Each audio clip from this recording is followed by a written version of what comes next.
Extraordinary First High School, Class 3A. Morning, in the classroom. Tomorrow is the day when you awaken your extraordinary abilities. As everyone knows, after hundreds of years of research, extraordinary abilities are roughly divided into 5 major categories. These are the elemental, enhancement, transformation, support, and special categories. There are further subcategories under these major types, but we won't go into detail here. As soon as the words left his mouth, the middle-aged teacher, who had a kind appearance, wore a black Zhongshan suit, and had meticulously combed hair, suddenly paused. His gaze swept toward a boy sitting by the window in the last row of the classroom. He picked up a piece of chalk from the podium, raised his arm, and flicked his fingers. The chalk shot out like an arrow toward the boy. Li Hanfeng, who was engrossed in reading a manga, suddenly felt his heart race. Reflexively, he raised his hands and used the manga to shield his head. On the cover, the bold title read Demon Slayer, Kimetsu no Yaiba. Bang! The manga flew out of his hands and landed squarely on his face. The entire class was stunned. They began whispering. Whoa, the class teacher really used his true skills this time. That was strong. This manga must be high quality, didn't even get damaged from that hit. Li Hanfeng was dazed. Damn, the teacher really didn't hold back. Luckily, I reacted quickly, or I wouldn't have survived that. Just as he removed the manga and rubbed his slightly reddened nose, the teacher's voice rang out again. Li Hanfeng, stand up and answer the question. Helpless, Li Hanfeng had no choice but to obediently rise to his feet. The teacher glanced at him. The boy was dressed in a black high-collared jacket, his hair slightly unkempt, covering his eyebrows. He looked a bit lazy, as if he had just woken up. Li Hanfeng, after awakening extraordinary abilities, how are strength levels divided? Still a bit muddled from just standing up, Li Hanfeng gathered himself and thought for a moment before replying. People who awaken extraordinary talents are called extraordinary individuals. Extraordinary strength is divided into 9 levels. Those who just awaken are at level 0. Only by guiding energy into their bodies and storing it in their dantian can they reach level 1. However, most people can complete this process in just one night. Every 9 levels form a stage. The first 3 levels are the beginner stage, the middle 3 are the intermediate stage, and the last 3 are the advanced stage. This is how the stages of extraordinary power are divided. As for higher stages, I'm not very clear. He paused before continuing. Talent levels are also divided into 9 ranks, from strongest to weakest, SSS, SS, A, B, C, D, E, and the legendary divine rank. After saying this, he rubbed his nose, trying to ease the lingering sting from earlier. The teacher gave him a calm glance before asking, explain the origin and development of extraordinary abilities. Li Hanfeng froze briefly, thought for a moment, and then answered. 1,000 years ago, a spatial rift suddenly appeared in the skies above Blue Star. Countless alien races invaded Blue Star. Humanity's proud arsenal of technological weapons began to collapse in less than 300 years. Numerous countries disintegrated and merged, forming the 3 nations we have today, the Dragon Nation, our nation, and the strongest of the 3, the Free Nation, and Great Britannia. The 3 nations united to resist the alien races, forming the current Extraordinary Federation for joint warfare. When the aliens invaded, they also brought a special substance called spiritual energy. Under the influence of spiritual energy, some humans awakened extraordinary abilities. These people became known as extraordinary individuals. With the emergence of extraordinary individuals, top-tier powerhouses like the 1 Emperor, 2 Monarchs, 4 Kings, and 7 Supreme Legends began to appear. They protected the world, and humanity gradually stabilized. As he spoke, the laziness on Li Hanfeng's face faded, replaced by a serious expression. The 1 Emperor, 2 Monarchs, 4 Kings, and 7 Supreme Legends. These were legends of the extraordinary world, heroes who had saved humanity. The students in the class became excited as well, clenching their fists. The buzz of discussion grew louder. Extraordinary powers have grown stronger over hundreds of years. We'll definitely drive those alien races out one day. Even technological weapons are getting more advanced. One day, we'll blow open the aliens' rift with a single shot. Tomorrow, I'll definitely awaken an SSS level talent, kill all the aliens, and bring glory to our nation. Stop dreaming, SSS level talent? You should focus on training hard and aim to get into one of the 7 Supreme Academies first. Amid the noise, Li Hanfeng muttered softly to himself. Soon, just wait a little longer. I'm about to defy the heavens. The teacher's voice cut through the chatter. Quiet. Good answer. Come to my office after school. Hearing this, the excitement on Li Hanfeng's face instantly vanished. After class. Being under the teacher's special attention, the bored Li Hanfeng spent the entire lesson flipping through his beloved Demon Slayer, Kimetsu no Yaiba manga. He was right at the part where Zenitsu Agatsuma faced his senior brother Kaigaku. Thunder breathing, 7th form, flaming thunder god. A flash of golden lightning, and Kaigaku's head flew high into the air, muttering as it fell. I didn't see it. That move was too fast, I had no idea what he did. At this moment, a glint of determination flashed in Li Hanfeng's previously lazy eyes. He silently made up his mind. Just then, a voice came from beside him. Hey! Crazy guy, stop reading. What's so good about that dumb book? Last night, I got my hands on a new set of study materials. Interested? Black lines seemed to appear above Li Hanfeng's head. He glanced sideways and saw the speaker, a towering young man, 1.9 meters tall. With a round head, a round belly, and a guileless expression. He looked like a small mountain, easily weighing around 250 pounds. As he spoke, the young man's thick eyebrows kept twitching, giving him a slightly sleazy look. Not interested. I'm not the same as I used to be. Now, I'm only interested in the book in my hands. Fatty, it's time for you to grow up. Don't let your desires control your actions. With that, Li Hanfeng resumed reading his Demon Slayer manga. This guy was Chow Yameng.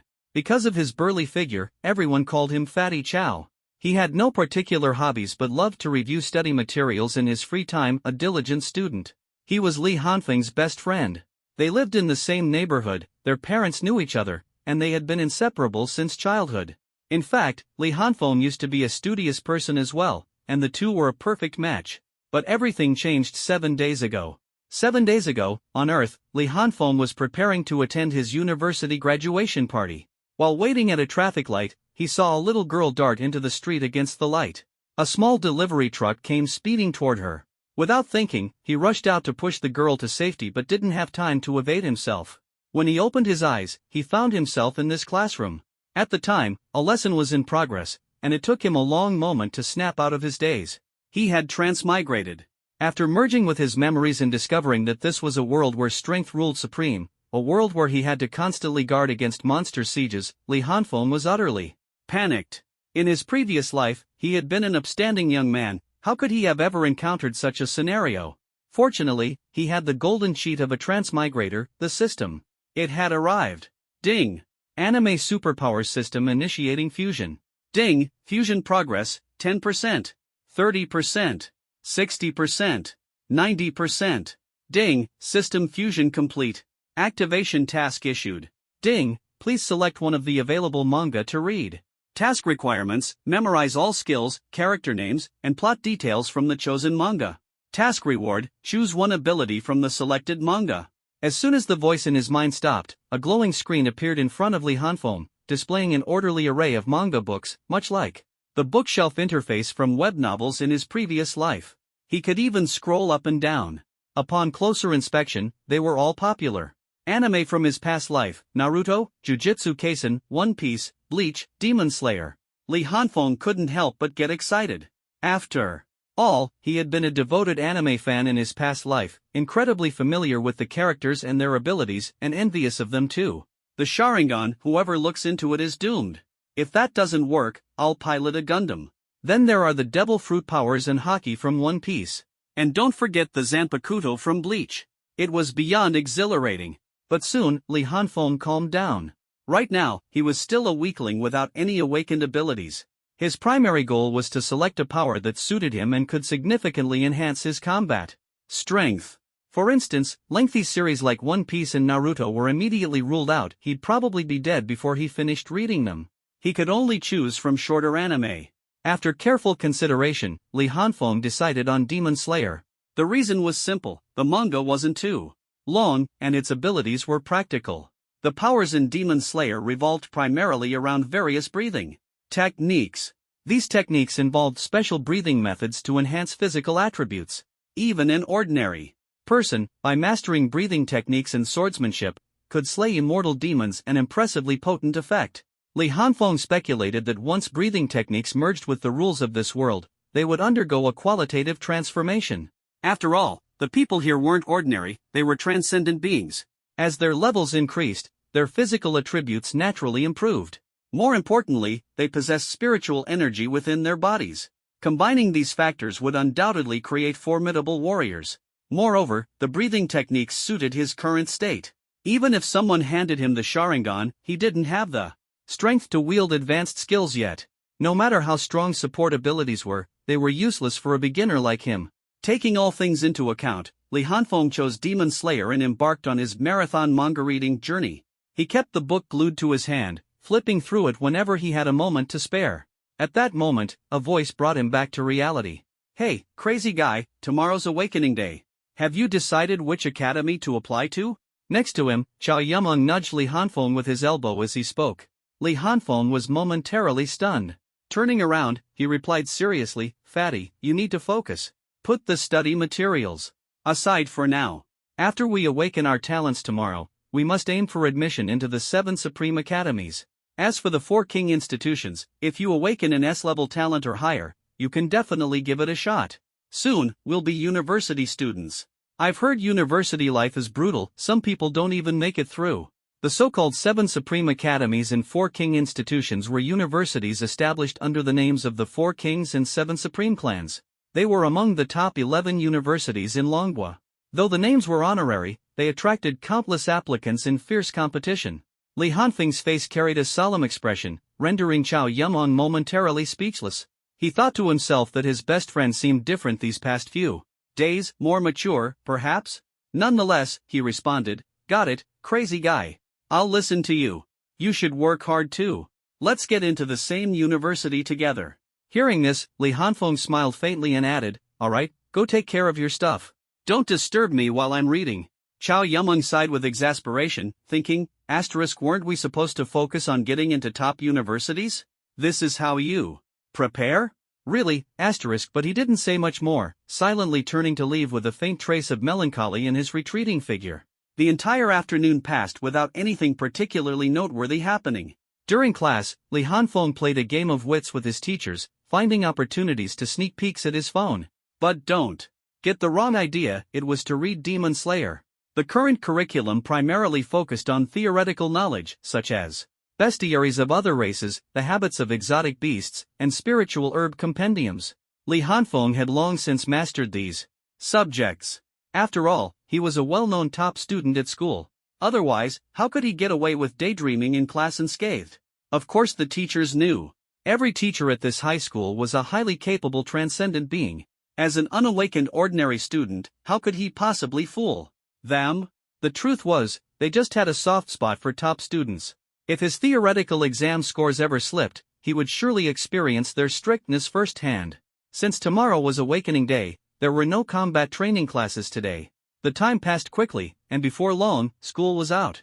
After class, in the homeroom teacher's office, Guo Quan, the homeroom teacher, sat in his chair, a thick stack of student records on his desk. He was meticulously reviewing them.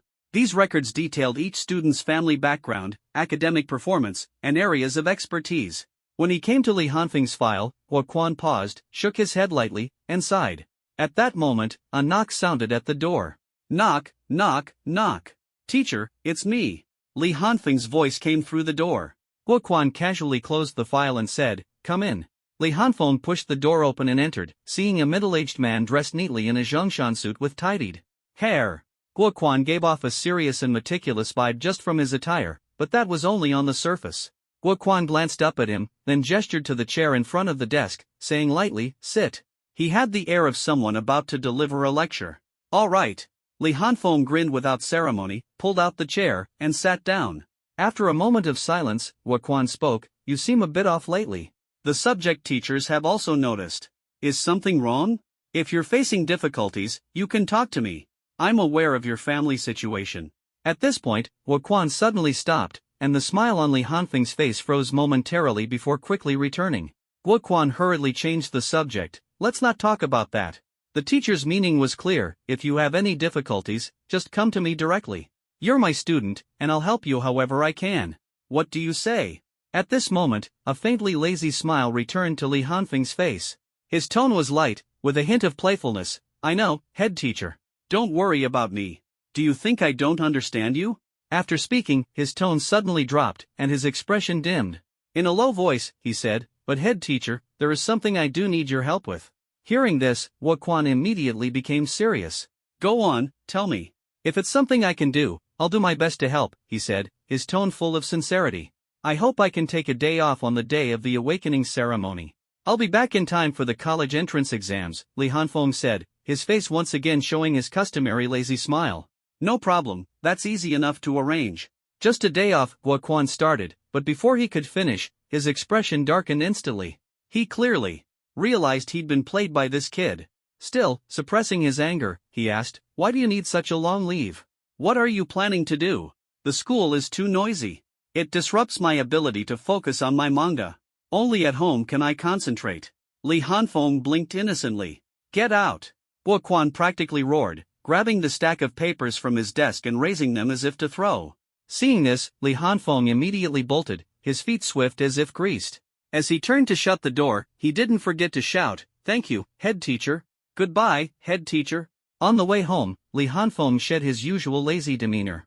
His entire presence seemed heavy and solemn, his eyes tinged with a barely discernible trace of sadness. When he first transmigrated to this world, he learned that the real Li Hanfeng's parents had been killed during an alien invasion, just 1 week prior to his arrival. Both of his parents were members of the city's defense squad, and it was said they sacrificed themselves to save a little girl, jointly holding off a peak 6th tier alien. The alien's strength far exceeded that of ordinary humans, let alone their lower-tier comrades. The outcome was inevitable, they both perished in battle. The whole event was strange. Even in a year, encountering 3 alien invasions was considered frequent for the base city, let alone an invasion involving a peak mid-tier alien. Typically, alien incursions involved sending cannon fodder to gather intelligence or hunt down talented students. Encountering such a powerful alien was exceedingly rare. Both parents dying together seemed an improbable coincidence. Li Hanfeng buried this matter deep within his heart, deciding to wait until he became strong enough to investigate. Thinking about it now would only cause unnecessary trouble. Perhaps it was this mindset that allowed him to integrate seamlessly into this body. Though his transmigration didn't bring overwhelming sorrow, the indescribable sense of loss from the soul fusion always lingered within him. It was especially pronounced when he was alone at home, a hollow, aching emptiness he couldn't put into words. Reflecting on this, Li Hanfeng murmured softly, "Don't worry. I'll live for you. Your parents are now my parents, and I swear I'll avenge them. Aliens, soon, you will see. Just wait for me." After speaking, Li Hanfeng's oppressive aura vanished in an instant, his entire presence becoming as sharp as a blade. In the next moment, however, he reverted to his usual slightly lazy demeanor, leisurely making his way home while pulling out a Demon Slayer manga from the pocket of his jacket. Squeak! Li Hanfeng opened the door to his home, stepped inside, and closed it behind him with a backward push. He walked straight to the kitchen. The apartment wasn't large, about 150 square meters. 2 bedrooms, 1 living room, a kitchen, and 2 bathrooms, with the master bedroom having an ensuite. In the kitchen, he lit the stove and started boiling water. Picking up a frying pan, he cracked 2 eggs into it. While cooking, he kept his head lowered, engrossed in the Demon Slayer manga in his left hand. He was at the part where Tanjiro was battling Muzan one-on-one. Muzan, having been drugged by Tamayo, was experiencing a rapid decline in lifespan and physical abilities. Meanwhile, Tanjiro, using the sun breathing technique, launched a relentless series of attacks. The sun was about to rise. Victory was within reach. Suddenly, Li Hanfeng caught a whiff of burning. This manga is way too immersive. I can even smell the burning, he muttered, dumbfounded. Quickly, he looked toward the frying pan. Sure enough, the 2 eggs had turned into blackened chunks of charcoal. Li Hanfeng's face twitched in frustration, and he muttered, "Damn it." Then, grabbing 2 packs of instant noodles, he tossed them into the pot. Tonight, it seemed he'd be having instant noodles for dinner. He's back. Ah! It's Tanjiro. Ah! After finishing his instant noodles, Li Hanfeng returned to his room to continue reading the manga. By now, he had reached the final chapter. As Yushiro wept and said, "Lady Tamayo, it's all over," a crisp sound echoed in his mind. Ding! Task completed. System activating. Please wait. Ding! System activated successfully. Please claim your reward in the interface. As the synthesized voice faded, a translucent screen appeared before Li Hanfeng. It displayed several options: personal information, item shop, anime abilities, and bookshelf. In the bottom right corner was a numerical value labeled kill points. After scrutinizing it for a moment, Li Hanfeng roughly understood its functions.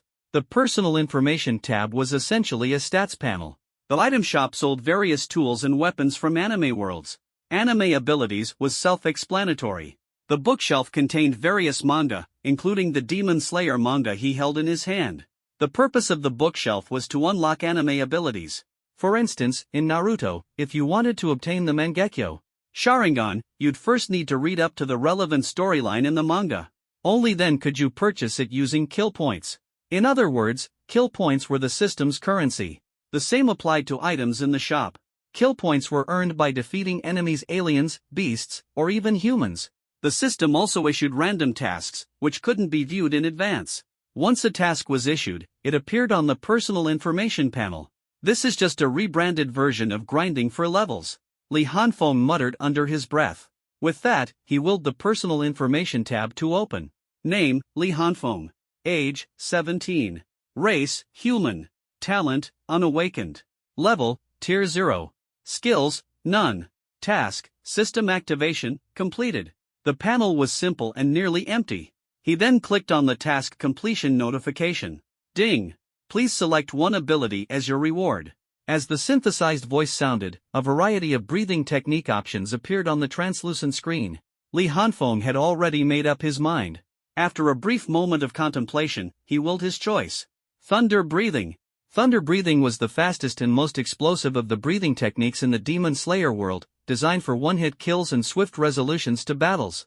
For someone like Li Hanfeng, whose swordsmanship wasn't particularly refined, it was a perfect fit and undeniably cool. In an instant, a flood of information surged into his mind. He stood frozen for a few seconds, processing it all. When he finished, a rare look of excitement crossed his face. As he suspected, the breathing techniques from Demon Slayer, once integrated with the spiritual energy of this world, had become epically powerful. Not only does it greatly enhance physical abilities during battle, but it can also be used to absorb spiritual energy for cultivation in everyday life. Once he adapts to total concentration, constant, the effects of training will undoubtedly be exhilarating. Originally, the breathing technique was merely a skill to enhance physical mechanics, but after merging with spiritual energy, it transformed into a combination of enhancement and elemental abilities. Moreover, it could now be cultivated, leaning toward a special skill type. This upgrade was ridiculously overwhelming. Thinking of this, Li Hanfeng quickly opened his personal information panel. Name, Li Hanfeng. Age, 17. Race, human. Talent, thunder breathing. Level, tier 0. Skills, none. Tasks, none. As expected, the breathing technique belonged to a talent ability and wasn't categorized as a skill. The 7 sword forms of thunder breathing were considered skills. I haven't broken through to tier 1 yet, Li Hanfeng thought. He quickly sat cross-legged and began activating total concentration, breathing technique. Each time he exhaled, a puff of white mist emerged from the corner of his mouth, as if he were forcefully squeezing air out of his lungs rather than simply breathing. When he inhaled, he drew the surrounding spiritual energy through his nose. After sensing the spiritual energy entering his body, he immediately guided it to settle in his dantian. When the spiritual energy formed a vortex in his dantian, even without continuing the breathing technique, the surrounding spiritual energy would automatically flow in to fill the vortex. At that moment, he would have truly ascended to a tier 1 transcendent. During his first attempt at total concentration, breathing technique, Li Hanfeng persisted for about half an hour, eventually collapsing on the ground, gasping for air. Ha! Ha! This breathing technique is incredible. Lying on the ground, drenched in sweat and panting heavily, Li Hanfeng's face revealed a rare smile. In just 5 minutes, he had formed the vortex, and for nearly half an hour afterward, he had been expanding it. By now, the vortex was a full circle larger than when it first formed. When the vortex was completed, a message appeared in his mind. With a thought, his personal panel materialized in front of him. Name, Li Hanfeng. Age, 17. Race, human. Talent, thunder breathing. Level, transcendent tier 1. Skills, thunder breathing, first form, thunderclap and flash. Tasks, none. Seeing this interface, Li Hanfeng couldn't help but grin. Standing up, he carefully sensed the changes in his body. Strength, coordination, muscular explosiveness, and overall physical capabilities have all significantly improved. With the infusion of spiritual energy, it's completely different. So this is the difference between mortals and transcendents? Clenching his right fist and feeling the surging power within, Li Hanfeng murmured softly. After taking a hot shower, it was already late at night. He returned to his room, lay on his bed, and began to ponder. First, I need to get a weapon, preferably a spiritual weapon. That way, the spiritual energy conversion efficiency will be higher, and the power will be greater, though, of course, it'll also be more expensive. Then, I should head to the combat training hall to familiarize myself with and master my strength. And there's tomorrow's Transcendent Awakening. Oh right, I need to ask my homeroom teacher for another leave. Thinking of this, the corners of Li Hanfeng's mouth lifted slightly. He slowly closed his eyes and drifted into a dream. The next day at noon, in the Awakening Plaza of SH Base City's first high school. Class 2, Wang Dingshan. At the teacher's call, Wang Dingshan of Class 2 briskly walked toward the Awakening platform, his face trembling with excitement. Standing before the Awakening stone, the assessment instructor said, "Place your hand on the Awakening stone, stay calm, and feel the fluctuation of spiritual energy entering your body. It will activate your talent." Got it. Wang Dingshan eagerly placed his hand on the round, milky white spiritual stone and closed his eyes. Moments later, the milky white glow turned into an earthy yellow, growing increasingly bright. Wang Dingshan opened his eyes, and a faint layer of earthen armor appeared on his body. The pillar holding the Awakening stone lit up with 4 indicator lights out of a total of 8. Transcendent talent, Earth element, rock armor, talent grade, B. As the teacher announced this, Wang Dingshan walked off the Awakening platform, trembling with excitement, while exclamations rose from the crowd below. Wang Dingshan from Class 2 is amazing B-grade elemental talent, so enviable. Yeah, a B-grade talent is already combat level, and it's elemental, too. Sigh, I have to awaken at least a B-grade talent to qualify for the combat forces. Among the crowd, a boy in black held a comic book in his left hand while his right hand rested in his pocket. Hearing these discussions, he lifted his head slightly. A B-grade talent was indeed impressive. Not all talents qualified for the combat forces.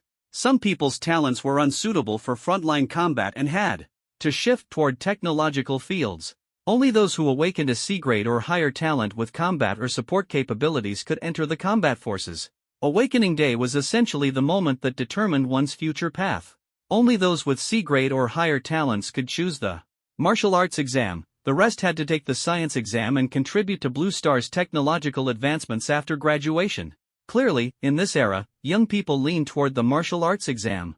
After all, who wouldn't want to charge into battle and defend their homeland? The assessments continued. Class 1, Zhang Ziwen, C-grade support talent, Eye of Perception. Class 5, Huang Shang, B-grade special talent, Air Manipulation. Class 8, Wang Fei, C-grade elemental talent, Water Manipulation. At the rear of the Awakening Plaza, atop a high platform, stood 2 figures.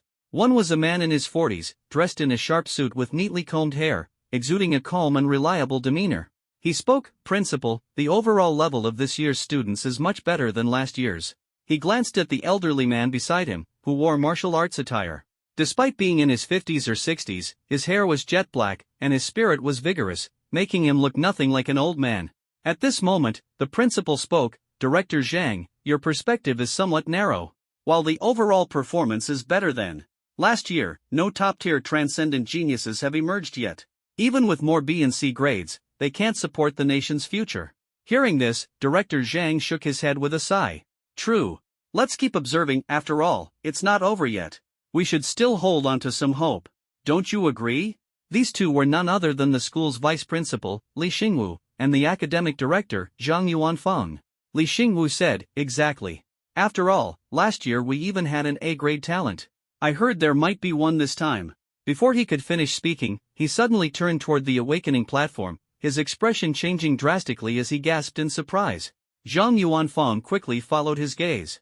The Awakening stone erupted with dazzling blue-white beams of light, like a miniature sun illuminating the entire Awakening Plaza. Yet, those around it felt no heat. Instead, a chilling cold spread through the air. "What is this?" Li Xingwu's eyes widened, unable to speak, and Zhang Yuanfeng was equally stunned.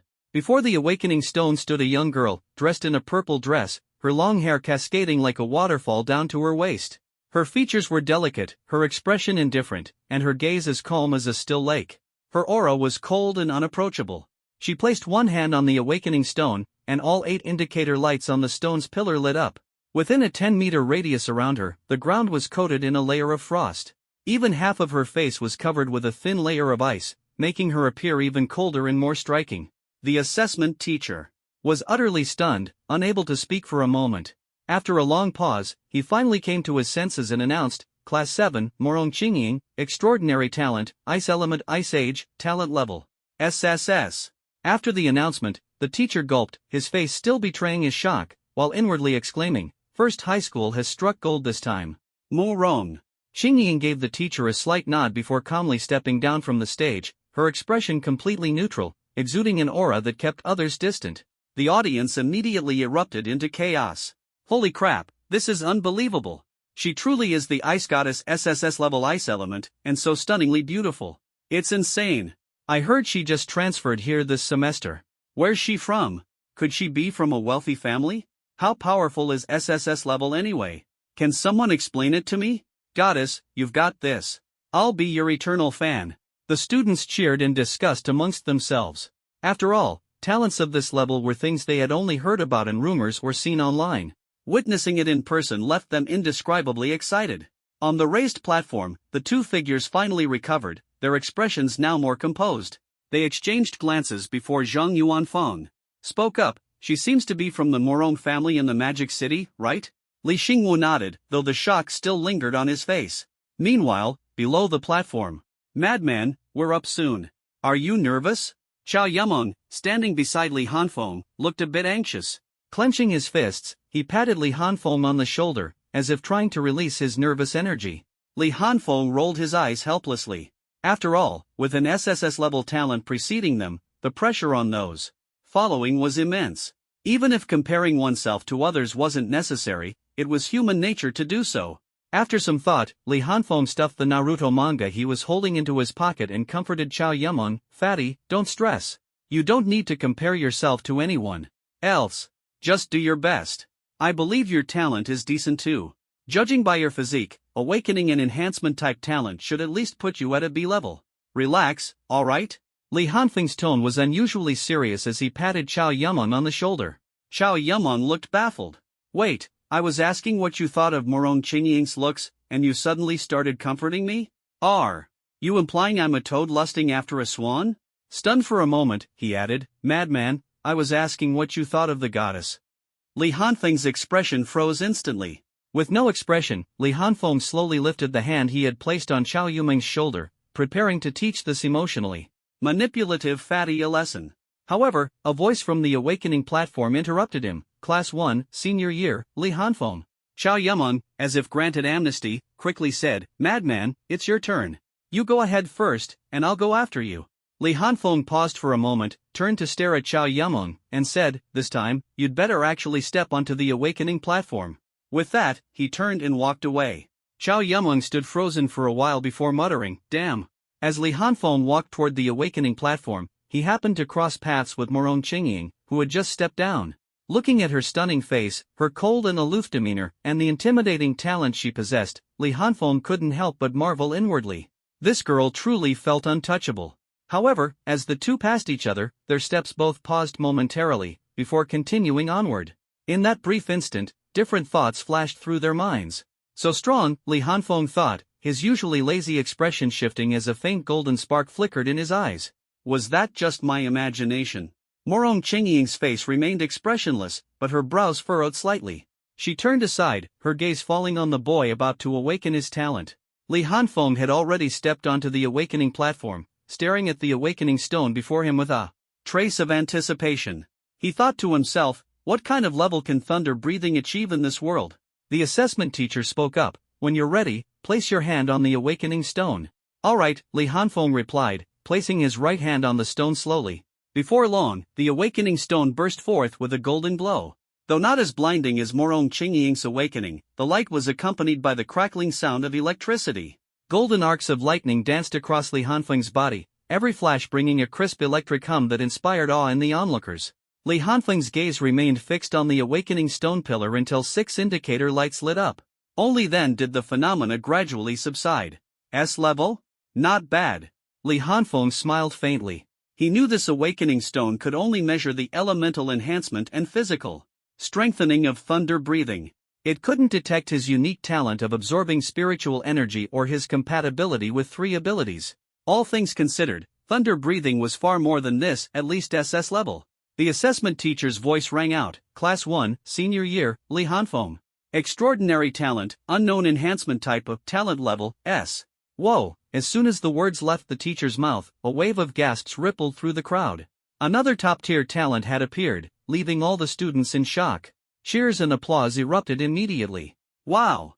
S level. This school is on fire this year. Hey, genius, wanna date? I'm only D level, water element. Cut it out. I hope you're talking about your talent level. At that moment, Chow Yumling shouted at the top of his lungs, damn, an S level, madman. From now on, I'm sticking with you.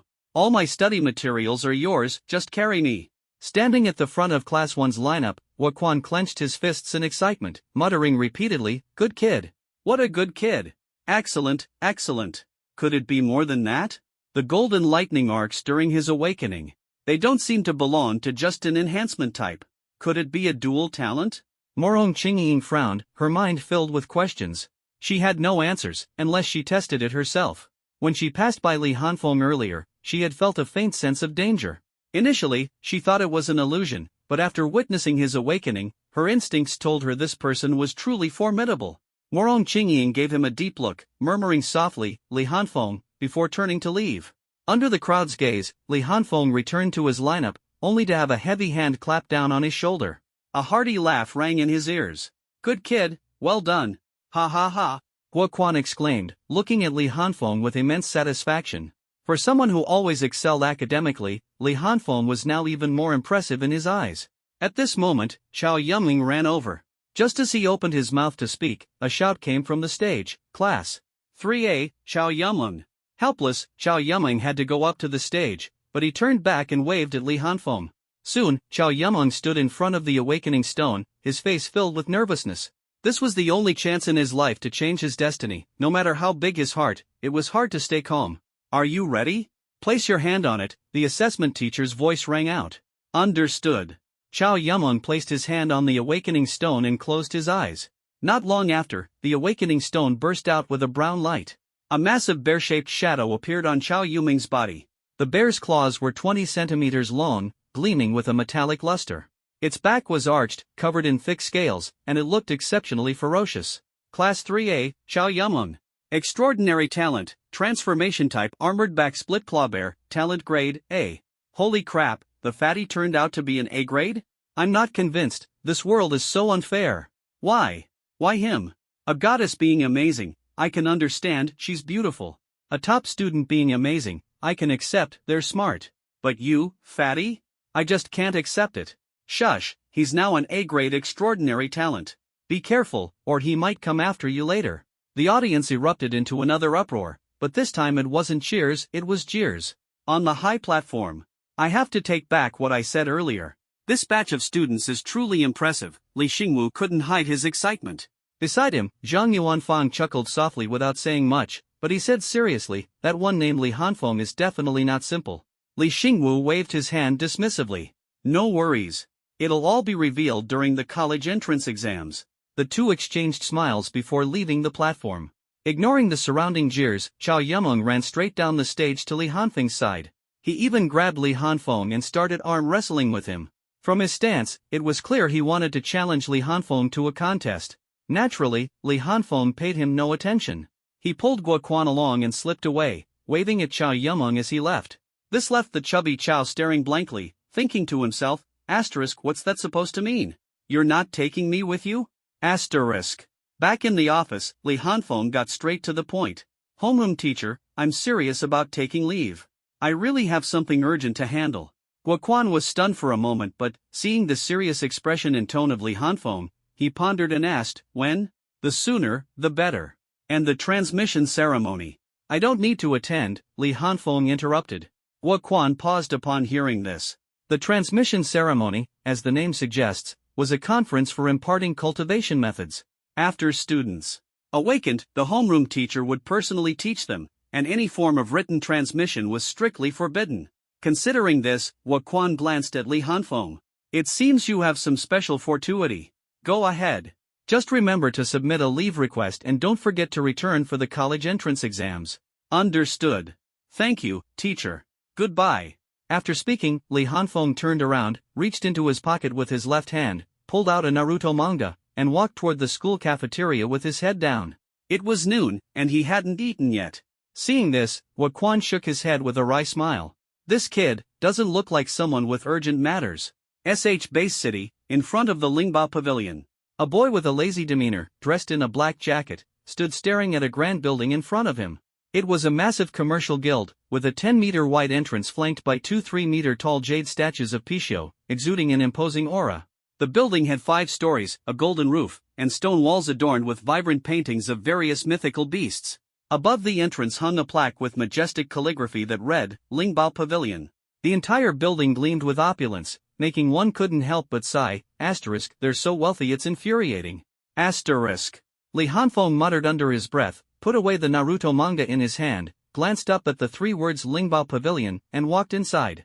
The Lingbao Pavilion specialized in purchasing and selling cultivation resources, weapons, and combat techniques, with influence spanning all major base cities in the Dragon Nation. Li Hanfeng's goal was clear, to first get himself a blade. His current combat strength depended entirely on a blade. Without one, was he supposed to kill monsters barehanded? Welcome to Lingbao Pavilion. How may I assist you? As soon as he entered, a sweet and pleasant female voice greeted him. Li Hanfeng turned to see a mature woman walking gracefully toward him. Her long, fair legs were exposed, her high heels clicked crisply on the floor, and she wore a professional smile on her face. I need a blade, preferably a spirit energy weapon, Li Hanfeng said, silently marveling, as expected of Lingbao Pavilion even the receptionists are beauties. The standards here are really high. Understood. What grade of spirit energy weapon are you looking for? The woman maintained her professional smile. I'll look at lower and mid-tier ones first and decide later, Li Hanfeng said thoughtfully. Spirit energy weapons were crafted from special spirit energy metals, designed to better channel spiritual energy. They were particularly favored by extraordinary individuals. Their grades were divided into low-tier, mid-tier, and high-tier. Li Hanfeng only knew the difference between low-tier and mid-tier. Mid-tier weapons were harder, sharper, more durable, and had better energy conversion efficiency. Energy conversion efficiency referred to how effectively a weapon transformed spiritual energy into attack power. For example, with the same spiritual energy boost, a mid-tier weapon consumed less energy and dealt more damage than a low-tier one. Ordinary alloy weapons weren't even worth mentioning, their energy utilization rate was pitifully low. As for high-tier spirit energy weapons, it was said they not only had better energy utilization but also possessed special abilities. However, no one knew the specifics. Understood, sir. Please follow me. The woman gestured politely, leading Li Hanfeng to the second floor. The second floor housed a shop specializing in battle blades. The woman approached a middle-aged man and said, "This gentleman needs a spirit energy battle blade. Please assist him." With that, she smiled, turned, and walked away, her high heels clicking as she departed. "Greetings, sir. What kind of blade are you looking for?" the middle-aged man asked. "May I browse first?" Li Hanfeng glanced around at the blades on the racks. "Of course. Take your time, and let me know if you need anything," the man replied, standing by. Li Hanfeng's gaze slowly swept across the various blades, silently marveling at the vast selection and variety, a testament to Lingbao Pavilion's remarkable capabilities. There were single-edged blades, falchions, elephant-nose sabers, and even massive guandao. The range was astonishing. Suddenly, his eyes stopped on a particular blade. It was a tang straight sword, about 110 centimeters in length, with a blade length of roughly 80 centimeters and a width of about 4 centimeters. The blade was straight, with 2 blood grooves. Its tip was a diamond-shaped cross-section, gleaming coldly. It looked incredibly sharp. The handle and sheath of the blade displayed a black-purple hue, wrapped in a layer of unidentified animal hide that felt exceptional to the touch. The guard of the blade was circular, compact in design, and featured intricate hollow craftsmanship, appearing exceptionally refined. Li Hanfeng walked over briskly, picked up the tang blade, and felt its weight. It was somewhat heavy. The friction provided by the animal hide on the grip was noticeable, and the blade weighed approximately 5 kilograms. For someone of his strength, it was just right. He leaned in for a closer look and noticed the patterns etched into the blade, exuding an aura of lethal intent. Holding the blade in his hand, Li Hanfeng felt deeply satisfied. He took the sheath from the weapon rack, slid the blade into it, and immediately asked, "How much is this blade?" The middle-aged man replied, "This is a low-tier, top-grade superweapon. The original price is 8 million. If you have a membership card, you can get a discount." "Alright, I'll take it." "Swipe the card," Li Hanfeng said, pulling out his federal ID card and handing it over. Though his face feigned nonchalance, his heart bled. That kind of pain was something most people could never understand. His parents, both mid-tier extraordinary individuals, had served in the city guard for a lifetime, leaving him with just over $9 million in savings. It was only enough to purchase a low-tier, top-grade weapon, not even a mid-tier extraordinary weapon. Thinking about it underscored the harshness of reality. "All right, please wait a moment," the middle-aged man said as he turned to process the payment. "Wait," Li Hanfeng called after him. "Is there anything else you need?" the man asked, turning back. "Add 10 spirit stones as well. Let's settle it all together." "Of course, please wait a moment." The man went to gather the spirit stones. These stones contained vast amounts of spiritual energy, capable of accelerating the cultivation progress of extraordinary individuals. They were a special resource that had emerged after spiritual energy entered Blue Star. As excellent as they were, they came at a steep price. One spirit stone cost a hefty 100,000 federal credits. At this point, his parents' legacy, aside from the house, was reduced to just 200,000 federal credits. He had to find a way to make money. Without resources for cultivation, the gap between him and the top-tier geniuses from major families would only widen. Thinking of this, Li Hanfeng's resolve grew even firmer. Before long, the middle-aged man returned with a wooden box in hand. Handing it to Li Hanfeng, he said, "Here are your spirit stones and your ID card. Please take care of them." Li Hanfeng took the items, secured his ID card, and opened the wooden box. Inside lay 10 walnut-sized jade stones, emitting a clear wave of spiritual energy. He closed the box and thanked the middle-aged man. "Thank you for your service. I'll be on my way." "You're welcome, Mr. Li. Take care," the middle-aged man replied, having already learned his name from the ID card. Li Hanfeng nodded slightly and turned to head downstairs. As he descended, the beautiful receptionist who had attended to him earlier approached and asked, "Are you leaving now?" Li Hanfeng nodded. "Yes. All right, please follow me this way." "We look forward to your next visit," she said, making a gesture of invitation and escorting him out of the Spirit Treasure Pavilion. Outside the pavilion, Li Hanfeng glanced up at the sky. It was already around 4 in the afternoon. He hesitated for a moment and muttered to himself, "It's a bit late to train at the Combat and Martial Arts building now. I'll head home to cultivate for the night and start tomorrow." With that, he turned and walked toward home. When he reached a deserted street where no one was paying attention, Li Hanfeng focused his thoughts.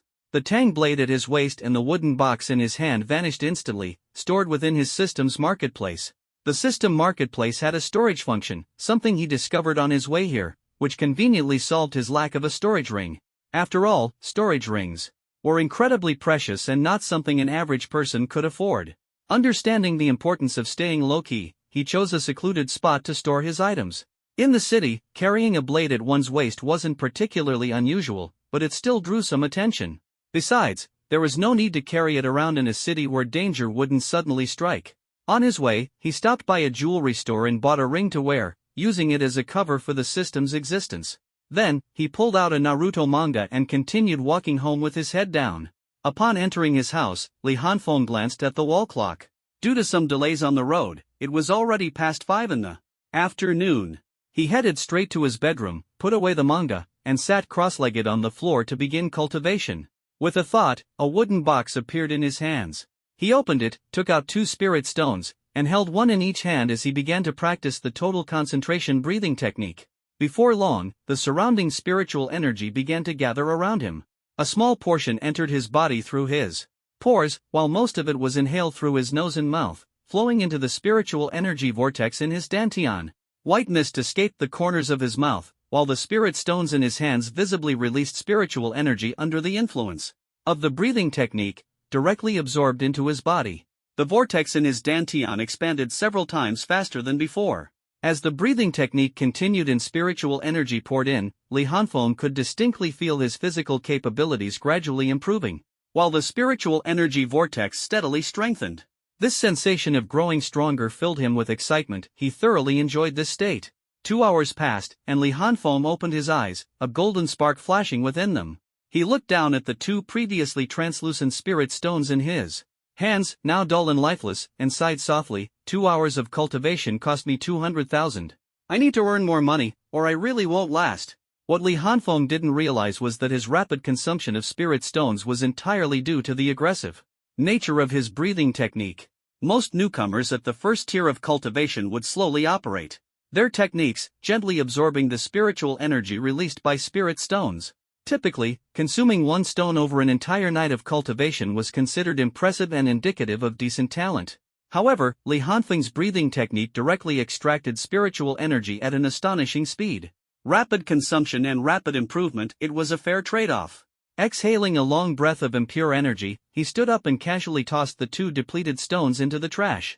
Feeling the changes in his body, he noted that the spiritual vortex had expanded by a third, reaching at least the intermediate level of the first extraordinary tier.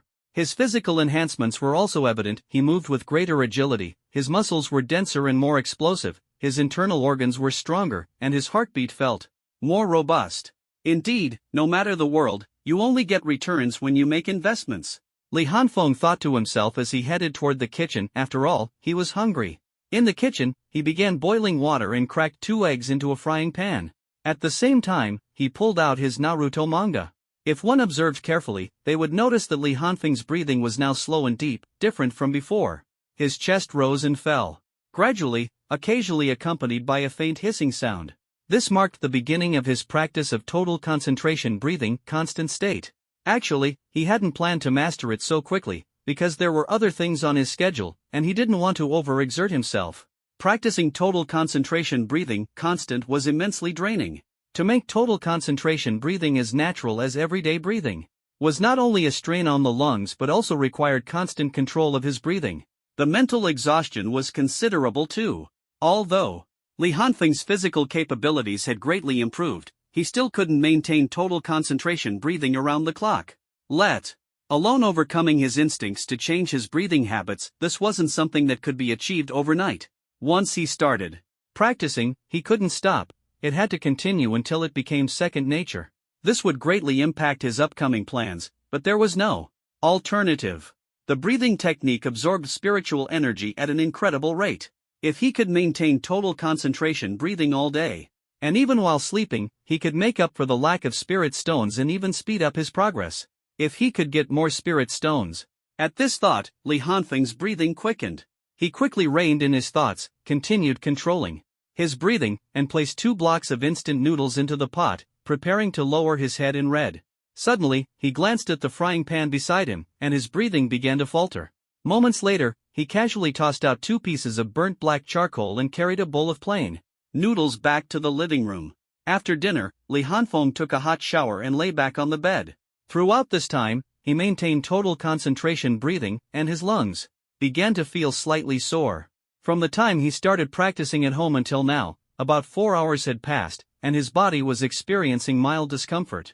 He estimated that under non-strenuous conditions, his limit was probably around 6 hours. Li Hanfeng silently noted this time.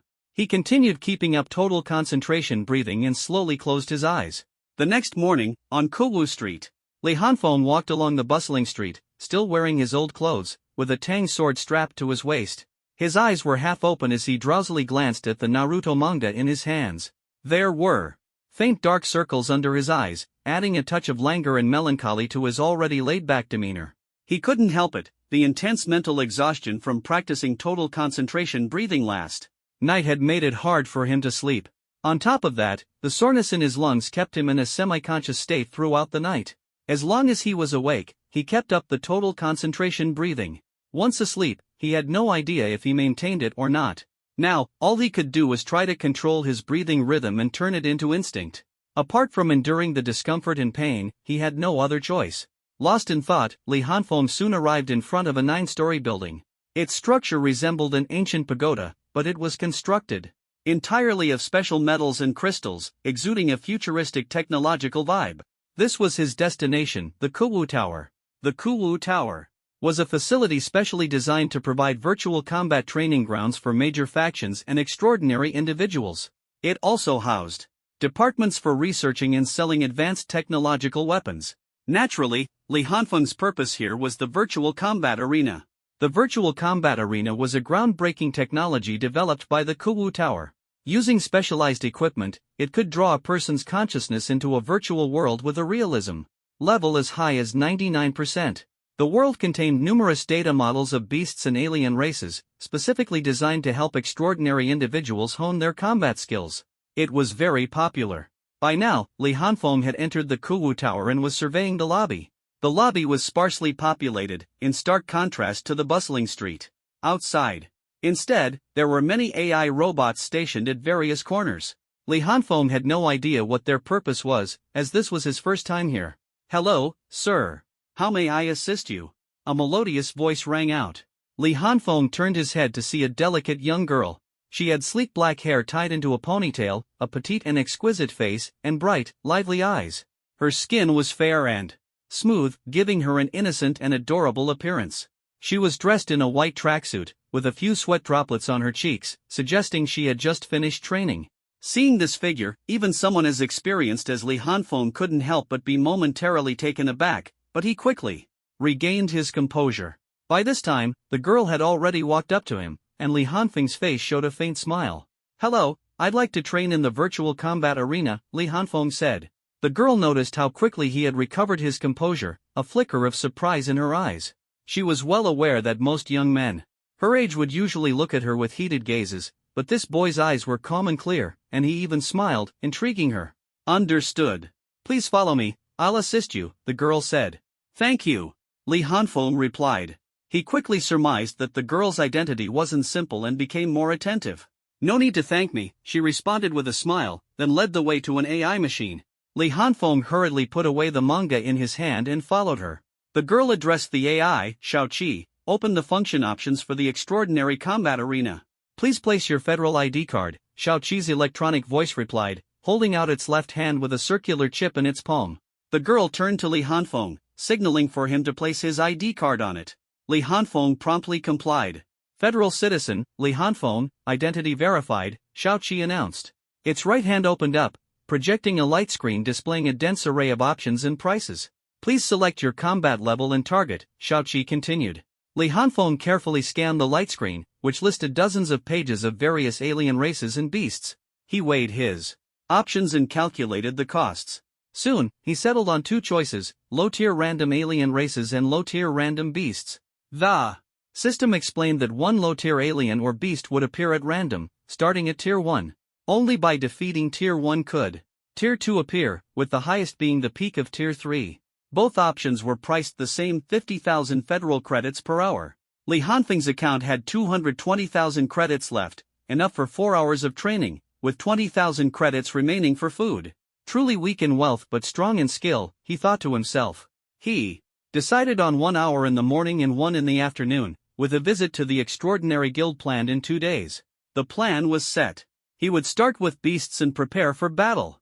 With this thought, Li Hanfeng clenched his fists, his face filled with anticipation and excitement. "Random low-tier beasts, 1 hour of combat," he said. "Selection confirmed.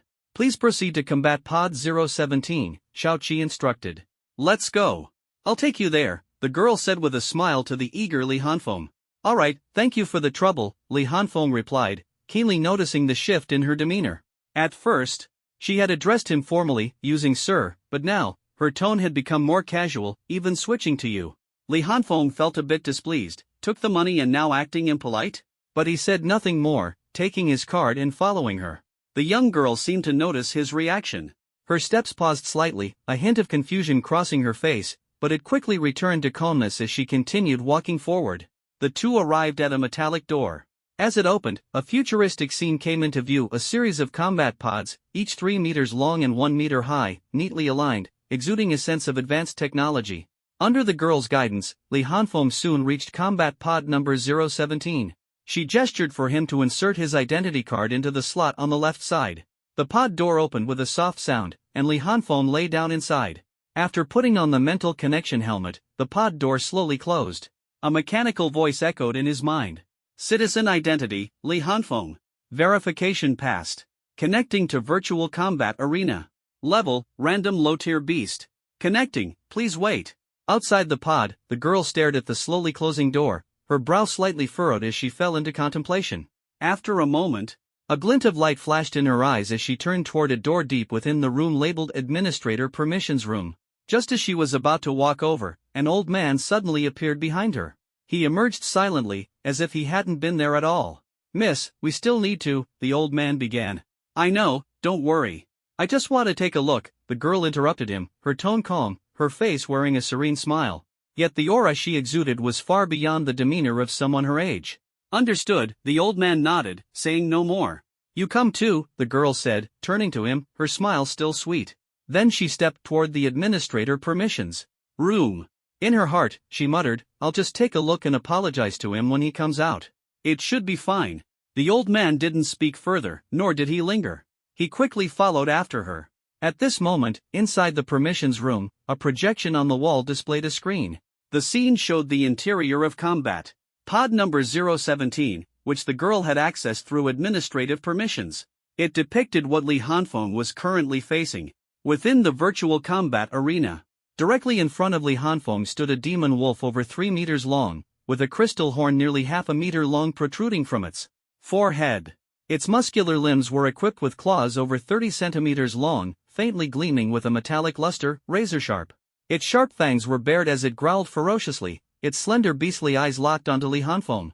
Its hind legs bent slightly, ready to pounce at any moment. Gale Demon Wolf, known for its speed, primarily attacks with its front claws. The horn on its head is its ultimate weapon. Judging from its size, this is a first-tier Gale Demon Wolf. Information about the beast and its attack patterns quickly surfaced in Li Hanfeng's mind. It had to be said, his quick thinking as a top student was commendable. As he analyzed, Li Hanfeng drew out a manifested Tang Dao, gripping its hilt tightly with both hands and holding it horizontally in front of him. His legs spread apart, slightly bent, ready to spring into action at any time. At that moment, the Gale Demon Wolf kicked off the ground with its hind legs, producing a piercing sound as it charged fiercely toward Li Hanfeng. So fast! Before he could think further, the Demon Wolf was upon him, raising its claw to strike at his head. Li Hanfeng quickly sidestepped to the right, his Tang Dao swinging out horizontally, creating a flash of blade light to block the wolf's path. Taking advantage of his sidestep momentum, he twisted his waist and swung the Tang Dao fiercely at the wolf's neck. The demon wolf reacted swiftly. The claw that had been poised to strike his head suddenly intercepted the blade. Clang! The blade and claw clashed, sending a powerful recoil up the weapon and into Li Hanfeng's arms. He immediately retreated 2 steps, twisting his body to dissipate the force.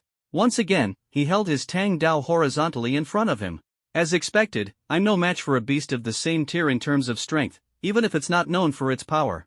But now I've gauged my own abilities. It's time to get serious. Thoughts raced through Li Hanfeng's mind as he began channeling thunder breathing. To practice mastery, he had refrained from using it at first. Now, golden arcs of electricity crackled across his body. A faint mist escaped his lips, accompanied by a faint sizzling sound. Sensing an imminent threat, the Gale Demon Wolf let out a furious roar. Its hind legs scraped the ground as the horn on its head radiated a dazzling light, exuding an oppressive aura. With all its limbs exerting force, the 3-meter-long figure turned into a blur, charging straight at Li Hanfeng with its horn aimed at him.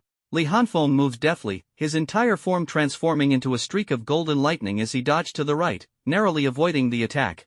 Simultaneously, he reversed his grip on the blade with his left hand, pointing the blade's tip at the wolf's waist.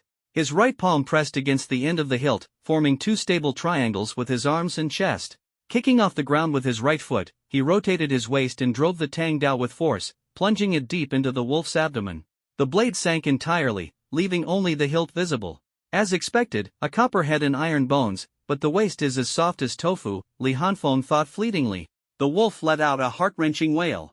To prevent it from retaliating in its death throes, Li Hanfeng twisted the blade toward its hind legs, causing the wolf to convulse violently. Without hesitation, he kicked off the ground, dragging the blade to carve through its body. Shrock! The Tang Dao sliced from the wolf's abdomen toward its hind legs. Half of its body was severed, spilling viscera and blood in a grotesque display. The stench was overpowering. Seizing the moment, Li Hanfeng rolled away, putting 3 meters between himself and the beast. He turned to observe the scene before him, his brows tightly furrowed. The sight of scattered entrails and the overwhelming stench assaulted his senses, causing his stomach to churn.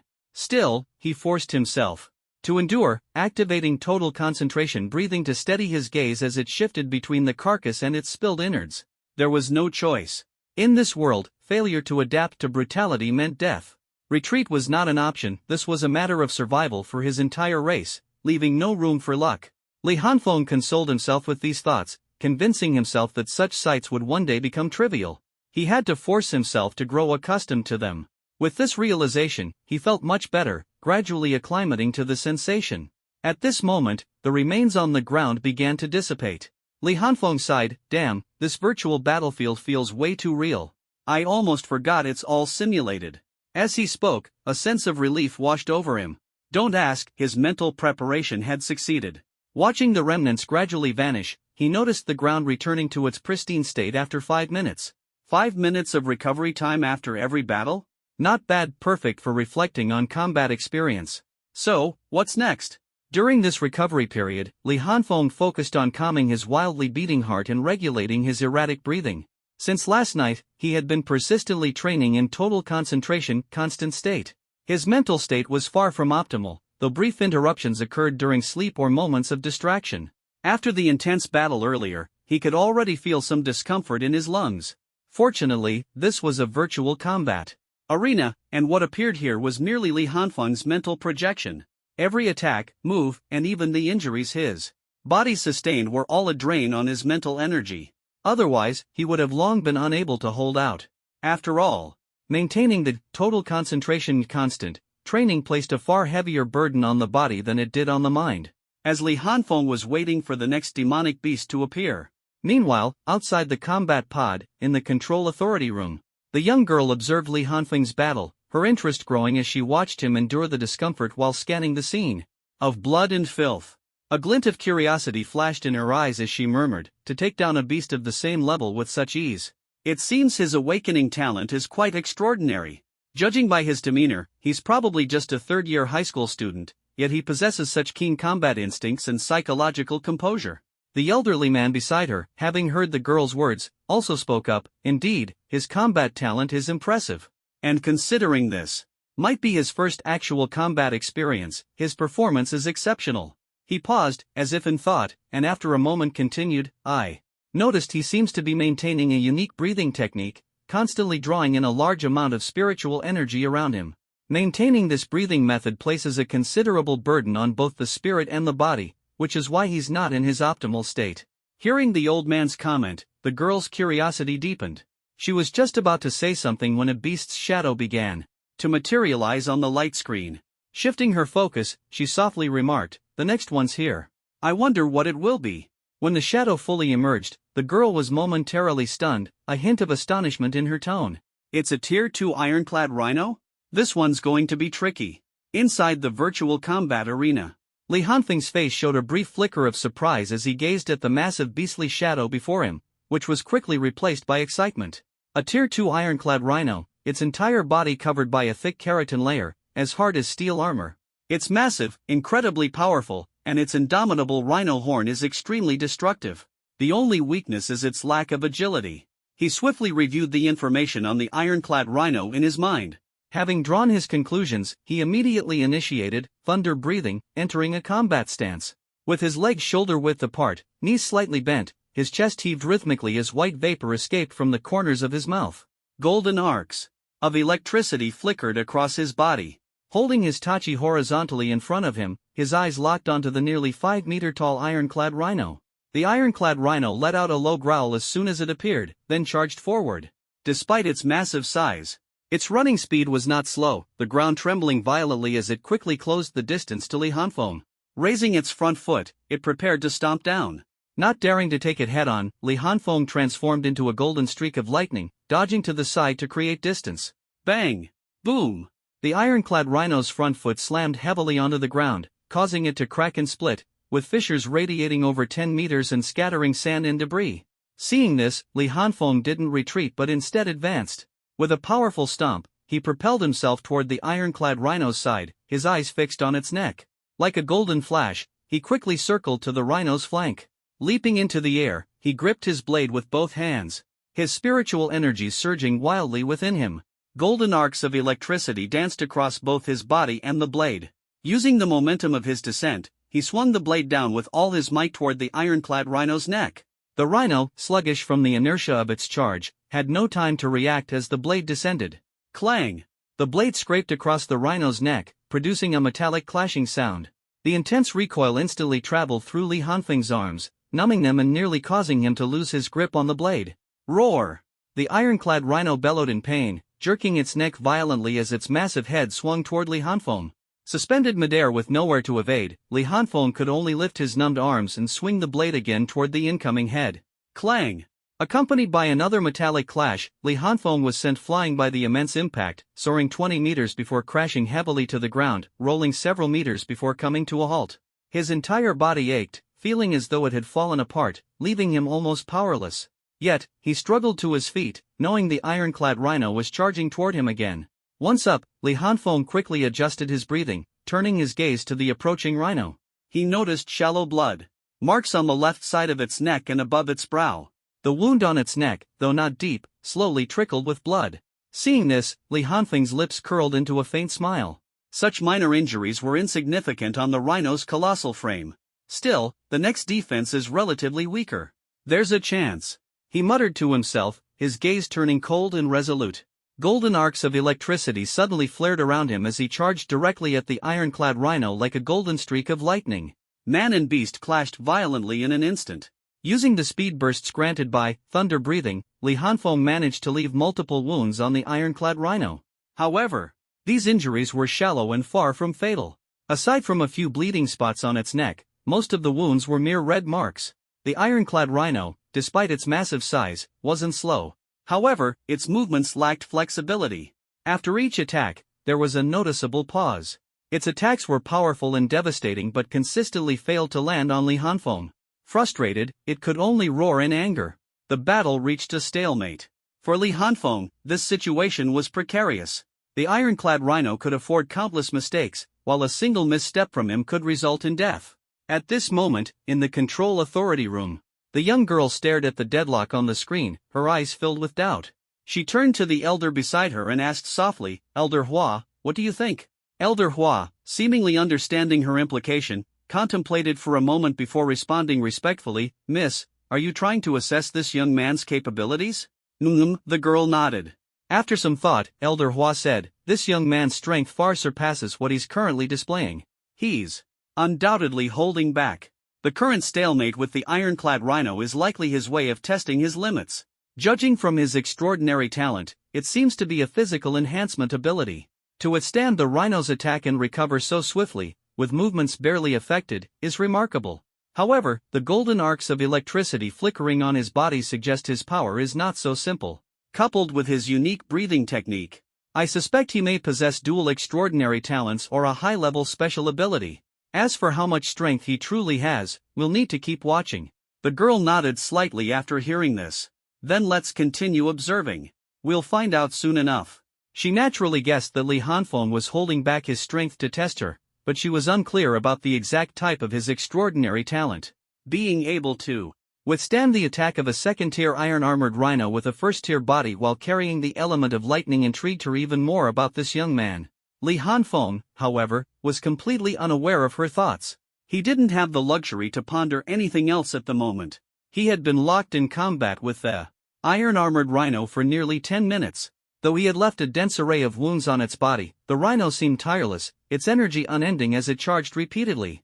The breath of thunder technique emphasized extreme speed and explosive power, aiming for a one-hit kill. However, it placed a tremendous burden on the body, especially in prolonged battles. At this moment, Li Hanfeng gripped his blade with both hands, holding it horizontally before him. His chest heaved violently, and his body trembled slightly from the intense exertion, yet his hands remained as steady as a rock. Opposite him, the iron-armored rhino appeared far more disheveled. Its body was covered with countless knife wounds, and blood nearly drenched its entire form. The neck, with its relatively weaker defense, was especially riddled with scars.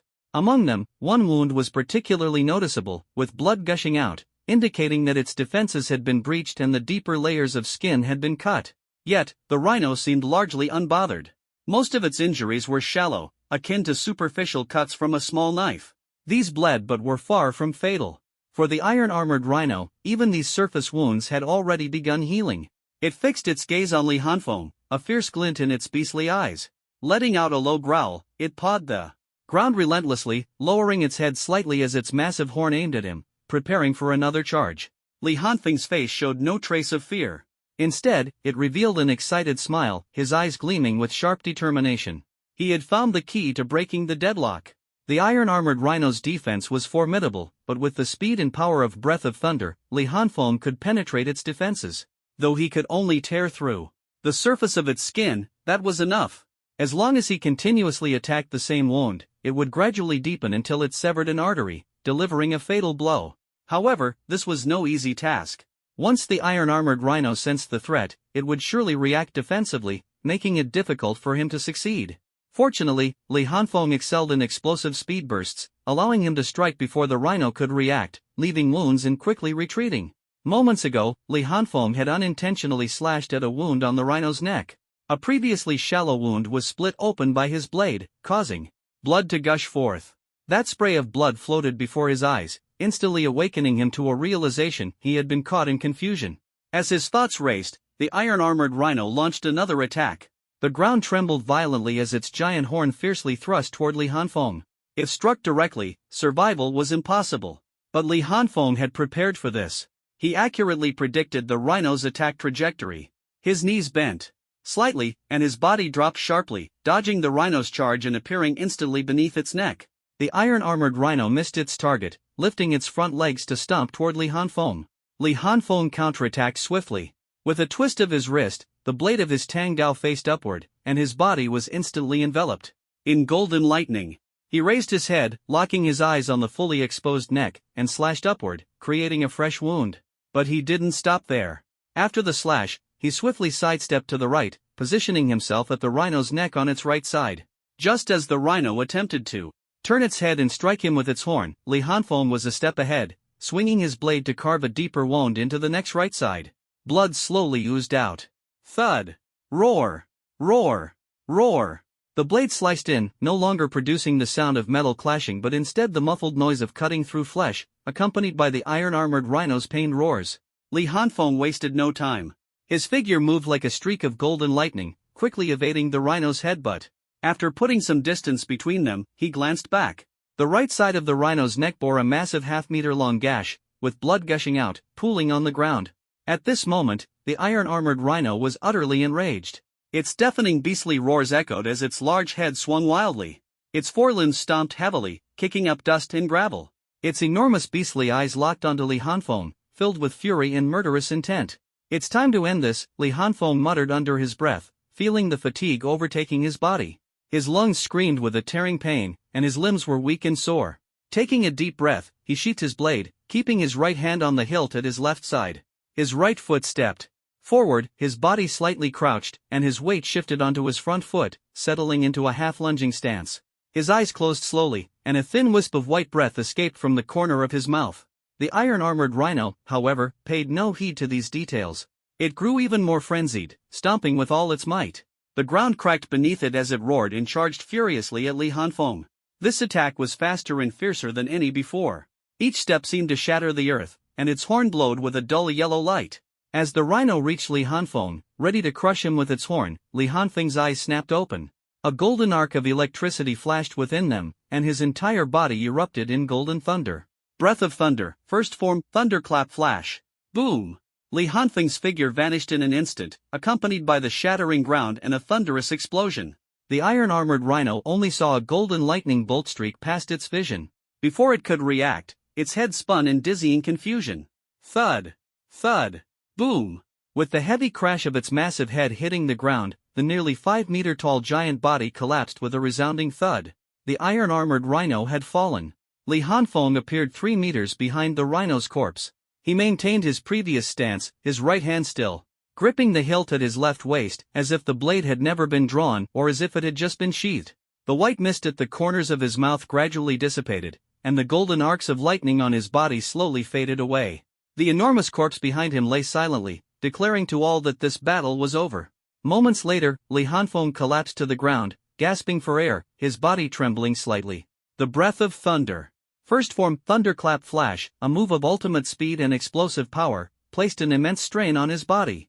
Moreover, Li Hanfeng had used it while his body was nearing its limit. He could clearly feel the tearing pain in his lungs and how his legs were rendered weak and powerless from the excessive burst of strength. This was my first time using the first form. My body hasn't yet adapted to the pressure of such extreme speed, nor to the impact of the sudden burst on my legs. In the battles to come, I must fully adjust to this sensation. I can't let this happen again, or I'll die. As Li Hanfeng lay on the ground, reflecting on the battle and waiting for his body to recover. Outside the virtual combat pod, in the administrator's authority room, two figures, one elderly and one young, stood in utter shock, their eyes filled with disbelief. Was that a combat technique? The young girl asked, her tone a mixture of doubt and astonishment. If I'm not mistaken, it is indeed a technique developed based on his innate talent, the old man, Master Hua, replied solemnly. How is that possible? If I remember correctly, yesterday was the awakening day for this year's senior high students. His talent has only awakened for less than 2 days, and he's already developed such a technique? And it's this powerful. The girl still found it hard to believe. She knew that using a talent-based technique required a deep understanding of one's own innate gift, which could only then be fully harnessed through certain methods. Yet, Li Hanfeng had just awakened yesterday and was already employing a talent-based technique. To outsiders, it was certainly unbelievable. No one knew that Li Hanfeng was essentially cheating. Master Hua had considered this as well, his face filled with shock, though he also believed that this young man was far from ordinary. In his view, there was no harm in his young lady befriending Li Hanfeng. He noticed that his young lady seemed overly interested in Li Hanfeng, likely wanting to learn more about him, which was why she had come to observe his training. Initially, Master Hua did not approve of this connection. After all, the girl's status was extraordinary, and throughout history, relationships between individuals of vastly different standings seldom ended well, whether as friends or otherwise. By this time, Li Hanfeng had almost fully recovered.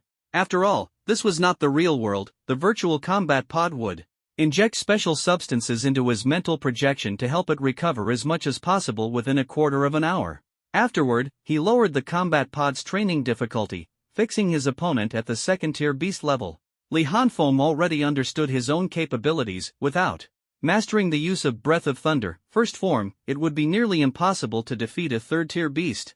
There was no point in seeking unnecessary punishment. His current goal was to completely master his existing power. In the time that followed, he continuously fought against various second-tier beasts. He encountered creatures like the sawtooth python, the bloodthirsty demon boar, and the horned savage bull, accumulating battle experience and honing his combat instincts. Simultaneously, his body gradually adapted to and became more proficient with the intensity of Breath of Thunder, first form. This being his first actual combat training, he gained a great deal. An hour passed quickly, and the virtual combat session concluded. A crisp notification tone echoed in his mind as the virtual scene slowly faded, and Li Hanfeng's body returned to darkness. Li Hanfeng awoke from the combat pod, checked his body, and found no injuries. He removed the neural connection helmet, opened the pod door, and muttered quietly to himself, "It seems the pain in the virtual world is transmitted to the mind through the helmet. The body remains completely unaffected. But this kind of pain can reflect combat experience and stimulate physical instincts, truly fascinating." Deep in thought, Li Hanfeng got up and stepped out of the pod, put away his ID card, and took out his Naruto manga, preparing to leave. Just then, a crisp and pleasant voice rang out. "Mr. Li, have you finished your training?" A fragrant breeze swept by, and a pure, beautiful figure appeared beside Li Hanfeng. It was the young woman who had previously welcomed him. "Ah, yes. I just came out," Li Hanfeng replied, somewhat surprised. Had she been waiting for him all this time? Though puzzled, his expression remained calm and indifferent, maintaining his usual lazy demeanor as he casually answered. The young woman smiled faintly, extending a fair, delicate hand toward Li Hanfeng. "Nice to meet you, I'm Jiang Xinran," she said with a warm smile. Li Hanfeng froze for a moment at the sight of her outstretched hand. What was this situation? He raised his head to look at her, seeing her warm smile and sensing no malice. He eventually reached out his hand to shake hers. "Hello, I'm Li Hanfeng." Her hand was soft and slightly cool, with smooth, delicate skin. Li Hanfeng steadied himself, slowly released her hand, and asked calmly, "Miss Xinran, is there something you need from me? By the way, are you also a senior high student?" Li Hanfeng cursed himself inwardly for being awkward, though his face betrayed no embarrassment. Jiang Xinran pretended not to notice his unease and responded naturally, "No, I'm in my 4th year at the Extraordinary Magic and Martial Academy. I wanted to invite you to join our academy as a junior. Are you interested?" Li Hanfeng was taken aback. The Extraordinary Magic and Martial Academy was one of the 4 top-tier academies in Longhua, located in the metropolis of Moto Bay City, and the dream of countless students. He glanced at Jiang Xinran, finding her enthusiasm a bit overwhelming. They had only just met, so why was she being so proactive? What exactly was her intention? Ha, Miss Xinran, you overestimate me. While I'd love to be your junior, that's one of the Four Kings Academies, not just anyone can get in. Don't be so formal, you can call me Xinran or Senior Xinran. I think you have what it takes. What? Li Hanfeng was momentarily confused by her words. Jiang Xinran suddenly turned her head, leaning in closer to him, her expression serious. I'm saying, if it's you, getting into the Four Kings Academies is absolutely no problem. Li Hanfeng frowned slightly, staring at the beautiful face in front of him. Beneath her long eyelashes, her lively peach blossom eyes focused intently on him. Because she was so close, he could smell her faint fragrance, leaving him momentarily unsure how to respond. Sensing his awkwardness, Jiang Xinran quickly pulled back, shifting the topic. Let's go. I'll take you out. Without waiting for Li Hanfeng's response, she turned and started walking away, her expression betraying a slightly unnatural smile. Li Hanfeng hesitated for a moment before responding with a slow alright and followed her out. The two walked in silence, the atmosphere somewhat heavy. It wasn't until they exited the Kuwu building that Li Hanfeng broke the silence, asking, Senior Xinran, why do you think I can get into the Four Kings Academies? Jiang Xinran paused, surprised by his sudden question. She hesitated, knowing that secretly watching someone's training wasn't exactly polite and could easily be misunderstood. After some thought, Jiang Xinran decided to be honest. After all, she wanted to build a good relationship with the young man in front of her. Lying wouldn't be a good start, and she also needed to apologize. I watched your combat training earlier. I feel like your talent is incredibly outstanding, you're truly unique. Li Hanfeng's expression changed, his gaze sharpening. Seeing his reaction, Jiang Xinran quickly added, I'm sorry. I watched without your permission. I didn't mean any harm. I'm just really interested in you and wanted to be friends, nothing more. Li Hanfeng looked at her serious but slightly nervous expression and asked in a somewhat skeptical tone, interested in me? No, that's not what I meant. Jiang Xinran immediately shook her head. Before she could finish speaking, she realized her words sounded odd and quickly added, anyway, I've already apologized. Just tell me what would satisfy you to resolve this. Her face turned red, and she didn't know how to explain herself further. She could only ask stiffly. Li Hanfeng was taken aback, clearly sensing that her background wasn't simple. The way she spoke made it sound like she was asking, how much money will it take to settle this? However, he didn't want to dwell on the matter, especially since they were standing right in front of the Kuwu building. There were already quite a few people glancing their way. Beautiful women always attracted attention. He definitely didn't want to draw more. With a cold tone, he said, I don't care what you mean, Miss Xinran. I have other matters to attend to, so I'll be leaving now. Whether she wanted to make friends or had other intentions, they weren't familiar with each other. Someone spying on his training naturally made him uncomfortable, and he wasn't fond of this young lady, no matter how pretty she was. Before finishing his sentence, Li Hanfeng turned to leave. Judging by his battle performance, his strength was close to breaking through. He had no interest in entangling with this young lady now. It wasn't that he didn't want to pursue the matter, but he knew that with no background or power, pursuing it seriously would be futile. If things escalated, even the rules of the Kuwu building could be changed to protect her. There was no need to cause a fuss over something so trivial. Although he didn't like it, she had apologized sincerely. Her attitude wasn't bad, so he wasn't inclined to get into a dispute. Wait. Jiang Xinran noticed that Li Hanfeng was angry and hurriedly called out to him. About what happened today, I'm really sorry. How about this, we exchange contact information. I owe you a favor. If you're ever in trouble, I'll help you, as an apology. How about that? Her face turned even redder, her speech rushed, like a child caught doing something wrong. She truly hadn't expected things to escalate this way. Despite it being contrary to her original intention, it was her fault, and she hoped Li Hanfeng would accept her apology. Li Hanfeng was speechless. Would this never end? Just as he was about to respond, he saw her flushed face and genuine demeanor. The words on his lips were swallowed back. He observed her for a moment and felt that her apology was indeed sincere. He thought to himself, this young lady's background must be extraordinary. It was well known that the Kuwu building had strict rules against spying on someone's training. Leaking customer privacy would result in severe punishment. Yet, she had watched his training without facing any consequences, indicating she was an insider with significant influence.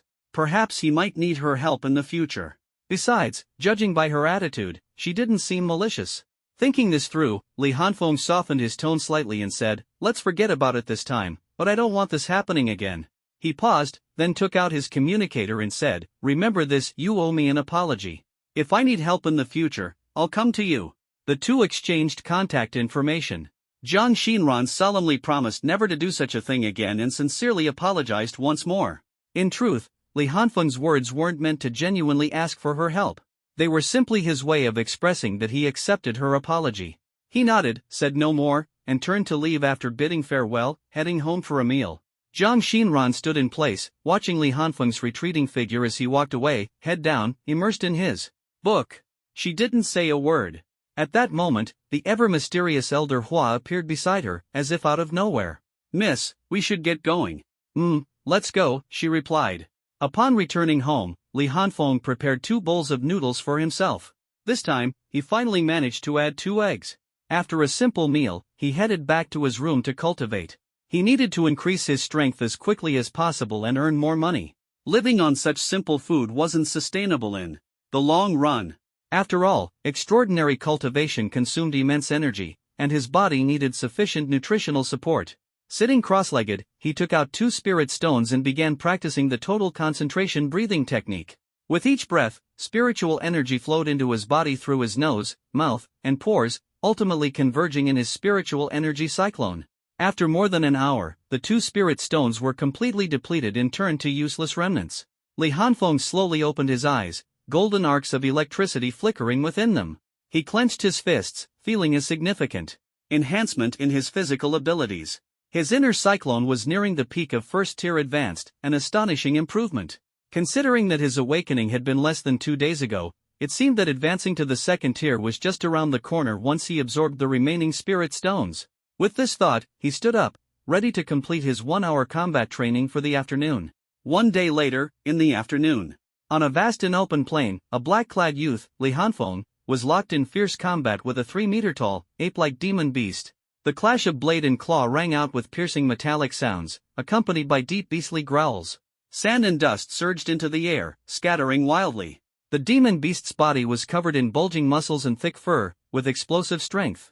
Its head bore 3 eyes, radiating a fierce and savage glare, as if ready to tear its opponent apart at any moment. Its long tusks and half-meter claws gleamed with a metallic luster, razor-sharp and terrifyingly menacing. The youth, dressed in a black combat jacket, had slightly disheveled hair. Though his gaze carried a hint of laziness, golden arcs of electricity danced faintly around his body. He was none other than Li Hanfeng. At this moment, his body bore multiple claw-inflicted wounds, with blood slowly trickling down.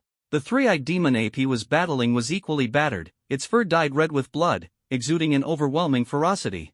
This 3rd-tier demon beast was known for its speed and agility. Its sharp claws made its attacks swift and lethal. Unless one's strength was vastly superior, attempting to outlast it in endurance was a losing strategy. Li Hanfeng felt his stamina beginning to wane.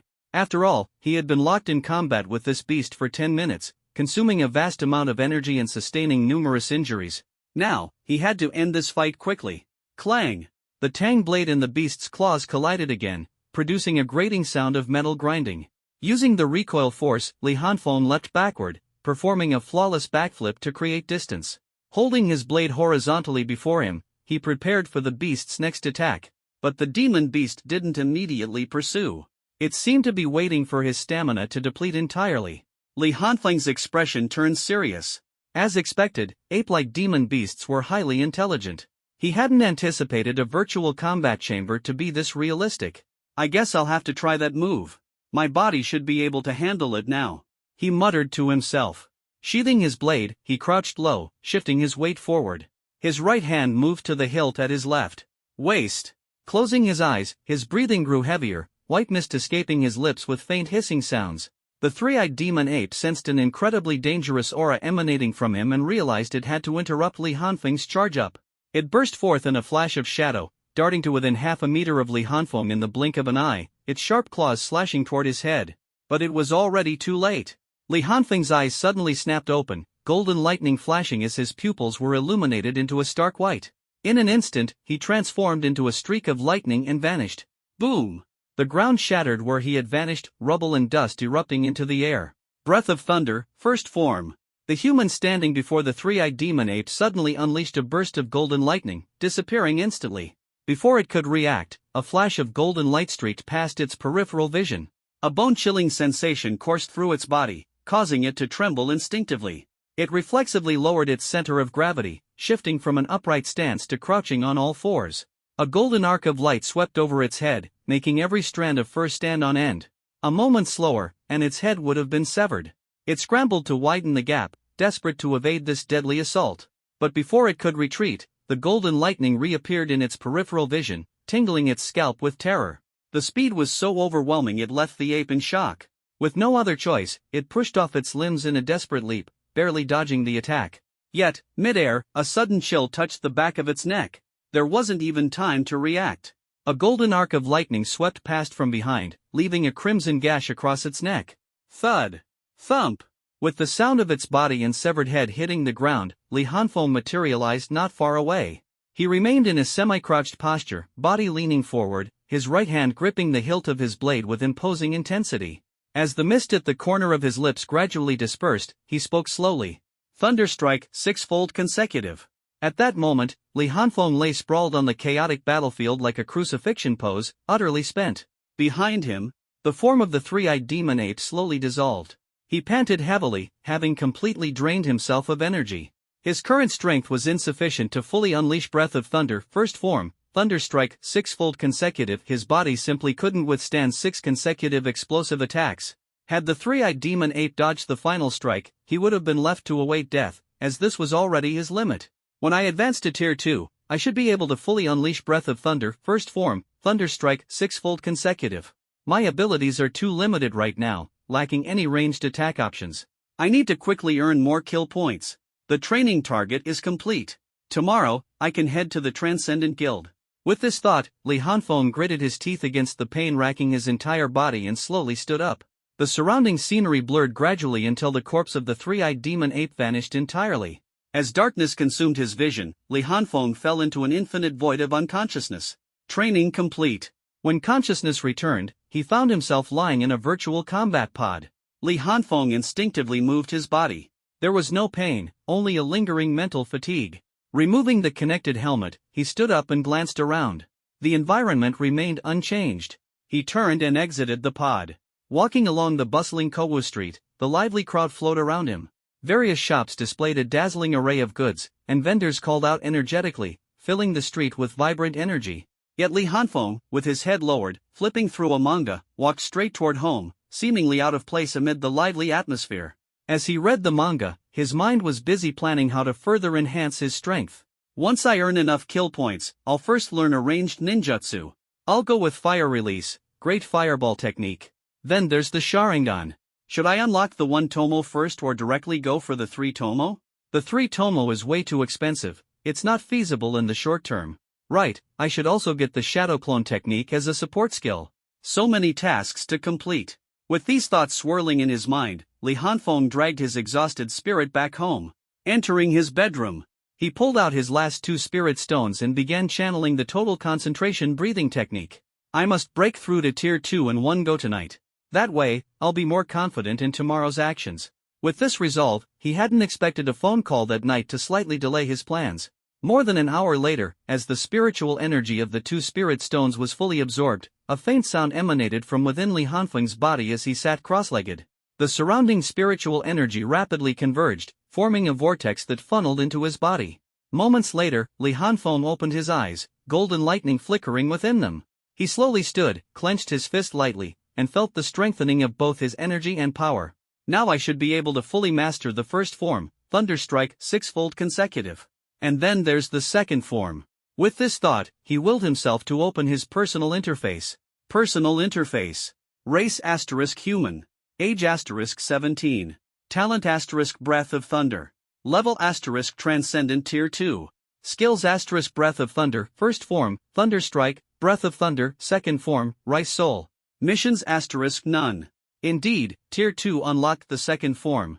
The sixfold consecutive, eightfold consecutive, and Godspeed techniques were all advanced variations of the first form, collectively categorized under it by the system. Tomorrow, I'll head to the Transcendent Guild to get my hunter's license, then head out of the city to make money and farm kill points. How many kill points can I earn for slaying a beast of the same tier? This time, Li Hanfeng's goal for leaving the city was to purchase Fire Release, Great Fireball Technique and a 1-Tomo Sharingan from the system shop using kill points. The Great Fireball Technique would diversify his combat style, making it less one-dimensional. The 1-Tomo Sharingan would enhance his dynamic vision, boosting his overall strength. Whether it was for close combat or reading an enemy's spirit energy flow and predicting their movements, it could shift the tide of battle. More importantly, it would help him better control his explosive speed. The first form was inherently a burst and strike move, designed to kill the opponent in one swift attack. When your speed overwhelmed the enemy, it wasn't an issue. But if the enemy was faster and launched a counterattack, you might crash into their assault due to your inability to track their movements at such high speeds. The dynamic vision provided by the Sharingan would solve this problem perfectly, allowing Li Hanfeng to execute the 6-fold consecutive and 8-fold consecutive techniques of Breath of Thunder more smoothly. It was an ideal pairing.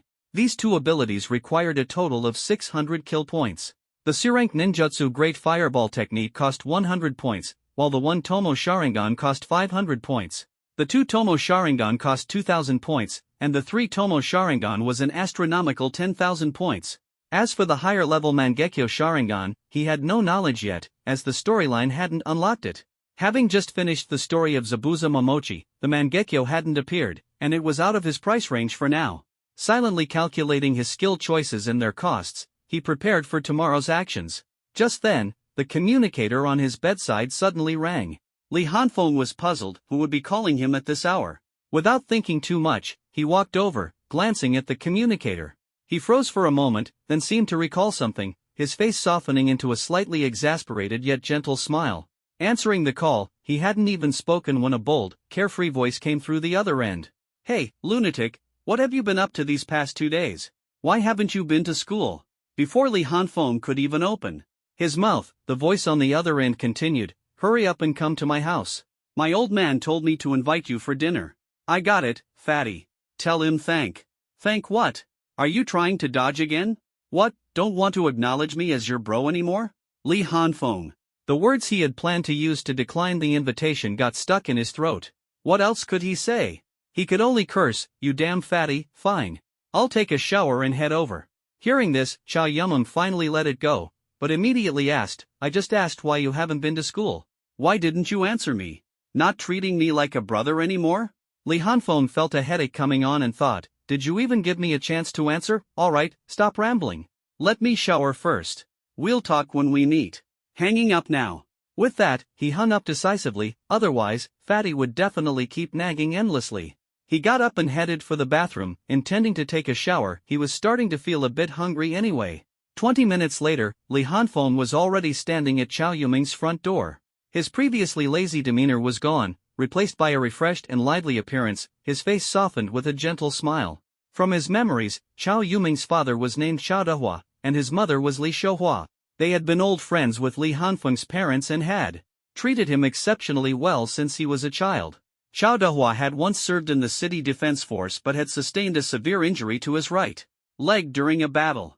Due to delayed treatment, the injury left him with chronic aftereffects, forcing him to retire from active duty and take up a desk job. Li Shouhua, on the other hand, was a gentle and virtuous homemaker. Beyond that, there wasn't much else notable in his memories about her. As these thoughts crossed his mind, Li Hanfeng raised his hand and pressed the doorbell.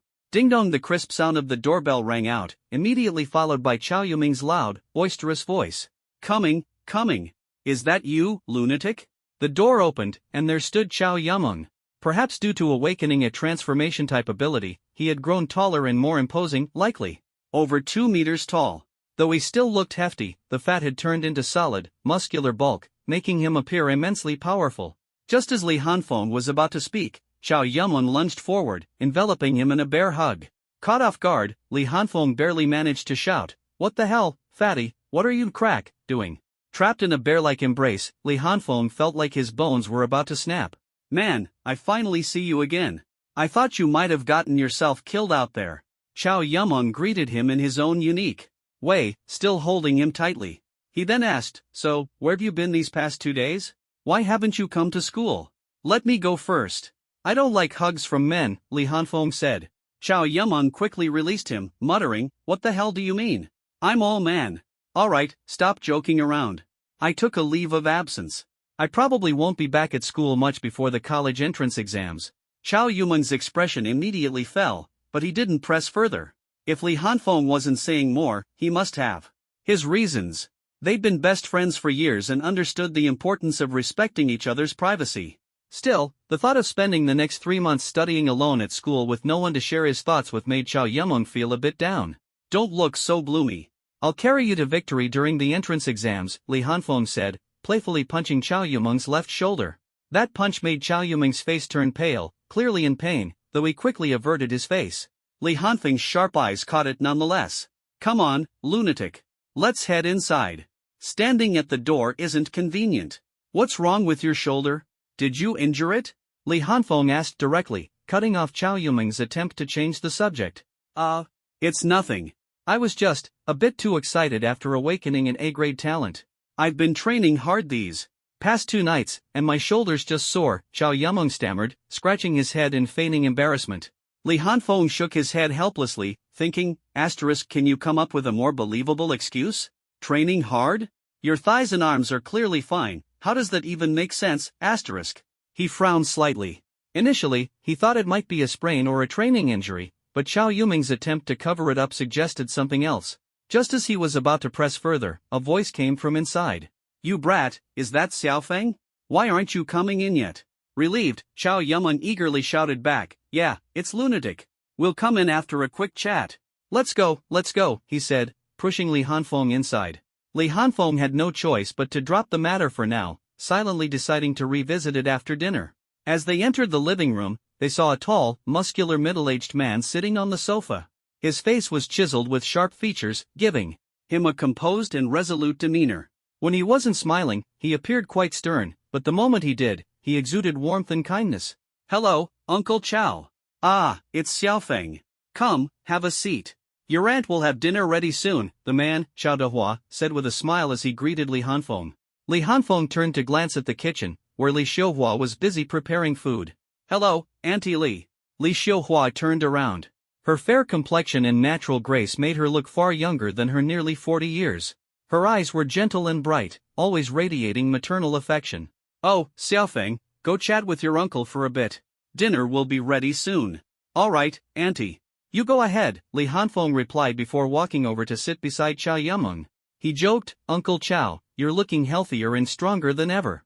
Have you been beating up Fatty regularly?" Chow Dehua was momentarily taken aback but quickly laughed and scolded, "You brat, why are you talking as cheekily as that troublemaker? I heard you awakened an S-grade talent. Are you planning to stand up for him now?" Li Hanfeng reacted quickly, replying, "No way.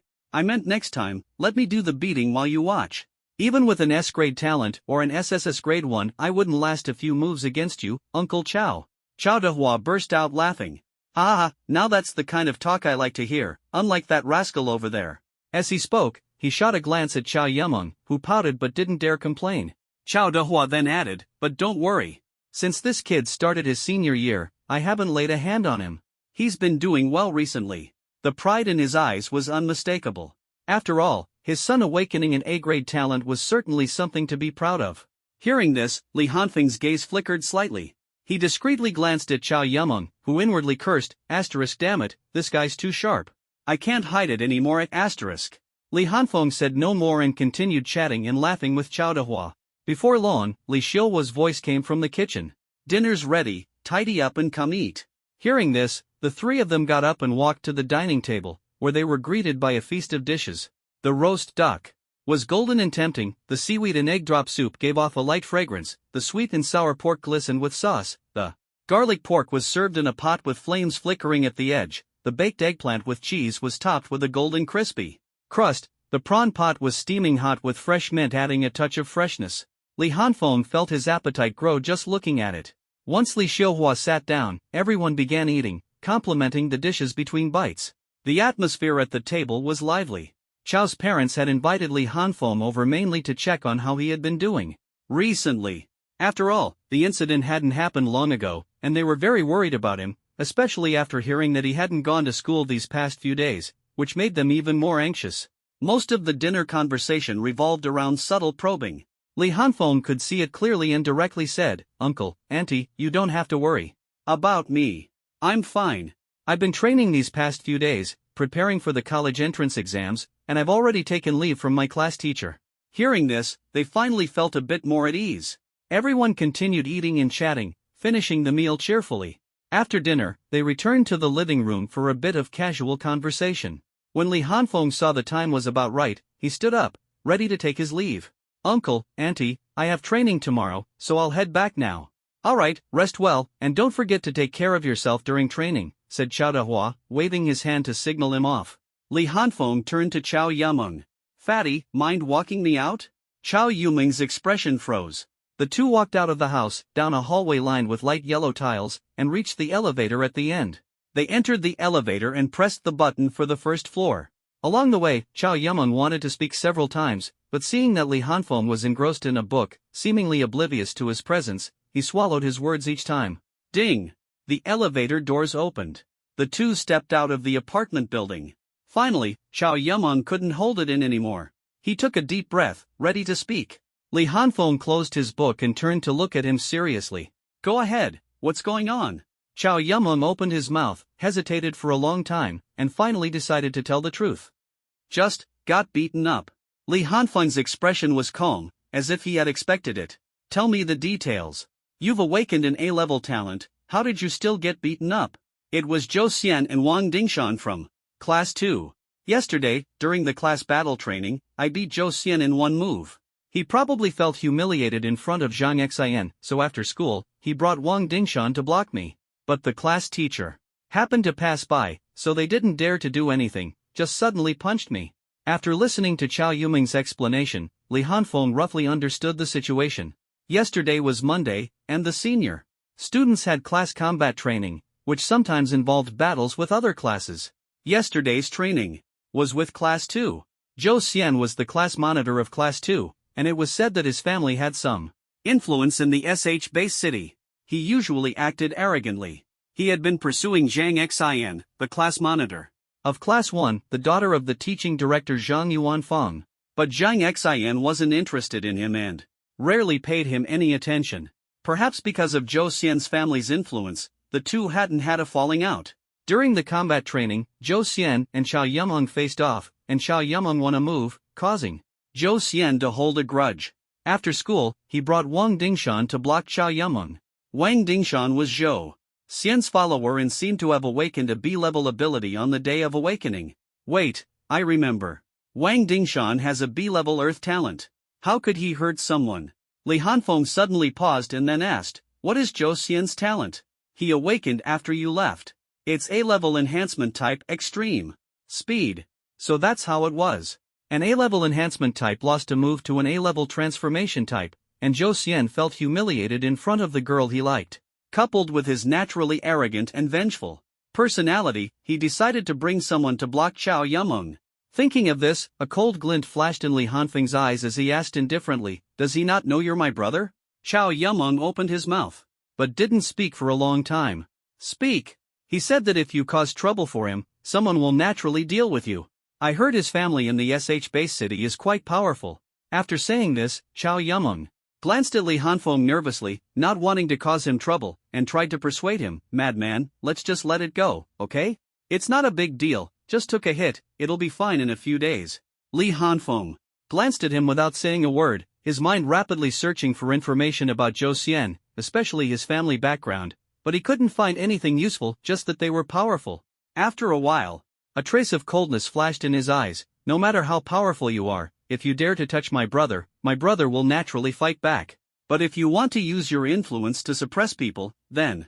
Li Hanfeng's killing intent flashed briefly before he smiled and said, "Actually, I'm quite curious to see who will deal with me. Madman, Alright, remember to call me tomorrow morning before school." Before Chao Yumeng could finish speaking, Li Hanfeng interrupted him and then turned to leave, not giving him a chance to argue.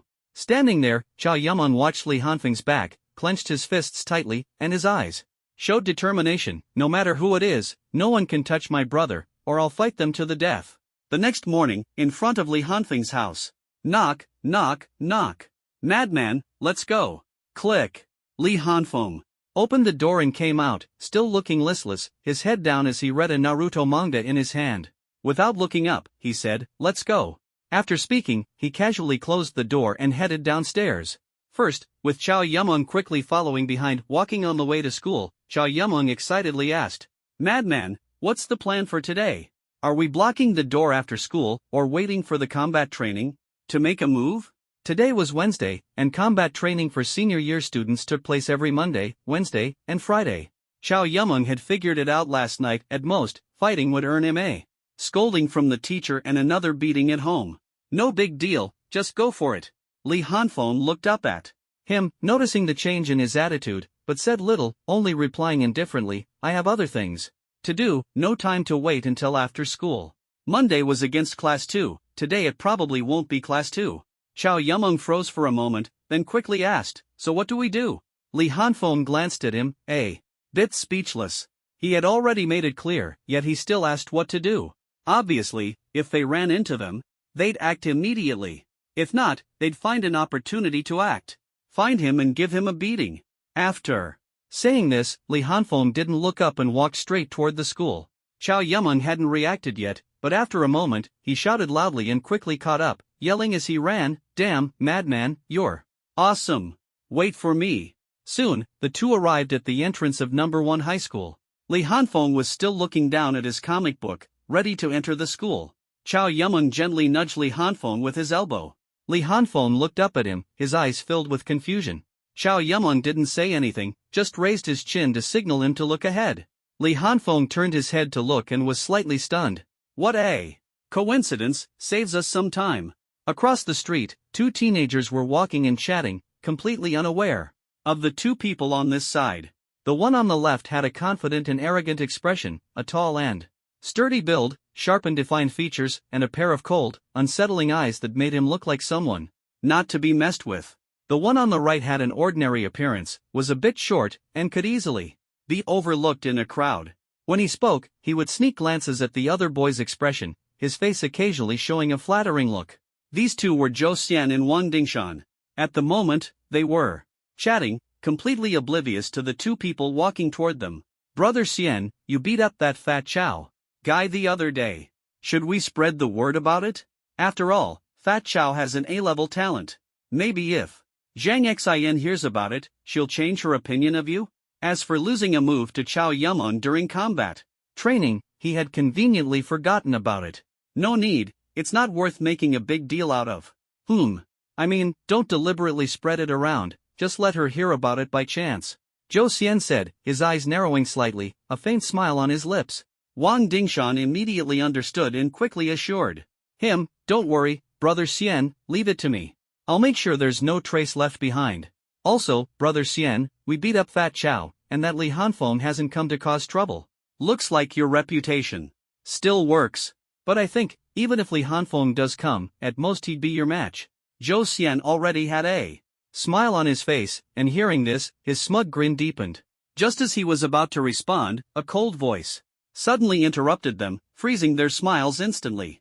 "Oh, Brother Xian? Looks like you're in trouble today." The two looked up and saw Li Hanfeng and Chow Yumeng standing right in front of them. For a moment, they didn't know what to say, and the atmosphere instantly became tense. Wang Dingshan opened his mouth, wanting to throw out some harsh words, but Li Hanfeng shot him a cold glance, silencing him completely. "Seems like you have nothing to say." Then Li Hanfeng spoke first, breaking the awkward atmosphere. His words carried a sense of pressure as he put away the book in his hand, looking ready to act. Zhou Xian's face darkened. His gaze fixed on Li Hanfeng as he said coldly, "Li Hanfeng, do you really want to challenge me?" Li Hanfeng ignored him, merely signaling Chow Yumeng not to intervene and stepping aside to watch. "What a joke, daring to mess with my brother and now asking if I want to go against you? You really have some nerve." Zhou Xian saw that Li Hanfeng was ignoring him and was determined to teach him a lesson, his expression growing even darker. "Li Hanfeng, do you think I'm afraid of you? Do you even know who I am?" Zhou Xian wasn't stupid, he understood that fighting wouldn't benefit either of them. After all, one of them had an S-level talent, and the other had an A-level talent. He could only resort to intimidation, hoping to make Li Hanfeng hesitate. At the school gate, a crowd of students had already gathered, whispering among themselves. Wow, what's going on? Are they going to fight? How does Zhou Xian dare to provoke Li Hanfeng? He's awakened in S-level talent. I heard Zhou Xian's family has some connections. So what if they do? Is he going to call his dad to fight at school? How embarrassing. Ignoring Zhou Xian's threats and the surrounding chatter, Li Hanfeng knew he couldn't drag this out. They were at the school gate, and a teacher might come out at any moment. He spoke coldly, "I'll give you all a chance, come at me together. Don't waste my time."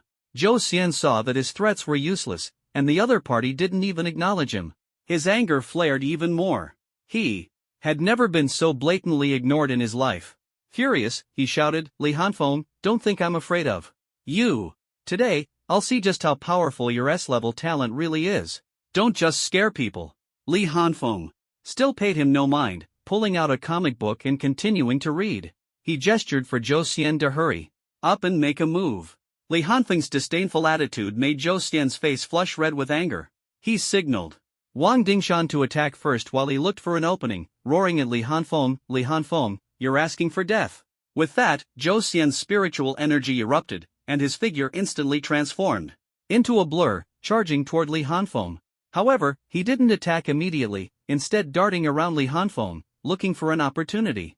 At this moment, Wang Dingshan let out a loud shout, a yellowish-brown armor appearing on his body, greatly enhancing his strength and defense. He quickly rushed to Li Hanfeng, throwing a punch straight at his chest. Yet Li Hanfeng kept his head down, still reading his book, as if he hadn't noticed the heavy punch coming his way. Just as the fist was about to hit his chest, he pushed off with his right foot, his body shifting to the left, effortlessly dodging the attack. The punch missed, and Wang Dingshan heard Li Hanfeng's lazy voice beside him, "Is this all you've got? Too slow." Wang Dingshan's pupils contracted, his anger surging as he swung his fist horizontally at Li Hanfeng's head. Li Hanfeng sidestepped, precisely avoiding the blow, the gust from the punch ruffling his bangs. "Now's my chance." Zhou Xian, who had maneuvered behind Li Hanfeng, saw that his opponent was completely unguarded. He unleashed his full spiritual energy and charged forward. Speed. Zhou Xian's speed was astonishing, like a blur cutting through the air, accompanied by the sound of breaking wind.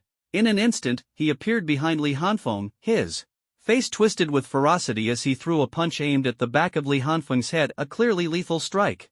Wang Dingshan's fists missed again, but he immediately rushed forward, his fists like dragons emerging from the sea, aiming straight for Li Hanfeng's chest. This time, it's definitely going to land. Seeing Li Hanfeng being attacked from both sides, yet still lowering his head to read as if completely unaware of the danger, Zhou Xian and Wang Dingshan simultaneously had a thought flash through their minds. However, just as the two attacks were about to hit Li Hanfeng, golden electric light suddenly flashed across his body. Accompanied by a zzz sound, he instantly disappeared from his original position. Damn it! The two were startled. Zhou Xian was moving too fast to react and directly collided with Wang Dingshan's fists. Wang Dingshan couldn't retract his fists in time and could only watch helplessly as Zhou Xian crashed into them. Boom! A loud noise echoed. Zhou Xian was sent flying backward, spitting out a mouthful of blood mid-air. Wang Dingshan was also forced back 2 steps by the powerful impact. Before he could steady himself, Li Hanfeng's figure, surrounded by golden electric light, appeared behind him. His eyes narrowed sharply, a chill running from his feet to the top of his head, making his hair stand on end. Before he could react, a tremendous force suddenly struck his waist. His earth-colored armor shattered with a loud crash, and he was sent flying toward Zhou Xian, who was lying on the ground clutching his chest and groaning. Boom! Ugh! Wang Dingshan landed beside Zhou Xian, also spitting out a mouthful of blood. The surroundings suddenly became so quiet that one could almost hear a pin drop. Some even nervously swallowed their saliva. Too strong. Too fast. From Wang Dingshan throwing a punch to Zhou Xian being sent flying, and then to Li Hanfeng kicking Wang Dingshan away, the entire process took no more than 5 seconds. And Li Hanfeng had been reading the whole time. Holy crap! Is this the legendary S-level talent? It's way too exaggerated. Anyone below S-level is just a minor character. Fighting against A-level and B-level talents is ridiculously easy for him. No way, S-level talent isn't this strong. Li Hanfeng is definitely more than just S-level. Exactly. Did you see the lightning flashing all over him earlier? The dense spiritual energy? He must have dual talents and has already reached the second tier. Holy crap, second tier in just a few days, and with dual talents? Don't say things like that lightly. Just speculation. Li Hanfeng's effortless defeat of an A-level and a B-level talent left the surrounding students deeply shocked. They couldn't see that this was actually a complete suppression of strength. For second-tier Li Hanfeng, facing two first-tier geniuses with no combat experience was an easy victory. To him, their movements were too slow and posed no threat at all. Holy crap, madman, how are you so strong? No way, I need to learn your training methods. At this moment, Chow Yumeng ran over excitedly and said. Li Hanfeng ignored him and walked straight toward the two who were now sitting up, supporting each other. He glanced at Zhou Xian, his gaze stopping at the other's chest, thinking to himself that this guy was lucky. If Wang Dingshan hadn't held back at the last moment, the impact from that collision would have left Zhou Xian unable to get up. The two saw Li Hanfeng approaching and their eyes were filled with fear. This man was too strong, completely on a different level. Even Zhou Xian lowered his head, not daring to let Li Hanfeng see the gloom in his eyes.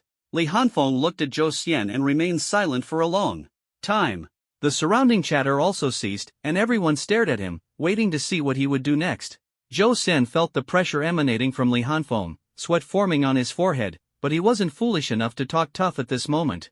Suddenly, Li Hanfeng leaned down to Zhou Xian's ear and said in a calm voice, "Let's just leave it at that. If you're not convinced, then call out the person you said could take me down. Also, you can come to me for revenge, but if you dare to bully Fatty again." As he spoke the last words, a bone-chilling aura emanated from Li Hanfeng, causing Zhou Xian to shiver involuntarily. After finishing, Li Hanfeng ignored Zhou Xian's reaction, didn't wait for a reply, stood up, nodded to Chow Yumeng, and then turned to leave under everyone's gaze. He had important matters to attend to today and didn't want to be dragged back to school by the teachers. Zhou Xian watched as Li Hanfeng's figure gradually disappeared into the distance.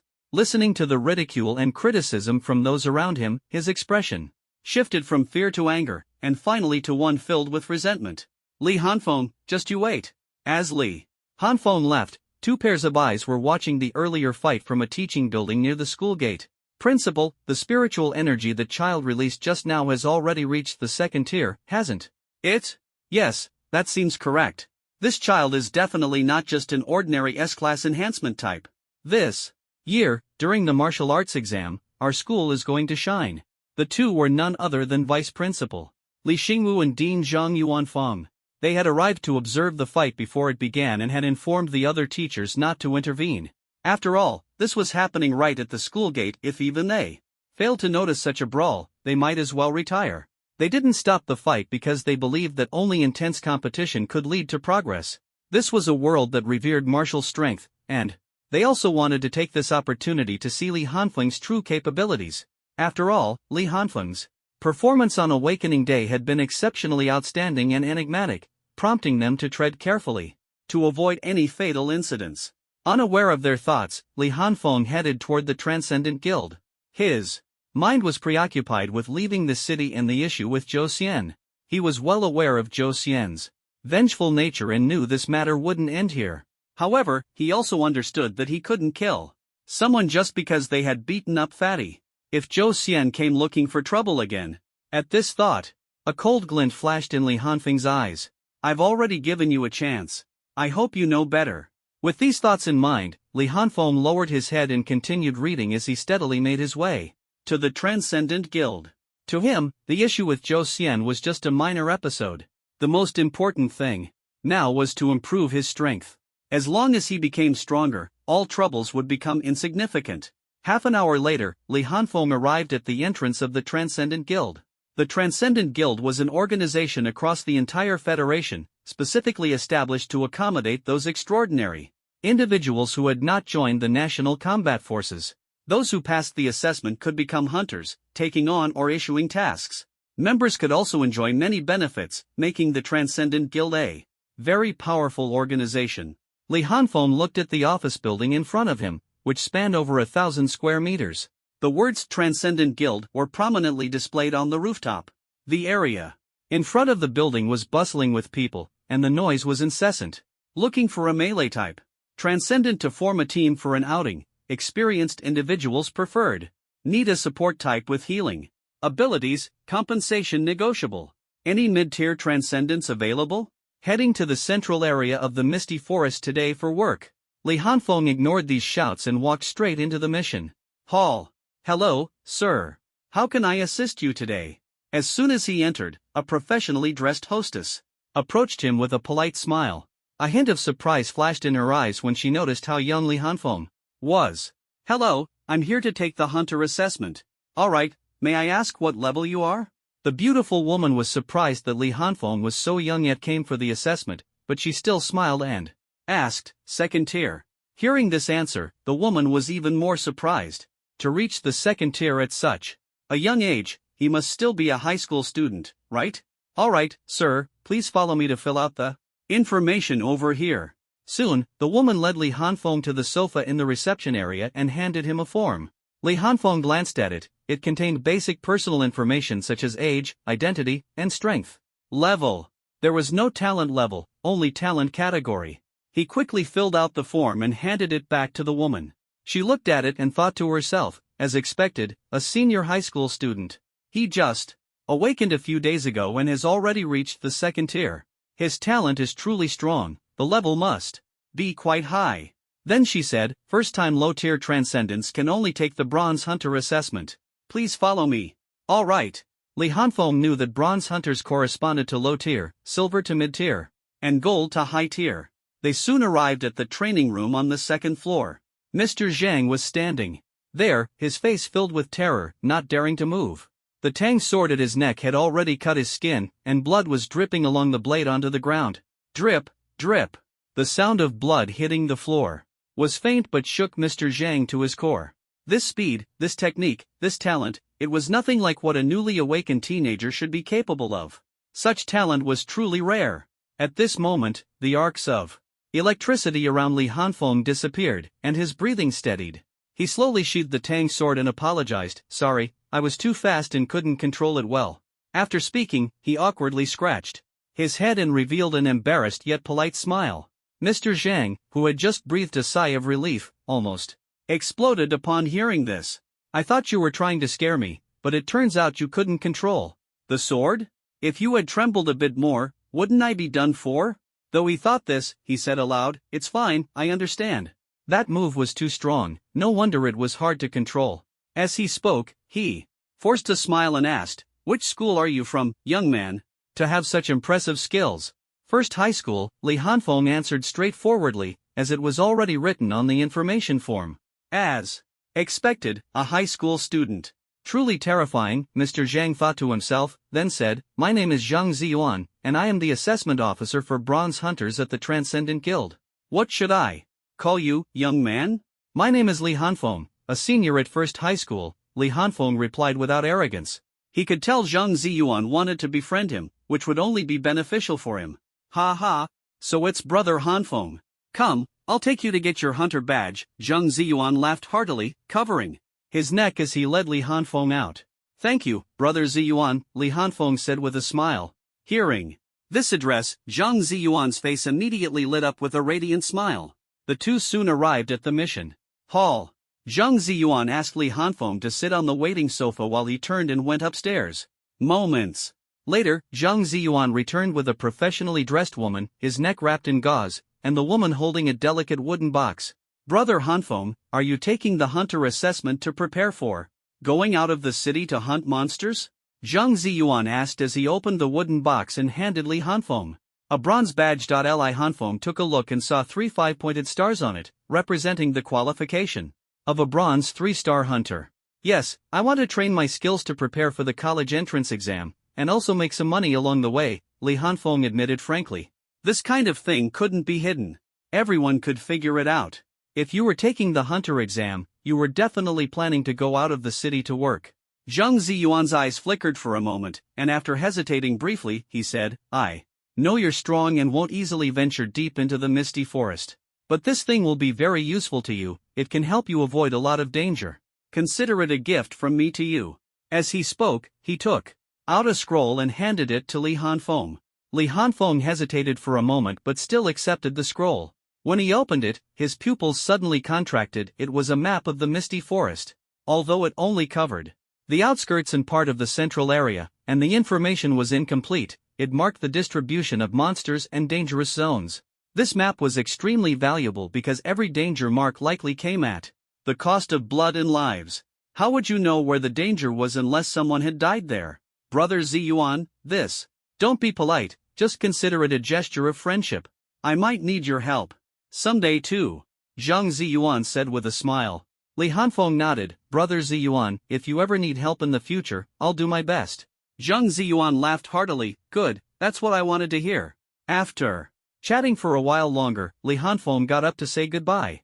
As he walked toward the city gate, Zhang Ziyuan watched his back and muttered to himself, I never thought such a remarkable person would come out of this small level 4 base city. Holding the map scroll in his hand, Li Hanfeng's face showed an excited expression. This time, the opportunity is even greater. Sharingan, here I come. Just as Li Hanfeng was preparing to head to the misty forest, in a luxurious mansion on the outskirts of the base city, slap, a loud slap landed on Zhou Xian's face. The middle-aged man furrowed his brows, his face full of anger. You ungrateful son, always causing trouble. Do you know that Li Hanfeng is no ordinary person, yet you deliberately provoked him? Are you trying to turn the world upside down? Zhou Xian was stunned by the slap, a clear red handprint left on his face. It took him a while to react, and he said in disbelief, Father, you actually hit me? I was the one who got beaten up. I was bullied, and instead of standing up for me, you hit me? The middle-aged man was Zhou Xian's father, Zhou Zhanghai, the steward of the Science and Martial Arts building in SH Base City. He held considerable power and was a prominent figure in the base city. Humph. You're my son. I know your temperament better than anyone. If you hadn't provoked someone, who would hit you for no reason? Zhou Zhanghai sneered, seeing through Zhou Xian's little tricks. But, father, he hit me really hard. Aren't you going to do anything about it? I'm your son, and now he's become my inner demon. You must help me get rid of him. Zhou Xian persisted. Zhou Zhanghai furrowed his brows tightly, his anger rising. You fool! Do you think Li Hanfeng is an ordinary person? He's far from just having a simple S-level talent. Even your vice principal has been keeping an eye on him for a long time. Do you really think that old fox Li Xingwu is easy to deal with? Zhou Xian was unconvinced. Father, what are you afraid of? I've looked into it. He's going to the Transcendent Guild to take the Hunter Certification exam, which means he'll be leaving the city. As long as we act cleanly outside the city, who will know it was us? Zhou Zhanghai fell silent, his brows furrowed deeply. He closed his eyes for a moment and did not respond. Zhou Xian saw this and felt a glimmer of hope. Father, enough. You go back to your room now. Without my permission, don't even think about stepping out. If you dare to leave, I'll break your legs. Zhou Zhanghai's voice was cold and stern. Father, Zhou Xian wanted to speak, but the look in his father's eyes silenced him. He obediently returned to his room. After Zhou Xian left, Zhou Zhanghai was the only one remaining in the hall. He closed his eyes slightly, leaning against the chair, lost in deep thought for a long time. Finally, he opened his eyes, a chilling glint flashing within them. Find out Li Hanfeng's whereabouts. If he really plans to leave the city, make sure everything is done cleanly. His expression was calm, his gaze as deep as a still pond. Understood, came a cold response from the hall, the voice echoing like that of a ghost. At this moment, Li Hanfeng had already arrived at the city gate. He gazed up at the towering walls surrounding the base city, his eyes filled with awe. The walls soared tens of meters high, covered with white stones that appeared solid and steadfast. Rows of energy cannons were mounted atop the walls, pointing outward, giving the structure an imposing presence. Inside and outside the walls stood rows of stone watchtowers, each manned by a soldier clad in striking armor. From their elevated positions, they guarded the area with vigilance. On the wall tops, several guards, adorned in heavy armor and armed with sharp spears, looked dignified and imposing. Their expressions were focused, their eyes alert, ready to respond to any sudden combat. These towering walls exuded an intense sense of safety and stability. So these are the city guards? Truly worthy of being the vanguard soldiers, their presence is as sharp as blades, Li Hanfeng thought to himself as he looked at the soldiers brimming with killing intent. He couldn't help but feel a sense of admiration. Whoosh! Li Hanfeng took a deep breath, sensing his physical condition. Though he hadn't fully mastered the constant, total concentration, breathing technique, the past few days of practice had allowed him to maintain the state of total concentration breathing most of the time, aside from when he was sleeping or extremely focused. Without an instructor to oversee his training, this was currently his limit. From here, he could only rely on time and steady effort to improve. He took a moment to feel his breath before striding toward the city gate. Halt! Show your exit permit. Just as he arrived at the gate, Li Hanfeng was stopped by a city guard. He pulled out his hunter's badge and handed it to the soldier, saying, "I'm a hunter, heading out of the city to hunt beasts." The soldier glanced at the badge, then at Li Hanfeng's youthful face, a hint of surprise flashing in his eyes. However, he didn't take the badge, instead motioning for him to put it away. Bronze rank, 3 stars. Not bad talent. The college entrance exams are just around the corner. Beyond the walls is dangerous. The soldier didn't say much, but his meaning was clear. He stared at Li Hanfeng, his sharp gaze tinged with a trace of gentleness. Li Hanfeng gave a standard military salute, his previously somewhat lazy gaze becoming resolutely firm. The soldier was silent for a moment before slowly lifting his spear, blocking Li Hanfeng's path. He also returned the salute, his tone serious. "Return safely." Li Hanfeng smiled slightly. "I won't die." As soon as he stepped out of the city gate, Li Hanfeng was once again taken aback by the scene before him. Not far from the gate, a large number of people were gathered in teams, their numbers surpassing even those at the entrance of the Transcendent Guild. When they saw Li Hanfeng, a hint of surprise flickered across their faces, but no one invited him to join. Although he was young and talented, his lack of experience often meant he could be a burden to a team. Li Hanfeng didn't mind. He was happy to be free, walking alone toward the misty forest. Who's that kid? Daring to head into the misty forest alone? Who knows? Judging by his age, he looks like he's still in school. Could he be some kind of genius? Don't be ridiculous. He's probably only awakened his abilities recently, his strength is limited. Forget it, let him be. Yesterday, a beautiful girl also went in alone. Are all the students this bold? With the invasion of alien races, the revival of spiritual energy, and the mutation of trees and flowers, the beasts on Blue Star have transformed into demon beasts. Led by powerful beast kings, they gather in certain areas and occasionally attack human base cities. The Misty Forest is one such gathering place, located more than 10 kilometers from SH Base City. The alien races hide in stable spatial rifts, and most battles between humans and aliens occur in alien spaces. Each large spatial rift is guarded by powerful individuals to prevent large-scale invasions, but aliens still occasionally infiltrate through smaller rifts, attacking base cities and causing casualties. Li Hanfeng soon arrived at the edge of the misty forest, put away his book, and looked up. This forest was mysterious and dangerous. The trees towered into the clouds, vines coiled around trunks, and flowers and grass swayed in the wind. Shrouded in mist all year round, the light was dim, hence the name Misty Forest. Standing at the forest's edge, Li Hanfeng felt the breeze carrying the fragrance of flowers and grass, which lifted his mood, but the scent couldn't mask the danger lurking within the forest. He took a deep breath, and with a thought, a tang sword appeared in his hand.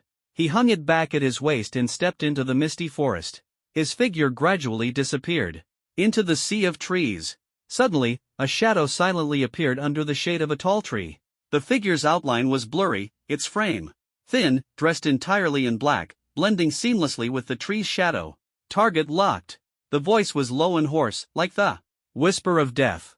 Entering the forest's outskirts, Li Hanfeng put away his comic book and became alert.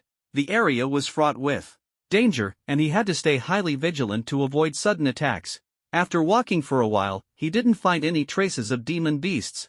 Taking out the map given by Zhang Ziyuan, he compared the locations and quickly selected his target, the nest of the Gale Demon. Wolves. The map indicated that the nest housed 2 Gale Demon wolves, one male and one female, with one being a second-tier demon beast. It wasn't far, reachable within half an hour. This is it. 1 first tier, 1 second tier, shouldn't be a big problem. But I need to finish quickly to avoid attracting other trouble. After pondering for a moment, Li Hanfeng immediately proceeded in the direction marked on the map.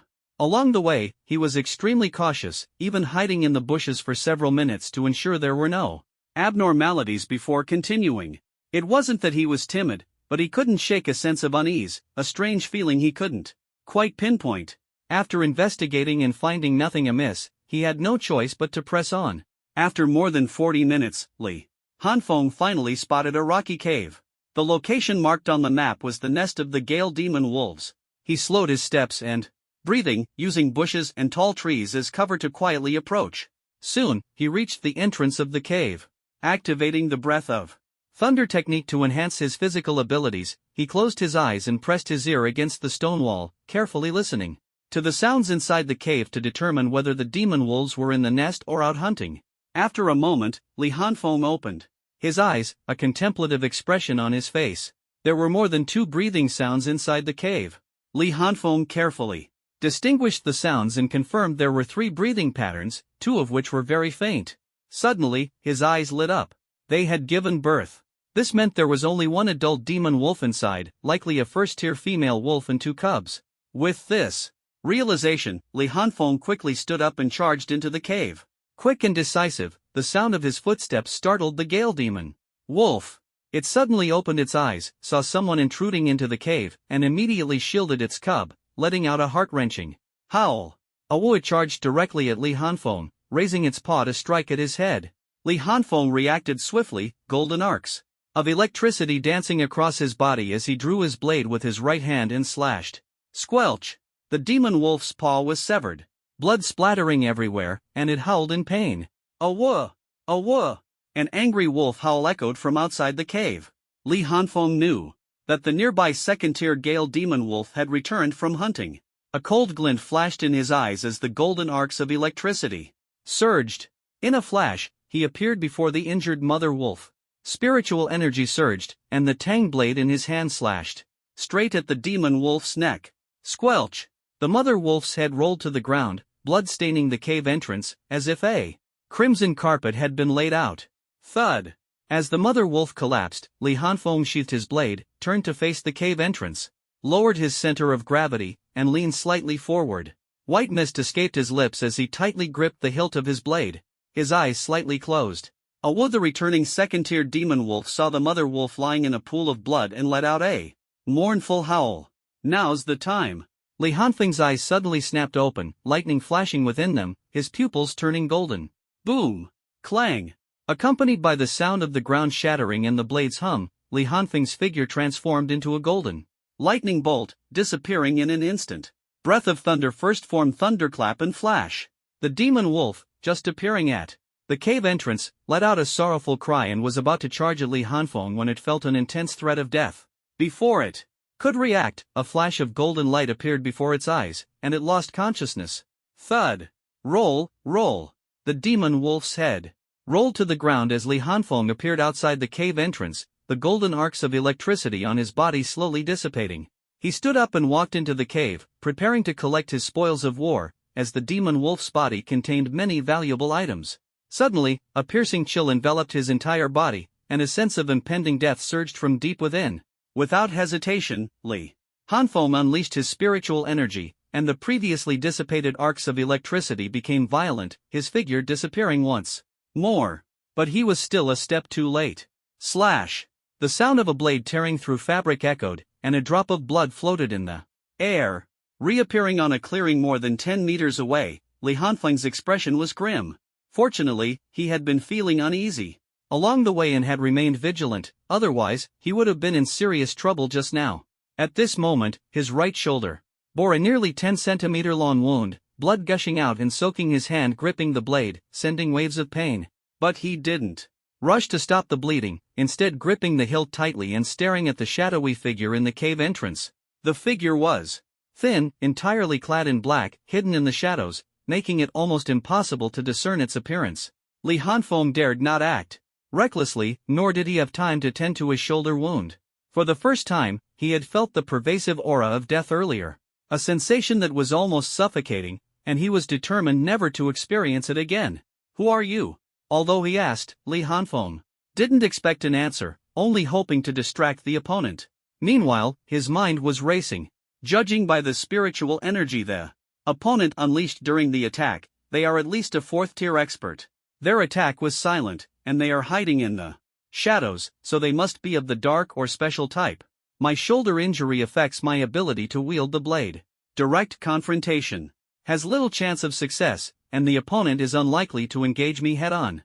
Escaping is also futile, their speed is undoubtedly superior. I can only take advantage of my current state to go on the offensive and gamble for a chance. Thinking this, Li Hanfeng took a deep breath, leaned forward, and gripped the hilt of his blade tightly, refusing to loosen his hold. However, his opponent seemed to see through his intentions. Without paying him any mind, the figure twisted and disappeared into the shadows in an instant. Damn it!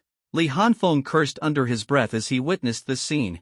He knew full well that his opponent was trying to wear him down. The enemy understood that he didn't dare to bandage his wound, and with the speed he was bleeding, it wouldn't be long before he would weaken due to excessive blood loss, unable to even put up a fight and left to await death. The situation had reached an impasse. His opponent hid in the darkness, waiting for Li Hanfeng's stamina to run out. Li Hanfeng was injured and couldn't bandage himself. If he tried to fight head-on, he couldn't find his foe, and if he fled, he would undoubtedly be chased down, accelerating his loss of strength and blood. What should I do? Li Hanfeng's mind raced, searching for any possible means of escape. Moments later, he gritted his teeth, released his grip on the blade, and his figure vanished from his spot like a bolt of lightning. In the dim forest, a streak of golden lightning flickered continuously. Near this streak of lightning, it seemed as though a dark shadow lingered in the darkness, faintly visible, following closely like an unshakable shadow. Tear. While sprinting at full speed, Li Hanfeng tore off the sleeve of his jacket and bit down on it. Suddenly, the golden lightning surged, his speed increasing once more as his figure disappeared in an instant. At the very moment of acceleration, Li Hanfeng swiftly pulled the sleeve from his mouth with his left hand and began tying it tightly over the wound on his right shoulder. Though his movements were rough, there was no time for precision. This was a true race against death. Every second counted, and being even a second slower could lead to his demise. Sure enough, just as Li Hanfeng finished tying the makeshift bandage, a shadowy figure silently emerged from the darkness ahead, a dagger gleaming coldly in hand, aimed directly at his throat. But it seemed Li Hanfeng had anticipated this. Just as he was sprinting at full speed, his steps suddenly shifted. With a flash of lightning, he veered sharply to the right, his figure darting like lightning. The shadow hesitated for a fraction of a second, evidently surprised that Li Hanfeng could execute such a sharp change in direction at such speed. In truth, for Li Hanfeng, who had already mastered the Form 1, six-fold strike, this was merely a fundamental maneuver. In the instant he changed direction, Li Hanfeng tore off the other sleeve of his jacket, quickly using it to wipe away the blood on his right hand and the blade's hilt. He drew his tang blade, gripping it tightly with his right hand while his left hand and teeth worked together to tie the sleeve securely around the hilt in his hand. At this moment, a cold glint appeared once more, this time aimed silently at the back of Li Hanfeng's neck, its icy intent chilling to the bone. Clang! Just as the dagger was about to graze the back of his neck, Li Hanfeng suddenly ducked and spun around, slashing his blade in a swift arc. The crisp sound of metal clashing echoed through the shadowy forest. Using the momentum from the clash, Li Hanfeng retreated rapidly. In a flash of lightning, he appeared in an open space 10 meters away. This time, he didn't continue running. Instead, he sheathed his blade, leaned slightly forward, and exhaled a faint mist from his mouth. Accompanied by a sizzling sound, golden arcs of electricity danced across his body. Amidst the crackling of thunder, Li Hanfeng slowly closed his eyes. Having fun? Care to try again? A strange scene unfolded in the shadowy forest. A young man in black, his sleeves torn off, stood poised in a draw stance. Golden arcs of electricity flickered across his body as he remained in a state of readiness, prepared to strike at any moment. Strangely, there were no enemies in sight around him. The surroundings were eerily quiet, as if he were fighting alone. Li Hanfeng felt a bit speechless. You, a mid-level transcendent, fighting me, a second-level transcendent, aren't you bullying me too much? Aren't you afraid of losing face?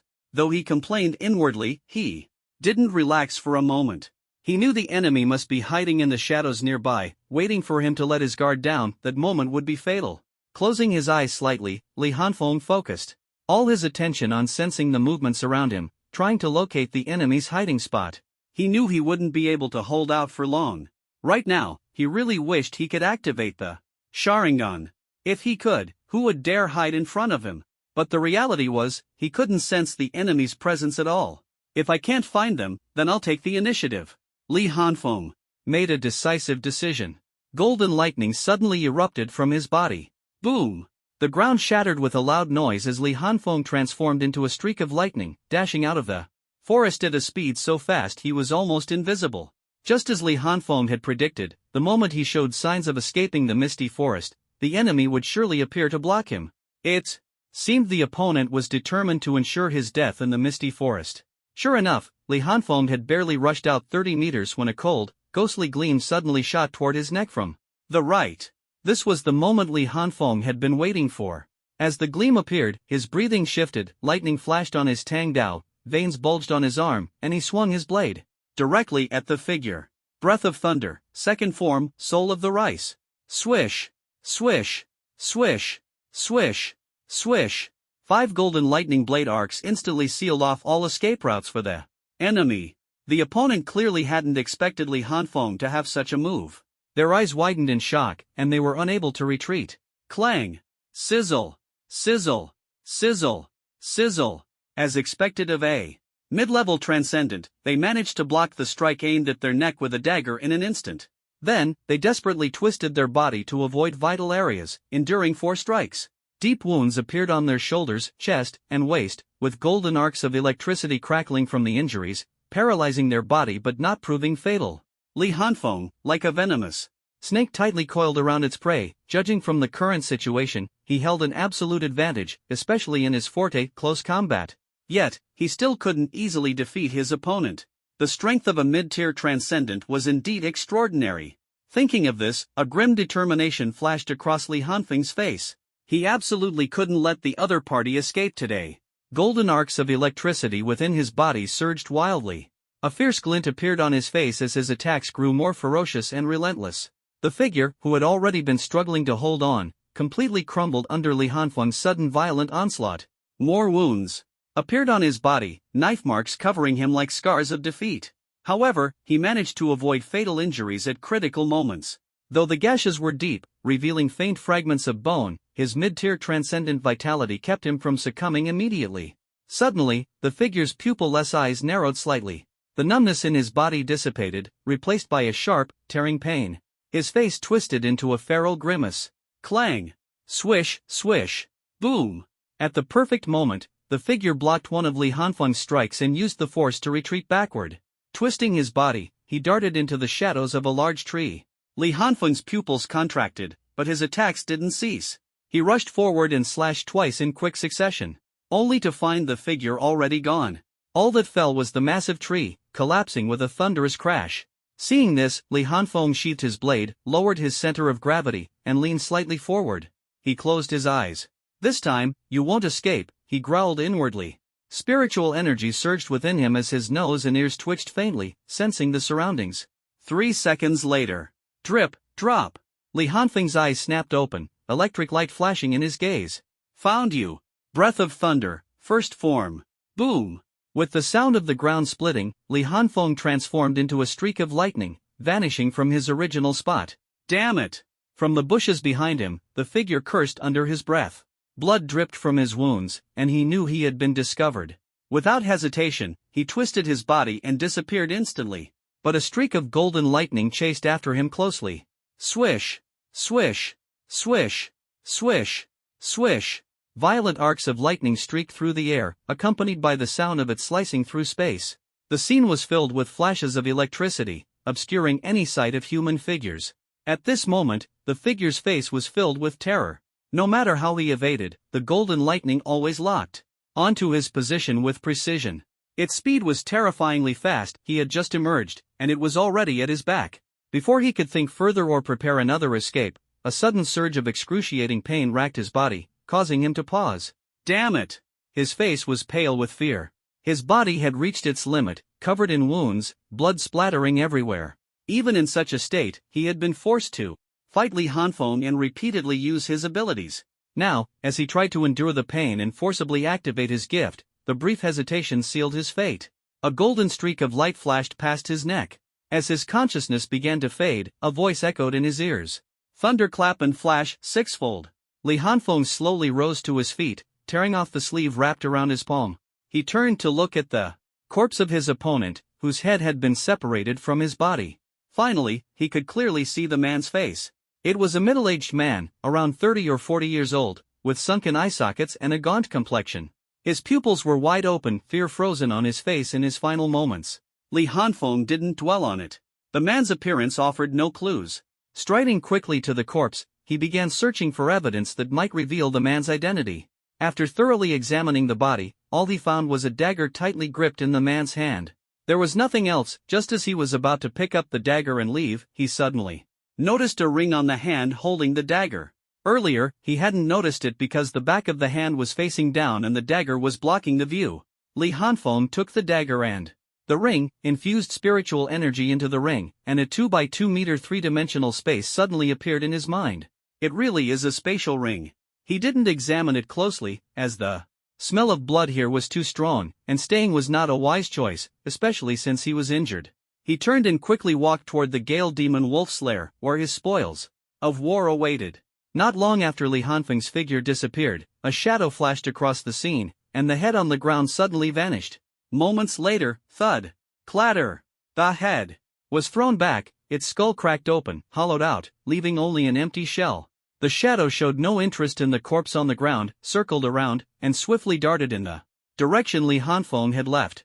At this moment, Li Hanfeng, dragging his tired and injured body, had already arrived near the Gale Demon Wolf's cave.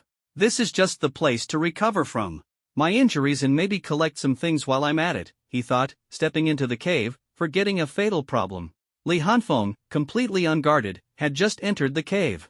When his hair stood on end, his body froze, and even his breathing stopped.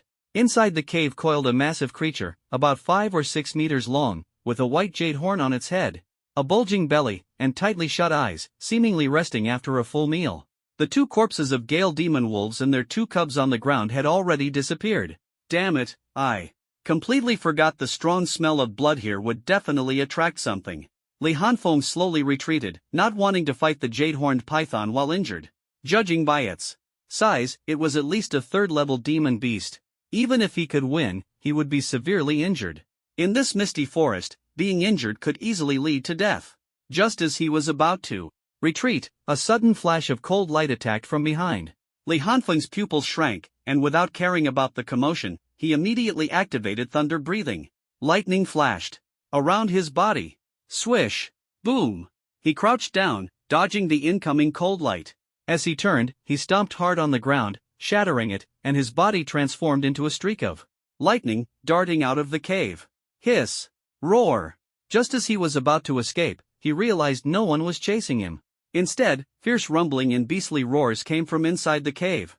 It seemed the jade-horned python had been startled, mistaking the 3-eyed demon ape for an intruder, and the 2 beasts began fighting inside the cave. Li Hanfeng stopped in his tracks and turned to look.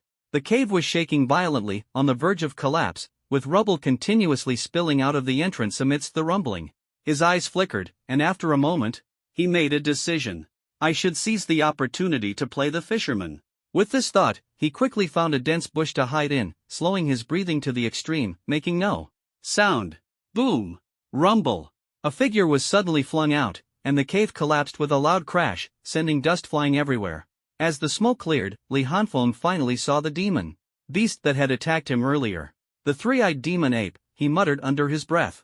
He had seen this type of demon beast in the virtual battlefield before. They were extremely troublesome. The one before him was clearly a 3rd-level beast. I wonder which is stronger, the 3rd-level jade-horned python or the 3rd-level 3-eyed demon ape. As the smoke dissipated, a python and an ape stood facing each other, their eyes filled with ferocity and killing intent. Hiss! Roar! Accompanied by beastly roars, both sides charged at each other at full speed, engaging in a fierce battle.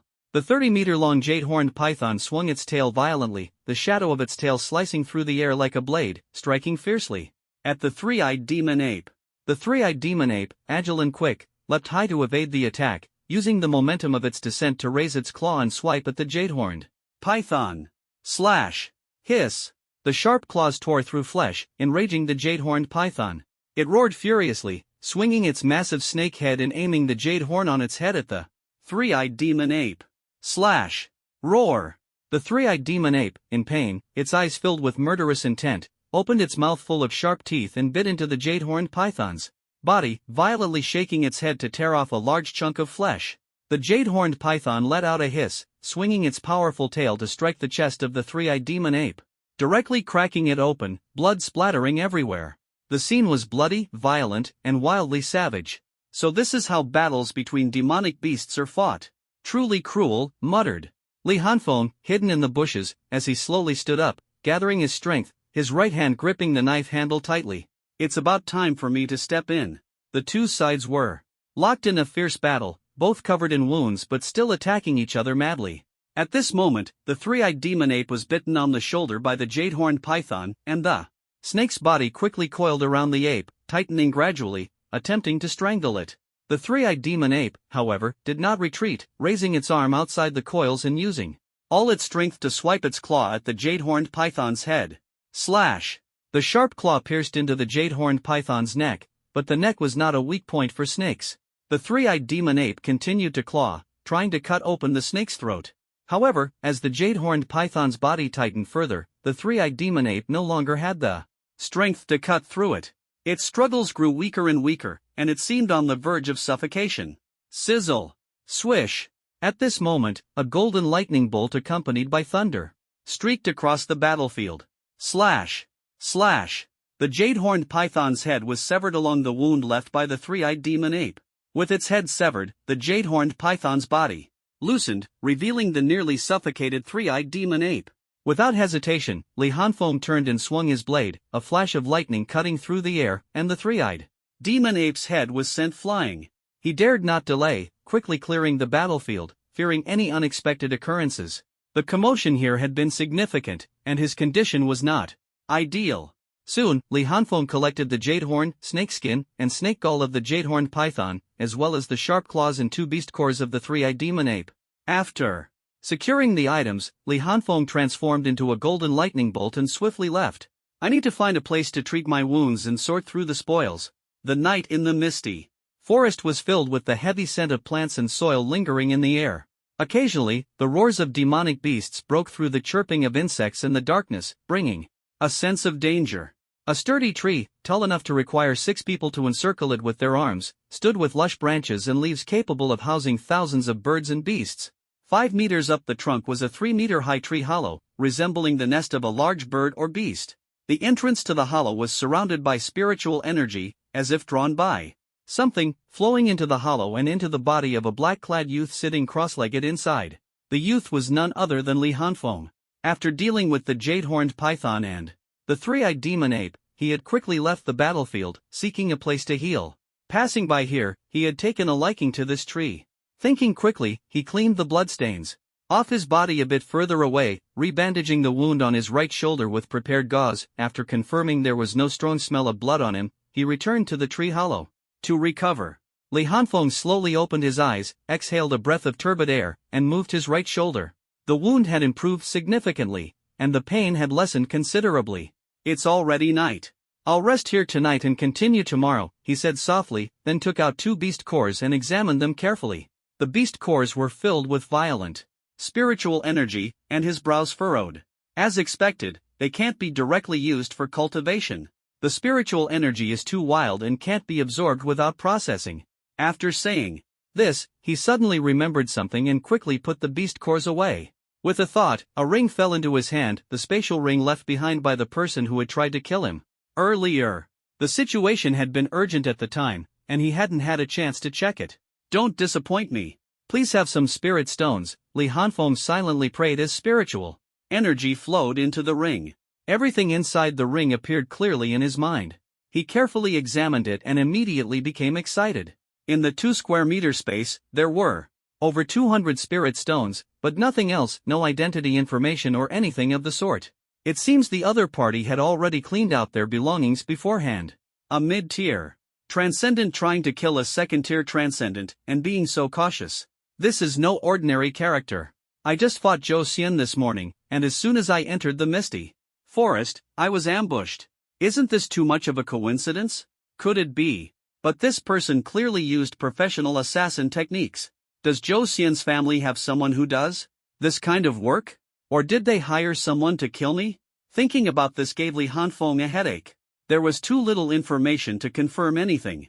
He could only suspect Zhou Xian, but he couldn't be certain. His gaze flickered slightly. Whether it's you or not, I'll settle the score with you when I return. I already gave you a chance. Li Hanfeng exhaled deeply and stopped dwelling on it. After all, he had already counter-killed the attacker, and the other party wouldn't know about it, so they wouldn't send anyone else after him. For now, he was safe, at least without the worry of being ambushed. With a thought, the system panel appeared before him, and his gaze fell on the bottom right corner at the kill value. Kill value. 85, that much already? He was surprised and checked the detailed record of the kill value. First tier Swiftwind Demon Wolf, 5 points, second tier, 10 points, 2 third tier, 20 points each, and the fourth tier, 30 points. Li Hanfeng analyzed and concluded, it seems killing beasts or people of the same tier gives 10 points, one tier higher gives more, and one tier lower gives half. Unfortunately, the system couldn't communicate, so he could only infer based on these experiences. 85 points now, just 15 more to exchange for a grand fireball. 25. Third tier beasts would get me a pair of Sharingan. His eyes sparkled as he decided to unlock the Sharingan first before returning. His current strength had been exposed, and going back without a significant improvement would be too dangerous. He set aside his distractions, gripped 2 spirit stones tightly, and began to fully focus on operating his breathing technique. Spiritual energy continuously flowed into his body. After absorbing the spirit stones, he fell into a deep sleep. Having faced life and death trials today, his body and mind were extremely exhausted. The night passed peacefully without incident. Morning, misty forest. Boom! Roar! Roar! Still in his dreams, Li Hanfeng was suddenly awakened by the sound of intense energy. Collisions and the angry roars of beasts.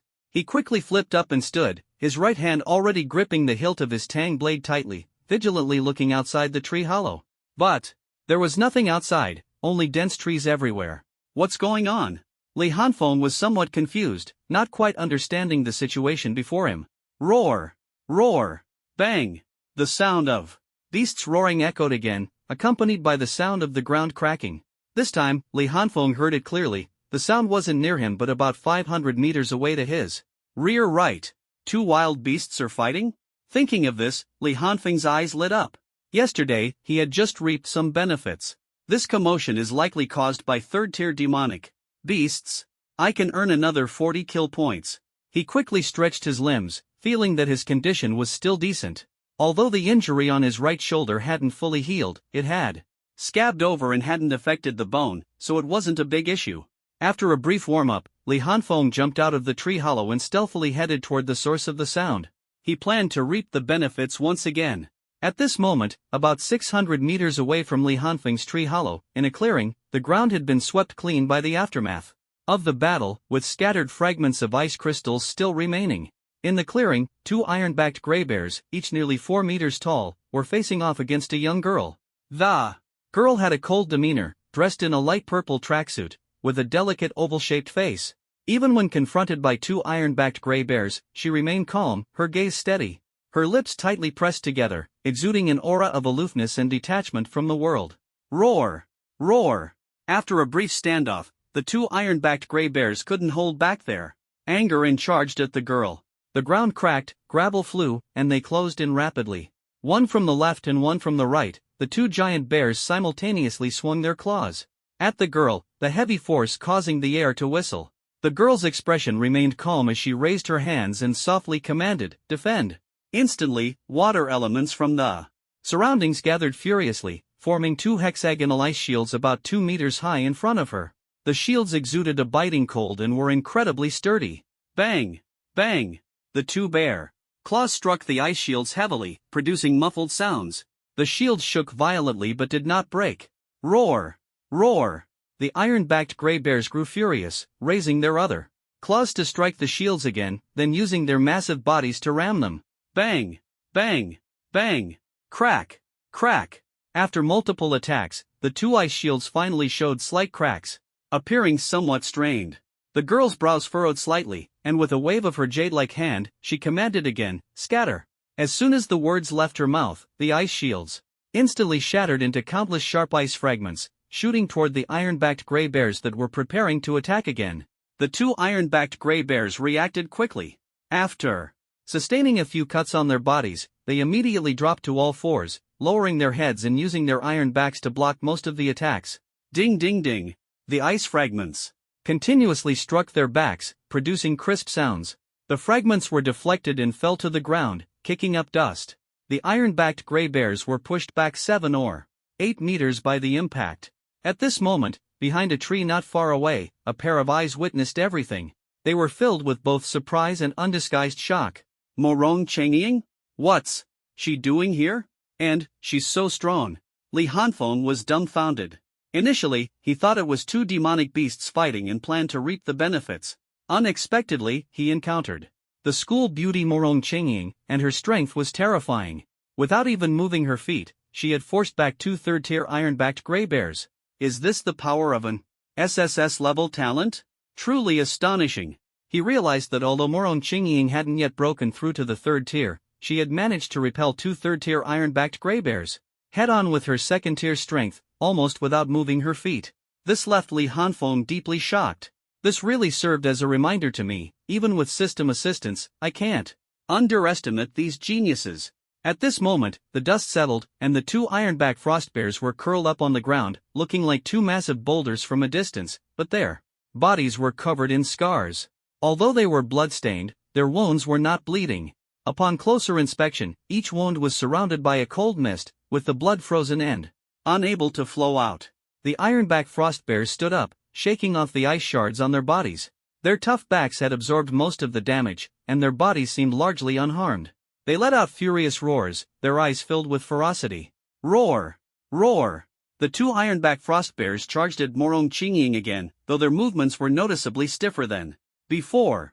Seeing the situation before her, Morong Chengying's gaze instantly turned icy. With a gentle wave of her hand, a snow-white ice crystal longsword appeared in her grasp, and a suit of ice crystal armor quickly formed on her body. Her already cold and elegant demeanor now carried an added air of sternness. Instead of retreating, she advanced, charging directly at the two ironback frost bears, seemingly intent on engaging them in close combat. She's an elemental type, how dare she fight the ironback frost bears at close range?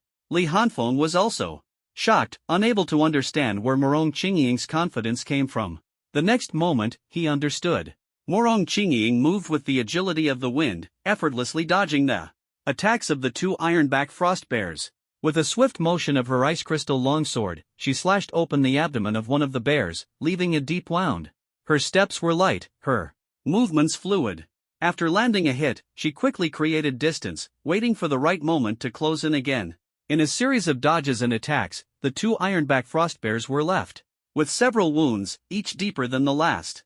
Strangely, the wounds did not bleed. Instead, a layer of cold mist emerged from them, as if Morong Chengying's innate ability was helping to stop the bleeding. The ironback frost bears roared in anger, but as their wounds multiplied, their movements became increasingly sluggish and stiff, unable to touch Morong Chengying at all. Li Hanfeng watched in astonishment. Morong Chengying's swordsmanship and footwork were clearly extraordinary, suggesting years of practice. Morong Chengying's background is definitely not simple.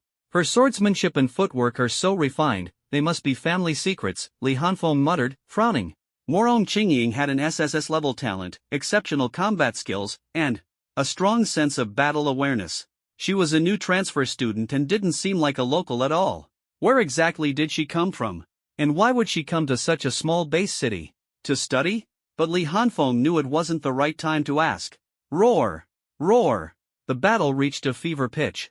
The two ironback frost bears couldn't land a single hit on Morong Chengying, and their movements grew increasingly stiff. Morong Chengying seized the opportunity to inflict more wounds on them. The ironback frost bears could only roar helplessly, venting their frustration. Li Hanfeng thought to himself that these two ironback frost bears would soon be worn out. He noticed that the wounds left by Morong Chengying froze their blood, and the cold seeped into their bodies, causing them pain and further slowing their movements. Li Hanfeng considered stepping in to steal the kill. Although he didn't need the materials from the ironback frost bears, he still wanted the kill points. He calculated his move, planning to claim he was just passing by and helping out a fellow student. The more he thought about it, the more tempted he became, and he prepared to act. Suddenly, the situation took a dramatic turn. Roar! Roar! The two ironback frost bears let out frenzied roars, their eyes turning blood red. Their claws suddenly grew several centimeters longer, and the previously frozen wounds began to bleed. Berserk? How is this possible? Damn it! Li Hanfeng's eyelids twitched. This situation was beyond his expectations. How could a third-tier ironback azure bear go berserk? That was a special ability only possessed by mid-tier demonic beasts. Morong Chengying hadn't anticipated this sudden change either. She was standing between the two ironback azure bears, with no time to react. Whoosh! Two massive claws struck through the air, aiming directly at Morong Qingying. It was too late to use the ice shield for defense. For the first time, a look of tension appeared on Morong Qingying's face. Her brows furrowed, her lips pressed tightly together, and a trace of fierceness flashed in her eyes. She gripped her sword and attacked the ironback azure bear in front of her. Spiritual energy surged rapidly, the icy crystal sword exuding a chilling aura. And the blade instantly thickened. She turned skillfully to evade the frontal attack, raising her hand to stab directly at the heart of the ironback azure bear. Thud! The sword's edge was swift, precise, and ruthless, piercing through the bear's heart.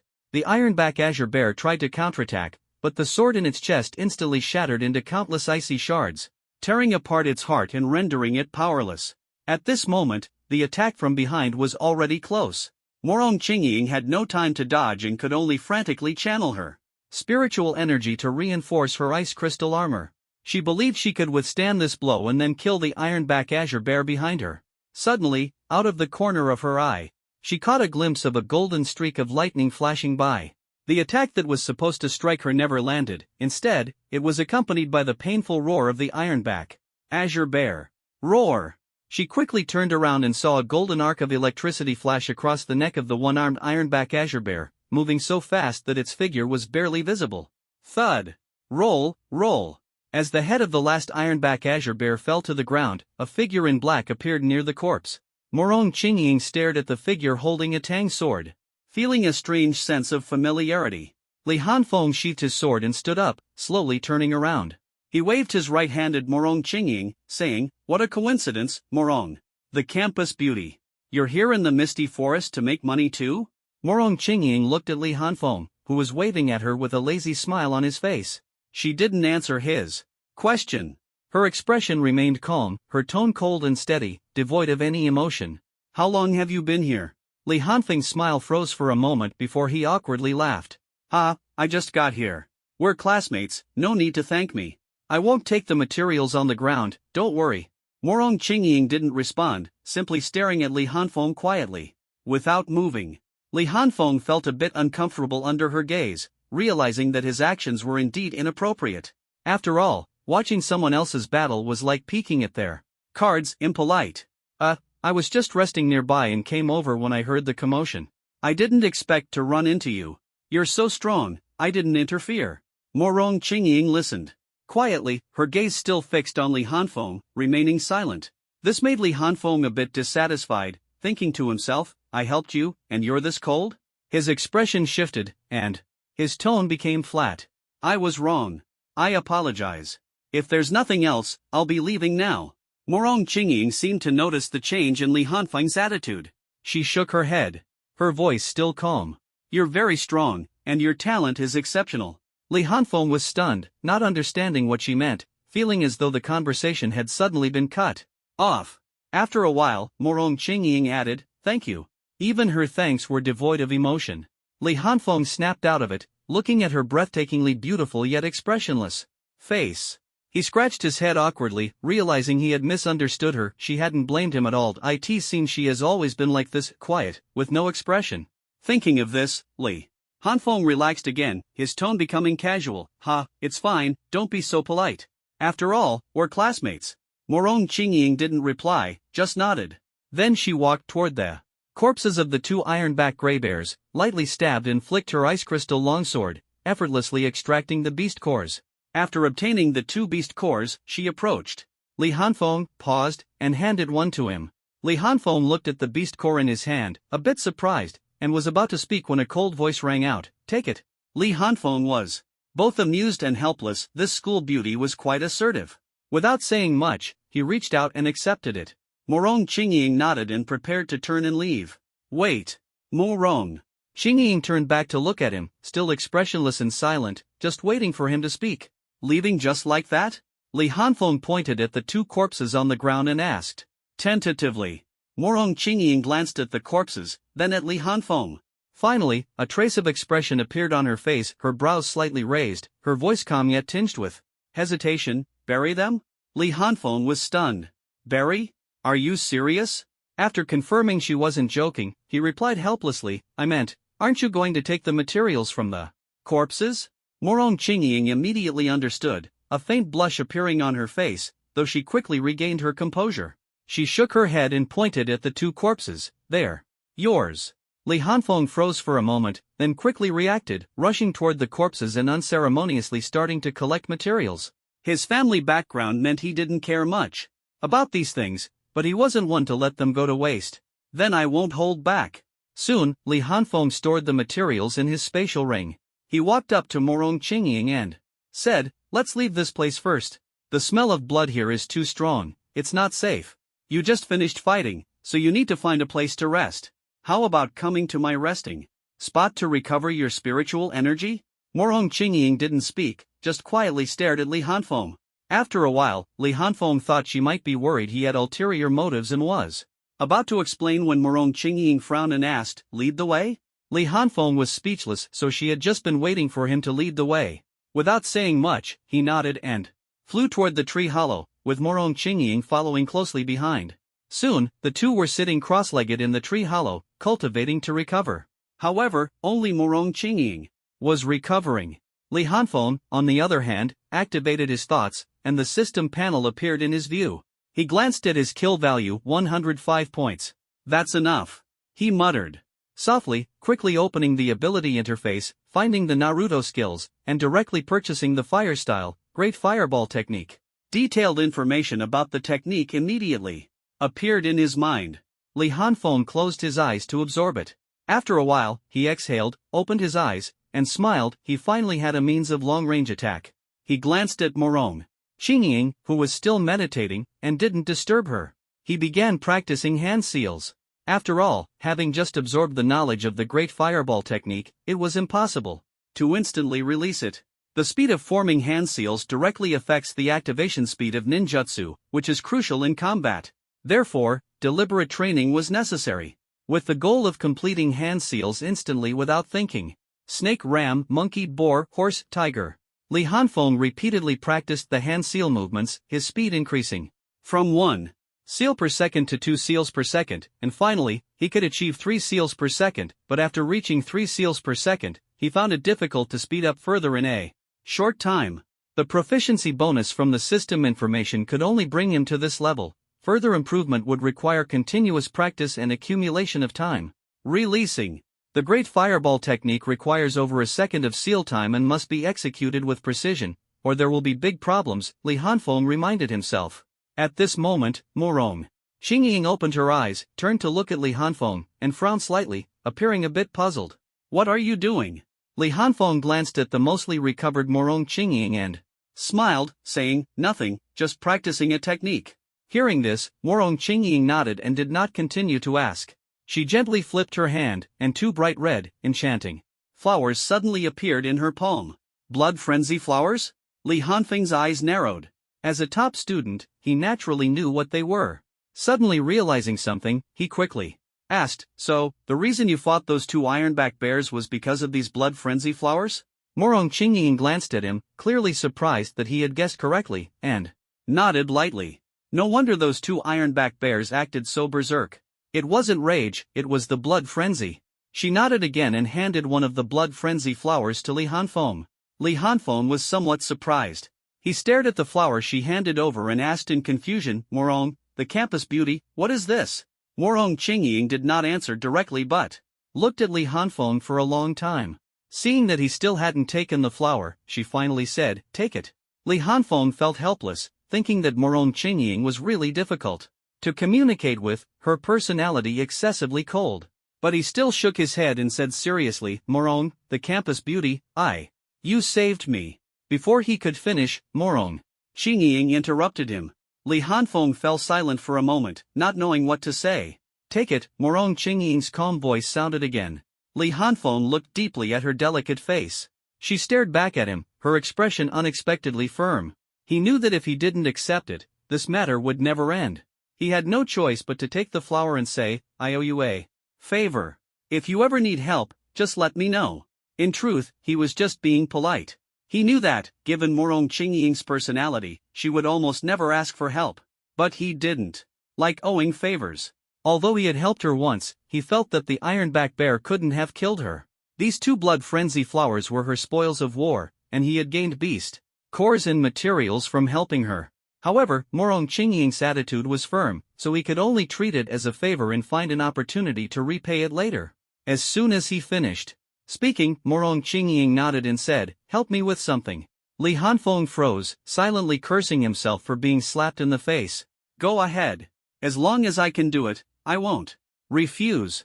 Morong Qingying was silent for a while, seemingly unsure of what to ask him to do. Finally, she said calmly, "I want to break through to the third tier here." Li Hanfeng was stunned, not understanding what she meant. "You're going to break through to the third tier, but what can I do to help?" He tentatively asked, "What do I need to do?" Morong Qingying continued to look at him, and after a long pause, she said seriously, "Protect me." Li Hanfeng was instantly speechless, feeling that this favor was really hard to fulfill. He was worried about missing lunch. His mind was full of complaints, but he didn't know where to start, almost rolling his eyes. He looked deeply at Morong Qingying and, after a long while, smiled and said, "All right, I'll protect you." Morong Qingying nodded, said no more, and began cultivating with the frenzied blood flower in her mouth. The frenzied blood flower is a precious spiritual herb nourished by spiritual energy and irrigated with fresh blood. It is filled with rich spiritual energy that is easily absorbed. When devoured by a beast, it not only aids in cultivation but also provides a chance to gain an ability called frenzied blood. Frenzied blood can stimulate the potential of the blood within the body in life-threatening situations, allowing the body to unleash power beyond its usual limits for a short time. However, the cost is reduced defense, followed by a period of weakness. This explains why Li Hanfeng was able to easily ambush and kill the third-tier Ironback Azure Bear. For humans, the frenzied blood flower can only assist in cultivation because its unique bloodline cannot be absorbed by humans. They can only extract the spiritual energy within, not the bloodline. At this moment, wisps of spiritual energy swirled around Morong Qingying, who was sitting cross-legged on the ground. Since she was directly absorbing it by holding it in her mouth, most of the spiritual energy was stored within her body, with only a small portion escaping, which she then reabsorbed through her cultivation technique. "Looks like there might be some commotion soon," Li Hanfeng muttered under his breath as he picked up his Tang Dao and walked out of the cave. To prevent anything from being attracted by the dense spiritual energy here, he decided to stand guard outside. "It'll probably take about 3 more quarters of an hour," Li Hanfeng estimated as he glanced at the tree hollow before hiding behind a large tree. Base City, in a mansion on the outskirts. Still no news from Shadow 3? Zhou Zhanghai, seated in the main chair of the hall, had a dark expression, his voice laced with suppressed anger. "Master, not yet," replied an elderly man in plain clothes, who appeared to be the butler. Zhou Zhanghai frowned deeply. Something was off. How could Shadow 3 not have returned by now? He's been out for an entire day and night. What's going on? The old man pondered for a moment before responding, "Master, perhaps Shadow 3 failed the assassination and is now pursuing the target. Even if he failed, with Shadow 3's abilities, there's no way he couldn't catch a second-tier transcendent in a day and a night." Zhou Zhanghai retorted with a frown. The old man fell silent for a moment before attempting to explain. "Perhaps the target has a talent for escaping and, in panic, ran into a dangerous area. Shadow 3 might be standing guard outside now." This explanation made some sense, but it seemed too coincidental. Zhou Zhanghai still felt uneasy. After a long silence, he asked softly, "Fu Lao, do you think it's possible that Shadow 3 has already been killed?" Fu Lao was momentarily stunned but quickly shook his head. "Master, don't worry. Shadow 3 is a B-level dark attribute 4th tier transcendent. How could he possibly be killed by a 2nd-tier kid?" He paused and added, "Even if he were killed, if that guy returns to Base City, we will do everything in our power to deal with him. We won't give him any chance to grow stronger. Right now, his strength poses no threat to us." Zhou Zhanghai nodded, feeling that he might have been overthinking. After a moment of contemplation, he instructed, "Until we hear from Shadow 3, keep a close watch on Li Hanfeng's home and the city gates. Notify me immediately if there's any movement from him."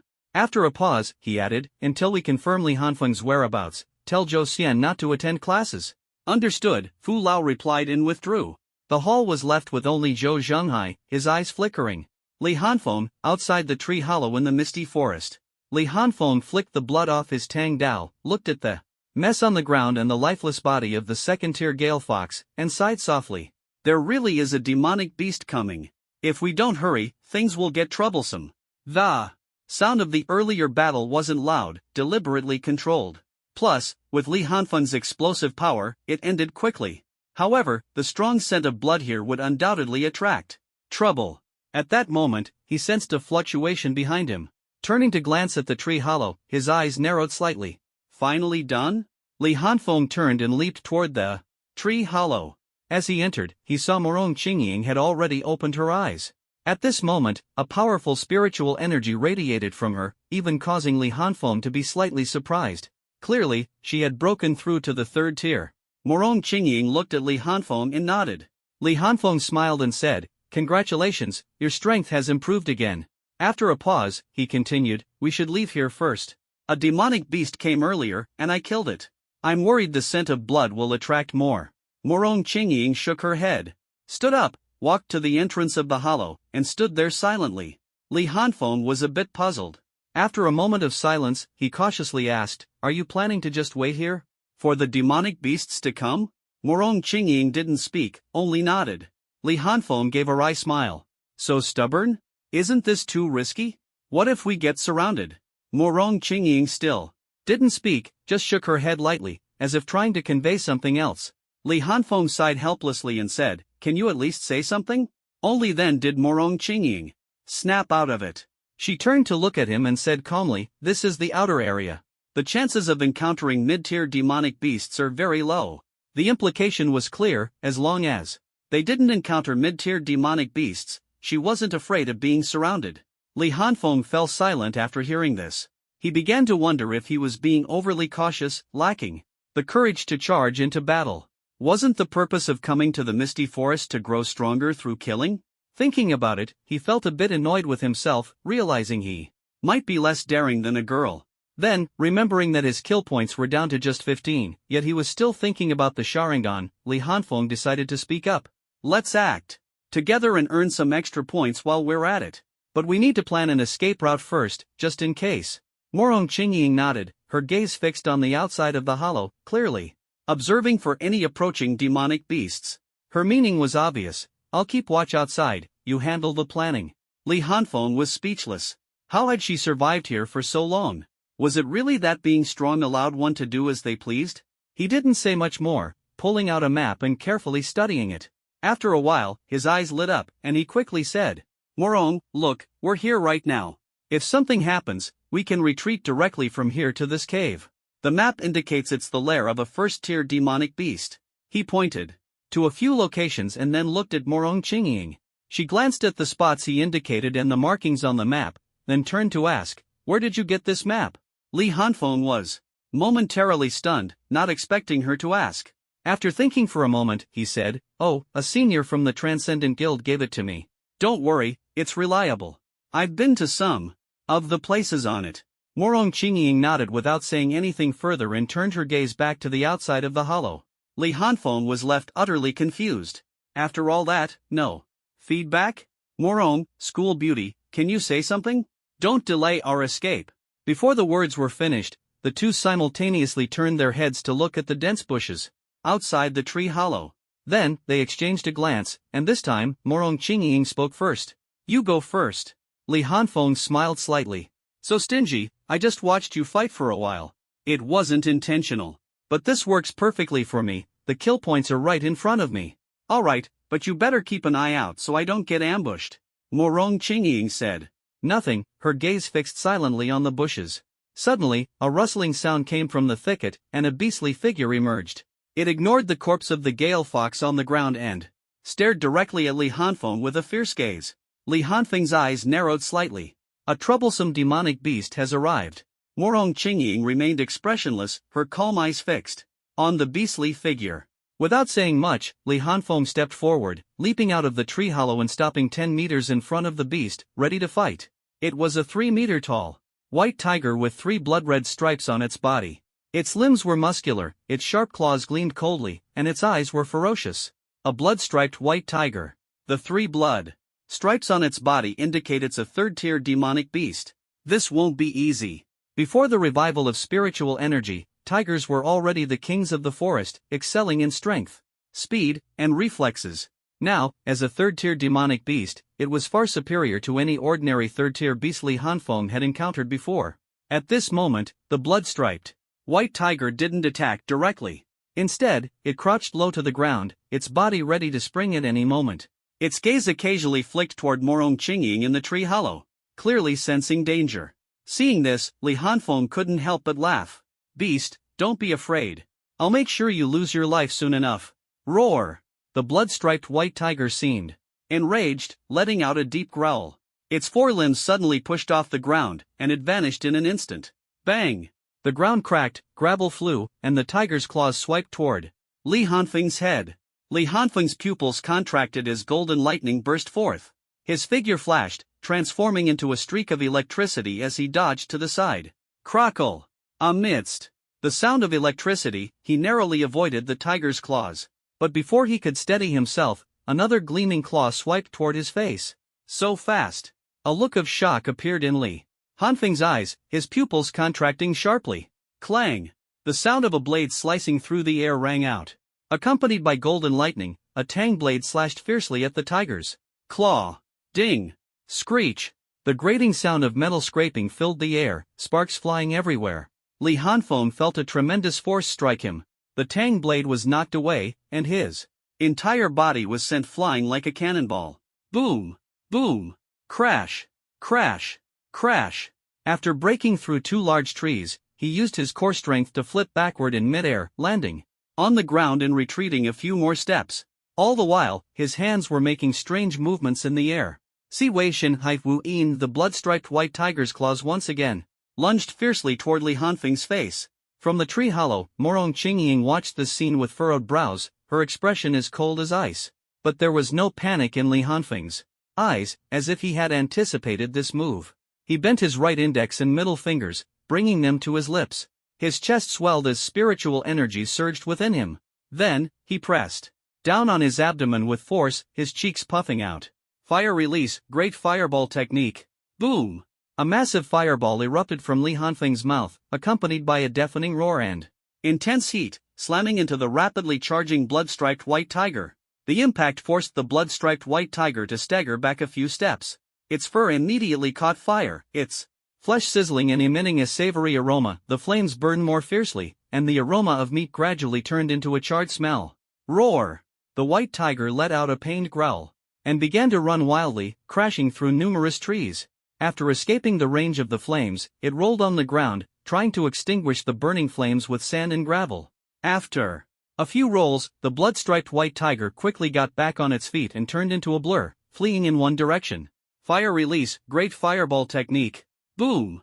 Another fireball struck the spot where it had just been rolling, and the splashing flames scorched one of its hind legs. Although its body was covered in burn marks, it had grown accustomed to such pain. Its only thought now was to temporarily distance itself from Li Hanfeng and find an opportunity to counterattack. Li Hanfeng, however, would not give it a chance to catch its breath. He quickly closed the distance, and when he was about 10 meters away, he unleashed another great fireball. This was currently the maximum effective range of the great fireball. As Li Hanfeng's strength increased, this range would also grow. However, the great fireball was not very fast, and the blood-striped white tiger was extremely quick to react. As long as it remained vigilant, it could generally dodge the attack. Even with its body covered in wounds, it was not easy to hit. Li Hanfeng was well aware of this, but his goal was not just to hit it. Boom! The fireball struck the ground, flames scattering and igniting the surrounding trees. The ground was pitted and uneven, and the area had already turned into a sea of fire. At this moment, Li Hanfeng stopped forming hand seals. Instead, he extended his right hand and grabbed the hilt of the tang blade. Finally got it. That's right, from the very beginning, Li Hanfeng had his eyes on this blade. During his first encounter with the blood-striped white tiger, the tang blade had been knocked away. Afterward, when he used the great fireball to attack it, he realized that fireballs alone couldn't kill his opponent. His great fireball could only land a single hit, but not only did the blood-striped white tiger survive, its injuries were not severe. So, he decided to retrieve the tang blade. However, he couldn't recklessly go for it, as the blood-striped white tiger would undoubtedly seize the opportunity to launch a fierce attack. Without The blade in hand, facing the storm-like ferocity of the blood-striped white tiger would surely end badly for him. Thus, he had no choice but to continuously launch fireballs to keep it at bay, leaving the blood-striped white tiger no chance to recover and forcing it to flee for its life. As long as the blood-striped white tiger came within 10 meters of the tang blade, that would be his opportunity. The blood-striped white tiger found it strange that the intense flames had suddenly stopped. It turned its head to look and saw that Li Hanfeng had already sheathed the blade. His body leaned forward, his center of gravity lowered, his eyes slightly closed, and golden lightning surged within him. Thunder breathing, first form, thunderclap. And flash, sixfold. Boom! The ground shattered, lightning erupted, and Li Hanfeng instantly disappeared, transforming into a streak of lightning. The blood-striped white tiger's beastly pupils contracted slightly, and it quickly turned its head to dodge. Swish! Squelch! A blood-red slash appeared on the left side of its body. If it hadn't reacted quickly, it might have lost its head. Swish! Squelch! Another flash of lightning streaked by, and its left hind leg spurted blood, the wound so deep that the bone was visible. Roar! The blood-striped white tiger let out an enraged roar, its body emanating a murderous aura, its eyes filled with fury. It prepared to counterattack. Its body turned to the left, and its thick tail lashed fiercely to the right. Whoosh! Swish! The tail sliced through the air, producing a whistling sound. Out of the corner of its eye, it caught a glimpse of a streak of golden lightning flashing past. Swish! It quickly turned around, but its movements were noticeably slower. Its body, covered in burns and deep cuts, made its reaction sluggish. Squelch! The sound of slicing echoed, and a deep, bone-revealing wound appeared on the blood-striped white tiger's right front paw, blood gushing out. Roar! It let out another roar, and fear began to flicker in its eyes. It was too fast. In its current state, it couldn't evade at all. Swish! Squelch! This time, it was the right hind leg that was slashed, leaving a bloody wound, and blood splattered everywhere. The blood-striped white tiger could no longer hold on and collapsed heavily to the ground. 3 fatal injuries had struck its limbs, with wounds so deep that the bones were visible. The blood-striped white tiger lay on the ground, its body trembling slightly as it struggled, but it no longer had the strength to stand. A golden flash of lightning flickered in its eyes as its gaze quickly shifted upward, followed by a spinning sensation, and finally, it completely lost consciousness. Thud, thud, thud. Huff, huff, huff. The blood-striped white tiger's head fell to the ground, and Li Hanfeng appeared beside the corpse, gasping heavily.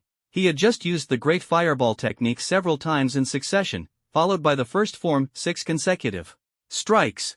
Still at the second stage of spiritual energy vortex, he was already feeling strained. To make matters worse, the wound on his right shoulder hadn't healed yet and had now reopened, staining the bandage red with blood. Looks like I need to level up. Tonight, I'll refine that frenzied blood flower, Li Hanfeng said as he slowly stood up, took a deep breath, and turned to look at Morong Qingying. He said indifferently, "This time, you've seen it clearly. We're even now." Morong Qingying quietly stared at Li Hanfeng without responding, her eyes flashing with a barely noticeable hint of surprise. After a long while, she nodded and said coldly, "You're strong. Killing you would probably be quite difficult." Li Hanfeng froze. Based on his interactions with Morong Qingying, she wouldn't say something she wasn't confident about. This meant that after watching the battle just now, she was confident she could kill him. Although he hadn't gone all out, he had come close. Moreover, she must have some hidden cards that he didn't know about, otherwise, she wouldn't be so confident. Difficult to defeat? That means she could kill him.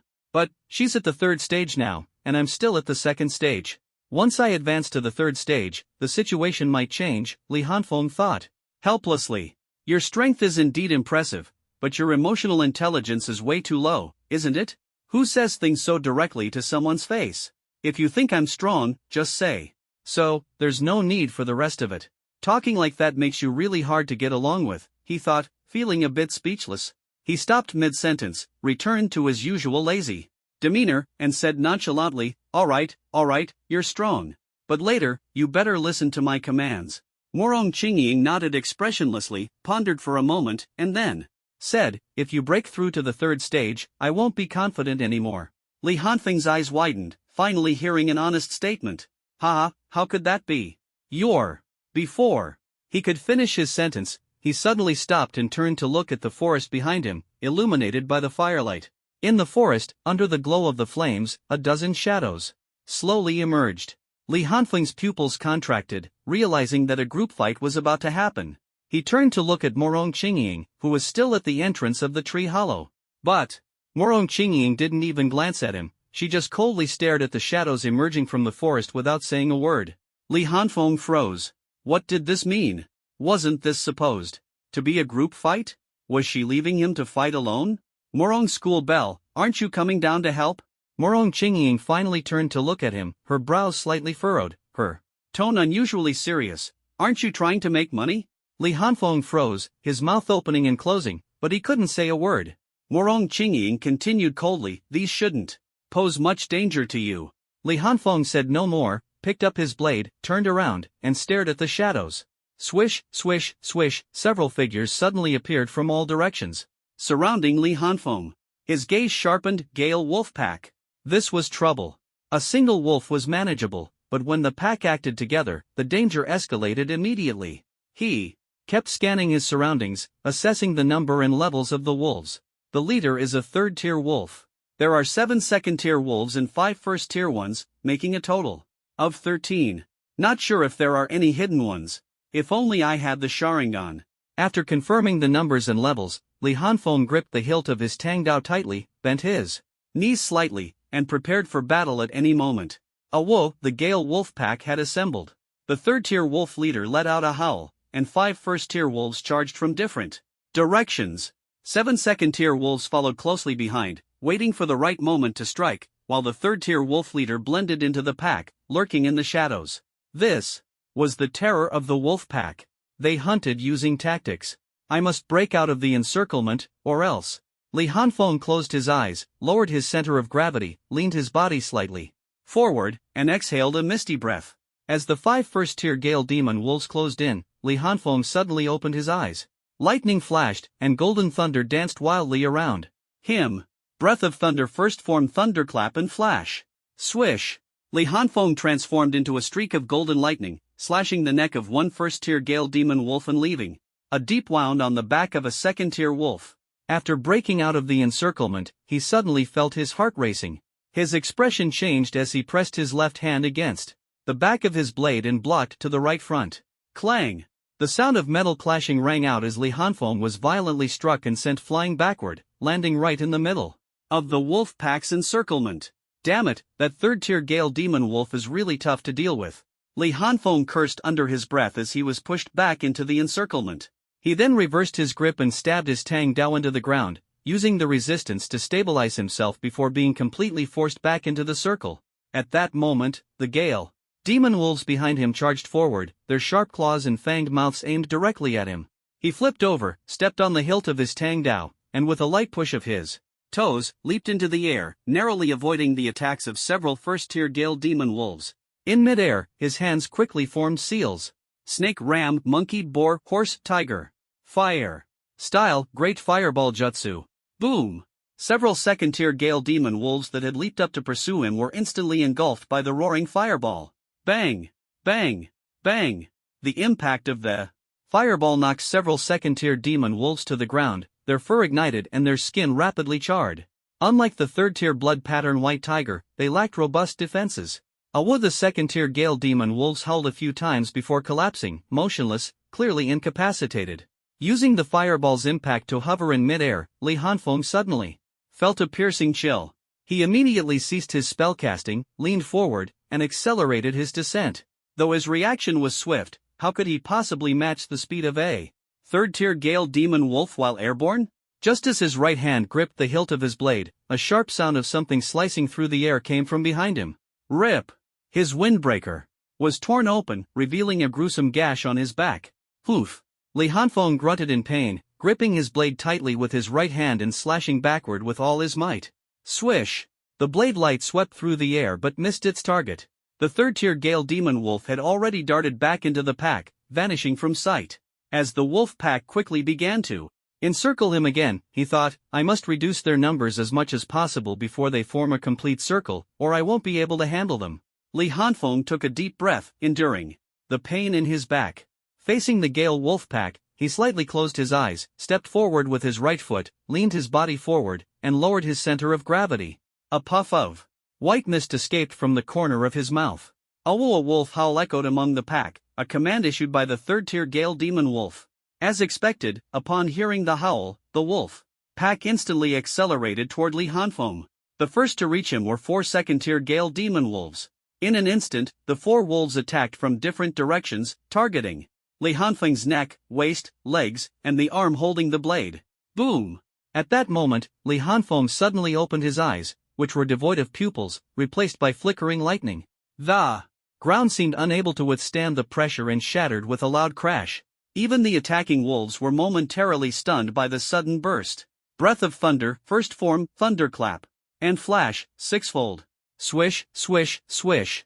Amid the sparks, streaks of golden lightning flashed through the forest.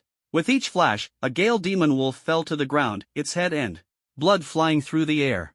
Morong Qingying stood quietly at the entrance of the tree hollow, murmuring to herself, incredible explosive power, astonishing speed, terrifying skill. Talent. Her gaze shifted from the golden lightning to a particularly prominent Gale Demon Wolf, both in size and aura. Her slender fingers slowly rotated 5 ice spikes, emitting a chilling aura and glinting with cold light. Swish, swish, swish. In the blink of an eye, 6 Gale Demon Wolves had their necks slashed by the golden lightning and fell lifeless to the ground. 4 first-tier and 2 second-tier wolves, all dead. Including the previously fallen first-tier wolf and 3 severely injured second-tier wolves, only 1 third-tier leader and 2 second-tier Gale Demon Wolves remained capable of fighting. 3 left. As Li Hanfeng halted his movements, a shadow streaked toward his throat with a chilling gleam. The strike was terrifyingly fast, as if meticulously planned for a full-force fatal attack. Yet, there was no trace of surprise in Li Hanfeng's eyes. Instead, a hint of ferocity flashed through them. Just what I wanted, he growled, his breathing rhythm abruptly changing. White mist surged rapidly from his mouth as he firmly planted his legs, gripped his tang blade tightly, twisted his waist, and met the gleaming attack with a speed imperceptible to the naked eye. Clang! Sizzle, sizzle, sizzle. In a single breath, lightning burst forth from the tang blade, and 5 horseshoe-shaped arcs of lightning struck the third-tier Gale Demon Wolf. The counterattack was swift and fierce. The wolf's rapid charge left it with too much inertia to dodge, forcing it to block 1 arc with its claws. Immediately, the remaining 4 arcs struck its body almost simultaneously. The intense pain and paralysis caused its body to momentarily freeze. Squelch! The final arc slashed across its neck, its beastly eyes widened in shock, the light within them fading as blood splattered and its body collapsed.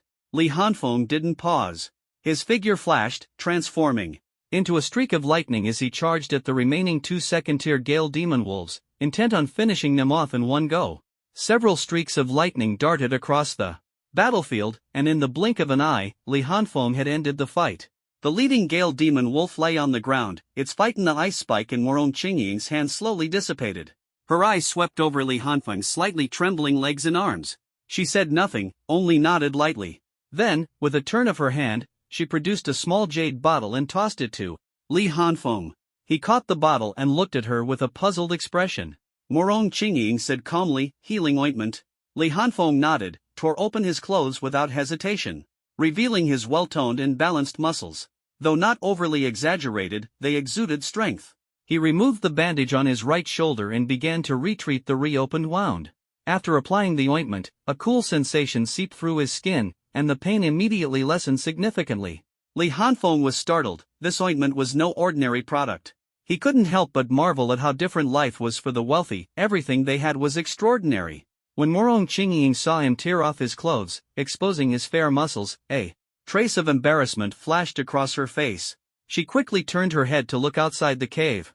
Li Hanfeng soon finished treating the wound on his right shoulder and rebandaged it. But he encountered a problem. He couldn't reach the wound on his back.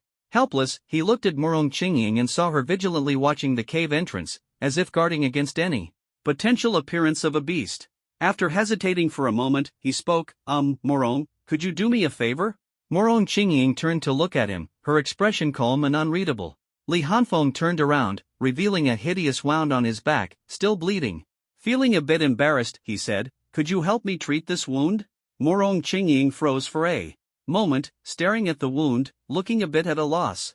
She remained silent for a long time. Li Hanfeng guessed she might be feeling shy. After all, she was a girl, and they weren't exactly close. He understood. Never mind, I'll just do it myself. Before he could finish his sentence, he felt someone approach from behind, a fragrant breeze brushing past him. Morong Chingying's voice sounded right by his ear. This is my first time helping someone treat a wound. Li Hanfeng quickly steadied his thoughts and said, it's okay. Just clean the wound, apply the ointment, and re-bandage it. Morong Chingying said nothing more. She raised her fingers and gently brushed over the wound. At first, Li Hanfeng felt a tickling sensation on his back, followed by a wave of cold spreading from the wound, as if his blood had frozen. Startled, he wondered what kind of technique this was. Soon, he realized that the cold wasn't invading his body, but was freezing the wound to stop the bleeding. Morong Chingying's palm pressed against the wound, continuously emitting cold air. The wound first froze, then melted into water, cleaning away the scabs around it. Li Hanfeng could feel her cool, delicate palm gently caressing the wound, a sensation that stirred a trace of distraction in his heart. At this moment, a faint blush appeared on Morong Chingying's face. If Li Hanfeng were to turn around, he would surely see her shy expression. Soon, the wound was cleaned. She withdrew her hand, her expression returning to calm. Taking the ointment from Li Hanfeng's hand, she prepared to apply it for him. Suddenly, she paused. Li Hanfeng also sensed something and turned to look at her, saying, you can go first, I'll do it myself. Morong Chingying, however, shook her head, her gaze slightly lowered, her voice soft, it's fine. I'll apply it for you first. She opened the bottle, dipped her slender, fair fingers into the ointment, and gently applied it to the wound on Li Hanfeng's back with careful, delicate movements. Her expression was serious and cautious, as if she were doing something important for the first time, yet it carried a gentle air, forming a stark contrast to her usual cold and aloof demeanor. Li Hanfeng felt her cool, delicate palm gently brushing across his back. The mix of physical pain and this strange sensation left him unsettled. Before long, Morong Chingying finished applying the medicine, paused for a moment, and said, I don't have any gauze. As soon as she finished speaking, the sound of beastly roars echoed from outside the tree hollow. She frowned, looking slightly displeased. Li Hanfeng snapped back to reality and curled his lips. Morong, school beauty, you go first. I'll handle the rest myself. Li Hanfeng felt a piercing chill sweep over him from behind, as if it could freeze his very soul. He quickly turned around. He saw a distinct layer of icy mist emanating from Morong Chingying's body, and the ground beneath her feet was rapidly freezing. The ice layers spread toward the entrance of the hollow, and soon the entire entrance was sealed by a cold, icy shield. Morong Chingying looked at Li Hanfeng calmly, her voice cold yet soft. Gauze. Li Hanfeng. Obediently, he retrieved gauze from the system storehouse and handed it to Morong Chingying. He had already prepared in advance, spending 20,000 yuan on medicine, gauze, dry food, water, and a change of clothes. Morong Chingying took the gauze and began to bandage Li Hanfeng's wound. Her movements were gentle, wrapping it layer by layer. Though slightly clumsy, she was very earnest. Suddenly, the tree hollow shook violently, clearly indicating that the beasts outside had started attacking the ice shield. Morong Chingying finished bandaging, her gaze growing colder. Seeing the beasts begin their assault and his wound now dressed, Li Hanfeng immediately turned and said, let's go take a look. Morong Chingying nodded, without speaking. As she turned, an intense chill radiated from her body, causing Li Hanfeng to shiver involuntarily. What's going on? This Morong school beauty seems different. Li Hanfeng muttered silently to himself as he walked out, retrieving a brand new outfit from the system storehouse. Boom! Whoosh, whoosh, whoosh. Just as he finished changing, Morong Chingying waved her hand, and the ice shield instantly shattered, transforming into countless ice blades that shot outward. Her figure flickered, and she leapt out of the tree hollow in one swift motion. Li Hanfeng hurriedly followed, running to the entrance, and the scene before him made his eyes light up. Morong Chingying exuded a terrifying chill, freezing the ground within a 10-meter radius around her. In front of her stood a horde of various beasts. These creatures, which should have been fighting each other, had all stopped, ignoring the corpses on the ground and instead surrounding Morong Chingying. They clearly sensed the threat or instinctively recognized her as something other than their kind. What kind of skill is this? A talent ability? Li Hanfeng's gaze sharpened as he noticed that with every step Morong Chingying took, the 10-meter radius around her seemed to become a frozen domain, sealing everything in ice.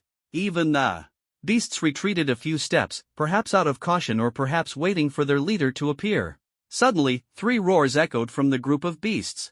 They stopped retreating and Instead moved forward a few steps. 3 powerful beasts emerged, a white tiger with blood-red markings, an iron-armored rhinoceros, and a 3-eyed demon ape. Li Hanfeng's expression darkened as he muttered under his breath, "Trouble." 3 third-tier beasts, their strength is not to be underestimated. And with over 30 other beasts surrounding us, the situation is complicated.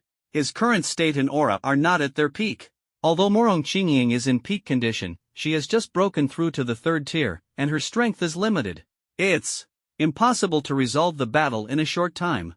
If it drags on, even if their strength doubles, they won't be able to withstand this group of beasts.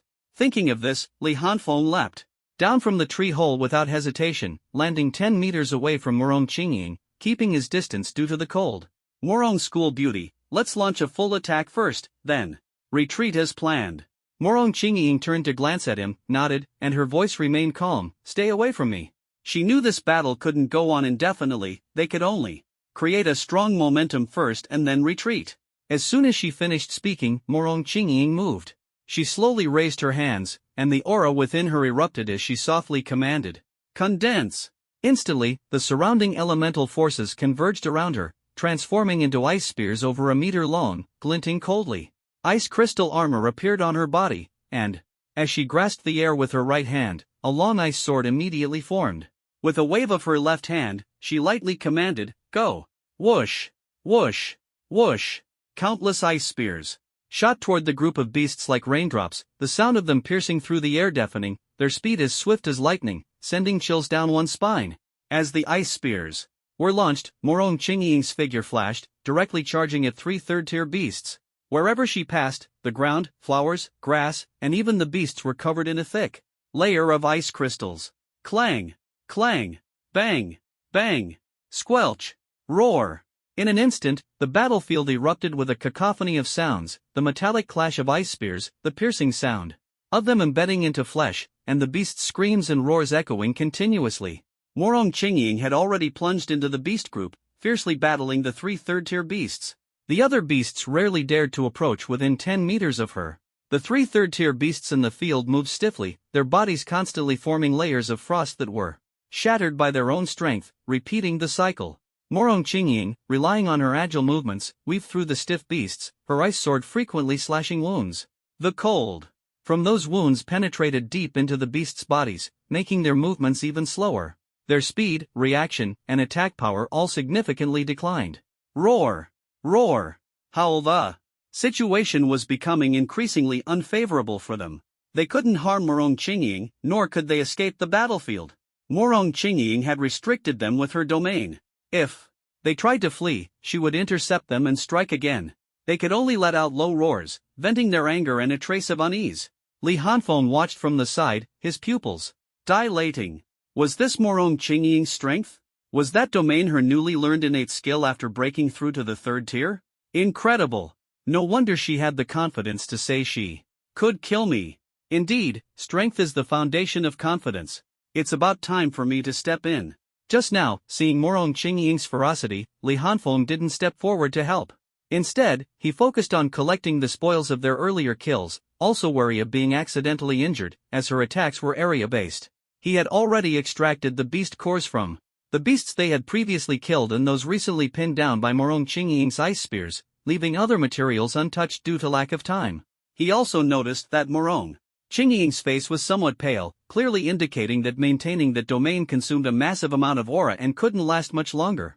This was normal, otherwise, her 3rd tier strength would be too absurd. Even with top-tier talent, it's impossible for one person to suppress over 30 beasts in battle, especially when they're all of the same rank. There must be limitations. With her current full-force outburst, she must quickly deal with these 3 third-rank beasts. If the domain fails, she'll be in danger. Normally, she wouldn't push herself this hard, but now there's Li Hanfeng present. Boom! Li Hanfeng stomped the ground, causing it to crack and sending debris flying. Golden lightning flickered around him as he instantly disappeared from his original position. Breath of Thunder first formed Thunderclap and Flash sixfold.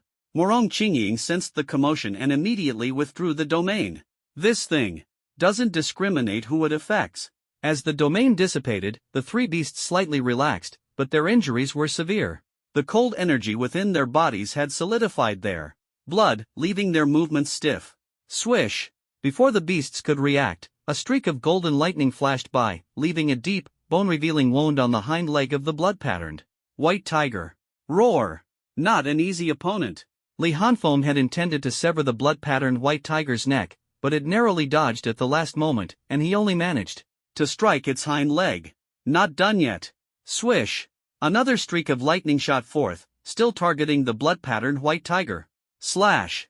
The blood-patterned white tiger, stiffened by the cold energy and severely injured in its hind leg, couldn't evade the successive high-speed attacks. Its other hind leg was slashed deeply. Thud!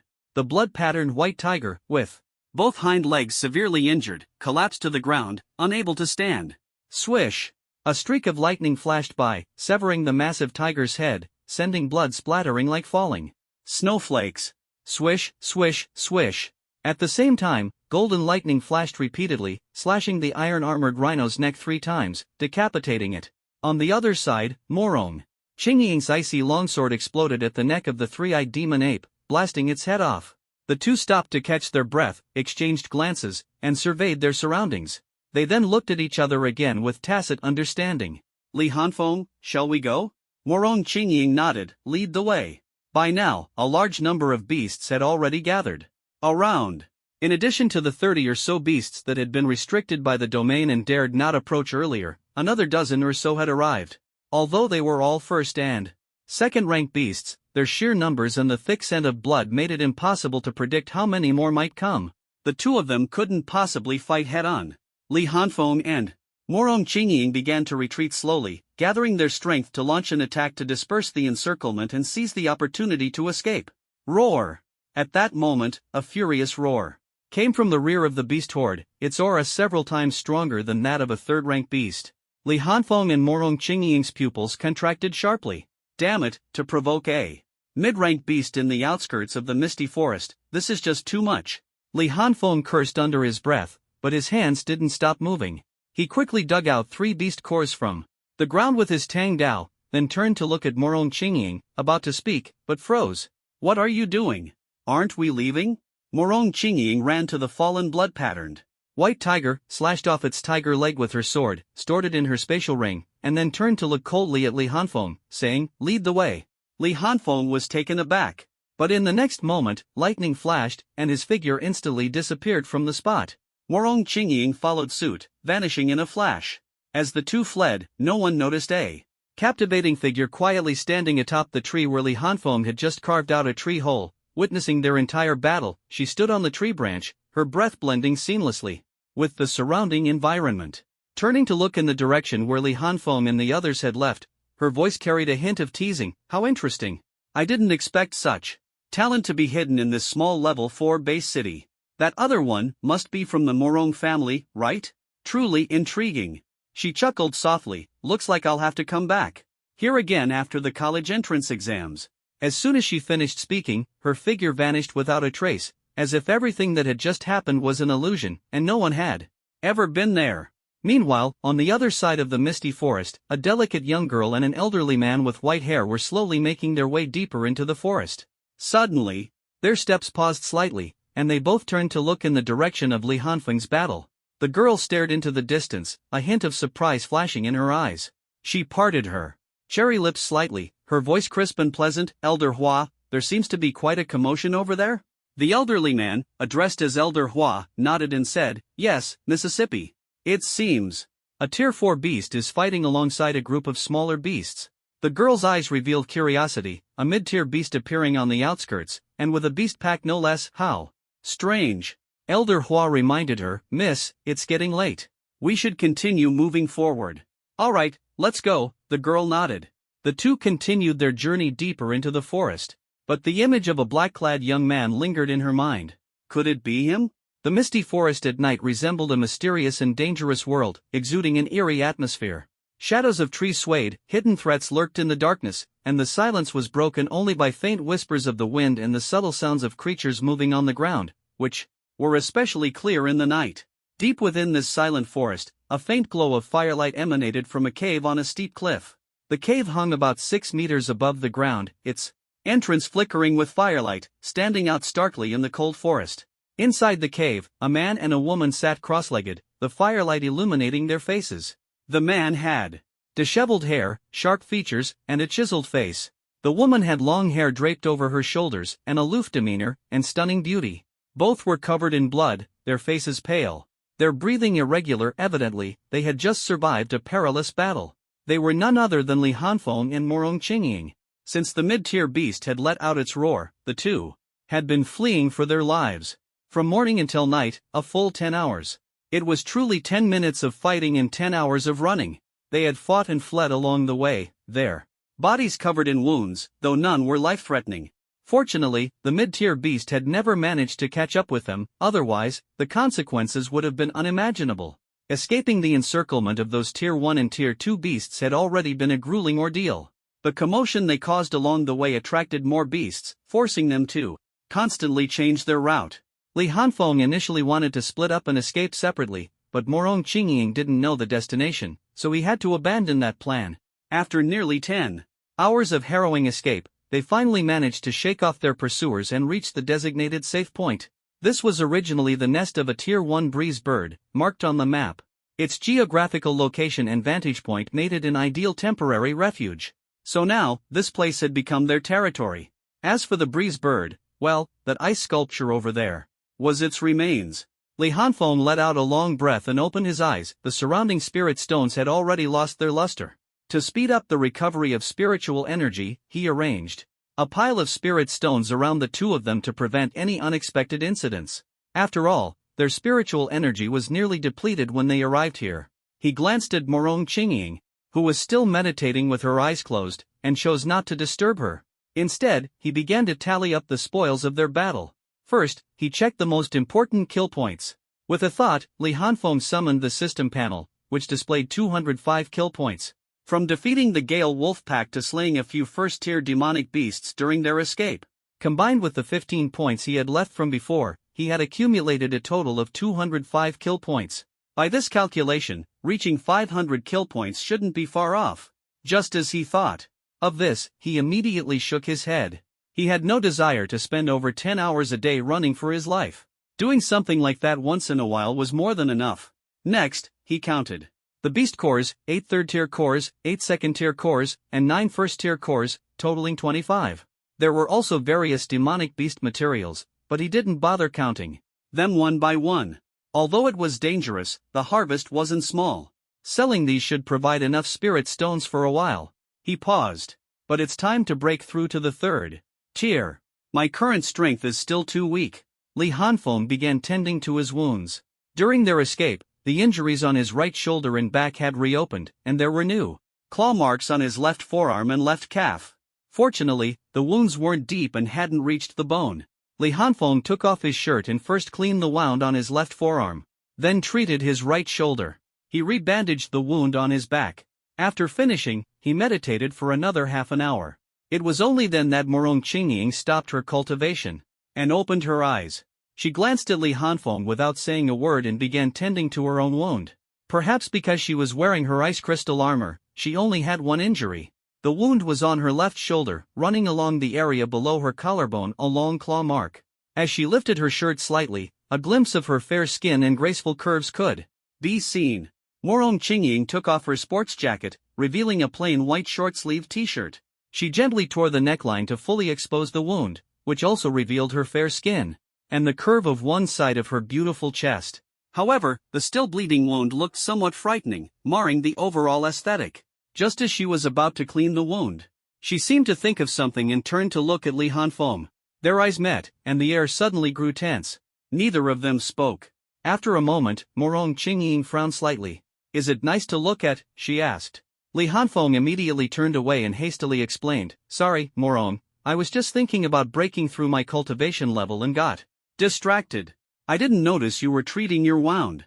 Seeing him turn away, a faint blush appeared on Morong Qingying's face, but she said nothing. She simply raised her hand to gently touch her shoulder and carefully cleaned her wound. A long time passed, and Li Hanfeng still hadn't heard Morong Qingying call out to him. It wasn't until the sizzling sound of roasting meat and the rich aroma of cooked meat wafted into his nose that he realized something was off. Unable to resist, he turned his head and first glanced at the scene behind him out. of the corner of his eye. When he saw what was happening, he quickly turned around and exclaimed, "You're all done, why didn't you call me? And you're roasting meat? Where did you even get that?" Halfway through his sentence, he suddenly remembered that before they fled, Morong Chingying had cut off a tiger's leg. Morong Chingying didn't respond. She had changed into a clean set of clothes and was focused on roasting the tiger leg, not even lifting her head. Li Hanfeng felt a bit helpless. Morong, the campus belle, was truly cold by nature, unwilling to say even a word more than necessary. He had no choice but to tentatively ask, "Can you keep an eye out for me after eating? I want to refine the frenzied blood flower." Morong Chingying's hand paused for a moment, then continued moving. She still didn't speak but nodded slightly. Li Hanfeng let out a sigh of relief. Communicating with her was truly difficult. He flipped his left hand and took out a comic book. His progress in following the manga had been slow these past 2 days, which wouldn't do. This was crucial to his foundation in this world. Holding the comic book in one hand and dry rations in the other, he ate while reading. Soon, the aroma of meat wafted through the air again, making the dry rations in his mouth feel like wax, hard to swallow. At that moment, a fair hand extended a large piece of roasted tiger leg meat toward him. Li Hanfeng looked up to see Morong Chingying gazing at him indifferently, and he couldn't help but smile. "Thank you." He accepted the tiger leg meat without hesitation. The two of them tacitly began to gnaw on the meat without saying much. After all, they had been fighting all day, and were both starving. Soon, dinner was over. Li Hanfeng held the frenzied blood flower in his mouth, speaking as he placed several spirit stones around him to prepare adequately. "Sorry to trouble you, I'll be quick." Morong Chingying said nothing. A mist of ice rose around her as she cleaned her hands and slowly walked to the cave entrance. Li Hanfeng focused his mind and began to operate his breathing technique.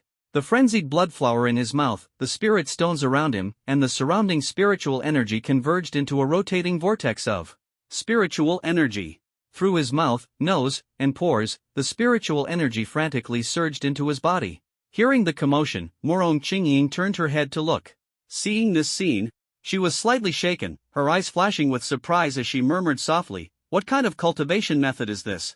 How is it so powerful?" She gave Li Hanfeng a deep look, thinking to herself that this man, who had awakened an S-level talent, was indeed extraordinary. No wonder she had felt threatened that day.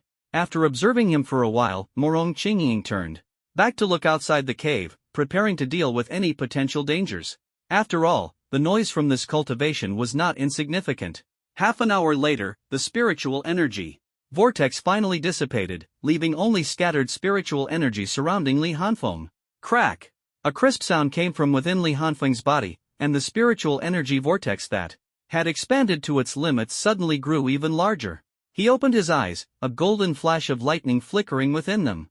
"I broke through." Li Hanfeng's face lit up with joy. Unlike Morong Chingying, who had already reached the peak of the second tier and could break through at any time, he had just reached the advanced stage of the second tier, which had taken him quite some time. But he couldn't help but marvel at the miraculous frenzied blood flower. Without it, he wouldn't have been able to break through so quickly. Li Hanfeng raised his hands, clenched his fists, and felt the power surging within him, nodding in satisfaction. Then, with a thought, his personal panel appeared before his eyes. Personal panel race, human age, 17 talent.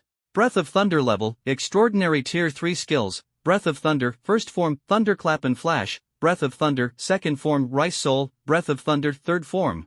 Gathering mosquitoes into thunder, Fire Style, Great Fireball Technique. Tasks, none. Li Hanfeng's eyes sparkled as he silently exclaimed to himself, "I've mastered the third sword form. Now I have more ways to deal with enemies, and my strength has improved significantly." He slowly stood up, stretched his body, and then looked at Morong Chingying. He found her staring at him, and he smiled, saying, "Thank you."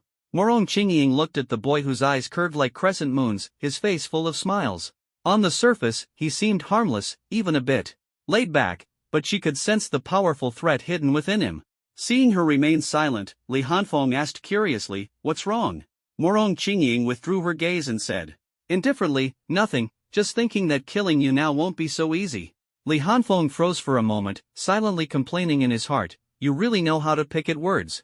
There's no need to force a conversation, I don't mind if you don't talk at all." But outwardly, he smiled and said, "Everyone's tired, let's rest. I'll keep watch, you go ahead and sleep." Morong Qingying nodded, walked toward the campfire, leaned against the stone wall, and closed her eyes. Li Hanfeng watched her rest, then walked to the cave entrance, sat down, and gazed at the tranquil night outside, beginning to reflect on the battles and plan his next steps. First, my current abilities aren't suited for prolonged battles. All my techniques rely on instant bursts, aiming for a one-hit kill, which puts too much strain on my body and is unsustainable. Second, I'm not suited for group battles. My techniques are all powerful attacks targeting single enemies, without any true area of effect skills.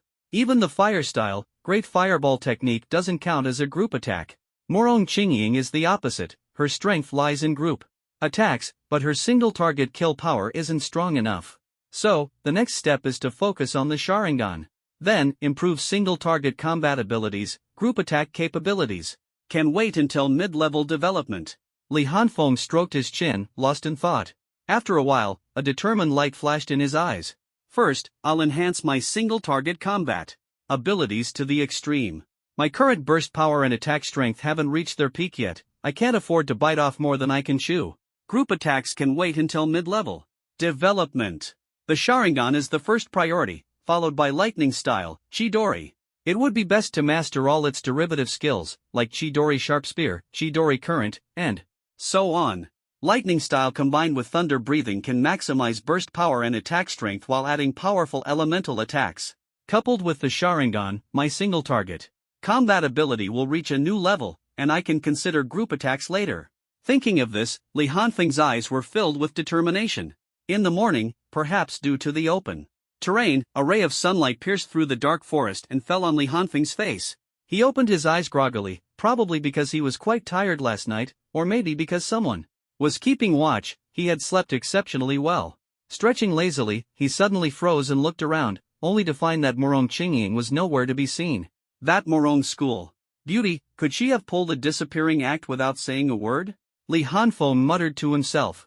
Just as he was about to go out and look for her, he suddenly saw a figure jump into the cave, holding a bare paw in her hand. Morong Qingying saw Li Hanfeng awake, nodded at him, then looked at the extinguished campfire nearby and softly said, "Fire." Simple and concise, just one word. Li Hanfeng glanced at the bare paw in her hand, then at the pile of ashes from the campfire, and could only form hand seals. A great fireball technique ignited the campfire, and he couldn't help but mutter to himself, eating something so greasy early in the morning, aren't you afraid of gaining weight? Morong Qingying saw the fire lit, said nothing more, and began skillfully preparing the bare paw. Her movements were smooth and clearly showed her experience. While she was handling the food, Li Hanfeng took out the map given by Zhang Ziyuan and studied it carefully, planning the next route. After all, to earn kill points, it was impossible to stay here forever. He didn't discuss it with Morong Qingying either, because he knew that even if he did, she would just nod and let him lead the way. Soon, Morong Qingying finished roasting the bear paw, and the rich aroma of the meat wafted through the air, making their mouths water. The two immediately started eating. While eating, Li Hanfeng pointed at the map and kept talking, chewing on the meat as he said, "Later, we'll head to this area. Although it's a bit far, it's a gathering place for third-tier demonic beasts. This area is closer to the central region, so the chances of encountering mid-tier demonic beasts are much higher. But with our strength, as long as we don't get greedy in battle, we can easily escape. Our strength has already broken through, so this place is no longer suitable for us to train. Unless it's like yesterday when we were chased for 10 hours. Maybe over there, we can even enter the central region for some training, but we mustn't go too deep. If we encounter a 6th-tier demonic beast, we're probably done for." Li Hanfeng analyzed the situation while eating, but he noticed that Morong Qingying hadn't responded at all, not even glancing at the map. On the ground. Feeling a bit speechless, he put the map away and said with a helpless tone, "Forget it, I'll lead the way. You don't need to look at the map." After speaking, he saw that Morong Qingying remained silent and didn't nod in acknowledgement. He frowned slightly. Normally, she would at least nod in response. However, Li Hanfeng didn't say more, as he was used to it. He focused on gnawing the bare paw, and he had to admit, the taste was indeed much better than dry rations, even without seasoning. Soon, the two finished their slightly greasy breakfast, tidied up briefly, and prepared to set off. Li Hanfeng stretched his body, picked up the remaining spirit stones on the ground, and walked out, joking as he went, "Let's go, Morong the campus beauty. Today, I'll take you to find some excitement." though it might not be as thrilling as yesterday, haha. When he reached the cave entrance, he noticed Morong Chingying hadn't moved. He turned his head, his expression calm, and asked indifferently, "What's wrong?" He already had some guesses in his mind but still wanted to confirm. Morong Chingying simply looked at him without speaking. The two stared at each other silently. After a long while, Morong Chingying finally spoke, her voice still calm and devoid of emotion. "I'll be returning to the family for training in a few days." Li Hanfeng nodded and casually asked, "Leaving today?" Morong Chingying nodded. Li Hanfeng thought for a moment and said seriously, "Your innate techniques are mostly group attacks, and you lack a one-hit kill method for one-on-one fights. This time, when you go back, you can practice more single-target attacks. Of course, if you already have strong single-target techniques, just pretend I didn't say anything." Morong Chingying listened, a flicker of emotion flashing in her eyes. She then slightly lowered her head and nodded, responding for once, her tone softer, "I understand." Seeing her finally respond, Li Hanfeng smiled and said, "Well then, Morong the campus beauty, this is where we part ways. See you at the college entrance exam." He jokingly added, "Do you need me to escort you?" Morong Chingying shook her head, her lips slightly parted. "See you at the college entrance exam." After speaking, she turned to leave but suddenly paused, turned back, and said flatly, "Call me Chingying." Li Hanfeng was stunned for a moment, then quickly smiled and replied, "Ah, got it. Then, Chingying, see you at the college entrance exam." Morong Chingying nodded, still carrying that calm and ethereal demeanor, turned around, and left without saying another word. At the moment she turned around, the corners of her mouth lifted slightly into a faint smile. Li Hanfeng stood in place, watching her leave until her figure disappeared, then withdrew his gaze, his eyes becoming resolute. "Well, it's just me again. Time to set off." After murmuring softly, Li Hanfeng turned and walked deeper into the misty forest. Thunder breathing, first form. Boom! Swish, swish, swish. As the ground shattered, a golden lightning bolt flashed rapidly across the field, each streak of lightning bringing forth a spray of blood. The roars of beasts echoed one after another, but they could not change their fate. 3 armored rhinos desperately swung their heads, trying to attack the lightning with their massive horns. However, every time the lightning flashed, another wound appeared on their bodies. They stomped the ground forcefully, charging madly in an attempt to intercept the lightning. But it was futile, the lightning was too fast, its figure impossible to discern. Swish, swish, swish. In the end, the necks of the 3 armored rhinos were severed by the lightning, bringing forth a rain of blood, and the forest became even more eerie and terrifying. Boom, boom, boom. The 3 corpses fell to the ground, and a young man in a black tactical jacket appeared not far away. The blade in his hand was already sheathed, and the white mist around his mouth slowly dissipated. Thunderclap and flash. 8-fold strike. The young man turned to collect materials from the armored rhinos, quickly extracting their beast cores before leaving. In the dark forest, the young man's figure flickered continuously, moving at an incredible speed. About 20 minutes later, he arrived at a towering giant tree. Gazing at the tree hollow, a trace of memory flashed in his eyes. He lifted his foot and leapt, beginning to climb the tree, but instead of entering the hollow, he climbed toward the treetop. Swish, swish, swish. Amid the rustling of leaves, the young man darted to the treetop and looked up at the horizon. A ray of sunlight fell on his face. It was Li Hanfeng.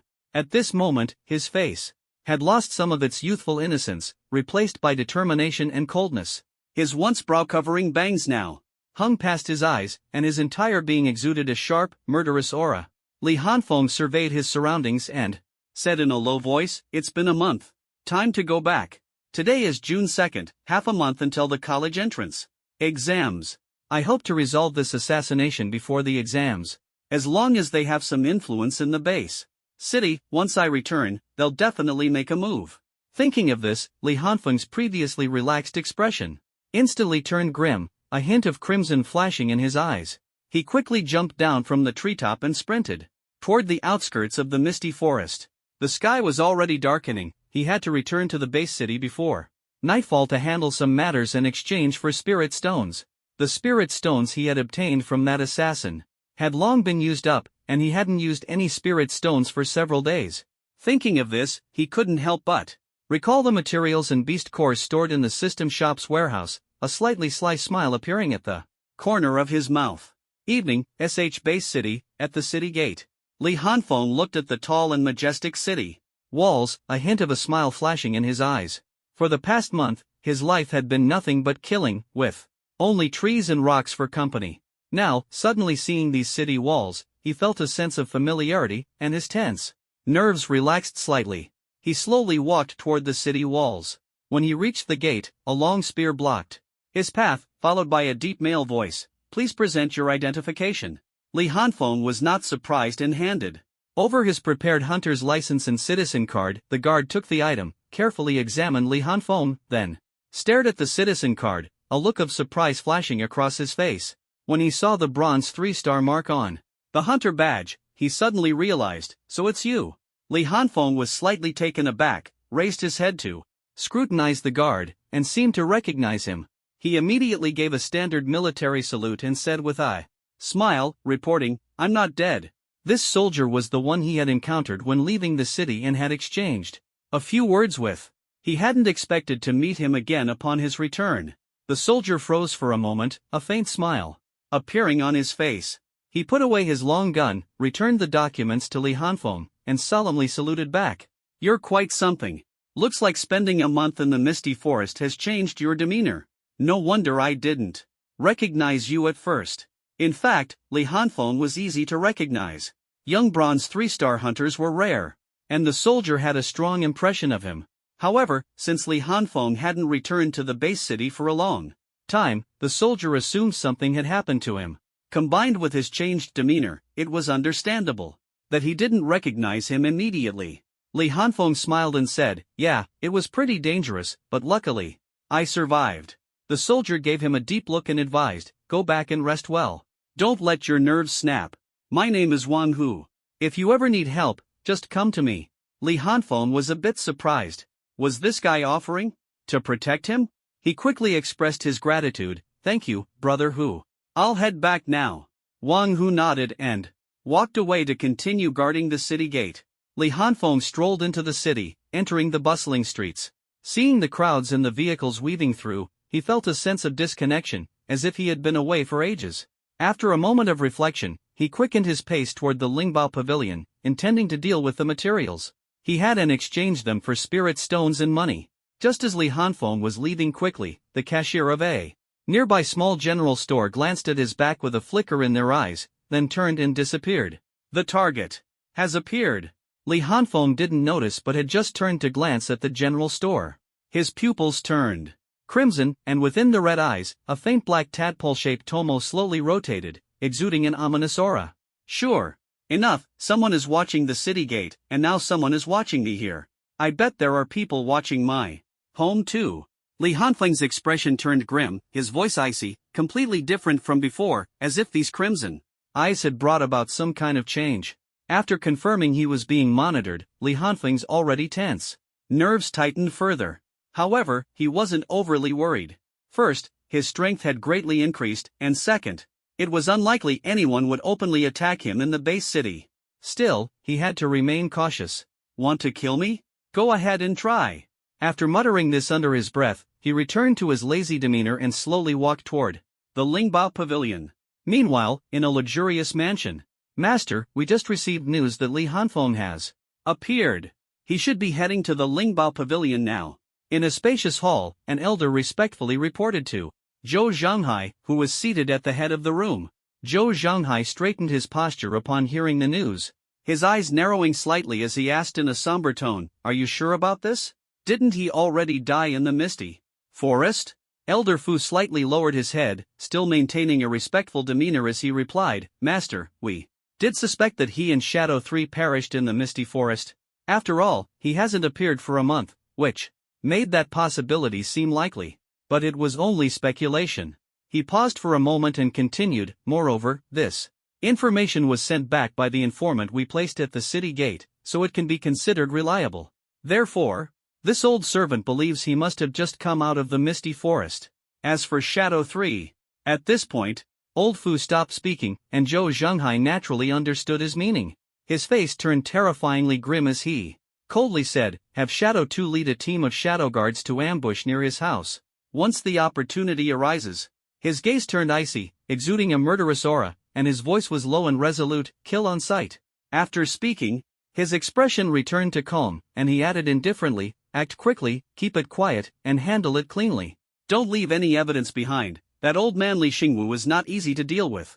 Yes, master.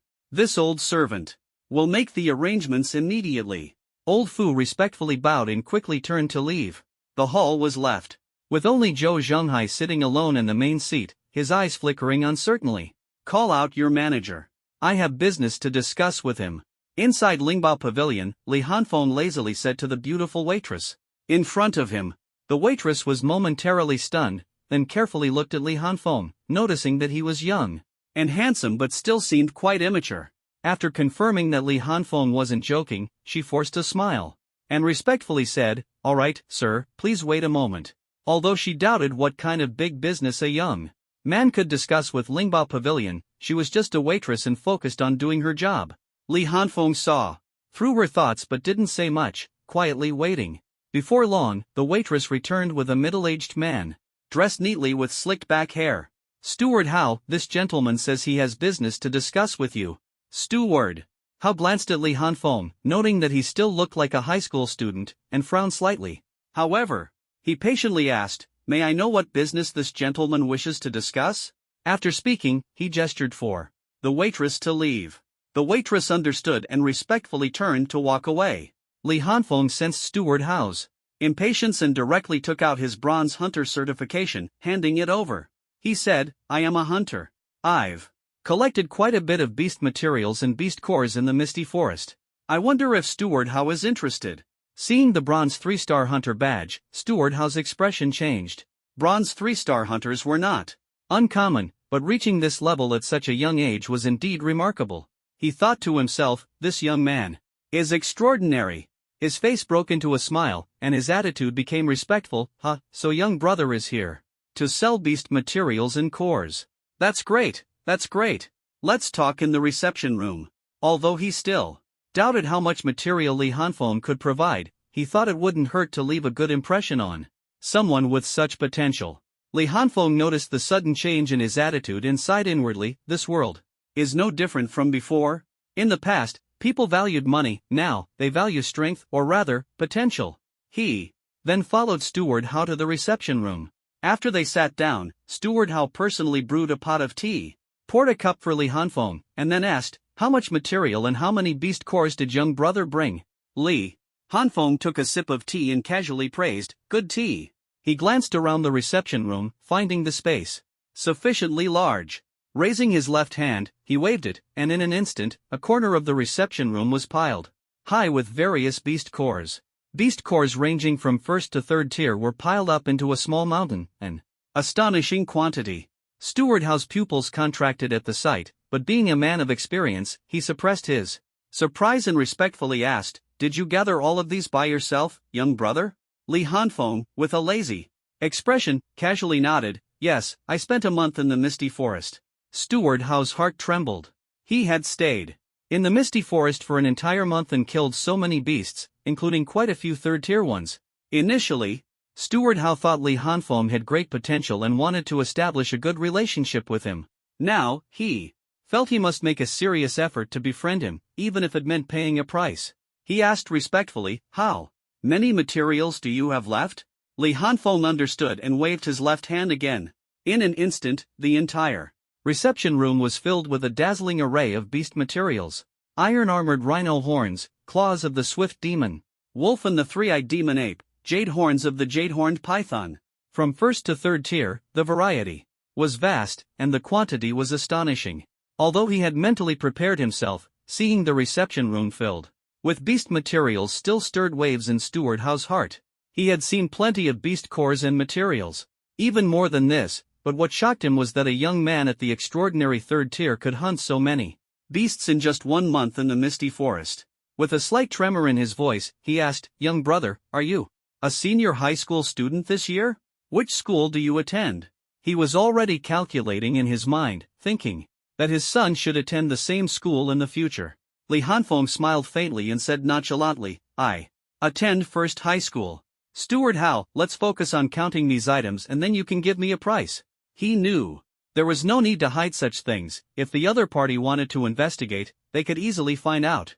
It was better to be straightforward. Steward Howe slapped his forehead, suddenly realizing, chatting away, I almost forgot the main business. He then clapped his hands and called out towards the door, someone, come in.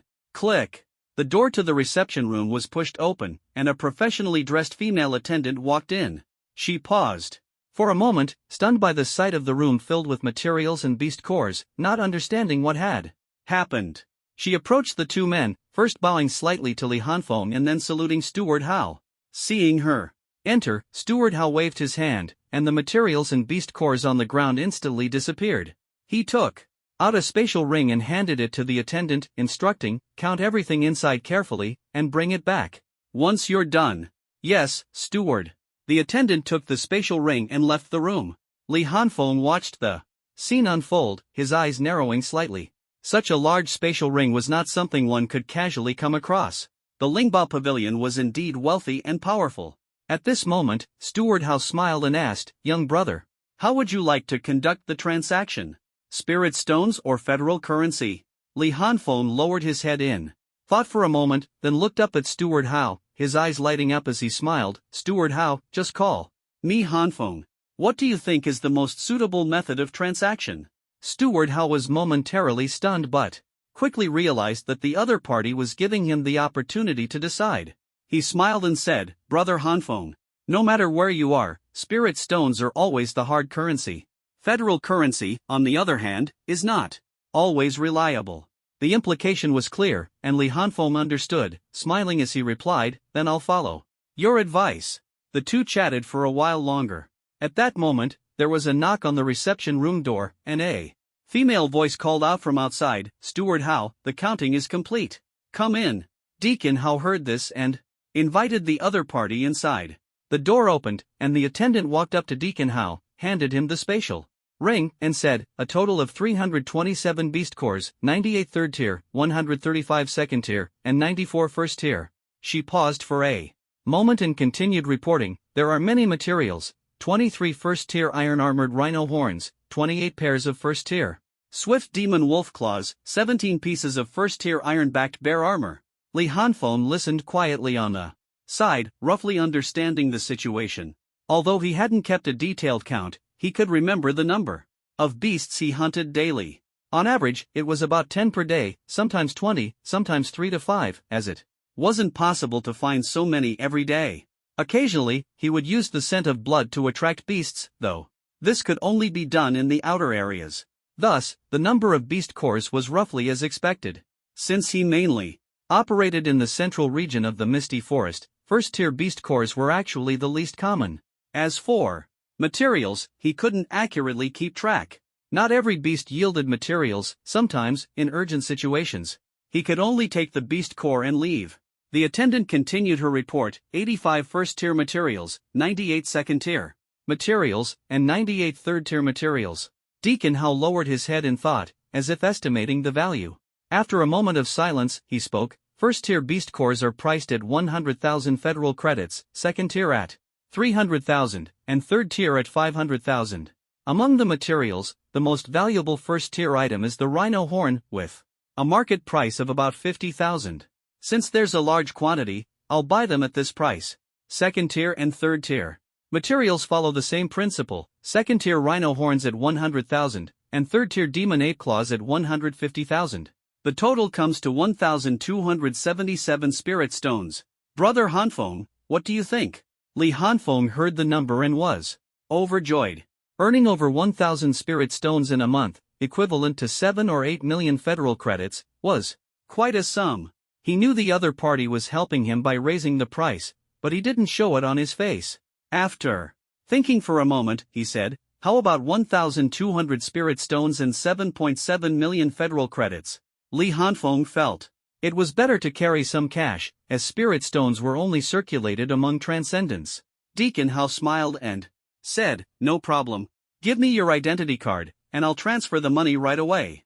Soon, the attendant took Li Hanfeng's identity card and left. When she returned, she was holding a spatial ring in her hand. Mr. Li, here are your spirit stones and identity card. Please keep them safe. Li Hanfeng was momentarily stunned, not expecting to receive a spatial ring as well. He turned to look at Deacon Hao, who was smiling warmly at him. Li Hanfeng understood his intentions clearly. Brother Hao, isn't this too generous? Deacon Hao was delighted by being called brother. Hao En responded with an even bigger smile, Brother Hanfeng, don't worry about it. Just think of it as a box for storing spirit stones. There are too many spirit stones, and an ordinary box wouldn't hold them. Li Hanfeng thought for a moment and decided to accept the ring. Building good relationships with people always had its benefits. Especially when the other party was so enthusiastic, it would be impolite to refuse. After all, one doesn't hit a smiling face. Alright, Brother Hao, I'll accept it then. Thank you for your trouble today. I just returned from the misty forest and still have some matters to attend to, so I'll come by another day to chat. Deacon Hao listened and deliberately put on a stern face, pretending to be displeased. Ah, brother, don't be so formal. If you need anything, feel free to come to me anytime. I still have some influence around here. Li Hanfeng saw how sincere he was, and could only nod in agreement. Alright, brother, I'll take my leave then. Deacon Hao also nodded with a smile. Go ahead, I'll see you off. Few just out of the Lingbao pavilion, Li Hanfeng immediately let out a breath. He was really not used to dealing with such pleasantries and always found them particularly exhausting. I'd rather fight a battle with a beast directly, this is so tiring, he muttered under his breath, heading towards home. It was already close to 6:30, and the sky was gradually darkening. Streetlights began to illuminate one after another, colorful and lively, making Li Hanfeng feel clearly that he had returned to a human city. About an hour later, Li Hanfeng was walking on the street outside his residential area. He was supposed to enter the neighborhood, but his steps paused, and he continued walking forward instead. The road ahead led straight to the suburbs. As he walked further, the buildings around him became sparser, and the distance between streetlights grew larger. This was already the suburban area, mainly a wealthy district with spacious houses and a quiet environment. At this moment, Li Hanfeng, who was walking slowly, suddenly stopped and turned around. His cold voice echoed in the silent night sky. Come out. Hiding right under my nose, how self-deceptive. As his words fell, a pair of eerie red glowing eyes swept around. The cold voice of Li Hanfeng broke the silence of the street, but no one responded, as if he were talking to the air. It seems you have great confidence in your concealment. Very well. As he spoke, Li Hanfeng grabbed with his left hand, and a tang sword appeared in his hand, hanging at his waist. Let me show you how sharp my eyes are. As soon as he finished speaking, he gripped the sword hilt tightly with his right hand and suddenly turned to look at the shadows in the alley on the right, where a faint movement could be seen in the darkness. Boom! A golden thunderbolt tore through the night sky, accompanied by the sound of the ground cracking. A head was sent flying into the air, its eyes wide open in terror. Even in death, the figure couldn't understand what had happened, only recalling the moment they locked eyes with a pair of sinister red eyes, followed by a dizzying whirl before losing consciousness. Sizzle Li Hanfeng's figure appeared in the alley, golden arcs of electricity dancing around him, illuminating the darkness. His red Sharingan eyes scanned the surroundings continuously. Now, will you come out? His cold voice rang out again, accompanied by the sound of the head hitting the ground, exerting immense pressure on those hiding in the shadows. As his words fell, shadows began to emerge one by one, appearing like writhing figures in the darkness from a distance. Li Hanfeng glanced around, his red Sharingan sweeping over each shadow, and asked coldly, "Only 10 of you?" As soon as he finished speaking, the lightning within him surged, and his figure flashed in place. Clang! A sharp metallic clash echoed as two figures appeared mid-air, their weapons, a tang sword and a dagger, locked against each other, struggling for dominance.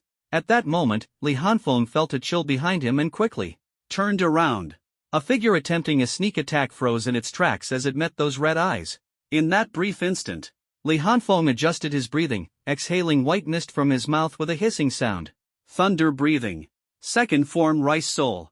Sizzle, swish, swish, swish. Intense golden lightning erupted from Li Hanfeng's tang sword, traveling along the dagger to the opponent's arm, causing it to go numb. The two weapons instantly separated. In the moment the weapons parted, the opponent felt themselves surrounded by 5 golden hoof-shaped sword lights. In just an instant, they lowered their stance, blocked 2 of the sword lights with their dagger, and quickly leapt backward, escaping the range of the sword light's attack. Li Hanfeng did not pursue, as 3 figures had already rushed over from behind. He sighed inwardly, not easy. A peak 4th tier opponent is indeed tough to deal with. As soon as he finished speaking, lightning suddenly erupted from his body, transforming into a bolt of electricity and disappearing from his original position. However, just as he reappeared, 4 cold flashes from not far away were already aimed directly at his vital points. Li Hanfeng remained expressionless. These attacks were fast, but with the help of the Sharingan, the attack trajectories were crystal clear. His breathing shifted, and golden lightning burst forth from within him. Buzzing sounds filled the air as his Tangdao swung, accompanied by a sound like mosquitoes buzzing, and lightning ripples spread in all directions. Thunder breathing, 3rd form, swarm of mosquitoes. Into thunder. Slash. Slash. Slash. Golden lightning ripples swept across several figures like blade light, instantly accompanied by the sound of flesh being torn apart. Swish, swish, swish. Just as Li Hanfeng was about to press his advantage, several figures quickly closed in on him, daggers slashing toward various parts of his body. Li Hanfeng's pupils contracted sharply, the tomo in his eyes spinning wildly. Watch closely. At that moment, a cold flash suddenly appeared at his throat, faster than the previous attacks, as if waiting for him to be distracted for a fatal strike. But Li Hanfeng had already anticipated this move. After speaking, he turned his head to stare at Li Hanfeng, but the next second his pupils shrank sharply. Li Hanfeng gripped his blade in his right hand, leaning forward with his center of gravity lowered, his eyes slightly closed, and whiteness swirling around his mouth. Then, let's finish this quickly. As his words fell, Li Hanfeng suddenly opened his eyes, his crimson pupils flashing with lightning. Thunder-breathing 1st form thunderclap and flash eightfold. Boom! Swish! Swish! Swish! A golden lightning bolt instantly charged into the crowd, slicing through the night like a flash of light. Each streak of lightning brought forth a spray of blood, even severing heads. The enemies tried to counterattack but had no time. His speed was like lightning, impossible to catch. They attempted to retreat from the battle temporarily, but no matter how they tried to conceal themselves, it was useless. A pair of crimson eyes locked onto them, emitting an eerie aura that struck terror into their hearts. Swish! Swish! Swish! Damn it! Shadow 2 cursed angrily. He was the only one barely able to keep up with Li Hanfeng's speed, but he could only react passively, unable to fully track Li Hanfeng's movements. Yet Li Hanfeng completely ignored him, leaving him utterly helpless and frustrated. This move was simply too powerful. With explosive speed and rapid changes in direction, he couldn't stop it. Swish! Squelch! Another head flew into the air, and Li Hanfeng's figure finally came to a Li Hanfeng found himself in a predicament, caught during the brief moment when his strength was spent and he hadn't yet recovered. The enemy seized the opportunity to launch a swift attack. He had no time to adjust his breathing to counterattack and could only defend passively. Yet his expression remained calm, his scarlet eyes constantly scanning his surroundings. There was not a trace of panic, as if everything was under his control. At this moment, 3 people were besieging Li Hanfeng. They were the last 3 on the field still capable of fighting. One of them had a noticeable knife wound on his shoulder, clearly injured earlier. White mist escaped from the corner of Li Hanfeng's mouth, but every time he tried to act, his moves were interrupted by attacks, leaving him unable to break the stalemate.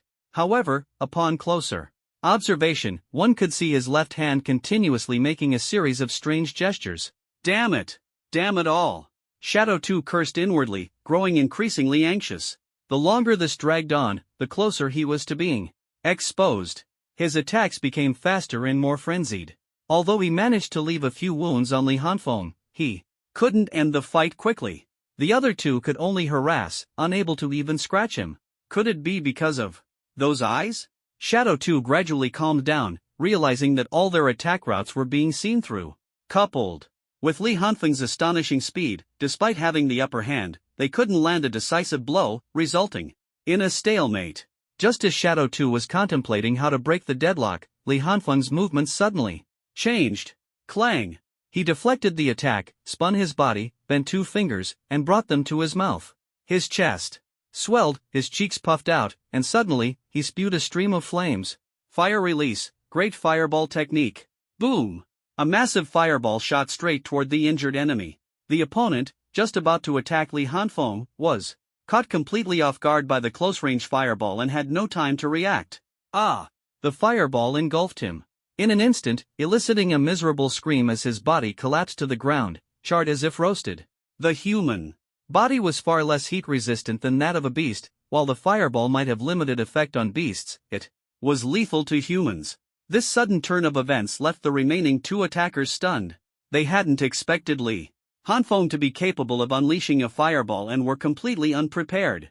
In the brief moment they were distracted, Li Hanfeng transformed into a streak of lightning, quickly creating distance between them. He leaned forward, lowered his center of gravity, closed his eyes slightly, and white mist rose from his lips. He was already prepared to attack. The two remaining opponents, seeing his stance, immediately turned serious.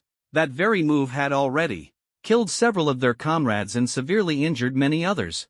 If he used it again, they feared they wouldn't be able to withstand it.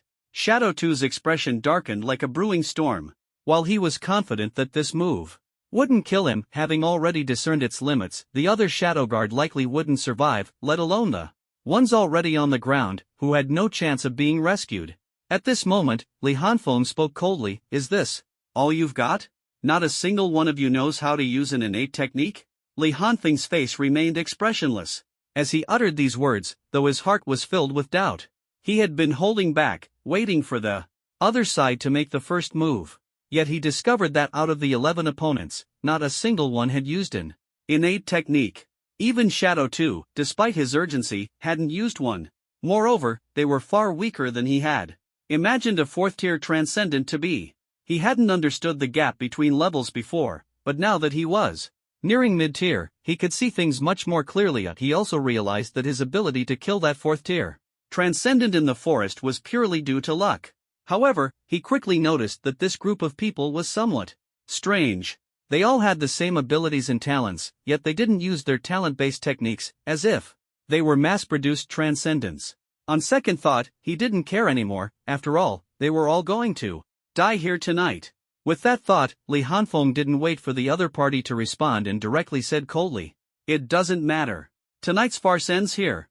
As soon as the words fell, boom, the ground beneath Li Hanfeng's feet instantly shattered. Golden lightning flickered around him, and debris floated in the air as if drawn by an invisible force, refusing to scatter. Opposite him, Shadow 2's pupils contracted sharply. This aura was more than twice as powerful as before. How could this be? Was there an even stronger technique? His skin crawled, his body tense, ready to dodge and counterattack at any moment. At that moment, Li Hanfeng's eyes suddenly opened wide, his pupils turning crimson, and the whites of his eyes were covered by golden lightning. He locked his gaze firmly on Shadow 2. Shadow 2 felt a chill surge from the depths of his heart to his head, as if he were being stared down by a demon. Suddenly, a flash of golden light appeared in his vision, his neck felt cold, and the world spun around him. "Breath of thunder first form thunderclap and flash god," then he said, "judging from the residual elemental fluctuations, it shouldn't exceed level 3. But based on the situation at the scene, a low-level transcendent couldn't possibly deal with so many people so quickly." As he spoke, he frowned, clearly doubting his own judgment, and began examining the corpses. The others stood aside waiting, evidently recognizing him as the one in the team responsible for such work.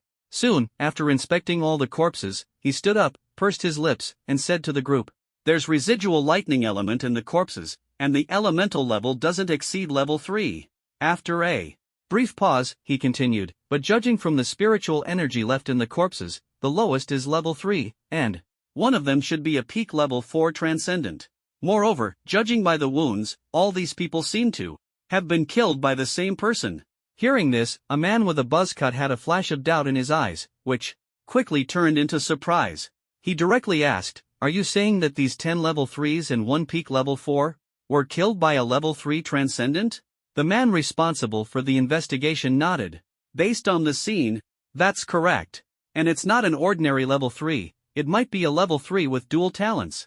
As soon as he said this, the others couldn't hold back and began questioning him. "Old Lu, you must be mistaken, right? Dual talents? Yeah, Old Lu, could it be that someone among these people was fire elemental? Old Lu, what's your basis for this judgment?" Hearing the barrage of questions, the buzzcut man shouted, "Enough! Let old Lu continue." The group quieted down upon his command and turned their attention to old Lu. Seeing everyone looking at him, old Lu pursed his lips and said, "I don't have absolute evidence, but only two types of elements remain at the scene. The corpse's talents are unclear, but the killer is definitely level 3. A level 3 lightning element transcendent. Killing so many people, including a peak level 4, in such a short time is hard to believe. But what if it's a level 3 with dual talents?" After saying this, he stopped talking. The group lowered their heads and thought, some pondering the credibility of old Lu's words, others speculating who in the city might possess dual talents. The scene fell into an eerie silence. The buzzcut man's gaze fixed on the corpses on the ground, and he muttered to himself, "The way these people are dressed, why does it look so familiar?" At this moment, Li Hanfeng had already returned home. He carefully checked every corner to confirm that no one had been there during his absence, then let out a sigh of relief. Dragging his exhausted body into the bathroom, he rinsed off with cold water, then went back to his room to treat a few wounds and wrap them with bandages. After finishing, Li Hanfeng took a deep breath, took out a few spirit stones and placed them beside him, holding 2 in his hands, and sat cross-legged to begin cultivating. He activated his breathing technique, and visible spiritual energy was absorbed into his body, slowly flowing toward his dantian. Now, the spiritual energy vortex in his dantian had grown more than twice as large as it had been a month ago, and the spiritual energy was so dense it resembled water droplets. When the spiritual energy in the vortex completely condenses into water droplets, it will form a spiritual sea, which is the biggest difference between low-level and mid-level transcendence. The spiritual energy in the spiritual sea, both in quantity and quality, far surpasses that of the vortex, which is why there is such a significant gap between low-level and mid-level transcendence. However, this process is extremely resource-intensive and time-consuming. If resources are abundant, it's manageable, but lacking spirit stones and other cultivation materials can leave one stuck at this threshold for years. Currently, about 1/3 of the spiritual energy in Li Hanfeng's spiritual vortex has transformed into droplets. This is thanks to his breathing technique, which absorbs spiritual energy at an extremely fast rate. Otherwise, progress would not have been so rapid given the limited resources. At this rate, if there are enough spirit stones, it will probably take another half a month to break through to the 4th tier, Li Hanfeng estimated. The time while recovering his spiritual energy inside. It seems difficult to break through to the 4th tier before the college entrance exam. I wonder if any of those family geniuses have already broken through. Although Li Hanfeng was confident in his cultivation speed, the lack of resources made it uncertain whether he could catch up with those geniuses. Soon, he cast aside distracting thoughts and focused on his cultivation. 2 hours later, Li Hanfeng opened his eyes and found that the 10 spirit stones on the ground had already been completely absorbed. Now I can consume 5 spirit stones in an hour. It seems that the demand for spirit stones during cultivation will increase exponentially in the future. Li Hanfeng's thoughts were correct. Once the spiritual vortex transforms into a spiritual sea, every step will require a massive amount of spiritual energy to fill, and the consumption of spirit stones will increase rapidly. He exhaled deeply and lay on the bed to rest. Cultivation also requires a balance between work and rest. He hadn't had a good night's sleep for a month. Sleeping in the misty forest always required vigilance, fearing a midnight attack by demonic beasts, leaving him in a state of half-sleep. Now, lying on his bed at home, his tense nerves finally relaxed. He habitually took out his Naruto manga, planning to read for a while before sleeping. But as soon as he took out the manga, he froze, his expression shifting from dazed to ecstatic. He bounced up from the bed, muttering, "How could I forget about that cultivation cheat tool?" Li Hanfeng immediately activated his thoughts, and the system panel appeared before him. He glanced at the slaughter points, 1065 points. Phew, he let out a long breath, feeling grateful for the slaughter points gifted by those people tonight. It was truly a big help.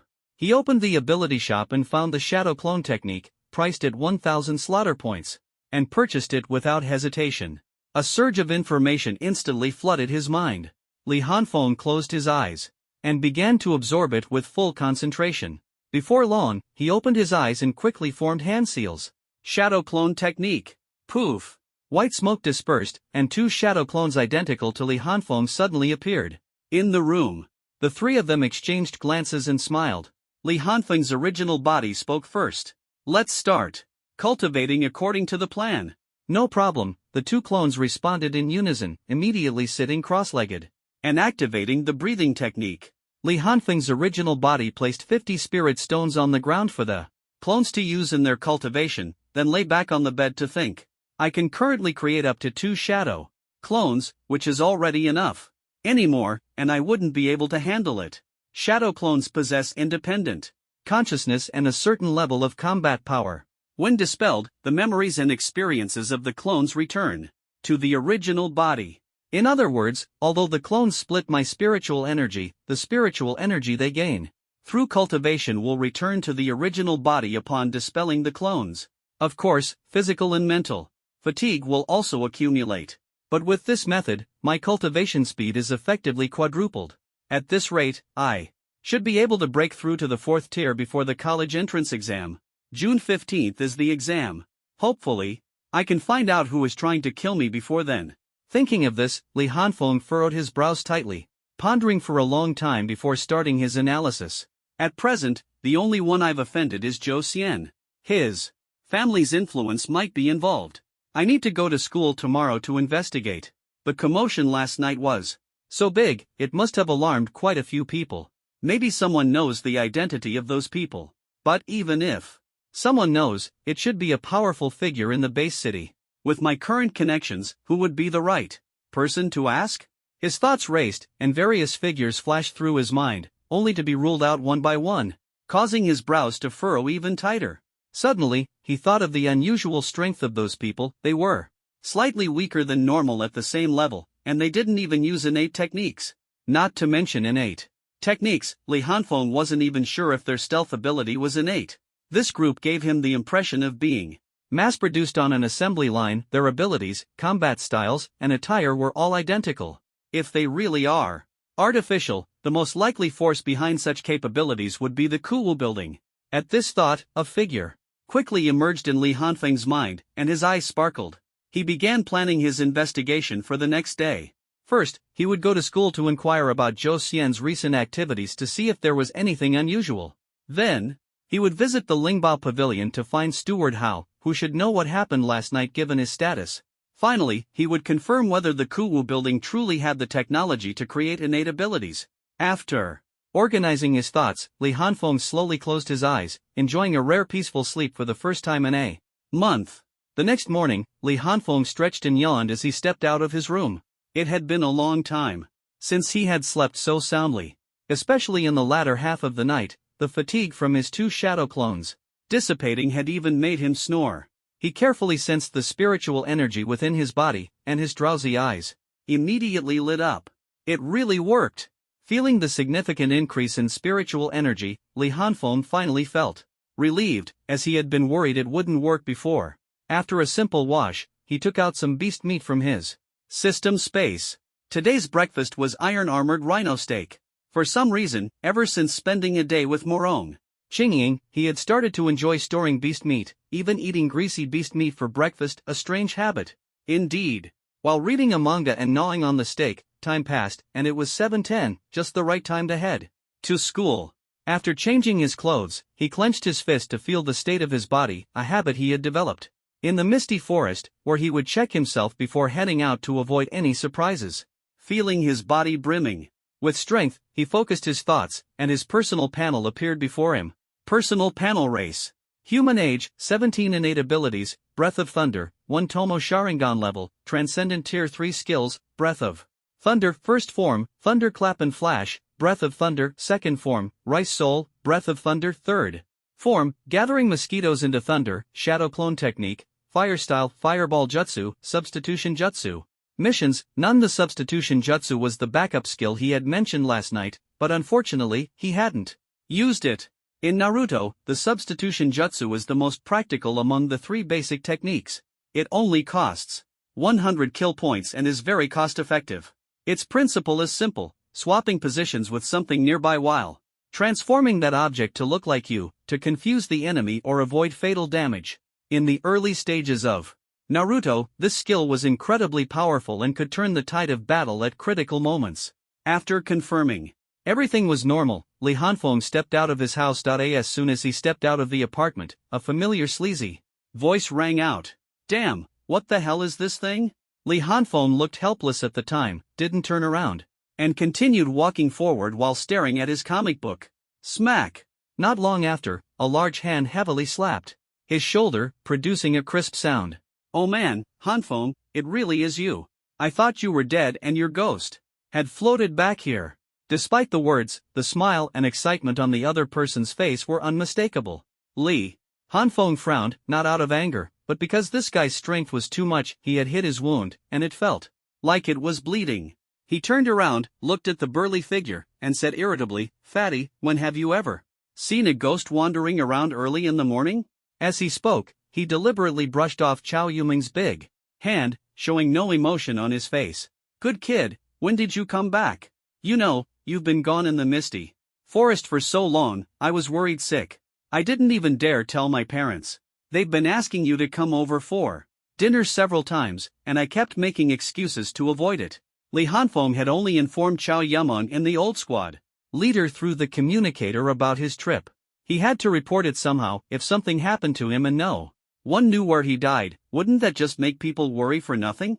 Hearing Chow Yuming's words, Li Hanfeng felt a warmth in his heart, knowing there were still people in this world who cared about him. He smiled and said, I just got back yesterday.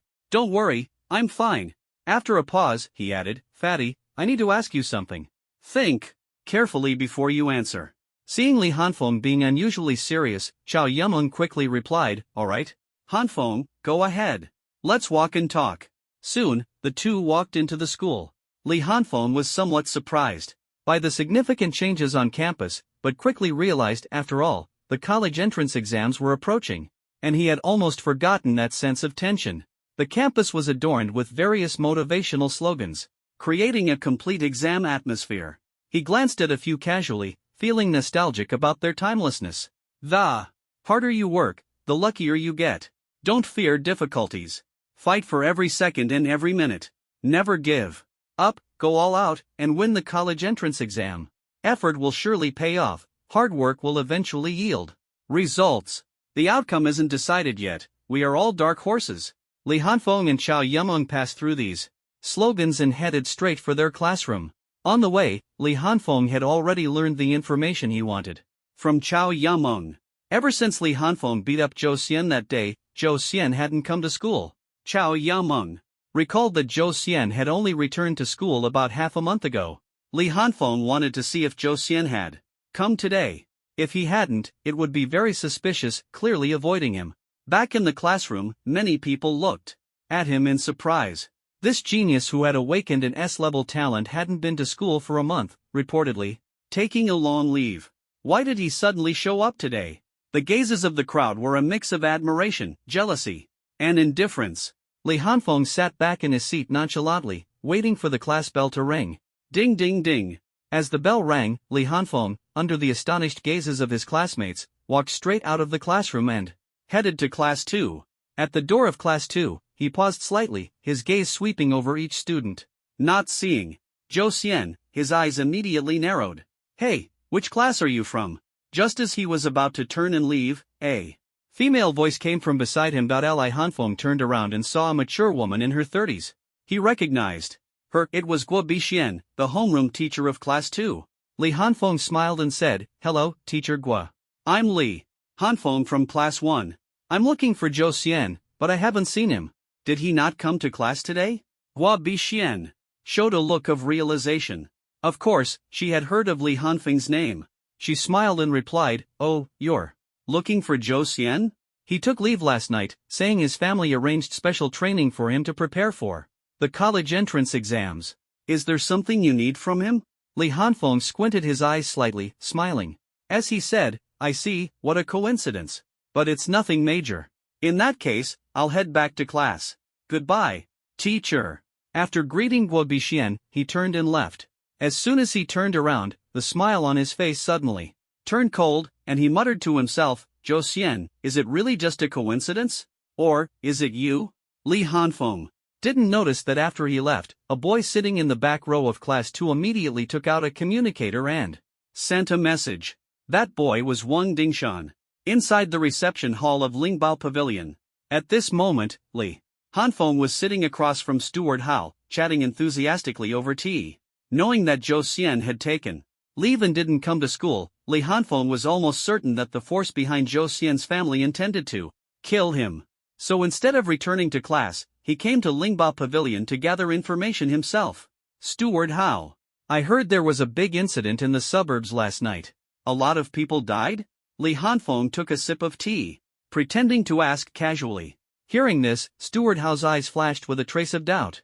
The matter had been tightly sealed, and he hadn't expected Li Hanfeng to know about it, let alone come specifically to ask. Oh, brother Hanfeng, how did you come across this information? Li Hanfeng looked up at him and smiled. There was quite a commotion at the time. My house is nearby, and I saw from a distance that it seemed like a fight was happening. He paused, then continued, it looked like someone was assassinated. I'm worried I might be in danger too, so I came to ask you about the situation today. Steward Hao froze, his heart skipping a beat. What did he mean? Someone was assassinated, and he's worried about himself? His eyes suddenly narrowed, a trace of fear flashing as he looked at Li Hanfeng. Li Hanfeng, however, didn't notice his reaction. He took a light sip of tea, a smile on his face, waiting for him to speak. Seeing his expression, Steward Hao was almost certain of his own suspicions. Suppressing the turmoil in his heart, he spoke in a calm voice. Yes, there was indeed a fight there last night. More than 10 people died. Li Hanfeng pondered for a moment and asked, what level were the ones who died? And what kind of abilities did they have? His tone carried a deeper meaning as he spoke. The experienced Steward Hao immediately understood his true intent. He took a sip of tea, furrowed his brows in thought, and appeared somewhat troubled. Li Hanfeng didn't rush him, sipping his tea calmly as he waited for him to speak. After a long silence, Steward Hao sighed, took another sip of tea, and slowly said, the Kuwu building has a remarkable research project that can replicate others' abilities and transfer them to someone else. This way, ordinary people or those without combat abilities can also gain combat power. But these replicated abilities have flaws. They can never master advanced techniques and can only use the most basic abilities, so their combat power is slightly weaker than those of the same level. This achievement, and the people who use it are called ability users. After finishing, he stopped and stared at Li Hanfeng while sipping his tea. Li Hanfeng's eyes suddenly lit up upon hearing this. Although he had already speculated, being confirmed still sent a shock through his heart. The ability to turn ordinary people into extraordinary beings, even with flaws, was enough to drive people mad. However, he understood that the cost behind it must be staggering. Otherwise, the state would have already widely promoted it, and things wouldn't be so calm. Gifted ones, Li Hanfeng murmured softly. He was now certain that the person who wanted to kill him was definitely connected to the Kuwu building, or perhaps someone powerful within it. After pondering for a moment, he asked, Brother Hao, is there anyone with the surname Zhou in the management of the Kuwu building in SH Base City? Deacon Hao gave him a deep look and said meaningfully, there is a deacon in the Kuwu building named Zhou Zhanghai. As soon as these words were spoken, a cold light flashed in Li Hanfeng's eyes, followed by a fleeting red glint. He was now certain that this matter was absolutely tied to Zhou Xian. Next, he only needed to figure out the relationship between Zhou Xian and Zhou Zhanghai to take action. As for their connection, Li Hanfeng already had a plan in mind.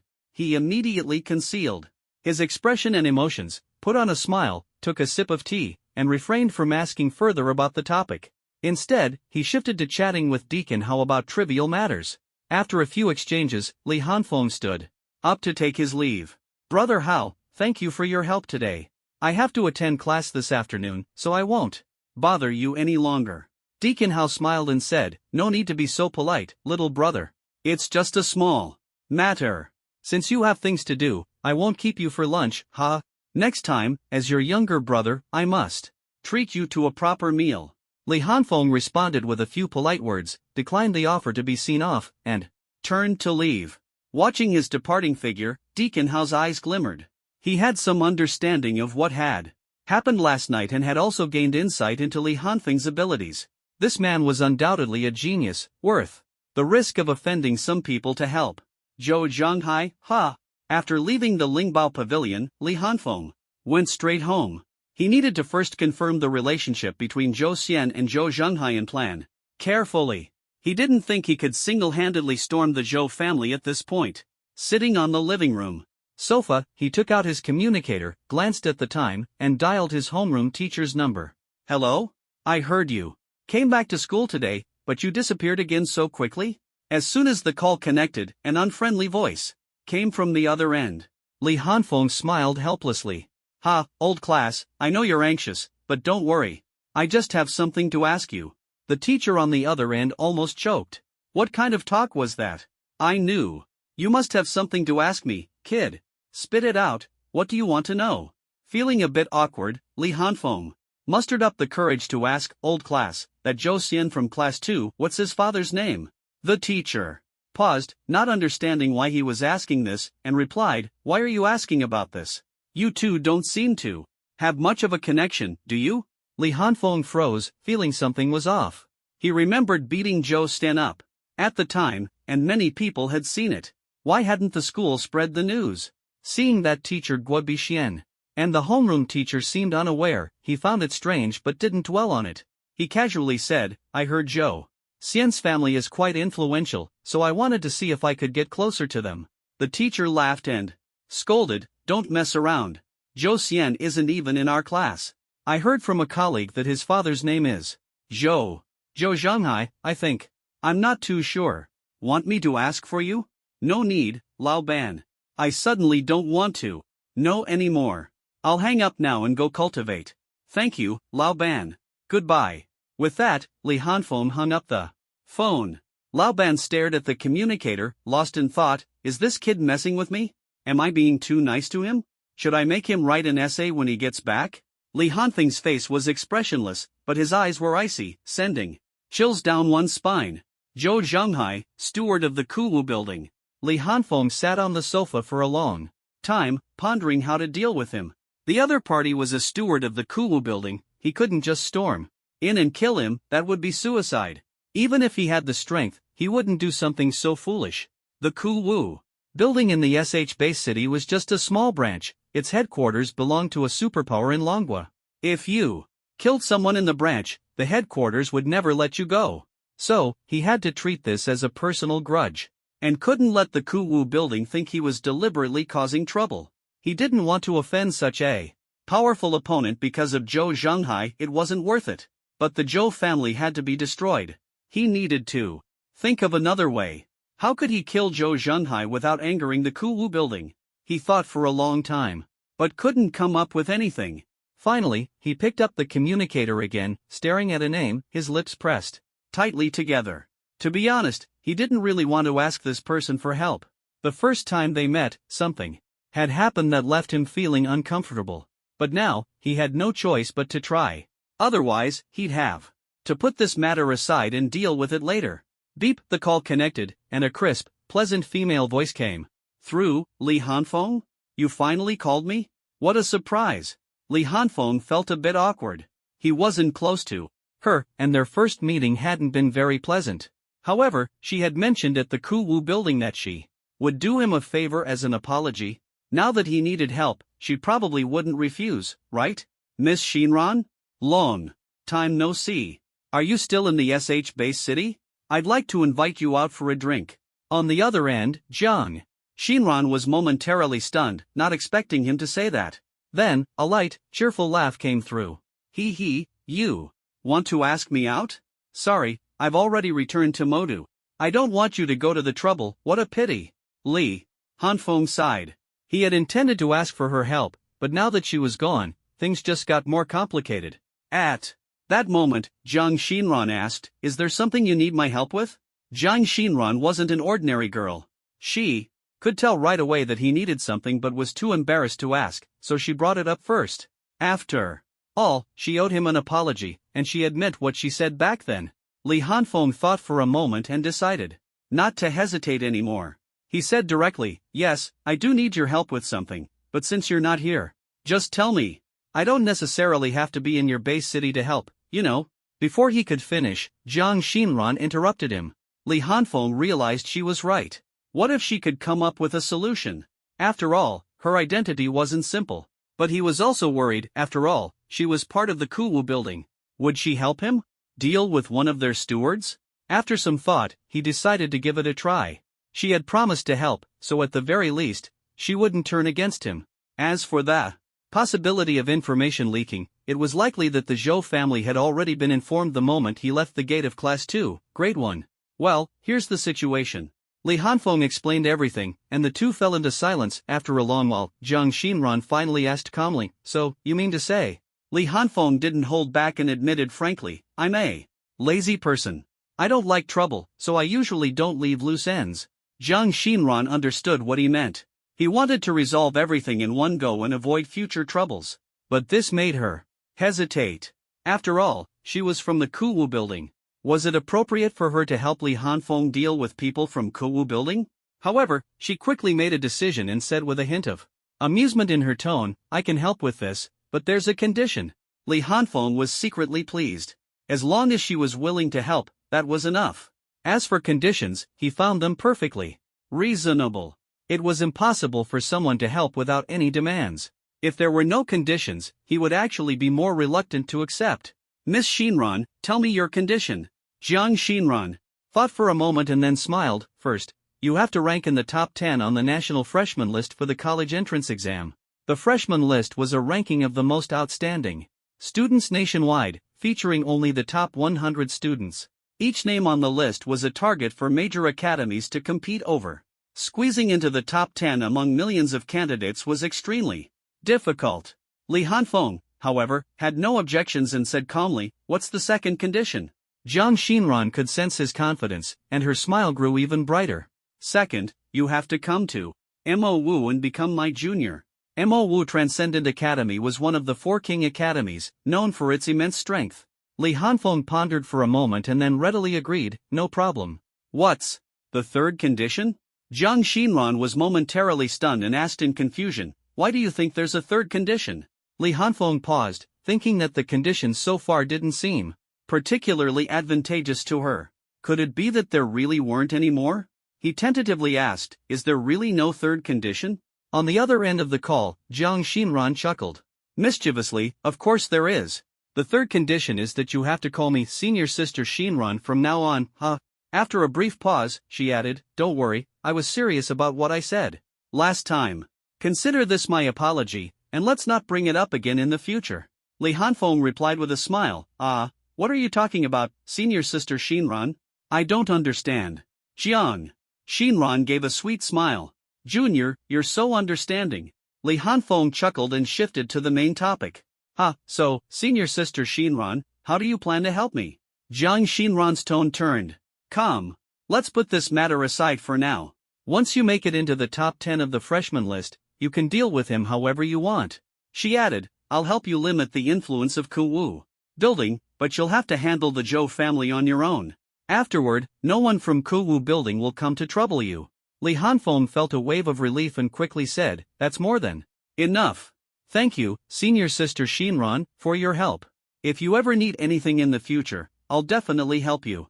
Jiang Xinran was quite satisfied with his confidence. The fact that he had absolute faith in making it into the top 10 showed that his strength had greatly improved. The two chatted for a bit longer before Li Hanfeng ended the call, citing other matters to attend to. Phew! Li Hanfeng let out a breath. His main concern was that Kuwu building would go all out against him for Zhou Zhenghai's sake. He didn't want to end up like a novel protagonist, where killing one enemy would attract a swarm of others, leading to endless battles. He just wanted to kill alien races and monsters, level up while fighting, and sweep through otherworldly realms. In a private training room at Mo Wu Transcendent Academy, a graceful figure stared at the communicator she had just hung up, the smile on her face gradually fading, replaced by a cold expression. A chilling light flashed in her eyes. Zhou Zhenghai. She was a member of Kuwu building, with a special status. By rights, she shouldn't be helping an outsider deal with a steward from a branch of Kuwu building, but the original intention of establishing the Kuwu building was to integrate science and superpowers, giving humanity more choices to develop better in troubled times. At that time, it even received strong support from the state, which is why the Kuwu building developed so quickly.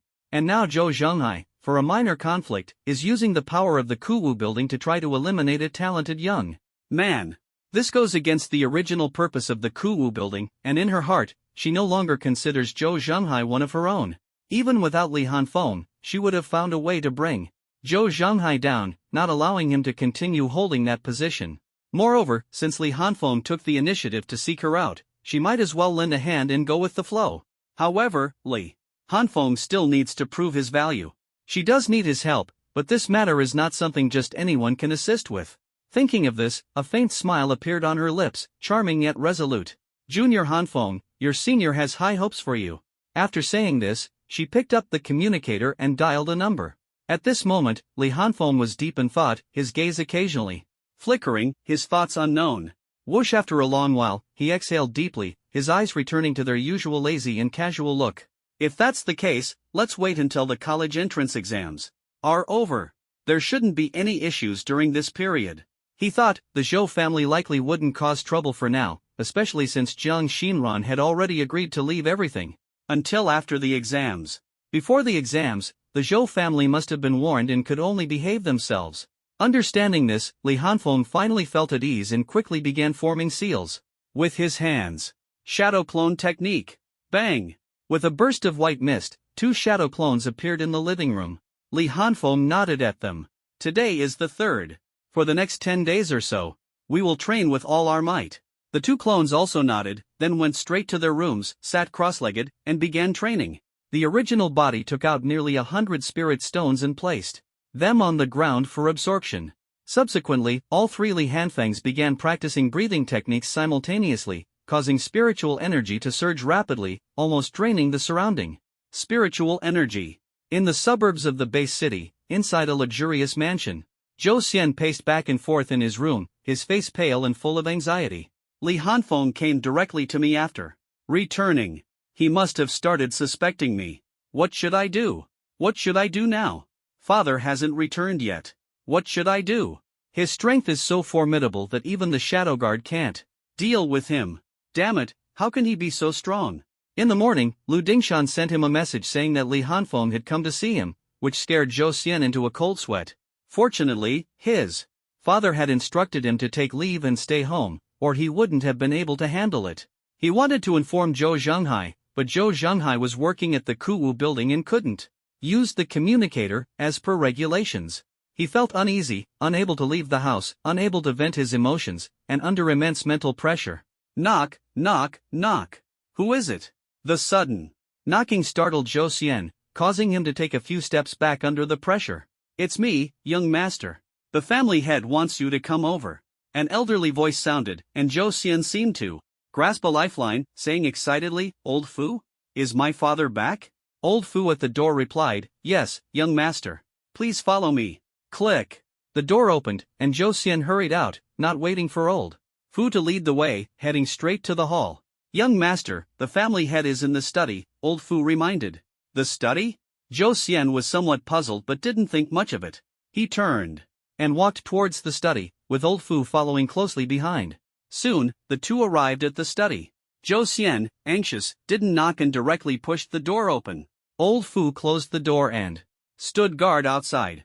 Father, Li Hanfeng, foolish boy, what's the rush? Can't you even knock? Zhou Zhenghai interrupted him angrily. Zhou Xian immediately fell silent, lowered his head, and stood there, at a loss. Seeing his son like this, Zhou Zhenghai felt both angry and disappointed. He rubbed his forehead for a moment and spoke tiredly, Speak, what's the matter? Only then did Zhou Xian dare to speak, his voice trembling slightly. Father, Li Hanfeng came to school to find me today. Has he already started suspecting us? Zhou Zhenghai's face showed no expression as he replied. Indifferently, he hasn't offended anyone recently. Who else would he suspect besides you? But he has no evidence. He won't go to the city lord's mansion to file a complaint, nor will he come to our house to cause trouble. What are you afraid of? Hearing this, Zhou Xian felt slightly relieved but still asked, Father, what should we do next? I can't skip the college entrance exam, can I? He hadn't yet noticed the issue in his father's words. He knew he couldn't stay home forever, he had to take the exam. But he was afraid Li Hanfeng might target him during the exam, so he could only pin his hopes on his father. Zhou Zhenghai remained calm, as if he had everything under control. Don't worry, I've already made arrangements. He won't trouble you before the exam. Hearing this, Zhou Xian finally breathed a sigh of relief and felt more at ease. He seemed to think of something and asked curiously, "Father, why did you come home so early today? Is there something you need to tell me?" Zhou Zhanghai's eyes flickered briefly before returning to calm. He glanced at his son and said, "I came back to tell you that I've already taken care of the matter with Li Hanfeng. Focus on preparing for the exam and don't get distracted." Zhou Sen felt a warmth in his heart, almost moved to tears. Gratefully, he said, "Don't worry, father. After all, I have an A-level extraordinary talent. I definitely won't let you down." Zhou Zhanghai merely nodded and waved his hand, signaling him to leave. Zhou Xian didn't sense anything amiss, nodded, and left. Watching his son leave, Zhou Zhanghai's expression became complicated, his face showing an indescribable look.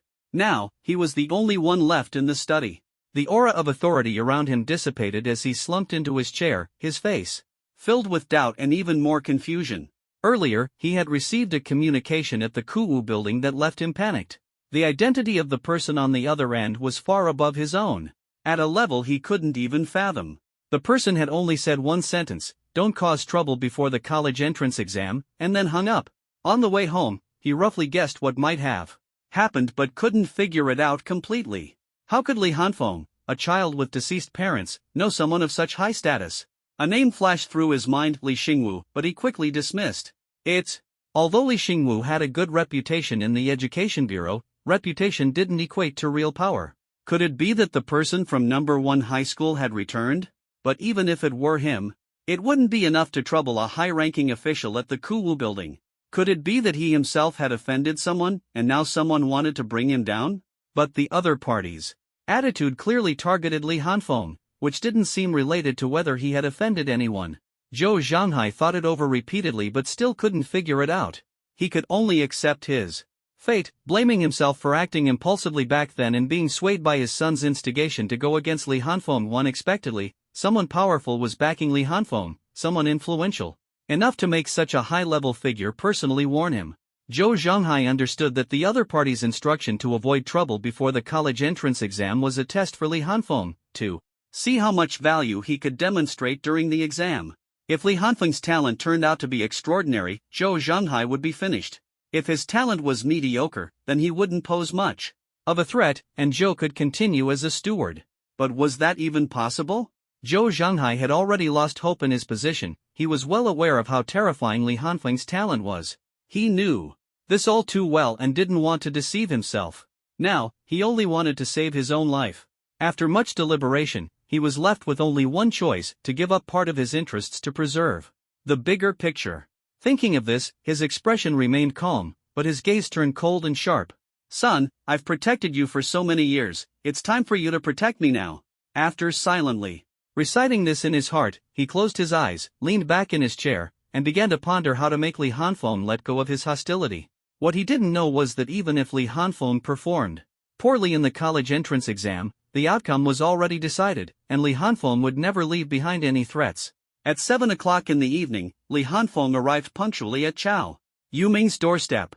He had just finished training in the afternoon when he received a call from Chao Yuming, saying that his parents had invited him over for dinner. Li Hanfeng thought it had indeed been a while since he last saw them, and since uncle and aunt cared so much about him, it was necessary to pay them a visit. Besides, he had some matters to discuss with Fatty. So, after taking a shower, he left on time, carrying a large bag of fruits in his hand. Ding dong! Li Hanfeng rang the doorbell and clearly heard the chime inside and the slight vibration of the floor. Click, the door was suddenly pulled open, and a tall figure lunged at Li Hanfeng. This time, Li Hanfeng was prepared. He firmly pressed one hand against Chao Yuming's chest. Chao Yuming felt as if he had hit a pillar, and no matter how hard he tried, his enthusiastic hug couldn't land. Li Hanfeng lazily said, "Don't waste your energy, you're still not there yet." Chao Yuming, feeling a bit deflated, let go and said dejectedly, "Crazy guy, how are you so strong? I'm already at the second stage, but you seem unfathomable." Li Hanfeng shot him a cold glance and said irritably, "Stop acting like a little girl. I'll give you something later that will double your training speed." "Really?" Chao Yuming's eyes lit up as he asked excitedly. Li Hanfeng nodded and smiled, "Let's go in first." Chao Yuming took the bag of fruits and said with a grin, "Oh, you didn't have to bring so many fruits, that's really generous of you."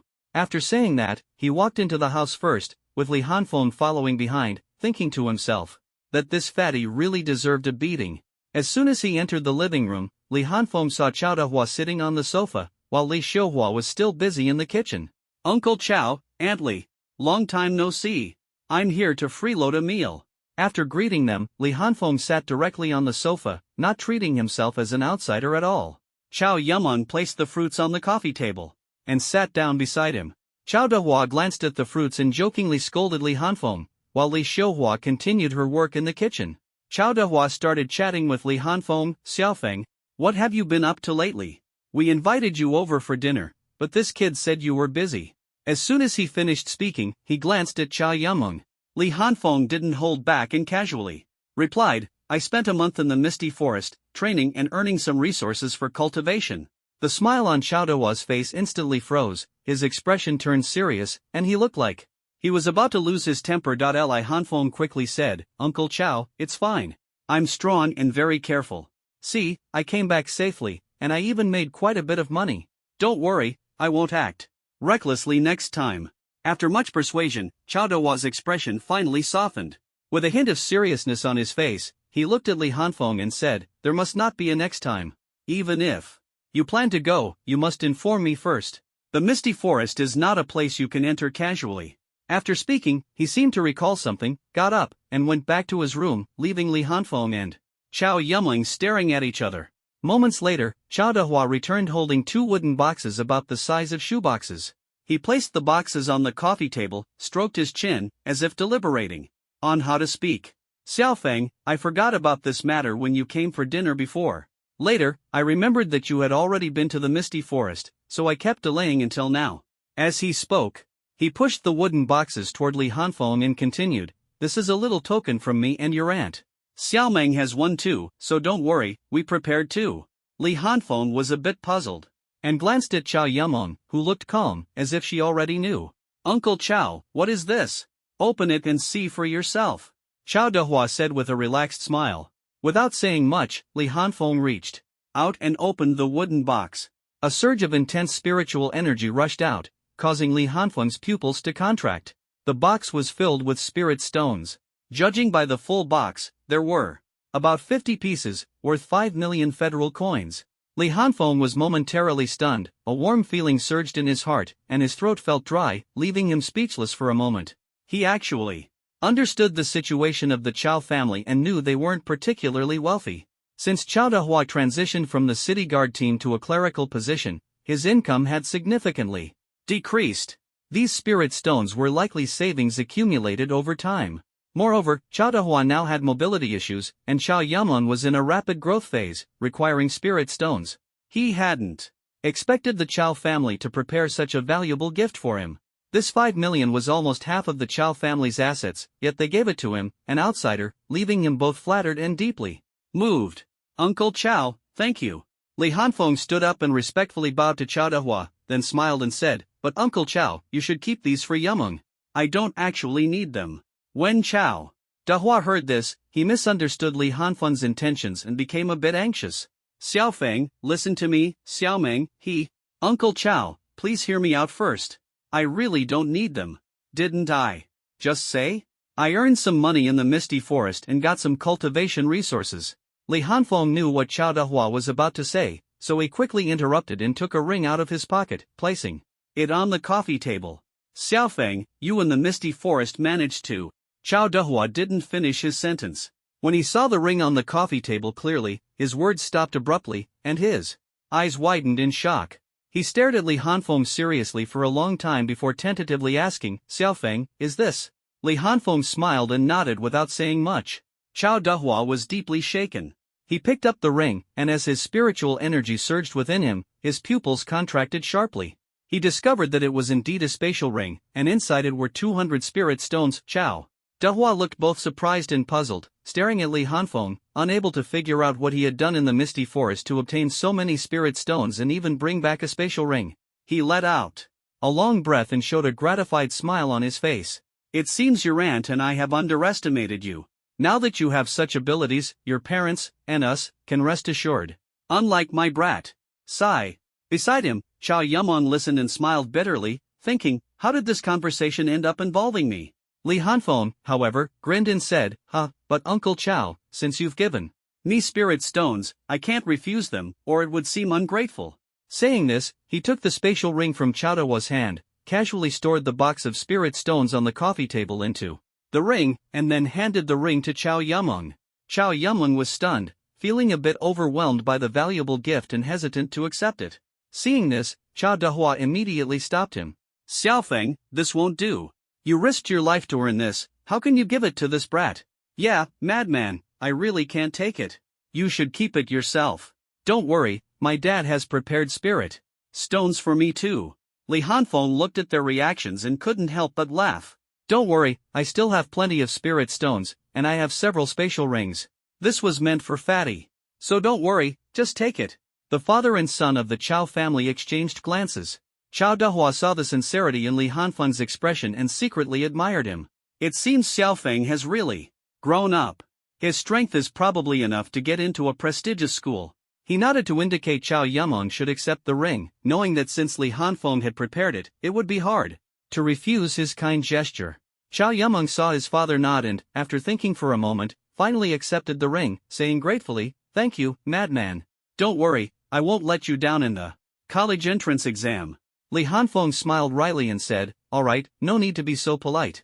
Train well and aim to get into a prestigious school." Chow Yumeng nodded heavily. The group chatted about miscellaneous topics for a while, and soon Li Xiuhua called everyone to eat.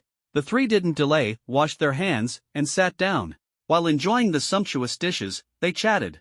After hearing about the earlier events, Li Xiuhua praised Li Hanfeng with a face full of gratification, making him feel a bit embarrassed. After all, compliments from elders always bring joy. When Li Hanfeng returned home, it was already 10 o'clock at night. He glanced at the clock on the wall and walked straight to his room. Inside the room, two shadow clones were still meditating with their eyes closed. After entering, Li Hanfeng looked at the spirit stones consumed on the ground, nodded, and found it was about what he had expected. Then, he formed a seal with his hands. Release. Bang. Bang. The two shadow clones immediately turned into white smoke and dissipated. At the same time, Li Hanfeng felt a wave of fatigue wash over him and couldn't help but marvel at how strong the crown prince was, being able to train thousands of clones simultaneously. He lay on the bed and began planning his training schedule for the next 10 days.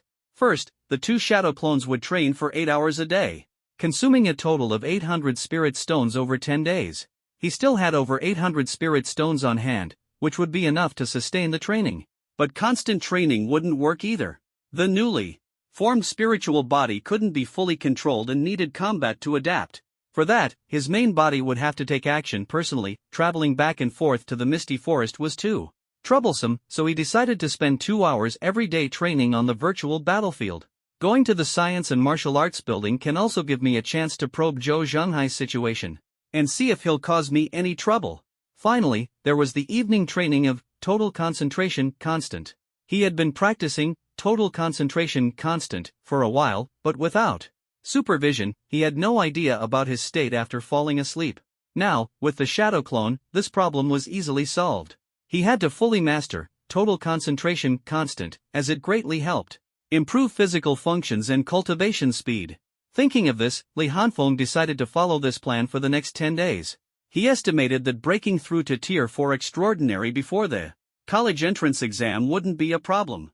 With a cold glint in his eyes, Li Hanfeng slowly closed his eyes and drifted into sleep. Everything would be dealt with after the exam. Time flew by, especially when focused on cultivation. Each day was fulfilling, and he barely felt the passage of time. Today was June 15th, the official start of the Dragon Nation's college entrance exam. The exam was divided into two parts, the martial exam and the science exam, with the martial exam taking place first. SH Base City, Extraordinary No. 1 High School Square. The square was crowded with all the school's martial exam candidates. On the stage, the head teacher Zhang Yuanfang stood with a serious expression, reading out the content of this year's martial exam. Although the goal of the college entrance exam was consistent every year, the specific methods varied. During the pre-exam teacher-student mobilization meeting, the head teacher would always thoroughly explain the exam content. Zhang Yuanfang's stern voice echoed across the square. Today is the moment to test the results of your cultivation, and also the beginning of protecting our homeland in the future. After about 10 Minutes of motivational opening remarks. The students below the stage were visibly excited. Zhang Yuanfang paused for a moment and continued in a serious tone, "This year's martial exam will last for 3 days. You will be led by special examiners from the Education Bureau into an assessment secret realm, where you will stay for 3 days. Smart wristbands will be distributed shortly, which can record the number and level of beasts you hunt, converting them into scores proportionally. You can call for help if you encounter danger. But if you call for help, your martial exam score will be invalidated. I must remind everyone that although there are dedicated rescue teams, there is always a risk of death in the martial exam every year. Everyone must act within your limits. Your life is the most important thing, only then will you have a future." As soon as he finished speaking, Zhang Yuanfang gestured for the class teachers to start distributing the smart wristbands. A buzz of discussion arose from the crowd below the stage. "Even though I knew the martial exam was risky, I can't help but feel nervous when it's actually happening. Yeah, we just have to stay calm. The head teacher is right, staying alive is the priority. But this year, we're actually entering a secret realm. It seems the danger level is higher than before." Li Hanfeng was also surprised when he heard they would be entering a secret realm. He felt both unexpected and puzzled. The so-called secret realm was a spatial node left behind during alien invasions, allowing aliens to enter Blue Star. After humans broke through it, they transformed it into a secret realm for future generations to train. The secret realm was filled with numerous beasts and might even intentionally contain aliens. The danger level was much higher than in previous years. Li Hanfeng couldn't help but wonder, has the situation changed? Is that why they're using a stricter method to select stronger students? He speculated but couldn't access such information, so he set it aside and prepared for the assessment. At this moment, Chao Yumeng, who was beside him, couldn't help but speak up. "Madman, this time we're actually entering a secret realm. It seems this year will be really dangerous." Chao Yumeng was visibly nervous, his hands clenched into fists as he spoke. "Fatty, you should have already broken through to the 3rd tier by now, right? Stay calm, with your strength, you'll be fine." Li Hanfeng patted Chao Yumeng's shoulder, offering comfort without saying much more. After all, this was something that had to be experienced personally. No amount of words from others could provide true reassurance. Chao Yumeng nodded and said nothing more, his expression easing slightly. At that moment, Lao Ban walked over and handed each of them a smart wristband, his expression serious as he said, "One of you has an S-level talent, the other an A-level talent. I hope you both can make an effort. But remember, life is always the most important thing, never act recklessly." Chao Yumeng nodded solemnly and said, "I understand, Lao Ban. I'll be careful." Li Hanfeng, on the other hand, replied lazily, "All right, Lao Ban, don't worry. Don't you know me by now?" Lao Ban raised an eyebrow and snapped, "Don't act so nonchalant. It's precisely because I know you that I need to remind you not to be careless." Li Hanfeng was momentarily speechless, feeling that Lao Ban might have misunderstood him. He was about to explain, but Lao Ban had already turned and walked away, continuing to distribute wristbands to the other students. Li Hanfeng glanced at Chao Yumeng, who was stifling a laugh beside him, but he ignored it and picked up the smart wristband, putting it on his left wrist. The wristband immediately began to flash, displaying his basic information: Supernatural High School Number 1, Li Hanfeng, 4th tier supernatural being, S-level enhancement type supernatural talent. The information flashed briefly before switching to another interface, name, Li Hanfeng, score, 0. The information was simple, but Li Hanfeng narrowed his eyes slightly.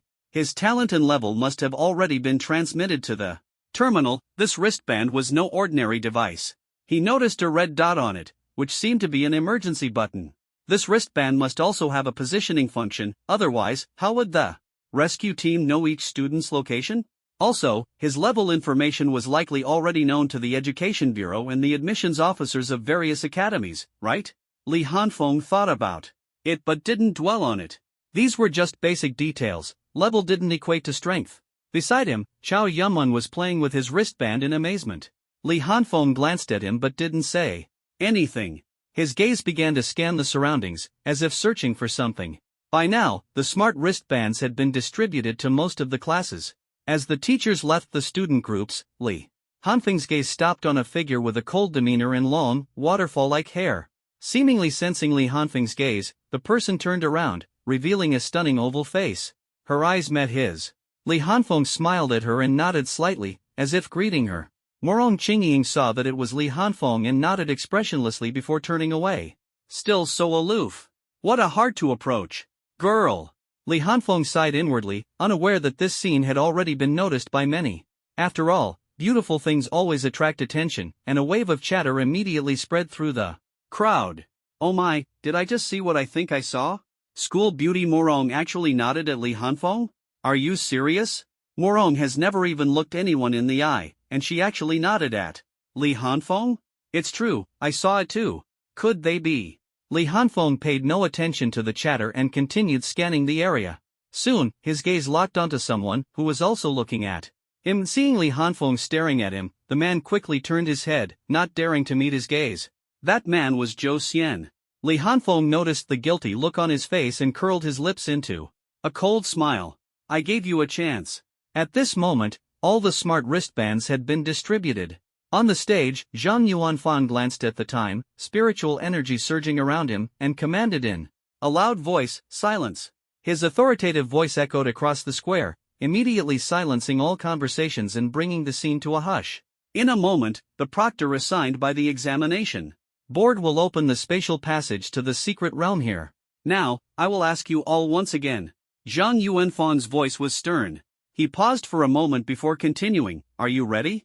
Always ready, the candidates responded in unison, their voices brimming with enthusiasm and youthful energy. Zhang Yuanfan nodded in satisfaction.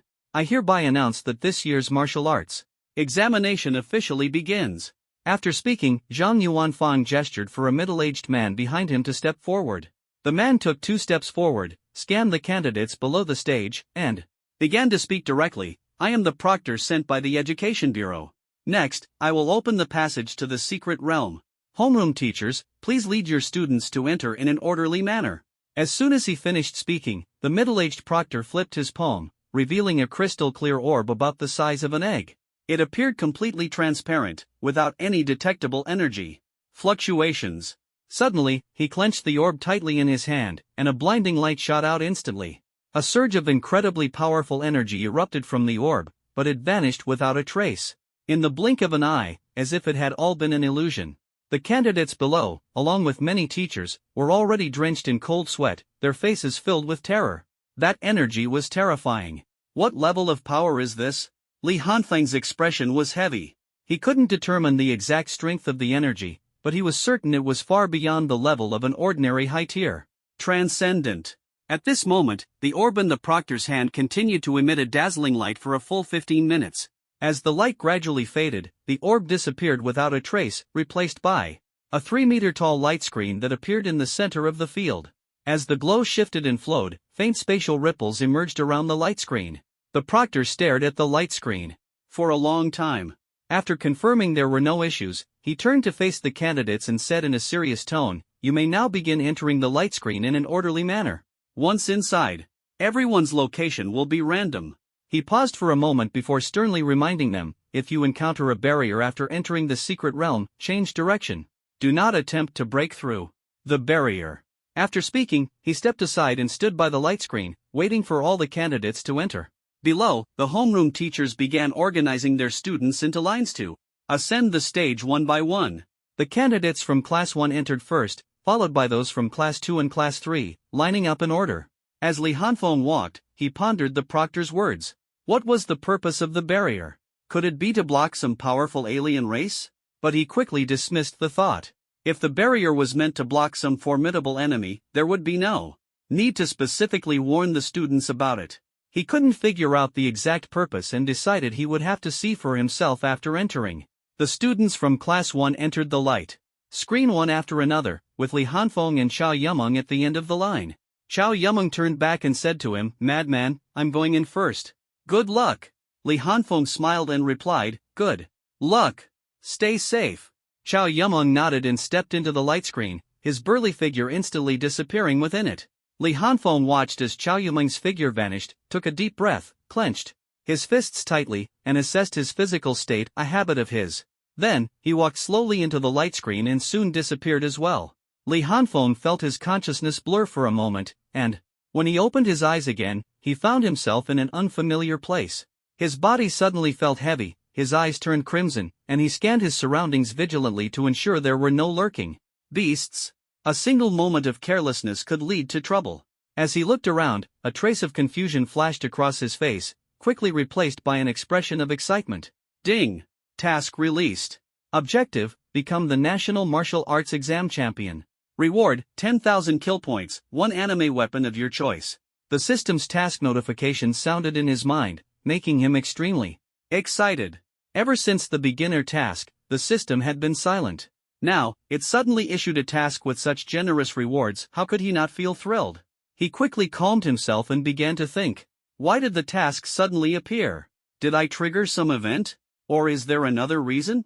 Li Hanfeng was troubled. The system was completely uncommunicative and provided no detailed hints, only basic functionality descriptions. Everything had to be figured out on his own. But he quickly set aside his concerns. He would eventually understand the system's workings. For now, the most important thing was to become the martial arts exam champion.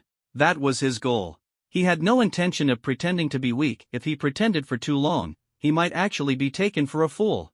Besides, with such generous rewards at stake, he couldn't afford to miss this opportunity. Clearing his mind, Li Hanfeng began to carefully observe his surroundings. Earlier, he had scanned the area with his Sharingan and confirmed there were no beasts or alien races nearby, but he hadn't closely examined the environment. Looking around, he realized he was standing at the border between a forest and ruins. The area was open and overgrown with weeds. Behind him lay a vast forest, about a kilometer away, with the faint outline of abandoned buildings visible at its edge. He was standing in the open space between the two. Li Hanfeng immediately decided to leave this spot. The open view made it too easy to be targeted. He wanted to be the hunter, not the hunted. However, he found himself in a dilemma. Should he head toward the ruins or enter the forest? He had extensive experience hunting in forests, making it a natural choice. But alien races wouldn't live in the forest, would they? He wanted to face off against them, as he had yet to truly battle an alien race. Virtual combat didn't count. Various thoughts flashed through his mind, and Li Hanfeng quickly made a decision. Enter the forest. Li Hanfeng's current goal was solely to become the champion. Everything else had to take a back seat. He knew the forest was a gathering place for beasts, ensuring he could quickly find prey. Plus, he had experience in this area. With only 3 days available, spending too much time searching for prey would be inefficient. Once his decision was made, Li Hanfeng immediately activated the spiritual energy within his body.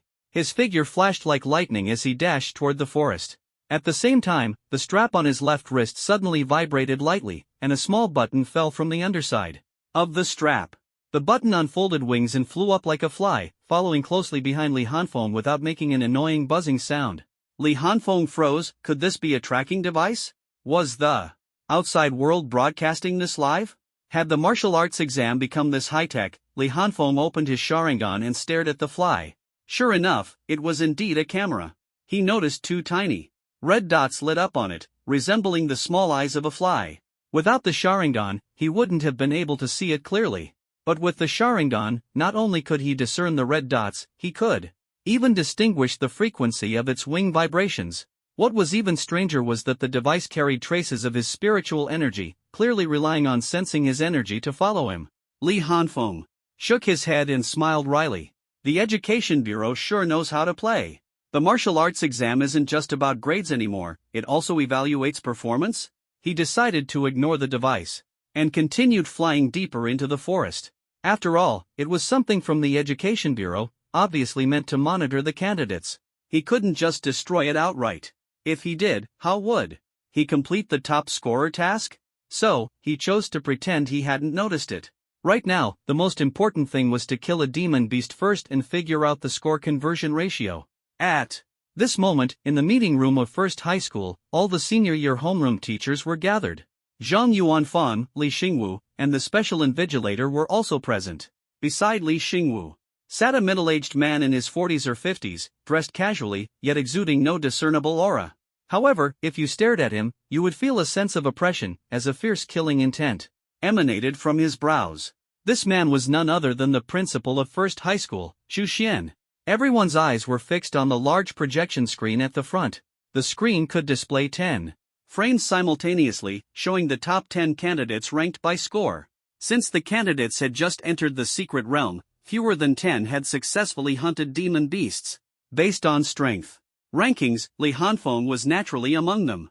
The special invigilator curiously turned to Zhang Yuanfang and tentatively asked, "Director Zhang, this Li Hanfeng is listed as an S-class enhancement type, but those eyes just now were." He spoke with a mix of doubt and a hint of fear. When those scarlet pupils stared at him earlier, he felt as if he were being watched by some terrifying entity, sending chills down his spine. The gap in strength between Li Hanfeng and him was so vast that even through the screen, a single glance had left him breathless, which was hard to believe. Zhang Yuanfang was momentarily at a loss for words. Li Xingwu, however, smiled and said, "Special Invigilator Wu, we're not entirely sure about that either." When he awakened, he was classified as an S-class enhancement type. Maybe his eyes were enhanced? Only he knows for sure. After a pause, he added, "But as long as he's strong enough, he'll reveal his true abilities sooner or later." Special Invigilator Wu nodded, thinking to himself that if someone had the strength, it would naturally show; if not, there was no need to pay attention. The teachers nearby overheard the conversation, their expressions complex, mostly filled with doubt and caution. Everyone had seen those eyes and felt the eerie aura, so they all kept their gaze fixed on Li Hanfeng.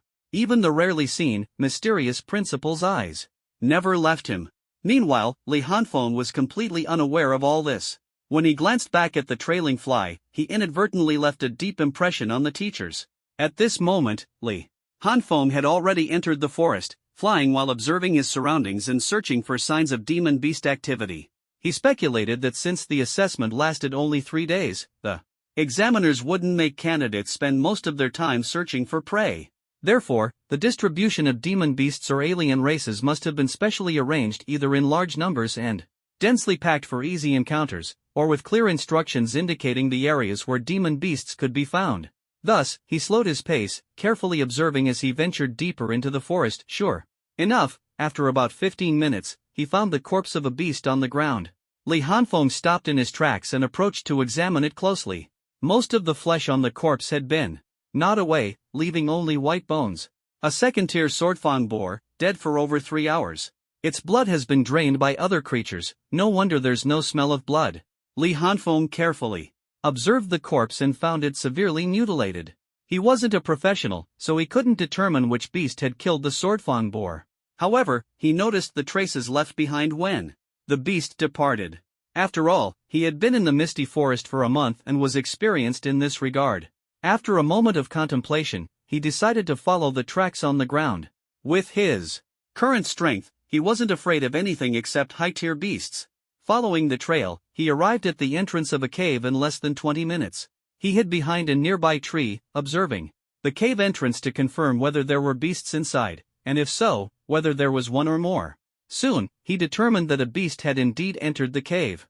As for how many, he would have to go inside to find out. He slowed his breathing and quietly approached the cave entrance. Using his crimson eyes, he observed the interior of the cave to gauge its size, ensuring he wouldn't be restricted when making his move. After assessing the situation inside, he stepped in cautiously. The cave was spacious enough not to hinder him from drawing his blade. Inside, he found only one beast, a third-tier split-claw bear. The split-claw bear was in a light slumber but immediately opened its eyes upon hearing a sound, its fierce aura rushing toward him. Li Hanfeng's expression remained calm as he looked at the bear, which was on all fours and ready to attack at any moment. He wasn't worried. He was already at the 4th tier, stronger than the 3rd-tier split-claw bear. What concerned him more was the score value of the 3rd-tier beast. Without hesitation, Li Hanfeng flipped his palm, and a tang blade appeared in his hand. Gripping the hilt tightly with his right hand, his breathing gradually steadied, and white mist began to emerge from his lips. The split-claw bear roared furiously, its massive body crushing the ground beneath its limbs as it lunged at Li Hanfeng. Li Hanfeng unleashed thunder breathing, first form, thunderclap and flash. In an instant, a flash of lightning streaked by, and the split-claw bear's head was severed. The split-claw bear fell, lifeless. Li Hanfeng glanced at the fallen corpse without lingering, then turned to look at the strap on his left wrist. The displayed information had already updated. Name, Li Hanfeng. Score, 30. Seeing the score, Li Hanfeng formed a preliminary hypothesis in his mind, though he wasn't sure if the score conversion for mid-tier beasts was consistent. A 3rd-tier beast is worth 30 points. 1st and 2nd tiers might be worth 10 and 20 points. As for 4th tier and above, that's still uncertain. Low tier and mid-tier beasts must have different scoring systems. He analyzed in his mind.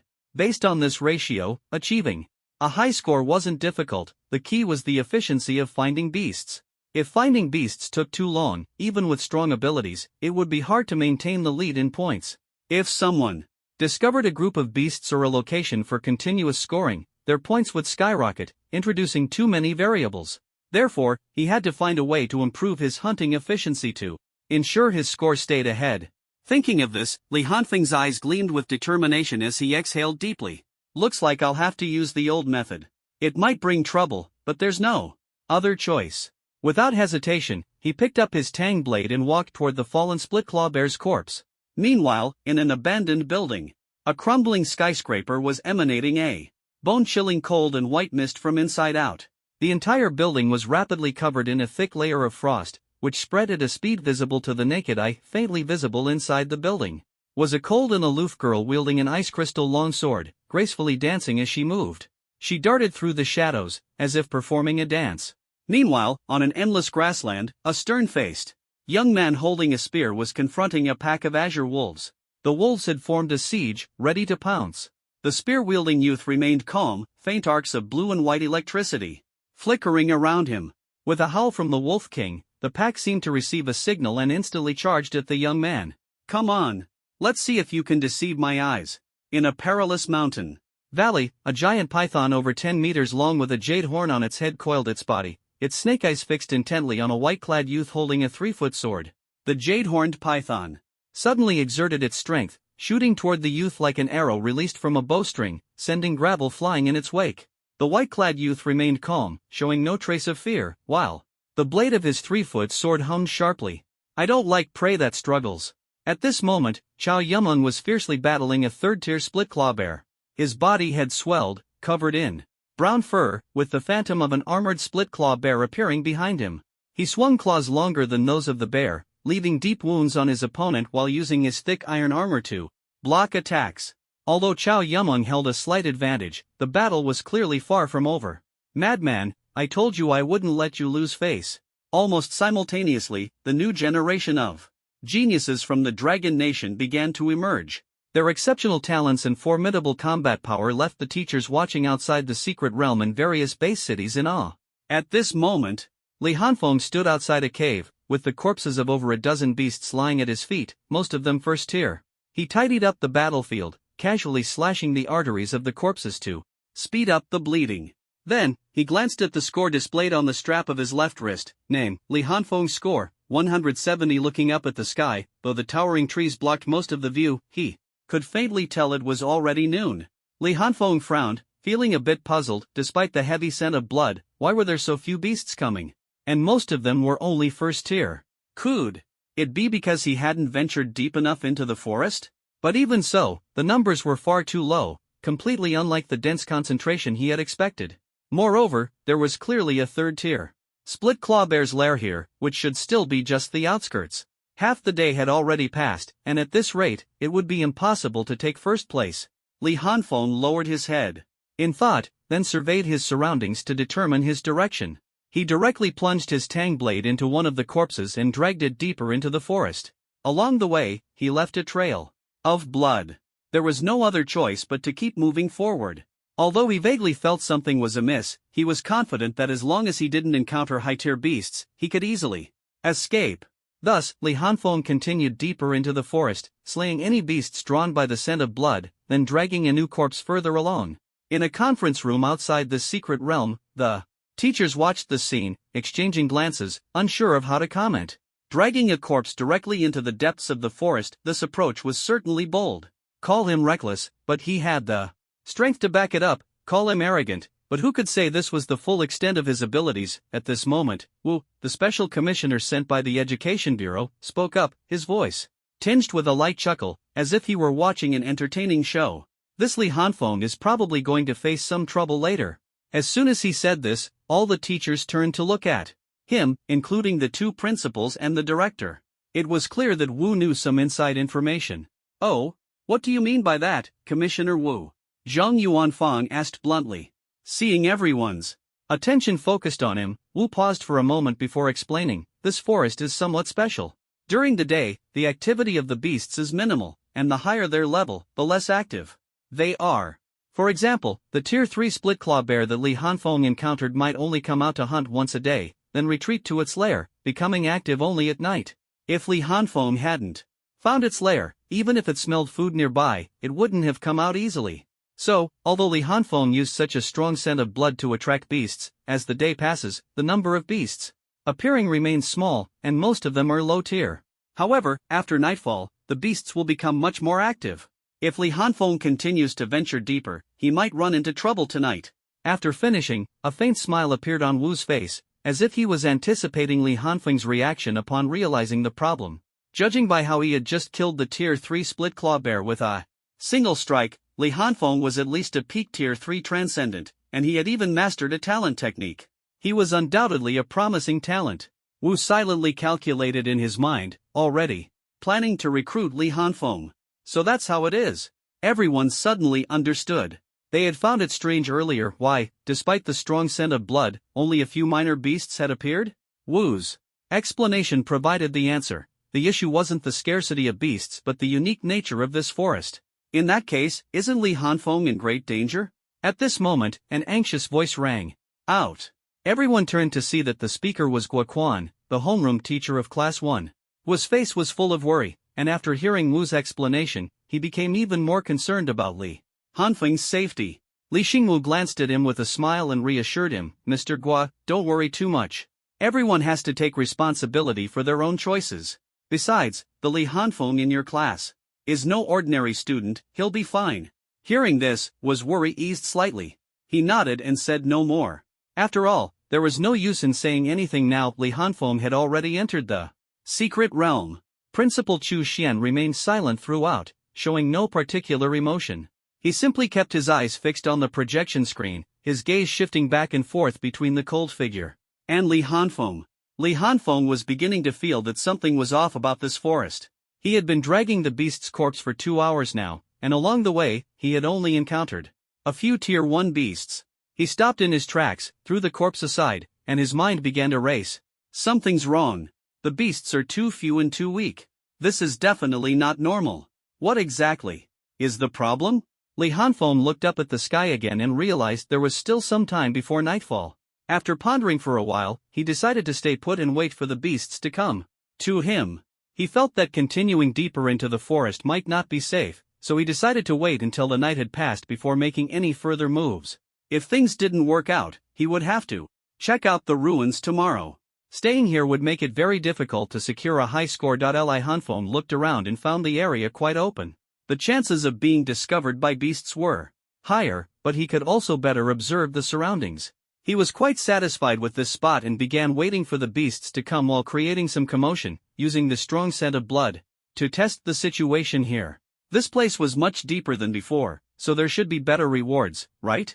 Li Hanfeng felt a bit uncertain, but there was no better choice at the moment, so he could only adapt to the situation. Before long, the first beast he was waiting for appeared, a first-tier swift-winged fox. A first-tier beast? Li Hanfeng was puzzled, but his actions were swift. He stepped forward, his figure turning into a flash of lightning as he charged at the swift-winged fox. A streak of golden lightning flashed, and the swift-winged fox was killed on the spot. Li Hanfeng added another slash to its artery and then leaped onto a tree branch to better observe the surroundings. Soon, more beasts were attracted by the scent of blood and began to arrive one after another, making the smell even stronger. To his surprise, a second-tier beast appeared. Sure enough, going deeper makes a difference. Should I go further in?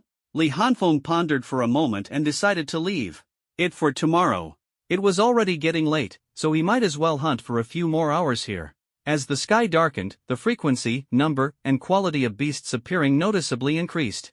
Li Hanfeng didn't notice anything unusual, assuming it was due to being deeper in the forest and the stronger scent of blood. He looked up at the sky, which was already quite dark, and then glanced at the score on his watch.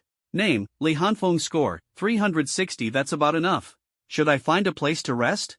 It's not very convenient to move around at night, he thought to himself. Suddenly, a beast's roar interrupted his thoughts. He looked up and saw a second-tier blood-striped white tiger, and his eyes lit up instantly.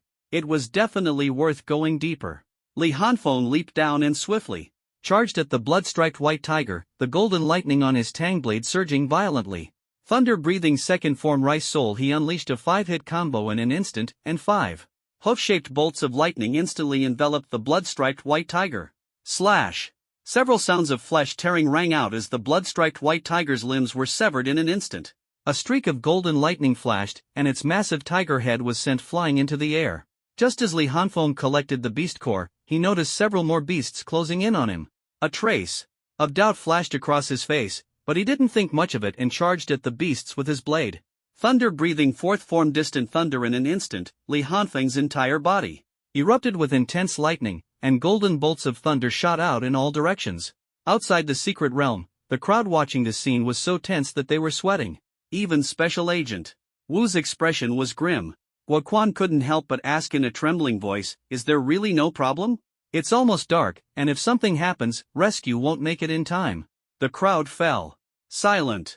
What could they do if there was a problem? After all, this was the college entrance exam, and they couldn't intervene forcefully. They could only blame Li Hanfeng for being too reckless. Everyone sighed inwardly, thinking that Li Hanfeng would likely be disqualified from the martial arts exam. At this moment, Principal Chu Xian, who had been silent, spoke softly, "Don't worry, just keep watching. Your class's Li Hanfeng is quite interesting. I'm actually looking forward to seeing him get surrounded, to see where his limits lie." A look of anticipation appeared on his face. The crowd was surprised to hear this, not expecting the principal to comfort Guoquan and give such a high evaluation of Li Hanfeng. At this moment, Li Hanfeng finally realized something was amiss. As the sky grew darker, the forest, already dimly lit, became even gloomier, and yet, the beasts began to appear in groups. Nearby, there were already several peak third-tier beasts, with even more of other levels. At this moment, Li Hanfeng understood, so that's how it is. Beasts rarely come out during the day, nighttime is their active period. He let out a breath, his body slowly leaning forward, lowering his center of gravity. Golden lightning danced across his body, and the ground began to crack. In that case, this year's martial exam champion. I'll take it. Li Hanfeng had no intention of retreating. Instead, he chose to fight head-on. Having just advanced to mid-tier extraordinary, he needed a fierce battle to test his strength. With a step forward, his figure vanished instantly, leaving only a streak of golden lightning charging toward several third-tier beasts, targeting the strongest first. Thunder-breathing first-form thunderclap and flash eightfold. Roar! Roar! Several beasts roared furiously, attempting to counterattack, but they had no chance. Li Hanfeng's movements were too fast, and his strength far surpassed theirs. Swish! Swish! Swish! Golden lightning flickered incessantly in the field, moving at an astonishing speed. The beasts struggled desperately, twisting their bodies and even charging madly, trying to escape Li Hanfeng's attack range. But the more they struggled, the more they became his targets. Roar squelch! A blood-striped white tiger of the third tier tried to flee the battlefield. Its explosive power was astonishing. With a burst of speed, it could escape the battle zone. But just as it exerted force, a streak of golden lightning flashed past its eye. A spray of blood erupted, and the blood-striped white tiger's left hind leg was completely severed, eliciting a heart-wrenching scream. Roar swish! Another streak of lightning flashed, aiming directly at its neck. Thunder struck, and the tang blade slashed toward the blood-striped white tiger's neck. At that moment, Li Hanfeng suddenly felt a bone-chilling sensation rise from the depths of his heart. His eyes instantly turned crimson, and a black tomo in his pupils spun furiously. Squelch! Li Hanfeng's figure froze, his chest pierced from behind by a sharp claw. He turned his head expressionlessly to look at the beast behind him. A fourth-tier beast, the Nether Spirit Cat. The Nether Spirit Cat's face showed a hint of mockery as it withdrew its claw from Li Hanfeng's chest, extending its barbed tongue to lick the blood. But as soon as its tongue touched the claw, its mocking expression froze, for there was no taste of blood. Its dark feline eyes stared at Li Hanfeng. Li Hanfeng remained expressionless, as if looking at a corpse, his crimson pupils coldly fixed on it. Bang! Li Hanfeng's figure suddenly turned into white smoke and disappeared, leaving only a broken tree trunk that had been smashed by the beast. "Are you mocking me?" A cold, bone-chilling voice sounded from behind the Nether Spirit Cat, startling it into instantly transforming into a shadow and disappearing into the darkness. But it was already too late. A tang blade had already slashed across its body, leaving a trail of blood. Miao Li Hanfeng's crimson pupils flashed with a hint of surprise. The opponent reacted extremely quickly, moving at an astonishing speed. He knew his previous attack hadn't truly injured the nether spirit cat. The force of the tang blade hadn't fully landed on its body. When the blade touched its skin, the nether spirit cat's body twisted bizarrely, only grazing its skin.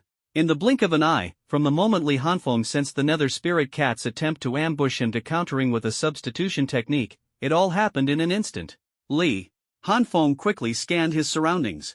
The Sharingan could see through the flow of spiritual energy. Unless the enemy remained hidden behind cover, they couldn't escape detection. But his expression quickly turned serious. The number of demonic beasts around him was increasing. Apart from the few third-tier demonic beasts he hadn't killed, 3 more had appeared. There were as many as 20 to 30 low-tier demonic beasts. The low-tier beasts didn't dare approach the center of the battle, only circling around the periphery. They seemed to covet the corpses on the ground but were afraid of the high-tier beasts making a move. He also noticed that, besides the nether spirit cat, another 4th-tier demonic beast had flashed past his line of sight, hiding among the trees and rubble. His view was obstructed, making it hard to see clearly, but the concentration of spiritual energy was undoubtedly at the 4th tier. Li Hanfeng found himself in a dilemma. He hadn't expected that. Just after nightfall, there would already be 2 4th-tier demonic beasts nearby. Continuing to fight would not be in his favor. Looks like I've ventured too far in. Whoosh, he exhaled heavily. Retreating now left him feeling unwilling. He had just warmed up, and the nether spirit cat had moments ago made him feel the threat of death. That feeling was rare. To return the favor, Li Hanfeng decided to take its life. A cold, murderous glint flashed in his scarlet eyes. His body leaned slightly forward, the white mist from his breath growing denser, and the golden lightning on his body crackled more violently. Hiss hiss, a hissing sound escaped from the corner of his mouth as his scarlet Sharingan spun wildly, striving to lock onto the position of the nether spirit cat, even if only for an instant. Come on, little kitty. At that moment, 3 nearby 3rd-tier demonic beasts began to surround and attack Li Hanfeng, while several others with knife wounds roared and charged at him. Roar! Roar! Howl! Seeing no reaction from Li Hanfeng, they couldn't resist pouncing on him. But in the face of the Sharingan, their movements were too slow. Li Hanfeng continued scanning his surroundings, his scarlet pupils darting rapidly between the trees and rocks, waiting for that critical moment. Boom! Boom! Boom! The 3 third-tier demonic beasts lunged at him, their sharp claws and fangs aiming for Li Hanfeng, but he remained motionless. Just as the attack was about to land, his scarlet pupils suddenly contracted. Found you! His breathing shifted abruptly. Breath of thunder. 4th form distant thunder boom. Crackle. Golden lightning suddenly struck out from Li Hanfeng, directly hitting several 3rd-tier demonic beasts. Their bodies stiffened instantly before being blasted away. Li Hanfeng's breathing changed again, and the ground beneath his feet cracked open, sending debris flying in all directions. Breath of thunder, 1st form thunderclap and flash. Godspeed. Boom. Li Hanfeng's figure vanished in an instant, a streak of golden lightning slicing through the darkness. Not far away, the nether spirit cat was silently leaping out from behind a tree, attempting to approach Li Hanfeng from a different angle. Suddenly, its fur stood on end, and an intense sense of danger surged from deep within. Meow! It let out an angry cry, its eyes filled with killing intent. Though its reaction was quick, it only had time to raise its front claws to protect its neck. Clang! Squelch! The blade collided fiercely with its claws, the powerful impact instantly sending the nether spirit cat flying, its claws forced apart. Li Hanfeng's speed did not diminish in the slightest, his blade following closely behind, his scarlet eyes locked onto the nether spirit cat's neck. As the nether spirit cat was flung backward, the blade was already pressed against its neck, the distance closing rapidly. Squelch! The blade sliced through its skin, piercing into flesh, and blood began to flow. Both were moving at high speed, and the nether spirit cat, enduring the massive impact, was completely unable to control its body. It could only let itself be flung backward. Its claws numbed by the shock, utterly incapable of counterattacking. Its neck would inevitably be severed. Li Hanfeng stared coldly as the blade slowly cut into his neck, veins bulging on his arm as the blade sank deeper. Meow! The nether spirit cat seemed to regain some control, twisting in midair to avoid the blade about to sever its neck. But because of this small movement, its backward flight slowed. Squelch! The nether spirit cat's head was severed, drawing an arc through the air before landing on the ground not far away. Thud, thud, thud.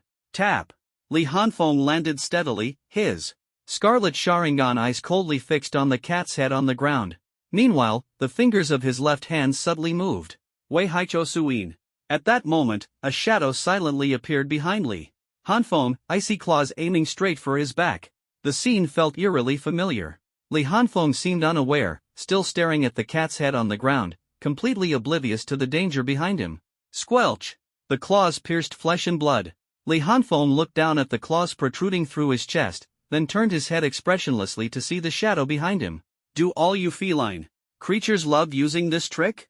Li Hanfeng said mockingly. The shadow panther was startled, turning to look at Li Hanfeng and then at the object its claws had pierced. It was nothing but a rotten piece of wood. Shocked, it had no time to react before a massive fireball came hurtling from behind, illuminating its figure clearly. The shadow panther was incredibly fast, a natural advantage of feline creatures. As soon as the firelight revealed its form, it pushed off with its limbs, vanishing from the fire's range in an instant. Before it could stabilize its stance, a tang blade crackling with lightning came slashing down, aiming directly at its vulnerable abdomen. The shadow panther reacted swiftly, twisting its body sharply as its limbs hit the ground, dodging the blade while its thick tail whipped through the air with a sharp sound, striking toward Li Hanfeng. Whoosh! The speed was incredible, forcing Li Hanfeng to halt his attack and block with both blades. Bang! The immense force pushed him back several steps. The shadow panther seized the opportunity to dart away, attempting to escape the battlefield. Li Hanfeng, of course, was unwilling to let it go. Just as he prepared to give chase, several third-tier demonic beasts lunged at him. A massive pangolin charged directly at him, its steps shaking the ground. Sensing the attack, golden lightning surged around Li Hanfeng's body, his breathing rhythm changed, and white mist rose from his lips. Thunder-breathing second form Rice Soul. 5 hoof-shaped lightning slashes struck the pangolin in an instant, the sound of metal clashing echoing continuously. Both Li Hanfeng and the pangolin were knocked back by the recoil. So tough? Li Hanfeng was a bit surprised but quickly understood it was an iron-armored beast, which made sense. The iron-armored beast was covered in thick iron plating, almost fully armored, with only its belly exposed. Li Hanfeng's scarlet eyes glinted with killing intent as several more third-tier demonic beasts gathered around him, nearly 10 in total, many of them at the peak of the third tier. And in the shadows, the fourth-tier shadow panther was still watching him. The number of demonic beasts would only increase, and if this dragged on, there would definitely be more than one fourth-tier beast. Li Hanfeng looked up at the sky. It was completely dark now, not just because of the forest's dim light. The situation was clearly not in his favor. Just as Li Hanfeng hesitated, considering whether to reveal more of his trump cards and go all out, the meeting room outside the secret realm was already in an uproar. What's going on? What is that ability to suddenly turn into wood? Isn't he a strength type? Yeah, and what about the lightning and flame abilities? What's going on? At first, they thought Li Hanfeng's innate skill was just creating a visual effect resembling lightning, as they only saw him swing his blade at an extremely fast speed, like a flash of lightning. But when Li Hanfeng used fourth form, Distant Thunder, they were completely certain Li Hanfeng truly possessed lightning abilities, which shocked everyone. Impossible. Could it be dual innate talents, or even something higher? Everyone gasped. If that were true, it would be terrifying. But at the same time, they were confused. On Awakening Day, he had clearly only awakened as an S-class strength type. How did he suddenly become a dual, or even triple, innate talent holder? What was going on? A group of teachers turned their gaze toward the strongest and most knowledgeable individuals present. Principal Chu Xian simply stared at the light screen showing Li Hanfeng with great interest, paying no attention to the other teachers' questions. Instead, Special Agent Wu remained silent for a moment before speaking. If I'm not mistaken, this should be a second awakening. The crowd fell silent, looking at each other, not quite understanding what second awakening meant. Some people, apart from the talents awakened on Awakening Day, under certain special and unreplicable circumstances, may experience a second awakening of new talents when subjected to intense stimulation or extreme danger. This phenomenon has been documented, but it's extremely rare. Upon hearing this, everyone suddenly understood. If that were the case, it made sense. But was it really so? No one could be certain. They were merely grasping at a plausible explanation to comfort themselves in the face of this extraordinary scene. At this moment, Woquan's attention was elsewhere. Although he was curious, he was more concerned about Li Hanfeng's safety than anything else. He doesn't seem to have any intention of escaping. What should we do? He doesn't seem to have noticed the anomaly. In the forest, this is too dangerous. Should we send someone to rescue him? That way, if he calls for help, we can respond immediately. As soon as he said this, the crowd fell silent, all turning to look at Li Xingwu and Zhang Yuanfang, as only they had the authority to make such a decision. Li Xingwu and Zhang Yuanfang exchanged glances, pondered for a moment, then sneaked a glance at Zhu Xian, who remained indifferent. Only then did they simultaneously look at Special Agent Wu. Special Agent Wu immediately understood their intentions, nodded, and did not object. After all, he also had high hopes for Li Hanfeng and did not want anything to happen to him. He immediately began operating the smart wristband on his left hand, which was clearly different from the ones worn by the examinees. Li Hanfeng scanned the approaching beasts and the first-tier beasts lurking on the outskirts, his eyes growing increasingly fierce. If that's the case, then I'll fight to the end. He decided to kill the enemies decisively, even if it meant revealing some of his trump cards. Li Hanfeng's figure flashed as he charged into the beast horde, veins bulging, whiteness spraying from his mouth, and his breathing rhythm suddenly changed. Breath of lightning, third form, gathering mosquitoes into thunder. In an instant, golden lightning ripples converged, accompanied by a buzzing sound, and the lightning ripples slashed toward the surrounding beasts. The nearby beasts were forced to retreat, leaving bloodstains on their bodies. Taking advantage of the temporary retreat, Li Hanfeng twisted his wrist, adjusted his breathing again, and quickly charged toward the nearest third-tier three-eyed demon ape. Breath of thunder, second form, rice soul. 5 arcs of lightning in the shape of horseshoes slashed toward the three-eyed demon ape in an instant. The three-eyed demon ape, having just been forced back by the ripples of lightning with bloodstains still on its chest, hadn't even steadied itself when the golden blade light engulfed its entire body. Squelch, squelch! 5 ferocious gashes appeared on its body, one of which nearly severed its neck, causing its head to droop down. The first one. Li Hanfeng's scarlet pupils narrowed. As he dealt with the three-eyed demon ape, the other beasts surrounded him again, their roars and the sound of claws tearing through the air echoing in his ears. He could even smell the stench from their mouths. Li Hanfeng furrowed his brows tightly, his breathing shifted once more, and a dense golden lightning surged from his body, shooting out in all directions. Breath of thunder, fourth form, distant thunder. Crackle, sizzle! Taking advantage of the beast's retreat, Li Hanfeng stomped his foot, and his figure vanished in an instant. Just as he disappeared, a shadow leopard appeared where he had been, its beastly eyes fixed on his retreating figure. Dodging the shadow leopard's ambush, Li Hanfeng leaped in front of a third-tier ironclad rhinoceros. The ironclad rhinoceros had just taken a few steps back and hadn't yet steadied itself when Li Hanfeng jumped up, slashing his tang blade fiercely at its neck. Squelch! With his greatly enhanced strength, this strike severed its carotid artery. Without hesitation, Li Hanfeng brought his blade down again. Roar! Squelch! The ironclad rhinoceros only managed a mournful cry before its neck was severed by the second strike. The second one. Li Hanfeng immediately raised his tang blade in front of him, his scarlet Sharingan spinning rapidly. Bang! A powerful impact struck the tang blade, sending Li Hanfeng flying backward. The shadow leopard, having missed its attack, turned into a black shadow and pounced toward him again.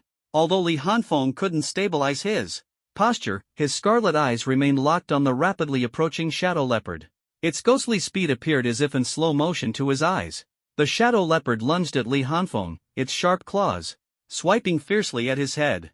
But Li Hanfeng's tang blade was already raised in front of him, blocking the attack. Clang! A piercing metallic clash rang out as Li Hanfeng's airborne body quickly shifted direction, flying toward another side. Without a foothold, he could only block the attack but couldn't counter the force of the impact. Yet, he remained unfazed, his expression cold, his gaze fixed on the shadow leopard. Whoosh! The shadow leopard pounced again, its claws slicing through the air, aiming once more for Li Hanfeng's head. But this time, Li Hanfeng had already seen through its move.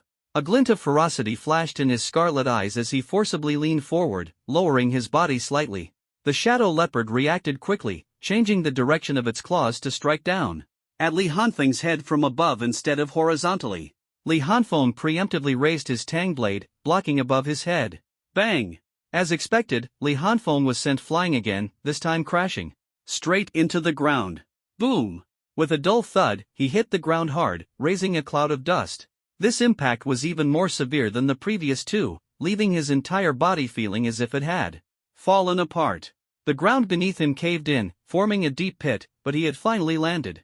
Gritting his teeth to endure the pain, Li Hanfeng quickly climbed out of the pit, adjusted his breathing, and swiftly dodged to the side. Swish! The claws sliced through the air, and he felt a few strands of hair cut from the back of his head, sending a shiver down his spine. However, his scarlet eyes remained cold. He suddenly turned his head, only to find that the shadow leopard was no longer behind him. Damn it! Li Hanfeng's pupils contracted sharply. Splat! At the moment he turned his head, a sharp claw pierced through his chest. He looked down at the claw that had impaled him, his eyes filled with disbelief. But in the next moment, a strange smile appeared on his face, and he tightly gripped the opponent's claw with both hands. Meanwhile, in a conference room outside, the scene before them left everyone speechless with shock, their pupils shrinking. Could it be that this genius, possibly undergoing a second awakening, had fallen just like that? The situation changed too quickly for anyone to react. No way? Did he just die like that? Guoquan stared blankly at the projection screen, muttering to himself. Several teachers saw his expression and stepped forward to pat his shoulder, signaling him to pull himself together. Although Li Xingwu and the others found it hard to believe that Li Hanfeng could die so easily, the reality was right in front of them, and they had no choice but to accept it. They sighed heavily, their faces grave. Only Chu Xian looked puzzled, and, in the next moment, his eyes suddenly lit up. Look quickly, what's that? A teacher nervously pointed at the projection screen and shouted. Everyone followed the direction of the finger. They saw a massive fireball roaring toward the shadow leopard and Li Hanfeng. Fire style, great fireball technique. The shadow leopard sensed danger and tried to retreat, but found its claw tightly held by Li Hanfeng. Roar! That brief moment of delay allowed the fireball to instantly engulf both man and beast. Boom! The tremendous impact shattered the ground, and the high temperature instantly ignited the shadow leopard's fur. In the moment the flames surged, Li Hanfeng's figure vanished with a poof into white smoke. Roar! Roar! The shadow leopard let out a painful wail, knocked to the ground by the fireball's impact. Struggling to get up, it hurriedly escaped the range of the flames. Just as the shadow leopard, now nearly 3/4 burned, rushed out of the fire, it locked eyes with a pair of scarlet eyes. Feeling the evil power in those eyes, the shadow leopard froze for a moment. It quickly snapped out of it, only to see a flash of golden lightning at the corner of its eye, and its vision began to spin violently. Li Hanfeng's figure appeared behind the shadow leopard. He flicked the blood off his tang sword, his scarlet Sharingan scanning the surrounding restless beasts, and said, in a low voice, the third one. In the conference room, everyone stared blankly at the black-clad boy on the screen. They couldn't believe what they were seeing. How could there be two Li Hanfengs?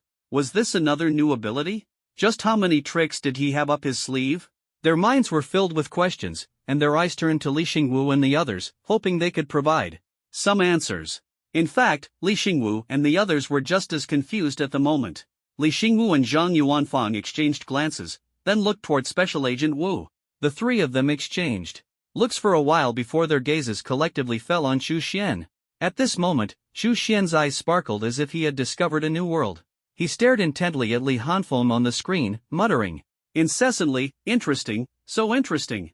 Such strong combat awareness at such a young age. Seeing Chu Xian's expression, Li Xingwu tentatively asked, Principal, have you figured something out? Chu Xian finally withdrew his gaze, turned to look at everyone with a smile, clearly in a good mood. Excellent, truly excellent. You've all done very well. To be able to nurture such a genius, it seems that while I was away, your efforts were not in vain. Upon hearing the principal's praise, everyone could only smile awkwardly, with no one responding. Joking aside, they were unclear about Li Hanfeng's true abilities. They only knew he was an S-level talent, but they dared not claim credit for his achievements. Even Guoquan looked embarrassed. Since Li Hanfeng awakened, he had been taking leave constantly. Guoquan only knew that Li Hanfeng had been to the Misty Forest, but beyond that, he was clueless. How could he claim to have nurtured him? Seeing no one respond, Chu Xian didn't mind. After pondering for a moment, he began to explain, Do you all remember the scene where Li Hanfeng was knocked to the ground by the shadow leopard? Everyone nodded, they remembered that scene vividly. Especially the large pit that was created. If my guess is correct, when he climbed out of the pit, he was no longer his original self. He used the pit and the dust cloud to create a clone in the moment. The shadow leopard's vision was obscured, attracting its attention, while his real self remained hidden in the pit. As for how he created the clone, I'm not entirely sure, but it should be similar to his previous ability to substitute objects with wood. After finishing, he looked again at Li Hanfeng on the light screen, saying no more, clearly intrigued by this young man. Everyone was suddenly enlightened and deeply shocked. Just as the principal said, he truly possessed an extraordinary combat instinct. From the moment he twisted his body to let the shadow leopard slam him into the ground, everything had been part of his plan. The development of events followed the script he had designed perfectly. Li Hanfeng himself was a second-time awakener with a high talent level. To break through to mid-level extraordinary before the college entrance exam and possess such strong combat talent, he was truly a new generation genius. Li Xingwu and the other two exchanged glances, their eyes flashing with astonishment.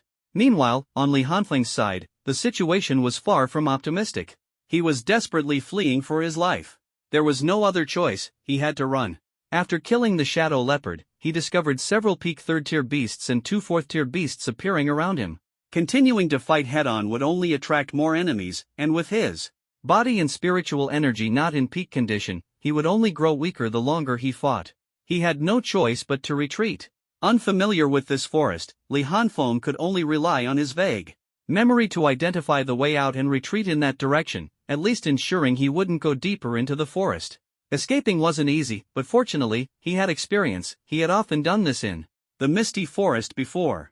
Although the outskirts were guarded by many first and second tier beasts, Li Hanfeng immediately used Form 1 God Speed to break through the encirclement in an instant, successfully distancing himself from the 2 fourth tier beasts and the group of third tier beasts. However, the forest at night was eerie, with too many beasts along the way constantly jumping out to block his path.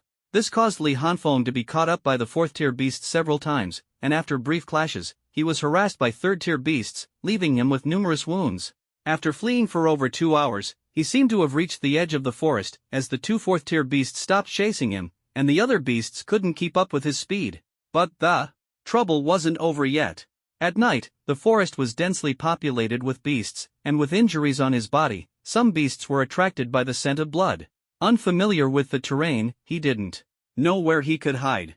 He could only run around aimlessly like a headless chicken for over an hour, and he was already exhausted. He had managed to bandage his wounds, at least stopping the strong scent of blood from spreading. But unable to find a place to rest, he climbed up a tall tree and made a simple hammock with bandages. At this moment, Li Hanfeng lay on it, recovering his spiritual energy. After more than an hour, he felt his spiritual energy had mostly recovered, and the pain and fatigue in his body had eased significantly. Slowly, he opened his eyes. Phew! Li Hanfeng exhaled deeply, raised his left hand, and glanced at his score. Name, Li Hanfeng score, 680. A look of confusion appeared on his face.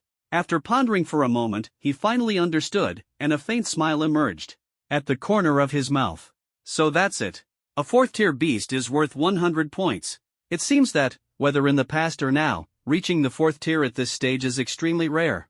It seems the top 10 on the freshman leaderboard are basically 4th tier geniuses. But how are the rankings within the top 10 determined? Is it solely based on score? If that's the case, luck plays too big a role. Li Hanfeng felt a bit puzzled. To reach the 4th tier extraordinary level at this stage is definitely not something ordinary people can achieve. Their talent must be at least S-level or higher. If the top 10 rankings on the freshman leaderboard are solely determined by scores, then the number of beasts or alien races one encounters becomes crucial. In that case, luck would outweigh strength in determining the rankings. Li Hanfeng pondered silently, a hint of determination flashing in his eyes. No matter what method I use, I must claim the first place. The next morning, a ray of sunlight filtered through the dense leaves and fell on Li Hanfeng's face. He slowly opened his eyes, turned over, sat up, looked at the sky, and glanced around. After confirming that no beasts were sneaking up on him, Li Hanfeng's tense nerves relaxed slightly. Being alone in a place like this, even sleeping requires constant vigilance. You never know when a beast might find you, so you can never sleep deeply. You must always stay alert. Li Hanfeng took a deep breath, checked the wounds on his body, and found one on his chest and another on his left forearm. After a night had passed, the wounds were not deep and had mostly scabbed over. He retreated them and wrapped them in bandages. Then, he jumped down from the tree branch, stretched his slightly stiff body, and began to think about today's plan. Although the injuries haven't fully healed, this level of damage won't affect my combat ability. Should I use the same method as yesterday to hunt beasts? But during the day, the harvest in the forest will likely be limited. Li Hanfeng frowned and thought for a moment, then his eyes lit up. How about checking out that ruin? With this thought, he immediately made up his mind. During the day, the forest yields little, but the ruins might offer unexpected gains. For example, alien races. After all, alien races are deliberately kept here. These alien races are clearly not in the forest, otherwise, with all the commotion last night, they would have noticed. So, they must be somewhere else. Even if the ruins don't yield much, returning here at night to hunt again wouldn't be much worse than yesterday. With this in mind, he quickly determined the direction and headed out of the forest. He was already at the forest's edge, so it wouldn't take long to leave. After walking a few steps, Li Hanfeng suddenly stopped, remembering something. Last night, he had been too busy retreating to check his kill value. He immediately activated his thoughts, and the system panel appeared before him. He looked at the bottom right corner. Kill value, 320. Seeing this number, Li Hanfeng quickly calculated in his mind. Moments later, a look of realization appeared on his face. So that's how it is. After advancing to the mid-tier, the ratio for obtaining slaughter points has changed. He estimated that now killing a same-tier beast would yield 50 slaughter points, while lower-tier beasts would be converted to 10 points. Previously, he had always wondered if same-tier beasts only provided 10 slaughter points, how many beasts would need to be killed to accumulate 1,000,000 slaughter points? Especially as the tiers increased, where would so many high-tier beasts come from for him to kill? Initially, he relied on system tasks to earn slaughter points, but he discovered that tasks were only issued during special events and were not a regular means of acquisition. Now he understood, as his level increased, the ratio for obtaining slaughter points would also rise. In other words, when he reached the high tier, the acquisition of slaughter points would be even higher. The system is designed this way to maintain a balance in acquisition ability. The difficulty of obtaining points at each level of strength won't be too high or too low. This made sense. If he advanced to the high tier and killing a same tier beast still only yielded 10 slaughter points, it would be extremely difficult to exchange for a powerful ability. Conversely, if a low-tier individual could earn 100 points by killing a same-tier beast, acquiring low-tier abilities would be far too easy. Thus, the system maintains balance. As strength increases, low-tier abilities are naturally unnecessary, and while high-tier abilities are rare, their difficulty isn't unreasonable. Understanding this, Li Hanfeng's lips curled into a slight smile.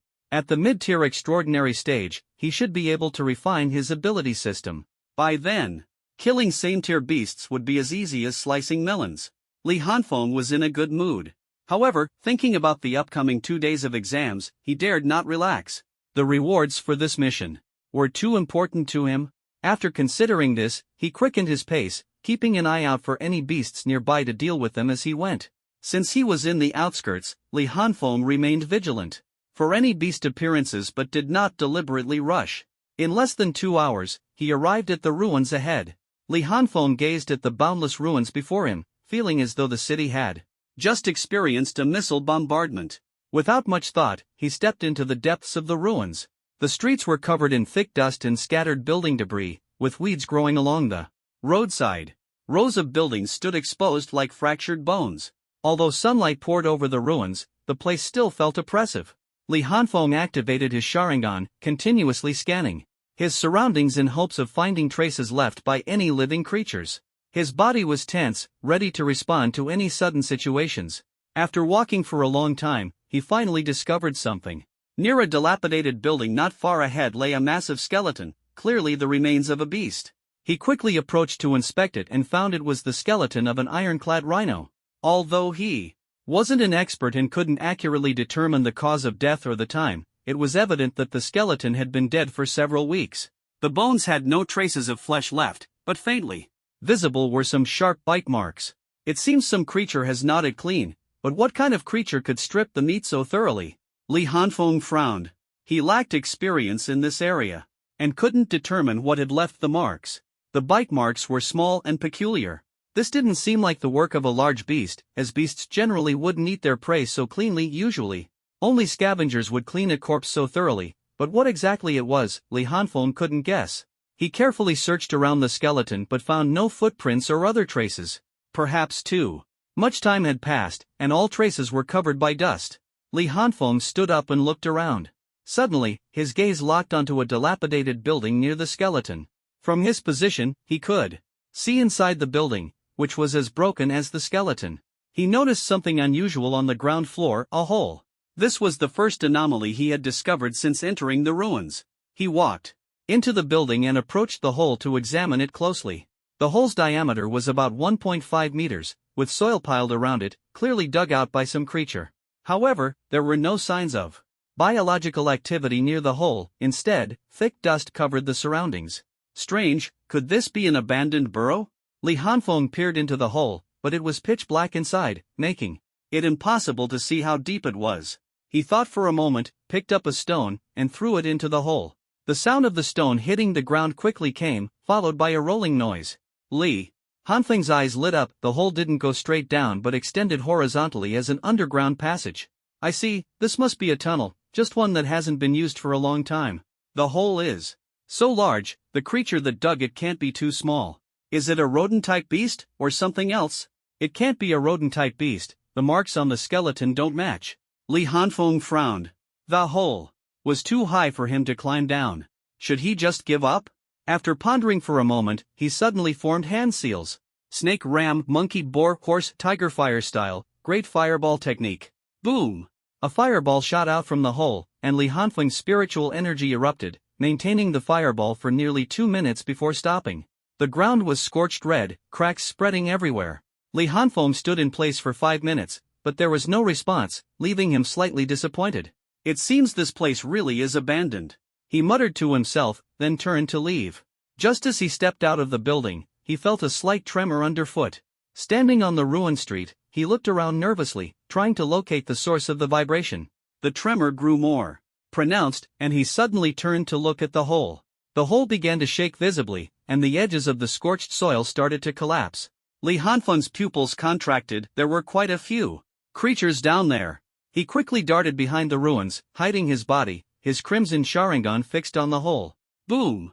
Red shadows the size of basins burst out of the hole, scattering instantly, numbering at least several hundred. When Li Hanfeng got a clear look at these creatures, his face turned grim. They had triangular heads with a pair of antennae, folded wings hidden in their thoraxes, egg-shaped abdomens, and mouths equipped with cold, gleaming pincers. Bloodthirsty ant swarms. Seeing their mouthparts, Li Hanfeng immediately understood the culprits that devoured the armored rhinoceros. Were these ants? It was well known that ants are omnivorous, but these bloodthirsty ants only consumed flesh and were extremely ferocious. Moreover, ant swarms reproduced rapidly and existed in massive numbers. These were just a small portion, there were likely many more scattered elsewhere. Li Hanfeng watched the bloodthirsty ants, their originally pitch-black bodies beginning to glow red, likely heated by the residual high temperatures as they emerged from the hole. At this moment, no more bloodthirsty ants emerged from the cave entrance. The last one to come out was significantly larger than the others. It was a third-tier bloodthirsty ant, clearly the leader, while the others were all first-tier worker ants. Li Hanfeng stared at the dense swarm. Though his face showed a hint of solemnity, a trace of excitement flickered in his eyes. If he could deal with them, the score would definitely be high. What should I do? Direct confrontation would be tough, and they might call for more companions. This is trouble. What a mistake. I should have used fire to spray them at the entrance earlier. Li Hanfeng was somewhat annoyed. If he had blocked the entrance and attacked with fireballs earlier, these first-tier bloodthirsty ants would have been wiped out no matter how many came. Now the situation had become complicated. Just as Li Hanfeng was pondering how to deal with this swarm of bloodthirsty ants, the leader's antennae twitched slightly, as if sending a signal. Suddenly, all the bloodthirsty ants rapidly closed in on Li Hanfeng, moving at an incredible speed, and forming an all-encompassing encirclement in an instant, because they could fly. Seeing this scene, Li Hanfeng narrowed his eyes, revealing a dangerous glint. You're forcing me to fight head-on. Ha! Li Hanfeng hadn't expected the leader to be so perceptive, detecting him without him making a single move. Now, there was only one choice: strike first. He focused his gaze on the leader, adjusted his breathing, and golden lightning surged all over his body. Breath of thunder, first form, thunderclap. Just as the skill was halfway activated, Li Hanfeng's body suddenly stiffened, and his expression turned grim. The leader seemed to sense the danger and immediately flew into the air. This is just unreasonable. Li Hanfeng halted his movements, but the swarm didn't stop. Under the leader's command, they all pounced on him. The sound of crawling on the ground and the flapping of wings rose and fell, surrounding him densely. Fortunately, Li Hanfeng wasn't afraid of crowds, otherwise, he might have broken down. He adjusted his breathing, his entire body enveloped in golden lightning. Breath of thunder, fourth form, distant thunder. In an instant, golden lightning shot out in all directions. The nearby bloodthirsty ants were killed on the spot, while many others were sent flying, their bodies paralyzed and unable to move. The airborne bloodthirsty ants also swooped down, their iron-like pincers snapping menacingly, sending chills down one's spine. Li Hanfeng was prepared. He leapt backward to dodge the attack, his breathing rhythm changing once again. Breath of thunder. Third form, gathering mosquitoes into thunder. Golden electric ripples quickly converged as he swung his katana, accompanied by a buzzing sound that spread in all directions. Slash, slash, slash. Several bloodthirsty ants charging at him were cut down in one stroke, creating a small clearing around him. Seizing the opportunity, Li Hanfeng sheathed his blade and began to gather power. He leaned forward, lowered his center of gravity, and his blood-red eyes scanned the airborne bloodthirsty ants, finally locking onto the leader. If one attempt wasn't enough, then he'd try again. Breath of thunder, first form, thunderclap and flash, eightfold. Boom! Golden lightning erupted violently from Li Hanfeng's entire body, shattering the ground and sending debris flying. His figure vanished. In an instant. Swish, swish, swish. A streak of golden lightning flashed repeatedly in the air, striking each bloodthirsty ant with precision at a speed too fast to discern. In just a moment, the leader saw a flash of golden light in its vision. Its wings flapped frantically, trying to react. But in the next instant, the golden light streaked past, and the leader felt itself plummeting rapidly. Its body hadn't yet responded, and its wings were still flapping in midair, head and body separated. Asterisk thud. Asterisk the headless corpse lost all its strength and fell heavily to the ground from midair. Asterisk swish. Asterisk Li Hanfeng's figure appeared not far away. As soon as he steadied himself, he quickly turned his head, his crimson Sharingan locking onto every bloodthirsty ant in the field. The ants, stunned by the death of their leader, stood motionless for a moment, and the scene descended into a tense, soundless standoff. Li Hanfeng did not notice that not far behind him, the triangular head of the fallen leader still had its antennae twitching rhythmically. The standoff lasted no more than 15 seconds. The instant the antennae stopped moving, the swarm of bloodthirsty ants erupted into chaos. In an instant, the ground and sky in all directions were filled with bloodthirsty ants charging at Li Hanfeng with astonishing speed. Li Hanfeng's crimson eyes remained calm and unwavering as he coldly watched them approach. Under the gaze of his Sharingan, the coordination of the ants, now leaderless, was in complete disarray. Such a chaotic assault posed no threat to him. He plunged his tang blade into the ground, his slender fingers moving swiftly in a series of hand signs. His chest expanded as he locked his gaze into the air above. Asterisk fire release, great fireball technique. Asterisk. Boom, a massive fireball erupted from Li Hanfeng's mouth, engulfing the oncoming bloodthirsty ants in an instant. These first-tier ants stood no chance against such intense heat. In the blink of an eye, a dozen of them within the fireball's range were reduced to ashes. The moment the fireball was unleashed, Li Hanfeng didn't stop to confirm the results. He quickly pulled his tang blade from the ground, his breath forming a mist around his mouth as a faint hissing sound echoed. Asterisk thunder breathing, third form, gathering mosquitoes into thunder. Asterisk. Golden lightning converged as he swung the tang blade. The blade's light rippled outward like waves, accompanied by a buzzing sound. Slash, slash, the blade's light passed through, and the bloodthirsty ants were sliced cleanly in two. A clearing instantly formed around Li Hanfeng. His crimson eyes narrowed slightly. With a firm stomp, the ground cracked beneath his feet as his figure shot toward the weakest point of the encirclement with incredible speed. Asterisk swish, swish, swish. Asterisk the Sharingan spun wildly, veins bulging on his arms. With every swing of the tang blade, another basin-sized bloodthirsty ant was cleaved apart, their transparent fluid splattering everywhere. Though Li Hanfeng had not mastered any intricate footwork techniques, he relied on the dynamic vision of the Sharingan and his combat instincts to navigate the swarm with agility. Every time an attack was about to land on him, he would sidestep just in time to evade. Like a storm, he tore through the swarm head-on, breaking free of the encirclement with sheer overwhelming strength. Their numbers were no match for the vast disparity in power. As he broke through, Li Hanfeng suddenly plunged his tang blade into the ground and used it to pivot. Spinning around, his hands formed seals with lightning speed. Asterisk fire release, Great Fireball Technique. Asterisk. Boom, the Great Fireball might only serve as a distraction against enemies of the same level, but against these first-tier bloodthirsty ants, it was devastating.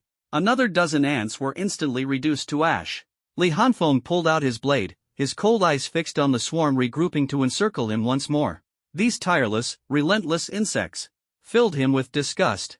If not for that fly watching him from the shadows, he wouldn't have bothered wasting time on these pests. He took a deep breath, adjusting his breathing rhythm.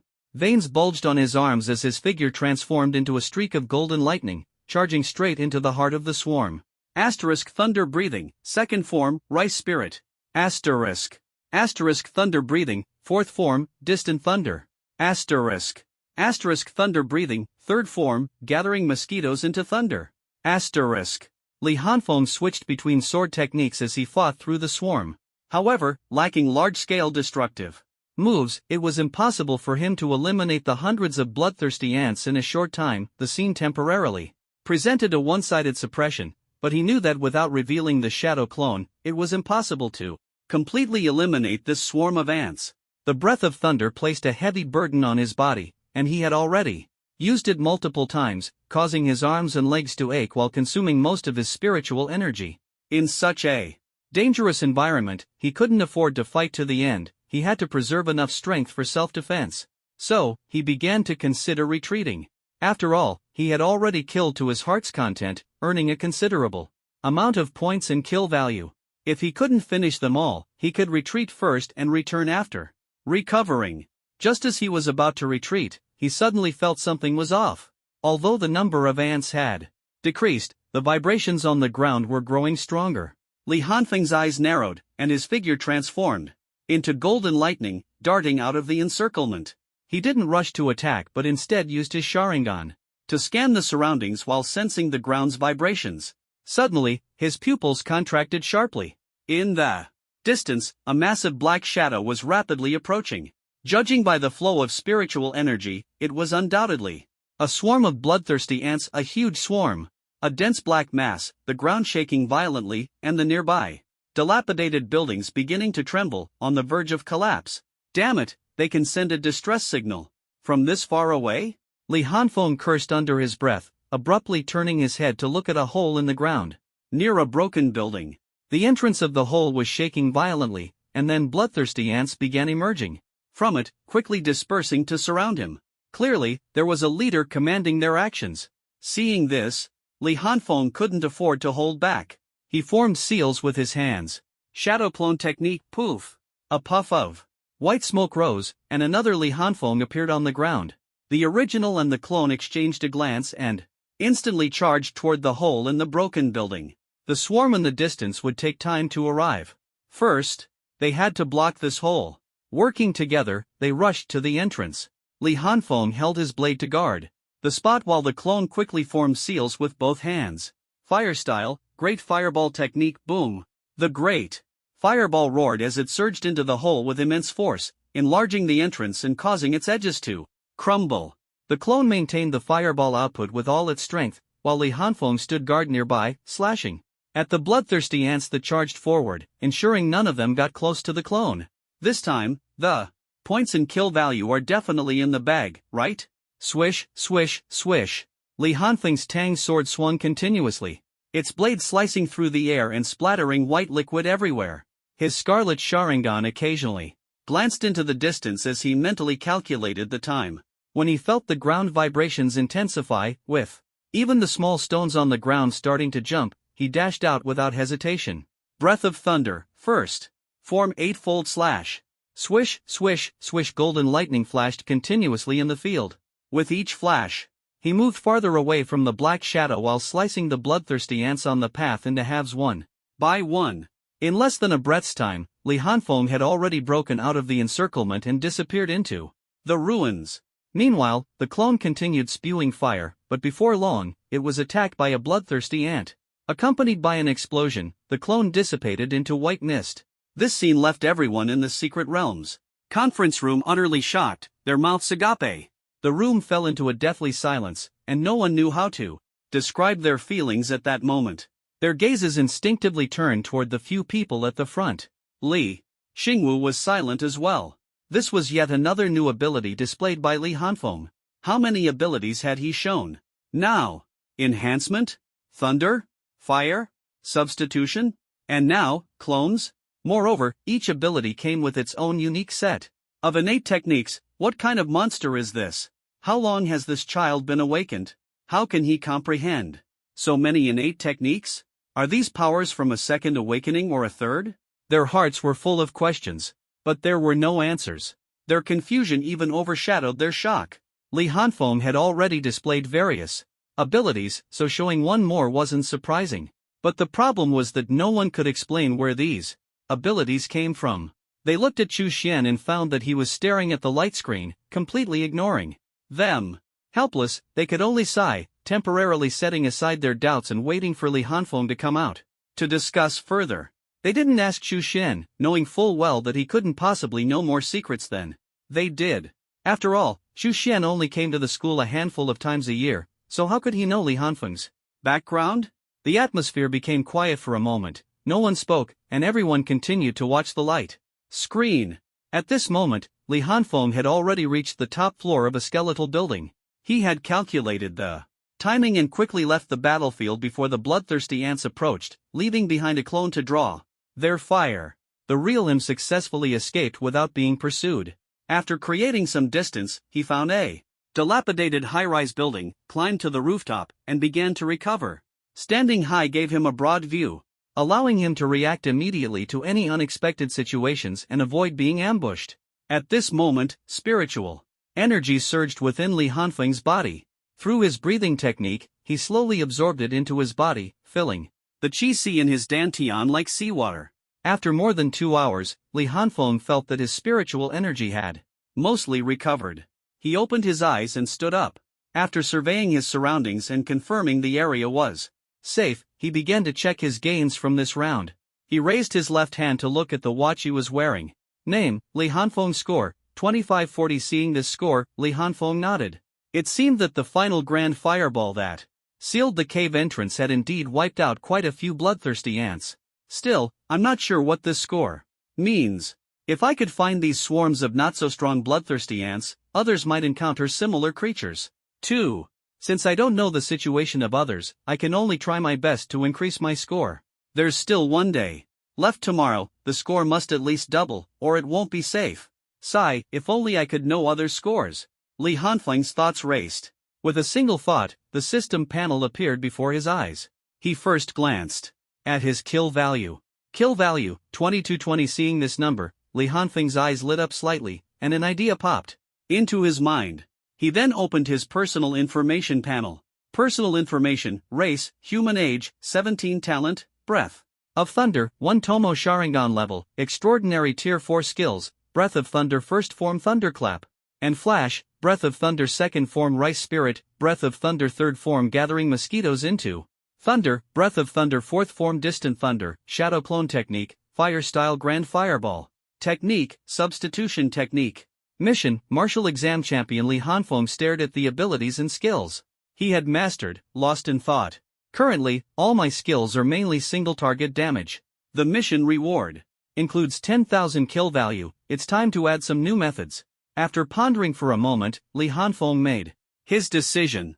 He had already planned the mission reward. Now, he would use the kill value to enhance his skills. He immediately opened the ability store, selected the Naruto category, and searched for unlocked abilities. B rank. Summoning Jutsu, Rashomon 1000 kill points. B rank. Ninjutsu, Fire Style, Majestic Destroyer Flame 1000 kill points. Without hesitation, he purchased them, gaining both a defensive ninjutsu and an area of effect offensive ninjutsu. After completing this, Li Hanfeng stretched his body, assessing his current condition. My arms and legs are still a bit sore, and my body feels somewhat fatigued, but overall, I'm fine. He then looked up at the sky. It was already around 1 or 2 o'clock. It would take at least 2 hours to return to the forest. Li Hanfeng silently calculated the time, hesitating whether to go trouble that group of bloodthirsty ants again or to simply not return to the forest and confront them head-on. After some thought, he decided there was still enough time and that he should first restore his body to peak condition. Sitting cross-legged on the ground, he began practicing his breathing technique to absorb spiritual energy. An hour later, Li Hanfeng opened his eyes, clenched his fists, and nodded slightly. That should do it. I still need to go give those ants some trouble. With that, he stood up, descended the dilapidated building, and quickly headed toward the direction of the underground hole. 10 minutes later, he arrived at the site of the previous battle. Scanning the surroundings, he noticed that the bloodthirsty ants had already retreated, leaving only traces of the battle behind. All the corpses had been dragged away. He didn't pay much attention to this and slowly approached the entrance of the underground hole. Peering inside, he began forming hand seals rapidly. Fire style, fireball jutsu. Boom! A massive fireball shot into the underground hole, burning with intense heat. After more than a minute, Li Hanfeng stopped channeling his spiritual energy, stepped aside, and quietly stared at the entrance, waiting for the ant swarm to appear. This time, he was determined to teach them a harsh lesson. After waiting for 5 or 6 minutes, Li Hanfeng suddenly felt something was off. There was no vibration or movement from the ant swarm at the entrance. Frowning, he stomped his foot and instantly leaped onto the rooftop, scanning the distance. His pupils began to contract. In the distance, a massive black swarm was surging toward him. Some of the shadows were spreading out, attempting to encircle him from other directions. Li Hanfeng's eyes turned blood red. This was clearly the work of mid-tier bloodthirsty ants leading the charge. Only mid-tier extraordinary ants could possess such high intelligence. They had abandoned the narrow hole and chosen to emerge from other exits to encircle him. The swarm was massive, and he couldn't even count how many mid-tier bloodthirsty ants there were. Even with his Sharingan, it was difficult to accurately identify the spiritual energy levels of the mid-tier ants amidst such a dense swarm. After all, his Sharingan was still in its initial stage. Only when it reached the 3-tomo stage could it be considered a true Sharingan. Let's hope I didn't overdo it this time, Li Hanfeng muttered, though there wasn't a trace of fear on his face. Instead, he looked a bit excited, eager to test out his newly learned fire-style techniques. However, these bloodthirsty ants could fly, which would pose a challenge. He decided to adopt a two-pronged attack strategy. His hands moved rapidly to form seals. Shadow clone jutsu. Poof! A puff of white smoke appeared, and a clone materialized. The clone and the original exchanged a glance, no words needed, as they already understood each other perfectly. Before the clone appeared, Li Hanfeng had already devised a battle plan. The two Li Hanfengs stood in place, their gazes locked on the densest part of the ant swarm. At their current speed, the swarm would reach them within 2 minutes. At the same time, they would also enter the attack range. Soon, the building began to tremble slightly, the vibrations growing stronger and stronger. The original and the clone exchanged a glance, knowing it was time to strike. Scarlet eyes stared at the bloodthirsty ant swarm approaching the building. Li Hanfeng leapt down from the 30-meter-high building. Boom! As he landed, his feet shattered the ground, creating a shallow pit. He crouched slightly before slowly standing up, his Sharingan fixed on the ant swarm, waiting for them to fully enter his attack range. His clone remained on the rooftop, maintaining a vertical alignment with his original body. The ant swarm seemed to receive a signal and quickly dispersed. Some flapped their wings and flew toward the clone, while the rest continued charging at the original body. Li Hanfeng narrowed his eyes slightly, raised his hands to his chest, and his fingers simultaneously formed the horse seal. Then, both figures brought their fingers to their mouths, their chests swelling. Fire style, majestic destroyer flame. Boom! 2 seas of fire, one above and one below, roared as they engulfed the ground and the airborne ant swarm. Boom! The fire swept through, leaving a layer of scorched black marks on the ground, and the high temperature caused the air to distort slightly.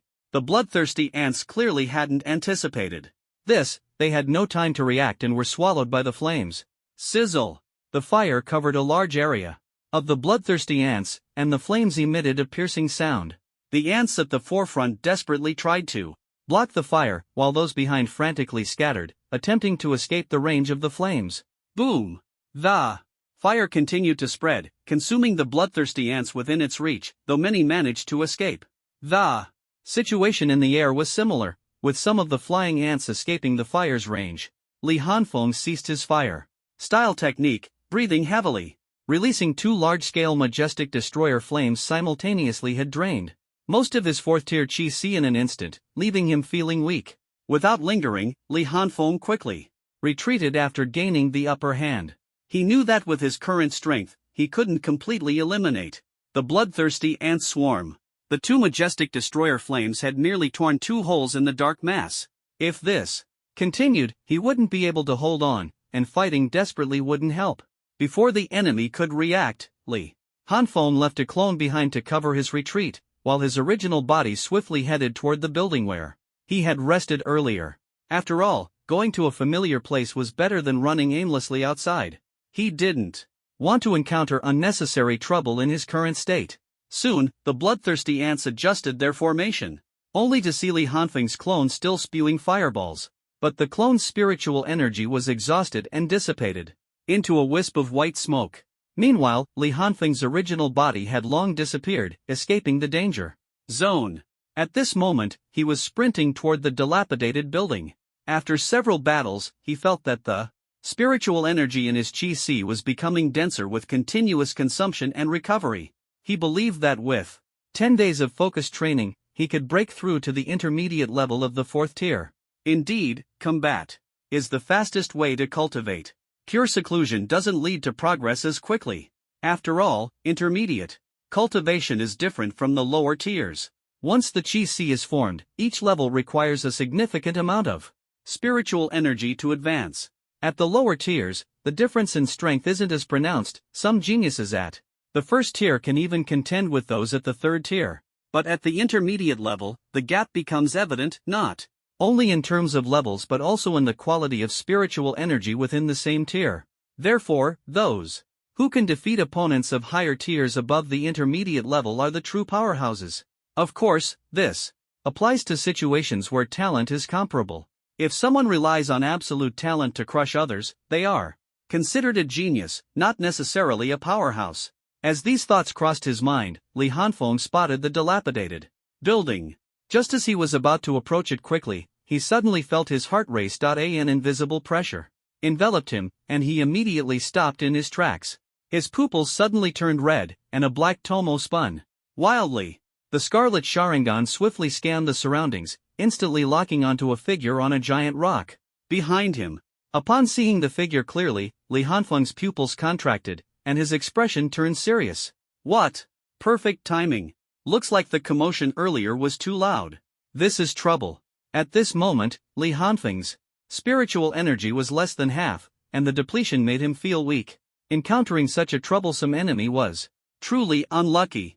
The figure, noticing that Li Hanfeng had spotted it, didn't rush to attack. It lightly leaped off the rock and slowly walked toward him. It had a humanoid body, but its limbs were equipped with sharp claws, and its body was covered in cold, pale blue scales.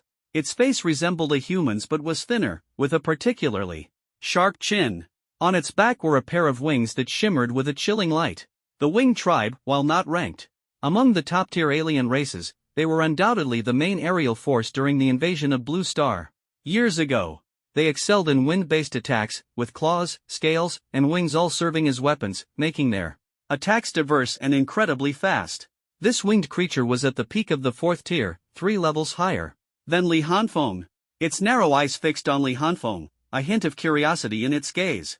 Its sharp chin opened and closed, emitting strange sounds that Li Hanfeng couldn't understand. He frowned, unable to comprehend its words, but he had no intention of communicating, as the outcome would only be life or death. He gripped the hilt of his blade tightly, his breathing quickened, and white mist escaped from his lips. Screech! The winged creature, seeing Li Hanfeng remain motionless and instead adopt a combat stance, turned its curiosity into anger. It let out a furious roar and swung its right claw fiercely. Whoosh, whoosh, whoosh! 3 wind blades tore through the air, shooting toward Li Hanfeng at an astonishing speed. Li Hanfeng still gripped his blade tightly, his Sharingan spinning furiously. Just as the wind blades were about to strike him, his body shifted quickly to the left and right. Boom, boom, boom. The 3 wind blades grazed past him, slamming into the ruins behind, carving out 3 deep gashes over 2 meters long. Li Hanfeng's cheek and left sleeve were torn, and blood slowly trickled down. His gaze. Sharp. The wind blades were incredibly sharp. Even though he dodged skillfully, the whistling wind blades stirred the surrounding air, still tearing his clothes. He understood that if he evaded on a large scale, he would fall into a passive position. After all, stabilizing his stance and gathering strength after high-speed dodging required time, and his opponent would not give him a moment to breathe. Thus, he chose to make small movements, maintaining a state ready for counterattack at any moment, otherwise, he would be continuously suppressed by his opponent. The opponent kept probing with wind blades, trying to force him to reveal a flaw and interrupt his energy buildup, yet dared not launch a direct kill. This showed that the opponent was very clever and had strong combat awareness. But let's not forget, frequently unleashing wind blades consumed a lot of stamina and spiritual energy, while Li Hanfeng only needed slight movements, mainly consuming the spiritual energy of his Sharingan, with minimal physical exertion. Although the mental pressure was immense, requiring intense focus and being exhausting, a single mistake could result in being cut by the wind blades. However, the winged creature wouldn't stake all its spiritual energy on betting that he would mentally collapse. Soon, it stopped its attack, its face full of anger, its narrow eyes fixed on Li Hanfeng, with a fierce glint flashing in its pupils. It spread its wings, spanning a full 3 meters, each feather gleaming with a cold light, wind elements flowing between the feathers. It couldn't hold back anymore, furious to the extreme, feeling mocked by Li Hanfeng, and wanted to tear him apart immediately. Crack! It violently flapped its wings, producing a loud explosion, and its figure instantly disappeared. It's coming! Li Hanfeng's pupils contracted sharply, his breathing quickened, and amidst the swirling white mist, his Tang Dao unsheathed like lightning. Thunder-breathing second form rice soul. Veins bulged as he swung 5 slashes, sending 5 golden, horseshoe-shaped lightning arcs shooting in different directions. Clang clang clang. The winged creature immediately wrapped its wings around its body. The thunderous blade light struck the wings, producing a piercing metallic collision sound. Li Hanfeng's heart tightened, a chill rising as he immediately retreated to create distance. Just as he withdrew, the winged creature's body trembled, and the wings enveloping its body suddenly spread open, sending several wind blades with cold gleaming feathers straight at Li Hanfeng.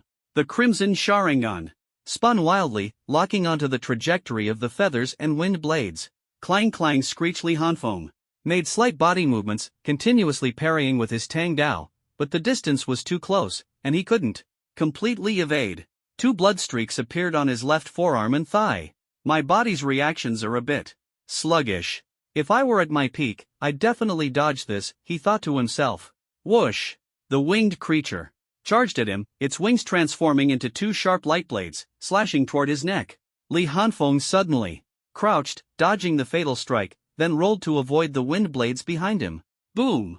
The wind blades struck the ground, raising dust and debris. The winged creature hovered in the air, watching Li Hanfeng's clumsy dodges, a hint of mockery appearing on its face. Seizing the moment when Li Hanfeng hadn't stabilized his stance, the winged creature extended its sharp claws and wings, slashing continuously. Whoosh whoosh whoosh! More, larger, and faster wind blades came sweeping down like a storm. This time, Li Hanfeng could no longer make subtle dodges. He could only leap off the ground, instantly transforming into a streak of golden lightning, flashing to the side. Boom! Boom boom! One wind blade after another bombarded the ground, sending countless fragments and thick dust flying, with some debris even striking Li Hanfeng directly. Li Hanfeng could only keep dodging, just as he had anticipated. Once his opponent began attacking, it wouldn't stop, leaving him no chance to counterattack. Swish swish swish! Wind blades and golden lightning flashed continuously in the air, the difference being that one was attacking while the other was evading. Although his dodges appeared desperate, Li Hanfeng showed no sign of panic, maintaining a calm expression on his face. Those scarlet eyes kept darting around, making him appear even colder. Screech! The winged creature in midair let out a sharp, piercing cry, its face full of mockery. Li Hanfeng finally understood. This time, the sky was mocking him. You birdman, you really dare to provoke me. Li Hanfeng's face turned icy cold, his scarlet pupils fixed on the winged creature in the air, his gaze unwavering, as if he were staring at a corpse. Screech! The winged creature seemed to understand Li Hanfeng's words and instantly flew into a rage. The attack that had just ceased erupted once again. Its wings slowly pulled back, and dense wind elements gathered between them. Li Hanfeng narrowed his eyes slightly, thrusting his tang blade fiercely into the ground. His right thumb slid across the blade, and blood immediately flowed out. He smeared the blood onto the palm of his left hand and began forming seals rapidly. Hai Su Yu Shun Wei. His hands slammed onto the ground, summoning Jutsu Rashomon. Boom! A massive black-green gate appeared before Li Hanfeng, carved with the ferocious face of a demon with sharp fangs. 2 giant copper bells hung from the serpent-like pillars of the gate. Ding ding ding, the bells rang as the winged creature prepared its attack. Screech! With a sharp, eerie cry, the winged creature flapped its wings violently, sending 2 massive wind blades glowing with a green light hurtling toward Li Hanfeng, mixed with countless icy feathers. Boom boom! Ding ding ding, the wind blades and feathers collided with Rashomon, producing deafening explosions. The intense shockwaves stirred up thick smoke and dust, obscuring the view. About a minute later, the dust settled, revealing the slightly damaged Rashomon, with one of the copper bells fallen off. Though worn, it had successfully blocked the attack. Boom! Rashomon slowly sank into the ground, disappearing without a trace.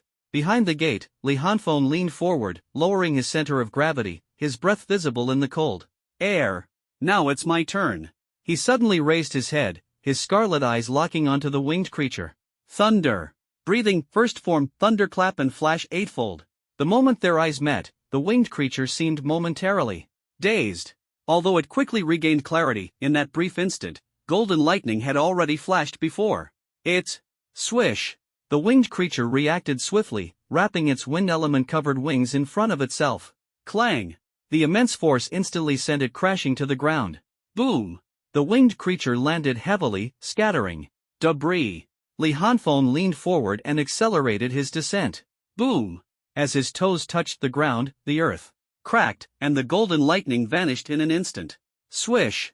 The winged creature, still unsteady, felt a sharp pain at the back of its heel. Without time to think, it instinctively wrapped its wings tightly around its body. Clang! Another powerful impact sent the green egg encasing the winged creature flying. Boom! As it hit the ground, the golden lightning flashed again. Swish swish swish! Boom boom boom! The green egg was slashed apart, scattering debris across countless ruined buildings. Each flash of golden light struck the same spot. A crack appeared on its wing. In just a single breath, the lightning flashed 8 times, and the winged creature was sent flying 8 times. The powerful impacts left it dizzy and in unbearable pain. Even though its wings were tough and wrapped in wind elements, they were still part of its body. After being struck repeatedly in the same spot, one wing now bore a deep gash, nearly severed. Fortunately, the attack ceased, but the winged creature dared not unfold its wings immediately. Its mind was somewhat muddled, fearing it wouldn't be able to react in time if another attack came. Li Hanfeng's face was somewhat pale, his already weak body trembling slightly, and the spiritual energy within him was almost depleted. But he knew he couldn't stop, he had to strike while the iron was hot. Otherwise, if his opponent recovered, his current state would be in grave danger. He took a deep breath, activated the breath of thunder, mobilized the last bit of spiritual energy within him, and his body slowly leaned forward. The previous attack was just a prelude, now was the moment of the decisive battle. Li Hanfeng's blood-red eyes locked onto they wound on the winged man's wing, white mist swirling around his mouth. At this moment, the winged man, who had just regained consciousness, felt an overwhelming pressure enveloping it. It knew the opponent was about to launch an attack, but it dared not spread its wings. It feared that the moment it opened its wings, the opponent's attack would strike. It was well aware of the opponent's astonishing speed. Once the wings were spread, retracting them would be nearly impossible. Thus, it could only keep its wings tightly folded, wrapping itself in dense wind elements, preparing to endure the blow head-on. Meanwhile, Li Hanfeng had already mobilized all his spiritual energy. Boom! A massive pressure descended, the ground began to crack, and rubble floated in the air, as if pulled by an invisible force, vibrating violently around Li Hanfeng. Breath of thunder first form, thunderclap flash. Godspeed! Boom!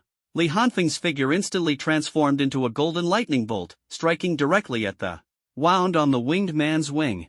The speed was so fast that it was impossible to capture with the naked eye. By the time the winged man reacted, it was already over. In an instant, a golden light pierced through its wing, disappearing. In the blink of an eye. The speed was so fast that it didn't even feel pain before its consciousness faded. Away. The winged tribe, fallen. Splurt. The winged man's body split in two from the wound on its wing, bright red. Blood gushing out, creating a gruesome and bloody scene. Thud. Li Hanfeng staggered and fell to one knee, his legs trembling slightly, his chest heaving violently as he gasped for air. This had been incredibly dangerous. He had just dealt with the bloodthirsty ant swarm, depleting his body and spiritual energy significantly, and hadn't expected to be confronted by such a powerful alien race immediately afterward. Although he ultimately emerged victorious, if the final strike had been DOD, how could this state possibly belong to a winged tribe opponent 3 levels higher than him? Unexpectedly, he managed to counter-kill. Moreover, the combat awareness he displayed during this battle left them utterly shocked. He was able to dodge the extremely fast wind blade attack with just a slight twist of his body. Apart from the two principals, even Special Agent Wu might not have been able to do that. Throughout the entire fight, even when on the defensive, he remained calm and composed, draining a significant amount of the opponent's spiritual energy while preserving the power for a decisive strike himself. When he summoned that door to block the opponent's ultimate move, he keenly seized the moment when the enemy's spiritual energy was depleted, launching a swift counterattack. With only 2 moves in the entire battle, he managed to slay this peak 4th tier winged tribe member. Many of the abilities he displayed left everyone baffled. For instance, how could he so effortlessly dodge the incredibly fast wind blades? Or how did he manage to lock onto the enemy's position amidst the swirling dust and even identify the gaps in the opponent's spiritual energy? No one could explain it, and all eyes turned to Li Xingwu and his companions. Li Xingwu, Zhang Yuanfang, and Special Agent Wu exchanged glances, tacitly understanding each other. Those crimson eyes must be the key. They believed those eyes possessed extremely strong dynamic vision, allowing him to anticipate the trajectory of the wind blades and dodge them with ease. Moreover, those eyes could see things that ordinary people couldn't, otherwise, it would be impossible to explain how. He quickly locked onto the enemy in the dust. They were certain that Li Hanfeng had pinpointed the enemy's position, even before the dust had settled. This left them astounded. This was no ordinary enhancement ability but a completely new kind of power. Just how many hidden cards did he still have? Initially, they thought this was an ability of Li Hanfeng's S-class enhancement type, but it was clearly not that simple. Although the 3 of them understood this, none of them said much. If others could figure it out, it was their skill; if not, they wouldn't easily expose Li Hanfeng's secret. As for Chu Xian, he kept his eyes fixed on Li Hanfeng in the light screen, ignoring everyone else and not intending to explain anything. He had already explained once before. This time, he only spoke again because their school had produced a genius, and he was in an exceptionally good mood. Seeing that, Li Xingwu and the others remained silent. A trace of disappointment flashed in the eyes of the crowd, but they quickly turned their attention back to the light screen and continued watching. At this moment, Li Hanfeng had already entered a relatively well-preserved 2-story building that hadn't been reduced to a skeletal frame. He sat cross-legged, and with each breath, spiritual energy surged, replenishing the nearly dried-up sea of energy in his dantian. He sat like this for almost 4 hours, and by the time he slowly opened his eyes, the sky outside had completely darkened. A sharp glint flickered in his eyes as he exhaled a long breath of turbid air. Feeling the sea of energy within him brimming with spiritual energy once more, his taut nerves finally relaxed. It was important to know that in this place, having no spiritual energy in one's body meant constant danger, with the possibility of collapsing at any moment. Li Hanfeng clenched his fists, feeling his physical state. Although he hadn't fully recovered, he was much better than before. He glanced at the darkened sky outside, realizing that returning to the forest now was unrealistic. It was too late, and he hadn't recovered to his peak condition. Traveling at night would be too dangerous. Well, that's fine. Tomorrow is the last day. Tonight, I'll just focus on fully recovering here, he thought to himself as he took out some dry rations from his system space and began to eat. While eating, he reviewed the gains from this time. He had truly given it his all, almost losing his life. First, he glanced at the score on the strap of his left wrist. Name, Li Hanfeng score, 7,240. Wow, 2 great fire annihilation strikes wiped out nearly 500 bloodthirsty ants. What a huge gain. Seeing this number, Li Hanfeng couldn't help but exclaim. Then, with a thought, the system panel appeared, and he directly checked his kill points. Kill points, 5,100. Seeing this number, Li Hanfeng's eyes flickered, and he already had a plan. He quickly finished his dry rations and found a place to lie down. He was exhausted today, both physically and mentally. He just wanted to rest well. Tomorrow was the last day, and it was bound to be another fierce battle. He had to recover to his peak condition. No matter if the top 10 rankings are based on scores or not, tomorrow is the last day, and I must keep up this pace and push forward. Although Li Hanfeng felt that ranking by scores was a bit unfair and too volatile, he wouldn't act on feelings alone. What if it really was based on scores? If he relaxed tomorrow, he would lose the top spot. Li Hanfeng wouldn't gamble with his life. If he could avoid gambling, he would. Waking up from a deep sleep, Li Hanfeng stretched and couldn't help but groan as he moved his body to feel his condition. Not bad. The corners of his mouth slightly lifted. The feeling of soreness and weakness in his body had disappeared, replaced by a sense of strength. He checked his wounds again. They weren't deep to begin with, and now they had scabbed over. Changing into fresh clothes, Li Hanfeng walked out of the small building and looked up at the sky. It was almost noon.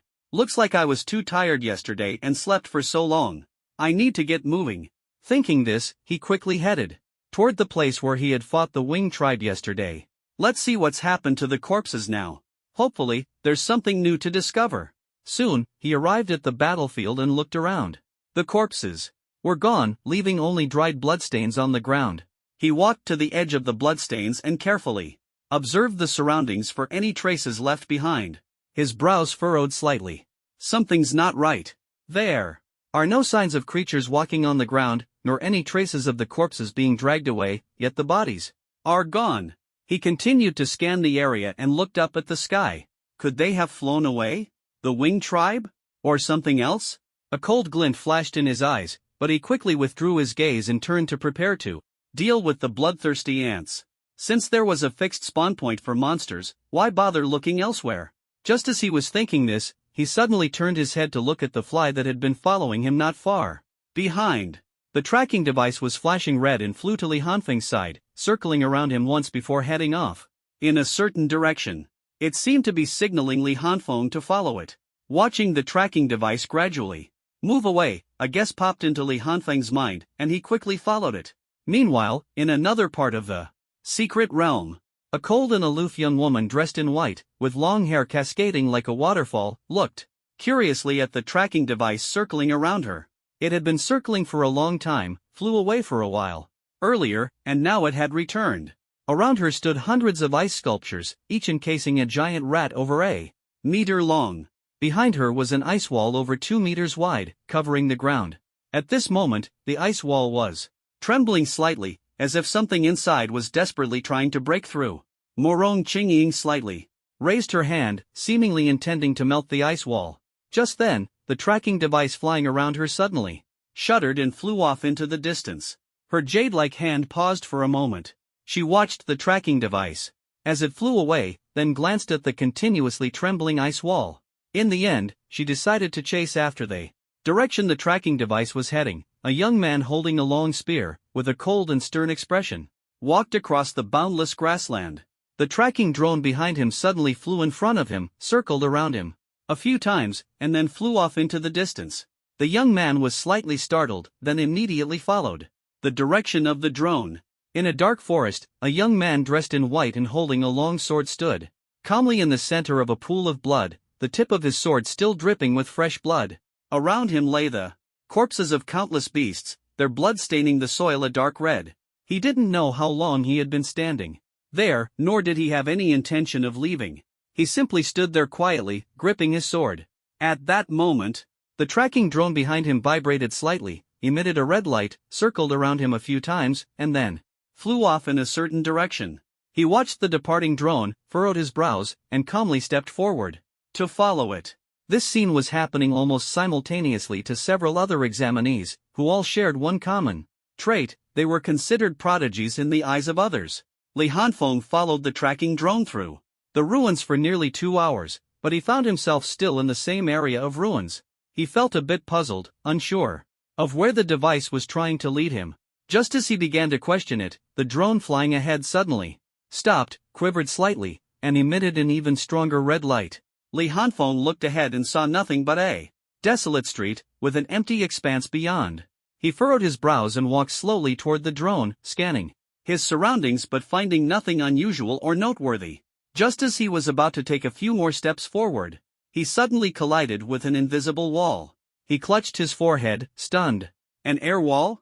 Li Hanfeng reached out his hand and indeed felt an invisible barrier. Narrowing his eyes, he recalled the words of Special Agent Wu, "If you encounter any barriers, don't try to break them." That was what had been said, but now the drone had led him here, clearly indicating that he was supposed to break through the barrier. So that's how it is, Li Hanfeng muttered to himself. Without hesitation, he gathered his spiritual energy, his breathing shifted, and golden lightning began to flash around him. Swish! The sound of a blade rang out as his Tang sword sliced through the invisible barrier, feeling as though it was cutting through a stone wall. It was as if the space itself had been torn apart. The invisible wall split open, revealing a completely different scene on the other side, as though two spaces had been separated. As the barrier cracked, it unveiled the view of another realm.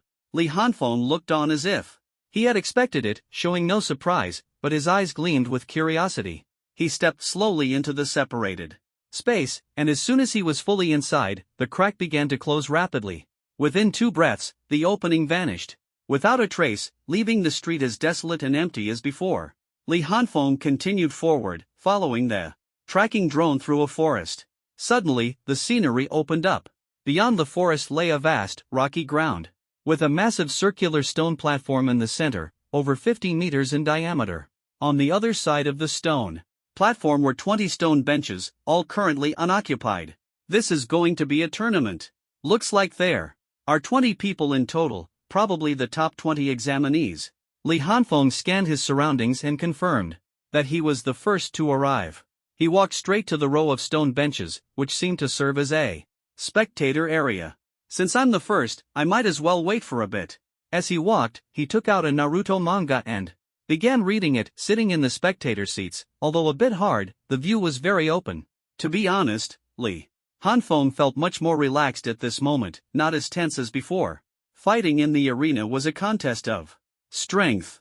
If it were based on ranking by scores, he wouldn't know others' scores, and to claim the top spot in the martial arts exam, he would have to constantly improve himself. That kind of pressure kept his nerves taut, leaving no room for relaxation. But now, it was a direct competition of strength. If he lost, it would simply mean his skills weren't enough, and no one could blame luck. This freed him from worrying about scores. Less than 5 minutes later, as Li Hanfeng was sitting and reading a comic, his ears twitched slightly. He shifted his gaze from the comic to the woods beside him. A young man with a cold expression, holding a long spear, emerged slowly from the woods. His steps firm and powerful. Just from his walking posture, it was clear he was extraordinary. The spear-wielding youth stepped out of the woods, immediately understanding the situation as he looked at the massive stone platform in the center of the open field. He then scanned his surroundings and locked eyes with Li Hanfeng, who was already looking in his direction. The young man was slightly taken aback, clearly not expecting someone to already be there. Li Hanfeng saw the other person, smiled faintly, nodded, and said nothing more, continuing to sit lazily on the stone bench reading his comic. He didn't know this person, but judging by his cold demeanor, he could tell he wasn't someone to mess with. There was no need to invite trouble. The young man stared at Li Hanfeng for a while, his brows furrowing slightly. Logically, he should know everyone who could make it here. His intuition told him this person was not simple. He stepped toward the spectator seats, sat next to Li Hanfeng, and took the initiative to speak. Shancheng Base City, Lin Mo. Li Hanfeng was a bit surprised, not expecting the other to start a conversation. But he wasn't pretentious and responded with a smile. Sh Base City, Li Hanfeng. Lin Mo's face grew colder upon hearing this, his brows furrowing tightly. Someone from a 4th-tier base city could actually make it here? He nodded slightly, closed his eyes to rest, and said no more. Li Hanfeng saw that he didn't want to talk and didn't mind, continuing to read his comic. Boom! Suddenly, a loud noise came from the woods, like an energy collision, even shaking the ground. Li Hanfeng was slightly startled, putting away his laziness and looking toward the direction of the sound. Lin Mo also opened his eyes, appearing displeased, his cold expression growing even frostier.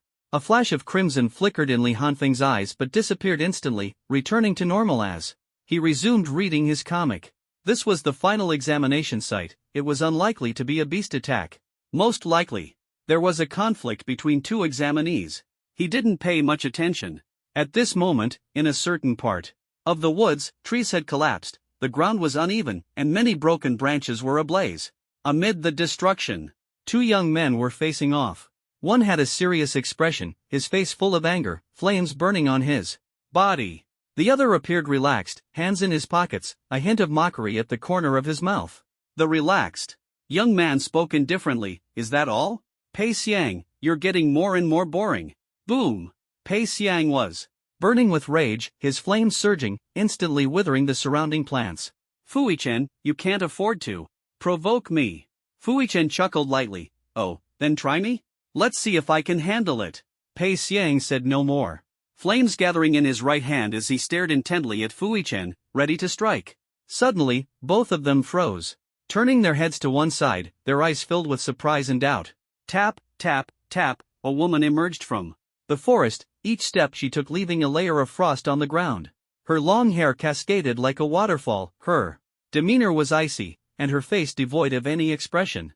She ignored the two people and walked straight between them. Wherever she passed, the burning flames gradually extinguished, as if the cold made it impossible for the fire to exist. She did not look back, nor did she glance at the two. No one stopped her, they both recognized the identity of this stunningly beautiful woman. The two looked grave, feeling the bone-chilling cold and the threat of death emanating from her. They instantly lost the will to continue fighting. Pei Ling withdrew her flames, cast a cold glance at Fuichen, and turned to leave. Fuichen watched her departing figure with disdain, his eyes flickering with light. She truly is as breathtaking as the legends say. The three of them gradually arrived at the stone platform, discovering that the spectator seats were already filled. Without hesitation, they headed straight for the viewing platform. Seeing the massive stone platform, they already understood what was about to happen. Li Hanfeng noticed more people arriving, glanced up briefly, and his lazy demeanor disappeared, replaced by a smile. He had finally seen someone familiar. Morong Qingying clearly saw Li Hanfeng as well, her expression remaining calm and unsurprised as she walked steadily toward him. She said nothing, exuding an aura that kept others at a respectful distance, and sat on the other side of Li Hanfeng without sparing a glance at anyone else. Her attitude made several boys who wanted to strike up a conversation hesitate, sitting quietly without saying a word. They certainly didn't want to embarrass themselves in front of a group of geniuses. Li Hanfeng turned his head to look at Morong Qingying. Seeing her still indifferent, he chuckled softly and said, "You're a bit late." Morong Qingying didn't respond, only nodding slightly. Li Hanfeng didn't say more, shrugging his shoulders, knowing someone was good enough. Chatting wasn't necessary if they didn't click. Beside him, Lin Mo witnessed the scene with some surprise, and asked with a hint of curiosity in his voice, "You two know each other?" Morong Qingying showed no reaction, as if she hadn't heard. Li Hanfeng nodded in acknowledgement and was about to speak when he suddenly stopped. A flash of red light appeared in his eyes as he abruptly turned to look toward the right side of the forest, his expression becoming uncharacteristically serious. Almost simultaneously, Morong Qingying and Lin Mo also turned their gaze in that direction. Morong Qingying remained calm and expressionless, while Lin Mo's expression mirrored Li Hanfeng's, growing heavy. From the forest emerged a man dressed in white, carrying a sword on his back, his steps light and soundless, with not a trace of energy fluctuation emanating from him. Yet, as he drew closer to the spectator seats, everyone suddenly felt as though a sword was pointed directly at them, an aura so sharp it sent shivers down their spines and enveloped them instantly. Even their skin began to sting. Li Hanfeng's expression grew increasingly grave. He hadn't sensed the man's presence at all until he stepped out of the forest. Moreover, the man was merely walking slowly, yet the invisible pressure made it almost impossible for him to breathe. As the distance closed, the pressure intensified. He's definitely an extremely dangerous opponent. This thought flashed through Li Hanfeng's mind. Neither Morong Qingying nor Lin Mo had ever given him such an overwhelming sense of oppression. His body trembled slightly with excitement, eager to face this era's top master and test his own strength. This subtle change did not escape Lin Mo's notice. He frowned, initially thinking that Li Hanfeng was trembling, because he couldn't withstand the pressure. That's not right, he clearly gives me a sense of danger, so why does he seem so fragile? Lin Mo was puzzled, but he didn't have time to think further. The man in white had already walked to the spectator seats. He casually chose a spot to sit down, saying nothing, yet his presence sent chills down the spines of several people, as if a thorn had pierced their hearts. Lin Mo felt the pressure and sharpness emanating from him, clenched his fists tightly, his expression serious, and his eyes flickered with intense fighting spirit. This pressure, he really is the leading figure of this year's capital base city. Clearly, Lin Mo knew the identity of the man in white. There were already more than 10 spectators in the stands, but only a few felt the heavy pressure. Most simply thought the man in white had an extraordinary aura. The atmosphere soon returned to calm, and people began chatting, discussing old acquaintances, or introducing themselves to expand their networks. Those seated here were not ordinary people. Everyone hoped to connect with the future backbone of the fight against alien races. Gradually, more people arrived, and soon all 20 seats were filled with the full attendance. Some began looking around, evidently searching for the referee. After all, a ring battle requires a referee. Otherwise, it could easily spiral out of control and cause trouble. Sure enough, shortly after, a massive stone platform suddenly split open, revealing a spatial gate. From it emerged a middle-aged man dressed in black martial arts attire. He scanned the crowd, nodded slightly, and said, "I am the referee for this competition. You can call me Examiner Zhao. This martial arts exam will determine the rankings of the top 20. Those ranked beyond the top 20 will be arranged according to their scores." He paused and continued, "Now, I will announce the top 20 rankings. Those ranked lower can challenge those ranked higher. Each person has 2 challenge opportunities, and no one can be challenged more than 3 times consecutively." After speaking, he waved his right hand, and a projection screen appeared in the air, clearly displaying the names, scores, and base cities of the top 20. Li Hanfeng looked at the screen and secretly marveled. Fortunately, the final rankings would be decided through the ring battles, otherwise, he truly lacked confidence in becoming the martial arts exam champion.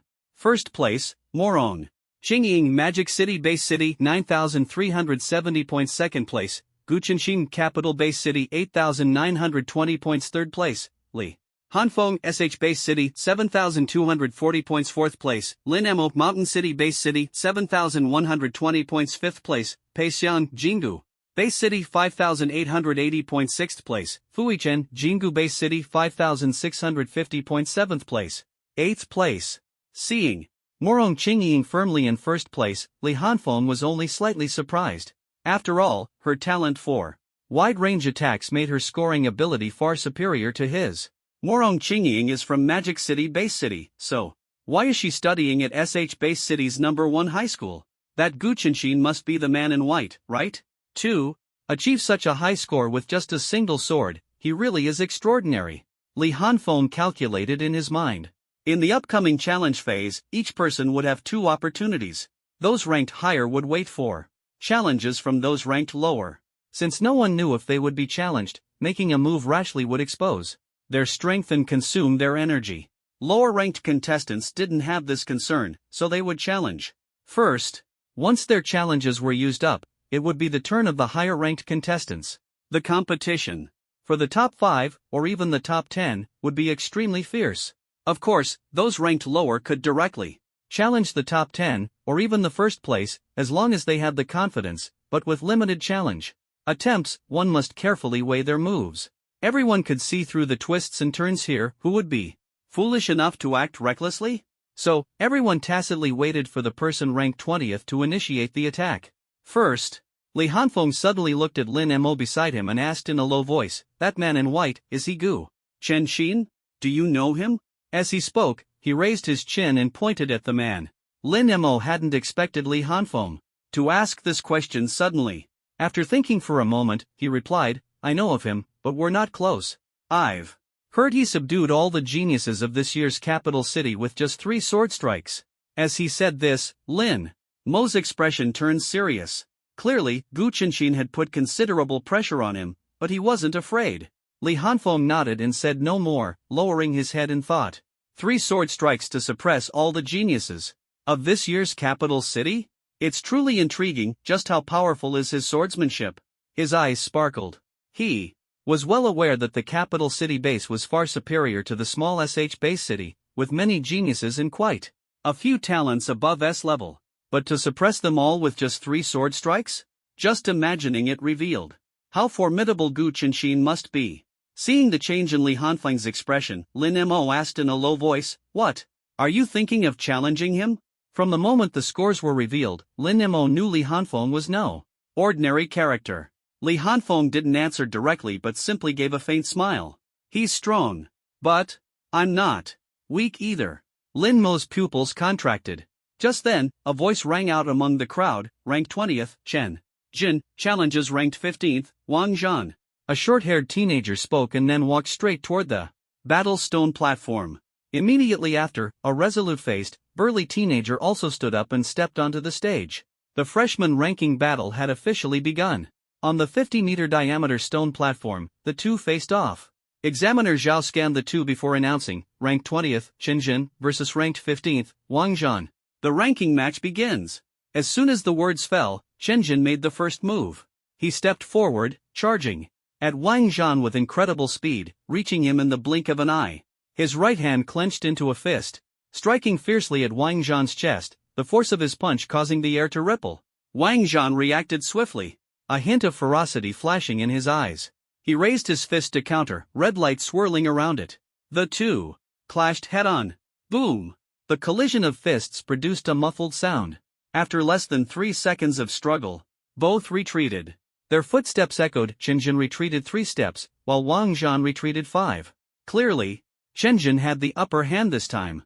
Chen Jin steadied himself and quickly charged at Wang Zhan again, delivering another punch, his fist enveloped in a layer of transparent energy. Wang Zhan did not back down, stabilizing himself as the red light on his fist grew more intense, throwing a punch with force. Boom! Another muffled sound echoed, and Wang Zhan was forced back several steps again. Just as he steadied himself, Chen Jin's fist was already in front of him. Boom! Boom! Boom!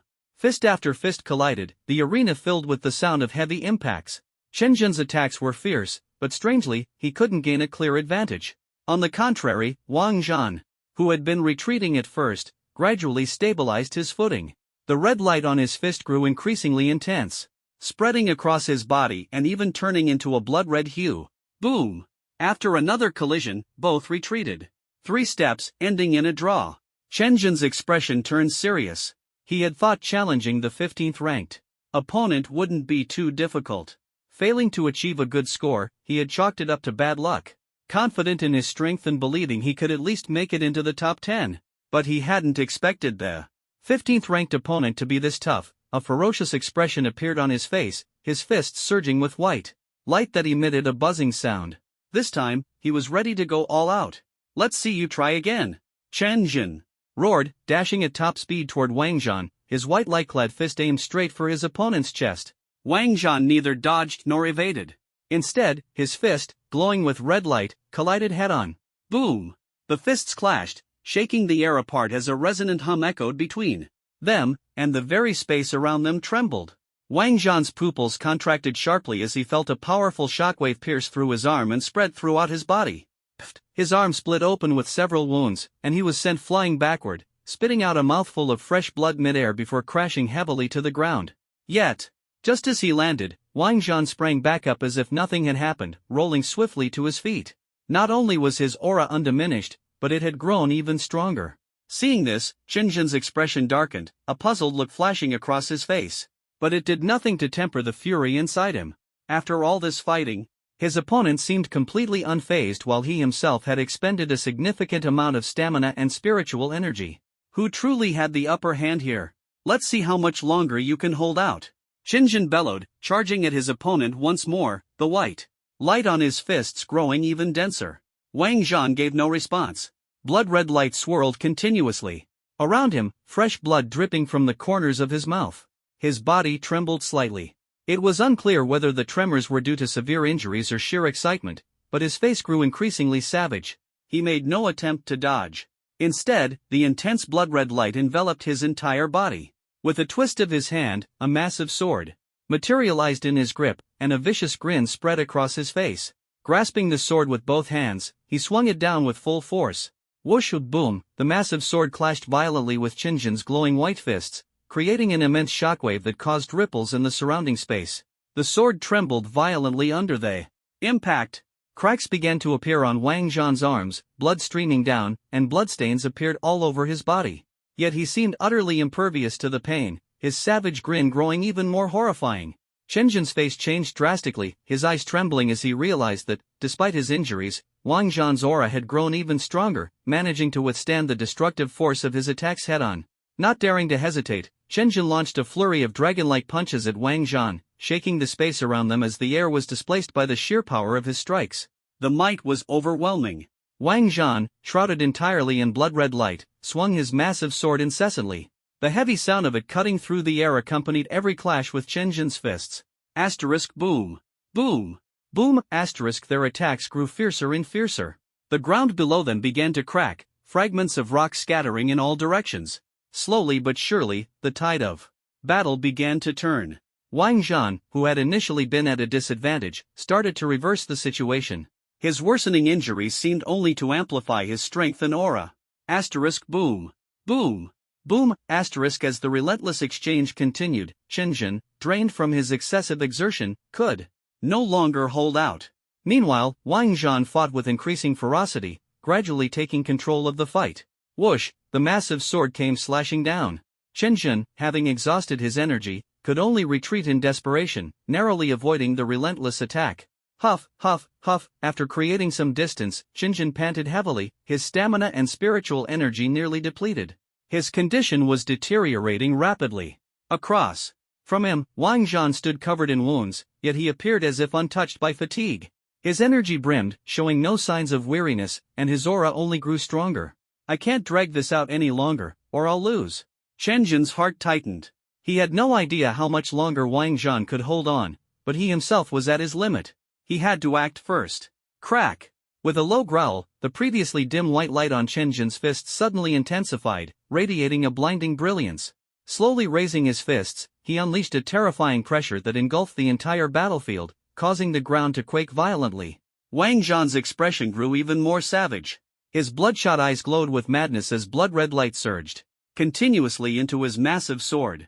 The entire blade turned crimson, as if it had just been pulled from a pool of blood. Earth shatter! Boom! Qingjin let out a loud roar, raised his fists high, and slammed them down fiercely. The ground shattered with a thunderous crash, cracks rapidly spreading forward. The space trembled violently, and a visible ripple surged toward Wang Zhan.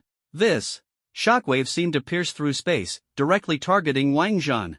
Blood flashed in Wang Zhan's eyes as he swung his blood-red sword diagonally, sending a massive crimson swordlight slashing toward Qingjin.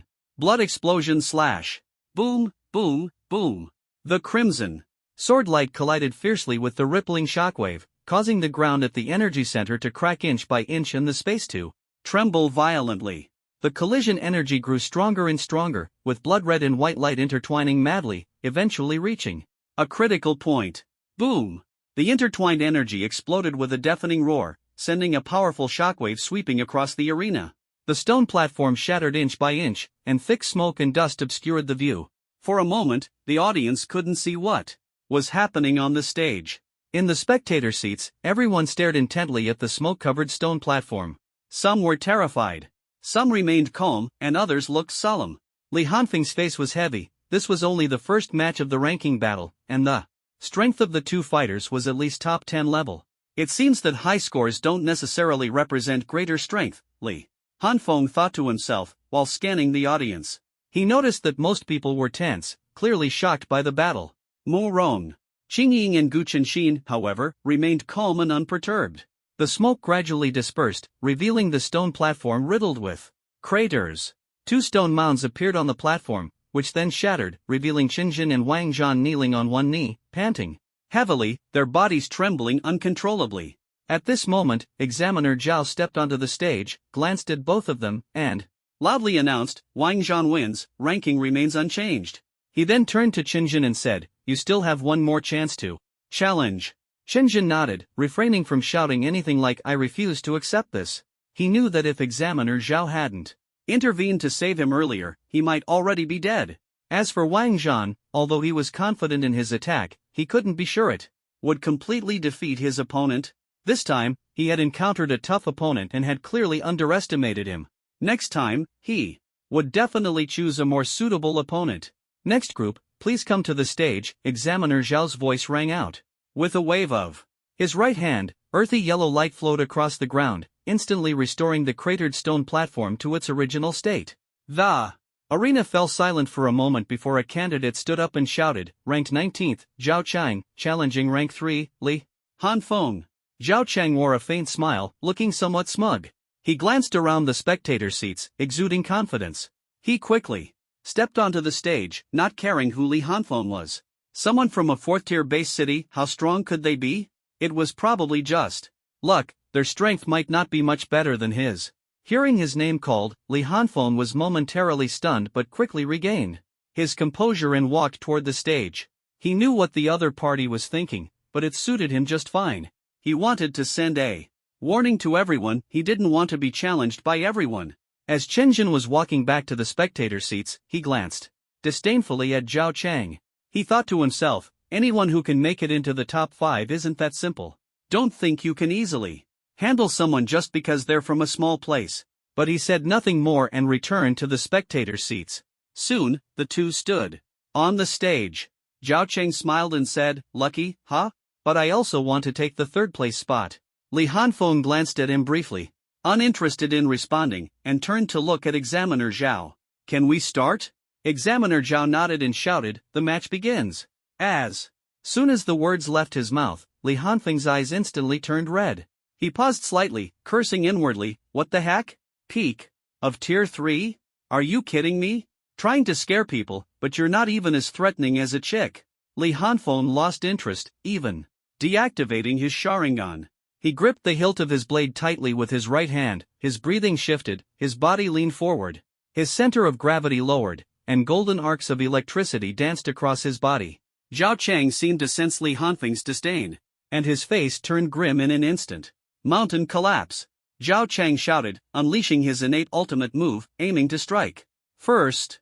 He appeared to be going all out, leaving no chance for Li Hanfeng to counterattack. Earthy yellow light swirled around his hands as he slammed them heavily onto the ground. Boom! The ground shook violently, and massive stone pillars rose like small mountains on both sides, crashing toward Li Hanfeng with an imposing momentum. But they were too slow. Breath of Thunder first formed thunderclap and flash. A streak of golden lightning flashed, and Li Hanfeng vanished in an instant. Boom! The giant stones collided, raising a cloud of dust.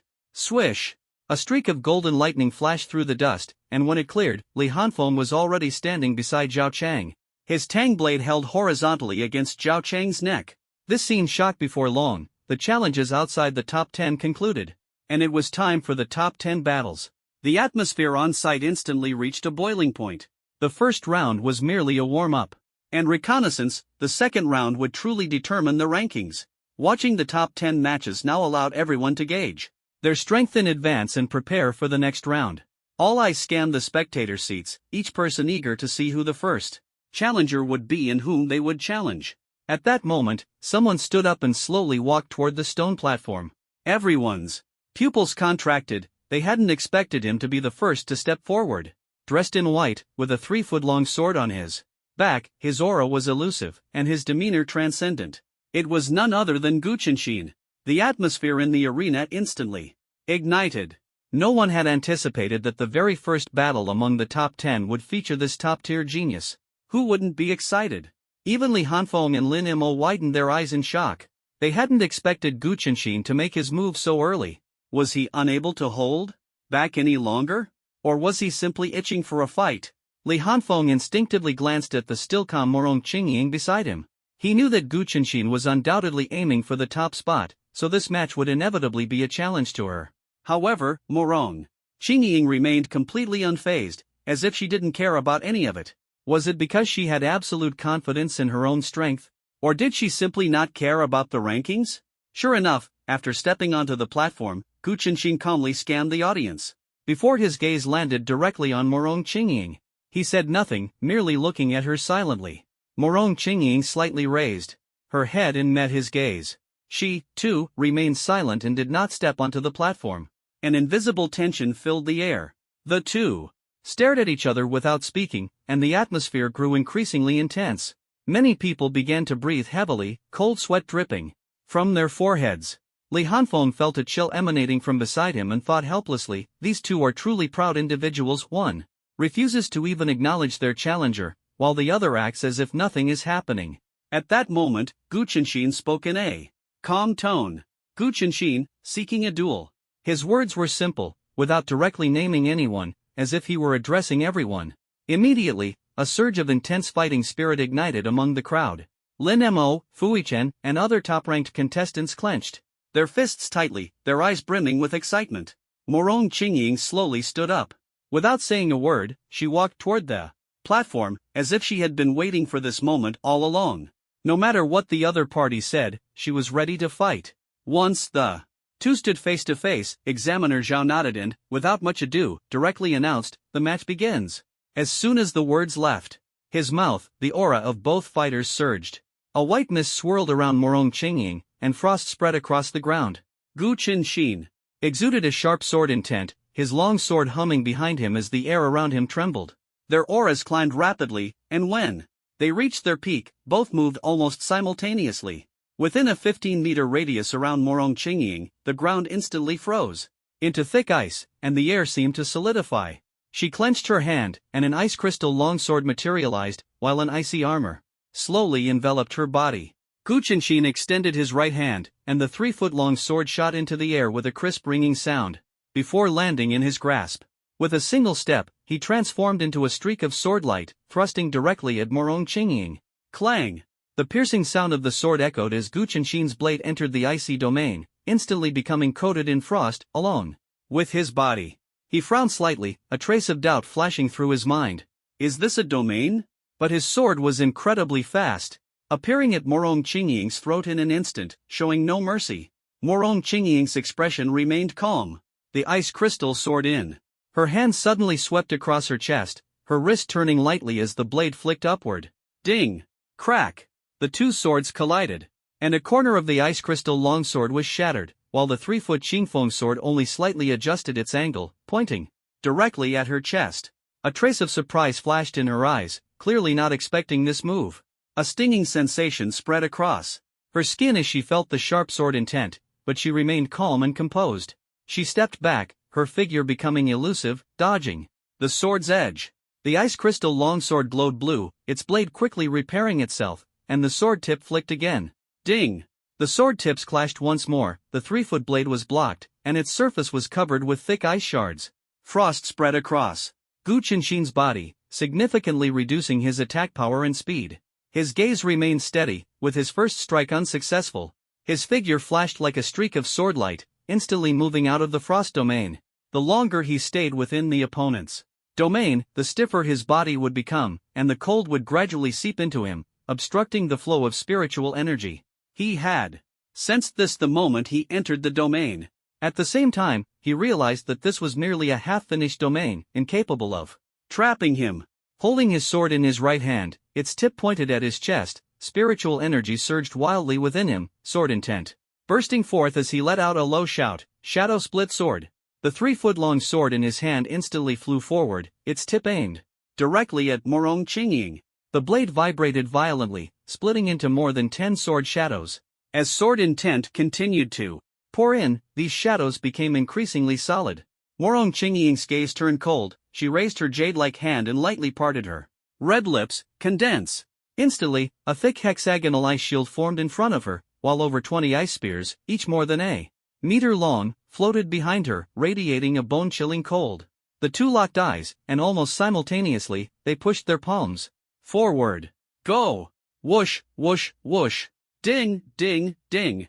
The sword shadows and ice spears shot toward each other, colliding fiercely in mid-air. It was clear that the sword shadows were slightly stronger. The sword shadows shattered the ice spears and continued toward Morong Qingying. The numerous ice spears, however, bypassed some of the sword shadows and directly aimed at Gu Qinshin. Gu Qinshin's expression remained calm as he swung his sword to counter. Slash, thrust, flick, smash, intercept, lift, sweep. His swordsmanship was solid, and, without moving his feet, he cut down all the incoming ice spears, leaving a large pile of ice shards scattered on the ground.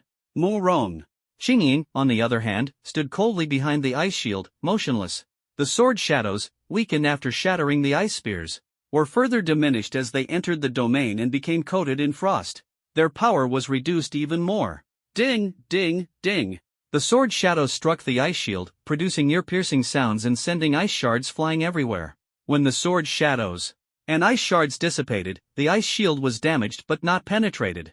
Morong Qingying stood behind the shield, as calm as if she had been prepared all along, her gaze unwavering.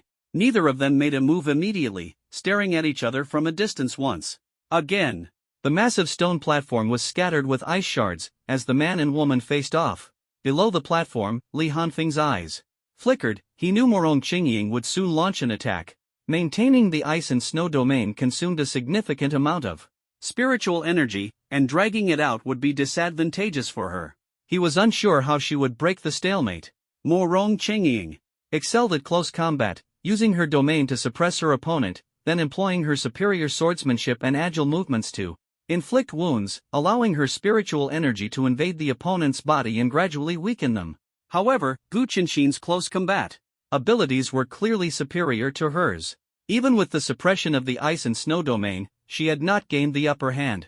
Recklessly engaging in close combat was not a wise choice.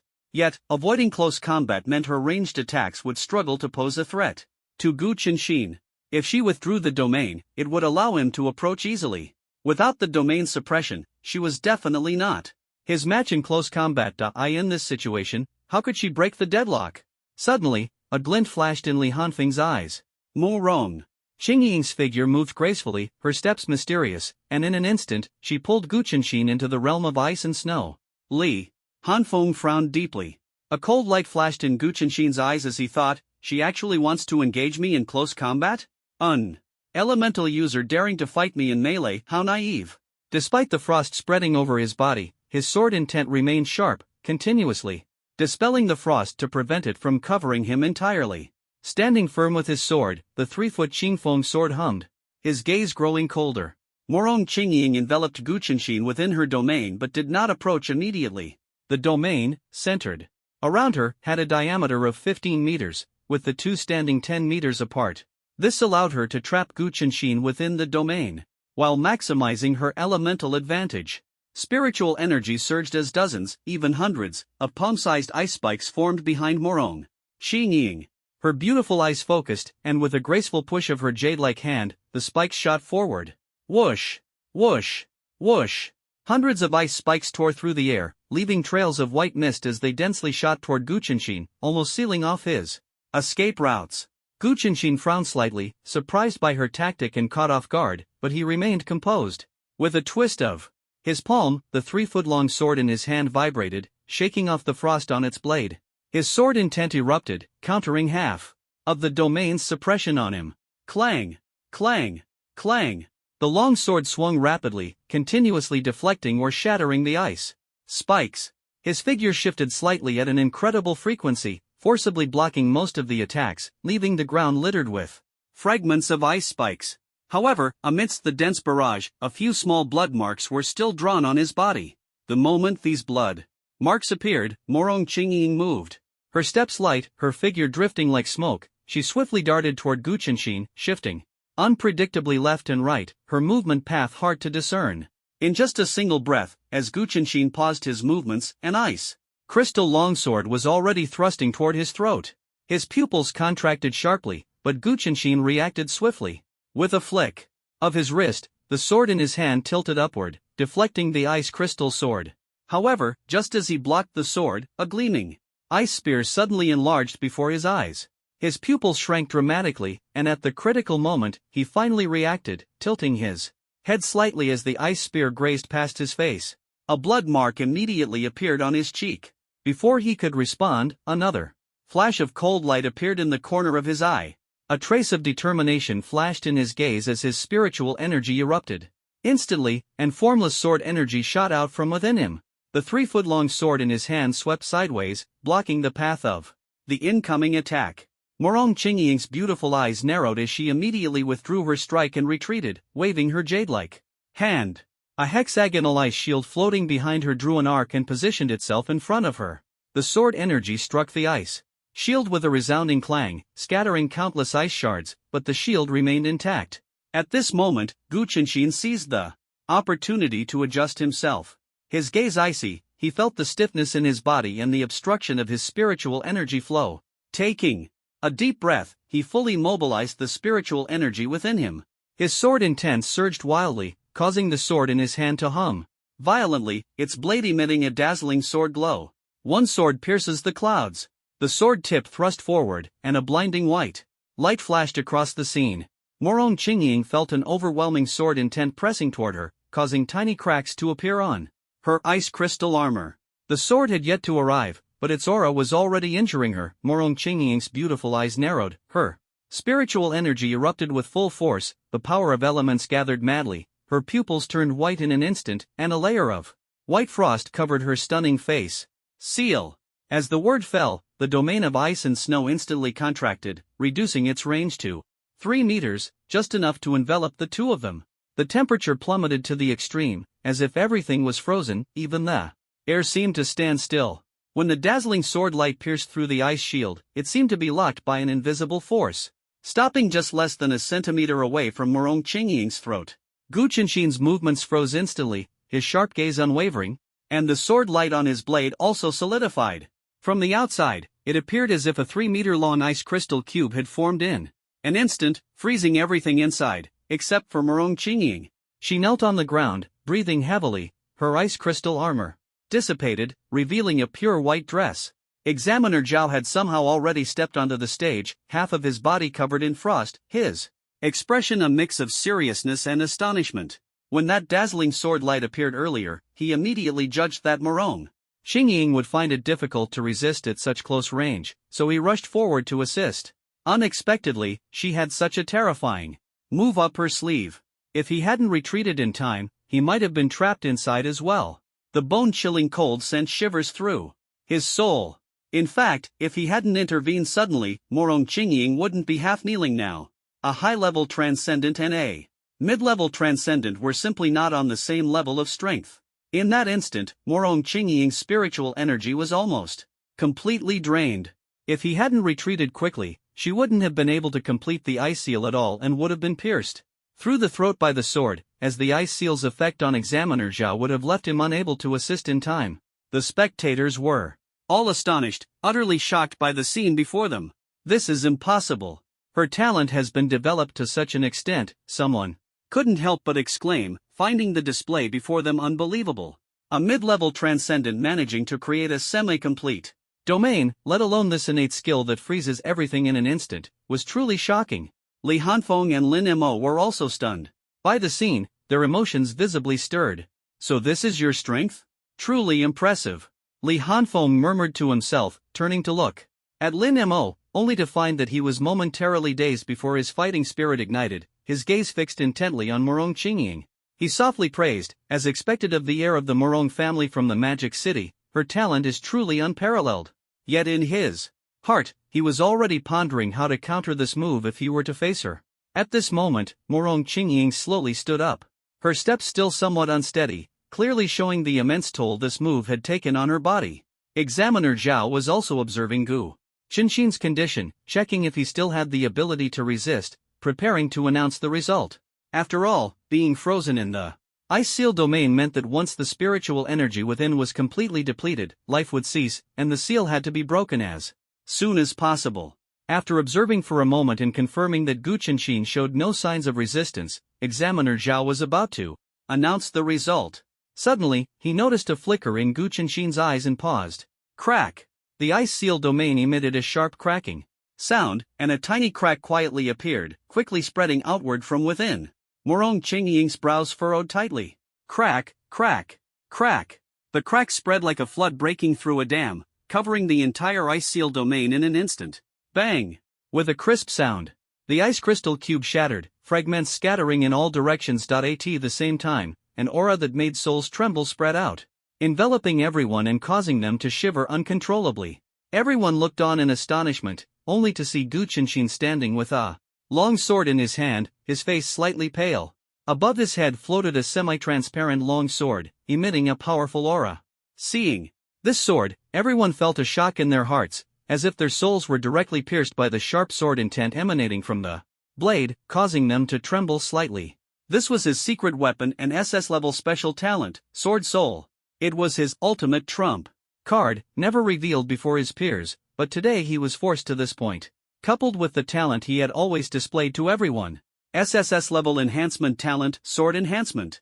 It could amplify all abilities related to swords, the blade, swordsmanship, sword energy, sword intent, and even sword soul. These were highly compatible advanced twin talents, the key to Gu Qinshin suppressing all the geniuses in the capital with 3 swords, and the foundation of his confidence to become the leader of the younger generation in the future. Examiner Zhao was shocked in his heart. It was a twin talent, and the compatibility was so high. The spectators in the stands fell silent, feeling uneasy. They were all top talents from their respective base cities, and now faced with such a gap with a peer, it was hard for anyone to accept. The power of these twin talents was far beyond simple addition, not to mention their high levels. Even Lin Mo, who was always full of fighting spirit, remained silent, his lips tightly pressed together, fists clenched, and eyes heavy, clearly assessing the gap between them. On the stage, Morong Qingying had been frowning ever since Gu Qinshin broke through the situation. Her body was weak, her aura severely depleted. Gu Qinshin, on the other hand, calmly stared at her, the two silently facing each other, neither making the first move. Moments later, Morong Qingying turned and stepped off the stage. At this point, her spiritual energy was exhausted, her body weak, and she could no longer continue fighting. Although she noticed that her opponent's condition was also poor, he could still fight another round. If they continued to fight, it would become a life and death struggle, and she did not want to go to such extremes. Seeing this, Examiner Zhao loudly announced, Gu Qinshin wins, rankings are swapped. Gu Qinshin withdrew his aura, slung his sword behind him, and stepped off the stage. Morong Qingying returned to the spectators' seats, closed her eyes, and began to meditate, to recover her spiritual energy. Li Hanfeng looked at her, still calm and composed, as if losing the match had not caused her any emotional fluctuation, everything appearing tranquil. He smiled and said, Morong, the campus beauty, I didn't expect you to be so strong. Truly surprising. Morong Qingying did not respond, continuing to meditate with her eyes closed. Li Hanfeng pondered for a moment and added, don't take it too hard. If Examiner Zhao hadn't suddenly appeared, you actually still had the strength for one last strike. In other words, you're not inferior to him. Li Hanfeng's Sharingan saw through everything.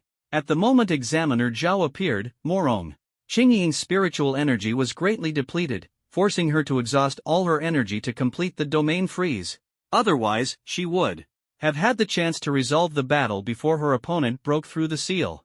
As for the opponent hiding his strength, that was not something to dwell on. If he had gone all out from the beginning, she would have adjusted her strategy. As long as he was trapped in her domain, there was a high probability he would have been frozen. However, when he went all out, he might have found a way to break through the domain. Thus, the outcome was hard to determine. Battles change in an instant, and every move could decide the result. After listening, Morong Qingying opened her eyes, glanced at Li Hanfeng, then turned her head and closed her eyes again, her voice cold. There are no ifs on the battlefield. Li Hanfeng smiled and said no more. Indeed, there are no ifs on the battlefield. Everyone watched as Gu Qinshin returned to the spectator's seat, and the scene quieted down. The previous battle had left them in awe, and for a moment, no one was willing to step forward to challenge. Even those sitting next to Gu Qinshin adjusted their posture uneasily, appearing restless. After a long silence, Examiner Zhao saw that everyone had calmed down and spoke, continue the challenges.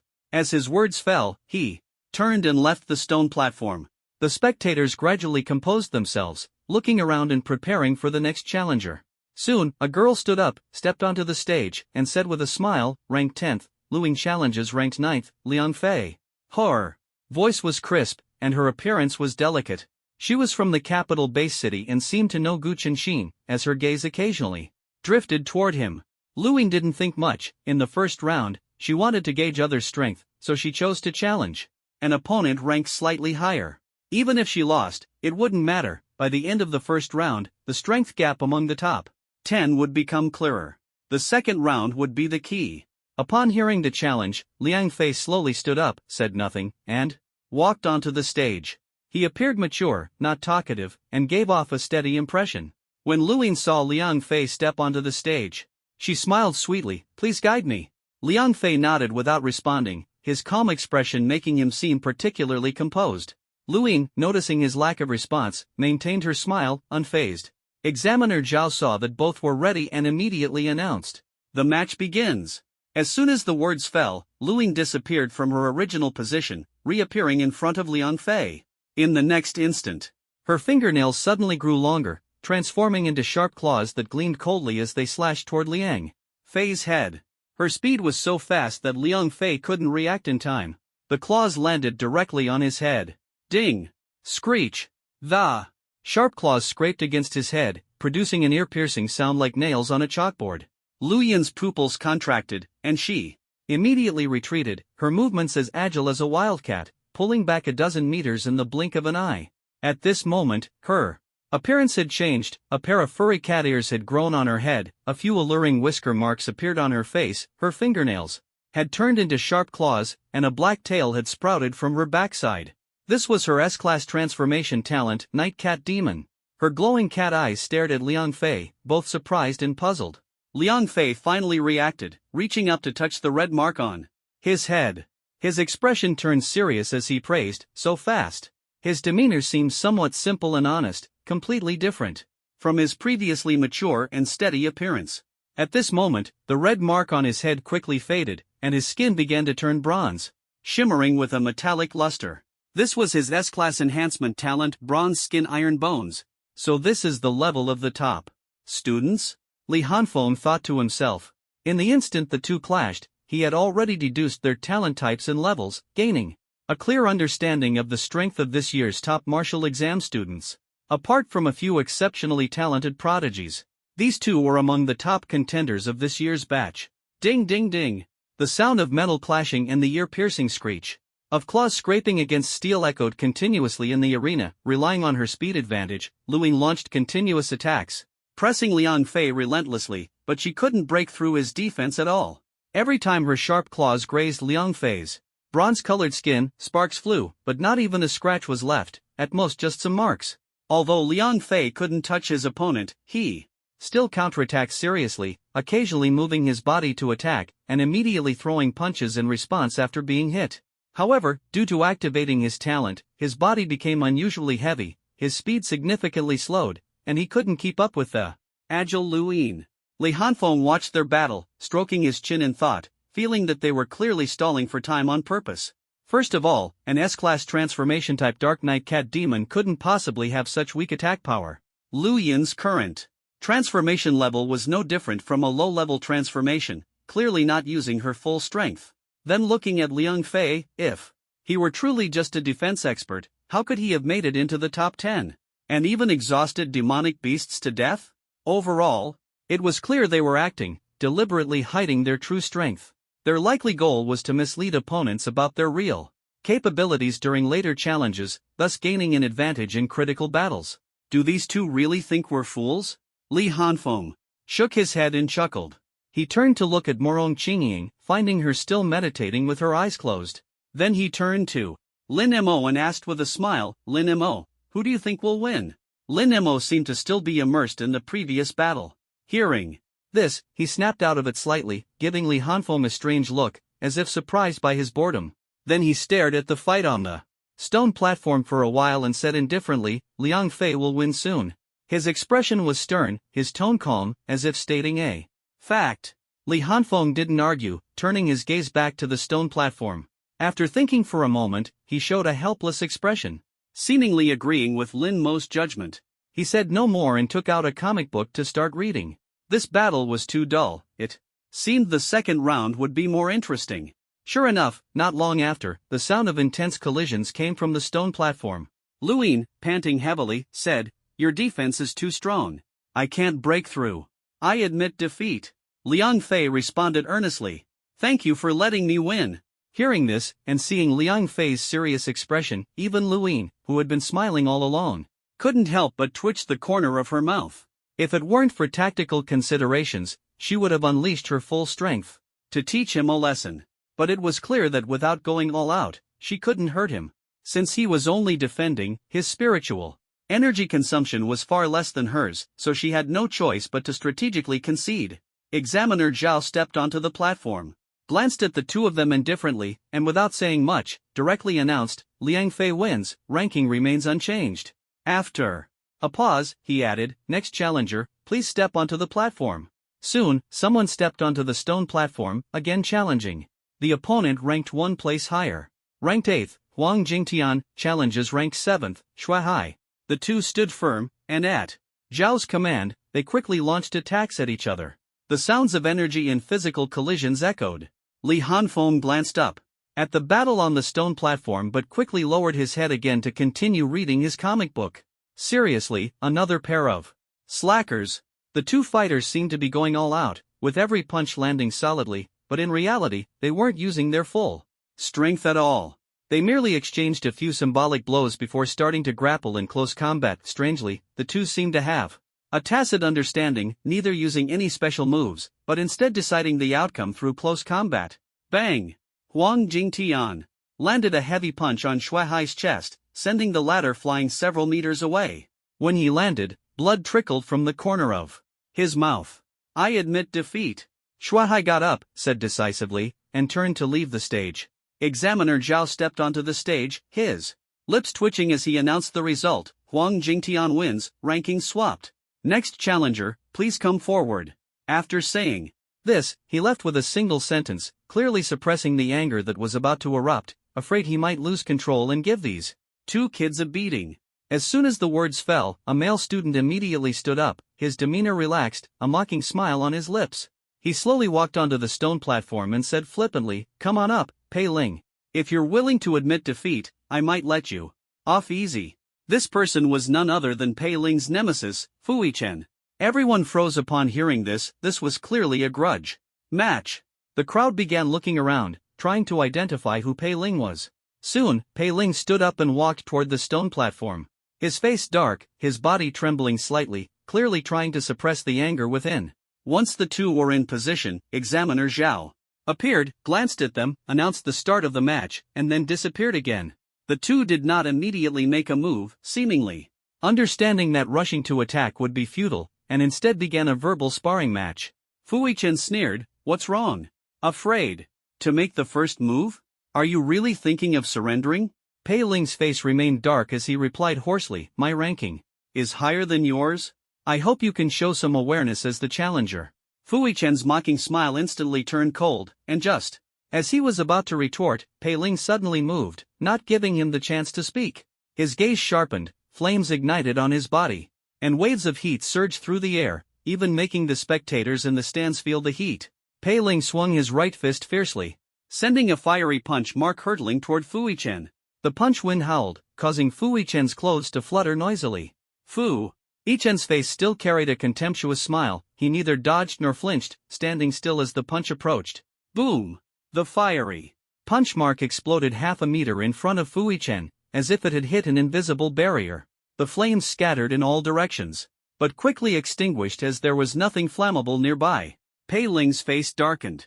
He had fought Fui Chen before and knew the latter possessed a strange ability, a special innate talent, though he had yet to figure out its specifics. Fui Chen remained relaxed, not in a hurry to attack, and continued to taunt, "Is that all you've got? Just admit defeat and save yourself more suffering." He deliberately refrained from attacking, aiming to exhaust Pei Ling's spiritual energy, making it easier to strike once his opponent was fatigued. Confident in his own talent, he believed Pei Ling could not break through his defenses, so he kept provoking him, trying to enrage him into reckless attacks. Sure enough, as soon as he finished speaking, Pei Ling's face turned livid, and the flames around him grew even fiercer. His temper was already volatile, as fire element users were generally difficult to get along with. After being repeatedly humiliated, his anger erupted instantly. Flames gathered intensely around his fists as he charged at Fui Chen. Since long-range attacks were ineffective, he decided to try close combat. Although his anger made him somewhat irrational, he did not recklessly waste his spiritual energy. It had to be said that as one of the top talents in the Dragon Nation, Pei Ling's combat skills were far beyond those of ordinary people. Fu Yichen saw Pei Lang charging toward him, the sneer on his lips growing even more pronounced. He knew his plan had already succeeded halfway. As Pei Lang approached, his fist engulfed in flames, he swung it fiercely at Fu Yichen's head, the punch whistling through the air. Boom! The fist stopped 10 centimeters from Fu Yichen's head, as if hitting a solid barrier, unable to penetrate. Then, a powerful force rebounded into Pei Lang's fist, sending him flying over 10 meters before crashing heavily to the ground. The flames extinguished instantly. Thud!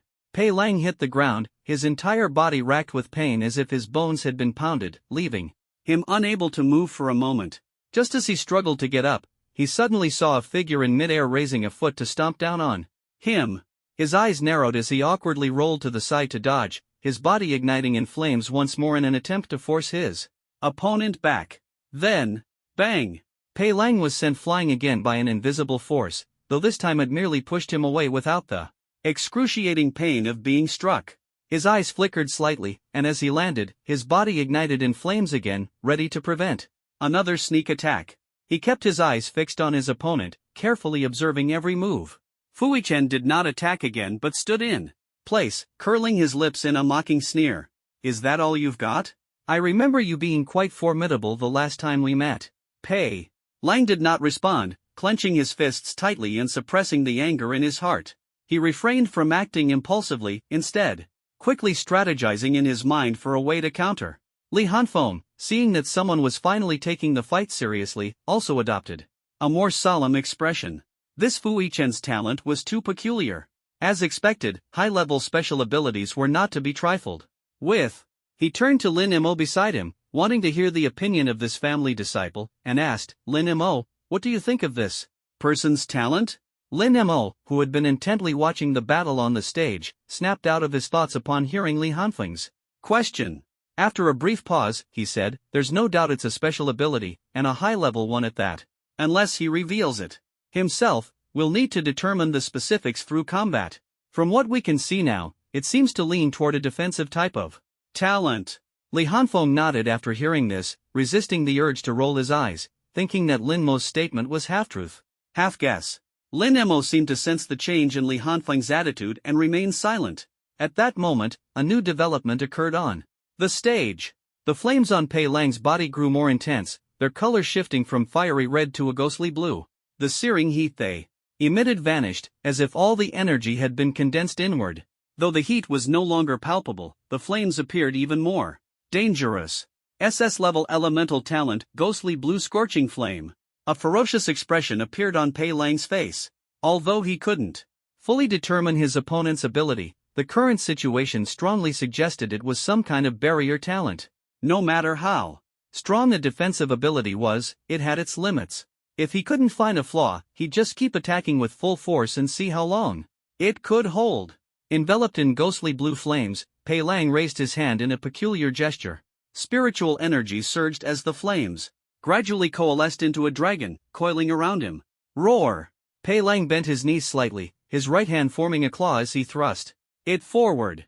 The ghostly blue flame dragon roared and charged at Fu Yichen. Fu Yichen's expression finally turned serious. The power of this attack was not to be underestimated. Spiritual energy erupted from his entire body as he pressed his right palm forward. Instantly, a pale white halo expanded from his body, covering a 3-meter radius. Boom! The azure dragon collided with the halo, erupting in a deafening roar as energy ripples spread outward. The ground cracked, fissures covering the entire stone platform. Everyone held their breath and stared, only to see the pale white halo trembling violently but not shattering. Instead, it forcefully repelled the azure dragon. Fu Yichen's lips curled into a cold smile, but he froze immediately because the repelled dragon did not dissipate. Instead, it lunged at him again.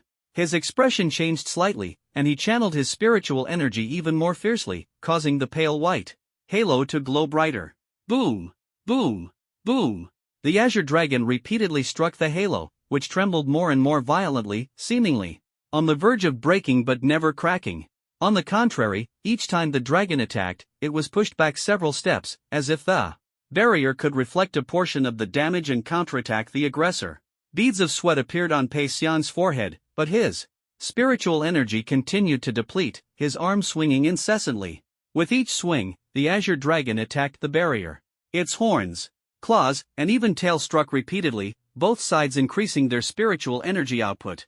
Now, it was a matter of who would give out first. Li Hanfeng kept his eyes fixed on the scene, shaking his head and sighing. Pei Xiang's idea to use brute force to break through is indeed bold, but his energy control isn't precise enough. Against defensive abilities, focusing attacks on a single point is the key to success. Concentrate firepower to break the defense. Pei Xiang clearly understands this principle. After the first attack, he tried to make the azure dragon hit the same spot each time. But his control is limited, and each attack has slight deviations, preventing the barrier from breaking.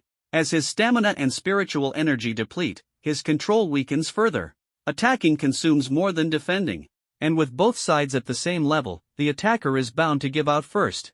Looks like he hasn't mastered precise control yet. He's about to reach his limit. Sure enough, after several minutes of continuous attacks, the azure dragon was repelled once again. Pei Xiang swung his arm, trying to control the dragon to attack again. But the fiery dragon began to fade and gradually dissipated. Pei Xiang's body trembled as he tried to gather spiritual energy again, only to find that he had completely exhausted his reserves. His stamina was also drained, and his body was so weak he could barely stand, yet he stubbornly refused to collapse. Across from him, Fu Yichen saw the fiery dragon disappear and let out a slight sigh of relief, his lips curling into another cold smile. Finally reached your limit. He was struggling too, his forehead covered in large beads of sweat that slid down his cheeks, his body trembling slightly, clearly nearing his own limit. However, he still maintained his combat readiness. Pei Xiang looked at his opponent's state and knew that Fu Yichen hadn't reached his limit yet, at least not as much as he had. Not wanting to give his opponent the satisfaction of humiliating him, he turned around and walked off the platform with unsteady steps, saying nothing. Seeing this, Fu Yichen immediately mocked him, smugly saying, "Oh, giving up so soon?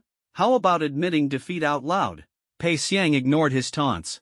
The defeated have no right to retort, but he had already figured out a way to deal with Fu Yichen. Next time, the outcome would be uncertain. Pei Xiang stepped off the stone platform, and Examiner Zhao stepped forward, glanced at Fu Yichen, and directly announced, "Fu Yichen wins, ranking swapped. Next, please step onto the platform." As his words fell, Fu Yichen also stepped down from the platform. He had expended a lot of energy earlier and needed to recover quickly, especially since there was still the second round of challenges ahead. As Fu Yichen left, everyone knew the next match would be a showdown between the top three. They eagerly anticipated it, their eyes fixed on Li Hanfeng and Lin Mo. The next battle would most likely be between them. Lin Mo had not made a move, but Li Hanfeng ended the battle in an instant. No one could see through his true strength, only knowing it was definitely not weak. The arena fell silent, and no one spoke. Lin Mo turned to look at Li Hanfeng, his cold face gradually sharpening in expression. Li Hanfeng felt the gaze, smiled faintly, and met his eyes without saying a word. "I know you're strong. I hope you'll give it your all." Lin Mo spoke. After finishing, he took the lead and walked toward the stone platform, leaving Li Hanfeng, who wanted to speak but held back. Li Hanfeng shrugged, stood up, and followed him to the stone platform. The two ascended the platform together and began to face off. Examiner Zhao announced, "Both sides ready, the match begins." As soon as the words fell, lightning erupted from both of them almost simultaneously. One side was blue-white, the other golden. Li Hanfeng instantly gripped the hilt of his blade, leaning forward as his breathing rhythm changed, golden lightning flashing around him. His ability was suited for sudden bursts to seize the initiative. Naturally, he wouldn't underestimate his opponent and launched a full-force attack. Directly, Breath of Thunder first formed thunderclap and flash. Li Hanfeng's figure instantly transformed into golden lightning and disappeared. Almost simultaneously, Lin Mo, holding a spear, also turned into a streak of blue-white lightning and vanished. Their speeds were evenly matched. Clang! Boom! The two figures appeared simultaneously at the center of the stone platform. The tang blade and spear collided, unleashing a powerful impact that caused cracks to rapidly spread across the platform. Li Hanfeng's gaze sharpened, his Breathing shifted, and spiritual energy surged. The Tang blade erupted with intense golden lightning. Breath of thunder second form. Rice soul. Lin Mo felt his hair stand on end, but there was no time to think. Blue-white lightning quickly spread across his spear. As he swung it with both hands, forming a dense defense. Clang clang clang, 5 hook-shaped blade lights surrounded Lin Mo but were all blocked by the spear's defensive maneuvers. Li Hanfeng was unsurprised, his breathing changing again as golden lightning gathered around him for another fierce attack. Breath of thunder third form, gathering mosquitoes into thunder. Golden lightning rippled like blade lights, spreading toward Lin Mo from all directions. Buzz buzz buzz. Lin Mo heard a buzzing sound like mosquitoes in his ears. His body was already surrounded by golden ripples, making evasion impossible. He did not panic, instead revealing a ferocious expression. Holding the spear with one hand, he thrust it into the ground, unleashing dazzling blue-white lightning that enveloped his entire body, blurring even his silhouette. Zzzzz. The golden ripples of blade light struck the blue-white lightning but were all neutralized by the dense thunder. At that moment, Li Hanfeng's Tang blade slashed again. Clang!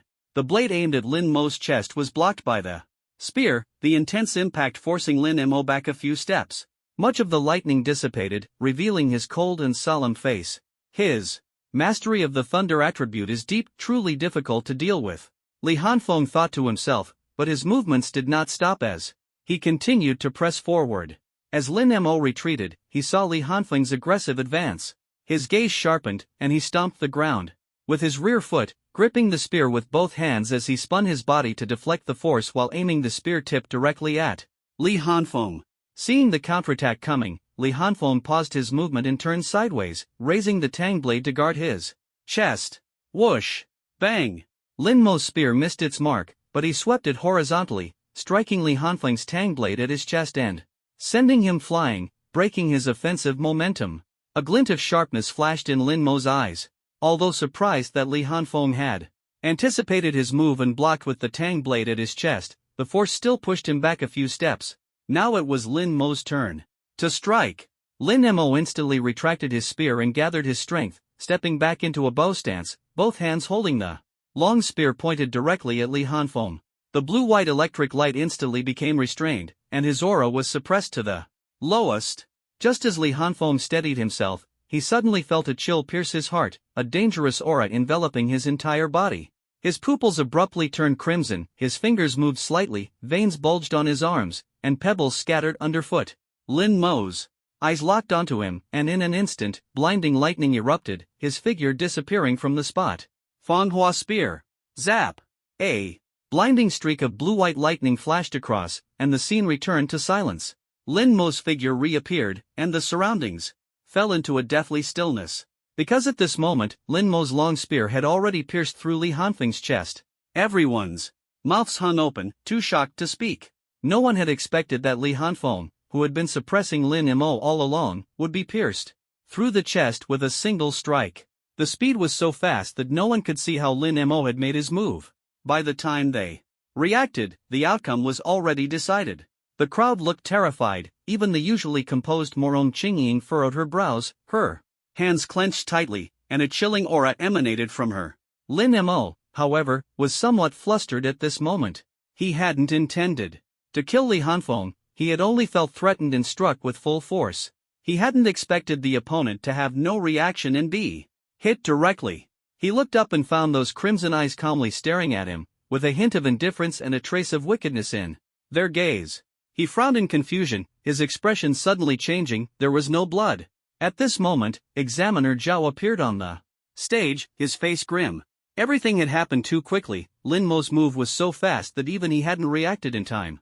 Just as he was about to intervene, there was a sudden bang, and the Li Hanfeng who had been pierced by the spear turned into a puff of white smoke and dissipated, transforming into a large fragment of stone hanging on the spear. Examiner Zhao froze, Lin Mo froze, and the spectators were all stunned. Even the high-ranking officials from the Central Education Bureau were utterly shocked. The top 10 martial arts ranking matches were only accessible to the true high-level officials of the Education Bureau, to prevent information leaks and avoid being targeted by foreign races. After a brief moment of shock, the high-ranking officials' eyes immediately lit up, thinking to themselves, "This kid is ruthless. Clearly, they instantly understood the truth of the situation. At this moment, there was another bang on the stone platform, and a fragment of stone turned into white smoke. Li Hanfeng's figure reappeared, and a lazy voice rang out, "Examiner Zhao, interfering in the match like this isn't very fair, is it?" Li Hanfeng smirked. He had originally planned to take advantage of the situation to launch a sneak attack, but with Examiner Zhao suddenly appearing and his mental state highly tense, he feared that if he rushed forward, he would be directly expelled as a dangerous individual. Examiner Zhao's face turned red. Though angry, he knew it was his mistake for failing to see through Li Hanfeng's trick. He could only glare at him before disappearing from the stage. Lin Mo shook off the fragments of stone from his spear, his expression serious and puzzled as he looked at Li Hanfeng. He couldn't understand what technique the opponent had used, assuming Li Hanfeng had a lightning-based talent like his own. Clearly, he had been too confident and somewhat careless. However, he confirmed one thing: Li Hanfeng was truly strong. In the upcoming match, he couldn't hold back. Li Hanfeng smiled, his eyes turning crimson again, a pair of Sharingan fixed on Lin Mo, his voice cold as he said, "Then let's begin the second round." The crowd's gaze was entirely focused on the two figures facing off in the arena. They were both surprised and curious about Li Hanfeng's earlier techniques, eagerly anticipating the upcoming battle. Suddenly, lightning flashed simultaneously from both of them, colliding like two fierce bolts of electricity. Blue-white and golden lightning intertwined, and the powerful impact caused the stone platform to crack, sending debris flying in all directions. The Tangdao and spear clashed repeatedly, the piercing sound of metal striking metal echoing throughout the venue. Their speed reached its peak, so much so that the weaker spectators could only see two streaks of lightning, one blue-white and the other golden, flickering across the platform, unable to discern their movements or figures. Mo Rong Qingying watched Li Hanfeng, who was constantly flashing with lightning, and the coldness on her body gradually dissipated. However, a strange expression appeared on her usually cold face. She felt that her emotions earlier had been unusual. At the moment she saw Li Hanfeng's chest pierced by the spear, she experienced an unprecedented feeling. At the edge of the spectator stands, Gu Qinshin's gaze was also fixed on Li Hanfeng. He hadn't been able to clearly see the opponent's earlier techniques, leaving him with a lingering sense of unease. Zzzzz. Boom! A violent collision resounded from the stone platform. At the center of the platform, Li Hanfeng held his Tangdao, the blade. Preslin Mo roared furiously, and the basketball-sized purple thunderball was forcefully pushed away by him. The destructive energy within the thunderball erupted instantly, and thick bolts of lightning spread wildly in all directions. Boom! The thunder falling from the center of the thunderball formed a zone covered in purple lightning, rushing straight toward Li Hanfeng. The stone platform began to crack. Inch by inch, the purple light was blinding, and the entire platform was engulfed by lightning. Boom! Boom! Boom! The purple thunder prison collided with Rashomon, and Li Hanfeng gripped the hilt of his blade tightly, his exhaled white mist condensing into a thick fog. The powerful energy wave directly split the stone platform with a crack that ran across its entire surface from the energy center. Boom! The sound of collisions was incessant, the stone platform gradually crumbled, and Rashomon began to collapse as well, thick dust filling the air. After holding on for a while, the eerie gate was completely shattered, and the residual energy of the purple thunder prison continued to envelop Li Hanfeng. Lin Mo gasped heavily, sensing that his opponent's defense had been breached, and a barely noticeable smile appeared on his face. "I won." Just as this thought emerged, an intense feeling of danger suddenly surged in his heart, as if the hand of death was tightly gripping his throat. His pupils contracted sharply. Swish! A golden streak of lightning flashed through the remnants of the purple thunder prison, moving so fast that even Lin Mo couldn't react. A tang blade was now pressed against his neck. Breath of thunder first formed thunderclap and flash got speed. The energy of the purple thunder prison abruptly diminished, splitting into two halves, and the purple lightning gradually dissipated.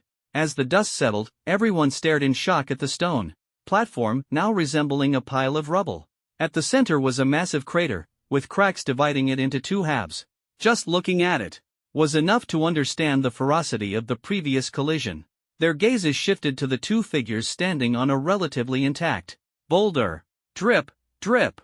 Blood dripped from the tang blade pressed against Lin Mo's neck, the sound of droplets faintly audible. At this moment, Examiner Zhao appeared amidst the rubble, glanced at the two, and loudly announced, Li Hanfeng wins, ranking remains unchanged.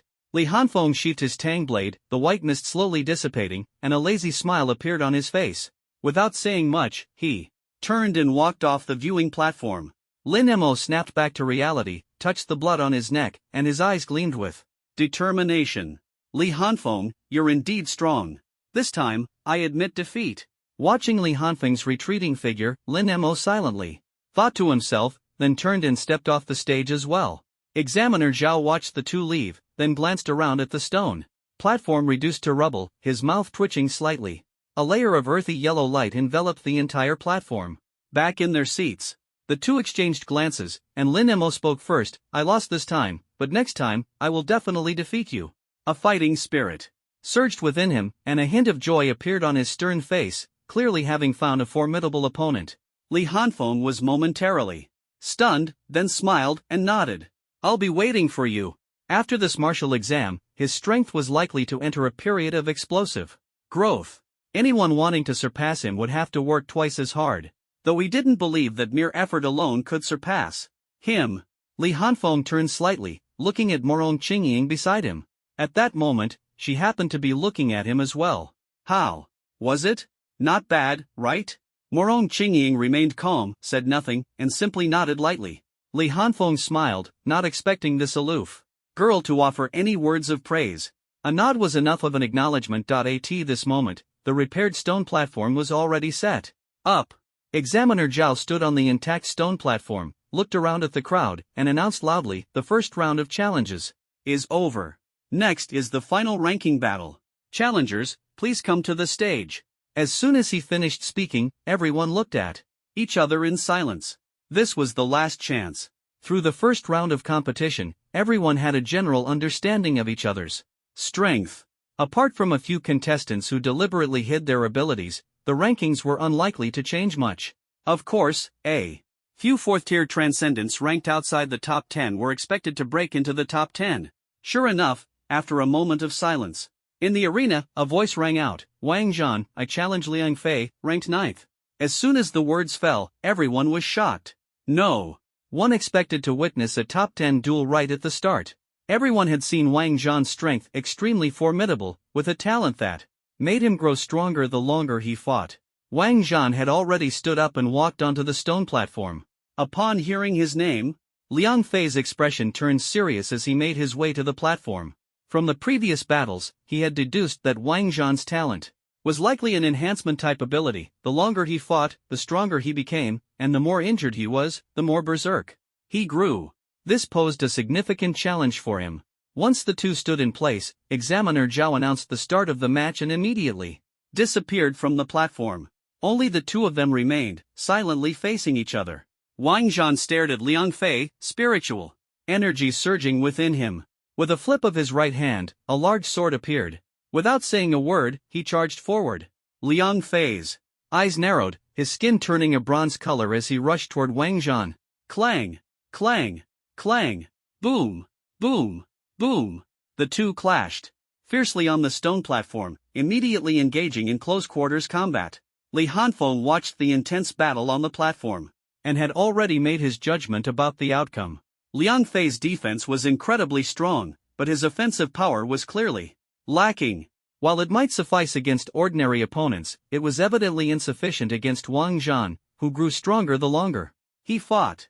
Even the strongest defense has its breaking point, and trying to outlast Wang Zhan was simply unrealistic. But these two will probably take quite some time, he thought. Sure enough, one excelled at defense while the other grew stronger with each fight. The two battled fiercely for over half an hour without pause. By this time, both were in tattered clothing on the damaged stone platform. Liang Fei had several bloody wounds on his body, his defense breached. Wang Zhan, on the other hand, was covered in injuries, but his eyes had turned blood red, gleaming with excitement. A ferocious smile spread across his face as his entire body surged with blood and energy. He had chosen to challenge Liang Fei, ranked 9th, after careful consideration. Wang Zhan's talent was an S-rank enhancement. Ability, Blood Fury Enhancement. This was a power that strengthened his bloodline, allowing him to draw strength from his own blood. The More severely he was injured, the stronger his attacks became, while his sense of pain diminished. As long as he wasn't struck down in a single blow, he could continue to grow stronger until his body reached its limit. Liang Fei, with his defensive talent, clearly couldn't take him down in one hit. Sooner or later, Wang Zhan's attacks would break through his defenses. Thus, Wang Zhan's chances of winning were extremely high, with almost no possibility of losing. Blood burst slash. A massive blood-red sword aura erupted from Wang Zhan's hand, slashing toward Liang Fei. Boom! Liang Fei mustered all his defenses, crossing his arms in front of him, but the blood-red sword aura still sent him flying, leaving deep wounds on his arms and chest. However, Liang Fei's defense was truly formidable. After enduring the blow, he quickly stood up, seemingly not gravely injured.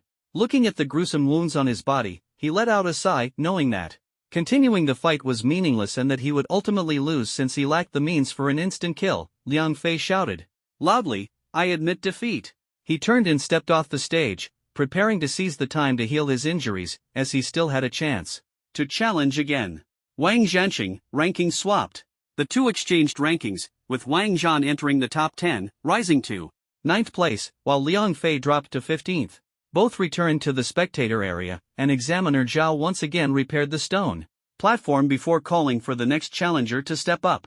At this moment, a male student walked toward the stone platform, drawing everyone's attention. It was clear that this person was no ordinary competitor. It was none other than Qinjin, who had previously lost to Wang Zhan. His appearance on the stage was obviously aimed at breaking into the top 10, and everyone was eager to see whom he would challenge. Qinjin stepped onto the stage and, without much hesitation, declared, "Rank 20th, Qinjin, challenges the 8th-ranked Xue Hai." His decision was clearly well thought out, as this was his last chance to challenge. If he lost again, he would be stuck at the 20th rank. Although Xue Hai was one of the few who had taken it easy in the previous round, Qinjin had deduced that his opponent was likely an elemental type, and his own abilities were not afraid of elemental types. He couldn't discern Huang Jingtian's talent type, and Luin excelled in speed, which made her a difficult opponent for him. As for Wang Zhan, although he was confident, his first loss was due to carelessness. However, he didn't want to challenge Wang Zhan, as he believed Wang Zhan was strong and deserved a spot in the top 10. He decided to pick one of the less serious competitors to knock down. Soon, the two stood on the stage. As soon as Examiner Zhao announced the start, both made their moves almost simultaneously. In that instant, neither tested the waters nor engaged in close combat. They unleashed their talents to the fullest. Spiritual energy surged within Xue Hai like a tide.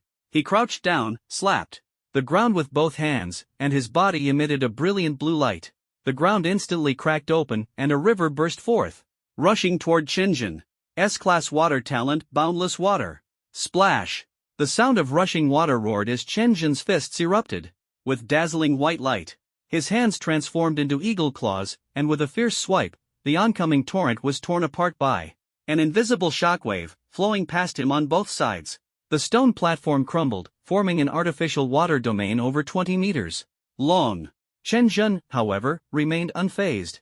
He knew his opponent had deliberately created this environment to maximize his talent, but so what? He clenched his fists tightly, the white light intensifying, and the surrounding air vibrated violently. His fists slammed into the ground, sending powerful shockwaves rippling outward.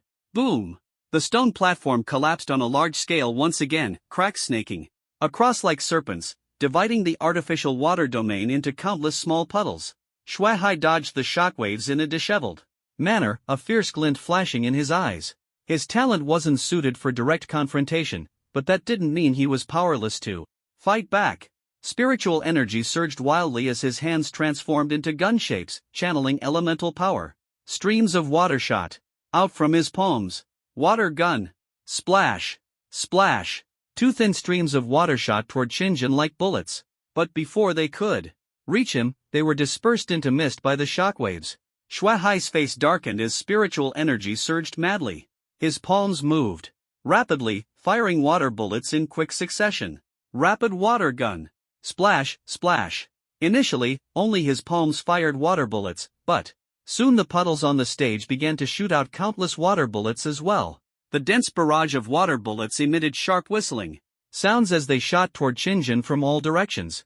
Qingjin's face remained calm, his fists glowing even brighter.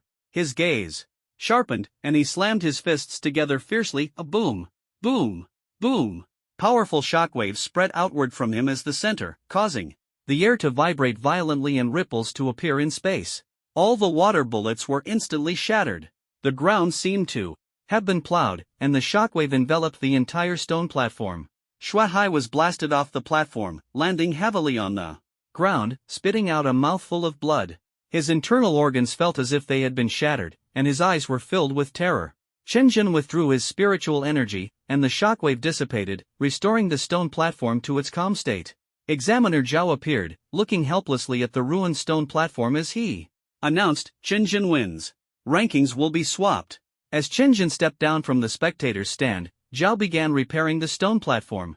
Soon after, the next challenger stepped onto the stage. For many, this was their last chance to challenge their opponents, so they chose carefully, each hoping to climb a few ranks higher. Some, however, chose to forego the challenge, feeling their chances of victory were slim. They preferred to maintain their current rankings rather than risk exposure in being targeted, ensuring they wouldn't drop further down. The sound of fierce battles erupted from the stage from time to time. This final round would determine the rankings, and everyone gave it their all, striving for better benefits when entering the academy. Li Hanfeng, however, paid little attention to the subsequent matches. He knew the top 10 rankings wouldn't shift much. Those within the top 10 were only eyeing the top 3 or top 5 positions at most. But based on their current performances, Li Hanfeng doubted anyone would dare to challenge the top 5. The current top 5 were all incredibly strong. Before long, the sounds of combat on the stage ceased. Lost in thought, Li Hanfeng looked up to find that all eyes were now on the top-ranked individuals, including himself. At this moment, Examiner Zhao called out from the stage, "Does anyone else wish to challenge?" Li Hanfeng immediately understood this was the final ranking phase for the top 10. Just as he had predicted, no one else seemed willing to issue a challenge. Sweeping his gaze across the top 10, his eyes finally landed on Morong Qingying, curious if she was planning to challenge Gu Qinshin. Noticing she remained seated with her eyes closed in meditation and showing no intention of acting, Li Hanfeng shifted his attention to Gu Qinshin instead. Their gazes met. Though no words were exchanged, they each read the other's thoughts through their eyes. Just as Examiner Zhao was about to announce the final rankings, Li Hanfeng suddenly stood up. The crowd was shocked, watching as he steadily walked toward the stone platform. Morong Qingying abruptly opened her eyes, fixing her gaze on his back. Everyone was stunned. Who was Li Hanfeng, ranked 3rd, planning to challenge? Regardless of his choice, no one felt optimistic about his chances. While Li Hanfeng was undoubtedly strong, his abilities were still a clear notch below the overwhelming power demonstrated by the top 2. As Li Hanfeng stepped onto the platform, his gaze locked firmly onto Gu Qinshin. Without hesitation, he declared, "I challenge the number 1, Gu Qinshin." Though many had anticipated this outcome, the crowd still gasped in shock, their expressions turning complicated. From their perspective, Li Hanfeng was courting death. Gu Qinshin possessed dual talents, an SSS-level enhancement ability and an SS-level special ability. The sheer power he could unleash at full strength was beyond estimation, but it was widely believed to far surpass Li Hanfeng. Gu Qinshin seemed to have been expecting this challenge. He stood up immediately and walked onto the platform. His grudge against Li Hanfeng for using petty tricks on him had lingered, and now he wanted to test the depths of his opponent's strength personally. The two stood on the stone platform, locking eyes. As Examiner Zhao announced the start of the match, both unleashed powerful auras simultaneously, causing the air around them to roar under the pressure. The showdown between the top-ranked newcomer and the martial exam champion had officially begun. Rumbled, neither of them moved, but spiritual energy surged, and dense cracks began to appear on the stone platform. "Let me see your full strength." Gu Qinshin's tone was calm, as if victory was already in his grasp. No matter what methods his opponent used, he would not be shaken. Li Hanfeng did not respond.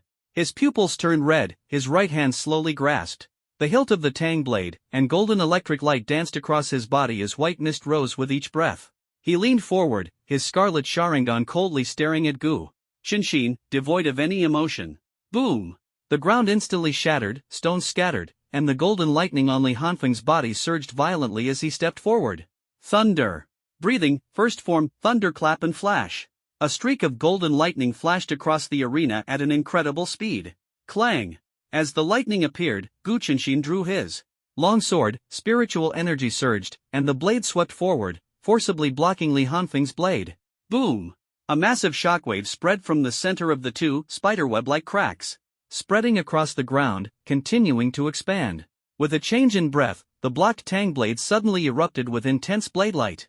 Thunder breathing, second form, Rice Soul.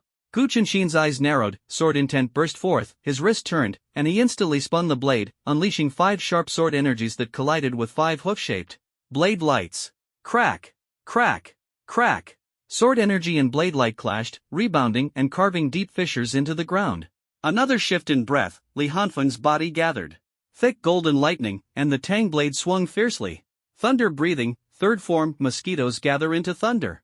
Buzzing, thunder ripples accompanied by a humming sound. Attacked from all directions.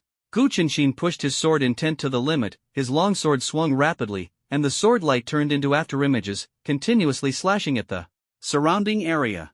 Sizzle! Sizzle! Sizzle! His figure spun incessantly, forcibly cutting through the coverage of the thunder ripples. Seizing the defensive gap, Li Hanfeng switched his breathing again, an intense lightning shot straight at Gu Qinshin. Thunder breathing, fourth form, distant thunder. Crackle! Intense lightning struck at high speed. Gu Qinshin's eyes remained calm, his steps shifted, and his figure moved sideways 7 or 8 meters, escaping the attack range. Swish! Just as he dodged, a streak of golden lightning flashed to his landing spot. Gu Qinshin's expression changed slightly. Li Hanfeng had predicted his evasion direction. There was no time to think. He quickly leaned back, dodging the blade aimed at his neck, his steps retreating as his figure began to move erratically, his path becoming unpredictable. But, swish! Before he could stabilize his stance, golden lightning appeared again at his side, the blade once more slicing precisely toward his neck. His pupils contracted sharply. Seeing those scarlet eyes, Gu Qinshin seemed to realize something. He no longer dodged, nor did he have time to. The 3-foot green blade in his hand suddenly swept upward, gathering 5 sword shadows behind him. Clang! The tang blade struck the sword, and the unsteady Gu Qinshin was sent flying by the impact. Li Hanfeng was about to press his advantage but was drawn to the dazzling sword light, his steps halting, as golden lightning surged and his arm swung swiftly. Swish! Swish! Swish! Li Hanfeng swung the tang blade, easily shattering several sword shadows. When his gaze returned to Gu Qinshin, he found that his opponent was already standing steadily, his face calm, as if he had everything under control. Li Hanfeng couldn't help but curl his lips in displeasure. Truth be told, he found Gu Qinshin's composed and unruffled gaze somewhat irritating, as if he had seen through him completely. It was infuriating. Your eyes are quite special, aren't they? It must be extremely strong dynamic vision, Li Hanfeng tentatively said. Gu Qinshin did not respond directly but instead spoke with a casual tone. Warmed up enough? Want to get serious? Gu Qinshin's eyes narrowed slightly, revealing a dangerous glint, his tone still calm. Suit yourself. The spectators were stunned. The chaotic stone platform before them was just a warm-up? Even the top 10 experts furrowed their brows, realizing the real battle was about to begin. Boom! Gu Qinshin's aura surged, sword intent infused into his long sword, and sharp sword energy scattered in all directions. Li Hanfeng immediately plunged his tang dao into the ground, formed seals with both hands, and his chest swelled. Abruptly. Fire-style, majestic flame annihilation. A massive sea of fire spewed from Li Hanfeng's mouth, instantly engulfing the entire stone platform and rapidly spreading. The scorching heat, accompanied by roaring flames, swept toward Gu Qinshin. Rumble. As the sea of fire passed, the surface of the stone platform cracked and burned. A glint flashed in Gu Qinshin's eyes as his sword intent erupted. His long sword was instantly enveloped in sword energy, transforming into a giant sword 3 meters long. He fiercely swung it downward. Whoosh! The giant sword descended, its sword intent carrying a sharp edge, forcibly splitting the sea of fire and leaving a deep fissure in the ground. The fire surged past Gu Qinshin on both sides, the scorching air causing him to break into a sweat. Behind the sea of fire lay the direction of the spectators. Rumble! A massive earthen wall suddenly rose, blocking the front of the spectator stands. The sea of fire collided with the wall, leaving cracks from the immense force. Boom! Moments later, the earthen wall slowly sank into the ground, and the sea of fire gradually dissipated. The crowd could finally see the situation on the platform. The stone platform, already full of cracks, was now even more shattered. Yet, both men stood unharmed, staring at each other. The fiery spectacle seemed intimidating but posed no real threat. What's going on? Is he also a dual-talented individual? Someone couldn't help but exclaim. The scene before them shocked everyone this year. There were actually two dual-talented individuals. Even the top-ranked experts had complex expressions. How much strength are you still hiding? Lin Mo clenched his fists tightly, struggling to accept that Li Hanfeng had been forced into a corner without even using his full power.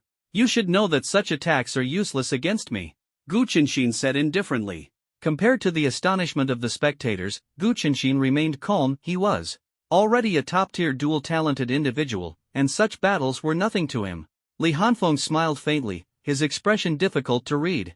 He knew large-scale fire attacks wouldn't harm his opponent, but he hadn't intended to use that move to inflict real damage. Without replying, he swiftly pulled the Tang Dao from the ground, transforming into a golden lightning bolt as he charged toward Gu Qianxin.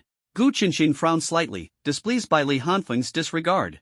His spiritual energy erupted, intense sword, and waves of energy surged around him. Clang! Gu Qianxin blocked Li Hanfeng's blade with his sword, a hint of doubt flashing in his eyes.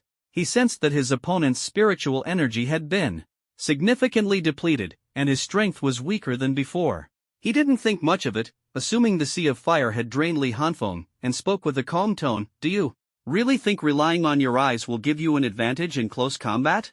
No matter how clearly your eyes see, it's useless if your body can't keep up. As he spoke, Gu Qianxin's attacks grew increasingly fierce, his sword strikes faster and sharper, his footwork unpredictable. Obviously, he had mastered exceptional swordsmanship and agility, combined with his innate talent, making his close combat abilities terrifyingly strong. Li Hanfeng continuously switched between lightning-based sword techniques, relying on the insight of his Sharingan to barely hold his own against Gu Qianxin. Clang! Clang! Clang! The piercing sound of blades clashing echoed. As time passed, Li Hanfeng felt increasingly strained, realizing that Gu Qianxin's attacks were becoming faster and faster. Boom! As Li Hanfeng was forced back by a strike, Gu Qianxin's gaze sharpened, unleashing all his sword intent and spiritual energy, pouring it madly into his longsword. Buzz! Buzz! Buzz! The longsword hovered in mid-air, emitting a sharp, resonating hum as its power rapidly accumulated. It's over, Gu Qianxin thought to himself, thrusting the sword forward with a sudden motion. A sword piercing the clouds. Whoosh! The longsword sliced through the air at an astonishing speed. Li Hanfeng, still unsteady on his feet, had no chance to dodge. His scarlet eyes spun wildly. Thud! The longsword pierced straight through Li Hanfeng's chest. At that moment, a faint smile appeared at the corner of his mouth. He was standing exactly where he had previously unleashed the great fire annihilation. Bang! Li Hanfeng instantly turned into a wisp of white smoke and vanished. At the same time, a golden lightning flash appeared behind Gu Qianxin, and a blade wrapped in electric light aimed directly at his neck. Gu Qianxin's longsword was already out of his hand, making it impossible to dodge in time. Yet, he remained calm and composed, as if everything was under control, completely unfazed by the attack from behind. Did you really think I wouldn't be prepared for this move? I've seen through it all. Boom! A terrifying aura surged forth, causing everyone around to shudder. Involuntarily, Li Hanfeng, who was behind Gu Qianxin, suddenly froze in his tracks. The tang blade in his hand could no longer deliver another strike, as a semi-transparent sword soul had already pierced his chest. Thud! Gu Qianxin caught the returning longsword, slowly turned around, and gazed at Li Hanfeng with a calm expression, his voice cold. I told you, I've seen through everything. As soon as he finished speaking, a faint smile once again appeared on Li Hanfeng's lips. Suddenly, with a bang, he transformed into white smoke. Once more, and the tang blade in his hand turned into a mere stone. Screeching sounds. Gu Qianxin's pupils contracted sharply as countless bird cries echoed in his ears. Without time to think, the spiritual energy, sword intent, and sword soul within his body instantly merged into his longsword as he turned and swung it. At that moment, Li Hanfeng was gathering dense black lightning in his hand, which crackled and emitted countless bird cries. He gripped the tang blade on the ground, and the black lightning instantly enveloped it, forming a black lightning blade. His breathing quickened, his body leaned slightly forward, and white mist rose from his mouth. Lightning style, thousand birds cry blade. Thunder! Breathing, first form, thunderclap and flash, Godspeed. Boom! Li Hanfeng stepped forward, and the ground shattered instantly. The speed boost from lightning style combined with the Godspeed skill elevated his speed to an entirely new level. Even Examiner Zhao could only catch a glimpse of a black flash in the corner of his eye. Ding! Almost at the exact moment, Gu Qianxin turned and swung his sword. The thousand birds blade, shrouded in black lightning, collided with his long sword. There were no intense sparks, nor any deafening clash. Gu Qianxin blocked Li Hanfeng's Chidori blade, feeling a surge of joy in his heart. But the joy quickly dissipated, as the opponent's Chidori blade carved a notch into his sword and firmly rested against his neck. The Chidori blade, renowned as an unstoppable ultimate move. Li Hanfeng stared coldly at Gu Qianxin, his blood-red Sharingan eyes flashing with a chilling light. For the first time, he responded, his voice as calm and emotionless as his expression. What exactly did you see through? Gu Qianxin was speechless, gripping his sword hilt tightly, his fingertips turning white from exertion, his arm trembling slightly. He couldn't understand. He had clearly deduced that the opponent was a clone, so why did a second one appear? Yes, he hadn't noticed when the opponent created the clone. He had always treated Li Hanfeng as a clone, ready to defend against a sudden attack at any moment. He thought the one to ambush him at the critical moment would be Li Hanfeng's true body. But he never expected that there would be more than one clone. When did they appear? How could there be 3 Li Hanfengs? Just how strong was he? These questions weighed heavily on him, making his face pale. The spectators were also dumbfounded. Li Hanfeng's abilities were too bizarre, far beyond just 2 techniques. Who exactly was this guy? Even the top-ranked contestants showed expressions of disbelief. Even the usually composed Morong Qingying couldn't help but reveal a trace of shock. At this moment, Examiner Zhao appeared on the stone platform. Although he tried to suppress his emotions, he couldn't hide the astonishment in his gaze toward Li Hanfeng. Seeing Examiner Zhao appear, Li Hanfeng immediately withdrew his lightning, sheathed his blade, and stepped off the platform. He wasn't pretending to be exhausted, he was genuinely at his limit. The extreme speed brought by the combination of the Chidori blade and the Godspeed skill had put immense pressure on his legs, and now he only wanted to return to the spectator seats to rest. Examiner Zhao watched Li Hanfeng's retreating figure for a long time before loudly announcing, Li Hanfeng is the winner and ranks first on the freshman leaderboard. Gu Qianxin's rank drops by 1, placing him second. He then announced the top 10 rankings on the freshman leaderboard. First place, Li Hanfeng, SH Base City. Second place, Gu Qianxin, Capital Base City. Third place, Morong Qingying, Magic City Base. Fourth place, Lin Emo Mountain City Base. Fifth place, Fuichen, Jingu Base City. Sixth place, Peixian, Jingu Base City. Seventh place, Huangjingtian River City Base. Eighth place, Shenzhen, Guangdong City Base. Ninth place, Wangzhan Black City Base. 10th place, Luingyi Capital Base City. As Examiner Zhao announced the results, a mechanical synthesized voice echoed in Li Hanfeng's mind. Ding, Martial Exam Champion mission completed. Please claim your reward. Phew, he let out a long breath upon hearing the voice, a look of excitement appearing on his face. Finally completed. Perhaps because he had finished the mission. Li Hanfeng's lips carried a faint, elusive smile as he absent-mindedly listened to Examiner Zhao's speech on the platform. The ranking matches for the top 20 freshmen have concluded. Next, I will send you out of here. Tomorrow morning. At 9, you will leave the secret realm together with the other examinees. As he spoke, he flipped his palm, revealing a bead, which he suddenly crushed. A mysterious force instantly tore open the space, forming a blurry portal, with the scenery on the other side faintly visible. You may leave now. Finally, congratulations on achieving excellent results in this martial exam. Examiner Zhao's voice occasionally swept over the exceptionally talented candidates, Li Hanfeng and Gu Qianxin. As soon as he finished speaking, Gu Qianxin stepped toward the portal. On the surface, he appeared as calm and composed as ever, but his tightly clenched hands in front of his chest betrayed his inner turmoil. He felt somewhat indignant, unable to accept losing to Li Hanfeng without having exerted his full strength. However, he understood that a loss was a loss. On a real battlefield, he might have already lost his life. He was not someone who would easily admit defeat. Although he had conceded first place to Li Hanfeng this time, he vowed never to lose again if given another chance. As Gu Qianxin's figure disappeared into the portal, the others also stood up and followed suit. Li Hanfeng and Morong Qingying walked side by side at the back. See you tomorrow, Li Hanfeng said, his mood exceptionally good, a smile constantly gracing his face. Compared to his usual laziness, he now seemed particularly radiant. Without waiting for Morong Qingying's response, knowing she wouldn't reply, he took the lead, stepped through the portal, and vanished. Morong Qingying glanced at him indifferently, then lightly lifted her foot and followed after a moment. After leaving the battlefield, Li Hanfeng was transported back to the place where he had first entered. He headed straight for the abandoned building, went inside, and rested to recover. As night fell, Li Hanfeng opened his eyes, a flash of lightning flickering within them. He restrained his aura, slowly stood up, and casually stretched his body, feeling that he had almost fully recovered. Then, he focused his thoughts and opened his personal panel. Race, human. Age, 17. Talent, Breath of Thunder, 1 Tomo Sharingan level, extraordinary tier 4 skills, Breath of Thunder 4th. Sword form, Shadow Clone technique, Fire style, Great Fireball technique, Fire style, Majestic Destroyer Flame. Substitution technique, Transformation technique, Summoning technique Rashomon, Lightning style, Chidori mission, Martial. Exam champion, completed, phew, the slaughter value has reset to 0 again.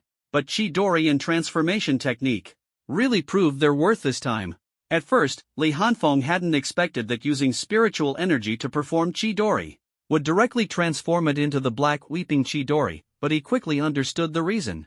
The essence of Weeping Chidori lies in utilizing the power of the curse mark, which actually integrates the natural energy of sage chakra, and spiritual energy is a form of natural energy. As a result, Li Hanfeng could naturally perform the black Chidori. By stimulating my body cells with lightning style and combining it with God speed, my explosive power instantly reached a new level. Moreover, I can integrate it with other sword forms, using the Chidori blade to perform the sword techniques of Breath of Thunder. He continued to simulate various combat methods in his mind, estimating his current strength. Finally, he looked up at the gradually darkening sky and then at the reset slaughter value. Why not find a place to test my skills? As for the mission rewards, I'll deal with that later. With this thought, Li Hanfeng quickly determined his direction and sped toward the forest. The next morning at 9 o'clock, a buzzing sound woke Li Hanfeng. He immediately opened his scarlet eyes, crouched slightly, and placed his right hand on the hilt of his blade, his Sharingan scanning the surroundings. A fly was circling around him, its wings vibrating and producing a buzzing sound before quickly flying away. Li Hanfeng froze for a moment, then immediately reacted and swiftly followed it. Looks like I was really exhausted last night. I actually overslept. SH Base City No. 1 High School. Today was the return to school day for martial arts exam students. All the teachers were gathered in the square, and a light screen appeared on the stage, with students continuously walking out. Each student would remove the strap from their wrist and hand it to the teacher responsible for recording scores. It wasn't until the last student came out, about 10 minutes later, that Li Hanfeng's figure finally emerged from the light screen. He took off the strap, handed it to the teacher, and headed toward his class. Madman, why are you coming out so late? What's going on? Before he even got close, Chow Yumeng shouted loudly. His voice attracted the attention of the classmates, who all stared curiously at Li Hanfeng, eager to know how many points he had scored after awakening his S-level talent. Stop shouting. Li Hanfeng frowned helplessly and walked over to Chow Yumeng. At this moment, the class teacher approached, patted Li Hanfeng on the shoulder, and said with a smile, "You really know how to hide your strength. Even I didn't realize you were this strong." Hearing this, a trace of surprise flashed across Li Hanfeng's face. "Teacher, you could see what was happening inside?" The teacher nodded. "But once you entered the freshman ranking competition, we couldn't see anymore. So, how did it go? Did you make it into the top 10? Upon hearing the teacher's words, Li Hanfeng smiled and nodded affirmatively. The teacher's heart leaped with joy and was about to ask for more details when Chow Yumeng's excited shout suddenly rang out. "Holy crap! Madman, you actually made it into the freshman top 10. Although Chow Yumeng knew Li Hanfeng was strong, he hadn't expected him to squeeze into the national top 10, a ranking that was far beyond what the base city could compare to. Chow Yumeng's voice was loud, and Li Hanfeng could feel the shocked, envious, jealous, and skeptical gazes around him. "Don't shout so loudly, I don't want to be surrounded," Li Hanfeng quickly whispered to Chow Yumeng. Noticing more and more eyes on him, he found an excuse to leave. "Teacher, Fatty, I have something to do, I'll head out first." After saying this, he scanned the area where Class 2 was gathered but didn't see Zhou Xian's figure. Leaving? Where could you possibly go? Li Hanfeng sneered inwardly. Next, it was time to deal with the Zhou family. The martial arts exam results would be announced tomorrow, and the science and martial arts building probably wouldn't interfere anymore. He turned and left, with Fatty's voice calling out behind him. Hey, madman, where are you going? Aren't you going to ask about my score? Hey! Back home, Li Hanfeng took a comfortable hot shower to relieve his physical and mental fatigue. After finishing, he felt much more refreshed. Sitting on the living room sofa, Li Hanfeng thought for a long time, before finally picking up the communicator and dialing a number. The communicator rang a few times, and a crisp female voice came from the other end. Junior Hanfeng, is the college entrance exam over? Yeah, I just got home. Jiang Xinran was silent for a moment before asking softly, how did you do? Li Hanfeng replied calmly, if nothing unexpected happens, I got first place on the freshman ranking. As soon as he said this, Jiang Xinran's pupils shrank sharply, and her voice rose significantly. You beat that Gu Qianxin? Li Hanfeng was a bit surprised. You know him? Jiang Xinran steadied herself, suppressing her shock, and after a long pause, she said, not exactly know him, but I'm aware of him. He's a high-level, high-compatibility dual-talent holder. Rumor has it that his 3 swords have suppressed all the geniuses in this year's Jingwu base city. Didn't expect you to beat him, I really didn't misjudge you, Junior Han. Feng. Li Hanfeng didn't expect the other party to know Gu Qianxin, but he didn't say much and simply replied, it was just luck, senior sister Xinran. About the Zhou family. Jiang Xinran knew the purpose of his call and directly said, the Zhou family matter has nothing to do with the science and martial arts building, and I don't know about your issue either. Thank you, senior sister Xinran. I will remember this favor. His words were clear, she would help suppress the matter on the science and martial arts building side, and she wouldn't expose her relationship with the Zhou family. No need to be so polite. After all, I am your senior sister. Jiang Xinran's tone carried a hint of laughter. She realized she had underestimated Li Hanfeng before. He had actually managed to defeat that legendary genius from the capital base city. Truly, long time no see, and I must look at you with new eyes. The two chatted casually for a while before Li Hanfeng hung up the phone. He lay back on the sofa and began to ponder his next steps. Going directly to the science and martial arts building to find someone is definitely not an option. I need to first find out the other party's address and then assess their strength. Thinking it over, he also thought of Steward Hao from the Lingbao Pavilion. Once the martial exam results were announced, he could use his top scorer status to ask for information, and Steward Hao would likely be happy to help. With a plan in mind, he also considered seeking help from his homeroom teacher. If necessary, the school would surely have Zhou Xian's family address. And then there's the issue of strength. With a thought, Li Hanfeng summoned the system panel into view. He opened the task panel, looked at the completed martial exam top scorer task, and fell into deep thought. His gaze shifted, as if he had made a decision, and then he willed it. Claim reward. Ding. The host has claimed 10,000 slaughter points. Please select a weapon from the anime world. Bleach Zanpakuto Ryujin Jaka. Ding. Reward successfully claimed. Please check the warehouse for retrieval. Li Hanfeng ignored the system's voice. With a thought, a seemingly ordinary katana appeared in his hand. The hilt was deep purple, the guard oval-shaped, and the scabbard brown. This was merely the initial form of the Zanpakuto. Once he achieved Shirkai, this weapon, known as the strongest fire-type Zanpakuto in the Bleach world, would reveal its true power. To achieve Shirkai, one must communicate with the Zanpakuto and earn its recognition to learn its name and release command. By uttering the release command, one could unleash immense power and transform the Zanpakuto's form. And Li Hanfeng already knew the release command for this Zanpakuto. Gripping the hilt tightly with his right hand, feeling the power emanating from the blade, Li Hanfeng's gaze darkened, and he said in a heavy voice, reduce all creation to ash. Before he could finish, his voice abruptly stopped. His eyes darted around, and cold sweat broke out on his forehead. He had almost burned away the precious inheritance left by his parents. What a close call.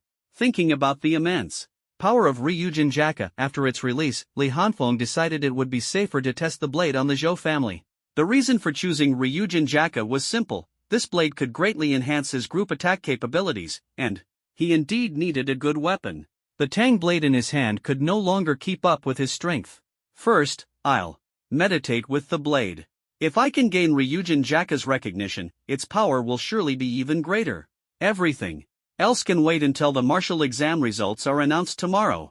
Thinking about these things, Li Hanfeng returned to his room with Ryujin Jaka, sat cross-legged, placed the blade horizontally on his knees, and carefully felt the shape, structure, and material of the sword. Gradually, he entered a meditative state. At the Magic City base, in the Supernatural Martial Academy, inside a conference room. The room was filled with people. A mature woman, standing in front of a projection screen, with a beautiful appearance and elegant demeanor, was speaking seriously. The ones I just mentioned are all freshmen with decent talent in this year's martial arts exam. We can try to recruit them, but this next person, we must do everything we can to secure. The photos on the screen began to slide, finally stopping on the image of a handsome young man with slightly messy hair and a somewhat tired look in his eyes. His name is Li Hanfeng, a student from SH Base City's #1 high school in a level 4 base city, and the top scorer of this year's martial arts exam. Compared to others, he comes from a clean background, with no disputes or complications, a genius from an ordinary family. His strength surpasses even Gu Qinshin, and he is suspected to possess multiple talents. She paused and continued, we must secure this person. With him, we might be able to outshine Jingwu Academy at this year's freshman exchange meeting. Everyone nodded in agreement. A man sitting in the fifth seat on the left side of the conference table suddenly stood up and said, Director, someone has already approached Li Hanfeng. His voice was somewhat nervous, and he dared not meet the mature woman's gaze. The woman, referred to as the director, narrowed her eyes and asked, in a dangerous tone, who? I haven't even confirmed the contact candidates yet. Feeling the sharp aura from her, the man became even more nervous. It's Mentor Lan Jirua volunteered to go. She should be on her way now. Upon hearing this, the woman's anger immediately turned to surprise, followed by a helpless murmur. What kind of trouble is she stirring up now? Similar scenes were playing out in the admissions offices of various major schools. Almost everyone had made recruiting Li Hanfeng their top priority. A student with a clean background, astonishing talent, and the title of martial arts exam champion hadn't appeared in a long time.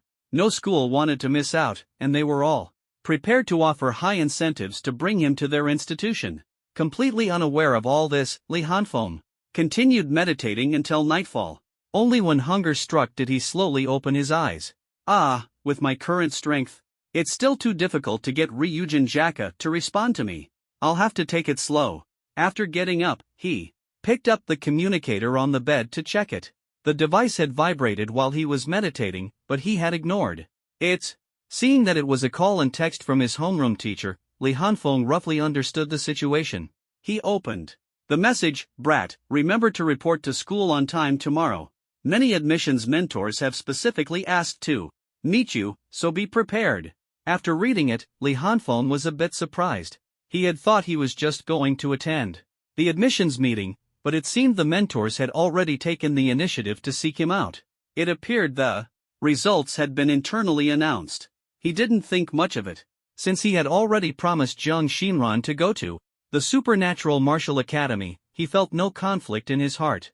He put down the communicator and prepared to cook something to fill his stomach.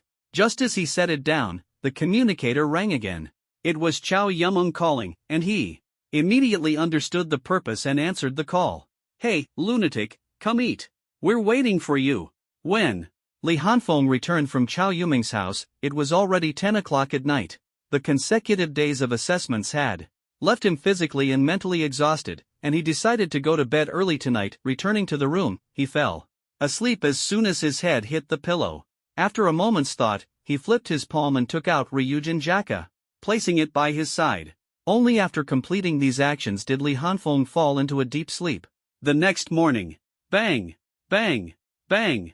Madman, get up and go to school. Today is the enrollment meeting, don't be late. Chow Yumeng's voice came from outside the door. Having just enjoyed a good sleep, Li Hanfeng was woken up by the noise. Helplessly, he got up, washed, and left the house with Chow Yumeng. On the way, the two ate the breakfast buns prepared by Chow's mother while chatting. Fatty, how did the exam go? Judging by your mood, it seems you did pretty well, huh? Oh, you finally care? I thought you were too busy to remember. Li Hanfeng ignored Chow Fatty's teasing. After all, yesterday, he had been shouting so enthusiastically that Li Hanfeng had no choice but to slip away first. Later that night, Chow's parents had enthusiastically bombarded him with questions about his results, leaving him no chance to ask about Chow's. The results should be pretty good. 821 points. Though he said it modestly, the pride on his face was unmistakable. He kept glancing sideways at Li Hanfeng, clearly waiting for praise. This guy really loves showing off. After hearing this, Li Hanfeng quickly calculated in his mind. The minimum score for the ranking battle is 2,300 points. By that standard, over 800 points won't make it to the freshman list, but within the base city, it should definitely be in the top 5. Thinking this, he earnestly praised, "That's pretty good, making it into the top 5 in the base city." Really? It's not that impressive. You're the real deal, madman, making it into the top 10 of the freshman list. Before Chow Yumeng could finish his sentence, he suddenly noticed Li Hanfeng's expression change. Li Hanfeng stopped in his tracks, and faint flashes of lightning began to flicker around him. What's wrong, madman? Although Chow Yumeng didn't understand what was happening, he quickly ran to Li Hanfeng's side and assumed a combat stance. "Fatty, you go ahead. This situation is a bit dangerous." Li Hanfeng opened his crimson eyes, with 3 black tomos spinning rapidly in his pupils. It was the special ability he had exchanged for using the slaughter points from last night's mission reward. Madman. Before he could finish speaking, Chow Yumeng was stunned by those crimson eyes with the spinning tomo. His mind felt hazy, as if his consciousness was completely overtaken by those eyes. "Fatty, I'm sorry. If I told you normally, you definitely wouldn't leave." Li Hanfeng muttered softly, watching Chow Yumeng sprint toward the school. The crimson fire in his eyes burned even brighter, and the Ryujin jacket in his hand was already glowing. "Come out. You deliberately revealed your presence just to make my friend leave, right?" Just moments ago, Li Hanfeng had felt a terrifying spiritual pressure. Although it lasted only an instant, it made his feet feel like they were stuck in mud, and cold sweat instantly broke out on his back. He knew that this opponent was definitely not someone he could handle at his current level. Since he couldn't discern the other party's intentions, Fatty had to retreat first. If it was an enemy, it was better for him to die alone than for both of them to perish. Tap, tap, tap. The sound of high heels clicking against the ground came from behind, echoing in his heart and creating an oppressive feeling that made it hard to breathe. Startled, Li Hanfeng quickly turned around, gripping the hilt of Ryujin jacket tightly in his right hand. He leaned forward, his breathing steady, ready to strike at any moment. The crimson Sharingan narrowed slightly as a voluptuous woman with long hair, red lips, and a seductive figure walked toward him step by step. Every step she took felt like it was stomping on Li Hanfeng's heart, the pressure so intense that sweat began to bead on his forehead. "Little brother, you're quite quick to react. But it seems your strength is a bit lacking." The woman's voice was alluring, her figure seductive, enough to drive any man mad. Li Hanfeng's gaze was icy, devoid of distractions. The pressure emanating from this woman was overwhelming. Her spiritual energy reserves far exceeded those of ordinary people. He knew that even a moment's lapse in focus could result in his head being severed instantly. "Who are you? Why are you looking for me? Don't come any closer." Otherwise, Li Hanfeng didn't rush to attack. The other party hadn't shown any killing intent, and he wanted to probe her purpose first. But he dared not let her get too close, lest she suddenly launch a sneak attack. "Hee, or what? Little brother, what can you do?" The seductive woman remained indifferent, continuing to approach Li Hanfeng with a chuckle. Her crimson eyes narrowed, white mist swirling from her breath, veins bulging on her arms, and the ground suddenly cracked open. Without hesitation, Li Hanfeng launched a full-force attack. Zzzzz and ear-piercing sound like countless birds chirping erupted, as the flowing blade-like fire was enveloped in intense black lightning. Under the glow of the lightning, Li Hanfeng's face appeared even colder. Lightning release, thousand birds blade of lamentation. Breath of lightning, first form, thunderclap and flash, Godspeed. Swish. All sounds abruptly ceased, as if time had frozen, leaving only a streak of black lightning slicing through in an instant. Boom. A powerful energy burst forth, spreading wildly in all directions. The buildings on both sides of the street began to crumble and collapse, and startled cries echoed nearby. It was broad daylight, and though the street was sparsely populated, such a commotion was impossible to ignore. At the center of the energy explosion, the thousand birds blade, which had been aimed at the woman's neck, was firmly pinched between two slender, fair fingers. She had only taken a small step back.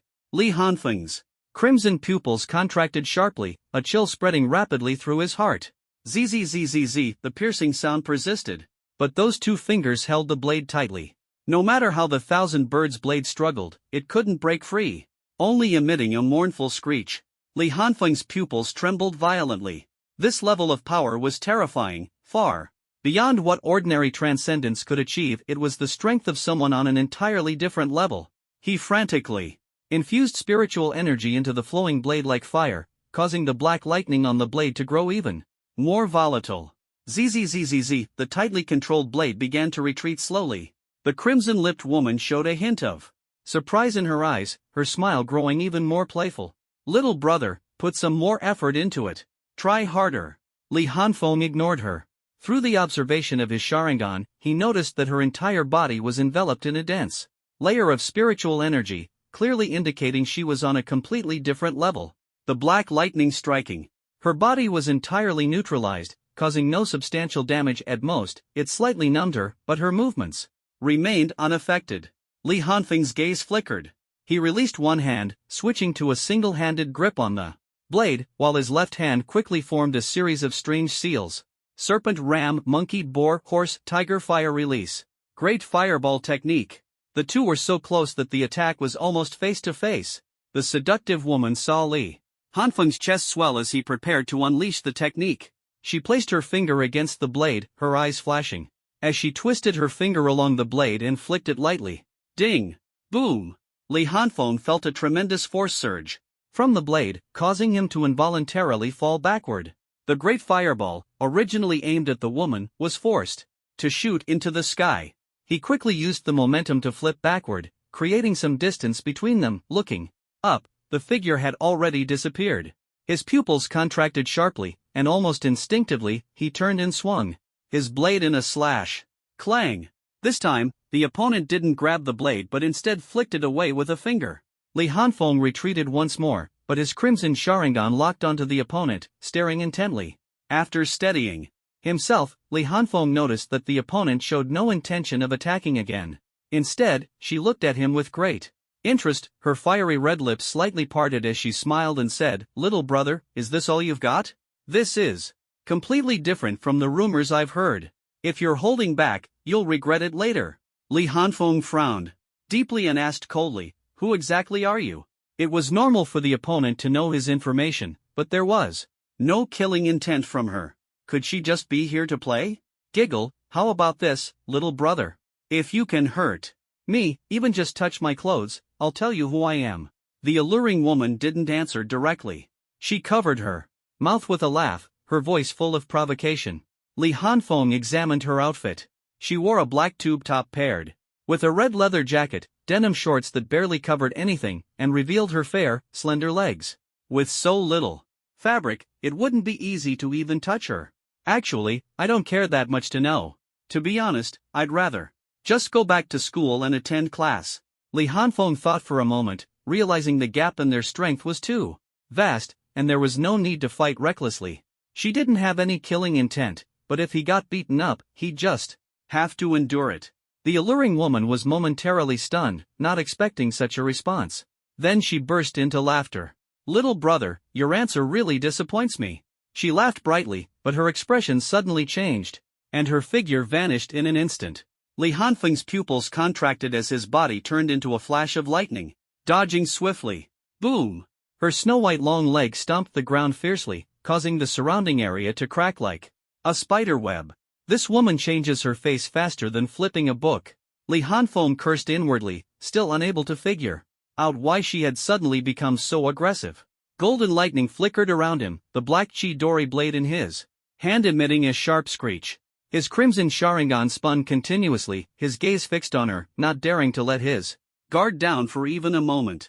Just as the alluring woman was about to strike, she suddenly frowned and looked around. As if sensing something, Her slender fingers formed a hand seal in front of her chest. A surge of special energy instantly expanded outward, enveloping Li Hanfeng.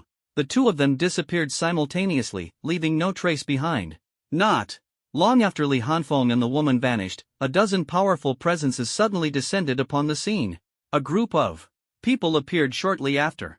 Leading them was Principal Chu Xian of First High School, accompanied by instructors from various prestigious schools, as well as Vice Principal Li Xingwu, making a total of 12 people. Chu Xian scanned the chaotic scene, his brows furrowed. There was no blood, nor any sign of Li Hanfeng.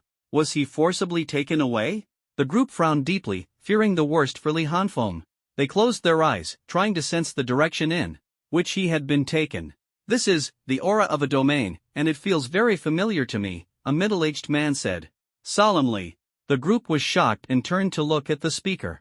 He had sharp features and wore a special badge on his chest with the character Jing inscribed on it. "Are you sure it's the aura of a domain?" Chu Xian's face darkened as he asked. At this moment, Li Hanfeng felt his vision blur, and the surrounding environment changed instantly. When he focused, he found himself near the outskirts where he had previously fought the man in black. Was this spatial ability? Or some other special talent or technique? Li Hanfeng's heart trembled, but his face remained indifferent, devoid of any extra expression. "Alright, no one will disturb us here for now. We can have some fun, hee hee." As soon as the words fell, a chill swept over, and Li Hanfeng's tense body suddenly shuddered, instantly erupting with lightning. Thunder. Breathing third-form mosquitoes gather into thunder. Golden lightning ripples mixed with black thunder light, intertwined with the buzzing of mosquitoes and chirping of birds, as a wave-like blade light rapidly spread outward. The alluring woman paused her steps, her long legs swinging like whips as she turned and kicked. Her legs were wrapped in a special spiritual energy, fiercely striking the thunder ripples. Bang! The blade collided with her long leg, and a powerful force immediately sent Li Hanfeng flying, crashing heavily into a nearby building. Before he could land, the alluring woman had already appeared in front of him. Her slender, fair hand gently caressed his cheek, and the voice from her red lips no longer carried laughter but turned cold, with a faint killing intent emanating from her. "Little brother, you're not being obedient." At the moment her killing intent emerged, she felt a dangerous aura radiating from Li Hanfeng, and her body faintly ached. Her figure flickered as she retreated, creating distance, her eyes showing surprise while her lips curled into a smile of interest. Li Hanfeng broke free from the wall, his crimson Sharingan gleaming with coldness and malice, his face devoid of any expression other than indifference. The moment he sensed her killing intent, he knew he had to fight desperately. Even if he wasn't her match, he had to do everything to hurt her, even if it was just tearing her clothes. Gripping the hilt of his blade tightly with his right hand, his left hand gently slid across the blade. He closed his eyes and silently prayed in his heart, "Please, Ryujin Jaka." His eyes suddenly opened wide, glowing crimson, with 3 black tomos spinning furiously. He coldly uttered, "All things in the universe turn to ashes. Ryujin Jaka." Boom! Spiritual energy surged into Ryujin Jaka at an incredible speed, visibly depleting the spiritual energy within his body. At the same time, the surrounding temperature rose sharply. The blade of Ryujin Jaka instantly transformed into a terrifyingly high-temperature flame, and the spiritual energy channeled through the blade turned into a powerful spiritual pressure that enveloped the alluring woman. Holding Ryujin Jaka, Li Hanfeng could clearly feel the immense power capable of destroying everything, but his body was racked with pain. His face contorted, and the flames on the blade surged violently. Blazing fortress. Boom! The flames roared like a massive, fiery palm, instantly engulfing the alluring woman. The surrounding buildings melted into magma under the intense heat. Fortunately, Li Hanfeng's strength was not yet sufficient, and the flames only covered a 10-meter diameter, with a temperature far from reaching the 6,000-degree limit, causing limited destruction. If it had reached its peak, half of the base city might have been bathed in this scorching heat. Thud! Li Hanfeng instantly dropped to one knee, his crimson eyes gradually fading, cold sweat soaking his entire body, trembling slightly. This move had drained all his spiritual energy and brought immense strain. The power was too overwhelming, not something he could freely wield at his current level. Moreover, he had not fully gained Ryujin Jaka's approval, and forcibly activating its power came with limitations. But this was enough. Li Hanfeng's lips curled into a smile.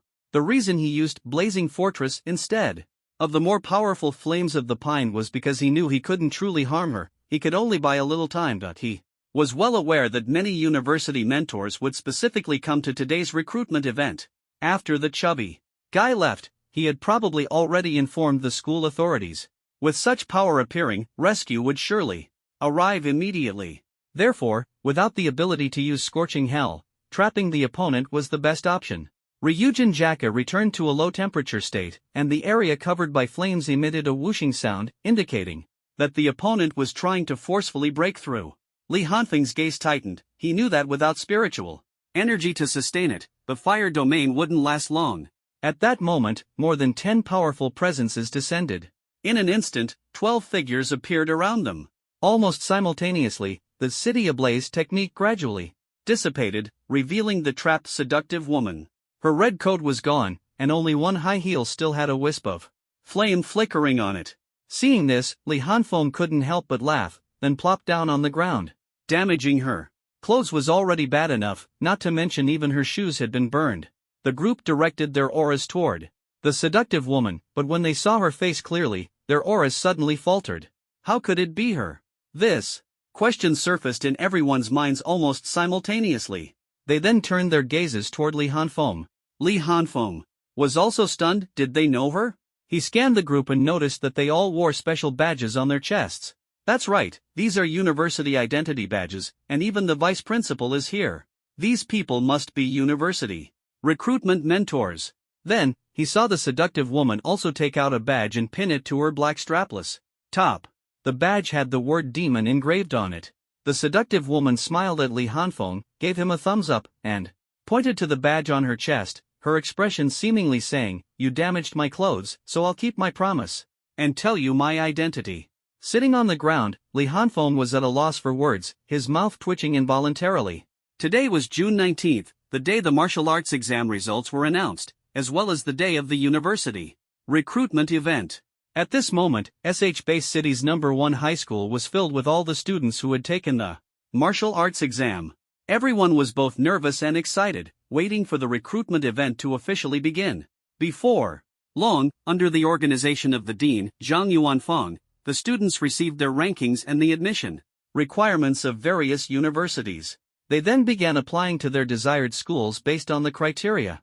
At this moment, Li Hanfeng was sitting in a spacious conference room. Besides the university recruitment mentors and principals, the third-ranked student on the new student list, Morong Qingying, was also present.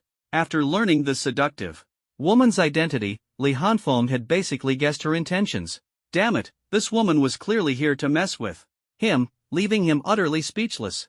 The others also immediately understood upon seeing her for the first time. She was probably here to make early contact with Li Hanfeng and test his abilities, but everyone tacitly chose not to mention it. The woman even personally fed Li Hanfeng a special recovery pill, helping his body and spiritual energy recover quickly, and then brought him into this conference room. By the time he arrived, Morong Qingying was already seated there. Student Li Hanfeng, I am a recruitment mentor from Jingwu Transcendent Academy. We sincerely invite you to join Jingwu. You should know that among the 4 King Academies, Jingwu has consistently ranked first.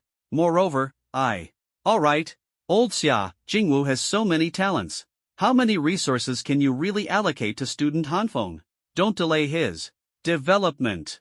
The self-proclaimed old Xia, a mentor from Jingwu Academy, was interrupted by another man before he could finish speaking. The man, wearing a badge with the character Shan on his chest, turned to Li Hanfeng and said, "Hanfeng, choosing a school isn't just about rankings, you should pick the one that suits you best.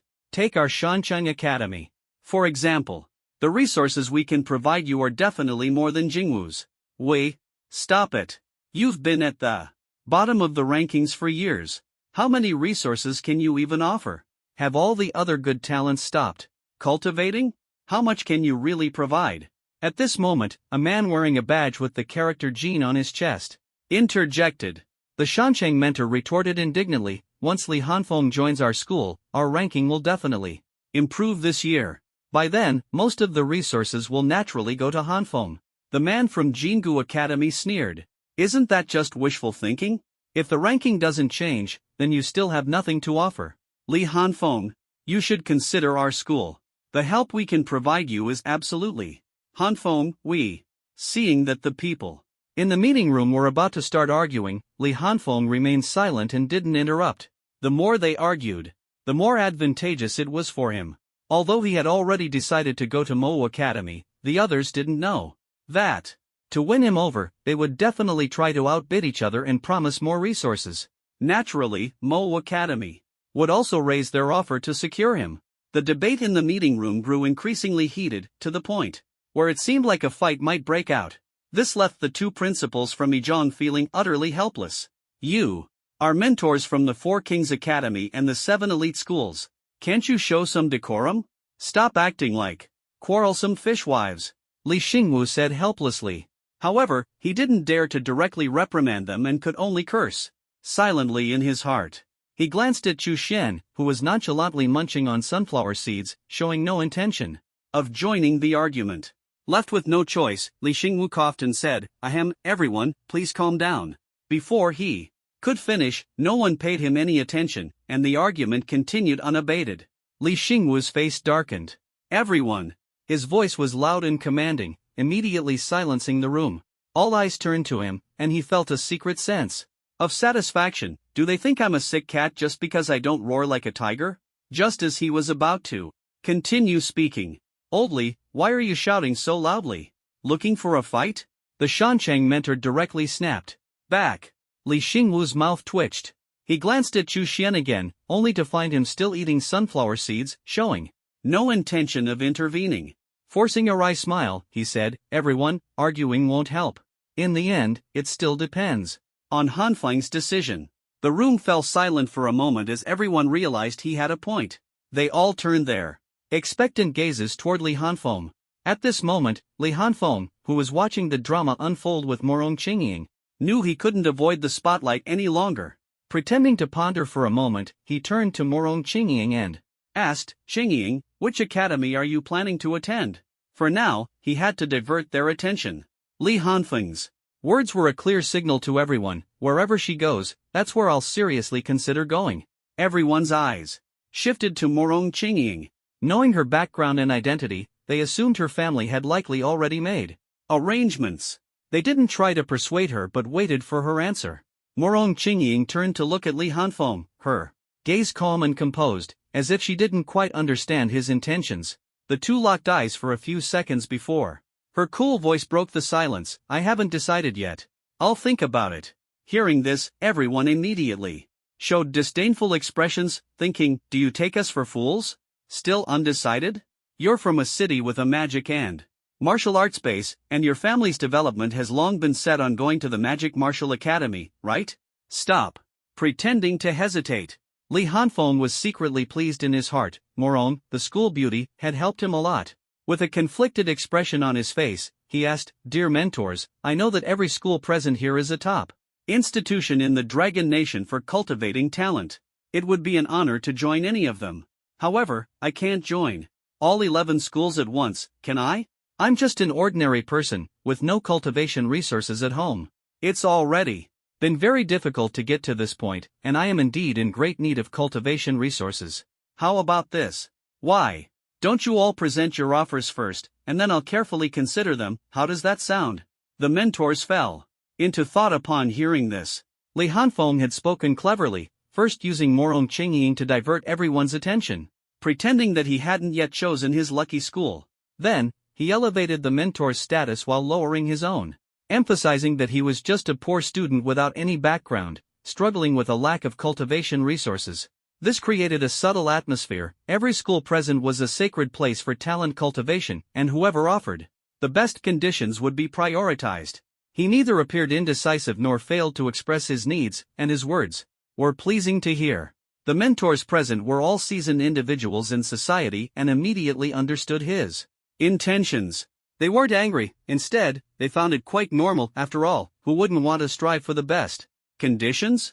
The room fell silent for a moment before the mentor from Jingwu Academy spoke first. "Jingwu Academy will provide you with all cultivation resources until your 3rd year, 3 unconditional opportunities to enter the Cultivation Secret Realm each year, an 80% discount on purchasing internal resources, top-tier mentors to guide your cultivation, and you won't need to go to the spatial battlefield until you break through to the advanced level. He spoke confidently, as only Jingwu Academy could offer such conditions. After all, they weren't just cultivating Li Hanfeng alone. Everyone fell silent after hearing this, feeling that it would be almost impossible to negotiate better terms. Even if the conditions were similar, the first choice would undoubtedly be Jingwu Academy, ranked number 1.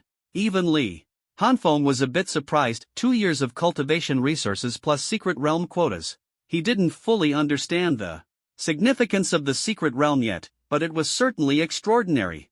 The 80% discount was also a generous offer. Judging by everyone's expressions, he knew this offer was already very high, and no one could provide better. He started to panic a little, as he had promised to go to the Magic Martial Academy. What if Magic Martial didn't make an offer? Just as the Jingwu mentor was smiling and preparing to continue speaking, a seductive woman who had been silent suddenly interrupted. Wait a moment.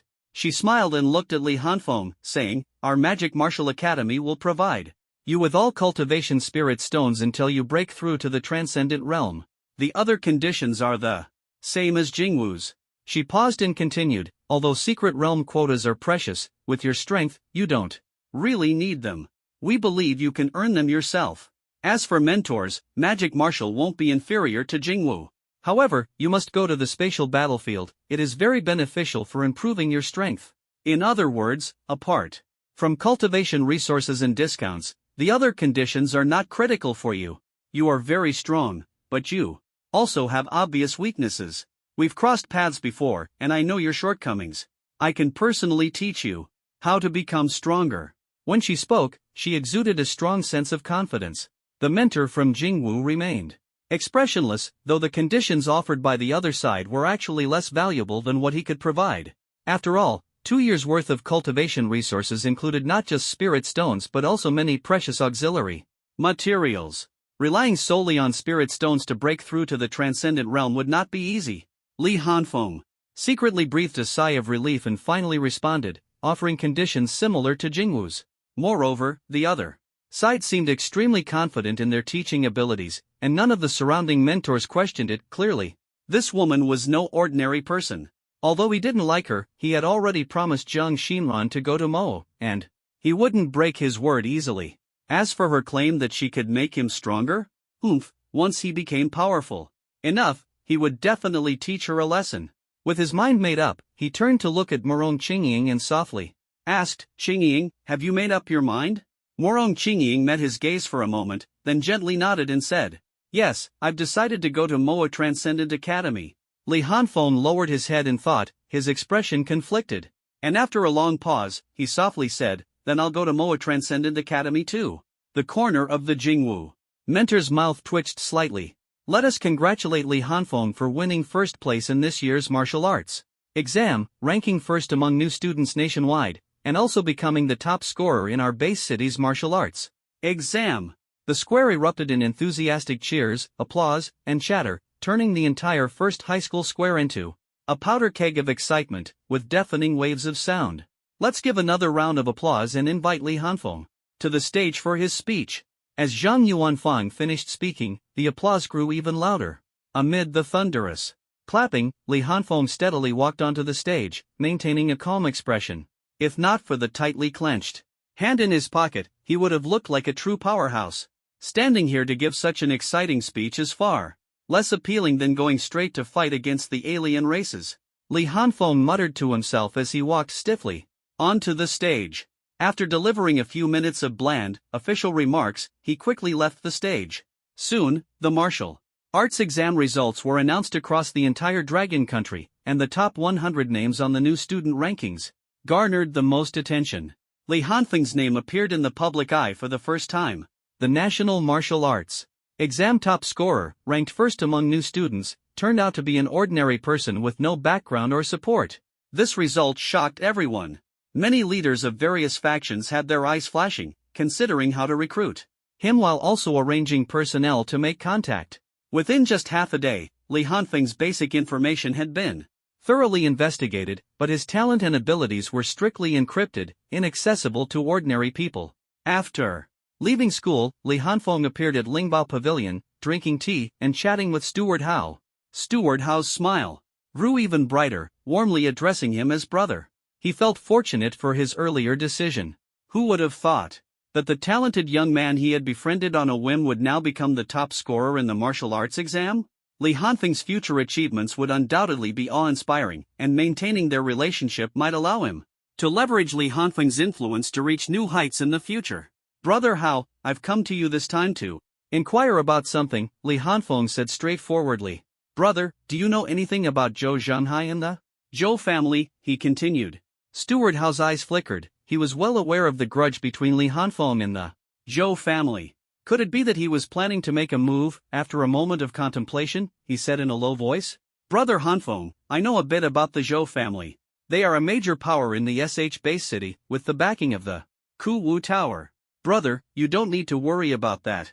Just tell me the number and strength levels of their experts.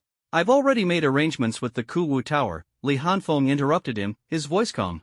Steward Hao's heart stirred. It seemed Hanfeng had already coordinated with the Kuwu Tower. This young man was truly extraordinary. He sighed, feeling that the Zhou family was doomed this time.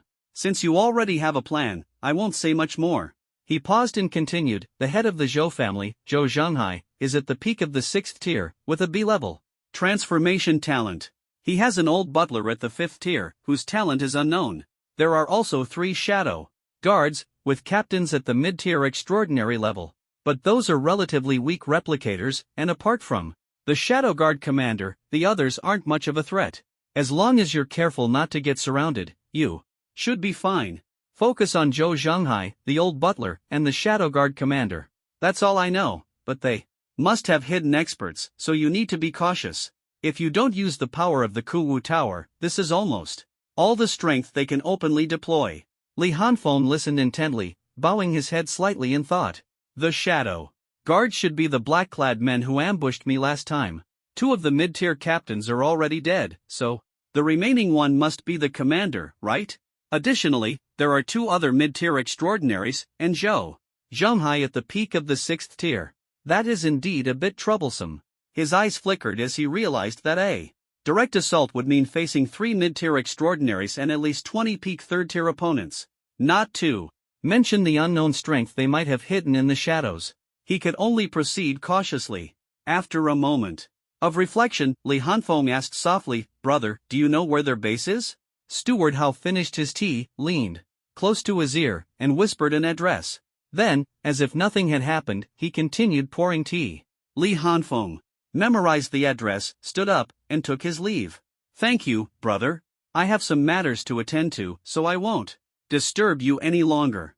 Goodbye. Brother Hanfeng, wait a moment. Just as he was about to leave, Steward Hao called out to him.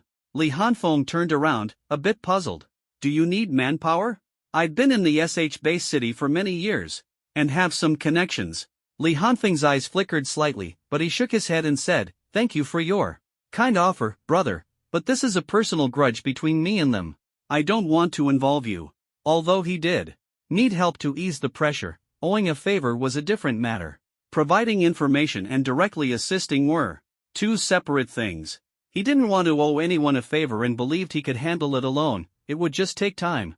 Steward Hao nodded, unsurprised, and smiled as he saw him out of the Lingbao pavilion. He even reminded him, the Zhou family must have hidden a lot of strength. Don't overexert yourself, brother.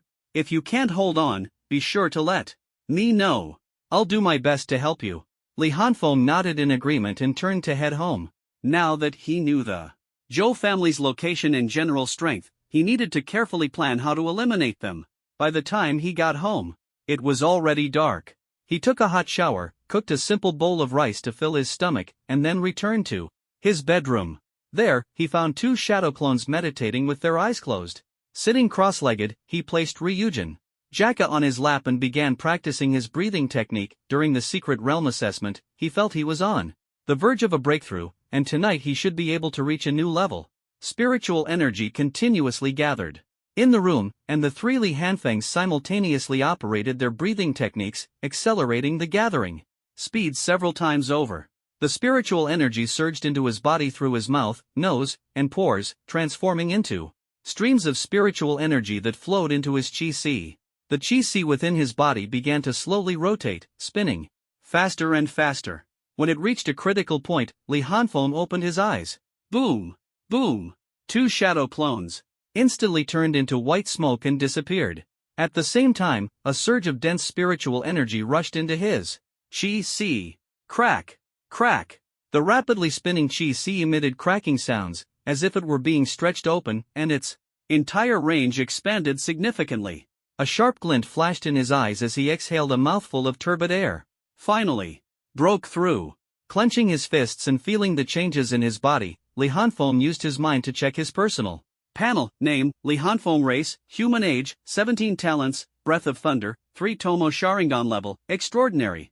Tier 4 intermediate skills, Breath of Thunder 4th form, Shadow Clone Technique, Fire Style, Great Fireball. Technique, Fire Style, Majestic Destroyer Flame, Substitution Jutsu, Transformation Jutsu, Summoning Jutsu Rashomon. Lightning Style, Chidori, Genjutsu Demonic Illusion Shackles, Dark Walking Technique Missions. None. Looking at this information, he nodded in satisfaction. From the moment he awakened his talents until now, his strength had grown astonishingly. His name had spread throughout the Dragon Nation, becoming a household name as the top scorer in the martial arts exam. The last 2 Genjutsu techniques were ones he had fought hard to acquire on the final night in the secret realm. With the 3 Tomo Sharingan activated, how could he not have 2 powerful Genjutsu techniques? He stood up, gazing out at the night sky, lost in thought. It's still early, I need to wait a bit longer before making a move. He decided to investigate the Zhou family tonight. Knowing that they were aware he was the top scorer in the martial arts exam, they would surely be on guard against his retaliation. Therefore, he needed to strike first before they were prepared. If he could take down 2 of their intermediate extraordinary fighters, the pressure would be significantly reduced. He sat down cross-legged again, gently stroking Ryujin Jaka, and began meditating with his blade. While communicating with Ryujin Jaka, he waited for the dead of night. At this moment, in the Zhou family mansion on the outskirts, Zhou Xian paced back and forth in his room, his mind in turmoil, unable to focus on cultivation. Ever since he learned that Li Hanfeng had become the top scorer in the martial arts exam, his heart had been filled with fear. The moment he locked eyes with Li Hanfeng in the square, he knew the other party would never let him go. He had been pacing in his room all day, but his father had yet to summon him. His fear grew stronger and stronger until he could no longer bear it. He pushed open the door and hurriedly ran to Zhou Zhenghai's study. Bang! The study door was flung open, and Zhou Zhenghai, sitting in his chair, immediately wore a dark expression. Father, what should we do now? Zhou Xian's voice was anxious, tinged with sobs, as if he were about to cry at any moment. Zhou Zhenghai quickly suppressed his expression, put down the book in his hand, and looked at him calmly. Haven't I told you before? Don't panic when something happens. How can I trust you with the family business if you're like this? I've already made arrangements regarding Li Hanfeng. How many times do I have to tell you? His tone carried disappointment and dissatisfaction, clearly unimpressed with Zhou Xian's behavior. Hearing this, Zhou Xian's fear slightly subsided, but he still asked nervously. Father, he's the top scorer in the martial arts exam now, ranked first on the new student list. Can we really deal with him? He's definitely thinking about how to get back at us. What should we do? Zhou Zhenghai frowned. Li Hanfeng becoming the top scorer in the martial arts exam was indeed giving him a headache, significantly reducing his leverage. However, he still spoke to his son seriously. What are you afraid of? So what if he's the top scorer? He's just a 4th tier transcendent. If I want to kill him, it would be a piece of cake. I've already made arrangements. If he dares to cause trouble, he won't even know how he died. By then, if the top scorer of the college entrance exam is assassinated by foreign races, what does that have to do with us? Alright, that's enough. You can leave now, I have other matters to attend to. Hearing this, Zhou Xian felt his fear subside a little, but he was still uneasy. He wanted to say something more, but his father stopped him with a single glance. He had no choice but to suppress his unease and leave the study. After Zhou Xian left, Zhou Zhenghai let out a long sigh. He had only said those words to reassure his son, but he himself was equally uneasy. What family legacy was there to inherit? He could barely protect his own life. He had originally planned to use the savings he had accumulated over the years as leverage to negotiate with Li Hanfeng, then push his son to the front lines to let the other party vent his anger. With Li Hanfeng's current strength, he didn't have the ability to wipe out the entire Zhou family. As long as he could resolve this grudge before Li Hanfeng fully matured, he would be fine. That way, he could rise again. After all, with his strength, he didn't have to worry about his livelihood. But who would have thought that Li Hanfeng would actually become the top scorer in the martial arts exam? Now, many people were trying to win him over, and the leverage in his hands suddenly seemed worthless. He took a deep breath, his expression turning grim, his eyes flashing with ferocity. I hope you don't blow this out of proportion. Otherwise, we'll both end up losing. If I'm left with no choice, I'll kill you and escape the base city to live incognito. Zhou Zhanghai was still calculating in his mind, unaware that Li Hanfeng was already on his way to his house and had no intention of negotiating with him. The night was silent as Li Hanfeng walked through the outskirts. The buildings here were sparse, and almost no one ventured out late at night. Midnight, the perfect time for a silent kill. Zhou Zhanghai, I'm here to settle the score with you. Li Hanfeng quickened his pace, moving like a black phantom, silently passing through the shadows of the buildings. Before long, he arrived in front of a luxurious villa. Hiding behind the shadow of a tree, Li Hanfeng observed the guards of the mansion with his scarlet Sharingan. There's a squad of shadow guards patrolling the entrance. The one on the second-floor balcony must be the leader, right? A peak fourth-tier strength, and not a heaven rebirth practitioner. His eyes gleamed as he pondered how to infiltrate and figure out the distribution of mid-tier transcendence inside. Charging in directly was out of the question. The Shadow Guard leader would definitely notice. Killing the leader outright wouldn't work either, it would cause too much commotion, and Zhou Zhanghai would be alerted. After a long moment of contemplation, he finally came up with a plan, his hands moving quickly to form seals. What are you doing here? A sultry, magnetic female voice suddenly came from behind, startlingly. Hanfeng. He quickly turned around, his three-tomo Sharingan glowing scarlet in the night. When he saw who it was, his pupils contracted sharply. It was the alluring woman he had seen earlier that day at the Magic Martial Academy, Lan Jiruo. Li Hanfeng had learned her name from the vice principal and was now puzzled as to why she was following him. Are you following me? He didn't answer her question but asked one of his own. Lan Jiruo smiled and said, Don't talk nonsense. I just finished a call with my precious student. I actually came to discuss something serious with you.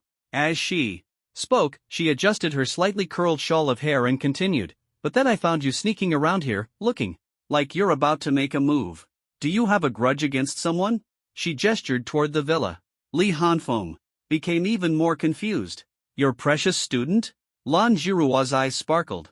Yes, a very precious student. Then, what serious matter do you want to discuss with me? Lan Jiruo was unwilling to reveal it, and Li Hanfeng didn't press further, instead continuing to question her. Her smile became even more enchanting. Of course, I came to offer you a benefit. As she spoke, a delicate spatial ring appeared in her right hand, which she tossed back and forth. I came with sincerity. But you, sneaking around here, what exactly are you planning to do? Although you haven't officially enrolled yet, you're already considered a student of the Magic Martial Academy. As your mentor, I have the right to inquire about this, don't I? Li Hanfeng was silent for a moment and said, This is my privacy. Before he could finish speaking, the spatial ring had already flown in front of him. You can only apply for cultivation spirit stones after enrollment. This is my personal gesture of goodwill. Would you consider trading some privacy for it? Li Hanfeng took the ring and curled his lips. It's called privacy for a reason. How could it be sold so casually? Mentor Lan, I think you might have misunderstood me. Before he could finish, he opened the ring to check its contents, and upon seeing what was inside, he swallowed his words. Lan Jiruo looked at him meaningfully. Oh, are you saying I misjudged you? Li Hanfeng silently put away the ring, looked up to meet her gaze, and suddenly smiled. You have a sharp eye. Lan Jiruo's lips curved into a charming smile. That's basically the situation. Today, I'm here to settle a grudge. After Li Hanfeng finished speaking, he looked at Lan Jiruo, waiting for her response. Unexpectedly, she simply nodded lightly and said indifferently, I have one more thing to tell you. This year's school term will start early. Be sure to report to the academy on August 1st. She hesitated for a moment before continuing, You might not yet know what you'll encounter after entering university. I can't tell you too much right now. You just need to remember that university is a dangerous place. Be prepared. And also, since you've accepted my gift, remember to choose me as your mentor after enrollment. With that, she turned and disappeared into the night. Li Hanfeng's eyes flickered slightly. From her words, it seemed that university was the real battlefield. I've always found it strange. This year, whether it's the college entrance exam or the early start of the school term, the higher-ups in the Dragon Nation seem particularly anxious. What exactly is going on? But soon, Li Hanfeng shook off the chaotic thoughts in his mind. These matters were not something he should concern himself with right now. For now, he needed to deal with the Zhou family issue first. His hands quickly formed seals. Shadow clone technique. Poof! A puff of white smoke dispersed, and another Li Hanfeng appeared in the scene. The two exchanged glances, and Li Hanfeng formed seals again with his hands. Poof! Li Hanfeng's original body instantly transformed into a large rock. The clone lifted the rock and slowly approached the opponent's villa. Whoosh! With a strong throw, the rock sliced through the air, heading straight for a patrolling shadow guard. The clone's throwing direction and force were carefully calculated, leaving the opponent room to dodge while ensuring the rock's power, preventing it from being easily shattered. Boom! The stone smashed onto the ground, producing a deafening sound. The shadow guard who dodged it quickly got up and shouted, "Enemy attack!" Whoosh, whoosh, whoosh. The commotion attracted a large number of shadow guards, who transformed into dark shadows and rushed toward the direction the stone had come from. At this moment, the shadow guard commander on the second-floor balcony saw a figure flash past a tree outside the villa. His figure flickered and disappeared instantly, reappearing moments later among the pursuing shadow guards. Follow me. Whoosh, whoosh, whoosh. The commander led a team of shadow guards straight toward Li Hanfeng's clone. The commotion outside naturally did not escape Zhou Zhenghai, a peak 6th-tier expert. His brows furrowed. Elder Fu, creak. The door was pushed open, and Elder Fu entered the study, bowing respectfully. Master, what happened? Outside? Zhou Zhenghai asked in a low voice.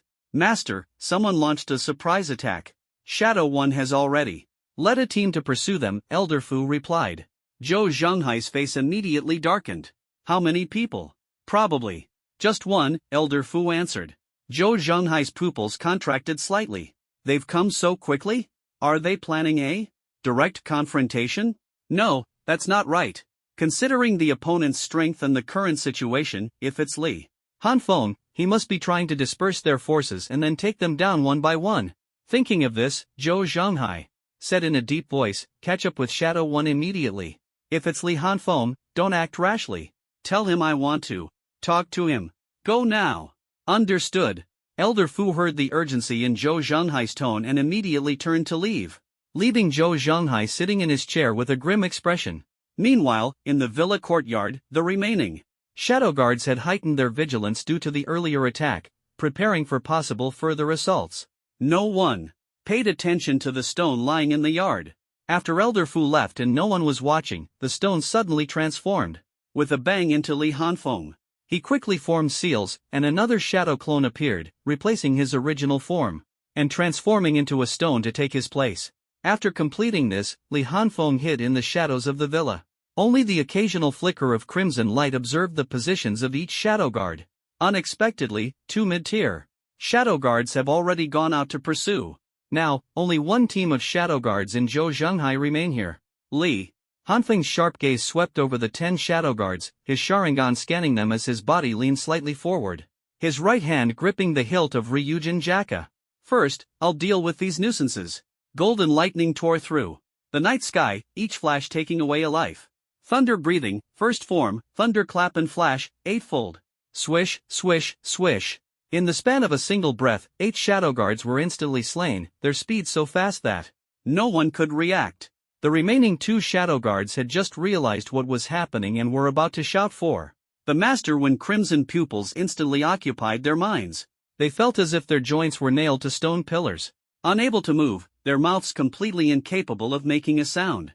Illusion technique, demonic shackles. Their mouths opened, but no sound came out. Their eyes turned vacant, and their bodies trembled uncontrollably. Swish, swish.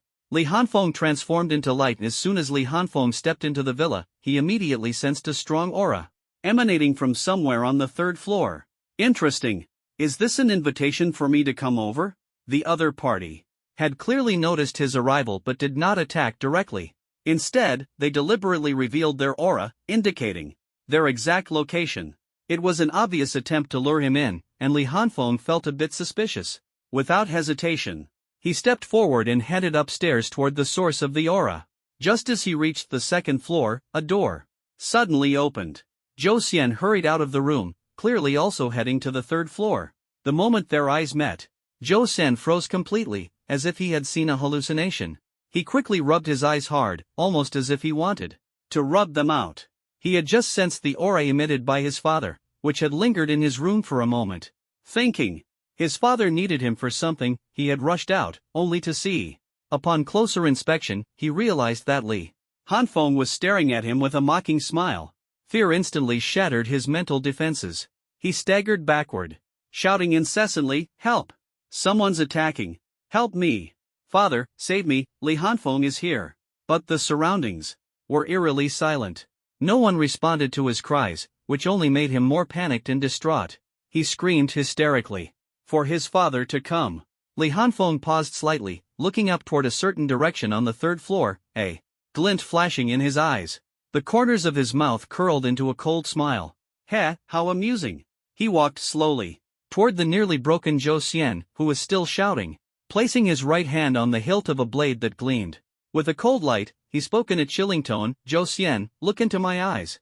Almost reflexively, the mentally shattered Zhou Xian raised his head and looked into Li Hanfeng's eyes. In an instant, a pair of scarlet Sharingan with 3 Tomo filled his mind. His gaze became vacant, and his cries for help ceased immediately.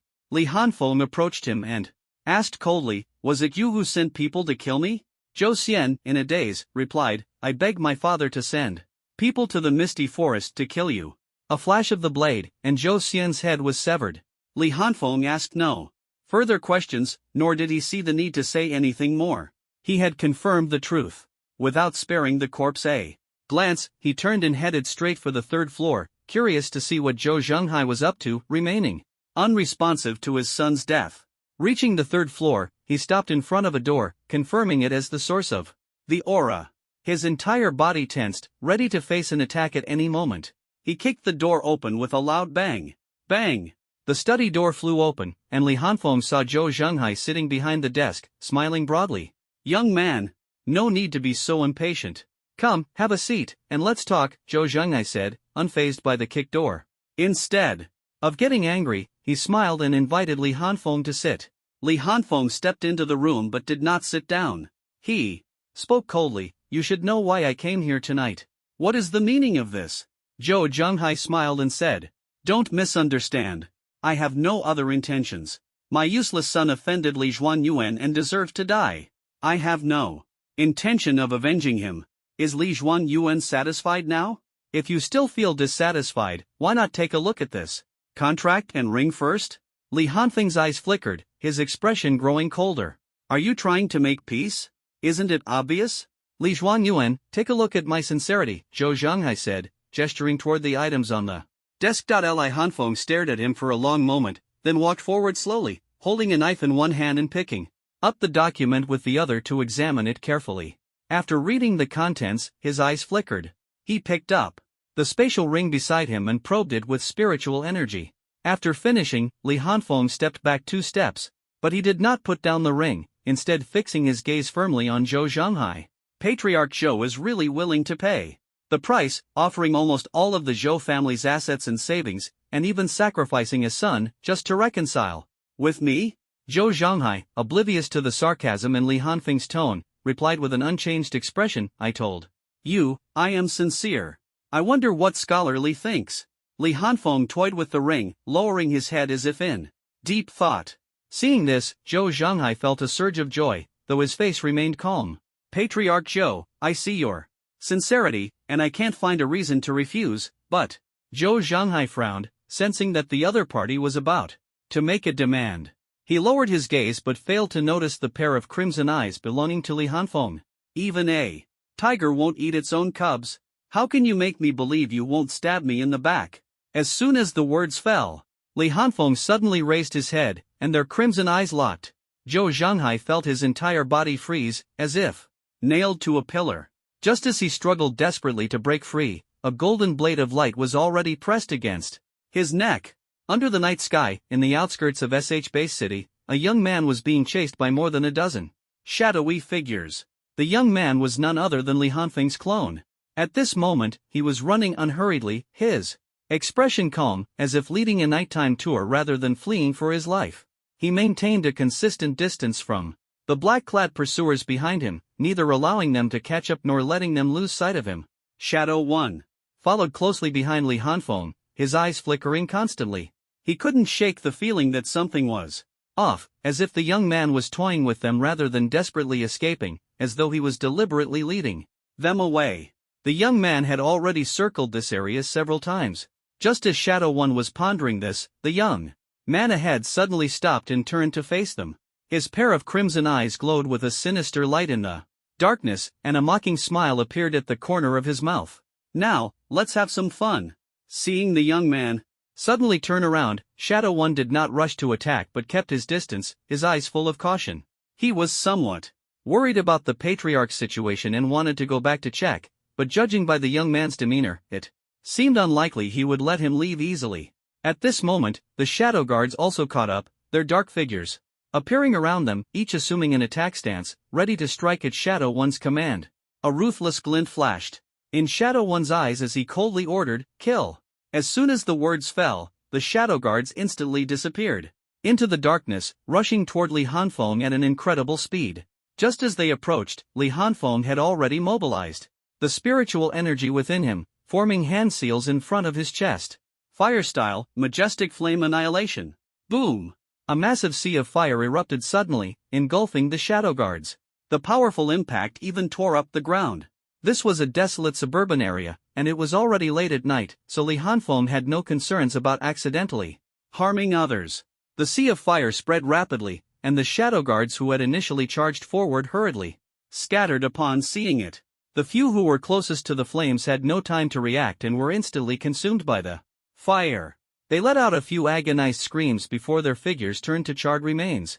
The sea of fire continued to expand, relentlessly pursuing the remaining shadow guards. At that moment, Li Hanfeng suddenly stopped his attack and quickly leaned forward to dodge. A cold gleam brushed past his scalp, even shaving off a layer of his hair. After evading the strike, lightning flickered across Li Hanfeng's body as he swiftly moved to create some distance. But Shadow 1 was no ordinary person, he was a true master of dark abilities. His figure seemed cloaked in the night itself, appearing behind Li Hanfeng in an instant, as if he could emerge from the shadows at any moment. The dagger, cold and bone-chilling, slashed toward Li Hanfeng's neck again, its speed like a sudden flash of lightning in the dark. A chill ran down Li Hanfeng's neck, and without hesitation, he rolled forward to dodge. The dagger grazed his back, tearing through his clothes. That was close. This is what a true extraordinary talent is like, proficient in their abilities, deeply developed. Li Hanfeng thought to himself as his hands quickly formed seals. A sharp buzzing sound rang out as intense black lightning gathered in his right hand. Shadow 1, who was preparing to charge again, suddenly froze in place, sensing a deadly threat.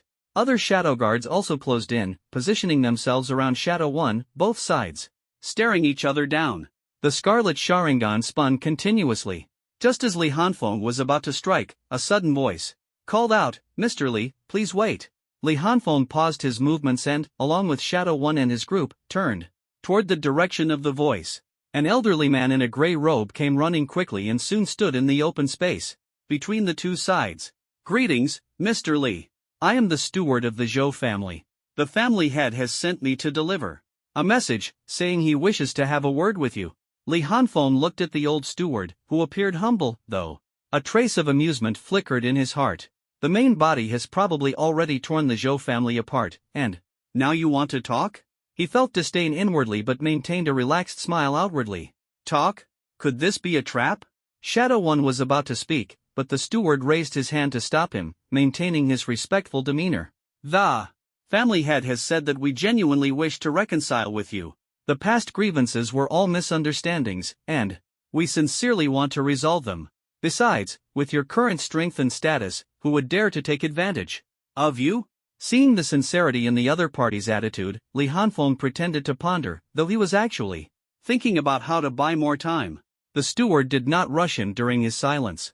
Instead, Shadow One asked in a low voice, "Steward Fu, what is this about?" Steward Fu glanced at him indifferently and said, "The family head's orders, don't act recklessly and ruin the plan." Shadow One nodded and said no more. At this moment, Li Hanfeng spoke. "Mr. Steward, how should I address you?" Steward Fu was momentarily stunned but then respectfully replied, "This old servant's surname is Fu. You may call me Steward Fu, sir." Li Hanfeng nodded. "Steward Fu, are we really going to the Zhou family to negotiate? That doesn't seem very safe for me." Hearing this, Steward Fu secretly breathed a sigh of relief and immediately began to engage Li Hanfeng in conversation, trying to persuade him with soft words, suggesting they could change the time or location if he felt unsafe. Li Hanfeng casually responded, his expression so earnest it seemed as if he truly intended to negotiate with them. Shadow on the side grew increasingly uneasy and finally couldn't help but lean close to old Fu's ear and whisper, "Old Fu, I feel something's wrong. It seems like the other side has been stalling for time all along. They even led us in circles earlier. I'm worried something might have happened to the family head." Old Fu's expression changed, his gaze becoming resolute. After a slight nod, he looked at Li Hanfeng and said, "Mr. Li, if you're not comfortable discussing matters at the Zhou family, we can arrange another place to talk another day. I must return to report to the family head. Please excuse me." Li Hanfeng noticed that the other party had become alert. Spiritual energy began surging within him, but he said calmly, "No need to rush, Steward Fu. We still need to discuss the details, otherwise." Boom! A sudden loud explosion echoed from afar, and flames lit up half the sky. It was coming from the direction of the Zhou family. Old Fu and Shadow's expressions changed drastically. They didn't even spare Li Hanfeng another glance before hurriedly turning to leave. Screeching sounds, piercing bird cries suddenly tore through the night sky. Li Hanfeng spoke coldly, "Did I say you could leave?" Old Fu and the others froze mid-step and turned back, only to see Li Hanfeng's blood-red eyes spinning wildly. The Zhou family's villa had now become a pile of ruins. Collapsed buildings lay scattered everywhere, flames soared into the sky, and the night was split by a blood-red fissure. The entire courtyard was enveloped in a wave of heat. Amidst the desolate courtyard, Li Hanfeng stood face to face with a half-beast. The half-beast was nearly 3 meters tall, covered in thick white fur, with tiger claws and a long tail. From the fur-covered face, one could vaguely discern the features of Zhou Zhenghai. His body was riddled with wounds, and the injuries on his neck and right palm were still bleeding, leaving him in a sorry state. Li Hanfeng looked at the now half-beastified Zhou Zhenghai, his eyes filled with seriousness. Just moments ago, he had suddenly attacked, using an illusion to confuse his opponent before swiftly slashing at his neck. However, Zhou Zhenghai, being a peak 6th-tier expert, broke free from the illusion in an instant and reacted quickly, using his palm to block his neck. The beastified palm caused Li Hanfeng's attack to pause briefly, allowing Zhou Zhenghai to tilt his neck back swiftly. Although his palm was cut open, his neck avoided a fat just as he was about to attack again. Li Hanfeng's eyes narrowed, and Ryujin Jaka was drawn once more. Caress slash. Clang. A flash of the blade, and a dangerous aura enveloped Zhou Zhenghai. He couldn't dodge in time, and a deep wound was slashed across his chest, blood gushing from his left shoulder to his right abdomen. The intense pain cleared Zhou Zhenghai's mind. Enduring the agony, he dropped to all fours like a beast and quickly retreated, creating distance between them. Li Hanfeng frowned. "I need to enhance my strength and establish a stronger connection with Ryujin Jaka, or I won't be able to unleash its true power." Taking a deep breath, Li Hanfeng pressed his advantage, his breathing growing heavier as golden and black lightning intertwined. Zzzzz, countless bird cries echoed as the Ryujin in his hand was instantly engulfed in intense black lightning, interwoven with golden sparks, creating a visually stunning effect. 1,000 birds weeping blade thunder breathing first. Form thunderclap flash 8-fold slash. The golden black lightning flickered rapidly amidst the flames, moving so fast that his figure became a blur. Zhou Zhenghai, who had been observing Li Hanfeng closely, immediately reacted. He darted through the flames with incredible speed and agility. Despite being on the defensive, Li Hanfeng couldn't land a single hit. Somehow, Zhou Zhenghai's wounds began to heal, the gaping slash on his chest already starting to stop. Bleeding. Damn it. Li Hanfeng's gaze grew colder. Although this place was remote, the commotion just now was too loud for the city guard not to notice. They were probably already on their way, and those two mid-tier transcendents would be back soon as well. With only one shadow clone, it was impossible to eliminate them all, especially without a blade in hand. Li Hanfeng's eyes flickered as he hesitated whether to use his Shurkai to finish off his opponent. Ultimately, he dismissed the thought. With his current strength, using Shurkai would drain all his spiritual energy. If something unexpected happened, he would have no way to protect himself. He decided to hold on a little longer. By chance, Li Hanfeng caught sight of a large rock and once again charged at Zhou Zhenghai. Zhou Zhenghai, who had just regained his composure, had no intention of clashing head-on with Li Hanfeng's blade and retreated while fighting. Thus, in the broken, flame-lit courtyard, the two figures, one large, one small, engaged in an intense chase and battle. Meanwhile, Li Hanfeng's shadow clone was in dire straits. It was facing off against Ding Yi and Old Fu, with no other shadow guards in sight. Upon closer inspection, several black-clad corpses lay on the ground, their chests pierced by sharp weapons. Blood still flowing.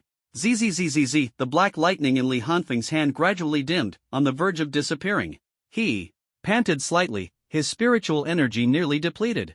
On the other side, the two opponents, apart from their tattered clothes, appeared completely unharmed. Old Fu and Ing Yi exchanged a glance, a ruthless glint flashing in their eyes.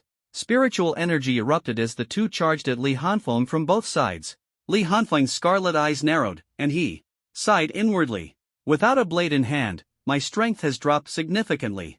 It seems this is the end, but a trace of ferocity flashed across his face as he gathered all his remaining spiritual energy into his right hand. Squeak. Squeak, squeak, black lightning surged again, and the three Tomo Sharingan spun wildly. Swish. Shadow 1 appeared first. Beside Li Hanfeng, the dagger in his hand gleaming coldly, aiming straight for Li Hanfeng's throat. Squeak, squeak. Squeak. Li Hanfeng did not dodge, and the Chidori in his hand stabbed toward Shadow 1's heart at an even faster speed. Shadow 1 remained calm and composed, his expression unchanging. At this moment, Elder Fu's hand blade slashed toward the back of Li Hanfeng's neck. He was certain Li Hanfeng would dodge. Even if the opponent's attack pierced his heart, Elder Fu could sever the opponent's neck. The opponent was a rising genius, how could he possibly be willing to risk his life? They had used this method to force opponents to retreat several times before. Squelch! However, this time, Shadow 1's plan completely failed. The wailing Chidori pierced directly through his chest, tearing his heart apart. His eyes widened in shock, unable to believe the opponent was truly willing to risk his life. He saw the playful smile on Li Hanfeng's lips, completely unable to understand its meaning, but he soon realized. Squelch! Boom! Elder Fu's blade severed Li Hanfeng's neck, but Li Hanfeng turned into a burst of white light and disappeared. Shadow 1's eyes widened, finally understanding the opponent was not the real body at all. Thud!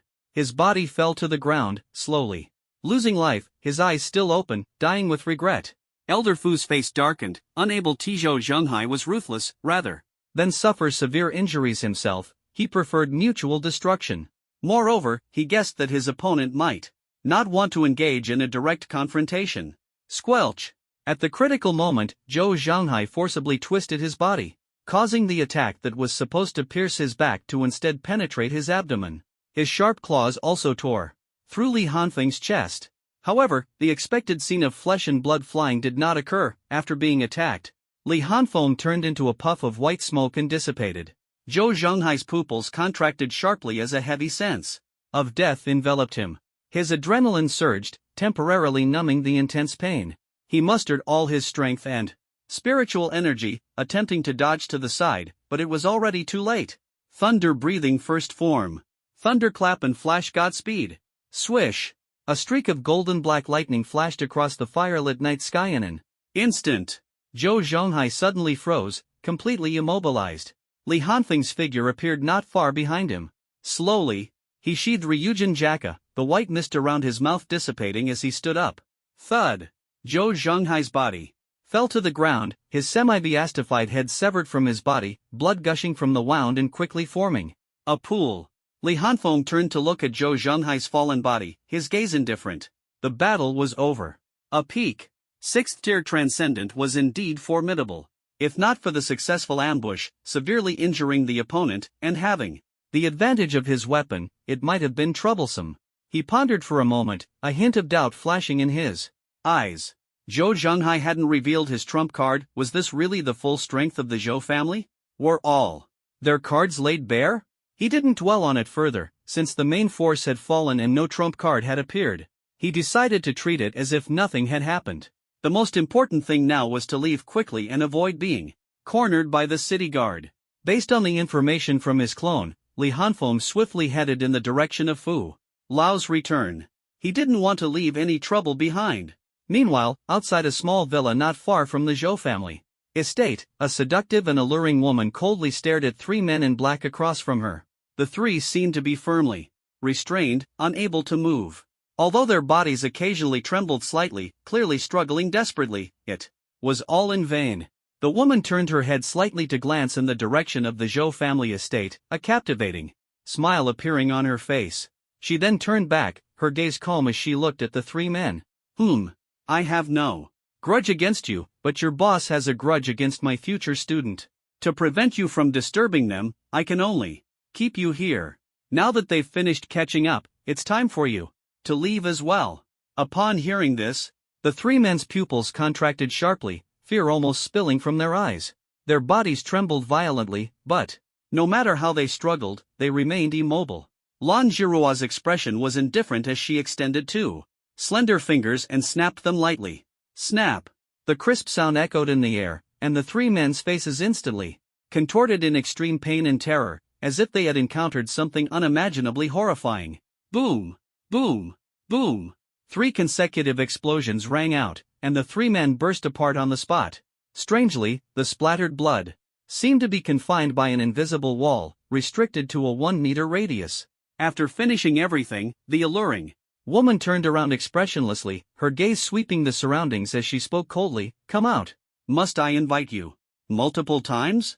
Moments later, rustling sounds came from the dark alley, and 4 men and 1 woman slowly emerged. Their expressions were stiff, their movements rigid, clearly filled with inner fear. A crew-cut man braced himself and took 2 steps forward, bowed, and said, "Senior, we are the SH-based city guard team. We rushed over after hearing the sounds of fighting." "I know. Otherwise, do you think you'd still be alive right now?" The crew-cut man's words were interrupted. Instead of feeling displeased, he let out a sigh of relief. The other party's response indicated they wouldn't kill indiscriminately, meaning they had narrowly escaped death. To be honest, they were truly unlucky. They had been drawn here by the commotion from the Zhou family.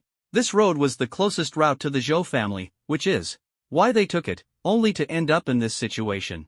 The enchanting woman before them possessed immense power. With just a snap of her fingers, she caused 3 mid-level extraordinaries to explode and die instantly. They certainly didn't want to experience such a death. Since the woman didn't intend to kill them, he immediately thought of finding an opportunity to slip away. He wasn't foolish enough to ask why she killed people. That would be a death wish. However, the enchanting woman's next words froze him in place, and his expression stiffened. "Don't be in such a hurry to leave. I happen to have something I want to discuss with you." Li Hanfeng had no idea someone had intercepted the hidden hand sent by Zhou Zhenghai. By the time he returned home, it was already 5 in the morning, and dawn was just breaking. He cornered Zhou family's steward Fu and immediately struck with full force, killing him. After tidying himself up, he wandered around outside for a while before returning home, delaying his return. He did this partly to avoid being targeted by the guard team and partly to see if Zhou Zhenghai had left any hidden hands or if anyone would come looking for him. What puzzled him was that the base city seemed to have almost no reaction to the commotion from last night. Both the guard team and the security team appeared to have been oblivious. His mind was filled with questions. After taking a hot shower and cooking a simple breakfast, Li Hanfeng ate his fill and lay down on his bed. The matter with the Zhou family was resolved, and now the most important thing was preparing for university life. He wasn't naive enough to believe that universities in this world were synonymous with freedom and beauty, as they were in his previous life. From the scattered information he had heard and the reminders from Mentorlon, it was clear that entering university meant truly beginning to face the dangers of this world, no longer protected by city walls. Before confronting real dangers, Li Hanfeng had to ensure he wasn't an easy target. He needed the ability to face the true threats of this world.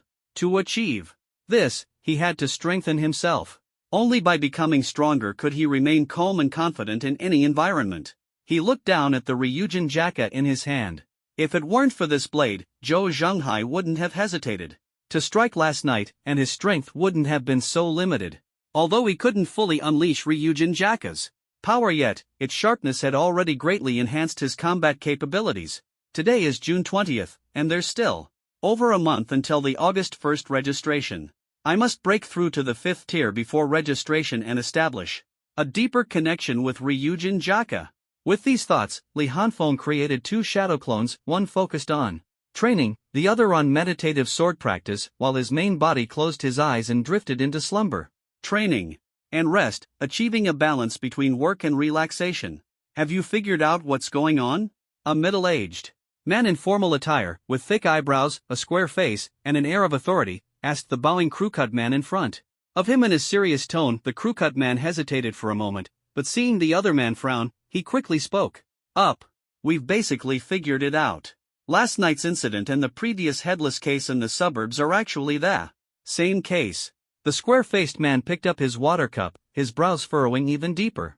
Explain in detail. The crewcut man nodded. The main reason is the grudge between Zhou Zhenghai, a steward at the Kuwu building branch, and this year's martial arts exam champion, Li Hanfeng. Zhou Zhenghai repeatedly sent people to hunt down Li Hanfeng, which led to Li Hanfeng storming the Zhou family last night. The square-faced man's eyes sharpened, and he asked coldly, "Do you know how their grudge started?" It seems Zhou Zhenghai's son fought with Li Hanfeng at school. The son held a grudge and, after returning home, asked his father to send people to hunt down Li Hanfeng. Humph. A school conflict escalated to this level? Zhou Zhenghai really has some nerve, thinking he can do whatever he wants just because of Kuwu building. Did either side bring anyone with them? The square-faced man's voice was icy, exuding a sense of oppression that made the crewcut man tense up. None of them came back. The crewcut man's voice was somewhat uneasy. Seeing the other man frown again, he quickly added, Zhou Zhenghai and his son are both dead, and none of their subordinates survived either. Hearing this, the square-faced man was slightly stunned. After a moment, he asked with uncertainty, was it Li Hanfeng? The crewcut man nodded. Alone? Another nod. The square-faced middle-aged man's eyes flickered. After a moment, he said calmly, where is he? Why wasn't he brought back? The crewcut man hesitated for a moment, then said nervously, Mentor Lan Jiruo from the Supernatural Martial Academy said that Li Hanfeng is her person and forbade us from touching him. She also said that the fault doesn't lie with Li Hanfeng, so we didn't go after him. After speaking, he occasionally glanced at the expression of the square-faced middle-aged man. Seeing that the man had returned to a calm demeanor and showed no signs of anger, he finally breathed a sigh of relief. The square-faced, middle-aged man had been very angry, but as soon as he heard the name Lan Jiruo, his anger dissipated. The reason was simple, he had been beaten by Lan Jiruo several times before, which made him hesitant to act rashly. Recently, the city gate guard team has reported several times that things outside the city are not peaceful. Quickly send out a notice for the city guards to be ready for battle at any time. The crewcut man's pupils shrank. City Lord, are you saying there might be beasts appearing soon? The square-faced middle-aged man immediately interrupted him, his tone serious. Recently, the casualties among hunters leaving the city have been significant. The few who returned said that a large number of mid-level beasts have been gathering on the outskirts of the misty forest, and they seem to be organizing themselves. Additionally, soldiers from the guard team have reported multiple sightings of high-level flying beasts circling the skies near the base city. When you put all this information together, it does seem unusual. For now, prepare for the worst. Don't spread the news until it's confirmed to avoid causing panic. I've already notified the guard team not to let hunters from the Supernatural Guild leave the city casually. Combat readiness has been activated. For now, stay vigilant and observe for a while. The crewcut man was stunned for a moment before responding. Understood, I'll take care of it right away. After the crewcut man left, the city lord furrowed his brows tightly once again. Maybe I'm overthinking it. Last month, Lan Jiruo went to the misty forest with the people from Kowu Tower to negotiate with the Beast King. The results were fairly smooth. If the negotiations had failed, we would have heard about it by now. Let's hope nothing goes wrong. This year has been nothing but trouble. His authoritative gaze turned to the window, filled with an unshakable worry. What he didn't know was, at that moment, Lan Jiruo was standing atop the city gate's lighthouse, her eyes piercing through the mist, fixed on the forest. Her gaze was serious, with a hint of doubt. Around 1 p.m., Li Hanfeng was woken up by the ringing of his communicator. Groggily, he saw the name Fatty displayed on the screen and reluctantly brought the device to his ear. Fatty, if you don't give me a good reason, I'll come to your house and beat you up right now.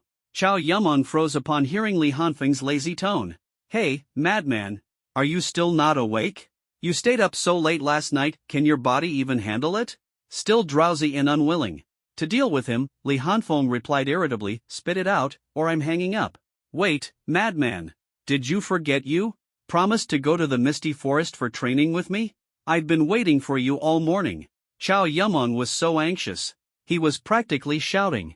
Hearing this, Li Hanfeng sat up and glanced at the time. It was already 1:22 p.m. He patted his head to shake off the sleepiness, rubbed his eyes, and said, I didn't forget. Come to my place now. I'll get some things ready and go out of the city with you. On enrollment day, Chow Yumeng had applied to Jiangwu University, one of the 7 prestigious schools. He hoped to break through to the 4th tier before starting school so he wouldn't be at the bottom of the class. That's why he dragged Li Hanfeng along to train in the Misty Forest. Considering the potential dangers he might face in college, Li Hanfeng agreed. But who would have thought that things would go so smoothly? Last night, the Zhou family settled everything in one go. Exhausted, he slept until now and completely forgot about the training. Shaking his head, Li Hanfeng hung up the phone, got up, and went to take a shower. Knowing he wouldn't be able to bathe for the next few days or even half a month, he decided to enjoy a good one now. Halfway through his shower, there was a knock at the door, accompanied by Chow Yumeng shouting, Madman, let's go. Open the door. Hold on. Stop rushing me. After leisurely finishing his shower and changing his clothes, it was already past 2 p.m. Li Hanfeng opened the door to find Chow Yumeng, who had been overly excited earlier, now looking utterly miserable. What are you doing? It's just a trip out of the city, and you're acting like it's a celebration. Ignoring his complaints, Li Hanfeng shut the door and headed downstairs. Chow Yumeng quickly followed, still shouting, Madman, you've changed. Ever since you started reading those useless books, you've been lethargic all day. You don't drive anymore, you don't crack jokes, did you get possessed or something? Li Hanfeng shook his head helplessly. Enjoy it while you can. Once we're in the Misty Forest, I'll show you what I'm made of. Chow Yumeng toned it down a bit but still couldn't keep quiet along the way. Li Hanfeng kept his head down, reading manga, and ignored him. Speaking of which, Li Hanfeng no longer read Naruto. He had already reached the later stages of the 4th grade ninja war in Naruto, where almost all the techniques had been revealed. The ones that hadn't were beyond his budget anyway. So now, to better master Ryujin Jaka, he had switched to reading Bleach manga. The two soon arrived near the city gate, and Li Hanfeng looked at Chow Yumeng. Did you pass the hunter's exam? Chow Yumeng took out a bronze badge with 3 5-pointed stars on it. He waved it and pinned it to his chest. Li Hanfeng didn't say much and also took out his hunter badge. Although he had made a breakthrough, he hadn't updated his certification with the Transcendent Guild, so it was still a bronze 3-star badge. He led Chow Yumeng to the city gate, handed over their badges and identification, and said to the gate guard, We are hunters from the Transcendent Guild, heading out of the city. Here are our credentials. The soldier took them, glanced at them, and returned them indifferently. Sorry, young men, due to some special reasons recently, hunters are not allowed to leave the city. If there's nothing urgent, please head back. The two exchanged glances, both surprised and puzzled. Li Hanfeng frowned and asked, What's going on? Is the city under lockdown? The soldier gave him a quick look. Seeing that he was just a teenager, and didn't elaborate, he simply replied in an official tone, I'm just following orders. People aren't allowed to leave the city recently. I don't know the specifics, but I haven't heard of a lockdown. Li Hanfeng frowned even deeper. He felt the soldier actually knew something but was deliberately withholding information. There must be a deeper reason. If it wasn't something serious, they wouldn't be so secretive. Usually, the general public would be informed. Clearly, he was just an ordinary person. Without asking further, he glanced outside the city and indeed didn't see any hunters gathering in teams. Turning to Chow Yumeng, he said, "Looks like there's no way to leave the city for now." Chow Yumeng's previously excited expression also fell. "All right, there's nothing we can do." The two turned around and walked back. On the way, Chow Yumeng leaned close to Li Hanfeng and whispered, "Madman, why? Do you think they're banning people from leaving the city? It doesn't seem like a lockdown, and there's no news about it." Li Hanfeng thought for a moment. If it were a lockdown, the entire city would have been notified. Lockdowns only happen in cases of extreme danger, and people would be warned to stay safe. Now, there's been no notification, yet hunters are prohibited from leaving the city. It's definitely strange. Maybe something happened in the misty forest, so they're not letting hunters go out to hunt, Li Hanfeng said casually, though he found the situation odd and had no concrete information. Unexpectedly, as soon as he said this, it was as if he had opened a door to a new world for Chow Yumeng. His previously listless demeanor instantly turned excited. Something happened in the misty forest? What could it be? A beast uprising? A beast siege? Or maybe an invasion by another race? Li Hanfeng looked up at Chow Yumeng in surprise, impressed by his imagination. He had just made a casual remark, and Chow Yumeng immediately jumped to the idea of a beast siege. Can you be serious for once? Have you been reading too many novels? If there really were a beast siege, wouldn't the whole city be notified? Chow Yumeng thought about it and realized it made sense. His excitement gradually faded again. Li Hanfeng, however, felt increasingly uneasy. For some reason, after hearing Chow Yumeng's words, he couldn't shake the feeling that something was wrong. He put away his comic book and seriously recalled the situation at the city gate. His expression gradually turned solemn, and his gaze became heavy as he looked at Chow Yumeng. "Let's go. Since we can't leave the city to train, let's head to the virtual combat arena at the Science and Martial Arts building for practice." The two quickly changed direction and headed toward the Science and Martial Arts building. Chow Yumeng became excited again. He hadn't experienced virtual combat before. Before long, Li Hanfeng brought Chow Yumeng to the Science and Martial Arts building, helped him select the combat level and race, and paid the fee. Li Hanfeng said, "Fatty, stay here and train for the next few days. Try to improve your strength. Take these spirit stones, don't hold back. I still have plenty." As he spoke, he handed Chow Yumeng a spatial ring. He had gained quite a lot last night. Mentor Lan Jiruo had given him 10,000 spirit stones, and Zhou Zhanghai's ring contained another 20,000. With 30,000 spirit stones on him, it was more than enough for cultivation. The ring he gave to Chow Yumeng contained only 2,000 spirit stones, not because he was stingy, but because giving more would be unnecessary for the other party. "Madman, aren't you going to enter the virtual combat arena with me?" Chow Yumeng took the ring, saw the number of spirit stones, and was startled. He quickly said, "Madman, this is too much, I can't accept it. You should keep it for yourself. If my dad finds out, he'll kill me." Li Hanfeng had anticipated his reaction. "Don't worry, I still have plenty. These were given to me in advance by the magic martial side. Use them freely, don't hold back. If you need more, I have them. Consider it an investment in you. Just remember to pay me back when you get stronger." After much persuasion, Chow Yumeng finally accepted the ring and entered the combat pod to start training. Leaving the Science and Martial Arts building, Li Hanfeng's eyes flickered as he felt that something was amiss. After hearing Chow Yumeng's words, he carefully recalled the situation at the city gate. The number of guards on the city wall had noticeably increased compared to before, and there was an additional squad of soldiers patrolling outside the gate. There hadn't been this many when he left the city previously. Most importantly, the energy cannons on the walls and towers seemed to be in an active state, with a faint glow emanating from the weapons.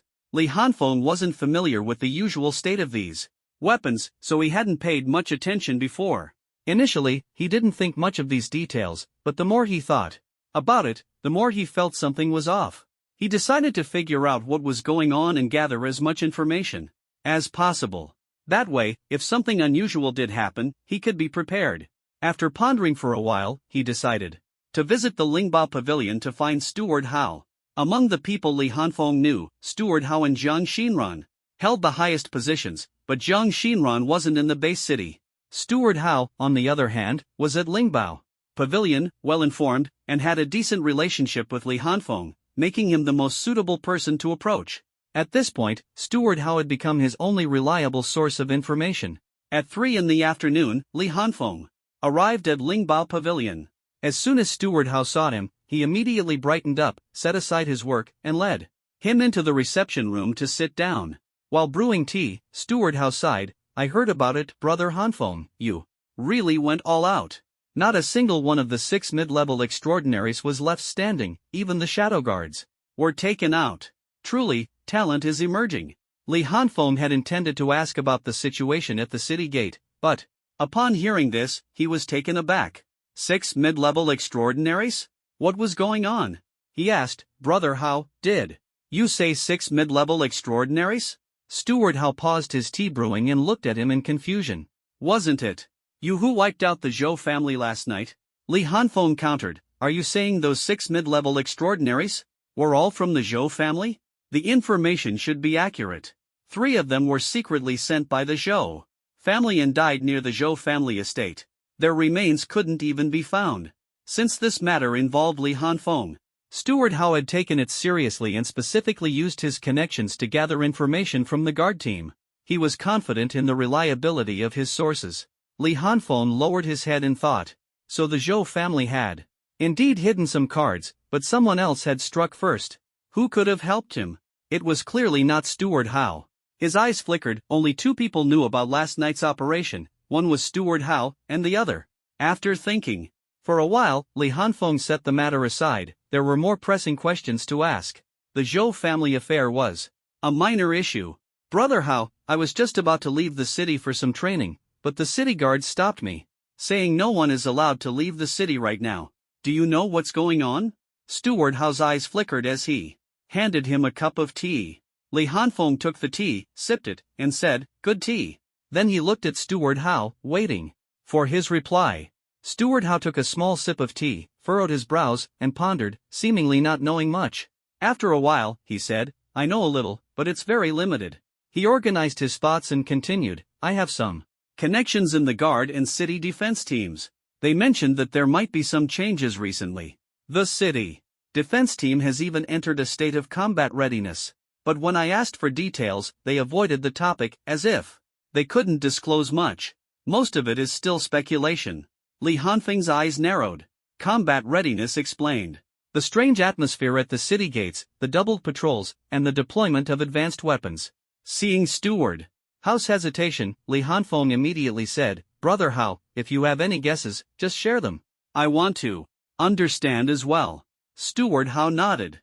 "First of all, it shouldn't be a beast or alien race attacking the city. If that were the case, the city would have been sealed off and a public announcement made, with the entire city preparing for defense." Li Hanfeng nodded, thinking the same.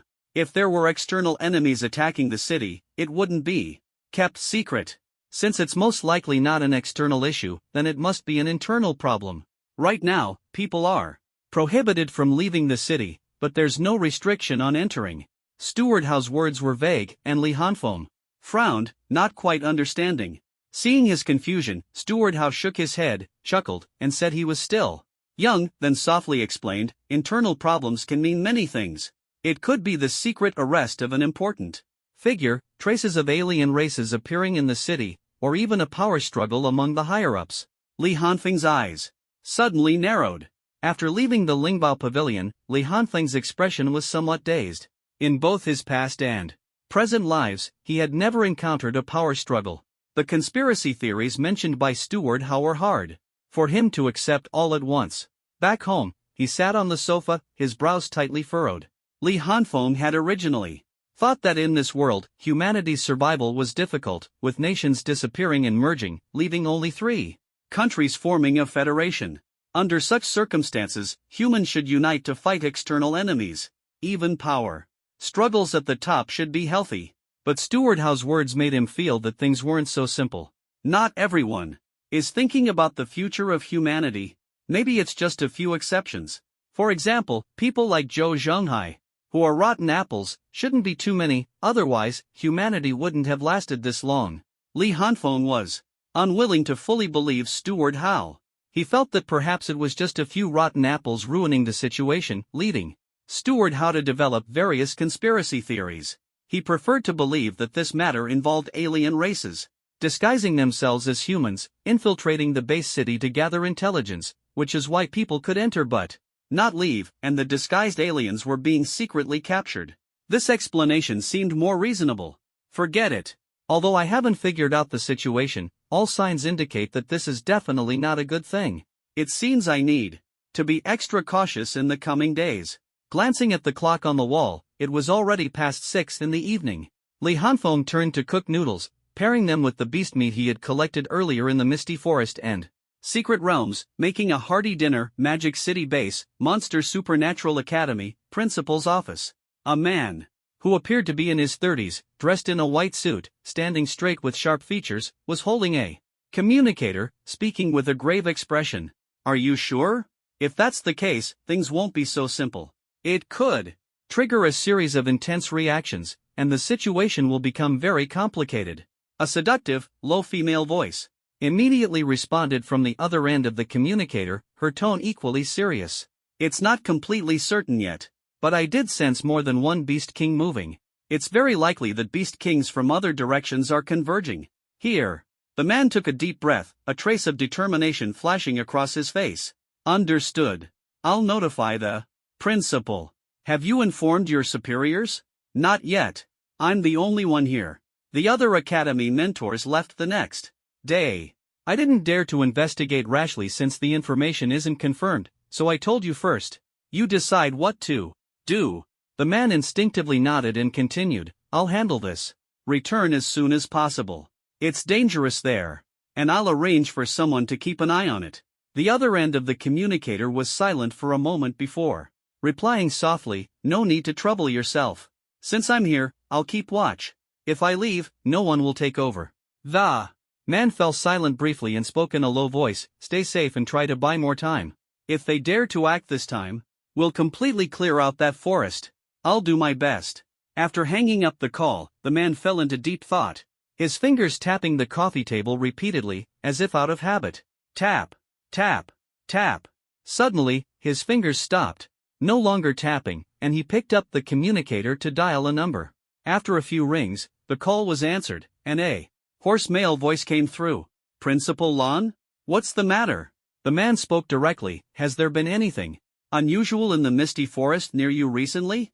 The other party was taken aback, not expecting the question, and after a moment of hesitation, replied somewhat uncertainly, not exactly unusual, but hunters from the supernatural guild have reported that there seem to be fewer monsters lately. A cold glint flashed in the man's eyes as he immediately relayed the information to the other party and arranged for coordinated action before hanging up. He then dialed another number. The misty forest was vast, and there were 3 base cities near his own, 1 secondary base city and 2 fourth-level base cities, including SH base. He now needed to notify the other 2 base cities to coordinate actions. This matter shouldn't have been his responsibility, it should have been handled by the superior base city of these areas, Yuecheng Base City. However, Yuecheng was currently in a special situation, and if he didn't take action, the higher-ups in Yuecheng might not have the capacity to deal with it, leaving the other base cities to handle it in the end. Since the information had reached him, he couldn't just sit idly by. The call was quickly connected, and after explaining the situation and arranging an action plan, he hung up. Throughout the night, he continuously contacted various base cities and academies, inquiring about available personnel. As the vice principal of the academy, he reported the information to the Ministry of Education, requesting their coordination for manpower. His goal was clear, to take this opportunity to clear out that forest. That night, the entire Dragon Country operated silently, with experts from various institutions receiving notifications to keep a close watch on the anomalies in the spatial battlefields over the coming days. The seemingly calm night sky was, in fact, teeming with hidden currents, as a storm was about to break.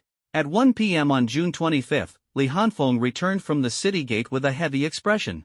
After entering the house, he sat on the sofa, his brows tightly furrowed. The city gate is still closed, and the defenses are even tighter. It seems there are quite a few experts hidden in every corner of the city wall. What exactly is happening? Li Hanfeng grew increasingly uneasy. Over the past few days, apart from training, he would visit the city gate daily, only to find it still closed, with the atmosphere becoming more tense and oppressive. He flipped his palm, and Ryujin Jaka appeared in his hand. Through his intense training in recent days, his greatest achievement was breaking through to the advanced 4th stage, and Ryujin Jaka had started to show initial reactions. He estimated that he would soon learn its name. Currently, Li Hanfeng was not lacking in spirit stones, and with his rapid breathing technique and the bonus from his shadow clones, his progress was astonishing, reaching the advanced 4th stage in just a few days. Buzz, buzz, buzz. At that moment, the communicator on the table suddenly vibrated. Li Hanfeng answered, and Xiao Yuming's anxious voice came through the receiver. Madman, this is bad, something big has happened this time. Li Hanfeng frowned and asked, explain clearly, what happened? Xiao Yuming spoke quickly, with the sound of wind in the background, as if he was running.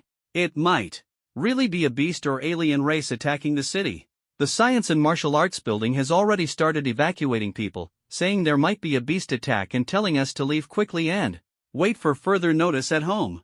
I'm on my way home now. The streets are chaotic, and I think there will be an official announcement soon.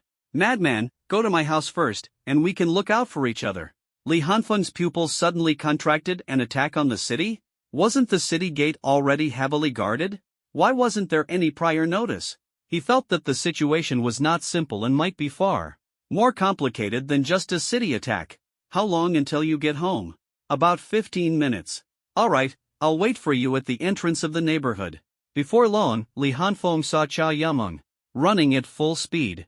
Signs of beastification were already appearing on him, clearly indicating his extreme anxiety. The two of them rushed to Xiao Yuming's house and informed his mother of the situation. Mrs. Chow turned pale with fear and quickly called Mr. Chow, urging him to come home. As soon as the call connected, Chow Dahua's voice came through. Honey, don't go outside. Something big might have happened. I'm on my way home. Tell the brat and Xiao Feng to stay home, and remember, don't go out. Li Xiuhua quickly responded, they're already home, and I understand. Come back quickly. I'll be home soon. After hanging up, the three of them waited at home for about 20 minutes before Chow Dahua finally returned. Li Hanfeng quickly asked, Uncle Chow, have you received any inside information? What's the situation now?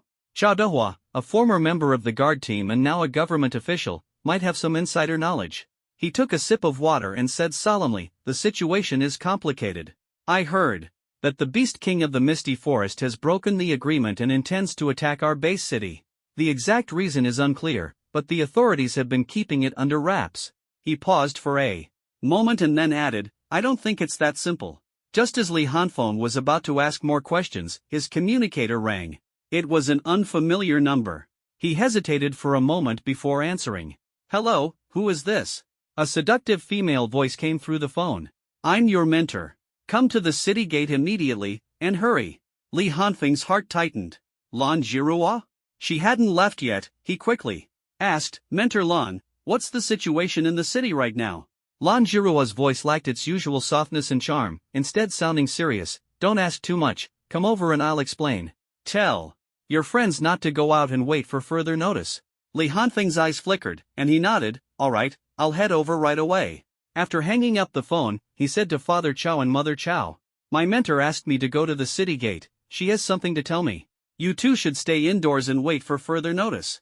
I'll go check out the situation. Isn't it dangerous to go to the city gate now? Chow Dahua asked worriedly. Don't worry, the magic martial mentor is very strong, it should be fine. Then be careful. We'll wait for you to come back, Chow Dahua reminded him before seeing Li Hanfeng off. Li Hanfeng sprinted all the way, noticing many people hurrying home along the way. Strangely, there hadn't been any official announcement in the city yet, which made him feel even more uneasy. He didn't dwell on it, focusing on rushing to his destination, but refrained from using too much spiritual energy, saving his strength for a potential fight. 2/4 of an hour later, he arrived at the city gate. As soon as he approached, he was stopped by soldiers who sternly warned him, this area is unsafe, the city gate is sealed off. Return home immediately. Before Li Hanfeng could respond, a seductive figure appeared beside him. He's my student, I asked him to come, she said. The soldiers, seeing it was Lan Jirua, immediately saluted. Understood, please proceed. The soldiers stepped aside and resumed guarding the gate. Li Hanfeng looked at Lan Jirua but hadn't yet spoken when he suddenly felt dizzy. In the next moment, he found himself standing atop the city wall. He looked out beyond the city and his eyes narrowed sharply. From the direction of the misty forest, a dense swarm of demonic beasts was slowly advancing. From afar, it looked like an endless sea of ants. Unable to hold back, Li Hanfeng asked, "Why are the demonic beasts suddenly attacking the city? Didn't we have an agreement with the Beast King? If you knew there would be an attack, why wasn't the city informed earlier? Why did you call me here?" Lan Jiru shook her head, her gaze fixed on the direction of the misty forest, and said softly, "Last month, my precious student and I took the Jiang family's token to meet the Beast King. The negotiations went smoothly, and the other side agreed to continue the previous agreement. But for some unknown reason, the Beast King suddenly broke the agreement. At first, we only noticed some unusual activity in the forest, but we couldn't confirm if it was an attack, so we didn't issue an immediate announcement to avoid causing panic and chaos. Later, the higher-ups took new actions, and the announcement was delayed to coordinate with their plans. But there will be a notice soon, and there might even be a conscription order. As for why I called you here, of course, it's to let you witness the cruelty of this world firsthand. After all, you won't be the little princess of the castle for much longer." Li Hanfeng's expression turned grim. He guessed that the higher-ups had already deduced the reason behind the Beast King's breach of the agreement, which was why they had made new arrangements. Although he wasn't sure how the higher-ups planned to handle the situation, it was clear that things were serious, to the point where they were preparing to issue a conscription order. "You must already know the reason for the Beast King's breach and the higher-ups' actions, right? Otherwise, you wouldn't have stayed here all this time. You stayed on purpose, didn't you?" Lan Jirua glanced at Li Hanfeng, her smile once again turning seductive. "You're quite sharp, but with your current strength, you're not qualified to know too much." Li Hanfeng fell silent, clenching his fists tightly. Strength, he had it, but not enough to know everything. A sense of frustration welled up inside him, looking at the dense herd of beasts in front of him. Li Hanfeng felt for the first time that his life was not in his own hands. Although the beasts had not launched an attack, the oppressive feeling brought by the herd was enough to make anyone with weak mental fortitude collapse as soon as they sat down. His desire to become stronger surged again. He hated this feeling of helplessness. He had to become stronger. Boom as the beast tide slowly approached, the ground trembled, and the entire high wall began to shake. Li Hanfeng's expression grew increasingly serious. The local forces of SH Base City alone were absolutely incapable of stopping this beast tide. He had no idea what the higher-ups had prepared. All he could do now was wait. "Attention, the battle is about to begin." Lan Jirua's voice turned icy, her previously charming demeanor replaced by a cold and ruthless aura. As soon as she finished speaking, the city guards and defense teams appeared on the walls and towers, each holding energy cannons, their cold barrels aimed at the approaching beast tide. Looking back, the dense ranks of city guards were gathered behind the city gates. The walls encircled the entire base city, stretching beyond Li Hanfeng's sight, and he had no idea of the exact number of troops. But he knew that if these soldiers charged out to fight the beasts head-on, many would die, far too many. The city gates were already closed, and the walls were packed with soldiers. The city guards were arranged in neat rows, as if ready to fill any gaps the moment someone fell. The technological energy cannons on the walls and towers began charging, emitting a pale blue energy wave that carried an eerie aura of destruction. Behind each large technological cannon stood soldiers responsible for loading energy. Li Hanfeng saw them loading a large number of beast cores and spirit stones into the cannons, seemingly in a fixed ratio, with an enormous quantity. With the few spirit stones he had, such consumption was far beyond his means. "Who?" Li Hanfeng exhaled heavily and asked softly, "Are we really going to engage in close combat with such a massive beast tide? So many people will die." He didn't shout his question, merely expressing his doubt. Lan Jirua didn't answer, only giving him a meaningful look, as if she found his question naive. Beep beep beep, the piercing sound of alarms echoed continuously. At this moment, the streets of the base city were almost deserted.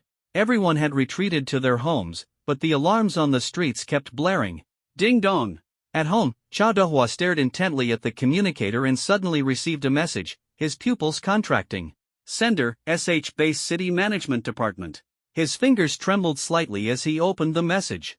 Dear Mr. Chao Dehua, this message indicates that the safety of the base city is under severe threat.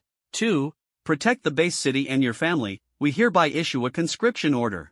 Upon receiving this message, please proceed immediately to the city gates for assembly. Note, this conscription order is voluntary and not mandatory. End of message. After reading the message, Chao Dehua's body trembled slightly. At that moment, a fair hand rested on his shoulder. What's wrong? Did something happen? Li Xiuhua gently patted his shoulder, her voice soft. Chao Dehua's unease was somewhat soothed. He held her hand in return. I'm fine, honey, he said, looking deeply at the woman who had been by his side for over 20 years.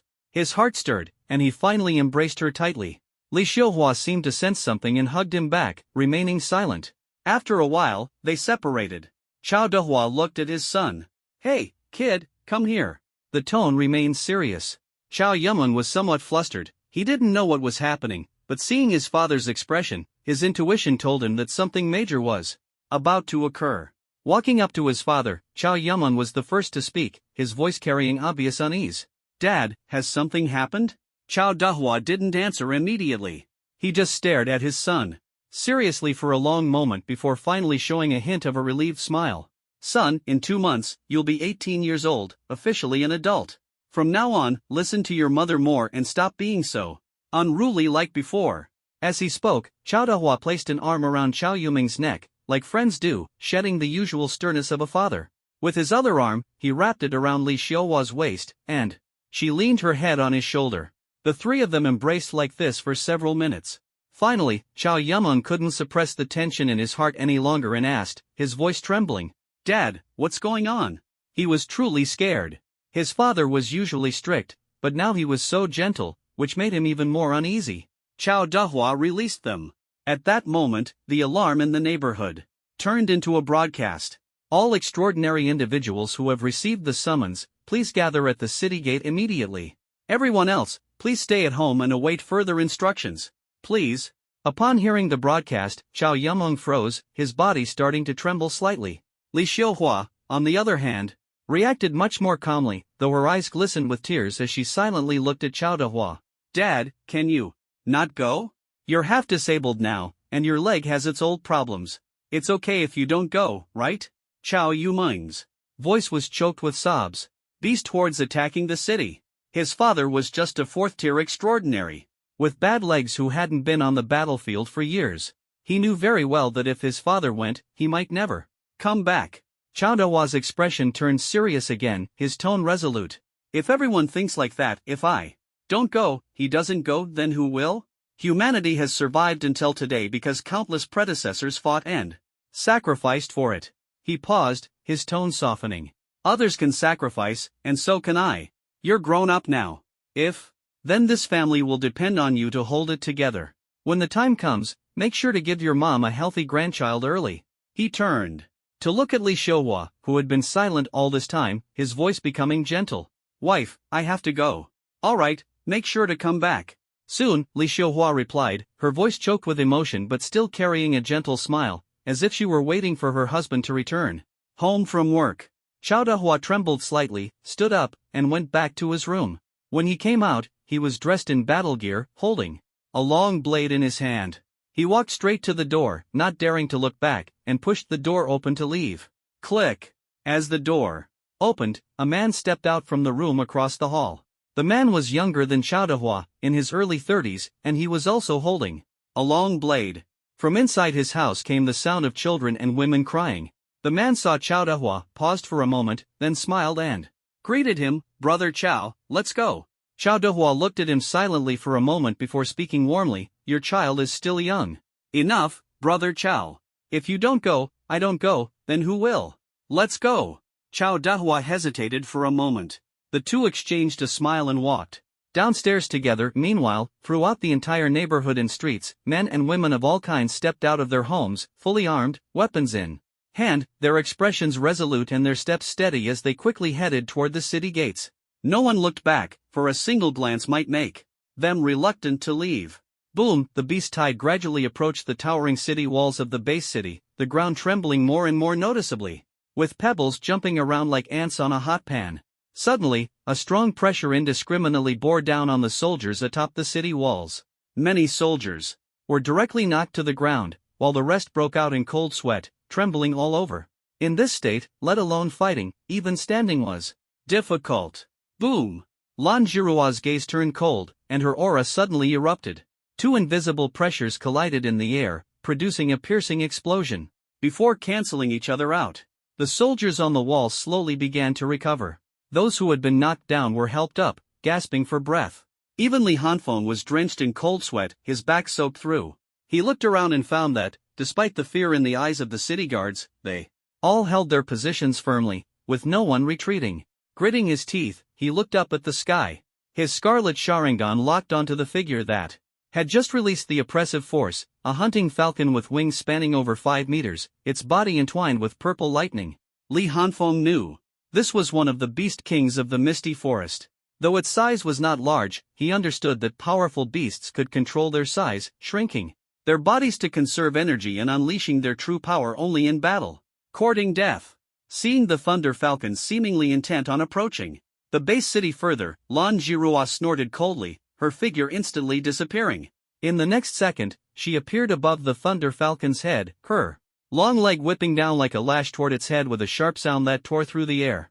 Zzz whoosh. The Beast King Thunder Falcon's purple lightning spread rapidly across its body and vanished in an instant. Lan Jiruo's attack missed, and she stopped midair, her feet seemingly stepping on the void. She turned her head to look toward the high skies above the misty forest. At this moment, the Beast King Thunder Falcon had already appeared in the distant sky, its wings wrapped in dazzling purple lightning, its sharp screech piercing the eardrums. The two sides faced off in the sky, separated by 1,000 meters, neither making the first move, each guarding their own territory. But the beast tied below paid no attention to this standoff, continuing its steady advance toward the base city as if deliberately stalling for time to allow the city to gather reinforcements. Screech! Just as the beast tide was about to enter the maximum range of the technological energy cannons, the Thunder Falcon in the sky let out a sharp cry. The beast tide immediately halted, adopting a stance ready to charge at any moment, as if waiting for a single command to break through the city gates and trample the walls of the base city. The soldiers on the city walls were already in full battle readiness, their energy cannons fully charged, both sides waiting for the signal to commence the fight. Li Hanfeng looked at the scene before him, a hint of doubt in his heart. These beasts were moving slowly, not rushing to charge, as if they were here to intimidate rather than to attack the city. His eyes flashed, and suddenly, Li Hanfeng thought of a possibility. His scarlet Sharingan fixed on the direction of the Beast King Thunder Falcon. The Thunder Falcon seemed to sense his gaze, its spiritual energy surging, and the lightning around it suddenly intensified. Ah! Li Hanfeng let out a sudden cry of pain, clutching his eyes as blood seeped through his fingers, his eyes seemingly severely injured. You deserve to die. Lan Jiruo's eyes flashed with a hint of killing intent. Li Hanfeng was her chosen student, and with her protective nature, she could not tolerate her student being bullied in public. She let out a low shout, preparing to rush forward and kill the opponent. Wait, I'm fine. Li Hanfeng's urgent voice came through, halting Lan Jiruo's movements. She turned to look at him. I'm really fine, don't act impulsively. Li Hanfeng wiped the blood off his face and said in a low voice. Seeing his bloodshot eyes and the two obvious blood marks on his face, Lan Jiruo, though furious, understood that he seemed to be unharmed. She suppressed her anger and coldly stared at the distant Thunder Eagle. Li Hanfeng took a deep breath, knowing that if the stalemate broke now, the situation would spiral out of control, and many people would die. He didn't want the situation to explode because of him. At that moment, a deafening beast roar came from the direction of the misty forest. Roar! A tiger king with 8 black wings on its back suddenly appeared beside the Thunder Eagle. Its body was covered in interwoven black and white stripes, its sharp saber teeth protruding from its jaw, and its size was much larger than the Thunder Eagle. The roar of the 8-winged Tiger King seemed to signal an attack, and the beast tide erupted with furious roars, charging toward the base city. Kill! A cold command echoed in the soldiers' minds. Energy cannons fired beams of lasers, accompanied by shouts of battle, instantly striking the beast tide. The battle erupted in an instant. Boom! Boom! Boom! The soldiers' handheld energy cannons and the massive turrets on the city walls fired lasers simultaneously, shredding the front rows of the beasts into pieces in an instant. Flesh and blood splattered, the ground cracked, and the battlefield was filled with the sounds of tearing and explosions. Despite this, the massive beast tide quickly filled the gaps in the front lines and continued their charge, but the energy cannon ammunition was limited. A man in formal attire with a square face approached Lan Jirua and said in a low voice, as expected, "We've held the enemy back, but we're ready. As long as we hold on for a while, it'll be our turn to counterattack." Lan Jirua showed no surprise on her face. She glanced at him and chuckled lightly. "Can you hold on? Look at you, your belly is almost sticking out." The man's face darkened. He glanced at the two beast kings in the distance, his mouth twitching as he took a deep breath. "I'll take care of the Thunder Eagle, and you handled the eight-winged Tiger King." He prepared to charge forward but was stopped by Lan Jirua. "No way. Even I can't guarantee I can kill that eight-winged Tiger King, let alone you taking down the Thunder Eagle." The man's expression turned serious, and he asked in a deep voice, "Then what do we do?"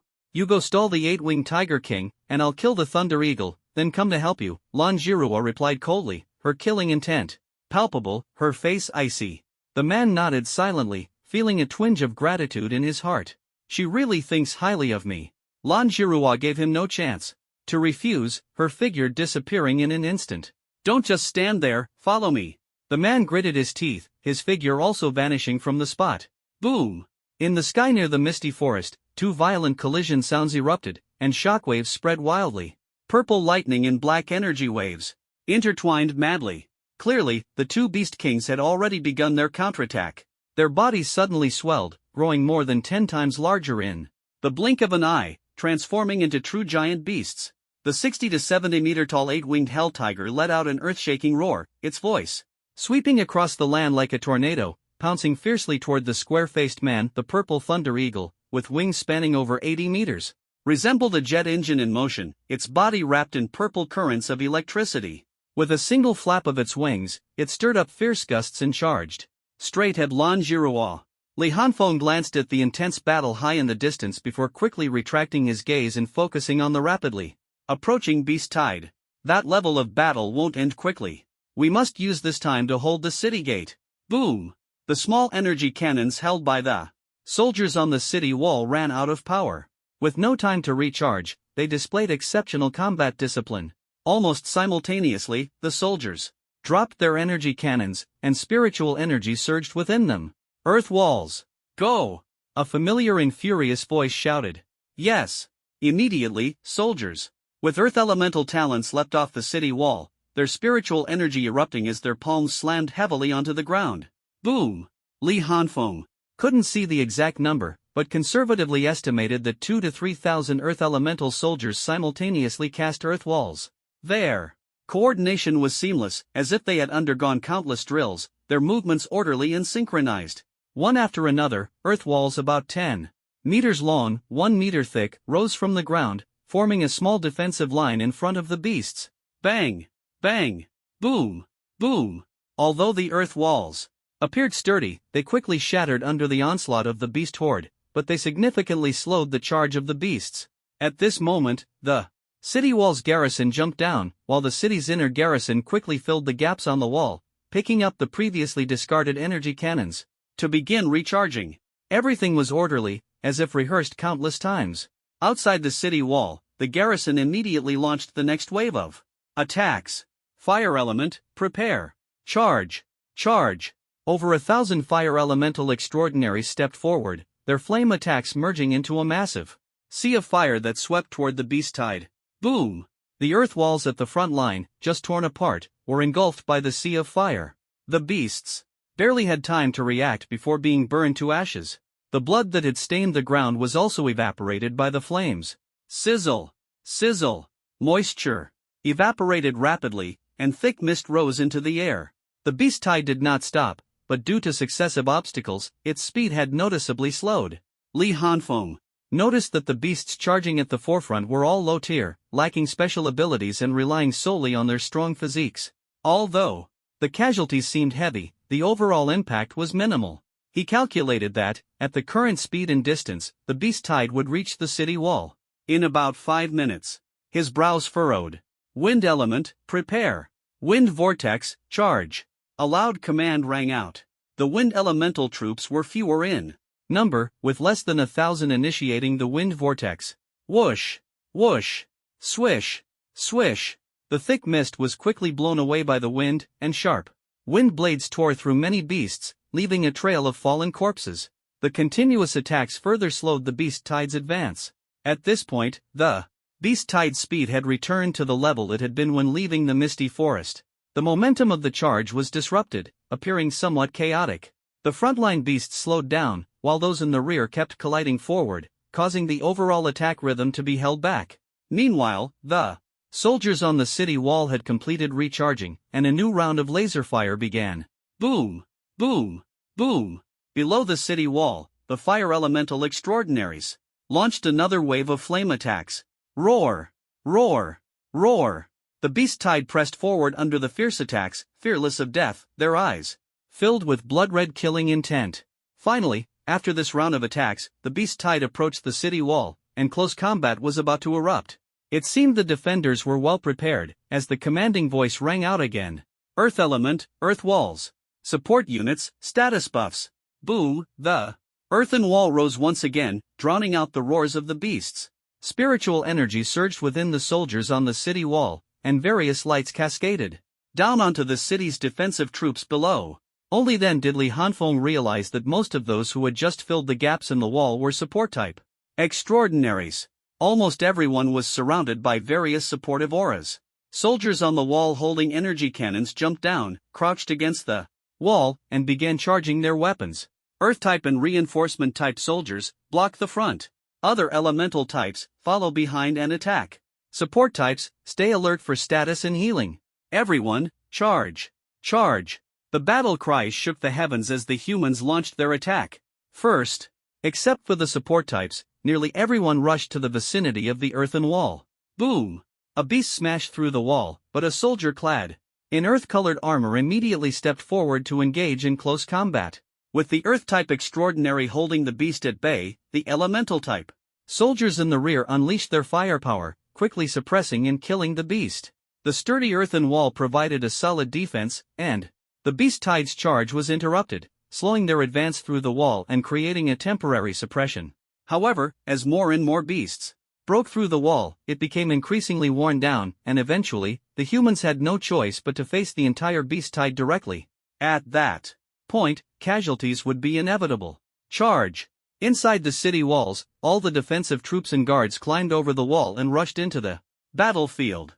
Their coordination was seamless, their movements orderly. Earth-type, reinforcement-type, and transformation-type soldiers with strong physical attributes automatically took the front lines. Elemental-type soldiers, skilled in long-range attacks, stayed in the rear to provide firepower. Support types relied on the wall for cover, attacking with energy cannons while keeping an eye on their teammates' conditions. Li Hanfeng watched these soldiers fighting desperately, his eyes gleaming with battle intent. The blade in his hand, flowing blade like fire, lit up, surrounded by golden black lightning. My hands are itching. Time to earn some kill points. Just as Li Hanfeng was about to make his move, a figure suddenly appeared beside him. He stopped in his tracks, turned to look, and a hint of surprise flashed in his eyes. So it's you, brother Hu. The voice commanding the battle earlier had sounded familiar to Li Hanfeng, but he couldn't immediately recall who it was. Seeing this person now, he finally realized. It was Wang Hu, a soldier Li Hanfeng had met when he ventured outside the city before. Back then, he had thought Wang Hu was just an ordinary city guard, but now he sensed a faint aura of authority around him, likely indicating he was at least a squad leader. Wang Hu looked at Li Hanfeng, nodded, and said, "It seems you've grown a lot stronger. But you still shouldn't go down there. Mentor Lan said you're only here to observe. Besides, the national regulations state that students who haven't entered university yet cannot participate in combat." Li Hanfeng was momentarily stunned, then replied with a smile, "I'm already considered a student of the extraordinary Martial Academy, so I know you're the top scorer in the martial arts exam, Li Hanfeng. But you haven't officially enrolled yet, so you definitely can't go down there." Wang Hu interrupted him directly, as if he had already guessed what Li Hanfeng was about to say. Li Hanfeng was silent for a moment before saying, "Brother Hu, I'm not weak anymore, I can protect myself. I know you mean well, but if I'm always protected, I won't go far on the path of growth." Wang Hu raised an eyebrow. "You're really determined to go?" Li Hanfeng nodded seriously. Wang Hu pondered for a moment, then nodded and said, "We do need more manpower." The entire city guard only had 10 high-level extraordinaries, 5 of whom had just been transferred from elsewhere in the past 2 days. When high-level beasts appear, I won't be able to look after you. Think carefully before you act. After saying this, Wang Hu's figure flickered and disappeared. He still had to keep an eye on the battlefield and had no time to chat with Li Hanfeng. Li Hanfeng watched his departing figure, smiled faintly, and acted without hesitation. His entire body was enveloped in intertwining gold and black lightning. In a flash, he had already charged into the battlefield.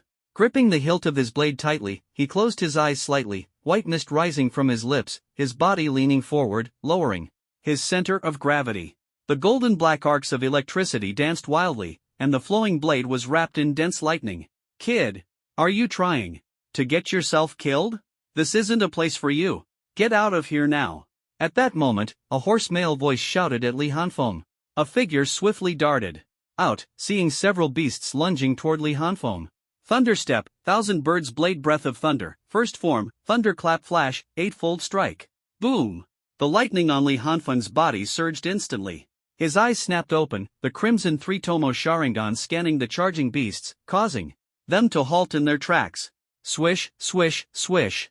Li Hanfeng's figure transformed into a streak of lightning, flashing repeatedly across the battlefield. At an extreme speed, the surrounding people could only see a flash of golden black lightning, unable to catch his figure. Splat, splat, splat. The sound of flesh being torn apart echoed, and the heads of the charging beasts fell off in an instant.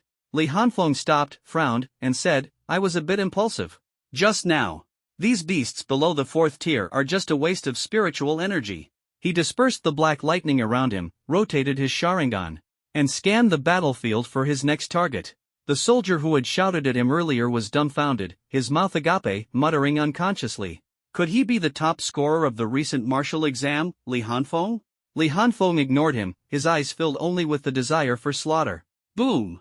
A loud explosion sounded as another large hole was smashed into the earthen wall. The defensive capability of the wall was almost completely destroyed. A massive armored rhinoceros charged madly into the crowd, its aura overwhelming. It was undoubtedly a 6th-tier beast. "You're mine!"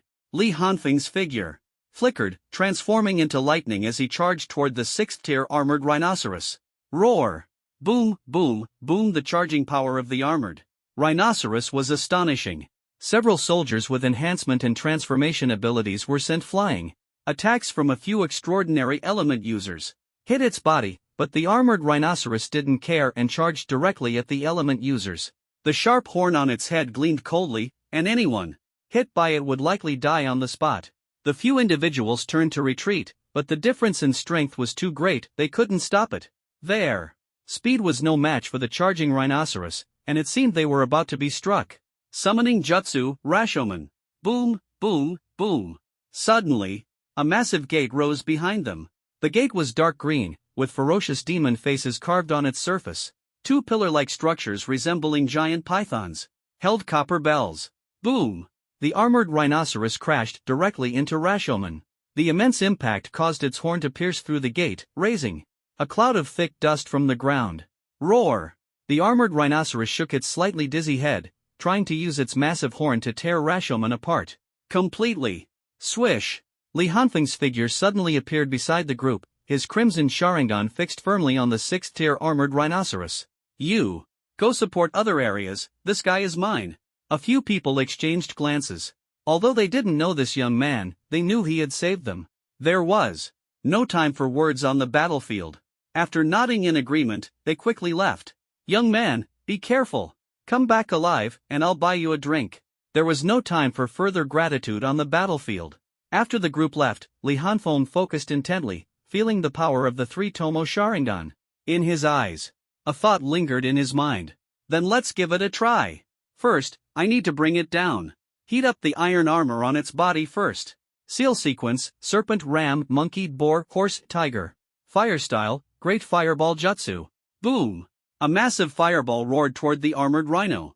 The armored rhino, which had just torn through the Rashomon, was instantly struck by the scorching fireball, its face engulfed in flames. Roar! The armored rhino let out a painful roar and began to rampage wildly. The high temperature caused its iron armor to turn red hot. Seeing this, Li Hanfeng stopped, using the fire style, and switched to the Tang Dao in his hand.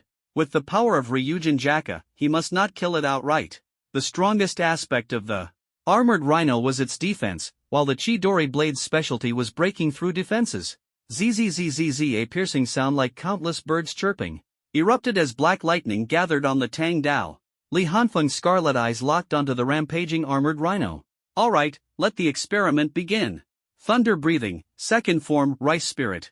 Li Hanfeng's figure moved like lightning, instantly closing in on the side of the armored rhino and slashing 5 times in a flash. The thunderous blade lights, shaped like horseshoes, cut into the red-hot iron armor. Squelch! Sizzled the black Chidori blade, tore through the armored rhino's proud defense. 5 glaring, charred wounds appeared on its massive body, with blood gushing out continuously. The armored rhino's body stiffened as black lightning coursed through it. It roared in pain but was paralyzed and unable to counterattack. Now, with the addition of lightning style to Li Hanfeng's thunder-based attacks, the power had reached at least S rank. The burns and paralysis caused by the lightning were nearly impossible to resist. Li Hanfeng's hands didn't stop moving, alternating between various sword techniques of thunder breathing. Thunder breathing, fourth form, distant thunder. Dense golden black lightning struck the armored rhino again, making its body even stiffer and gradually losing its ability to resist. Thunder breathing, third form, gathering mosquitoes into thunder. Golden black ripple-like blade lights, accompanied by a buzzing sound, enveloped the armored rhino's entire body. Squelch! Several more ferocious wounds appeared. Li Hanfeng's figure flashed like lightning, his Chidori blade slashing continuously, leaving charred wounds all over the armored rhino's body. Roar! Sensing the threat of death, the armored rhino let out a frenzied roar. Its spiritual energy surged, suppressing the paralysis and stiffness. Its massive beastly eyes turned blood red. Its emotions and aura reached their peak, and its blood-red pupils locked onto Li Hanfeng. Roar! With an angry bellow, it prepared to counterattack. Li Hanfeng slowly raised his head, his scarlet pupils meeting the beast's rage-filled red eyes, his ocular power surging wildly. The armored rhino's body stiffened again, its anger turning into a daze. After a moment of struggle, its expression became blank. In its blood-red beastly eyes, 3 black tomo slowly appeared. The dazed expression turned fierce, but its body remained motionless. Seeing this, Li Hanfeng's lips curled into a slight smirk as he coldly said, "Now, you can slaughter your own kind to your heart's content." Roar! The armored rhino let out an earth-shaking roar and turned to charge toward the gathering of other beasts. Its rhino horn began to emit a faint cyan glow. Boom boom boom. The 6th-tier ironclad rhino charged forward, catching many low-tier beasts off guard and smashing their bodies. Some might not even understand why such a formidable figure suddenly appeared here before their death. The spectators near the battlefield were all stunned, not expecting Li Hanfeng to have such a method. No wonder he was this year's martial arts champion. Without wasting time, Li Hanfeng glanced at the ironclad rhino rampaging through the beast horde and turned his gaze toward the damaged earthen wall. From there, a continuous stream of beasts was pouring in. Without hesitation, he flashed forward, heading straight to the front lines of the battlefield. At this moment, the area near the broken earthen wall was the front line against the beast tide. Gathered here were almost all elite mid-tier transcendents, with even low-tier transcendents struggling to hold their ground. Encounters often meant death. Despite this, as the earthen wall continued to collapse, the situation began to reverse. Humans shifted from having the upper hand to barely holding on, with casualties mounting. Boom boom boom, another wave of beasts surged through the breach, charging directly at the human soldiers ahead. Damn beasts, charge! A man wielding a long spear roared furiously, advancing instead of retreating. His figure erupted with beams of light in various colors. His strength, speed, and reflexes instantly surged. With a focused gaze, veins bulged on his arm as spiritual energy surged wildly. 1,000 weight. He leapt high into the air, bringing down his spear with tremendous force onto the leading mid-tier beast. Boom! The spear smashed the beast's skull, and as it landed, the ground shattered into massive chunks, the surrounding terrain breaking apart in a small radius. This powerful impact completely disrupted the attacking momentum of this wave of beasts. The man struggled to stand, his body trembling slightly. Having fought for so long as a reinforcement-type transcendent, he had always been at the forefront. Without the support of auxiliary-type transcendents, he would have already lost his life.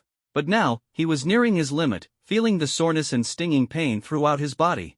Whoosh! Swish! Just as he interrupted the beast horde's charge, the elemental-type transcendents in the rear immediately launched their attacks. Fireballs, fire arrows, wind blades, and whirlwinds bombarded the temporarily halted beast horde. Boom boom boom, the firepower was fierce, causing heavy casualties among the beasts.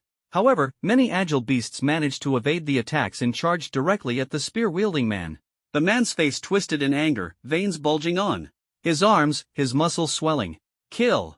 He charged out again, prompting the elemental-type transcendents in the rear to halt their attacks to avoid friendly fire. Many of them drew their blades and rushed to the front lines to provide support. The long spear sliced through the air with the force of 1,000 weights. The power was formidable, but these beasts were agile and could evade the elemental-type attacks. Compared to his strength, the man's agility was clearly lacking, making it difficult for him to hit the beasts. Fatigue slowed his reactions, and several claw marks appeared on his body. A trace of ferocity flashed in his eyes as his spiritual energy surged, ready to fight desperately. Suddenly, a streak of black gold lightning flashed past him, slicing a beast charging at him into two. Swish swish swish. The black gold lightning darted rapidly across the battlefield, killing beasts with every flash, moving so fast that its figure was barely visible. Swish! A figure appeared beside the man, surrounded by black gold lightning, with crimson eyes fixed on him. In a cold voice, the figure said, "Go find the auxiliary-type transcendents to recover. Leave this breach to me." The armed man looked at the young man before him, whose aura was extraordinary yet still somewhat immature, and quickly recognized him as the recent martial arts champion who had risen to fame in the base city. The man nodded, supported by an extraordinary elemental user who had come to assist, and swiftly retreated from the front line. Li Hanfeng's scarlet eyes were fixed on the ever-expanding breach, through which endless waves of beasts surged. He took a deep breath, switched his blade to Ryujin Jaka, and golden black arcs of electricity danced wildly across his body. Leaning slightly forward, he exhaled a thick white mist. Zzzzz, thunder. Breathing, first form, thunderclap and flash eightfold. Boom! Lightning flashed as Li Hanfeng stomped the ground, sending shards of stone flying, and his figure instantly disappeared. Swish, swish, swish. A streak of golden black lightning, accompanied by the piercing chirping of 1,000 birds, darted rapidly through the breach, leaving decapitated beast heads in its wake. Thunder breathing, third form, gathering mosquitoes into thunder. Thunder breathing, second form, rice soul. Thunder breathing, fourth form, distant thunder. Various sword techniques were unleashed in succession, and with the three-tomo Sharingan paired with the piercing Chidori and the sharpness of Ryujin Jaka, Li Hanfeng resembled an invincible war god as he charged straight to the earthen wall breach. Before him, only beasts blocked his path. Through the breach, the frenzied tide of beasts outside could be seen, dense as ants, returning to their nest. Li Hanfeng halted his movements, and multiple beams of light in different colors erupted from his body, significantly enhancing his strength, speed, reflexes, and spiritual energy intensity. Finally noticed me? Took you long enough? He smirked, dismissing the idea that his speed was too fast for the support team to keep up. His hands quickly formed seals. Shadow clone technique. Poof, poof. A burst of white smoke dissipated, and two more Li Hanfengs appeared in place. The three exchanged glances and swiftly dispersed. Li Hanfeng's original body stood at the center of the breach, while the two clones guarded its ends, spreading out across the roughly 300-meter gap.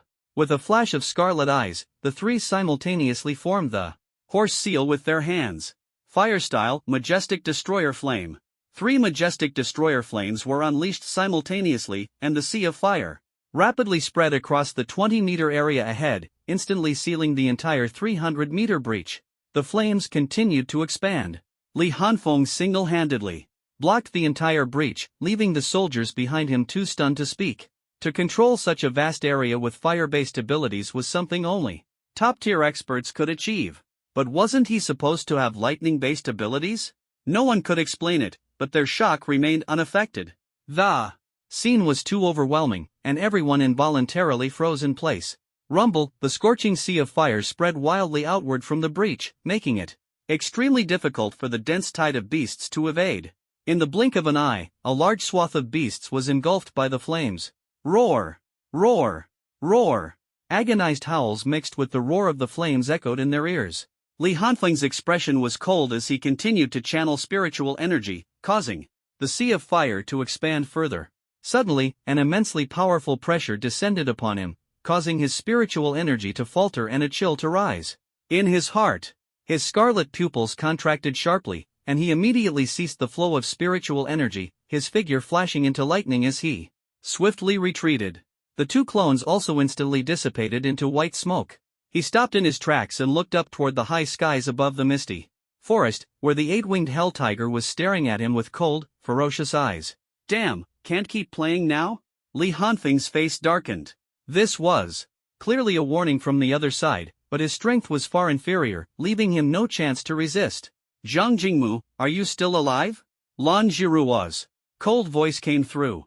She had already subdued the purple lightning thunderhawk, which had now shrunk to a size of 5 or 6 meters and was trapped in an invisible cage, struggling desperately. The man with the square face, referred to as Zhang Jingmu, was in a sorry state. His formal suit hung on him like tattered rags, his whole body trembling, and beads of sweat continuously dripping from his forehead. Sorry, if you don't finish off that stinking beast soon, I'm really done for. He was being suppressed by 8 dark energy pillars, gritting his teeth as he responded. Lan Jiruo frowned, raised her hand, and made a grabbing motion. The space around the 8-winged hell tiger shattered like a mirror, the sharp fragments slicing through its body and splattering blood. Roar! The 8-winged hell tiger was caught off guard and quickly dodged the shards, roaring furiously at Lan Jiruo. Its 8 wings trembled violently, as if preparing to charge at her. Damn it, do you really think I'm dead? Zhang Jingmu seized the opportunity to break free from the suppression, roaring angrily with a ferocious expression. A dazzling silver-white light burst from his body. Soul lock, he shouted, his eyes locking onto the 8-winged hell tiger. Spiritual energy surged wildly as silver-white chains shot out from his back, heading straight for the beast. The 8-winged hell tiger squinted its eyes against the blinding light. Sensing danger, it flapped its wings and instantly disappeared. However, the silver-white chains seemed to have a special ability. No matter how it dodged, the chains relentlessly pursued it. Before long, one of the chains touched the tiger, causing its massive body to freeze. Taking advantage of its pause, the remaining chains quickly wrapped around it, binding it tightly in midair. Put. As the chains locked onto the 8-winged hell tiger, Zhang Jingmu spat out a mouthful of blood. The chains began to tremble, emitting clinking sounds. Clearly, his strength was insufficient to hold the beast for long. What happened next would depend on Lan Jiruo. Keep killing. If it dares to roar again, I'll slaughter it. A voice rang in Li Hanfeng's ear, and his gaze sharpened. The battle in the sky was not looking favorable for him. While Lan Jiruo seemed to have the upper hand, it would still take time to truly kill the opponent.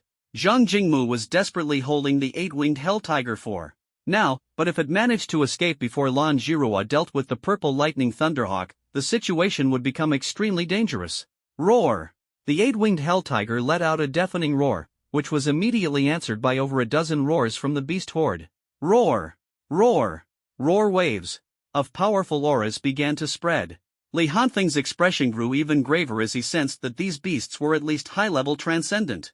Boom! On the human side, 10 powerful auras suddenly erupted, pressing toward the beast horde. One by one, figures appeared on the earthen wall, their overwhelming presence forcing the nearby beasts to retreat. Li Hanfeng's gaze sharpened. It seems this battle is about to escalate. Stick to the plan and work together until the battle above is over. Wang Hu was the first to speak. Following his lead, a group of high-level transcendents gathered together, half of whom had come from nearby base cities. The number of reinforcements indicated that the situation in other base cities was also dire. Roar! Seeing the 10 people standing tightly together on the earthen wall, the high-level beasts below also began to gather, slowly approaching the wall. The powerful auras emanating from both sides caused the surrounding beasts to retreat, afraid of being caught in the crossfire. Attack! Wang Hu gave a low shout, and the 10 of them almost simultaneously stepped forward, their figures swiftly charging ahead. They did not intend to wait for the beasts to approach, as the shockwaves from the battle could directly collapse the earthen walls. Naturally, they also wouldn't venture deep into the beast tide to avoid being surrounded. Roar! There were 16 high-level beasts in total, significantly outnumbering the high-level combatants on the human side. This was why Wang Hu chose to band together and delay the battle. Fighting individually would not hold them off for long. Boom! The two sides collided directly. Although the beasts had greater numbers, the humans clearly had better coordination. Various innate abilities complemented each other, producing a stronger effect than fighting solo. On the beast side, they were merely gathered together temporarily, relying on their numerical advantage to suppress the human warriors, but it was almost impossible to quickly defeat the opposition. Knowing you're outnumbered, so you choose to gang up? A good strategy. But Li Hanfeng looked up at the stalemate in the sky and muttered, competing with beasts in endurance is definitely a losing game.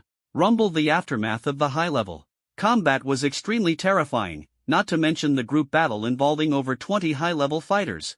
An area of 800 meters around was cleared into an empty space, and neither the beasts nor the humans dared to approach. Li Hanfeng observed the situation before him, knowing he had to act to break the deadlock. But he was only at the 4th level. Even if he gave it his all, he could only hold off one high-level beast, which wouldn't make much of a difference. His Scarlet Sharingan scanned the battlefield, his mind racing to find a solution. Ding! Task released. Secure victory in the high-level battlefield. Lead the charge to win the high-level battle. Task reward 10,000 kill points, Death God, Hato number 96, Edo Queso. Sure enough, only major events can trigger such tasks. Li Hanfeng's pupils contracted. Leading the high-level battlefield to victory. He gritted his teeth. Let's do this. His figure instantly transformed into a streak of lightning, flashing across the battlefield. He headed straight for the areas where 6th-level beasts were appearing. The Sharingan allowed him to precisely lock onto the spiritual energy within the beasts, as clear as a beacon. At this moment, the human situation was becoming increasingly dire. The damage to the earthen walls was worsening, and more beasts were breaking through the defensive line. Many soldiers engaged in high-intensity combat were already exhausted. The situation was deteriorating, with heavy human casualties, and the defensive line had retreated nearly 100 meters, dangerously close to the base of the city walls. The situation was extremely critical. Kill! Slaughter these beasts! Brothers, charge with me! At that moment, a group of figures leapt down from the city walls and rushed into the battlefield. They weren't wearing regular military uniforms, most were clad in black combat gear, with some bearing bronze or silver badges on their chests. Clearly, they were reinforcements summoned by the conscription order, and their numbers were considerable. This group quickly entered the battlefield, and the human defensive line began to push forward. The exhausted soldiers gained a precious moment to catch their breath. Support-type extraordinaries in the rear swiftly restored the soldiers' condition and then joined the battle themselves. Only then did the situation finally stabilize. The figures jumping down from the city walls gradually decreased. Li Hanfeng noticed this change but didn't pay much attention. The overall battlefield situation was beyond his control. He had more important matters to attend to. Breath of Thunder, second form, Rice Soul. Swish, swish, swish. 5 streaks of hoof-shaped blade light instantly struck down a 6th level 3-eyed demon ape in front of him. To preserve the opponent's condition, Li Hanfeng used the back of his blade to attack. Roar! The ambushed 3-eyed demon ape roared in fury, growing more violent as its reason was gradually consumed by anger. The 3 eyes on its head glowed faintly red. At this moment, a pair of scarlet pupils entered its vision, instantly dominating its mind. The expression of the 3-eyed demon ape became dazed, twisted in struggle, and then returned to its dazed state. 3 black magatamas slowly emerged in its 3 eyes. Phew, it's getting harder and harder. With my current eye power, I can only control up to 6 6th-tier demon beasts at most. Li Hanfeng exhaled deeply. This was already the 4th one, he estimated. He could control at most 2 more, which should be enough. His figure flickered, disappearing from the spot as he began searching for the next target. Meanwhile, new changes appeared on the high-altitude battlefield. Domain break. Lan Jirua softly commanded, clenching her right hand. The purple lightning. Thunder Eagle, trapped in an invisible cage with a diameter of 10 meters, suddenly erupted with violent purple lightning. The dense purple lightning seemed to tear through space, creating ripples in the air. It sensed the threat of death. Crackled. The spatial cage began to slowly fracture, and dark cracks appeared. Feeling the aura of destruction, the purple lightning Thunder Eagle panicked, its sharp beak opening and closing. Human warrior, release me, and I will retreat immediately. I will never be an enemy of humans again. A voice, indistinguishable between male and female, suddenly entered Lan Jirua's mind. She smirked with a hint of mockery, ignoring the plea and instead increasing the output of her spiritual energy. Crackle, splatter, the spatial cracks spread even faster. The purple lightning thunder eagle had limited space to evade, and one of its wings touched the crack, with nearly half of it instantly severed. Human, if you kill me, the Beast Emperor will not spare this city. When the time comes, all of you will die. The purple lightning thunder eagle, realizing its pleas were futile and sensing death approaching, began to threaten. Upon hearing the words Beast Emperor, Lan Jirua's expression darkened slightly, but her actions did not stop. She coldly replied, "The Beast Emperor? If it dares to come, someone will deal with it. Don't forget, you were the ones who broke the treaty first. If you die, you have no one to blame." Lan Jirua had no intention of listening to its nonsense. Raising her other hand, she intensified the output of her spiritual energy. In an instant, a dark spatial crack split open within the 10-meter diameter cage. The body of the purple lightning thunder eagle was sliced into dozens of pieces. Then, with a loud bang, the space shattered like a mirror. The body of the purple lightning thunder eagle began to disintegrate, falling like the wreckage of a broken plane. Lan Jirua's face turned pale, and she immediately looked toward the direction of the 8-winged hell tiger. Bang bang bang, the sound of chains breaking continuously echoed. Zhang Jingmu, seeing the purple lightning thunder eagle dead, could no longer hold on. Roar! The 8-winged hell tiger roared furiously after escaping, its beastly eyes fixed on Lan Jirua. It sensed the threat from her and had to take her seriously. Splatter! Zhang Jingmu suddenly spat out a mouthful of blood, his body beginning to fall. He could no longer stay airborne. Seeing this, Lan Jirua's figure flickered as she tried to catch Zhang Jingmu. Unexpectedly, the 8-winged hell tiger flapped its wings and blocked her path. Boom! The two collided, and dark energy waves raged wildly. Lan Jirua fought with all her might, causing the space to shatter like a mirror. However, the 8-winged hell tiger was clearly much stronger than the purple lightning thunder eagle, and Lan Jirua was unable to break through its blockade for the moment, her face contorted with rage. Falling from this height without spiritual energy protection, and not being gifted with a physically enhanced body, she might become the first strong warrior of this level to die from a fall. At that moment, a streak of golden black lightning flashed by, catching Zhang Jingmu as he fell.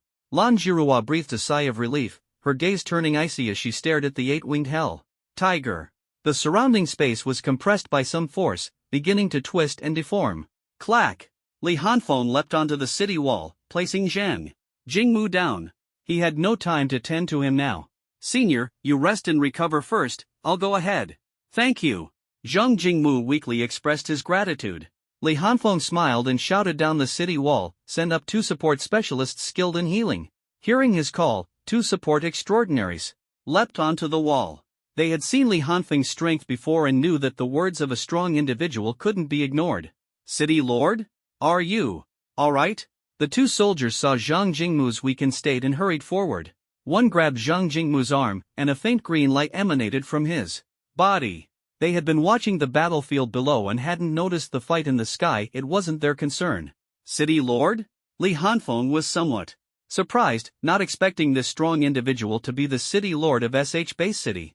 Zhang Jingmu smiled faintly and said to Li Hanfeng, "You go ahead, I'm fine."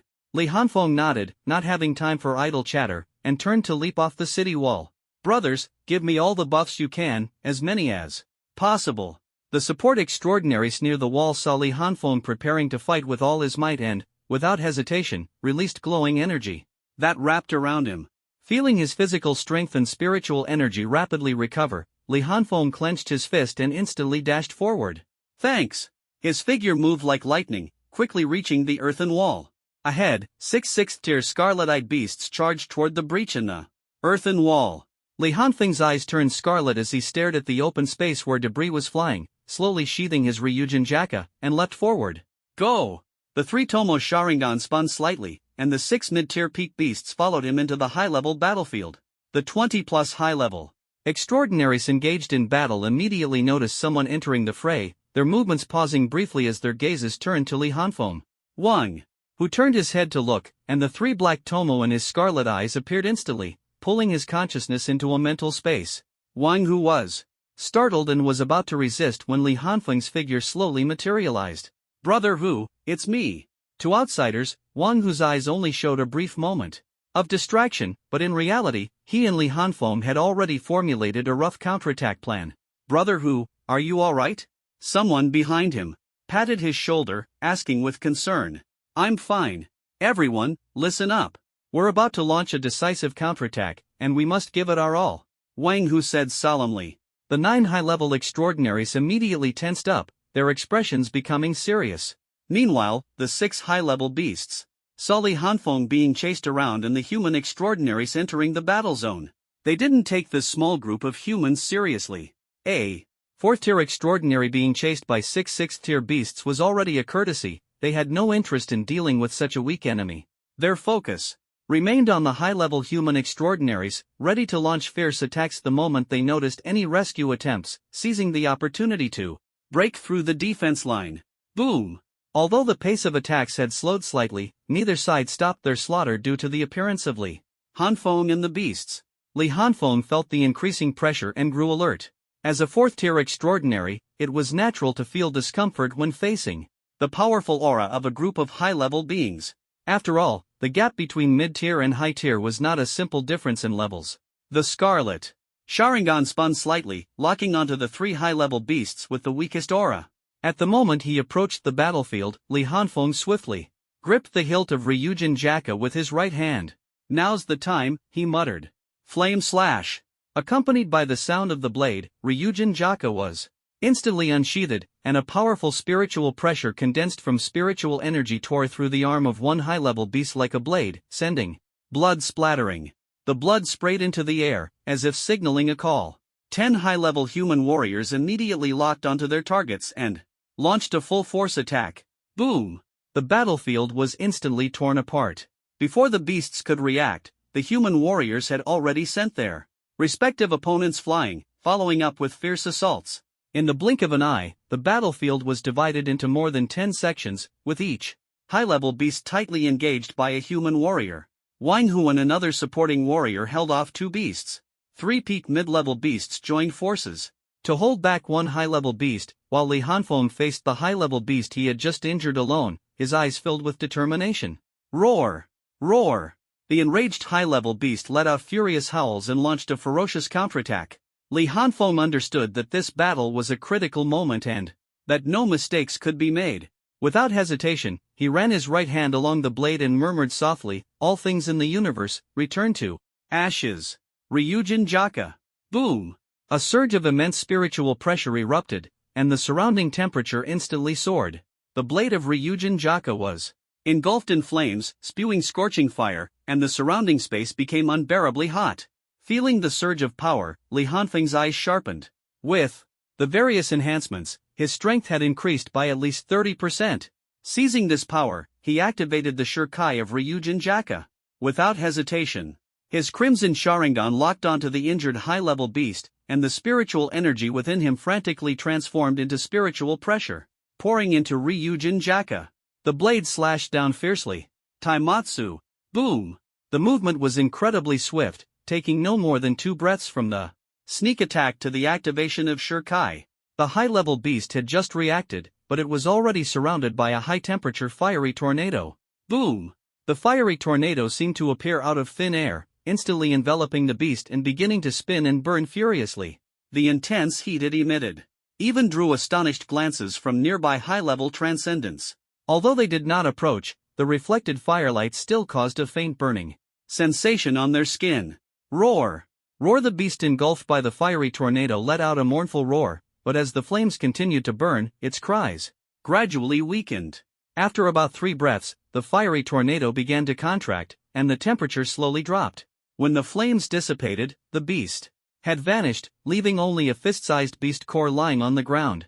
Few finally dealt with it. Li Hanfeng exhaled deeply, maintaining the Taimatsu flame wall had nearly drained him, but there was still more important work to be done. Retreat! Wang Hu shouted, leading a swift retreat. The other warriors quickly followed, and the 10 of them soon gathered around Li Hanfeng. Meanwhile, the remaining 14 beasts grouped together, charging at them. In fury, the 6th-tier beasts had all fallen by now, and the gap between mid-level and high-level beasts had become a matter of life and death. The cost of delaying even a minute had nearly been their lives. At the moment the beast horde charged, a cold glint flashed in Li Hanfeng's eyes. The spiritual energy within him erupted to its limit, nearly draining the last ounce of his strength, and was entirely converted into spiritual pressure, which he infused into Ryujin Jaka. The blade, like a flickering flame, slashed forward, releasing a blazing arc of fire. Jikaku Enjo. Boom! The flames surged like a massive fiery hand, instantly gripping the group of beasts tightly. The intense heat caused their fur to blacken rapidly, emitting wisps of smoke. Roar! Roar! Roar! Tormented by the scorching heat, they were in pain and fury, growing increasingly agitated. Yet, faced with the intense aura of danger emanating from the flames, they dared not act recklessly and could only let out low growls. Li Hanfeng collapsed heavily to the ground, drenched in cold sweat and trembling all over. This time, he had truly risked his life. Even a low-level beast appearing now would be enough to overwhelm him. Wang Hu quickly helped him up and asked anxiously, "Li Hanfeng, are you okay?" Li Hanfeng weakly nodded, "I'm fine, brother Hu.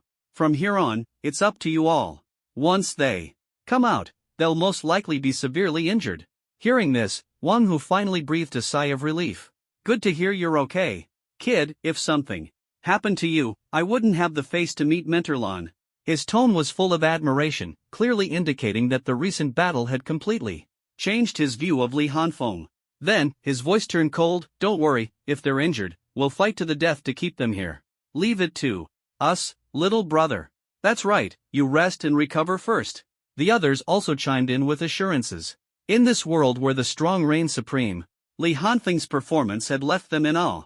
After all, he was just a young man who had recently graduated high school, yet he was destined to become a pillar of the human race in the future. Li Hanfeng nodded and retreated to the side with Wang Hu's support. In his current state, returning would be far too dangerous.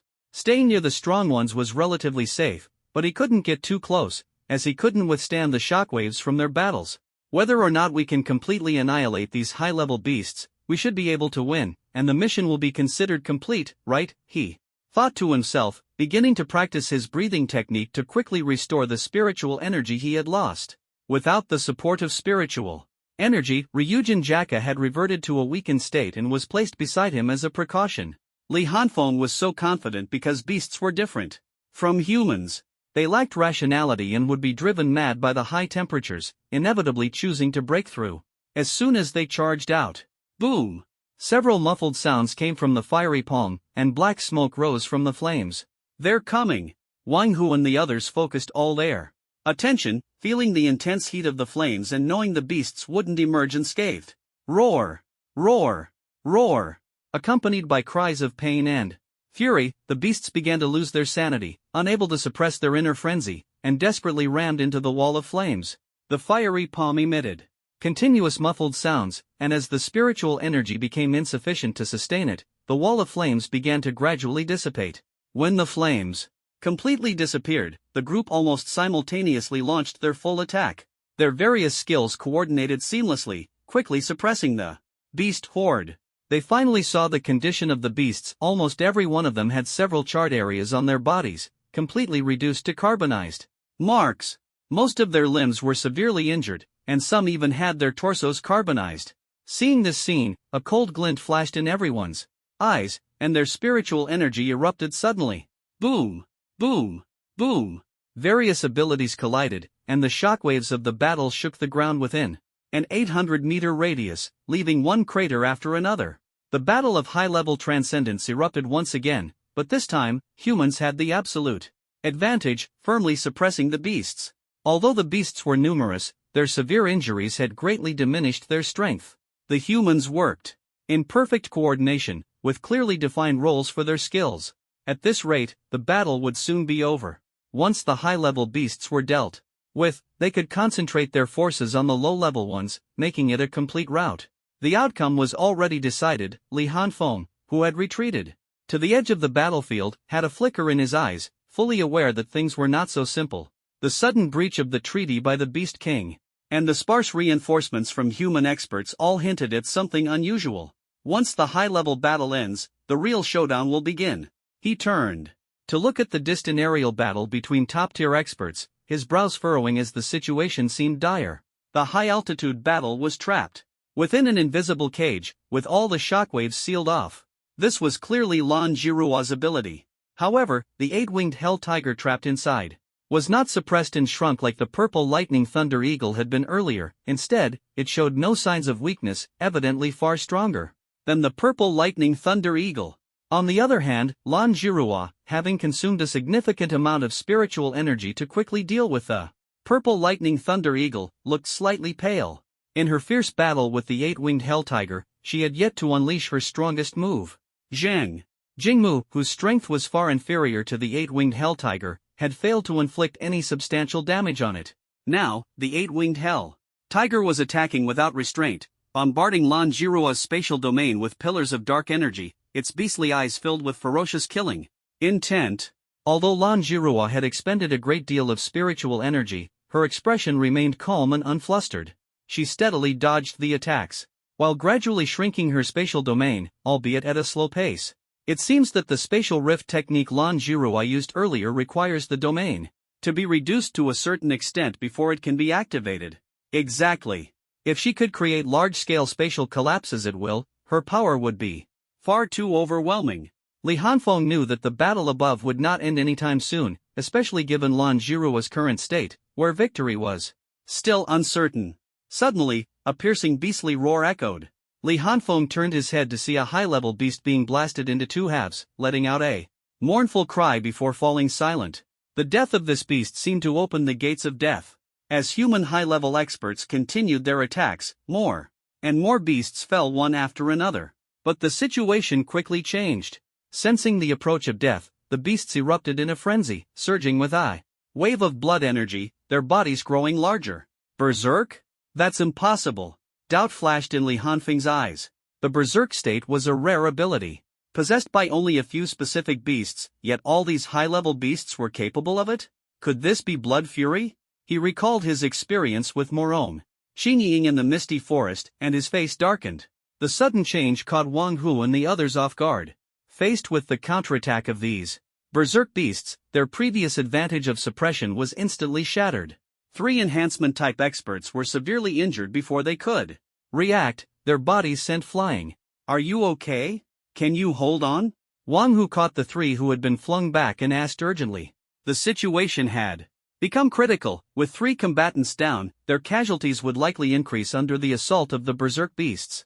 Cough, I'm fine, I won't die. Cough, cough, I think I can hold on for a while. Huff, my injuries aren't too serious, I can hold out for a bit. The 3 spat blood as they spoke. 2 of them were gravely injured, their combat effectiveness greatly diminished, while the other was slightly better off but still in a precarious state.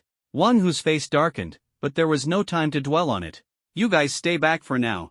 Wait for an opportunity to strike again. I'll go ahead.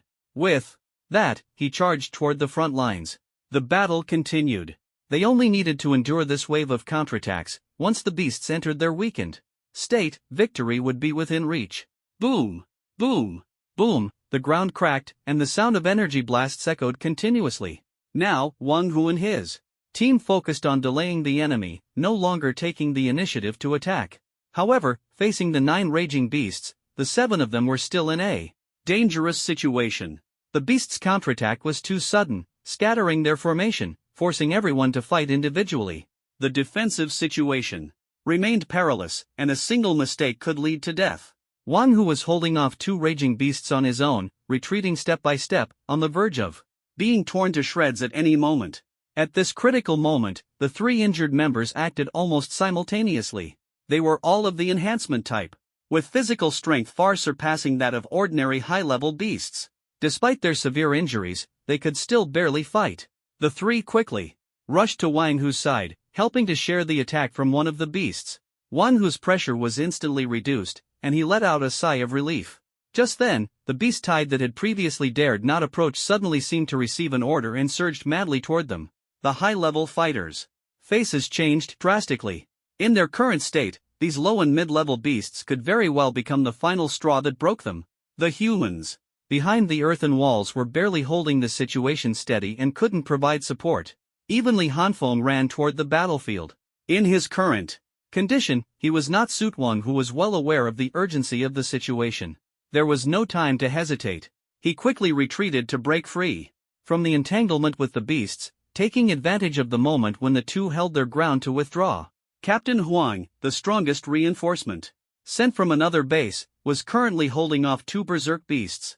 Although every step was fraught with danger, he had not suffered serious injuries, showcasing his formidable strength. After Wang Hu joined the fray, the two of them began to suppress the two berserk beasts, the two severely injured. Fighters didn't want to delay, as more low and mid-tier beast hordes were rapidly approaching. They both understood that whoever launched the attack first would gain the upper hand. Both were enhancement-type warriors, and despite their injuries, their close combat abilities remained formidable. In an instant, a long spear pierced through the head of one beast, followed by a battle blade severing the neck of the other beast. Cough, cough. Ha, looks like I was a step faster, the man wielding the spear said with a smile, coughing up blood as he spoke. Hiss, the man with the blade calmly chopped off the beast's head, turned around, and nodded at the man with the spear. This time, you win. Without lingering, he scanned the battlefield and rushed toward Wang Hu's position. The others could still hold on, so they decided to free up the two strongest fighters first. Brother Hu, I'll create an opening for you. Don't hesitate. Wang Hu's eyes reddened slightly but said nothing more. As the two tangled with the beast, the man with the blade seized the moment, charging forward with cold eyes fixed on the beast's gaping maw, filled with sharp teeth and foul saliva. Thud! As the battle blade pierced into the beast's mouth, the beast crushed half of the man's body with its teeth. Boom! In the next moment, Wang Hu delivered a blow that shattered the beast's neck, killing it instantly. Wang Hu's eyes turned red as he looked at the man with the blade, whose half-body was caught in the beast's mouth. His lips twitched slightly, but he said nothing. Although the man with the blade did not die immediately, the pain from his wounds caused him to convulse uncontrollably. Brother Hu, someone has to die, right? We are just the right ones. He revealed his hand, and with a flip, a dagger appeared in his palm. Damn beast! You want to kill me? Maybe in your next life. As soon as he finished speaking, the dagger stabbed straight into the beast's temple. Wang Hu immediately turned and charged toward another beast, not daring to look back at the final scene. His killing intent was so intense it seemed to seep from his very being. The two captains joined forces and killed the other berserk beast almost instantly. They then quickly split up to support the others, without exchanging a single word. At this moment, the aura of the beasts began to weaken. The effects of their berserk state faded, and the beasts, now in a weakened state, were swiftly eliminated by the combined efforts of the 7 fighters. The 7, exuding a murderous aura and glowing red, fixed their eyes on the surrounding beast horde. The air seemed to grow heavy. The high-level suppression of their presence temporarily deterred the beast horde from attacking. Lacking a leader to command them, the beasts retreated, letting out uneasy growls. Li Hanfeng arrived at the group's side at this moment, ignoring the warnings in his mind. His fists clenched tightly, his knuckles turning white. Once again, he felt the profound weakness of his own strength. Watching his comrades fall helplessly filled him with frustration, and his resolve to grow stronger reached its peak. At this moment, the killing intent of the 7 was almost uncontrollable. Wang Hu immediately said to Li Hanfeng, "Your body is too weak right now. Stay here, we'll handle the rest." The group exchanged glances and launched their attack without hesitation. They didn't take these low-level beasts seriously. No matter how many there were, they had no fear. Boom! At that moment, a heart-stopping pressure suddenly descended from above the misty forest. This pressure was several times stronger than that of the 8-winged hell tiger, completely on a different level. As soon as the pressure appeared, all humans and beasts, including the two battling in the air, instantly froze in their actions. Apart from Lan Jirua and the 8-winged hell tiger, the bodies of everyone else and the beasts trembled slightly. Is it coming? Li Hanfeng felt the pressure and his eyes narrowed sharply. He knew things wouldn't be simple, but he hadn't expected the other side to send such a powerful expert. Suddenly, a 3-meter-high spatial rift opened in the high skies of the misty forest, and a figure slowly emerged from within. This humanoid figure had sharp claws on its limbs, its body covered in pale cyan scales that gleamed coldly, and a pair of wings emitting a chilling light extended from its back. When Li Hanfeng saw him, his suspicions were confirmed. As expected, it's the alien race causing trouble behind the scenes. But for them to mobilize such a grand force just for a small level 4 base city, what exactly is their goal? The winged man had just appeared when his Sharp gaze locked onto Lan Jirua, the strongest human present. The immense pressure made Lan Jirua's face even paler, but she showed no fear, meeting his gaze coldly as if she had been prepared for this. The winged man stared at her for a moment, then curled his lips into a faint smile and said in broken human language, "Woman, you are very bold, and very beautiful." After speaking, he introduced himself seriously. "My name is Yi, the third elder of the Winged Clan.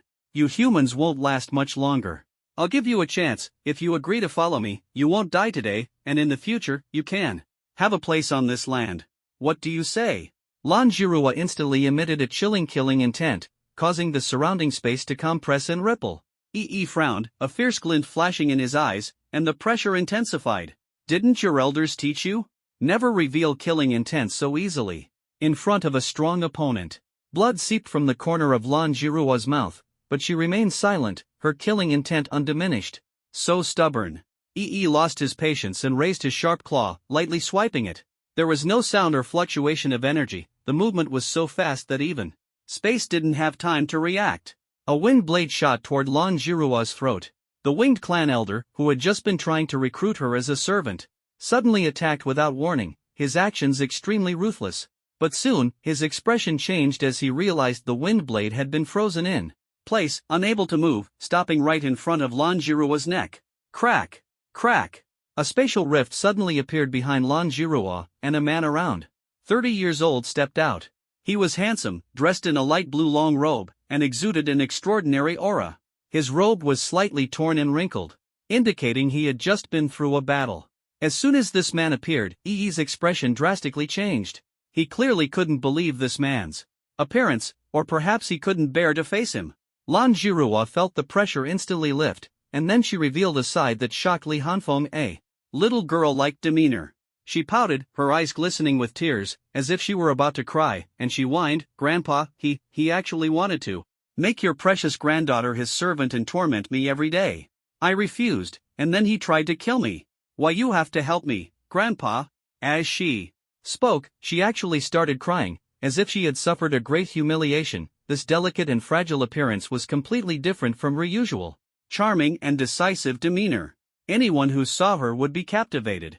What shocked Li Hanfeng even more was that this woman, Lan Jirua, who looked about 26 or 27, actually called this man, who seemed to be around 30, grandfather.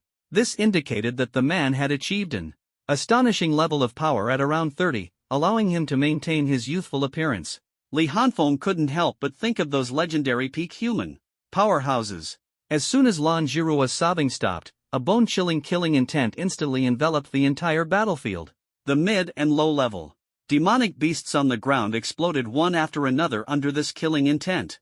Bang! Bang! Bang! Without any warning, just from the killing intent alone, these beasts couldn't withstand it and burst apart one after another. Even the 8-winged hell tiger, which was the closest, had several bloody holes blown open on its limbs and wings. Although this killing intent was deliberately controlled and did not target the humans on the battlefield, the scene before them still made everyone shiver uncontrollably, fearing they might also be affected. But soon, every face was filled with fervent admiration and respect. Was this the true strength of humanity? Was this the confidence that allowed humans to stand firm against the siege of 100 races? A surge of endless pride and national honor rose in their hearts. At this moment, they felt that these foreign races were only suppressing humanity with their numerical advantage. When it came to true strength, humans had nothing to fear. Even Li Hanfeng's heart was surging with excitement. Was this what it meant to be a powerhouse standing at the pinnacle of the world? He yearned to become such a powerhouse, even stronger than this. The feeling of controlling life and death, both his own and others, was intoxicating. At this moment, a terrifying pressure surged again from the direction of the misty forest, instantly enveloping the demonic beasts and blocking the suppression of the killing intent. The continuous explosions finally ceased. In just this short moment, the number of dead demonic beasts had almost caught up with the total number of demonic beast casualties in the entire war. This newly emerged aura did not reveal itself but instead sent out a majestic voice, difficult to distinguish whether male or female, echoing in the void. "Lan Wangyu, how dare you attack a group of little demonic beasts? You've really grown bold." The man in the blue robe completely ignored the voice. The coldness on his face melted like ice, transforming into a warm smile as he reached out to gently pat Lan Jiruo's head. Ruor, what do you want me to do? Grandpa will listen to you. Don't cry anymore, you're all grown up now, no more crying like when you were little. Hearing this, the tears in Lan Jiruo's eyes immediately disappeared. Her sobbing turned into a sweet smile as she nodded obediently, clinging to the blue-robed man's arm and saying coquettishly, Grandpa, I want to pluck all the fur and scales off its body, and then. Lan Jiruo pretended to think for a moment before continuing, then cut it into pieces with a spatial rift, cook it, and feed it to the dogs. Is that okay, Grandpa? At this moment, everyone in the field held their breath, not daring to make a sound, quietly watching this incredibly powerful and handsome man, waiting for his decision. The Winged Clan's third elder, Yi, who had been locked onto by the blue-robed man's killing intent, could no longer sit still. He forced himself to speak with a tough tone. Lan Wangyu, aren't you afraid of the spatial battlefield being breached by appearing here? Stop wasting time on me. We should retreat first. I'll return to the Winged Clan's territory, and you guard the spatial battlefield. Otherwise, if the armies of the 100 races press in, you'll be the sinner. The man in the blue shirt completely ignored him and smiled, nodding at Lan Jiruo. All right, Grandpa will listen to you. After speaking, he lightly tapped his fingertip, and the wind blades that had been suspended in the air instantly disappeared. Yi's pupils contracted sharply, his aura erupted, and he flapped his wings, attempting to dodge. However, the surrounding space seemed to turn into a viscous liquid, firmly trapping him. He only managed to move half a body length before a spray of blood burst from his left shoulder. The surrounding space instantly formed an invisible cage, tightly confining him, preventing even his aura and blood from escaping. Yi's pupils contracted intensely as he tried to break through the space to escape, only to find that the space had been reinforced, making it impossible for him to break free in a short time with his strength. Lan Wangyu, are you really going to fight me here? What about the battlefield in the spatial realm? Upon hearing this, the smile on the man in the blue shirt froze slightly, then turned cold. Who do you think you are? Want to fight me? Even the Wing King wouldn't dare speak like that. As soon as he finished speaking, he reached forward with his hand, and the spatial cage trapping Yi began to rapidly contract, as if countless spaces were overlapping, with internal pressure continuously increasing. Yi's face twisted as he felt the space compressing him, not just this one area, but an infinite number of spaces surging toward him. Clang clang clang, his feathers trembled violently under the immense pressure, emitting a piercing metallic scraping sound. His face contorted in a grimace, realizing he might be doomed. Fight to the death. His spiritual energy erupted, and the wind elements across the battlefield frantically converged toward him. The cold light on his feathers shimmered even more brightly, as if sharp blades were ready to shoot out at any moment. But these wind elements were blocked by the spatial cage, and only a pitifully small amount managed to gather on him at an agonizingly slow pace. Damn it! He gritted his teeth, and his spiritual energy instantly transformed into wind elements, surging out of his body and enveloping him entirely. Wind domain. The wind elements began to spin rapidly, resonating with the external wind elements and forming a small domain within the cage. The moment the wind domain formed, Yi felt the pressure ease slightly. He immediately extended his claws to tear open a spatial rift within the domain. A look of joy appeared on his face. Success! He flapped his wings, preparing to escape through the rift. Suddenly, a calm voice sounded in his ear, seal. Crack! Crack! Crack! Suddenly, tiny cracks appeared on the small wind domain within the spatial cage. Just as the cracks emerged, the spatial rift was swiftly torn open, only to instantly heal again, becoming even more solid than before. This scene caused Yi's pupils to contract sharply. In the next moment, a sinister and triumphant smile appeared on his face. Explosive feather wind blades. Boom! Whoosh whoosh whoosh, his feathers trembled incessantly, and the shattered wind domain formed wind blades that shot out instantly. The sharp aura tore through the space, leaving behind tiny cracks. Crack crack crack, countless wind feathers embedded themselves into the spatial cage, and the cracks spread rapidly like a spider web. Meanwhile, the wind elements gathered outside flowed into Yi's body through the cracks like streams merging into the sea. His eyes immediately gleamed with sharp light. His claws, wrapped in intense wind elements, emitted a sharp aura that caused ripples in the surrounding space even before he made a move. It was worth noting that this was within a reinforced spatial cage. Lan Wangyu, farewell. I feel a bit embarrassed. For making you come all this way for nothing. As a token of apology, I'll personally visit your granddaughter next time to reminisce. I hope you'll come. Promptly then. As soon as he finished speaking, Yi dared not delay any longer. With a mocking expression, he swung his claws fiercely at the space. Moments passed, but the expected rift did not appear. Instead, the surrounding spatial pressure grew heavier, and the tiny cracks on the spatial cage began to rapidly heal. Yi's pupils shrank sharply, unease surged in his heart, and he swung his claws again. Still, there was no reaction. His face twisted as he began frantically slashing with his sharp claws, trying to tear open the space. Yet, even with his wind element completely isolated, the space before him remained utterly unmoved. Idiot! At this moment, the voice that had previously mocked Lan Wanyu for bullying the weak rang out again. Although the speaker didn't show themselves, it was clear they had been observing the situation all along. Seeing Yi's actions, for some unknown reason, the voice sneered with contempt, sounding as if it was gleefully mocking him. Yi's expression grew even darker as he glared ferociously at Lan Wanyu. At this moment, Lan Wanyu's face remained calm, as if watching a clown perform, with a faint smile at the corner of his mouth. Seeing that the other party didn't take him seriously at all, Yi's spiritual energy began to surge violently. I've already shattered your spatial domain. How can you still reinforce the space?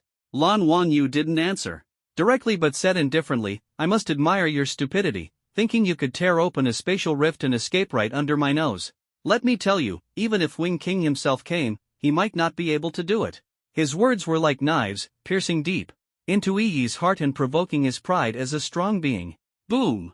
Yi could no longer endure. He had been trying to escape, knowing he wasn't a match for the man before him and that staying would only lead to death. But now, with no way to flee, he could only fight to the death. His aura surged wildly, causing the spatial cage that trapped him to tremble slightly. Just as he was about to strike, the voice from the depths of the misty forest rang out again. Lan Wanyu, let it go today. We are willing to sign another 100-year peace treaty with the human race. Lan Wanyu's gaze instantly turned icy. Longworm, if you dare interfere, I'll deal with you too today. The battlefield fell into a deathly silence. As Lan Wanyu's words landed, even the nearly maddened Yi didn't speak further, secretly rejoicing in his heart. He was well aware of the identity of the voice's owner, whose strength was almost on par with Lan Wanyu's. Moreover, the other party despised being called Longworm. When Lan Wanyu uttered those two words, the likelihood of the other party showing up was nearly 100%. If that happened, Yi might have a chance to escape the battlefield. Boom! A terrifying aura swept out from the depths of the misty forest, like a level 14 hurricane stirring up sand and dust. The entire battlefield was engulfed in a storm of dirt and all the beasts instantly prostrated themselves on the ground. Lan Wanyu's gaze sharpened, and the space within the range of the earthen walls and city walls instantly solidified, forming a massive spatial cage that blocked the aura from affecting the human race. A dark shadow suddenly appeared not far from Lan Wanyu, its beastly eyes filled with ferocity, staring at him intently. Roar! Lan Wanyu, do you really think I'm afraid of you? Seeing this shadow, everyone was too shocked to speak. Is that a dragon?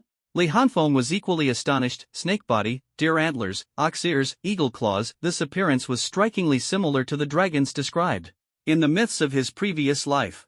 The only difference was that its abdomen had only two sharp claws, and its head resembled a fierce beast rather than a bull.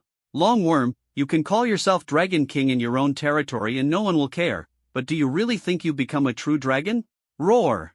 Upon hearing this, the dark dragon's shadow let out an angry roar, its immense pressure spreading in all directions, causing ripples to appear in the surrounding space. Lan Wanyu, being hit where it hurt, the self-proclaimed Dragon King roared furiously, its body rapidly expanding from over 10 meters to nearly 300 meters. Its massive form coiled in the void, and its ferocious aura spread like tidal waves, causing the space reinforced by Lan Wanyu to tremble violently, as if it might collapse at any moment. Lan Wanyu said nothing, merely staring coldly at the opponent with his star-like eyes, his aura growing increasingly dangerous. The two sides faced off, neither making the first move. After a moment, the Dragon King spoke first. Lan Wanyu, if you let it go today, I won't hold this matter against you, and I'll even sign a 100-year peace treaty with the human race. Is it you? Lan Wanyu interrupted before the Dragon King could finish. The Dragon King seemed not to understand, his tone calm. What do you mean? I don't understand what you're saying. Lan Wanyou's lips curled into a faint sneer. You dare to step forward to help that guy, and yet you pretend not to know? The Dragon King continued to feign ignorance. I helped it only because I owed the Wing clan a favor, nothing more. Lan Wanyou was prepared, asking indifferently, then how do you explain this beast tide attacking the city? As far as I remember, the peace treaty hasn't expired yet. Before the Dragon King could respond, Lan Wanyou continued, are you going to say that this beast tide was led by high-level demon beasts, and now that they're all dead and the human cities remain intact, we should just let it go? Lan Wanyou's mockery grew more pronounced. Do you really think that over the past 100 years, growing 2 legs has been enough to deceive everyone? Roar! Lan Wanyou, you deserve this. The Dragon King roared furiously and suddenly attacked, a massive dragon claw appearing abruptly in front of Lan Wanyou. Boom! Crack, crack. The dragon claw stopped 2 meters away from Lan Wanyou, the space beginning to fracture with cracks, but it failed to break through the defense. Seeing the defense hold firm, the Dragon King's enormous horns gathered dense. Black lightning. Boom! The black lightning erupted from the dragon horns like heavenly thunder, splitting the cracks and striking directly at Lan Wanyou's body before dissipating. Roar! The Dragon King seemed to sense something, twisting its body violently and lashing out with its tail. Crack, crack. The dragon tail swept through the space, leaving countless tiny dark cracks in its wake, its power astonishing. Boom! The tail struck an invisible wall. But the space did not fracture further. Lan Wanyou hovered in the air, looking down coldly at the Dragon King before turning his gaze to Yi. Do you really think you can escape? Haven't you noticed that the surrounding space has already been reinforced with multiple layers by me? Not just you even. This dragon can't escape from me. With that, he crossed his hands in front of his chest and clasped them together. Merge! Silently, Yi's figure instantly appeared beside the Dragon King, as if transported by space. The surrounding 500-meter space began to fold layer upon layer, tightly enveloping them. The space was unimaginably solid. Just as Lan Wanyou had said, even the Dragon King couldn't escape under his watch unless it killed him. Feeling the immense blockade, the Dragon King seemed to realize that it couldn't break through in a short time. It stopped its fierce attacks and simply stared at Lan Wanyou, saying, Lan Wanyou, do you really think the 2 of us together can defeat you? Aren't you being overly confident? Its tone was calm, clearly exuding absolute confidence in its own strength. Lan Wanyou ignored him and turned to Yi. Wing King should be arriving soon, right?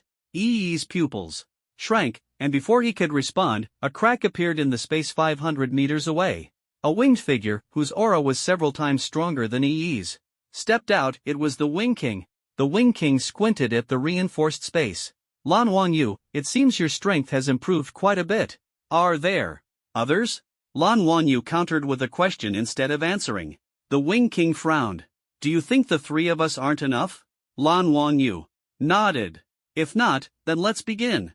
Crack! Lan Wanyou exerted force with both hands, his palms trembling as dark fissures began to spread across the 500-meter space. Domain break. The Wing King's pupils contracted sharply. The dark fissures spread across the domain like a spider web, causing the Dragon King and Yi's expressions to change drastically. They knew that Lan Wanyou was also within this space. Was he planning to perish together with them? The Wing King hadn't expected Lan Wanyou to be so resolute. Domain break was a devastating technique that even affected the caster. Without hesitation, the Wing King channeled his spiritual energy, enveloping his feathers in intense wind elements. A sharp aura emanated from his body. With a sudden jolt, his entire form transformed into a sharp, cyan blade that pierced directly into the air. Shoo! The blade penetrated half a foot deep, and a tiny spatial crack began to spread outward, tearing open a breach in the domain. Perhaps due to the large casting range and the extreme reinforcement of the space, even Lan Wanyou couldn't instantly destroy the entire domain. At this moment, the Dragon King, limited by its massive size and restricted movement, was already covered in dozens of bloodstains. If not for its incredibly tough body, it might have been torn to shreds by now. On the other hand, relying on his incredible speed and the Dragon King shielding him, had managed to avoid the spatial fissures for the most part, except for the earlier wound on his shoulder. The moment the crack appeared, the Dragon King and immediately sensed the opening. They quickly mobilized all their spiritual energy and unleashed their most powerful attacks. Intense black lightning rapidly gathered on the Dragon King's horns, while Yi's claws were enveloped in dense wind. Elements. Due to the elemental blockade within the domain, their techniques weren't as powerful as they would be outside. Thunder Dragon Annihilation. Sky-splitting blade. A black thunder dragon radiating destructive energy and a sharp cyan blade simultaneously struck the tiny spatial crack in the domain. However, Lan Wangyu remained indifferent to it all, showing no intention of stopping them. Boom! Crack! The tiny crack created by the wing king rapidly expanded under the combined assault of the two, spreading densely in all directions. The domain was on the verge of complete collapse. Lan Wanyo's lips curled slightly, revealing a faint smile. Ping! A crisp shattering sound echoed as the entire domain shattered like a broken mirror.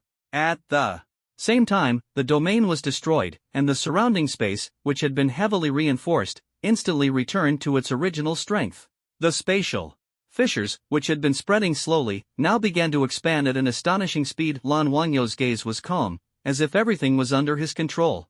He formed a strange seal with his hands and turned to look at the eight-winged hell tiger, which still dared not move in the distance. Suddenly, the eight-winged hell tiger appeared within the area covered by spatial fissures. Everyone watched in shock as the dense spatial fissures instantly converged into a deep black hole. Creatures within the unescaped airspace, including Wing King standing at the edge, were swallowed in an instant. In the sky, only a deep black hole remained, covering a range of 600 meters. Everyone was stunned, for even Lan Wangyu had been swallowed by the black hole. Crack! Crack! Crack! The eerie black hole spun wildly, shattering the surrounding space inch by inch, as if it intended to devour everything. Fortunately, the black hole was far from the crowd and showed no signs of spreading or moving. Otherwise, everyone present in the base city would likely have been doomed. This situation lasted for about a quarter of an hour.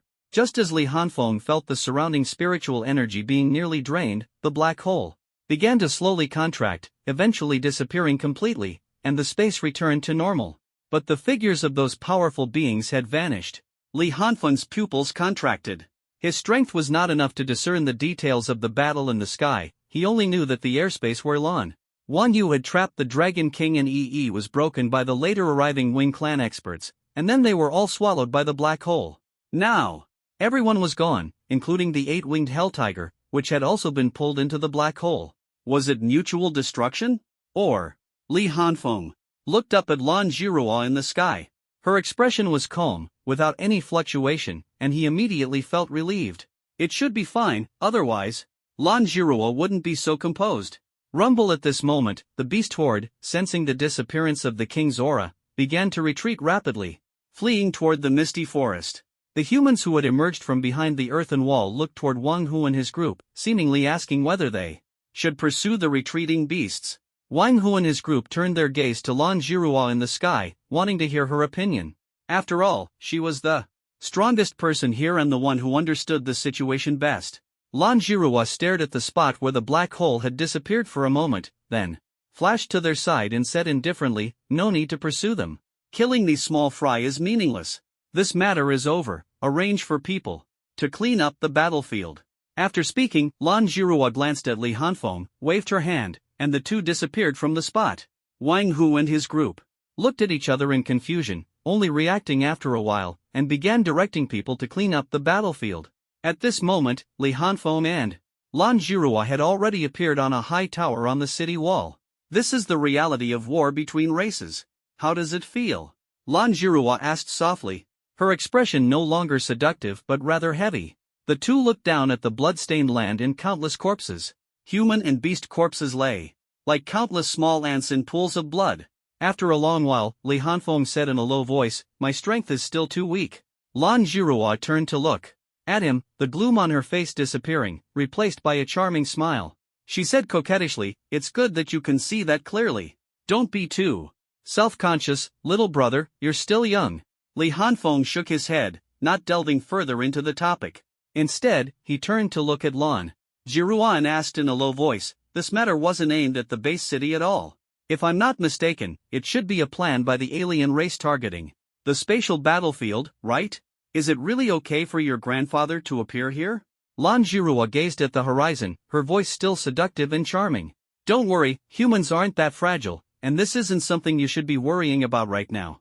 Li Hanfeng was silent for a moment before asking seriously, 1 emperor, 2 sovereigns, 4 kings, 7 supreme beings, your grandfather, which one is he? Hearing Li Hanfeng mention her grandfather, the corners of Lan Jiruo's mouth lifted slightly, her tone tinged with pride. The leader of the 4 kings, the Void King Lan Wangyu. His strength isn't much inferior to that of the 2 sovereigns. Li Hanfeng nodded, not particularly surprised. With such strength and bearing, being one of the 4 kings was entirely reasonable. However, he wasn't entirely clear on what leader of the 4 kings and comparable to the 2 sovereigns specifically represented. Is this matter aimed at your grandfather? Li Hanfeng continued to ask, eager to understand humanity's current predicament. But Lan Jiruo clearly wasn't willing to speak directly, so he could only probe further. Lan Jiruo turned to look at him, her smile deepening. It seems you really want to know. She paused, then shook her head and said, they wouldn't be that foolish. My grandfather may not be the strongest among humans, but he's definitely one of the hardest to deal with. To kill my grandfather, they'd need to send several sovereign-level powerhouses, prepare in advance. And even then, the chances of success would be slim, it would be a futile effort. Then why are they sending strong forces here? What's their real goal? Li Hanfeng naturally understood that the target couldn't be the Void King. For someone of that caliber, possessing spatial abilities, killing them wasn't something that could be done casually. If it were that simple, figures like the Void King wouldn't exist. Lan Jiruo seemed to have already guessed what he wanted to ask. After pondering for a moment, she decided to reveal some information. The alien races now want to break through the human defenses at several large spatial battlefields, but each important spatial battlefield is guarded by top-tier powerhouses. Moreover, the spatial battlefields are restricted by the world's power, limiting the number of strong individuals who can enter. So, attacking the base cities is just a diversion, and the real goal is to draw away humanity's powerhouses? Li Hanfeng asked softly. Lan Jiruo nodded. Li Hanfeng frowned. No, how would they know which spatial battlefield's powerhouses would leave? And how can they ensure that the attacked spatial battlefield would definitely have someone leave? He glanced at Lan Jiruo, seeing that she wasn't saying more, and could only speculate himself. Could it be that they're planning to attack multiple spatial battlefields simultaneously? That doesn't seem likely. Attacking multiple spatial battlefields at once would require a large number of powerhouses acting together. They wouldn't scatter their forces to draw attention, unless… Li Hanfeng's eyes narrowed as he stared at Lan Jiruo. Unless they're attacking more than one base city. If they have beasts cooperating, a small number of powerhouses could tie up a large number of ours. A hint of surprise flashed in Lan Jiruo's eyes, and she nodded. The base cities around the Misty Forest have almost all been attacked by beast tides. Not just here, base cities near other beast gathering areas are likely under attack as well.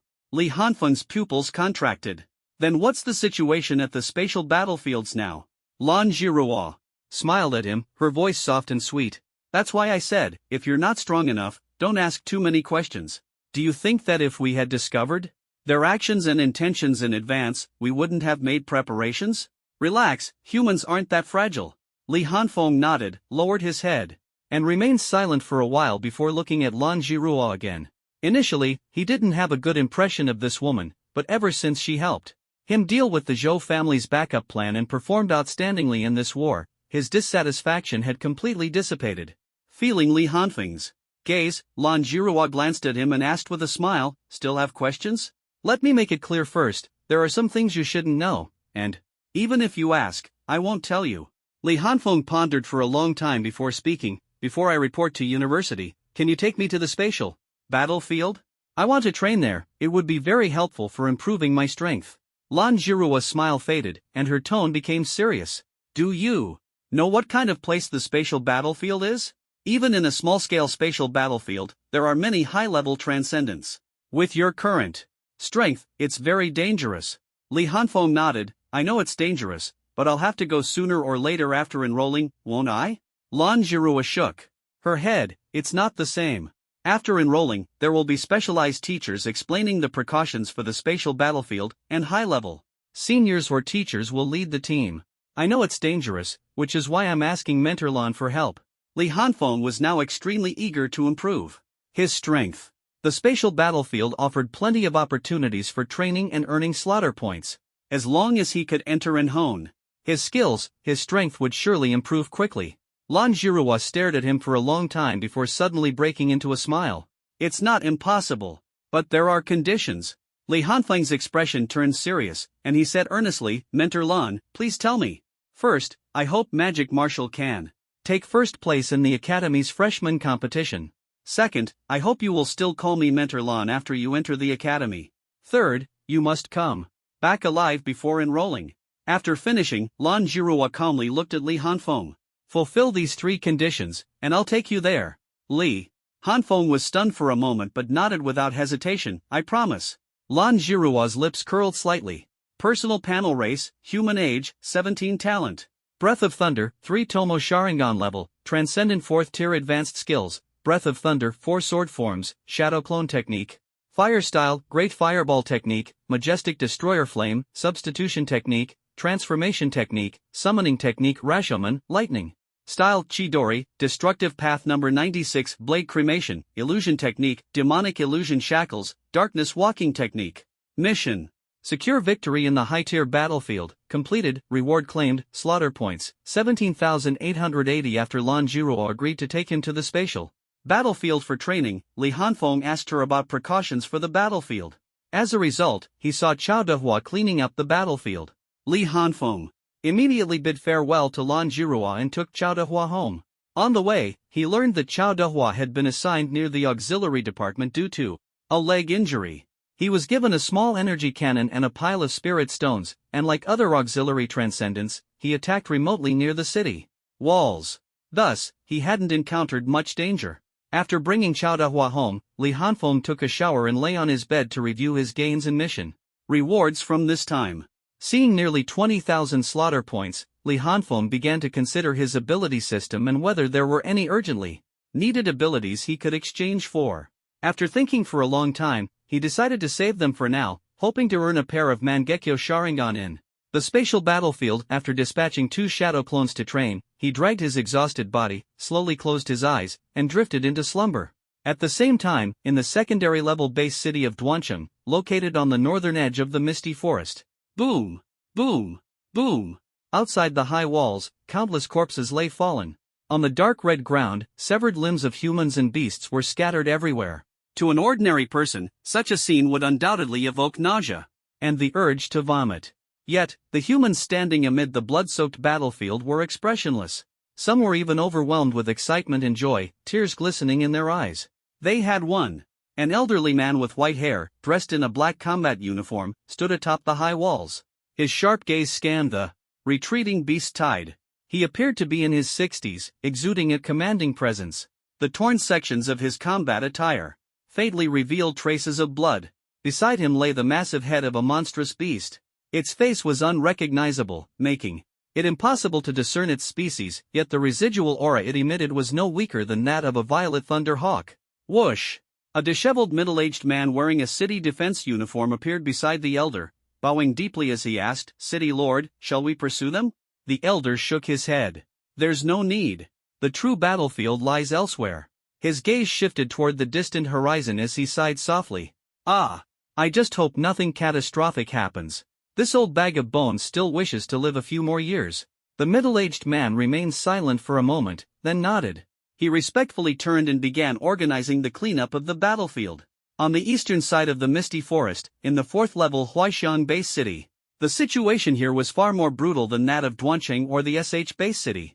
Just 100 meters outside the city walls, severed limbs and remains were scattered everywhere. Portions of the city walls had already been breached. The beast tide had broken through the defenses, staining the ground red with blood. Broken human corpses lay in every direction. Many of the city defense soldiers had tears streaming down their faces. They had won, but the cost was devastating. Unlike the SH base city, another 4th level base city, which had Lan Jirua overseeing the fight and thus concluded the battle swiftly, Huaishan faced a different fate.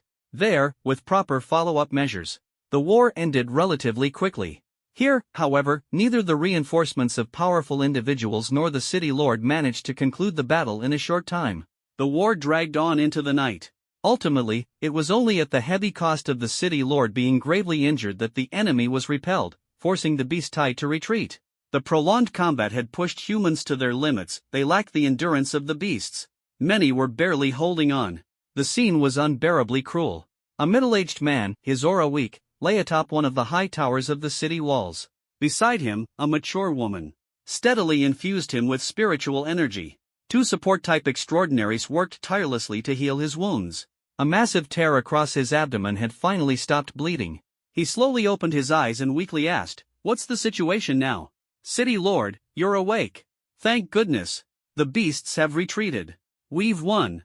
A female support-type extraordinary cried tears of joy. The weak middle-aged man forced a faint smile at her, then turned his head with difficulty to look at the mature woman beside him. "It's all right now. Focus on your recovery," she said gently. "The main battlefield isn't here. I must return, there's still much for me to handle." Seeing the frailty in the middle-aged man's gaze, the mature woman smiled and nodded. She then gave a few instructions to the captain of the city's defense guards standing nearby and vanished from the spot. On an endless plain, the air was filled with the cacophony of battle cries and beastly howls. This battlefield was split into two factions. On one side stood the vast army of the human race, and on the other, an array of humanoid creatures with varying appearances. Both sides fought fiercely, locked in a chaotic and brutal struggle. The scale and intensity of this war far surpassed the battles in the base city. On the dark red land, not only did blood flow, almost forming streams, but various colored liquids were also mixed in. The main forces on both sides were high-level transcendents. Mid-level transcendents could only serve as cannon fodder, while low-level transcendents were nowhere to be seen. Among them, many powerful individuals concealed their presence, their strength rivaling that of city lords from various regions, and their killing intent even more ferocious. Directly above the battlefield, 9 extremely terrifying auras were divided into 2 groups, confronting each other.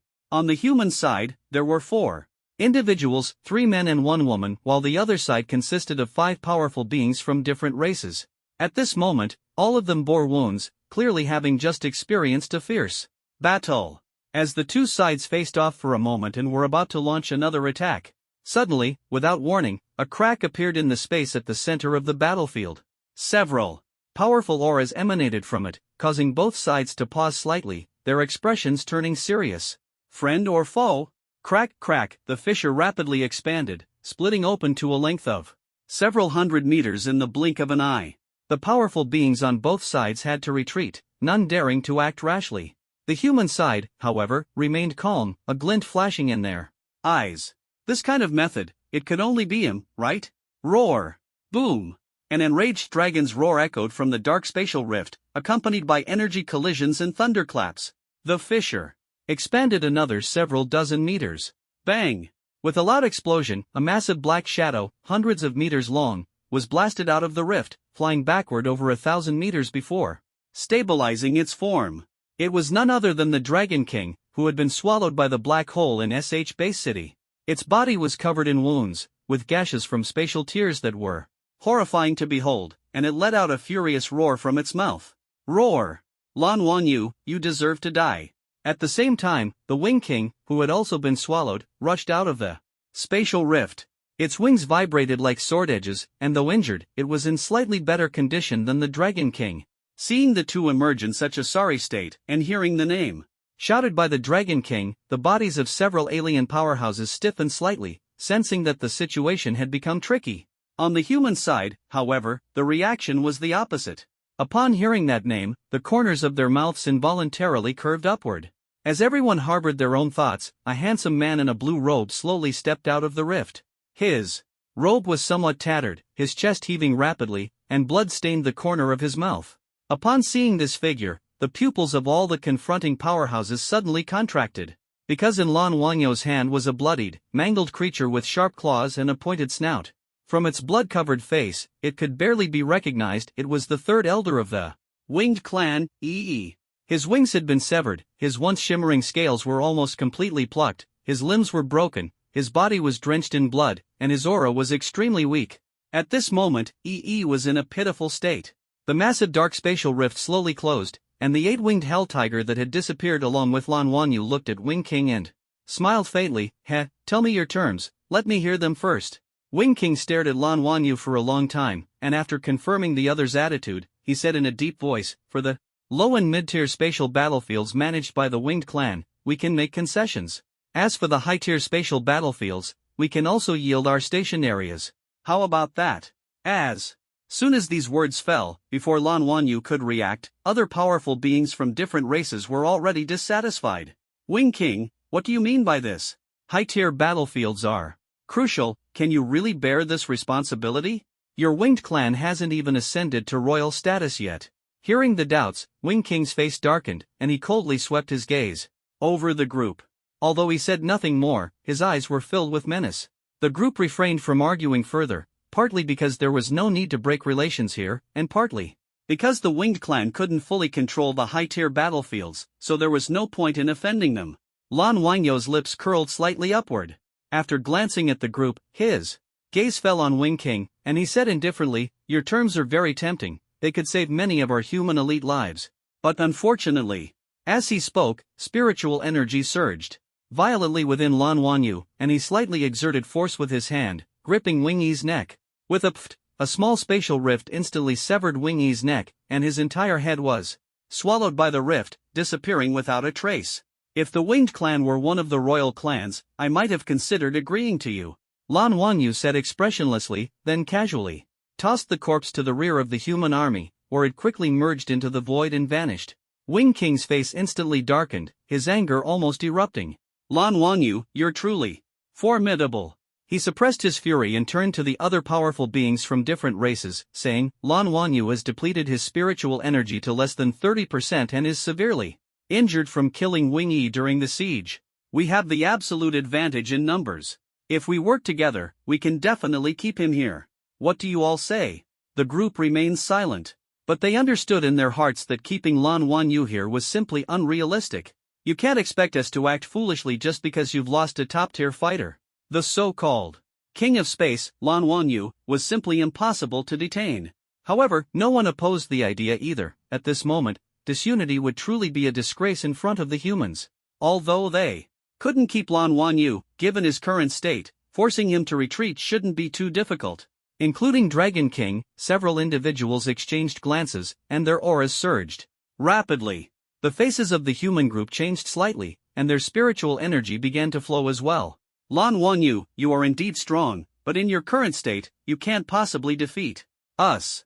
As long as we hold you off, the royal clans will break through the first battlefield today. Lan Wanyu's lips curled into a mocking smile, and the expressions of the human powerhouses behind him also turned complex. Wing King, sensing the situation, instinctively felt something was amiss and shouted sharply, "This time, 2 royal clans have been deployed over there. Isn't it obvious that you can't hold them off while being tied up on other battlefields?" Lan Wanyu's mockery deepened. "Since we've already seen through your true intentions, how could we not be prepared?"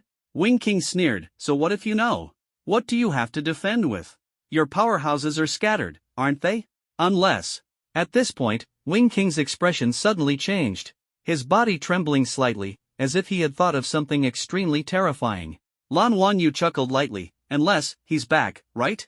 Meanwhile, the number and strength of the alien army on the first battlefield were far greater than those in the area supported by Lan Wanyu. All the aliens here were top experts among the 100 clans, at least of mid to high level strength, with twice as many strong individuals as other battlefields. This was the first battlefield opened by the alien invasion, the largest and most capable of withstanding powerful fighters. A dense mass of alien troops charged madly toward the human defense line. Strangely, the human side seemed to have no reaction. No army came out to confront them. In the sky, more than 10 figures frowned slightly, instinctively sensing something was amiss. The humans they knew would never flee without a fight, even if they knew they couldn't hold the line. This situation was very peculiar. Just then, the expressions of the more than 10 figures changed drastically, as if they had discovered something. One of the figures let out a long howl, causing the charging alien army to halt immediately. More than 10 extremely powerful alien experts stopped in mid-air, their gazes solemnly fixed on the distant horizon, where a small black dot appeared. Soon, the black dot rapidly enlarged. It was a human figure. The figure walked forward slowly, but with each step, it leaped hundreds of meters ahead, giving the impression of moving slowly while actually being impossibly fast. When this person approached the alien army, the faces of the alien experts turned extremely grim, their expressions a mix of shock and disbelief. The newcomer wore a gray-white long robe, arms crossed, with a sword strapped to his back. His features were not particularly handsome, yet he exuded an indescribable aura. His long hair was tied behind his head, and he looked to be in his 20s. He emitted no aura, appearing like an ordinary person who hadn't awakened. "How are you back?" "That's impossible. You were clearly suppressed by the 10 clan ancestors," an alien expert questioned in a deep voice, his tone tinged with apprehension. The man ignored him, scanning the alien army before looking up at the more than 10 experts in the sky. After a moment, he drew the sword from his back. The sword was ordinary, its blade even rusted. The man spoke coldly, his voice devoid of emotion. "Anyone who dares take a step forward will die." There was no fluctuation of aura, yet the entire alien army and the more than 10 top experts in the sky felt a suffocating sense of death enveloping them, their bodies stiff. It was as if an insurmountable chasm had appeared, a single man and his sword, intimidating the entire battlefield. The morning sunlight bathed the streets and alleys of the base city, warm and bright. The glass of tall buildings reflected dazzling light, showcasing the city's vitality and busyness. A ray of sunlight streamed into the bedroom, and Li Hanfeng, still dreaming, slowly woke up. He turned his head to glance at the calendar on the desk, June 27th. It had been several days since the beast siege, and the base city was gradually regaining its vitality. In such circumstances, the sorrow of losing loved ones could only be buried deep in one's heart. Life had to go on. Why hasn't it arrived yet? Did they forget? Li Hanfeng shook his head. After getting up and freshening up, he was about to make breakfast when the communicator in his bedroom suddenly rang. A trace of excitement flashed across his face as he quickly walked to the bedroom to answer the call. "Hello, Mentor Lon, is it time to set off? To Magic City. You have half an hour to pack your things." The voice on the other end of the phone was Blue Jiruo's, sultry and magnetic. Li Hanfeng was momentarily stunned, and before he could ask why, the call was disconnected. "To Modu?" Li Hanfeng stared at the communicator for a while, then immediately began packing his luggage. Since he was going to Modu, he definitely wouldn't be coming back anytime soon. After the training, he would head straight to report at Mo. He packed everything he needed into his system space and tidied up a bit. Finally, he called Xiao Yumling to inform him that he would be reporting to Mo early and left some spirit stones for him. After finishing all this, more than 20 minutes had passed, and the doorbell rang. Li Hanfeng knew it must be Blue Jiruo. The chubby guy never rang the doorbell. He quickly went to open the door. "Mentor Blue. Good morning." As the door opened, a seductive and charming figure stood outside. Blue Jiruo glanced at Li Hanfeng and smiled. "Not bad, your strength has improved quite a bit. Let's go." After locking the door and leaving the key for Xiao Yumeng, the two of them went downstairs and headed toward the city gate. Along the way, Blue Jiruo kept explaining the environment of the spatial battlefield and the precautions needed during training. They didn't rush and reached the city gate at around 10 a.m. Upon exiting the gate, Blue Jiruo stopped, took out a spatial ring, and handed it to Li Hanfeng. He was momentarily stunned, and Blue Jiruo said, "This is your reward for participating in the battle that day. Take it." Li Hanfeng nodded and accepted it. After all, he was indeed short on resources. When he opened it, he found at least 30,000 spirit stones inside, a huge fortune. Suddenly, a chill ran down his spine. Looking up, he saw Blue Jiruo staring at him with a faint smile, making him feel uneasy. "Are you ready? It's time to go." Li Hanfeng stiffly nodded. Then, a spatial rift suddenly opened in front of him. Modu Base City, one of the 4 major first-tier base cities in the Dragon Nation, was home to nearly 1/5 of the nation's strongest individuals. Its area was almost 10 times that of the SH Base City. To facilitate entry and exit, it had 4 city gates in the east, south, west, and north. At this moment, on a desolate plain outside the eastern gate of the base city, a spatial rift suddenly tore open in midair, and 2 figures appeared at high speed. The man and woman landed. The woman raised her hand to tidy her hair, while the man sat on the ground, panting heavily, his head swaying. The two were none other than Li Hanfeng and Blue Jiruo. At this moment, Li Hanfeng's clothes were tattered, his body bruised, drenched in sweat, and he looked utterly disheveled. Blue Jiruo, on the other hand, stood nearby, smiling. "Damn it, just you wait. When I'm stronger than you," Li Hanfeng muttered to himself as his dizziness subsided. Blue Jiruo was truly unreasonable. Despite the availability of so many modes of transportation, she insisted on traveling through spatial rifts. And while traversing the rift, She claimed he hadn't trained his physical body enough and needed to toughen him up, so she deliberately reduced the spiritual energy protection. In that instant, the intense spatial pressure almost flattened him. Fortunately, Blue Jiruwa hadn't removed all the spiritual energy, otherwise, he might have been crushed into a pulp on the spot. They traveled in intervals, exiting the spatial tunnel to let Li Hanfeng recover before tearing open another rift to continue. This stop-and-go journey lasted until 4 p.m., when they finally arrived outside the eastern gate of Modu Base City. Sitting on the ground to rest for a while, Li Hanfeng asked expressionlessly, "How much farther to Modu?" Blue Jiruwa's smile grew even brighter. "We're already here. You didn't see it wrong, did you? I remember your eyesight is pretty sharp." She pointed to the distant, faintly visible tall city walls. Li Hanfeng followed her direction and looked over. Sure enough, there was a tall wall on the horizon. He almost felt like crying. The physical pain was minor. The worst part was the intermittent teleportation that made his stomach churn, almost causing him to vomit. It was unbearable. "Where is the spatial battlefield we're heading to?" Li Hanfeng asked, pretending to be calm. Lan Jiruwa pointed to the ground and smiled, "Right here." Li Hanfeng was stunned and quickly looked around, but saw nothing. It was just a vast, empty plain with barely any signs of biological activity. At this moment, Lan Jiruwa had already taken a few steps forward, her body emitting a unique energy fluctuation. As the wave spread, the ground began to tremble slightly. Li Hanfeng's eyes narrowed, turning crimson as he stared at Lan Jiruwa.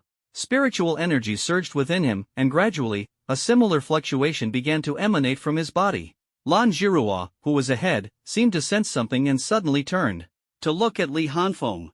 By then, the fluctuation around him had already disappeared, his eyes had returned to their normal black and white clarity, and his face showed a calm expression. This special spiritual energy circulation method must be used to communicate with something or serve as a special signal, he thought to himself. Boom!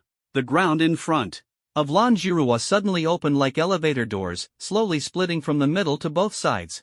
A pitch-black passage, 3 meters long and 2 meters wide, appeared on the flat ground.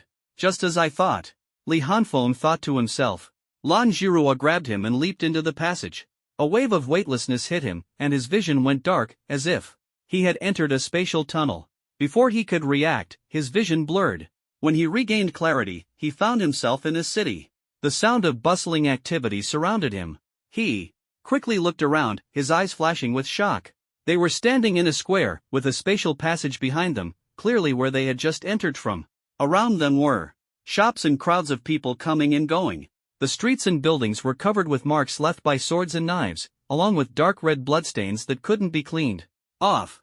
The passers-by didn't seem surprised to see them, as if they were already accustomed to it, though their gazes lingered on Lan Jiruwa for a long time before moving away.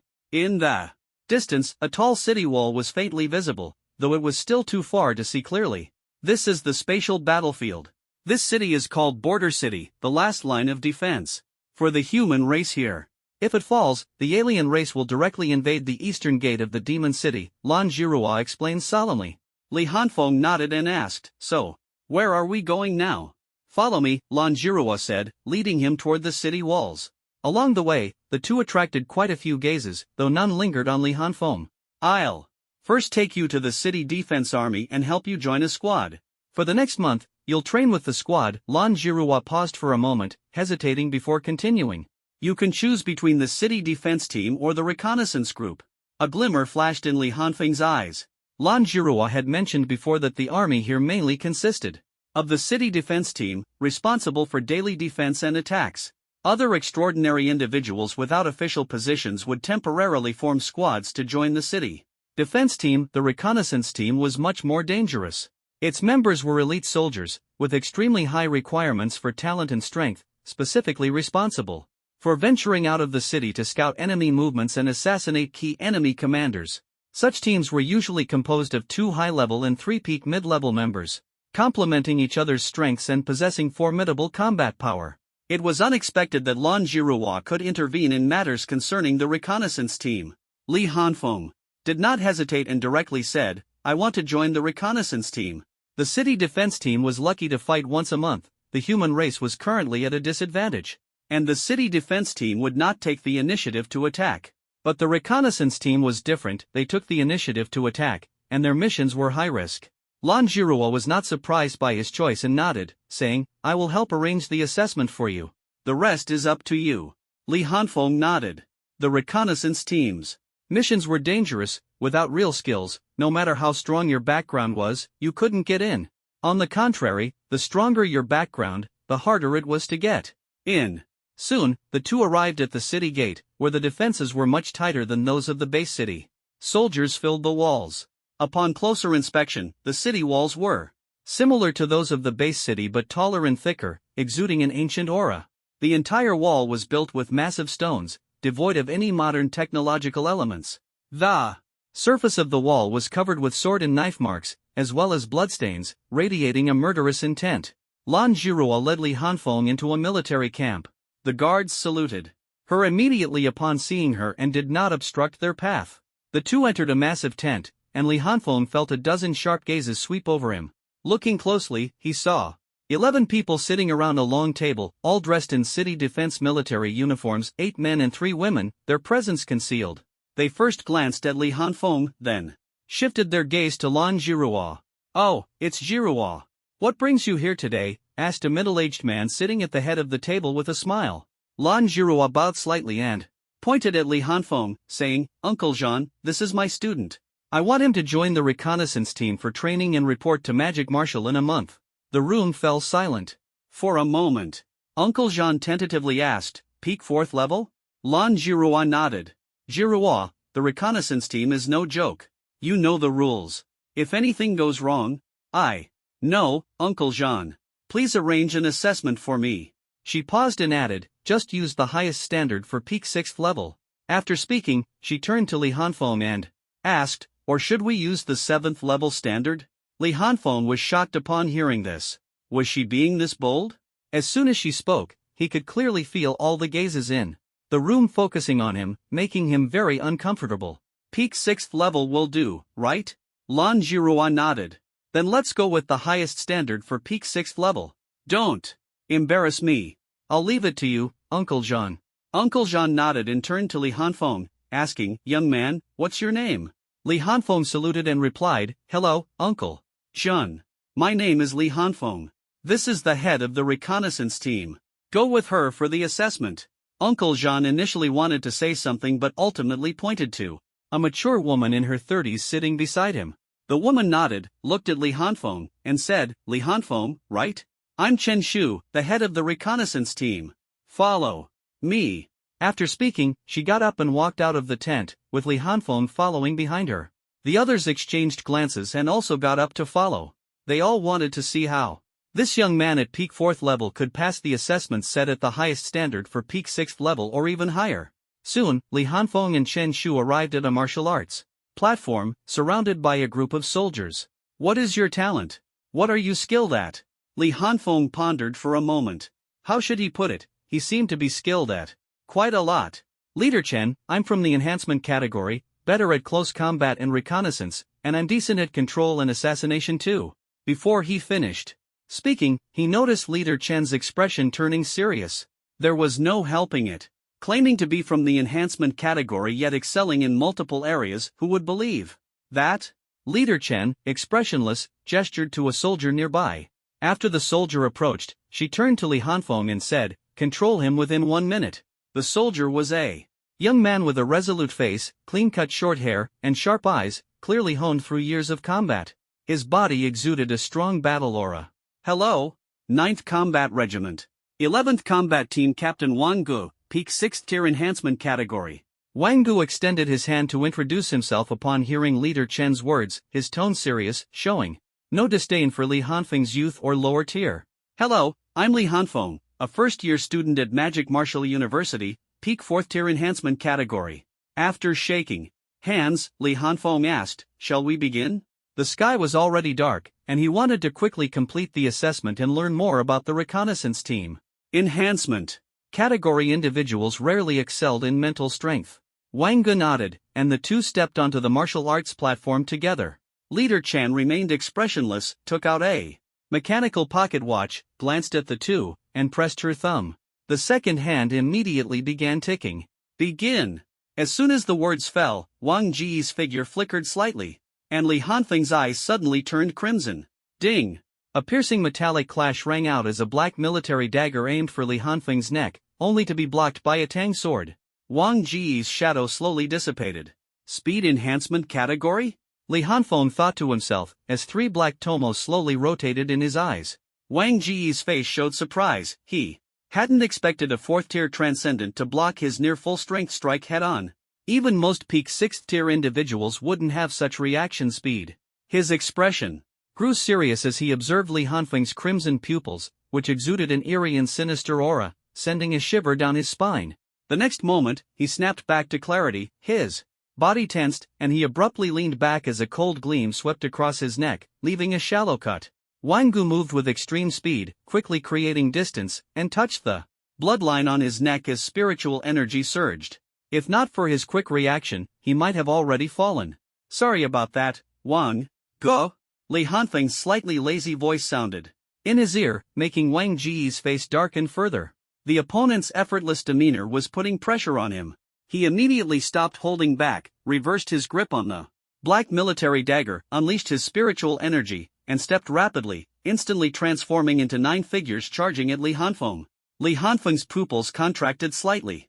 These weren't clones but afterimages created by extreme speed, with each movement seamlessly connected to the next, making it appear as though 9 people were attacking simultaneously. In other words, all 9 figures were real, and being hit by any one of them meant being struck by the true body. This kind of speed was almost unbeatable. Others could only counter it with wide-range attacks. But Li Hanfeng was different. No matter how fast, it couldn't escape his sharp gaze. Ding ding ding, the sound of weapons clashing echoed continuously as Li Hanfeng swiftly blocked wave after wave of attacks. His Sharingan allowed him to predict the sequence of his opponent's attacks, enabling him to counter them one by one. Yes, the sequence of attacks.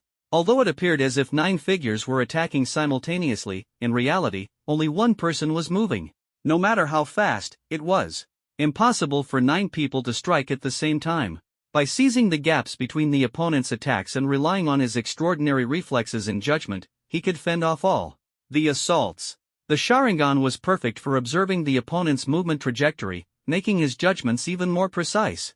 The battle continued, and it seemed as though Li Hanfeng was fighting against 9 Wang Gu alone. Despite his constant dodging, he was still being suppressed. Wang Gu was shocked, finding it hard to believe that a 4th-tier transcendent could possess such strength. Moreover, it seemed that Li Hanfeng hadn't even exerted his full power yet.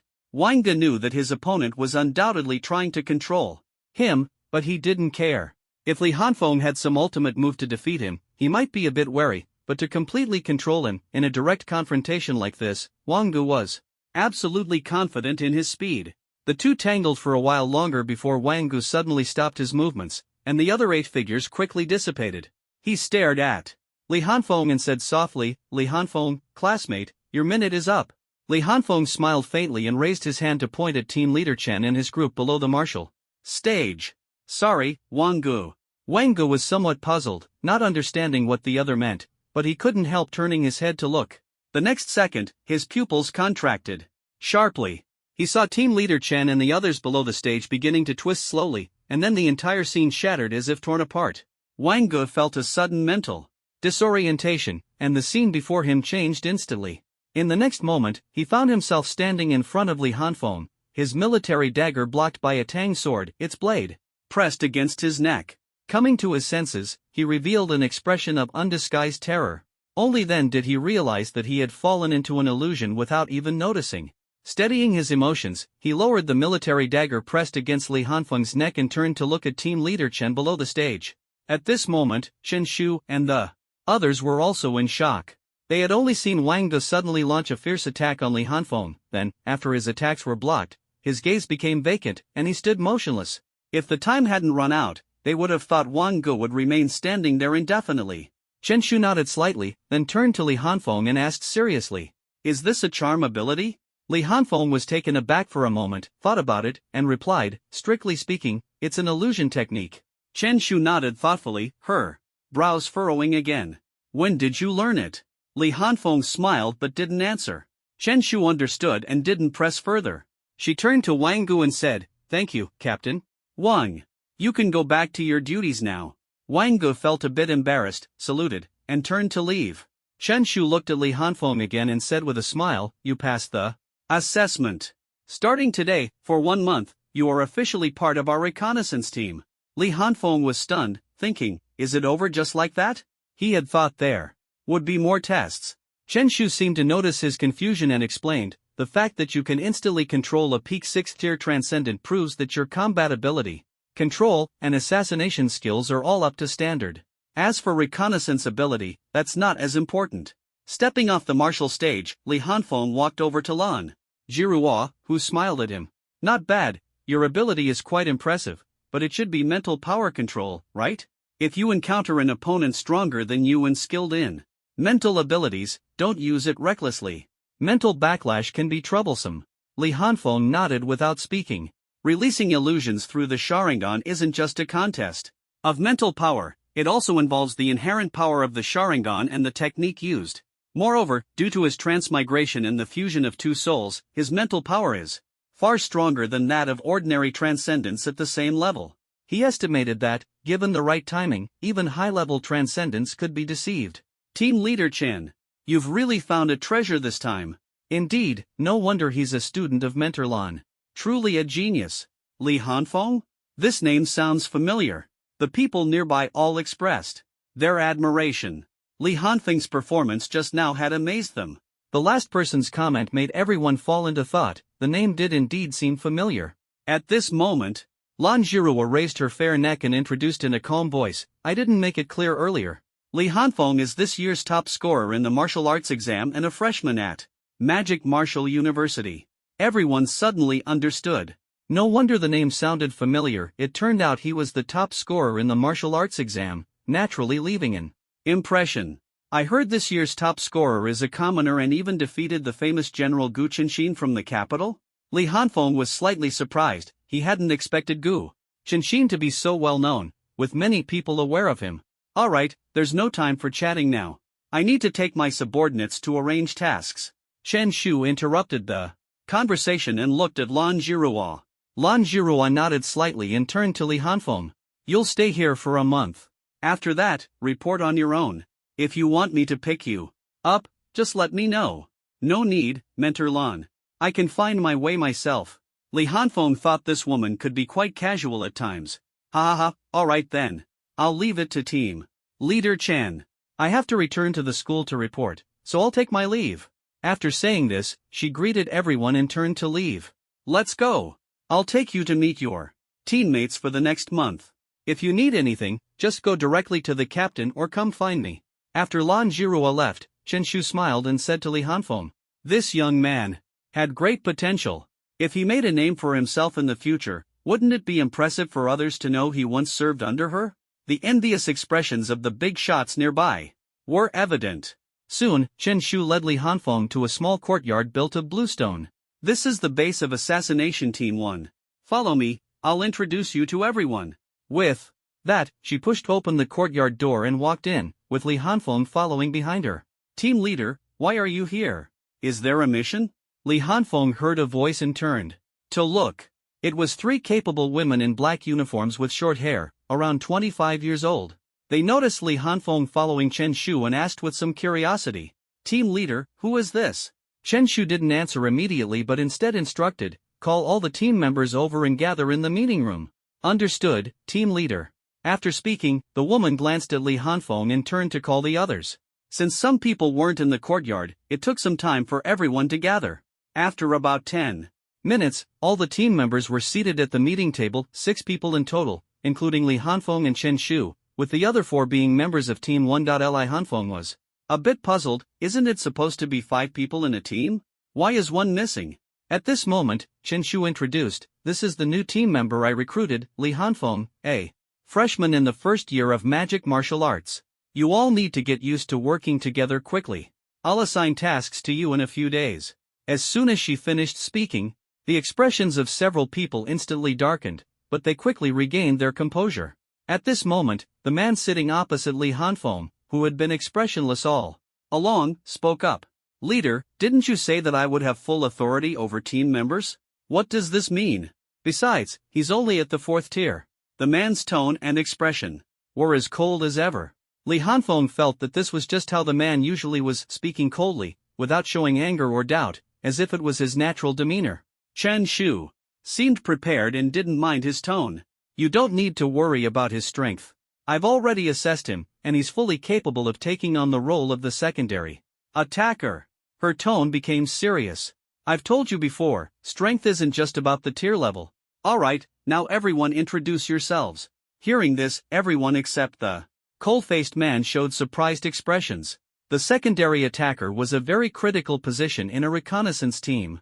When hunting high-tier alien races, the secondary attacker was the second main force after the team leader.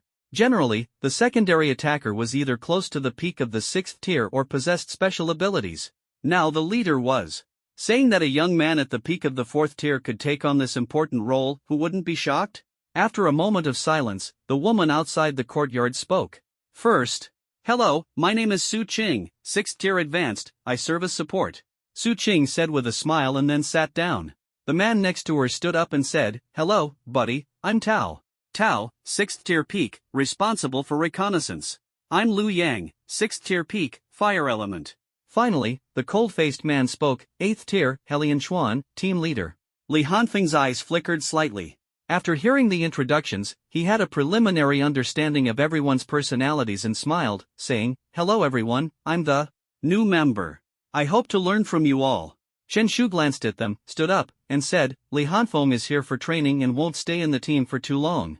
I hope you all can quickly adapt to each other. In 3 days, I'll assign a task. Li Hanfeng frowned slightly. It seemed like something big was about to happen. Chen Shu and Lan Jirua had similar styles. He turned to look at Chen Shu, who gave him a meaningful glance before turning and leaving. Sure enough, as soon as Chen Shu left, Helian Chuan's cold voice came through. Since the leader says you have the strength of a secondary attacker, come with me for combat training. This is your room. Let me know if you need anything. Su Qing led Li Hanfeng to the door of the room, and the two exchanged contact numbers. Get yourself ready, I'll come to call you in a while. After saying that, Su Qing left. Li Hanfeng pushed open the door. The room wasn't big but was spacious, with simple furnishings, just a bed, a desk, a wardrobe, and a private bathroom. He carefully looked around the room, closed the door, and lay down on the bed. Su Qing is the team's support. She's very warm and seems easy to get along with, Li Hanfeng thought to himself. Suddenly, he seemed to remember something, picked up his communicator to check the time, then got up and walked into the bathroom to take a shower first. Su Qing said that to welcome the new member, there would be a dinner tonight where everyone could take the opportunity to get to know each other, making future task coordination smoother. Around 7 in the evening, Li Hanfeng, who was sitting cross-legged on the bed, suddenly opened his eyes and looked toward the door. Knock, knock. The door was knocked. Li Hanfeng got up to open it. It was Su Qing. Let's go, dinner is ready, Su Qing said with a smile. Li Hanfeng nodded. Alright, let's go then. Shortly after, Li Hanfeng followed Su Qing into the dining room. A round table was filled with dishes, and he immediately recognized that they were all various types of beast meat. Have a seat. Su Qing invited him, pulling out a chair and sitting down. By then, everyone had arrived. Li Hanfeng nodded slightly and pulled out a chair to sit down as well. Just as he sat down, Su Qing chuckled and said, welcome to the new member joining our reconnaissance. Team 1. Since we can't drink alcohol at this time, we'll use juice instead.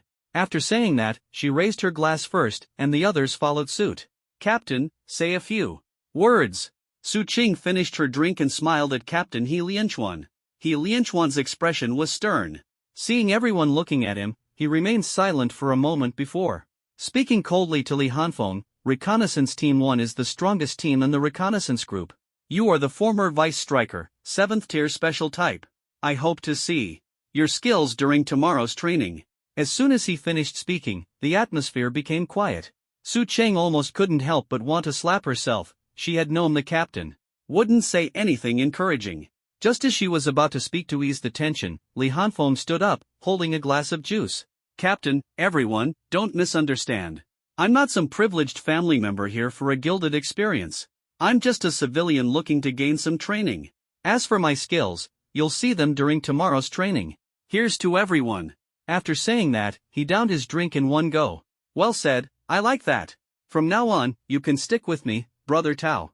Tao, the team's scout, was straightforward and seemed easy to get along with. Li Hanfeng nodded in response, silently noting Tao's information. Sitting next to Tao, Liu Yang also raised his glass and smiled at him. Liu Yang always wore a smile, spoke little, and was a fire-type long-range attacker. At this moment, Captain He Lianchuan also raised his glass and nodded slightly at Li Hanfeng. He Lianchuan was always cold and not easy to approach, spoke directly, had formidable strength, and his talent was unknown. The group drank their glasses in one go, and the atmosphere instantly became much more relaxed. Then, everyone started discussing previous missions, mainly explaining things to Li Hanfeng to help him understand their roles and coordination. Li Hanfeng and He Lianchuan sat nearby eating without expressing any opinions. Hey, brother, you're a freshman at Magic Martial Arts Academy, right? Haven't you registered yet? Technically, you shouldn't know about the spatial battlefield. Suddenly, Tao looked at Li Hanfeng and asked. He had initially assumed Li Hanfeng was a family member who had learned about these things in advance, but since Li Hanfeng claimed to be a civilian, Tao was a bit puzzled. Li Hanfeng smiled. Well, it was kind of an accident. A mentor at Magic Martial Arts Academy told me about it. It wasn't convenient to elaborate on this matter. In short, it was Lan Jirua who had told him. Tao didn't press further and instead continued, looks like you're quite a capable guy. Even a mentor at Magic Martial Arts Academy personally sought you out. What's your freshman ranking this year? Li Hanfeng smiled. Tao really knew how to keep the conversation going. Just as he was about to answer, the aura beside him from He Lianchuan suddenly tightened. He immediately looked at He Lianchuan, his expression turning serious.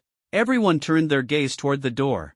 In the courtyard, a pitch-black figure slowly appeared, blending seamlessly with the night. If the figure hadn't deliberately released its aura, even at such a close distance, Li Hanfeng wouldn't have sensed it. Captain Helian, Group Leader Chen has assigned a mission. Come in, He Lianchuan responded curtly. With permission granted, the dark figure slowly entered, glanced at everyone, then handed a sealed letter to He Lianchuan. After bowing slightly, the figure gradually disappeared. He Lianchuan glanced at the letter, waved his hand, and spiritual energy surged, causing the living room door to close automatically. Li Hanfeng felt a wave of spiritual energy envelop the entire courtyard. Everyone watched He Lianchuan as he opened the letter and quickly scanned its contents. Spiritual energy gathered, and with a light rub of his thumb and forefinger, the letter instantly turned to powder. He Lianchuan looked up at the group, his tone still cold. An A-level mission, assassinate an 8th-tier alien commander. Upon hearing this, everyone's pupils contracted. Tao quickly asked, when? Who's the target? He Lianchuan glanced at him but didn't answer directly. Instead, he sped up his explanation. The letter states that the alien coalition army is gathering forces for an attack. Each alien commander is a high-tier transcendent, and our target is to assassinate their commander. This time, the target is an 8th-tier succubus. Time is tight, we must set out immediately to avoid delaying military operations. Captain Su Qing wanted to speak. He Lianchuan looked at her. Can we really kill an 8th-tier succubus now? Last time, it was because of assassinating an 8th-tier transcendent that the vice-captain sacrificed himself. Su Qing didn't finish her sentence. Previously, their squad had the strength to kill an 8th-tier alien, but the challenge lay in eliminating the target quickly without causing a commotion. During the last mission, their actions were too conspicuous and got discovered, leading to the vice-captain sacrificing himself to cover their retreat. Now, they were missing a powerful high-tier transcendent secondary attacker. He Lianchuan said coldly, but we completed the mission. Didn't we? Hearing the captain's words, the group said no more. Li Hanfeng, who had come here to train, was even less likely to object. He Lianchuan scanned the group and, seeing no one speaking, said in a cold voice, prepare yourselves. Gather in the courtyard in 10 minutes. As soon as he finished speaking, everyone quickly dispersed. Li Hanfeng had nothing to prepare, so he began tidying up the dining table. He Lianchuan noticed him cleaning up and his gaze flickered. He said, you haven't trained with us yet. This mission is dangerous. I can talk to the group leader and have you stay behind.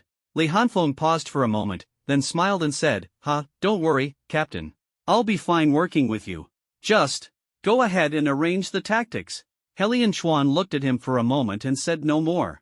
10 minutes passed quickly, and the group gathered in the courtyard, all dressed in matching black uniforms. Li Hanfeng hadn't received his uniform yet, but the black clothes he wore didn't make him stand out. Helian Chuan glanced at everyone, nodded slightly, then turned and said coldly, "Move out." At dawn on June 28, several dark figures swiftly moved across the ground. They were members of the reconnaissance team. Taking a detour, they infiltrated the enemy's flank, traveling through the night. So far, they hadn't seen the enemy's army assembling. "Captain, we've entered the alien patrol zone. Let's rest for a bit," Lu Yang suggested. Helian Chuan stopped in his tracks and raised his hand to signal everyone to halt. After scanning the surroundings, he pointed to a low-lying area in the northeast direction. "Rest there," he said, and then swiftly leaped forward, with the group quickly following. After traveling through the night, everyone was far from their peak condition. Now that they had entered the enemy's patrol zone, it was crucial to recover their strength first to avoid being caught off guard and unable to fight back. Soon, they arrived at the designated location. The battlefield in this space had been ravaged by years of war, leaving almost no forests or shrubs, only barren plains. They could only use the terrain for concealment. This depression was invisible to enemies from a distance, but if anyone approached, they would have to eliminate them. The group sat down and took out spirit stones to quickly absorb spiritual energy. Li Hanfeng's absorption speed caused a slight surprise among the others. Despite being at the 4th tier, his speed was almost on par with the captain's. Ignoring their gazes, he focused solely on recovering his spiritual energy. Ever since entering this area, he had felt a constant sense of danger surrounding him. It was reminiscent of the first time he entered the misty forest, where danger lurked everywhere. His blood rushed, adrenaline surged, and his body was fully primed for combat. An hour later, the group had mostly recovered. They took out their rations, eating while observing the surrounding terrain. Moving during the day in the enemy's patrol zone would undoubtedly be troublesome. It was best to follow terrain with cover, even if it meant taking a longer route. After all, their mission was assassination, not direct confrontation. "Captain, this is the route I scouted. If we follow this path, there shouldn't be any issues," Tao Tao said, handing Helian Chuan a hand-drawn map. His expression was now calm and composed, a stark contrast to his previously carefree demeanor. As the scout, he had quickly identified a feasible route. Helian Chuan studied the map and said coldly, "Follow me." He led the group along the edge of the terrain, maintaining their cover. The others followed closely behind. Due to the detour, it wasn't until after 1 p.m. that they finally saw the assembled alien army. Outside a massive, oddly styled castle, a large number of alien troops had gathered, seemingly preparing to set out soon. "Rest here and wait for nightfall," Helian Chuan immediately ordered as they reached a concealed spot. From their current position, they could clearly observe the movements of the alien army, and the low terrain made it less likely for them to be discovered. Once night fell, they could scout the target's location and formulate their assassination plan. If all went well, they would act tonight. "Captain, judging by their preparations, it seems they plan to launch a nighttime attack on Border City." At the army's pace, they could reach Border City in about 2 days. "We only have 2 nights to act. To ensure success, we should gather intelligence tonight and follow them tomorrow night to find an opportunity." After hearing Tao Tao's suggestion, Helian Chuan fell silent for a moment, then turned to the group, seeking their opinions. The others lowered their heads in thought, but it was clear they couldn't come up with a better plan in such a short time. Li Hanfeng stared at the alien army ahead, a glint flashing in his eyes. He spoke softly, "I think tonight is the best opportunity." The group turned to look at him. After a moment of contemplation, Li Hanfeng continued, "Brother Tao's plan seems cautious, but it's not necessarily the best approach. By the second night, although the enemy army will be fatigued, they'll be much closer to Border City and their vigilance will be heightened, making assassination more difficult. Tonight, however, they're still near their own base, and their guard will likely be more relaxed. As long as we can quickly locate the target and assess the surrounding situation, so, I think tonight is actually the best opportunity." After hearing this, everyone fell into deep thought. Moments later, Helian Chuan and the others turned to Tao Tao. If the assassination were to take place tonight, the prerequisite would be to locate the target and survey the surrounding environment before the enemy army set out. Tao Tao was in charge of reconnaissance, so his opinion was crucial. Watching the ever-gathering alien army, a trace of ruthlessness flashed in Tao Tao's eyes. He nodded and said, "Once it gets dark, I'll scout the target's location." The group began to recover their strength and spiritual energy while keeping an eye on the movements of the alien army. Due to the distance, they couldn't gather any useful Intelligence through observation. By 6 p.m., as the sky darkened, the alien army had fully assembled. However, they seemed to be waiting for orders and had not yet set out.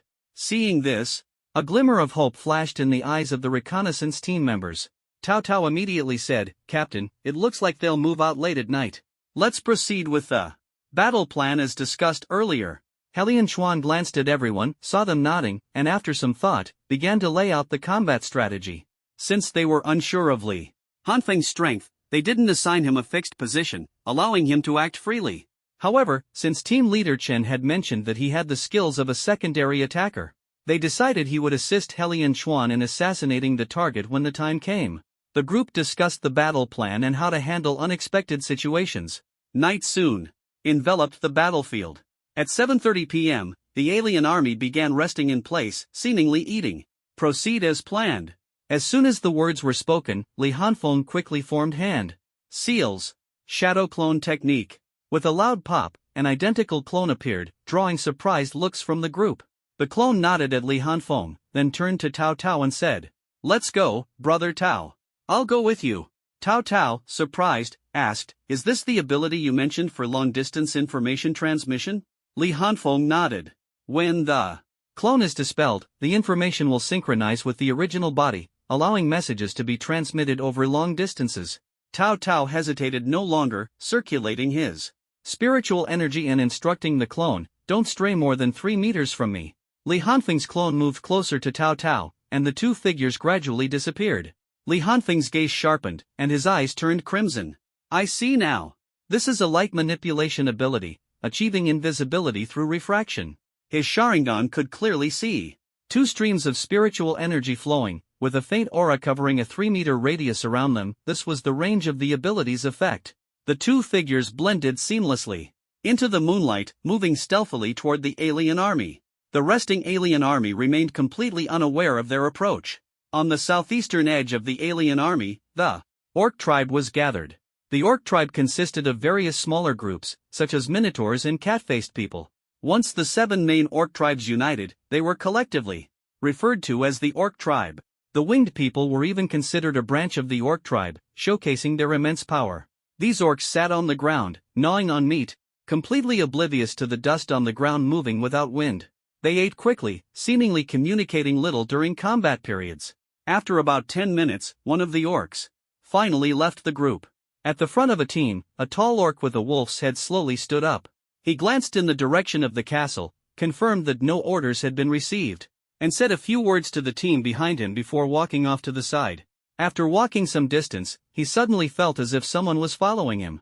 Turning around, he saw another orc from the group. He was somewhat puzzled, stopped in his tracks, waited for the orc to approach, and asked, "What's the matter?" Hearing the question, the smaller orc, who also had a wolf's head, smiled faintly and muttered a few words in a low voice. The voice was too soft and unclear, and the tall orc couldn't understand. He instinctively leaned forward and said, "What did you say? Speak louder." The smaller orc also stepped closer, pointed at his own eyes with his claw, and whispered, "Look into my eyes, you fool." The tall orc's pupils suddenly contracted. It was human language. Instinctively, he stared into the other's eyes, and in the next moment, a pair of crimson pupils directly invaded his mind. The previously tense beast-like pupils showed a brief struggle but quickly became dull and lifeless. "Can you speak human language?" the smaller orc asked indifferently.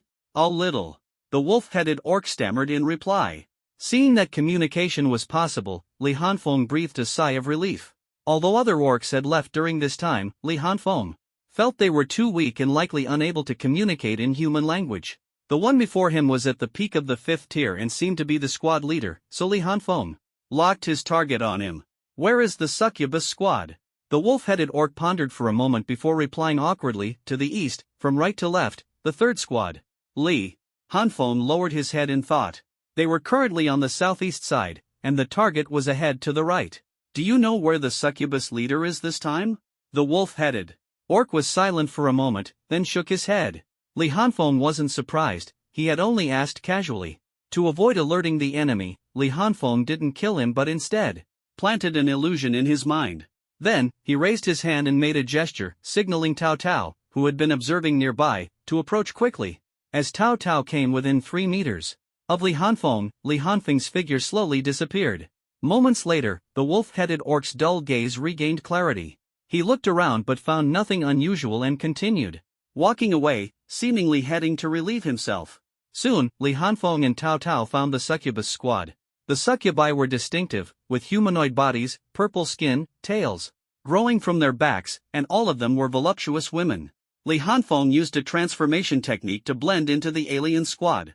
To avoid suspicion, he spent considerable effort getting close to the succubus squad. After observing for a long time, he finally seized an opportunity to hypnotize a fifth-tier succubus squad leader, learned the location of the succubus leader, and asked a few questions before instructing Tao Tao to take him away. "How did it go? Did you find anything?" Tao Tao asked anxiously after they left the alien army. Li Hanfeng nodded, told him the location, and said, "I've already informed the main body. Wait for us here." As soon as he finished speaking, he formed a hand seal. With a puff, Li Hanfeng's clone turned into white smoke and disappeared. In the distance, the real Li Hanfeng suddenly paused, and the few people who had been on high alert nearby immediately noticed his reaction. "How is it? Did you gather the information?" Su Qing was the first to ask. Li Hanfeng looked at them, nodded, and said, "The target's location and the surrounding alien distribution are clear. Now we just need to wait for the right opportunity. Let's go meet up with Brother Tao first." Everyone's eyes were resolute as they turned to their leader, He Lianchuan. He Lianchuan nodded, his voice still cold, "Lead the way." The group followed Li Hanfeng and slowly approached Tao Tao's location. At 9:20 p.m., the army of alien races gathered outside the massive, eerie castle finally began to move. As if receiving an order, they quickly stood upright and started counting their numbers. 10 minutes later, after confirming the count was correct, the army turned toward the border city and prepared to set off. The reconnaissance team hiding near the succubus squad finally caught sight of the succubus leader. Her purple hair cascaded over her shoulders, her beautiful face adorned with strange patterns on her pale purple skin. Her curvaceous figure moved with a captivating grace, exuding an enchanting aura.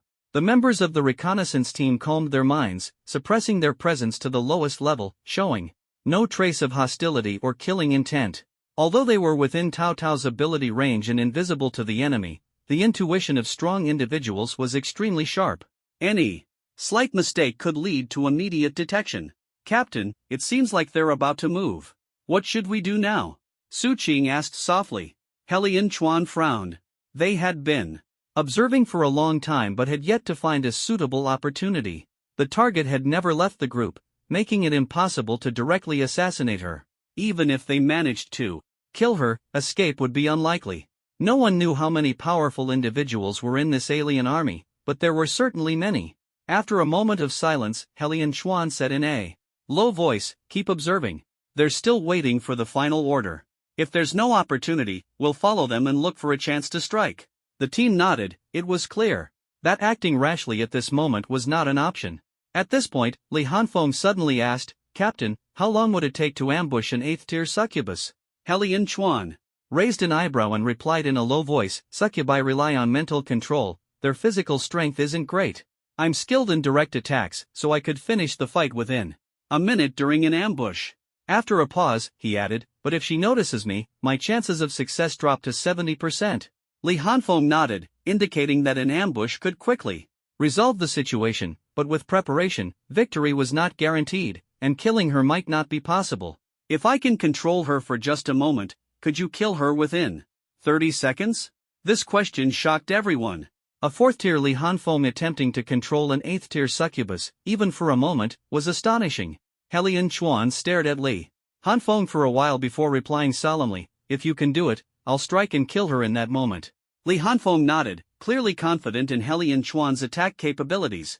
Next, they had to consider retreat. According to the original plan, they would act collectively once the target slightly separated from the group, minimizing noise.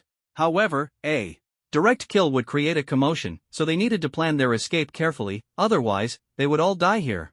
The problem was how to escape under the watchful eyes of so many alien experts. After thinking for a moment, Li Hanfeng turned to Su Qing and asked, "Sister Qing, can you conceal our presence on a large scale?" Su Qing shook her head, and Li Hanfeng looked disappointed. But then Su Qing added, "I can only conceal our presence for a short time, and the range isn't large.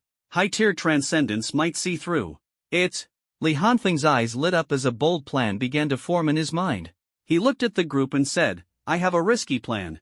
At 10 p.m., a powerful aura emanated from the castle, followed by a commanding voice. The alien army immediately began advancing toward the border city. Each race had at least one high-tier transcendent leading the way. The march was slow but orderly, exuding an overwhelming momentum. During the march, the alien army failed to notice that the succubus squad had gained an extra member. Li Hanfeng used a transformation technique to infiltrate the succubus squad. To avoid being exposed, he controlled one of the succubi to quietly leave the group, ensuring no one would notice an extra person. After completing these preparations, Li Hanfeng followed the squad toward the border city, while the others, 20 meters away, were all hidden on Tao Tao. The marching of the alien army was noisy, making it harder to detect the few hidden figures under the moonlight. They followed the army all the way until 5 a.m., when the troops stopped to rest. The night began to fade, and the sky turned gray, as if dawn was imminent. A glimmer of light flashed in Li Hanfeng's eyes as he mingled with the succubus squad. The opportunity had arrived. He unintentionally made a hand gesture and began to slowly walk toward the 8th-tier succubus commander at the front of the squad. At this moment, most of the aliens were resting, with their eyes closed, and no one paid attention to him. Even if someone noticed, they wouldn't care, as leaving the group during rest time for personal needs was normal. As Li Hanfeng approached, the succubus commander slowly opened her eyes and looked at him. She raised her slender eyebrows and spoke in a seductive voice, Is there something you need, my dear kin? Li Hanfeng couldn't understand her words but mimicked the gestures of other succubi and bowed. Speak while standing. The succubus commander didn't find anything unusual, though she was puzzled by the strange hand gestures Li Hanfeng had made. Taking advantage of his bowing posture, Li Hanfeng formed a seal and slowly raised his head. Caught completely off guard, the succubus commander's crimson eyes met Li Hanfeng's gaze. In the next second, her vision turned pitch black, as if she had fallen into a bottomless abyss. Illusion technique, darkness walk. Attack. Helian Chuan, watching Li Hanfeng's side, noticed the succubus commander's eyes lose focus and immediately ordered the attack. The reconnaissance team members were seasoned warriors, and as soon as Helian Chuan spoke, they sprang into action. Su Qing summoned a 5-petaled golden lotus above her head, emitting a faint holy light. Enhancement lotus. With a wave of her hands, the others pointed their fingers, and 3 petals of the golden lotus glowed with golden light, which spread over the team members and even covered Li Hanfeng 20 meters away.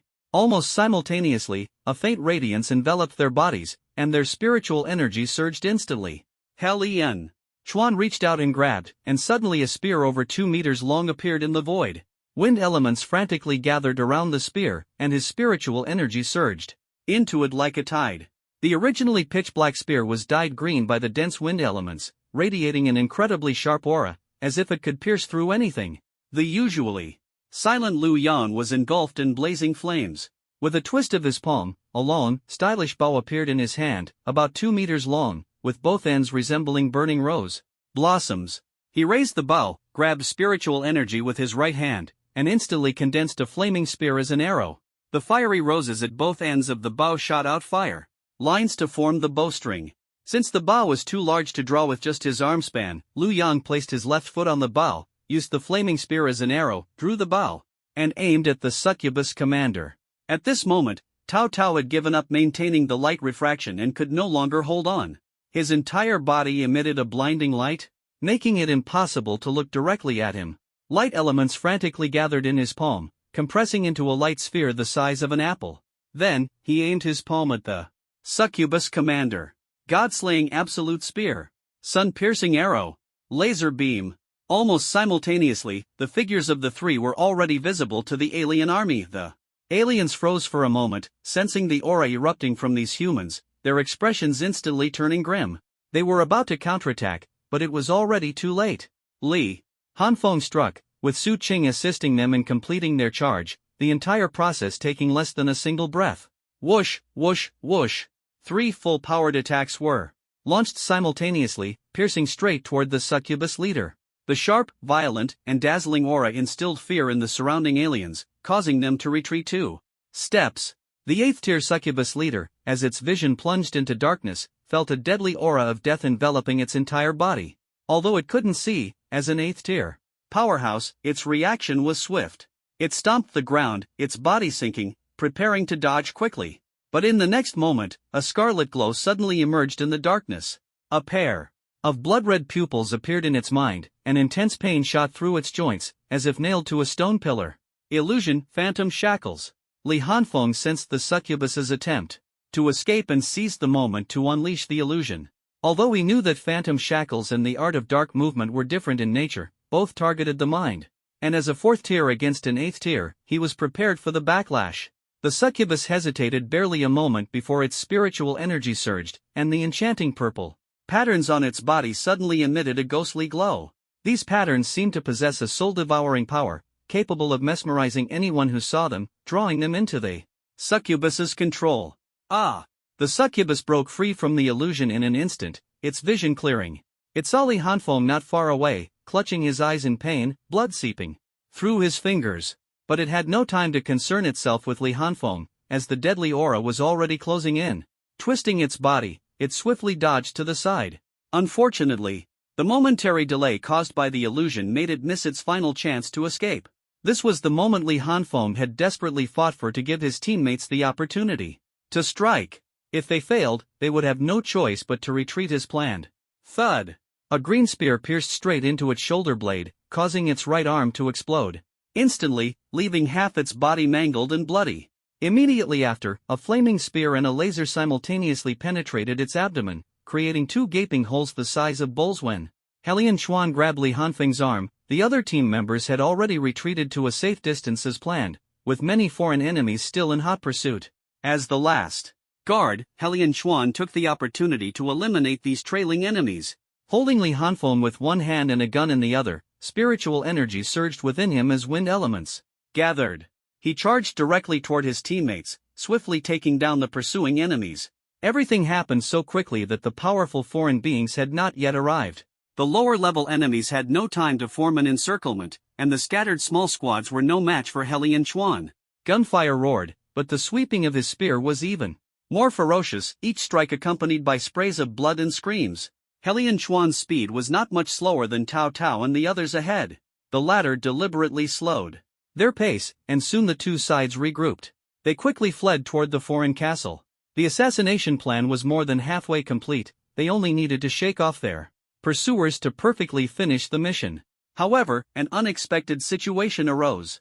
Li Hanfeng had overestimated himself and now needed someone to carry him just to escape.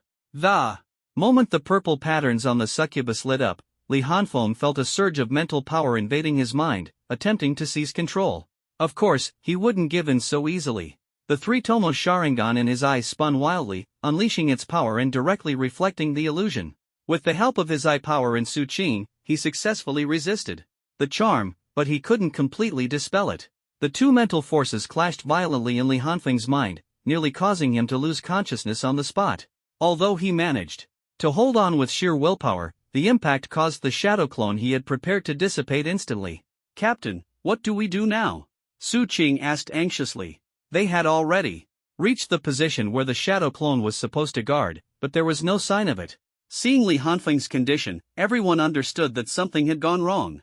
Without the shadow clone to draw attention, relying solely on Su Qing to conceal their presence would not be enough to evade the tracking of high-level extraordinaries. A major flaw had appeared in their plan, and the situation had become extremely dangerous. Carried on Helian Chuan's back, Li Hanfeng also realized this.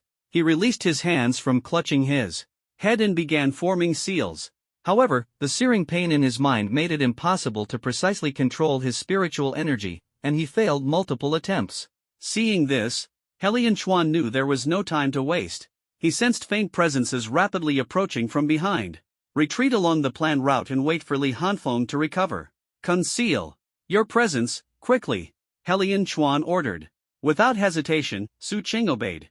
A golden lotus appeared above her head, and a petal scattered a faint glow, enveloping them. Time was of the essence. After releasing a wind blade in another direction, Helian Chuan carried Li Hanfeng and led the team swiftly toward the foreign castle. The route they chose had low terrain and was far away, making it impossible for the enemy to see their figures and forcing them to rely on sensing their presence to determine the escape direction. However, with their presence concealed, the difficulty of the enemy's search increased significantly. In less than 3 minutes, 12 powerful presences appeared at the scene. "Stop, a voice commanded. The 12 figures halted, scanning the surroundings with furrowed brows. The trail had vanished here. "Bloodhound, can you track them?" a beastman asked. A beastman, with the head of a bloodhound, stepped forward, his nose twitching as his eyes scanned the ground. "The presence is very faint.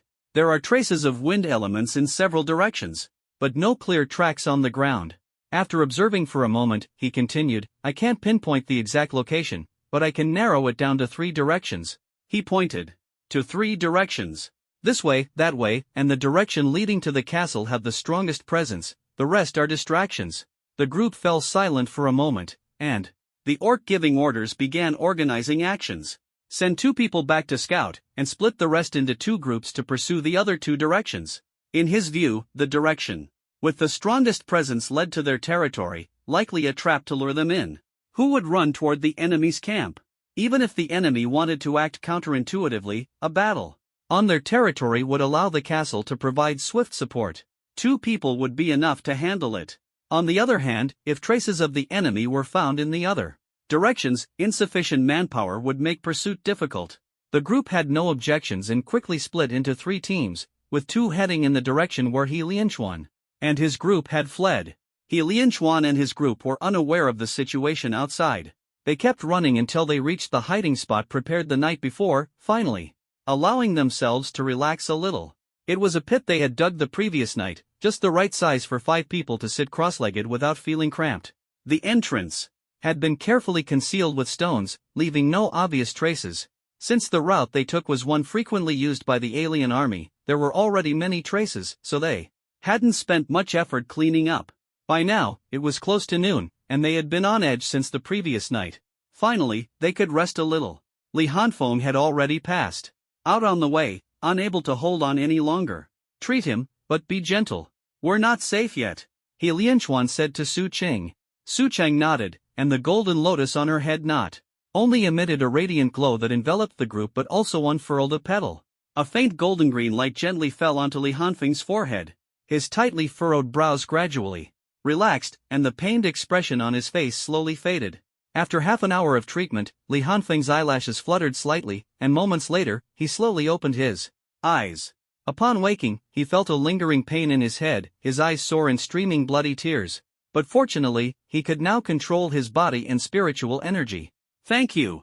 He turned to Su Qing and expressed his gratitude. Su Qing gave a somewhat fatigued smile.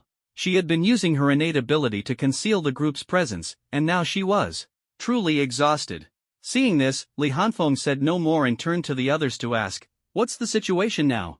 At that moment, Tao Tao, who had been keeping watch outside the pit, noticed Li Hanfeng had woken up and breathed a sigh of relief. "You're finally awake. Are you okay? Without your clones to cover us, we could only directly conceal our presence and return here. On the way, we only dealt with traces briefly. We're not completely safe yet." Li Hanfeng's expression changed, realizing the situation was dire and that a lot of time had been wasted while he was unconscious. "I'm fine. This place isn't safe. I'll send out a clone to scout the way, and then we'll leave immediately." He was about to form seals when He Lianchuan raised his hand to stop him and made a gesture for silence. Li Hanfeng's face darkened, and he cursed inwardly, "Damn it, the enemy has found us." 2 powerful presences swept past nearby, and the dim pit fell into dead silence. The group deliberately slowed their breathing and heartbeats, fearing discovery. Now, deep in enemy territory, being found would have dire consequences. Moments later, Li Hanfeng's eyes flickered, and he slightly turned to look at He Lianchuan. He Lianchuan seemed to understand his intention, nodded in response, and then gestured lightly to the others. He first pointed outside, gestured the number 2, then 7, followed by pointing to his own eyes, and finally ran his hand like a knife across his neck.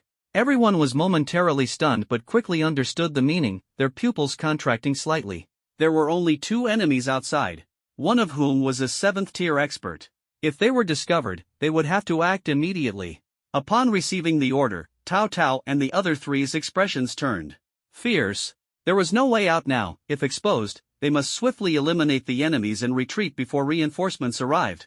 Meanwhile, 2 high-ranking aliens stopped less than 200 meters from the cave entrance. One was a beast man with a leopard head, his nostrils flaring as his eyes scanned the ground. slowly approaching the cave with a winged alien.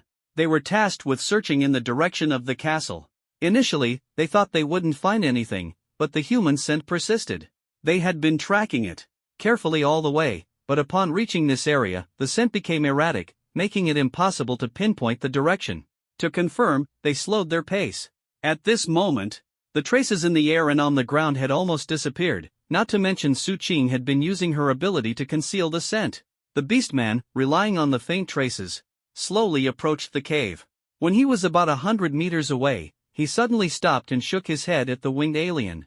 The scent is gone, can't track it anymore. The winged alien looked around but found nothing. From their position, they couldn't see the low-lying cave entrance unless they moved 20 meters closer. Inside the cave, the group saw that the aliens weren't approaching further and secretly breathed a sigh of relief. On enemy territory, avoiding a fight was always preferable. At that moment, the winged alien, who had been following the beastman back to the main force, suddenly paused and glanced behind him. The leopard-headed beastman asked, "What is it? Did you notice something?" The winged alien shook his head, thought for a moment, then flapped his wings and shot into the sky, his eagle eyes scanning the ground below. Suddenly, his gaze froze, locking onto a spot where the terrain was noticeably lower than the surroundings. In a flash, he flew toward it, and the leopard-headed beastman followed. The people inside the cave felt the two aliens rapidly approaching, their muscles tensing, almost certain they had been discovered. After landing in the low-lying area, the winged alien's sharp eyes began meticulously scanning the ground, afraid to miss any clues. Unfortunately, the area had long been cleaned by Tao Tao and the others, leaving no visible anomalies on the surface. "Did you find anything?" the leopard-headed beastman asked as he arrived, his nostrils flaring as if sniffing for something. After a long while, the winged alien shook his head. "No traces left behind. No scent either." "Let's head back," the leopard-headed beastman said, preparing to turn around, but noticed the winged alien staring fixedly in one direction. Following his gaze, he saw a large rock, about half a person's height, standing at the edge of the depression. It appeared completely ordinary. The leopard-headed beastman glanced at the winged alien, who gave him a look, then said, "Let's return to the castle to report the situation and then join the siege forces." "All right, let's go. We need to hurry and not delay the mission." With that, the leopard-headed beastman took the lead, and the winged alien followed closely behind. The people inside the cave breathed a sigh of relief upon hearing this. But something felt off. Suddenly, Li Hanfeng and Helian Chuan's expressions changed, and they immediately assumed combat stances. "These birdmen are so cunning," Li Hanfeng cursed. Inwardly. At first, when he listened to their conversation, he thought the other party hadn't noticed them, but his intuition told him something was off. It wasn't until a moment later that he realized the other party was speaking the human language. As their eyes met, they immediately assigned tasks. The 8th-tier opponent was handed to Captain Helian Chuan, while the others joined forces to deal with the 7th-tier one. Boom! The decision was made, and everyone launched their attack first. Su Qing abandoned her concealed aura and fully boosted her teammates' states. Helian Chuan felt the amplification, spiritual energy surging like a spear splitting a boulder, directly targeting the 8th-tier winged being. Li Hanfeng and the others also unleashed their techniques, attacking the 7th-tier winged being. Fireballs, fire arrows, and lasers shot out simultaneously. Boom! All the attacks were easily dodged by the opponent, who was clearly prepared and swiftly evaded. As the dust settled, Li Hanfeng and the others' expressions turned grim. It was actually an 8th-tier winged being. This was big trouble. A winged being of the same tier as Helian Chuan, even if not a complete match, could still hold them off with its aerial advantage. This was enemy territory. Once they were held up, countless enemies would come chasing after them. A fierce determination flashed in Li Hanfeng's eyes. He knew this winged being had to die, or the entire team would be doomed. Exchanging a glance with Helian Chuan, Li Hanfeng immediately charged at the leopard-headed beastman. Whoosh whoosh whoosh! Flaming arrows and lasers continuously shot at the beastman, covering Li Hanfeng's charge. Holding the flowing blade like fire in his hand, his scarlet Sharingan locked onto the beastman's agile figure. Faint red tears streamed down, and the splitting pain in his mind made him clench his teeth. Enduring the pain, he formed seals with both hands. Bang! A clone appeared beside him. Li Hanfeng threw the Tang Dao to the clone, and both figures were enveloped in thick black gold lightning. Lightning release, 1,000 birds blade cry breath of thunder. First form, thunderclap flash, 8-fold slash. Two streaks of black gold lightning instantly struck the leopard-headed beastman. On the other side, Heli and Chuan clashed fiercely, with the 8th tier winged being steadily gaining the upper hand, clearly showcasing his exceptional talent. Boom boom boom. The high-tier battle shook the surroundings, and the enemy's castle immediately sent people to investigate. Whoosh whoosh whoosh. The black gold lightning continued to flash, and the beastman's fur stood on end as it was attacked. It felt a chilling sensation at the back of its neck, unable to focus on dodging the arrows and lasers, narrowly avoiding being hit multiple times. Whoosh! A wave of cold pierced its heart. The leopard-headed beastman didn't hesitate, its muscles bulging as it suddenly shifted sideways to dodge the lightning blade. Whoosh! Just as it stopped, another streak of lightning attacked from the side, the blade aimed directly at its neck. This time, it raised its claw and swung back in retaliation, but the force was insufficient. Clang! The Tang Dao collided with the sharp claw, sparks flying, and the clone paused slightly. The beastman seized the opportunity to charge forward, but another chill ran down its neck, prompting it to dodge left immediately. The clone vanished into a streak of lightning, continuing to flank the leopard-headed beastman alongside the original body. Whoosh whoosh whoosh. Three figures flashed rapidly, their speed too fast for the naked eye to catch. The scene left Tao Tao and the other three stunned. They hadn't expected Li Hanfeng, a 4th tier fighter, to single-handedly hold off the enemy. Even with long-range support in Su Qing's buffs, his performance was still astonishing. Despite their shock, they didn't stop and immediately rushed into the battlefield. The two sides were locked in an intense struggle, moving at incredible speeds, making it impossible for long-range attacks to hit their targets. At this point, their only option was to join forces for an all-out assault. Two peak 6th tier fighters, one 6th tier support, and Li Hanfeng, an unpredictable genius, taking down a 7th tier opponent was still possible with some time. But what they lacked most now was time. At this moment, Li Hanfeng was also giving it his all. His speed was incredibly fast, and among those of the same rank, almost no one could withstand his attacks. However, facing a 7th-ranked transcendent orc who was equally skilled in speed, he was at a disadvantage. Instead, Li Hanfeng had to constantly guard against the opponent's counterattacks and avoid direct confrontations as much as possible. After all, the opponent's strength was far beyond what he, at the 4th rank, could match. This was completely different from the last time he ambushed a 7th-ranked demonic beast. That time, he succeeded in a surprise attack and barely managed to kill the beast using his initial release ability. Now, it was a direct confrontation, and even if he used his initial release, the opponent wouldn't let him land a hit easily. Adding to this, the tearing pain constantly emanating from his mind dulled his reactions and combat strategies, making the situation increasingly dangerous. Swish, swish. Another round of attacks failed, and Li Hanfeng's face turned slightly pale. Although he managed to avoid direct confrontation using the Sharingan's extraordinary dynamic vision, he couldn't inflict any damage on the opponent. Moreover, the Sharingan was now low on energy, making it impossible to cast powerful illusions. His eyes flashed as he realized, my mind is really slowing down. While silently cursing, he quickly formed hand seals. Illusion technique Art of Darkness. The leopard-headed orc suddenly felt an unfathomable darkness surging from Li Hanfeng's direction.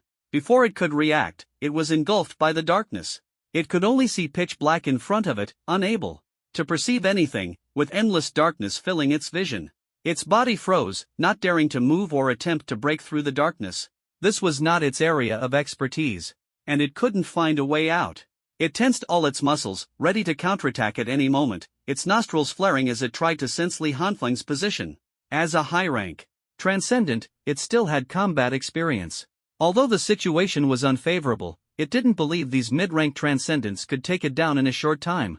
The longer it could stall, the better its chances of winning. At this moment, Tao Tao and Lu Yang arrived at the battlefield, forming a circle with Li Hanfeng to surround the orc. Su Qing continued to provide buffs from a distance. As soon as the two saw the orc's vacant eyes and motionless state, they immediately understood it was Li Hanfeng's illusion technique. The three exchanged glances and launched a sudden attack. Whoosh, whoosh, whoosh. The two, who initially planned to engage in close combat, suddenly switched to long-range attacks, constantly changing positions. With the opponent unable to see, it was nearly impossible to dodge attacks coming from different directions. Flaming arrows and lasers pierced through the air, striking the orc directly. The close range left the orc with almost no time to react. Even though it focused entirely on defense, it wasn't long before scorched marks appeared on its body, and the intense heat caused it to bare its sharp fangs. However, it was temporarily unable to break the stalemate, as there was still a knife-wielding human boy keeping an eye on it, preventing it from making large movements. If it happened to collide with the boy's attack path, wouldn't it be serving itself up for a strike? For now, it could only stall for time. But Li Hanfeng wasn't going to give it that chance. He had already decided to let his teammates carry him and make a run for it again. Boom, boom, boom. Arrows and lasers continuously grazed the orc's body, striking the ground. On the other side, Helian Chuan and the winged man were engaged in a fierce clash, producing deafening explosions. The sound grew louder and louder, and with the alien castle not far away, the enemy would soon arrive. Watching the orc constantly moving within the encirclement, Li Hanfeng didn't hesitate. He gritted his teeth, ran his hand along the blade, and muttered in a low voice, "All things return to ashes. Ryujin Jaka." Boom! The blade instantly transformed into flickering flames, and intense spiritual pressure pressed toward the orc. A deadly aura enveloped it, causing it to tense up sharply. Without hesitation, it immediately sprinted in the opposite direction of the danger. If hit by this attack, it would undoubtedly die. This was an instinctive warning. Li Hanfeng's figure flickered and immediately followed in pursuit. Tao Tao and Lu Yon continuously launched ranged attacks, blocking the orc's escape routes, forcing the leopard-headed orc to keep changing directions.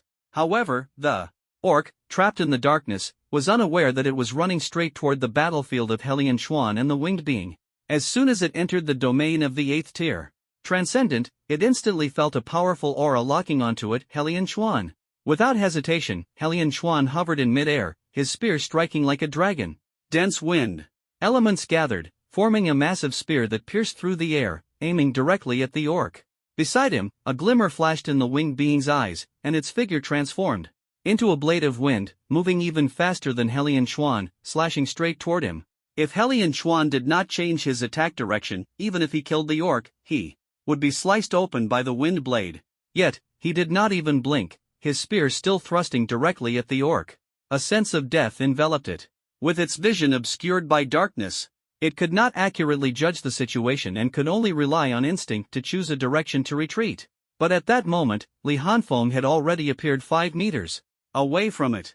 Simultaneously, Helian Chuan and the 8th tier winged being arrived in an instant. Surrounded, the orc felt Helian Chuan's attack and, without thinking further, surged its spiritual energy within. One of its claws instantly grew enormous, carrying violent power as it slammed fiercely toward Helian Chuan, attempting to block his attack. At the same time, the winged being, transformed into a massive wind blade, also slashed ferociously at Helian Chuan's body. Li Hanfeng's eyes narrowed, his crimson Sharingan locking onto the target. Veins bulged on his arm as he swung his blade forcefully. Matsuba. Accompanied by intense spiritual pressure, a scorching tornado of fire instantly rose, enveloping the enemy within. But the target was an 8th tier winged being. Boom! Flames roared, and the fierce fiery tornado engulfed the winged being, spinning and burning. Under the scorching heat and impact, the winged being's original attack posture instantly collapsed, replaced by a hysterical scream. Just hearing the sound conveyed the sheer agony it was experiencing. Even an 8th tier Transcendent would let out such a howl. At the same time, Helian Chuan's spear, originally aimed at the orc, shifted slightly. Clang! The orc, unable to accurately judge Helian Chuan's attack path due to its obscured vision, instinctively swung its massive claw with immense force. The claw collided with the spear, producing a metallic clash. Helian Chuan's eyes narrowed, and he used the force to suddenly change direction. Whoosh! Twisting his waist midair, he pushed forward with one palm, sending the spear like an arrow through the air, piercing straight into the winged being engulfed by the fiery tornado. Squelch! Everything happened too quickly. The winged being, already scorched by the intense heat, had no time to react before the spear penetrated it. Its entire body was carried by the spear for dozens of meters before crashing heavily to the ground. The flames continued to spin and burn on its body like clinging insects. Helian Chuan did not pause. Wrapped in wind elements, he flashed through the air, arriving beside the orc. Twisting his hips, he turned, his right leg whipping through the space like a lash. The orc, thinking it had blocked the attack, had just begun to feel the burning pain and heard the winged being's anguished screams.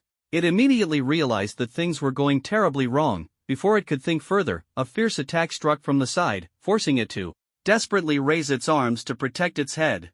Helian Chuan slightly lowered his body, his right leg fiercely striking the orc's chest. His leg, enveloped in wind elements, tore through the orc's tough body, sending it flying with immense force.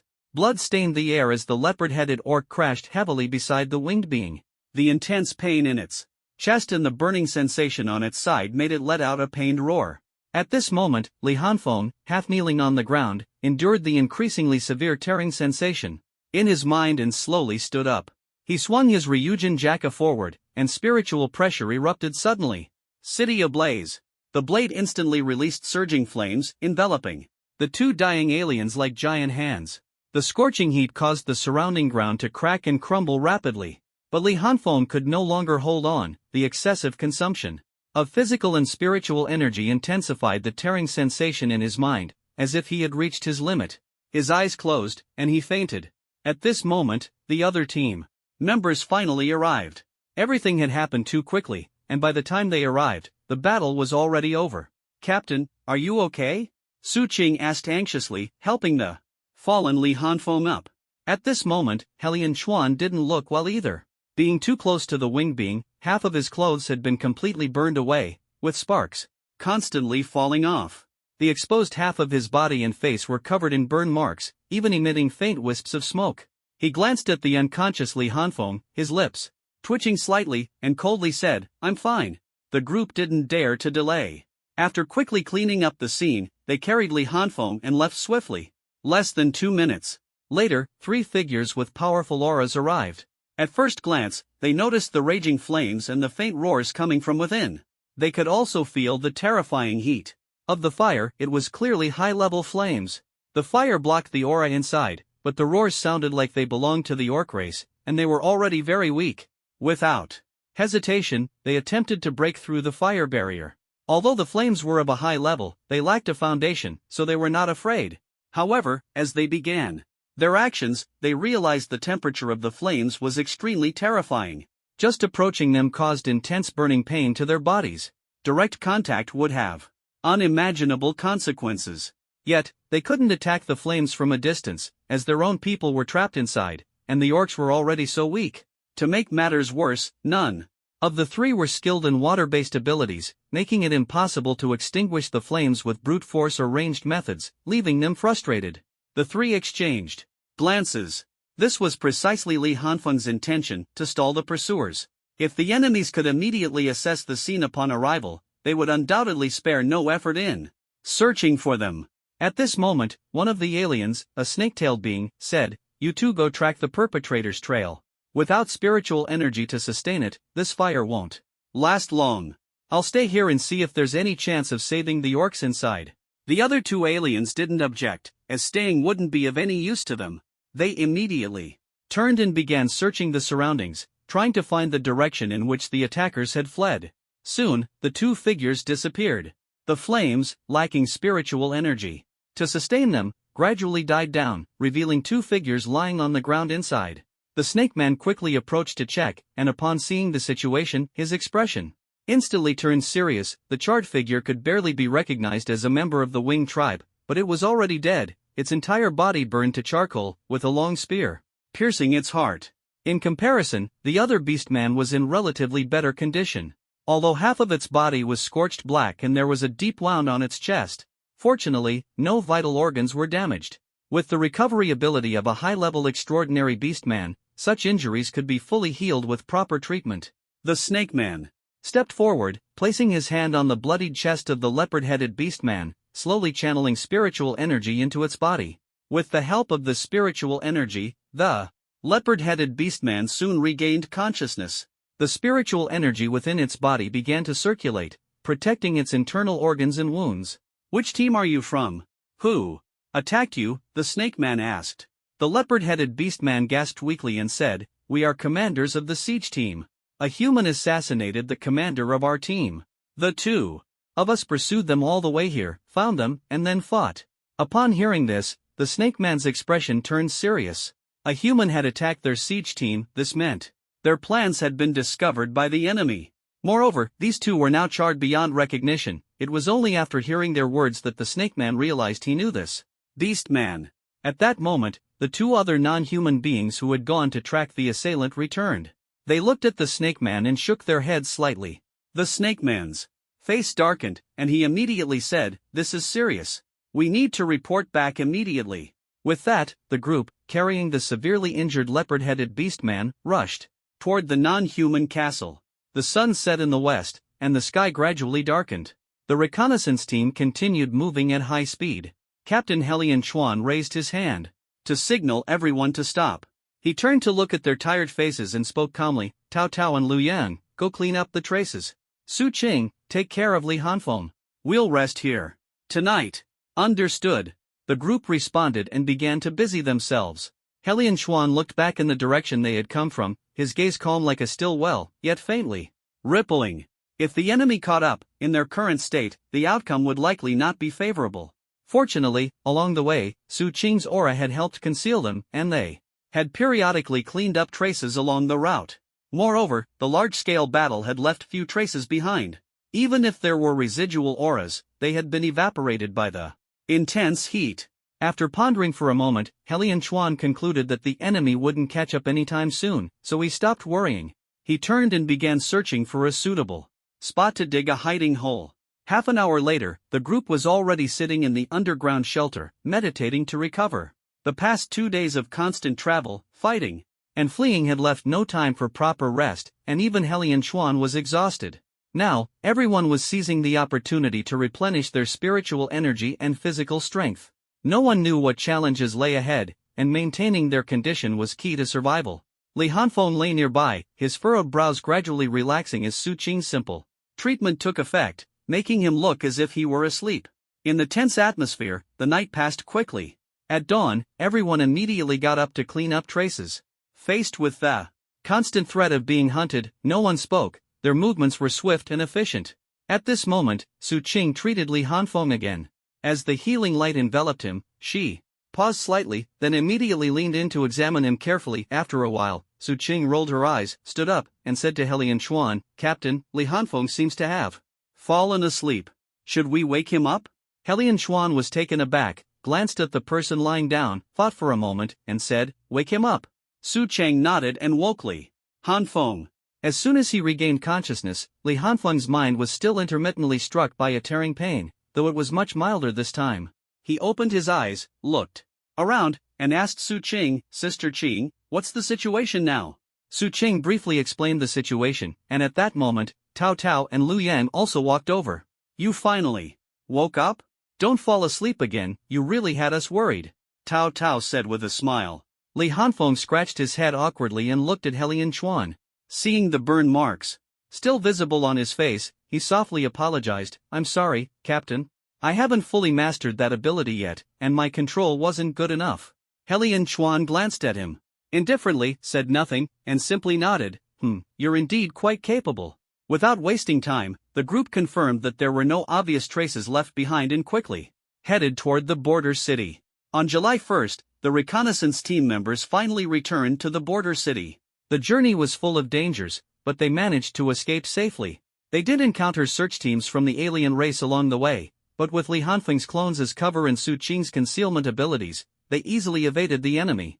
However, they had to take a big detour, which delayed them significantly. After confirming their identities and entering the city, almost everyone headed straight for the courtyard without hesitation. Life outside was tough, and they all wanted to return and lie down on their own big beds.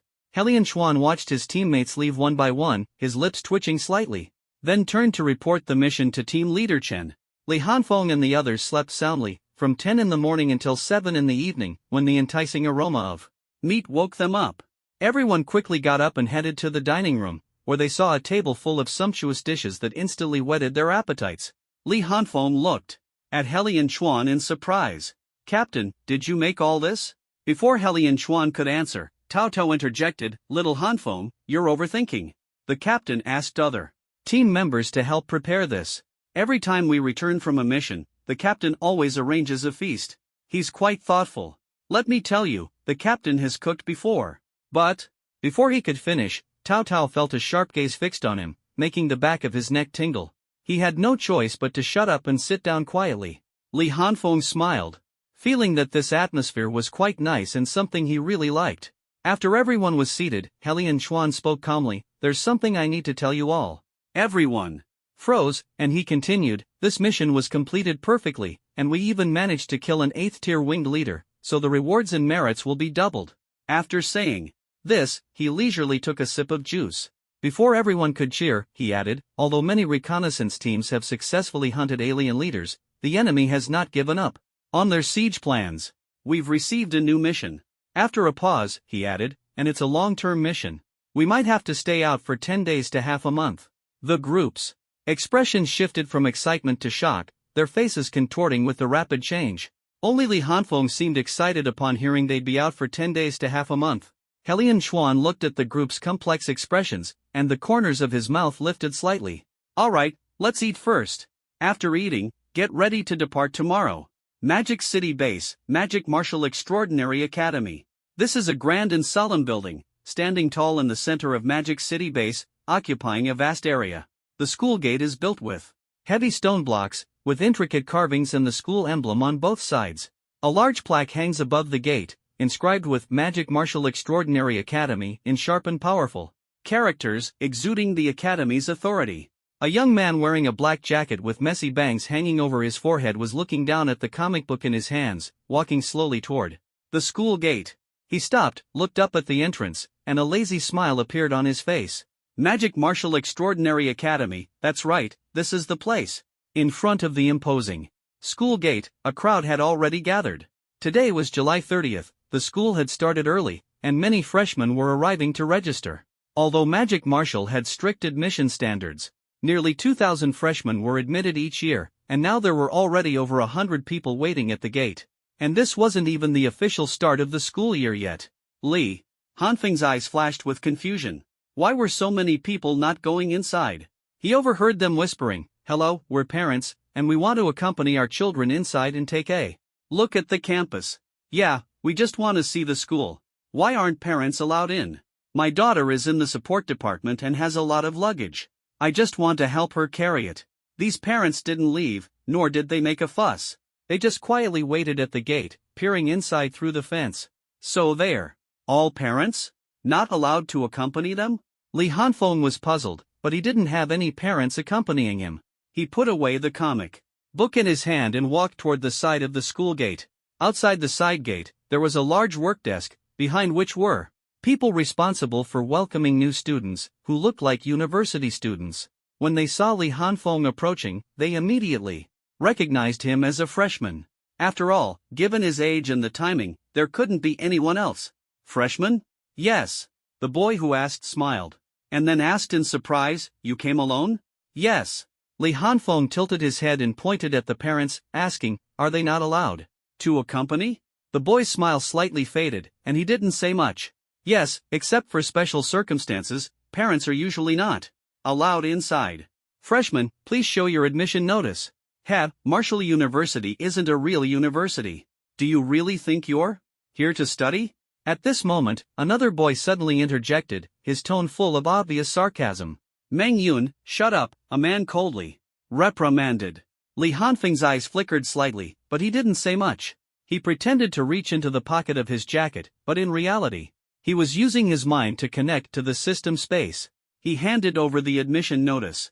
The man took it and glanced at it, his eyes suddenly lighting up with shock as he asked, "Top scorer in the martial exam, Li Hanfeng?"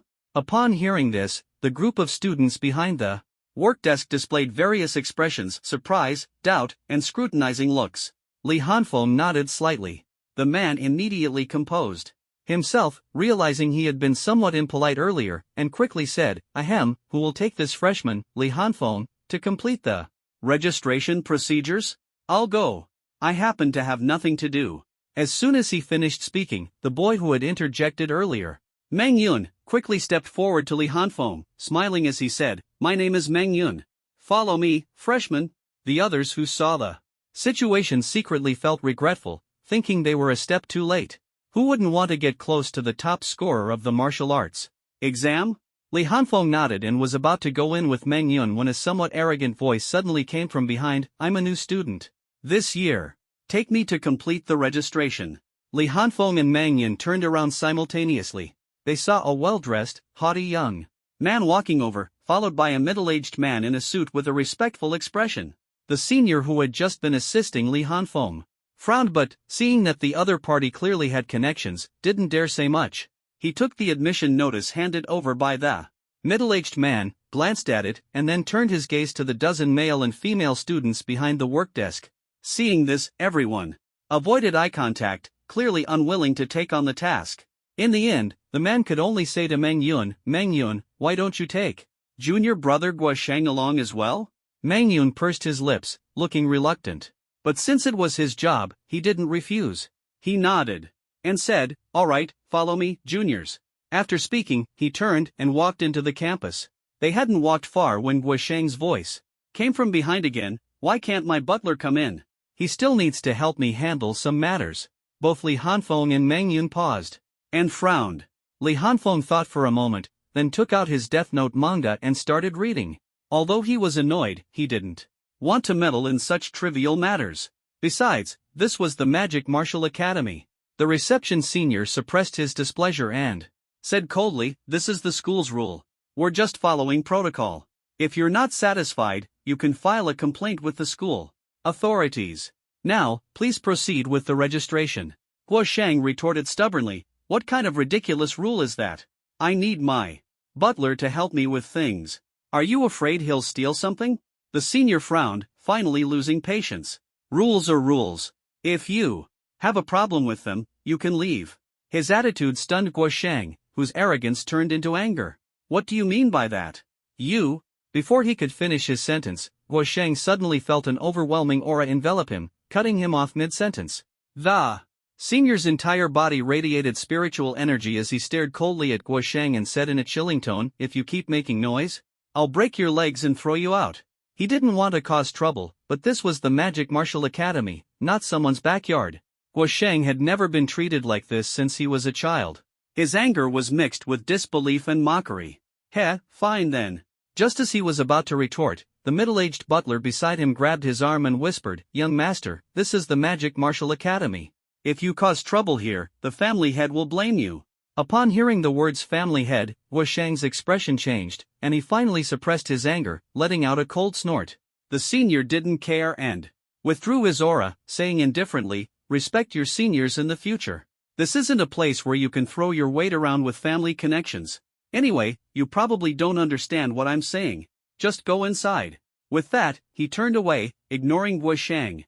His casual yet slightly mocking tone reignited Guo Shang's anger. Remembering the butler's warning, he could only swallow his fury and walk toward Mang Yun.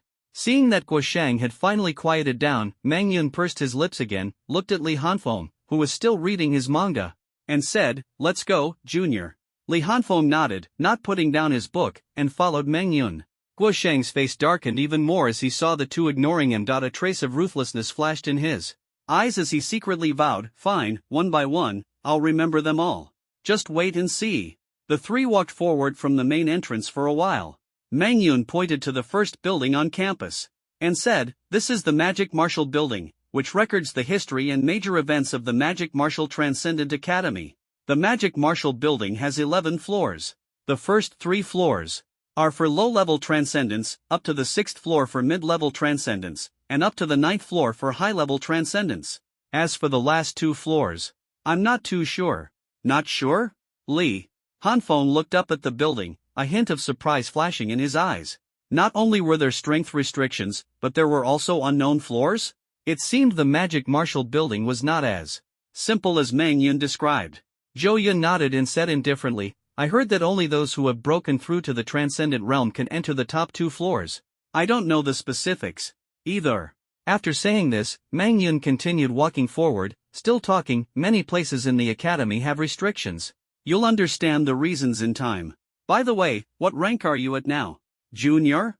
Mang Yun was quite interested in this year's top scorer in the martial arts exam.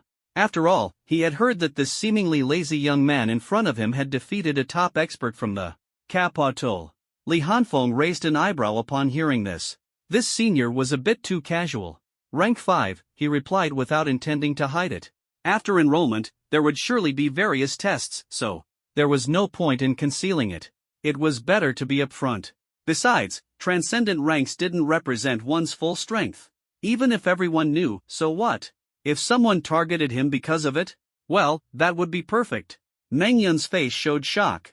From awakening to now, in less than 3 months, Li Hanfeng had already broken through to rank 5. It was worth noting that Meng Yun himself had once been called a genius, yet he was only at the peak of rank 5, and he had trained for over a year longer than Li Hanfeng.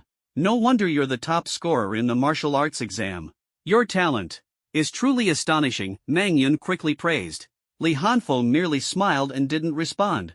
The two chatted casually along the way, completely ignoring Guo Shang behind them, as if they had forgotten someone was following. Guo Shang, who had always been arrogant, naturally didn't dare to initiate conversation after being humiliated at the school gate. His face grew darker and darker. Since the martial arts exam top scorer was with them, Meng Yun didn't take the two directly to the reception area. Instead, he led them on a tour around the academy, introducing various buildings along the way. It wasn't until more than half an hour later, when Guo Shang impatiently questioned him, that Meng Yun finally took the two to the reception area. Even so, they had only seen a small part of the school. The academy's campus was as large as a small base city, so it was impossible to explore it all at once. When they arrived at the reception area, Guo Shang could no longer hold back. He quickly walked to the window and said impatiently, "I'm a new student this year. Help me with the enrollment procedures." Behind the window was a kind-looking woman. Hearing this, she looked up at him and frowned, thinking, "This person is really rude." She raised her hand and pointed to the queue of people, saying, "Don't you see everyone lining up? Please queue up first." Since the school year hadn't officially started yet, only one window was open at the reception area. This year, the semester started early, and many students had come to register in advance. Guo Shang glanced at the nearby line, which wasn't very long, and said nothing more. He snorted coldly and walked to the end of the line. At this moment, Meng Yun walked over, smiling as he pointed to Li Hanfeng and said, "This is this year's martial arts exam top scorer." The woman immediately understood, waved at Li Hanfeng, and showed a kind smile. "Student, come over here, I'll help you with the procedures." Li Hanfeng was momentarily stunned but quickly walked over without thinking much. Seeing this, Guo Shang couldn't help but step forward, pointing at Li Hanfeng and questioning the woman, "Why doesn't he have to wait in line?"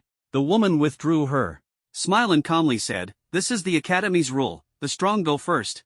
Guo Shang was taken aback, not expecting such a response. The woman ignored him. She didn't like his attitude, but this was the academy's rule. The strong have priority. Not satisfied? Then work hard, improve yourself, break through your limits, and become stronger. Argue with a receptionist? No way. This is magic martial. Guo Shang gritted his teeth, his heart full of anger, but he didn't dare to lash out at the woman. He still had his pride and couldn't make a scene with a receptionist. He could only suppress his anger, turn to Li Hanfeng, and say in a low voice, "Just you wait. You may be number one now, but who knows what will happen in a month." Li Hanfeng frowned, feeling that he hadn't provoked him. Did he think he was an easy target? If you're looking for an easy target, congratulations, you've got the wrong person. Don't mess with me, or I'll make you regret it. Li Hanfeng whispered a warning in Guo Shang's ear and then ignored him. He turned to the woman at the counter with a smile. "Thank you, ma'am." Li Hanfeng handed over his ID card and admission notice. The woman took them, her kind smile returning, completely ignoring Guo Shang, whose face was so dark it seemed like it could drip water. "All right, please wait a moment." The woman immediately began entering information into the computer. Before long, she handed him a key and said, "Villa area, number 66. Li Hanfeng took the key, a puzzled expression on his face. The dormitory arrangement at Magic Martial was completely different from what he had imagined there. Was even a villa area? Next to him, Meng Yun looked on with envy and said, "Wow, getting assigned to the villa area right at the start, that's so enviable. When I came last year, there wasn't such good treatment." All right, stop bringing up the past. I'm getting tired of hearing it," the woman interrupted Meng Yun with a pout. "You get what you deserve. It's only natural for student Li Hanfeng to be assigned to the villa area." Meng Yun wasn't offended and nodded with a smile. "Well then, let me take you to your place, Junior." With that, Meng Yun led Li Hanfeng away, leaving Guo Shang still waiting in line, to his own devices. After leaving the reception area, Li Hanfeng was reading a book in his hand as he asked, "Senior Meng, how are the dormitories assigned?" Meng Yun explained. The student dormitories are divided into Zone D, Zone C, Zone B, Zone A, and the villa area. The further back you go, the better the conditions. The villa area consists of standalone villas. You're really lucky, Junior Hanfeng. He then changed his tone, his expression turning serious. The allocation here is entirely based on strength and talent. The stronger you are, the better the resources and treatment you receive. If you're weak, even graduating will be difficult. Junior Hanfeng, this place is not like the universities you might have imagined. At Magic Martial, strength is the only rule. Li Hanfeng closed his comic book, looked up at Meng Yun, and smiled. I like this kind of rule. Before long, the two arrived at the villa area. The entrance was surrounded by a fence, and next to it stood a two-story building covered in shiny ceramic tiles. An elderly man was sitting at the door. When they reached the fence, Meng Yun stopped and turned back, saying, "Junior, I can't go in there. You'll have to go in by yourself."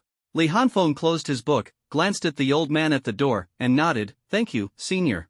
No problem, I'll head back now. Goodbye, Junior." Meng Yun waved goodbye and left. Li Hanfeng walked toward the fence and called out to the old man lying on a rocking chair, "Hello, sir. I'm a new resident student. Could you please open the gate?"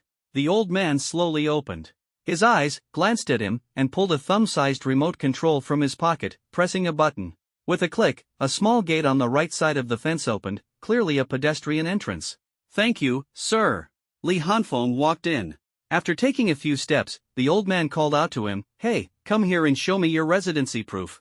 Li Hanfeng took out the residency proof given to him by the woman and handed it over. The old man glanced at it, a glimmer flashing in his eyes. He carefully looked Li Hanfeng up and down and nodded slowly. "Not bad, you're the top scorer. I like young people with potential." Li Hanfeng smiled politely without saying much. He felt that these titles were meaningless. What truly mattered was strength. Talent was merely a reflection of potential. The old man flipped his hand and handed Li Hanfeng a black coin-sized card. "This is your access card. Don't bother me when you come and go in the future." Li Hanfeng took it, his eyes lighting up, and thanked him repeatedly. "Thank you, sir." The old man waved him off impatiently. Go on, go on." Li Hanfeng smiled and nodded, then turned and left. After he had walked some distance, the old man opened his eyes again, smiling as he watched Li Hanfeng's departing figure. A promising young man. More than 10 minutes later, Li Hanfeng finally found number 66 among the rows of neatly arranged villas. Standing in front of the three-story villa, which occupied nearly 300 square meters, he couldn't help but marvel, Magic Martial really has money. Living alone in a place like this is too extravagant. Without overthinking, he took out the key, unlocked the iron gate, and entered the yard. The yard was modern and minimalist, with flowers and plants emitting a faint fragrance. A stone path led to the villa's entrance. Li Hanfeng took a quick look around, then walked along the stone path to the door and opened it. The spacious living room was fully furnished. A coffee table, tea table, and sofa were all in place. Further inside was the kitchen, and to the side was a separate wet and dry bathroom. He nodded in satisfaction. Living in a place like this made him feel much more energized. Upstairs, there was a living room, a separate bathroom, a study, and 2 bedrooms. Li Hanfeng entered the master bedroom and saw a wardrobe, bedding, desk, and other essentials, as well as a private bathroom. He couldn't help but sigh. Is this what it's like to live a wealthy life? Indeed, the happiness of the rich was beyond the imagination of ordinary people.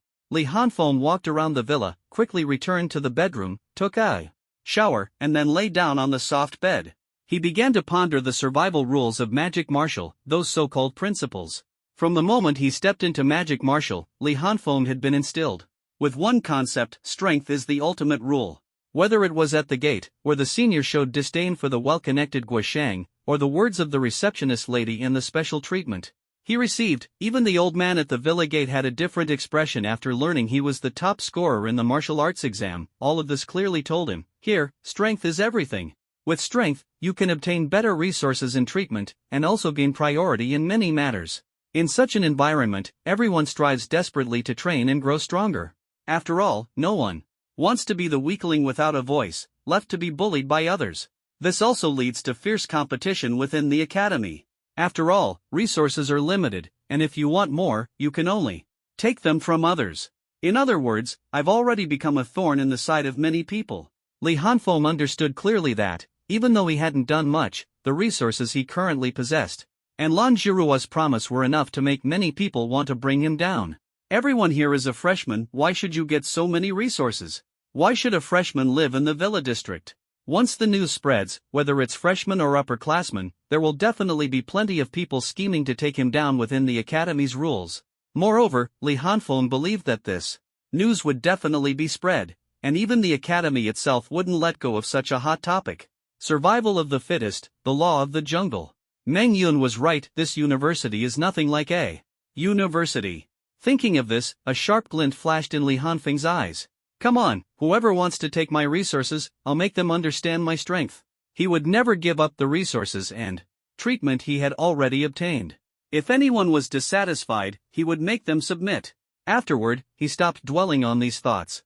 There was no avoiding such matters, only strength could speak for itself, that was true fairness. It's only after entering university that I truly feel the cruelty of this world. The competition within the academy is already so intense, let alone the battlefield outside. Li Hanfeng didn't continue down that line of thought, these were things beyond his control for now. He immediately summoned his shadow clone, took out a spirit stone, sat cross-legged on the bed, and began cultivating. Today, he would focus on training. Tomorrow, he would explore the academy and gather information. The day after tomorrow, classes would start, and trouble was likely to follow. The night passed uneventfully. At 8 o'clock the next morning, Li Hanfeng woke up, washed up quickly, and went downstairs. He planned to check out the cafeteria in the Magic Martial Arts Academy and grab some breakfast. As he stepped out of the courtyard and opened the iron gate, he heard someone calling his name. Li Hanfeng? He turned around and saw a sturdy, resolute-looking man standing at the villa's entrance, his face full of surprise. Li Hanfeng raised an eyebrow, was it really him? The man quickly masked his surprise. After all, it wasn't shocking for Li Hanfeng to be living in the villa district. He just hadn't expected to run into him. The man walked over and said, I'm Wang Zhan. Do you remember me? Li Hanfeng nodded. Wang Zhan was ranked 9th among the freshmen, his strength steadily increasing, leaving a deep impression on Li Hanfeng, so he recognized him at a glance. Of course I remember. When did you check in? Yesterday afternoon, Wang Zhan replied. Li Hanfeng nodded. He had been cultivating ever since taking a tour of the villa yesterday, so he hadn't seen Wang Zhan. He glanced at the villa where Wang Zhan had been standing earlier, which had a number 69 plaque. It wasn't surprising that Wang Zhan could live in a villa, given his top 10 ranking. However, Li Hanfeng hadn't expected Wang Zhan to come to the Magic Martial Arts Academy. Curious, he asked, Wang Zhan, why did you come to Magic Martial Arts? Doesn't your family usually send its members to the local academy? Wang Zhan's expression shifted slightly but quickly returned to normal. He shook his head, unwilling to elaborate. It's a long story. Seeing this, Li Hanfeng didn't press further and casually asked, I was just about to head to the cafeteria for breakfast. Want to join me? Wang Zhan nodded. All right. The two walked out of the villa area together. Since they weren't familiar with each other, Li Hanfeng didn't know what to talk about, and Wang Zhan was the quiet type, so the journey was silent. It wasn't until Li Hanfeng stopped a senior to ask for directions that Wang Zhan spoke up, You don't know the way? Li Hanfeng paused for a moment and countered, Should I know the way? Wang Zhan was silent for a while before asking, You haven't looked into magic martial before? Li Hanfeng responded with a smile, No, I came to magic martial mainly to fulfill a promise. Plus, I've been training in a certain place recently and haven't had time to pay attention to the academy's news. My understanding of magic martial is limited to what the senior mentioned yesterday when helping me with the paperwork. After hearing this, Wang Zhan thought for a moment and asked, Do you know about tomorrow's freshman opening ceremony? I do know about that. Li Hanfeng started to reply but suddenly realized that the question wasn't about the time but the content. He immediately shifted the topic, Is the opening ceremony tomorrow just a speech for freshmen, or? Wang Zhan pondered for a moment and nodded, It's sort of a speech, but mainly a display of strength. Tomorrow, we'll go to the training building, and based on talent, we'll be assigned to different departments. But once inside the building, everyone will first get to know each other's abilities. This is both a time for mutual understanding and an opportunity for the mentors to observe the students' strengths. The mentors will evaluate strength, talent, level, and type, and select the students they favor. Tomorrow, there will be over 1,000, maybe close to 2,000 people in the building. Even with surveillance equipment, to get noticed, you'll need to stand out. Many people will give it their all, and some might even start forming alliances tonight. After hearing this, Li Hanfeng quickly understood the true purpose of tomorrow's opening ceremony. The so-called mutual understanding was actually about showcasing one's strength in front of the mentors, establishing one's position, and vying for more attention and resources. When choosing departments. Later, it would also allow for more control. As long as you performed well, you'd receive more support. Li Hanfeng smiled and said, "This shouldn't have much to do with us, right?" Both of them were in the top 10 of the freshman rankings, already standing out without needing to make a special effort. Wang Zhan nodded without refuting but then added, "But what if we get defeated?" Li Hanfeng's gaze sharpened, immediately grasping the key point in Wang Zhan's words. Tonight, there might be people teaming up to target them. Why would they form alliances? Surely to go after the toughest opponents. Not just randomly fight each other. No matter what methods they use, if we lose, our status will plummet. Our treatment will definitely worsen, and even staying in the villa area might be uncertain. Wang Zhan's words made Li Hanfeng realize the gravity of the situation. As top 10 freshmen, they were easy targets. 1 or 2 opponents would be manageable, but if 100 or 200 teamed up, that would be terrifying. Those who came to Magic Martial weren't ordinary people. Facing such a large group, even Li Hanfeng felt a bit nervous. If they lost, the days ahead would be tough. Not only would they fail to establish authority, but they'd also get beaten up. Who would respect them then? They'd probably face constant trouble. What a hassle. Li Hanfeng frowned. He had already anticipated yesterday that someone would be eyeing him. He hadn't expected tomorrow to present such a perfect opportunity for others. He was certain that someone would try to take his spot. At this moment, the two had already arrived at the cafeteria. Although it was called a cafeteria, it was decorated like a high-end restaurant. The first floor looked like a regular cafeteria, filled with chairs, and food was ordered at the windows. The second floor resembled a Western-style restaurant, while the third floor consisted of private rooms. Wang Zhan directly led Li Hanfeng to one of the private rooms on the third floor, ordered some dishes, and after the waiter served tea, they went to place the order. Li Hanfeng once again marveled at the grandeur of Mo Wu. It's worth mentioning that not everyone could enter the private rooms on the third floor. Student ID cards were required to confirm identity. With their status as top 10 freshmen, the two naturally had access. Wang Zhan took a sip of tea and looked at Li Hanfeng. The two had become familiar with each other during their conversation along the way, so he spoke directly. Li Hanfeng, are you interested in doing something big? Li Hanfeng was momentarily stunned, put down his teacup, and raised his eyebrows slightly. What do you mean? Tomorrow, someone is definitely going to target us. I consider myself quite capable, but I can't possibly fend off hundreds of people of the same level working together. I believe you wouldn't be confident about that either. So? Li Hanfeng had already guessed what Wang Zhan wanted to say. Sure enough, Wang Zhan said directly, how about we team up and take down those who don't know their place? As he spoke, a hint of fighting spirit flashed in Wang Zhan's eyes. Li Hanfeng leisurely took another sip of tea, thought for a moment, and didn't answer immediately. Instead, he asked, Brother Wang Zhan, do you know the real reason for the early start of the semester? Wang Zhan's eyes shifted, and he swirled his teacup, seemingly pondering. Seeing this, Li Hanfeng didn't rush him. After a moment of silence, Wang Zhan finally said, in the past 2 years, many of my uncles and elders in my family have died in battle. I think this might be related to the early start of the semester. Li Hanfeng immediately narrowed his eyes. Although this statement seemed vague, he captured several key pieces of information from it. First, in the past 2 years, Wang Zhan's family had lost many relatives, indicating that the situation during this period was extremely dire. Second, students were usually not allowed to learn anything about the spatial battlefield before entering university. However, the early start of the semester suggested hidden information that demanded serious consideration. Third, Wang Zhan had not chosen to attend a prestigious local university, which must have been for a specific reason. After all, his family was based in Black City Base, which had several renowned universities. Moreover, with the support of his family, he wouldn't have chosen Mo Wu unless there was a special reason. Seeing Li Hanfeng deep in thought, Wang Zhan hesitated for a moment but eventually asked, do you know anything about the situation in the spatial battlefield? Li Hanfeng nodded and then shook his head. I've been to a low-level spatial battlefield for training, so I know a few things, but I'm not clear about the overall situation. Wang Zhan was surprised to hear this. After all, Li Hanfeng was just an ordinary person, and he hadn't expected him to have had prior exposure to the spatial battlefield. He let out a sigh of relief and said, "These matters are not supposed to be disclosed, but since you already know, it's fine."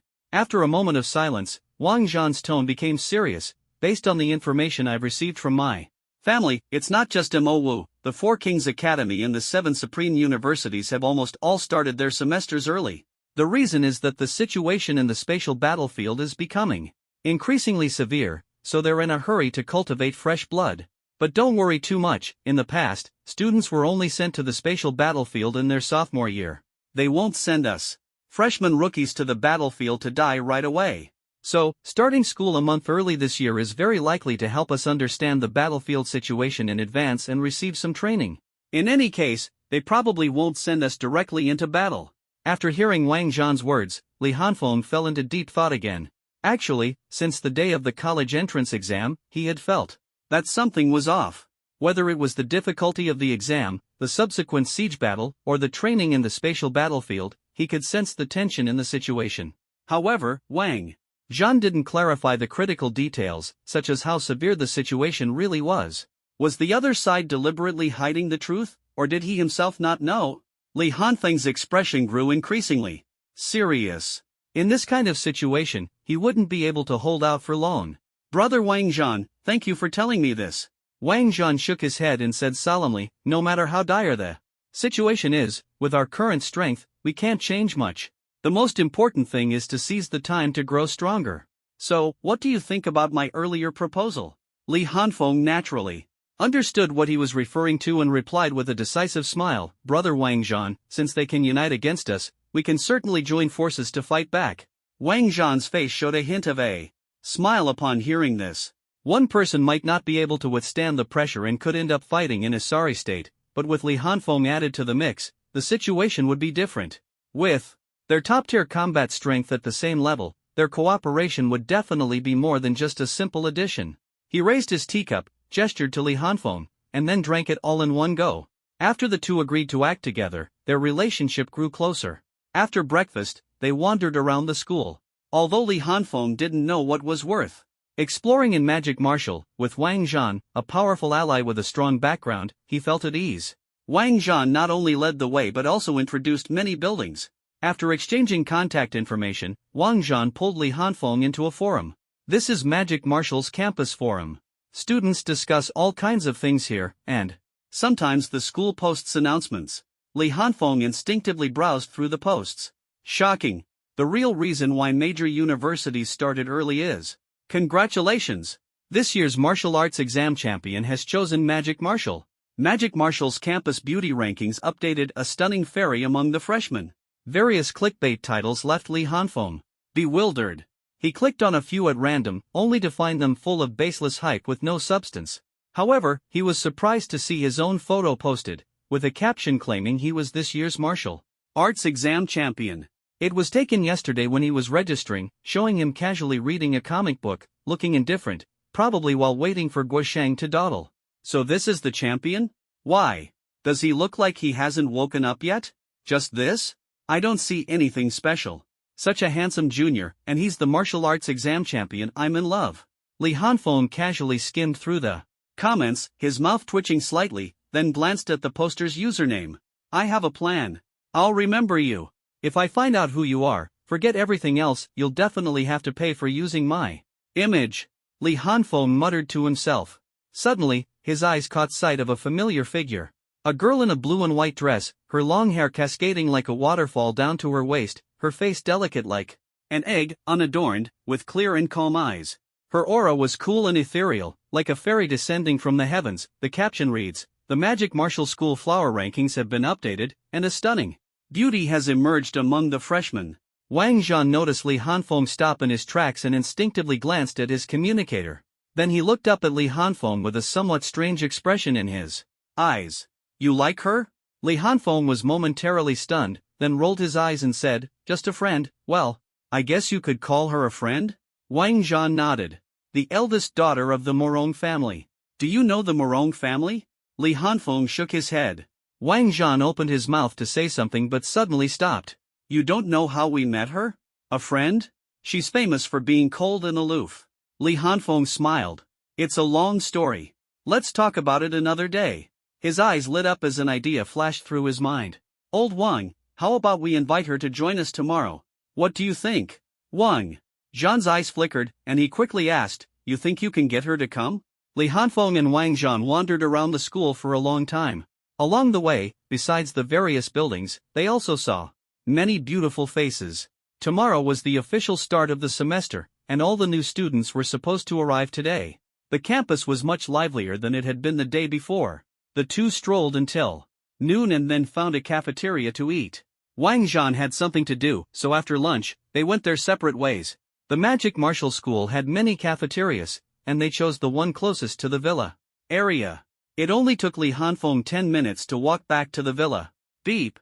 Li Hanfeng swiped his access card to open the iron gate and immediately saw the old man lying on a rocking chair with his eyes closed. Resting. He walked over to greet him. Good day, sir. Have you eaten yet? The old man slowly opened his eyes, glanced at him, and grumbled with a bit of irritation. You brat, didn't I tell you yesterday not to disturb an old man while he's resting? Don't you understand human language? Li Hanfeng felt a bit awkward. He hadn't expected the old man to have such a bad temper and didn't know what to say. For a moment, the old man ignored him, waved his hand, and shooed him away. Hurry up and leave, don't disturb my sweet dreams.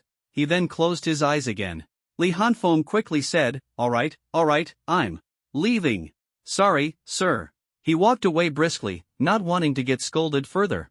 In his mind, he thought, did I guess wrong? How could an ordinary gatekeeper have a spatial ring? Shaking his head, he decided not to dwell on it. Going back to train was more important. As soon as Li Hanfeng left, the old man opened his eyes and chuckled, muttering, Ha, that little brat. Coming to chat without bringing a bottle of wine. So stingy. He then closed his eyes again, the rocking chair creaking as it swayed. Li Hanfeng returned to his room, where two shadow clones were still training. The floor was littered with used spirit stones. He cleaned up the spent stones, placed a new pile of spirit stones on the ground, and then took out Ryujin Jaka before sitting cross-legged. Over the past month, aside from intense battles and training, Li Hanfeng had spent the rest of his time communicating with Ryujin Jaka. Now, his spiritual energy level had reached the peak of Tier 5 Intermediate, and he had established a preliminary connection with Ryujin Jaka. His strength had improved significantly. But even so, thinking about the potential battle tomorrow, he still felt a lot of pressure. Even with Wang Zhan, the two of them facing 100 or 200 people would still be dangerous. Although they had talked big about taking them all down, both of them knew it was just to boost morale. Holding their ground without falling would already be impressive. If they could get Morong Qingying to join them, the situation would be completely different. She had an SSS level ice attribute talent, with her abilities highly developed. Group attacks, crowd control, large-scale defense. She was practically a weapon for group battles, with the addition of Wang Zhan, a warrior who can both endure and fight, and himself, an assassin with explosive power. Could they really defeat those people? Li Hanfeng quickly cast aside his distracting thoughts and began to clear his mind. On August 1st, the new semester at Magic Martial Academy began. Over 1,000 students had already gathered on the field. On the high platform stood 16 figures with restrained auras. Once all the students had arrived, a man in a white formal suit stepped forward. He had handsome features and a straight posture, appearing to be in his 30s. A powerful aura instantly enveloped the entire field, silencing the previously noisy crowd. The students felt an immense pressure. The man scanned the crowd and began to introduce himself. Hello, students. I am Lan Yu, the vice principal of Magic Martial Transcendent Academy. He paused briefly before continuing. Magic Martial Academy has a history of over 300 years, nurturing countless strong individuals who now hold high positions. They have fought tirelessly for the future of humanity, ensuring the stable lives you enjoy today. The mission of Magic Martial is to cultivate top talents and powerful individuals for the Dragon Nation and humanity. Here, as long as you have talent and strength, you can access all resources. If you are exceptional enough, various martial arts techniques and secret training realms will be within your reach. But I want you to remember one thing: from the moment you step into Magic Martial, you are bidding farewell to the stable life you once knew. University? This is no ordinary university, it is a battlefield of life. Many of you may not yet understand the meaning of these words, but you will soon find out. Lan Yu's voice echoed in everyone's ears, bringing a heavy sense of oppression.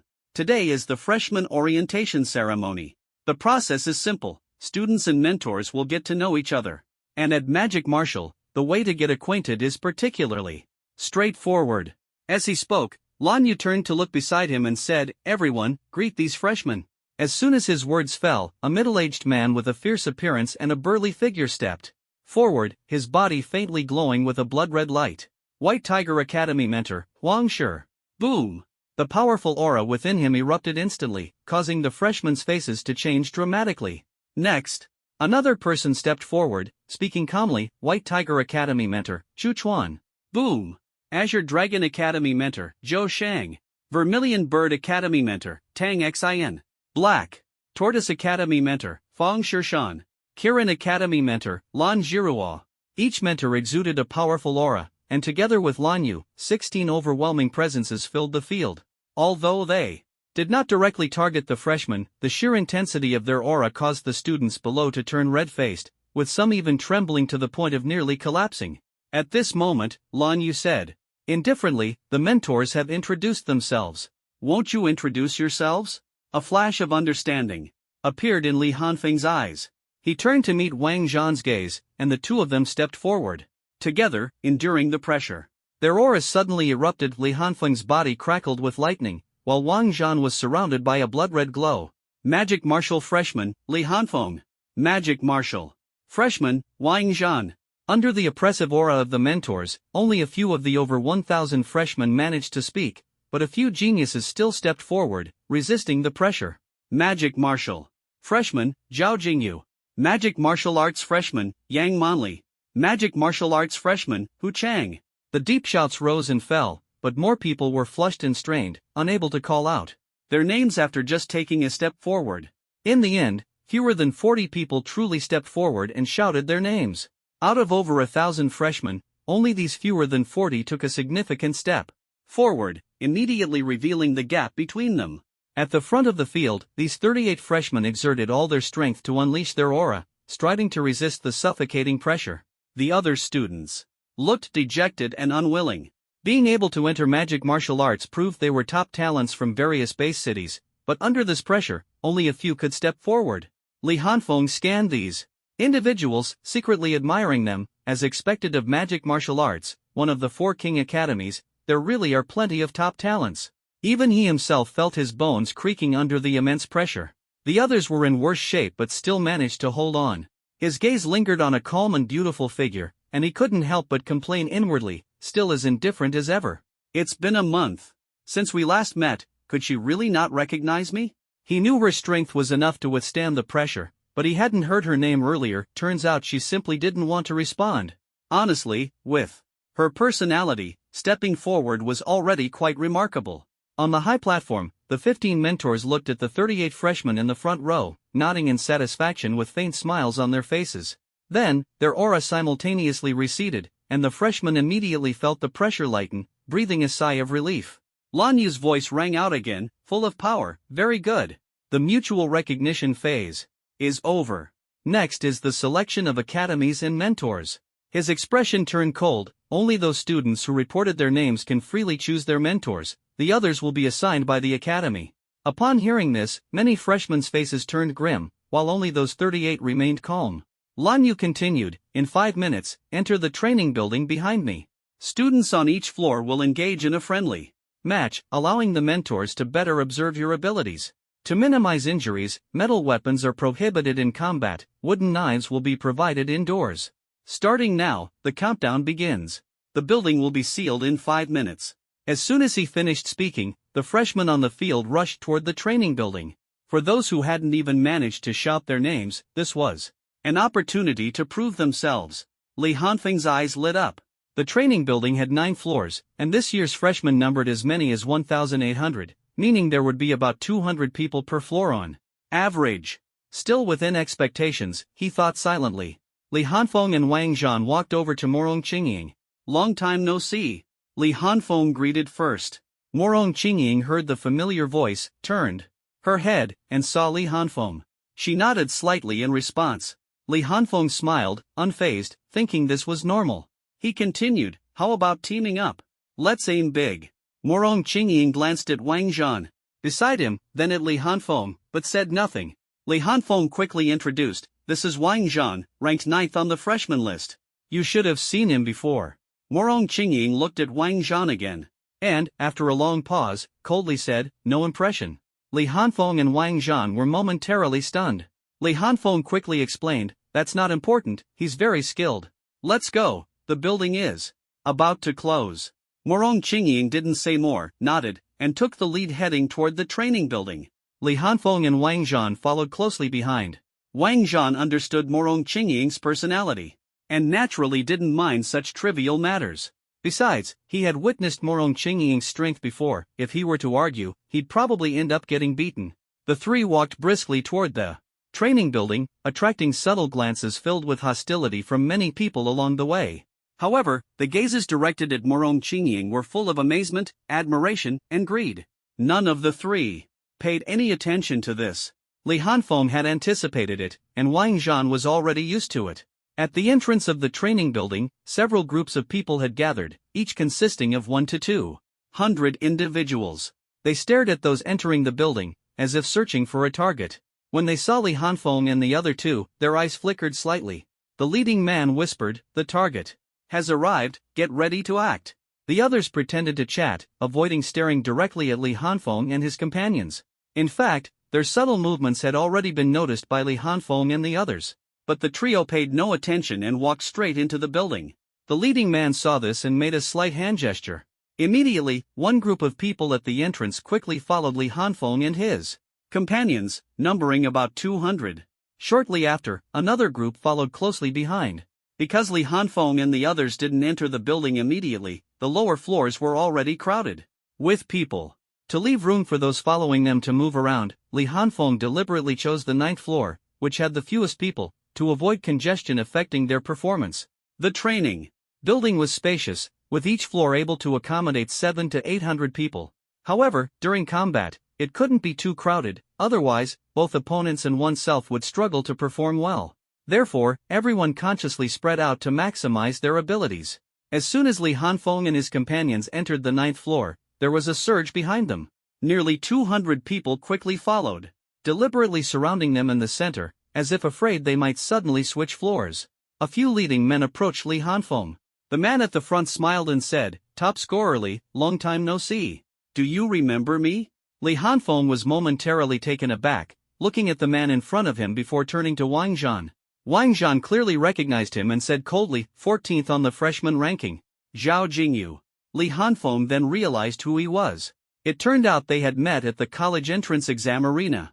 Previously, he had only paid attention to the top 10 and a few strong contenders, so he hadn't remembered him. Zhao Jingyu's face darkened. He hadn't expected Li Hanfeng to not remember him, feeling embarrassed. Top scorer Li really has a poor memory, but this isn't a month ago anymore. You shouldn't be careless now. The principal said to minimize casualties, not to completely avoid them. That's right. Top scorer Li, you'd better be careful. Getting injured would be troublesome. But with your strength, top scorer Li, are you afraid we won't be able to handle you even if we join forces? Ha ha. The few people behind Zhao Jingyu also joined in the mockery, their faces full of provocation, as if they were certain they could defeat Li Hanfeng. Li Hanfeng recognized that these people were part of the 38 individuals he had seen earlier. Their strength was indeed much higher than that of ordinary freshmen. Most of the others, however, were coldly observing, merely aiming to secure better resources. Targeting Li Hanfeng was a reluctant move, not an act of malicious provocation. Li Hanfeng lazily glanced at them, ignored their taunts, and turned to observe his surroundings. The area was an open space of about 800 square meters, with walls lined with various wooden weapons, including knives, spears, staffs, and clubs of all kinds. Rotating electronic surveillance cameras were installed in every corner above, covering the entire floor almost without blind spots. Seeing that Li Hanfeng did not respond and instead averted his gaze, Zhao Jingyu assumed he was scared and sneered, why isn't top scholar Li saying anything? Are you afraid of us? Wang Zhan's brows furrowed slightly, and a trace of cold killing intent appeared on his face. He glanced at Li Hanfeng, who remained silent and said nothing more. He was never one to talk much, let alone waste words on these annoying people. To deal with them, he only needed his fists. As for Mu Qingqing, she completely ignored these people, not even sparing them a glance from beginning to end. At this moment, Li Hanfeng walked to a nearby weapon rack, picked up a wooden straight sword and a greatsword, weighed them briefly, and directly tossed the greatsword to Wang Zhan. Wang Zhan caught the sword and nodded slightly at Li Hanfeng. It was only then that Zhao Jingyu and the others realized he wasn't afraid of them at all. He simply didn't regard them as worth his attention and ignored them outright. Many of their expressions immediately darkened, and a cold glint flashed in their eyes. As silence fell, a voice suddenly echoed through the building. The building is now sealed. No one is allowed to enter or leave. The rules are now announced, and they are simple. Opponents are self-selected. The mode of combat is self-determined, but intentional killing and large-scale attacks are prohibited. The battle continues until one side collapses and is unable to fight, or until I call for a stop. Those are the rules. You may begin at any time. I look forward to your brilliant performances. As the voice faded, both Li Hanfeng and Wang Zhan frowned, sensing that the rules were clearly targeting them. The school undoubtedly knew they were the strongest students, and the others would band together against them. The rules allowed for self-selected methods, effectively permitting group fights. Moreover, the restriction on large-scale attacks was clearly aimed at limiting Mu Qingqing's abilities. While others might also have area of effect techniques, they were far inferior to hers. Top scholarly, it seems the situation is even less favorable for you now. What are you going to do? That's right, top scholarly. How about we let you two fight one-on-one? So you can't say we're bullying you with numbers. Li Hanfeng glanced at Zhao Jingyu and his group, then turned to Wang Zhan and Mu Qingqing, chuckling softly. These rules are a bit tricky. This is going to be troublesome.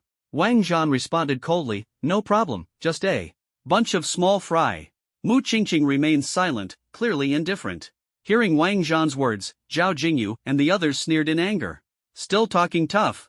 Even Li Hanfeng, before he could finish, he suddenly felt a bone-chilling cold envelop him from head to toe, and a thin layer of frost began to form on his body. Zhao Jingyu's expression changed drastically as he quickly unleashed his spiritual energy to dispel the frost. At the same time, a cold, emotionless voice sounded in his ear, "You're so noisy. Can you shut up?" At this moment, Mu Qingqing was surrounded by an icy crystal armor, holding an ice crystal long sword, her gaze as cold as frost. Zhao Jingyu and the others turned pale, fear evident in their eyes. The bone-chilling cold from earlier had made their hair stand on end. Boom!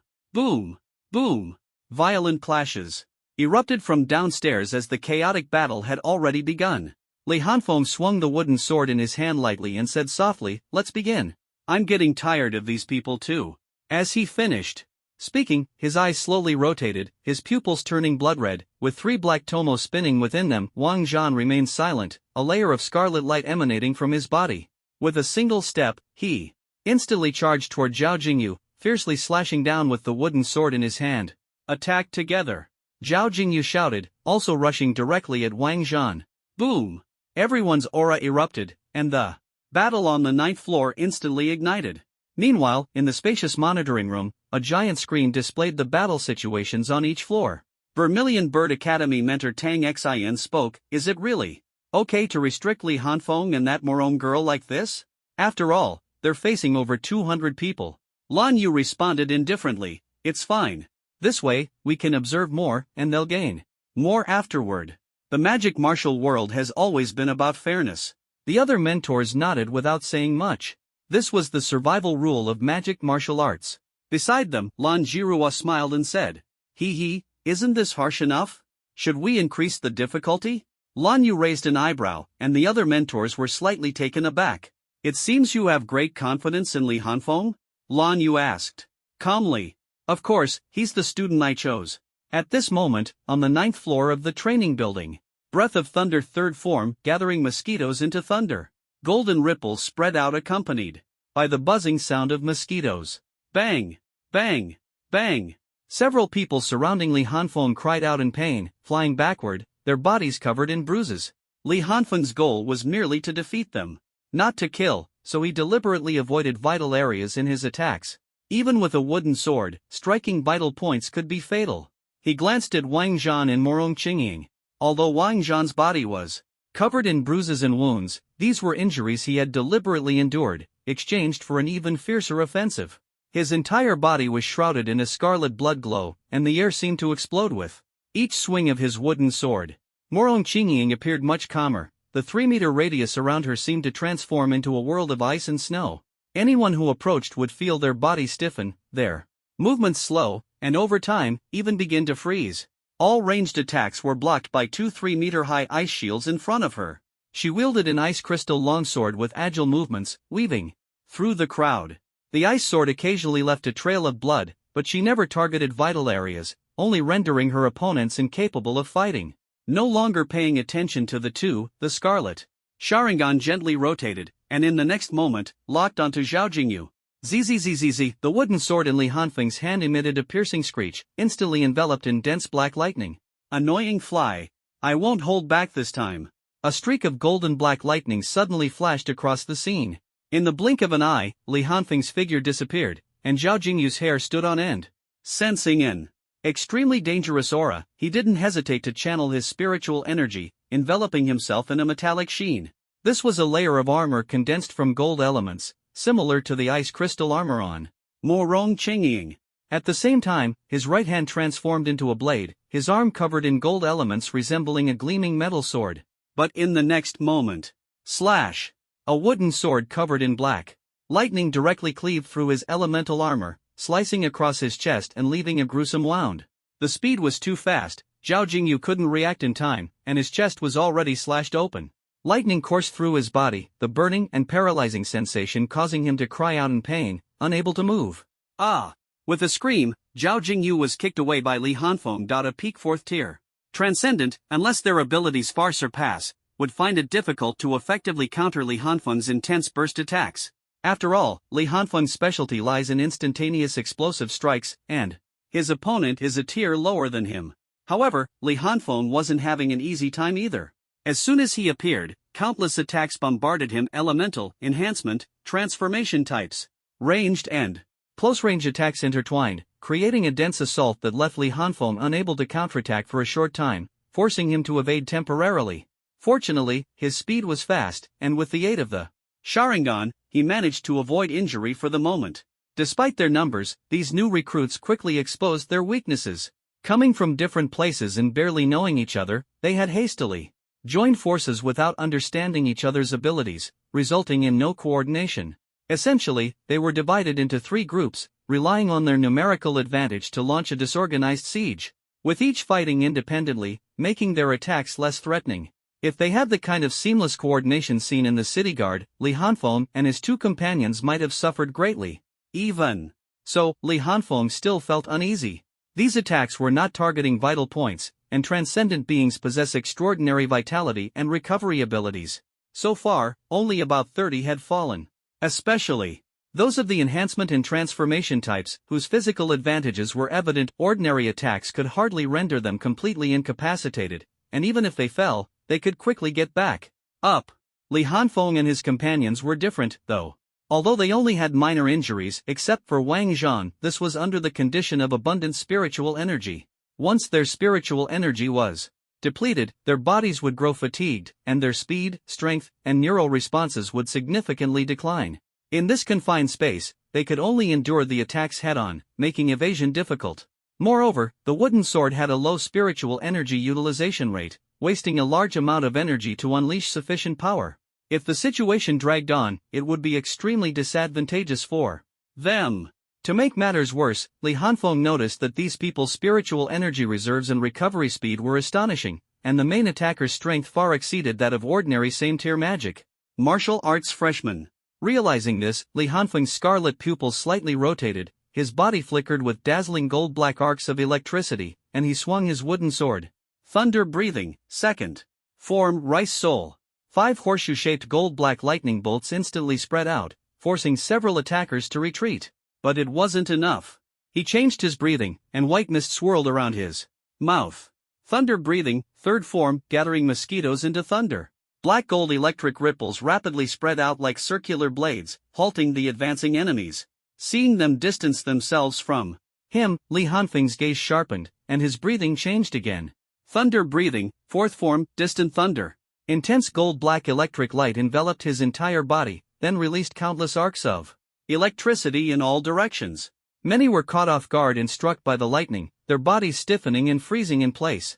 Thunder breathing, fifth form, scorching boundary thunder. The wooden sword gathered dense lightning, and with a single swing, thunder roared, instantly creating a breach among the enemies. The Sharingan gently rotated, and a trace of ferocity flashed across Li Hanfeng's face. Still not enough. Thunder breathing, sixth form, electric thunderstorm. Zzz, thick bolts of lightning shot out in all directions, surpassing the power of distant thunder, with a wider range and denser coverage. Boom! Boom! Boom! One after another, thick lightning bolts tore through, instantly scattering the surrounding crowd. Li Hanfeng panted slightly, having unleashed multiple sword forms of thunder breathing in quick succession. His movements were swift, but his body and spiritual energy were significantly drained.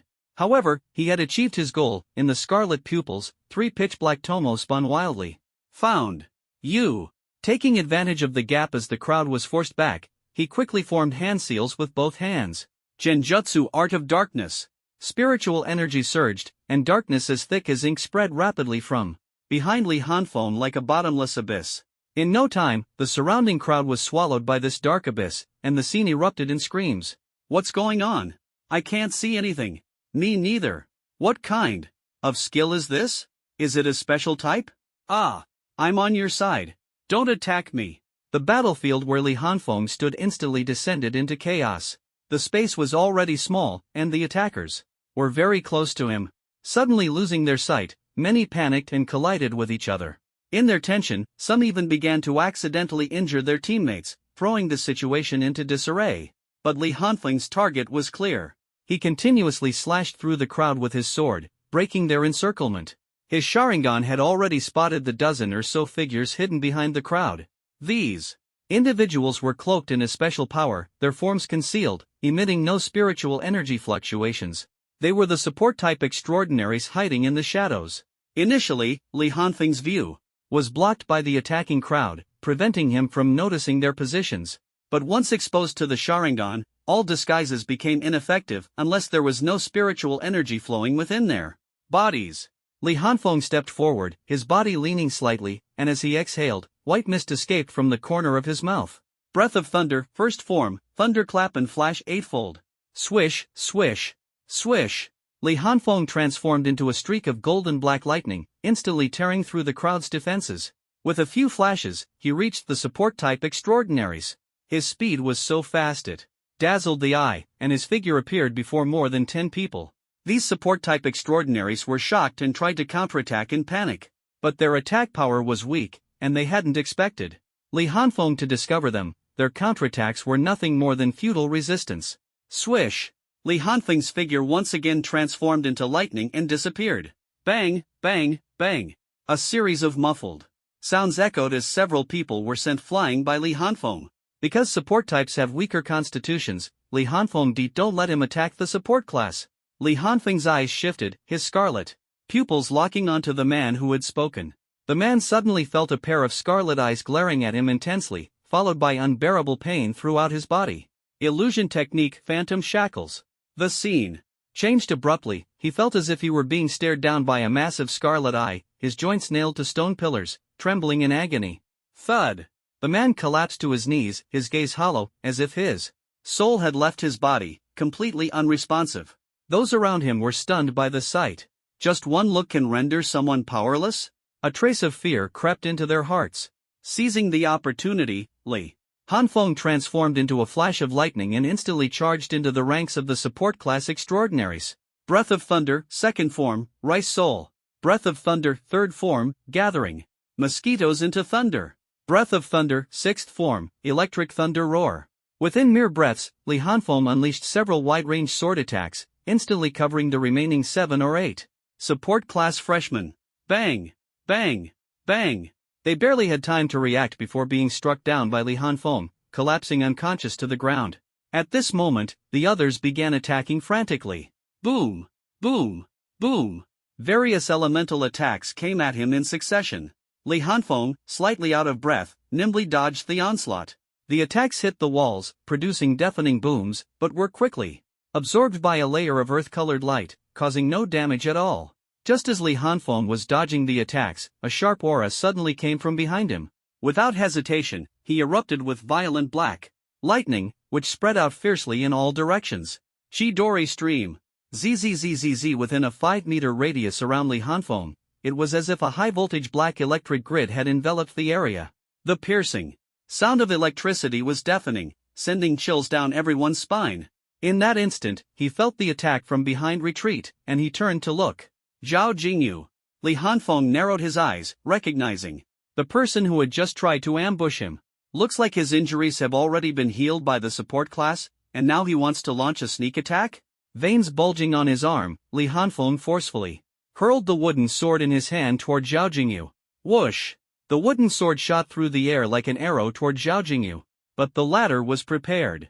Spiritual energy surged, golden elements condensed, and his arms transformed into metallic blades, slicing the wooden sword into 2 pieces with a single swing.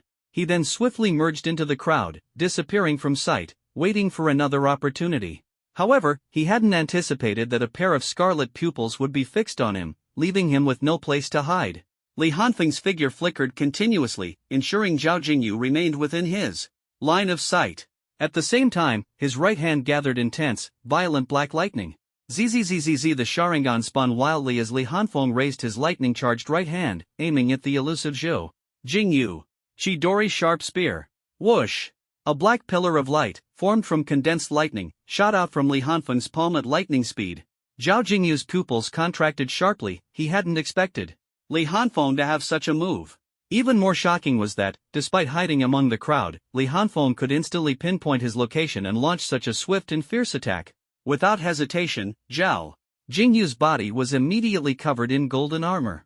He stomped his foot, twisted his waist, and narrowly dodged the direct hit of the black pillar of light. Before he could react, Li Hanfeng swung his arm, and the over 10-meter-long black pillar of light suddenly curved. Splat! Zhao Jingyu never expected the attack to change direction. His face turned pale, and it was too late to evade. A sharp beam of light pierced through the metal armor, splitting open his chest as blood splattered everywhere. The strike had a wide range, catching many off guard and leaving gruesome wounds on their bodies. Fortunately, Li Hanfeng had no intention of killing anyone, otherwise, the place would have already been a bloody mess. As the beam dissipated, Li Hanfeng swiftly dodged an attack from behind. His hands quickly formed seals. Fire. Style, great fireball technique. Boom! A massive fireball roared toward the crowd, simultaneously obscuring Li Hanfeng's figure. Boom! The fireball slammed into the building's wall, the intense impact causing ripples to spread across the earth-colored light screen. Meanwhile, cries of pain echoed from Murong Qingying's direction as dozens of ice spikes shot out from behind her, covering the crowd ahead. Blood. Explosion slash. A cold, sharp shout came from another direction, and a massive blood-red sword aura instantly forced the surrounding crowd to retreat, revealing Wang Zhan, covered in wounds but exuding a fierce aura. The scene fell silent for a moment before the remaining crowd quickly regrouped, and Li Hanfeng approached the other two. Are you okay? Li Hanfeng couldn't help but ask as he looked at Wang Zhan's condition. I'm fine, Wang Zhan replied coldly, his eyes bloodshot and his entire body radiating an intense killing intent. He suppressed it with great effort, making him appear extremely tense. Li Hanfeng observed him for a moment, nodded, and then turned to Murong Qingying. Her blue and white dress was covered by a layer of ice crystal armor, perfectly showcasing her slender figure. Apart from her slightly pale complexion, she showed no signs of injury.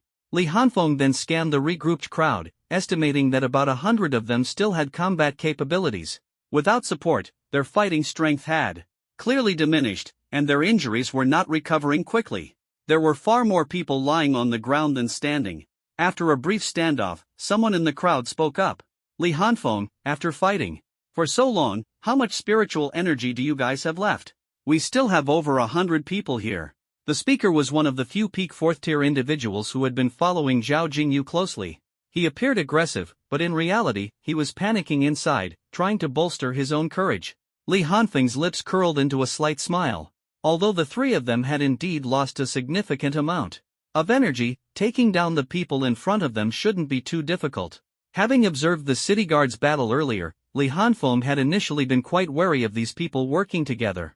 But The truth was, they had no real coordination and were almost entirely fighting solo. In this situation, even with their suppressed strength, Li Hanfeng and the other two could still clean up the opponents one by one. The man seemed to notice Li Hanfeng's disdain, and his face burned with anger. Just as he was about to call for an attack, a voice suddenly echoed throughout the building. In order to help students better control their talents, a new rule has been added: no use of any talent-based techniques is allowed. As soon as the words were spoken, Li Hanfeng's expression turned serious. He recognized the voice as belonging to Principal Lan Yu, but this new rule was clearly aimed at the three of them. Damn it, is this Principal Lan out of his mind? Li Hanfeng couldn't help but curse inwardly. Beside him, Wang Zhan's face also darkened, and even Morong Qingying furrowed her brows. Being unable to use talent-based techniques would directly cut the strength of those who had developed their talents to a high level by more than half. Li Hanfeng was the same. Without techniques, he was just slightly stronger than an ordinary enhancement-type individual. Among the three, only Wang Zhan was least affected. He had always relied on his innate talent to continuously enhance his combat power, and even without techniques, he could still display formidable strength. The man earlier, upon hearing the new rules, immediately showed a hint of delight on his face and laughed loudly, shouting, "Ha! Li Hanfeng, let's see how arrogant you can be this time." A trace of coldness flashed across Li Hanfeng's face as he glanced at Morong Qingying and Wang Zhan, saying, "Let's go, finish this quickly, and don't let anything unexpected happen." As soon as he finished speaking, he charged forward first, followed closely by Morong Qingying and Wang Zhan. Courting death. Let's attack together. The man roared angrily as he saw the three of them daring to strike first. Bang! Bang! Bang! Another round of fierce battle erupted, but this time, the situation for Li Hanfeng and his team was not looking good. Li Hanfeng held a wooden sword in his hand, unable to use any techniques, relying solely on the passive abilities of his Sharingan to fight, which greatly limited his performance. Morong Qingying was in a similar situation. Wielding an ice crystal longsword, she relied on her family's swordsmanship and agility to weave through the crowd. Although her SSS-level ice abilities were powerful, the restrictions prevented her from unleashing their full potential. Fortunately, the icy effect brought by her innate talent deterred most people from approaching her, but her attack range was significantly limited. Only Wang Zhan remained ferocious, rampaging through the crowd without caring about his injuries, growing fiercer as he fought. Li Hanfeng set his sights on the arrogant man from earlier. Whoever loves to show off deserves a lesson. Golden black arcs of electricity danced across his body. Although he couldn't use techniques, he utilized a breathing method to enhance his physique, and with the lightning attribute stimulating his cells, his explosive power was still astonishing. Swish! His figure moved like lightning, disappearing in an instant. He grabbed a wooden sword from the weapon rack and charged straight at the man. Meanwhile, in the monitoring room, the burly White Tiger Academy instructor, Huang Shi, frowned and said, "Vice Principal, isn't this obviously targeting them? Is it appropriate?" Lan Yu glanced at Huang Shi. He didn't like the title of Vice Principal. Vice or not, he was the principal. It's fine. These top talented students are on a different path. I'm helping them. He paused and continued, "You know the current situation. It's not a bad thing to temper their character in advance. I've said before, the magic martial arts competition is fair, you get what you put in. I'll give them a satisfactory explanation afterward." With Lan Yu's words, Huang Shi said no more. After all, fierce competition could indeed stimulate potential. "Don't worry, Instructor Huang. They can handle this level of challenge," Lan Zhirua said with a smile. Huang Shi nodded, focusing intently on the battle scenes on the screen. Tang Xin from Vermilion Bird Academy asked softly, "Will these kids bear resentment?" "Ha, Instructor Tang, you're overthinking. Each of them has strong forces supporting them from behind. They understand the harshness of this world. This kind of test is nothing. As for Li Hanfeng, he's been to the spatial battlefield and seen the brutal reality. He knows what he wants. As long as we give him tangible benefits afterward, the small matter won't be an issue. Of course, we can't touch his bottom line, though I don't know exactly where that is." Bang! Bang! Bang! The dull sounds of collisions echoed through the floors of the training building. Unable to use innate techniques, those with strong physical attributes in the enhancement and transformation categories performed exceptionally well. Speed, strength, reflexes, and combat skills were far superior to others. These were instincts honed through prolonged close combat training. On the 9th floor. Li Hanfeng was surrounded by golden black arcs of electricity, his wooden sword swinging continuously. Sweep, chop, flick, slice, slash, block, cleave, thrust. Unable to use techniques, he pushed basic swordsmanship to its limits. Coupled with powerful explosive force and the aid of the Sharingan, he still handled the crowd's siege with ease. Swish, swish, swish. Several swift sword lights sliced through the air, instantly striking a man in front of him. Ah!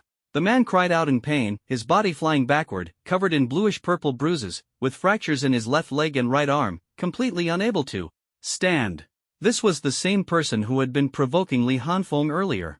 With a slight shift in his steps, Li Hanfeng moved like lightning, his crimson Sharingan spinning rapidly, almost perfectly evading several attacks. Surrounding him were top experts from the transformation and enhancement categories.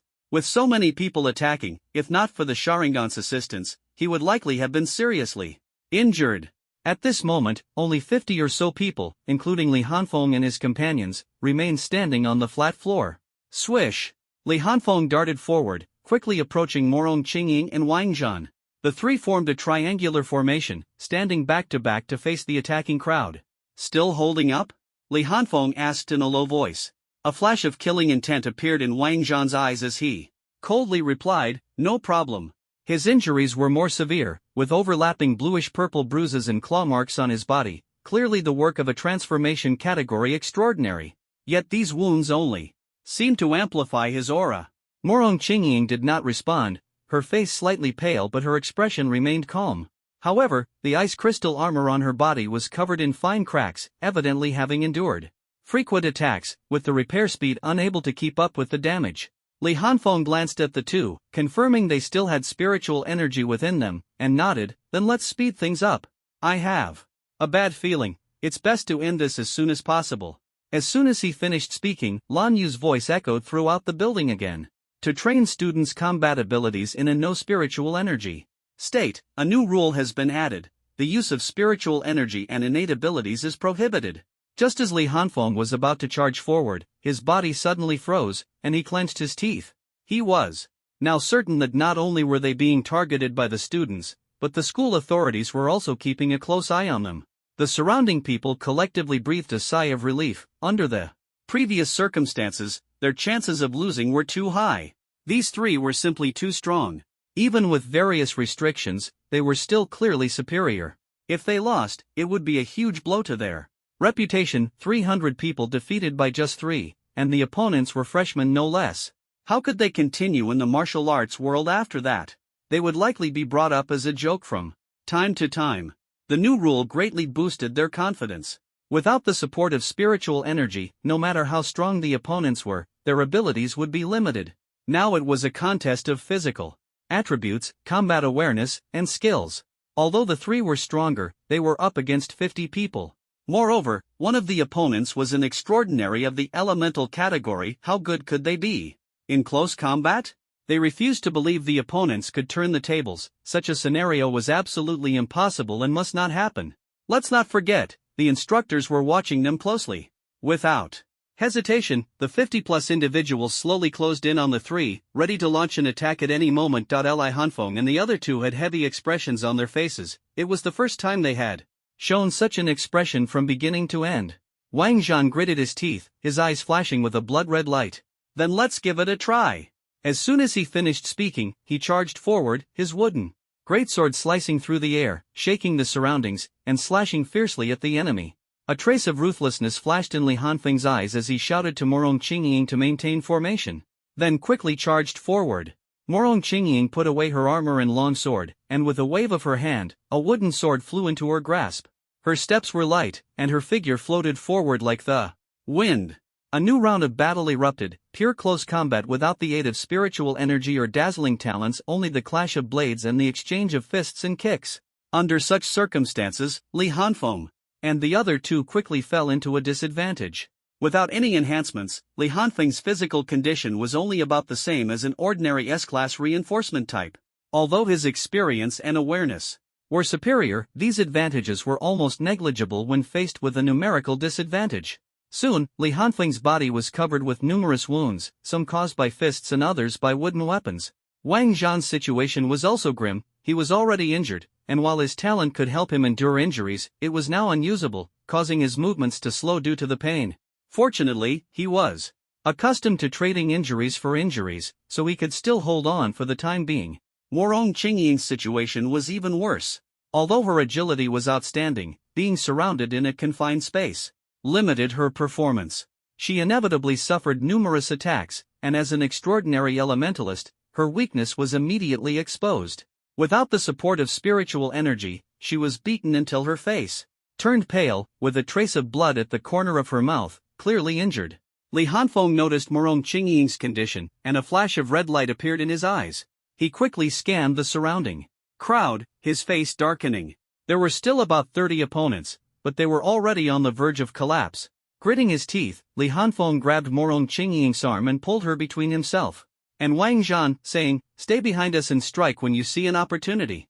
We'll take the hits." There was no other choice, just now, as the opponent's fist was about to strike Li Hanfeng's shoulder. She thrust her sword into the opponent's shoulder, stopping the attack and giving Li Hanfeng the chance to counter. Li Hanfeng didn't say much, nodded, and charged forward again to engage in close combat with the opponent, while Morong Qingying stayed behind, waiting for an opportunity to strike. She was well aware of her weaknesses. In this situation, rushing forward would be of limited use, so staying behind to help alleviate the pressure was a wiser choice. Wang Zhan, on the other hand, was struggling. Without the support of innate abilities, he could only endure the opponent's attacks, taking quite a few hits before barely managing to counter. If it weren't for Morong Qingying occasionally helping to share the pressure, he would have been defeated long ago. Right now, he couldn't turn his injuries into combat strength. In the monitoring room, many instructors frowned deeply. "Principal, isn't this a bit too much?"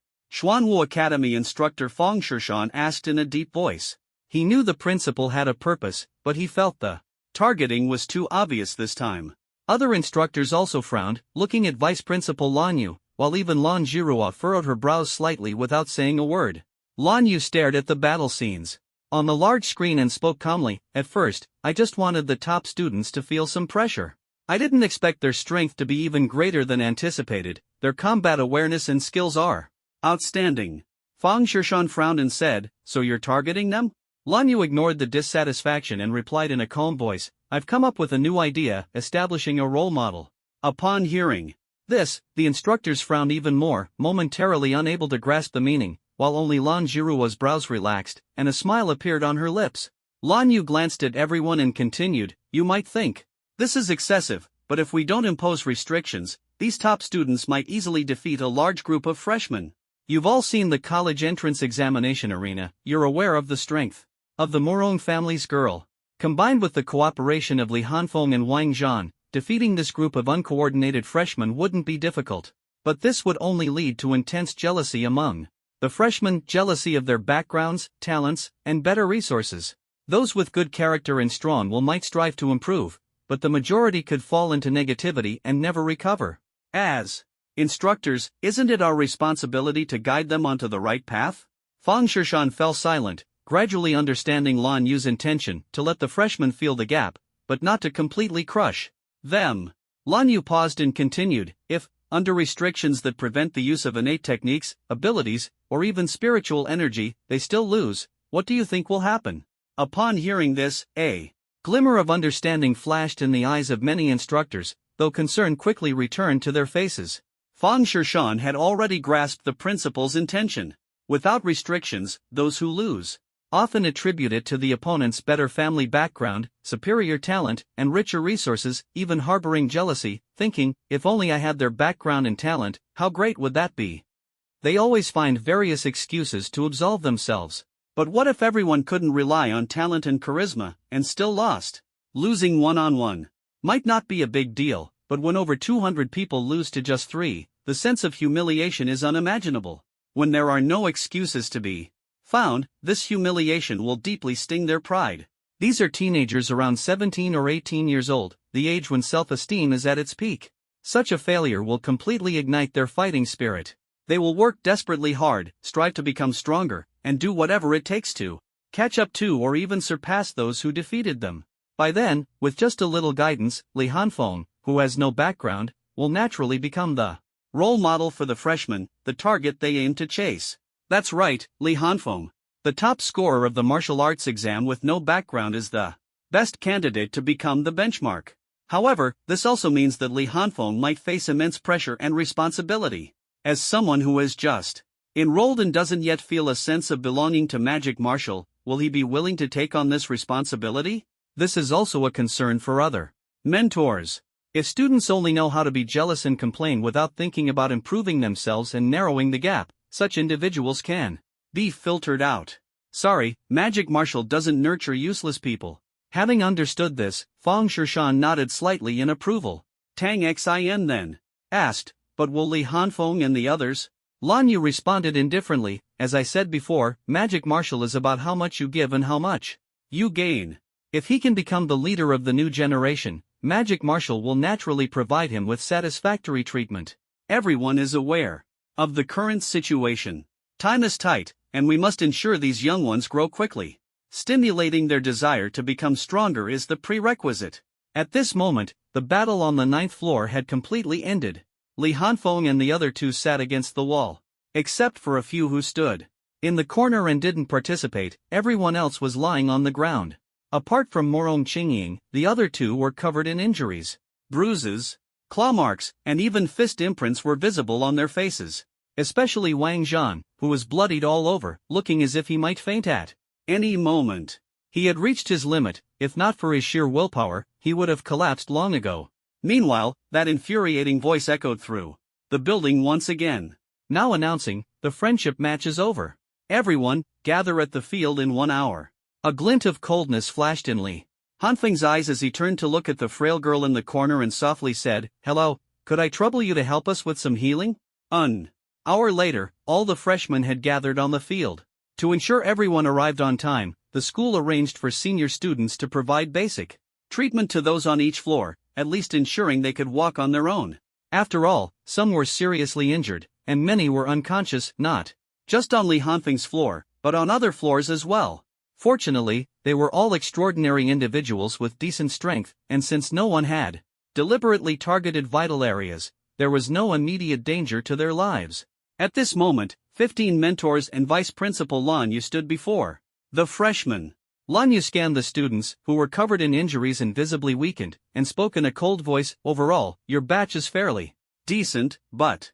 Lan Yu's voice turned icy, "I am extremely disappointed in certain groups among you. Inadequate ability yet still wanting more resources. Forming cliques to target those stronger than you." As he spoke, his gaze swept over Zhao Jingyu and several other leaders, who immediately lowered their heads in silence. "Do you know why I'm disappointed?" Lan Yu asked coldly. The group exchanged glances, unable to understand the purpose of his question. Finally, Zhao Jingyu gritted his teeth and spoke up, "Principal, I don't think we're wrong. We're just trying to fight for more resources and work hard to become stronger." He glanced at Li Hanfeng's group and continued through clenched teeth, "You can't just allocate all the resources to a few top talented students in the school, can you? They're already stronger than us, occupying a large amount of resources. How are we supposed to surpass them? If we can't surpass them, we'll always remain weak. We just want a chance to become stronger. I don't think I'm wrong." His words resonated with most of the crowd. Indeed, they were already stronger, and under normal circumstances, there was no way to compete with them. These individuals monopolized most of the resources, ensuring they would only grow stronger. Meanwhile, if the rest followed the usual path, they'd never have a chance to compete. As soon as he finished speaking, Li Hanfeng clearly felt hostile gazes directed at him from behind.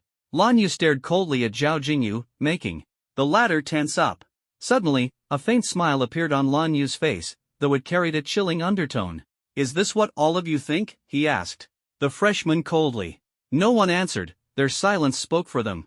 Lan Yu looked at the silent crowd, his smile growing colder, exuding an oppressive aura that made everyone's hearts tighten with anxiety.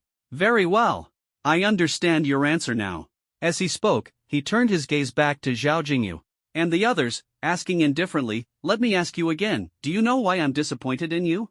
Zhao Jingyu felt a heavy pressure weighing on him, like a mountain pressing down on his shoulders.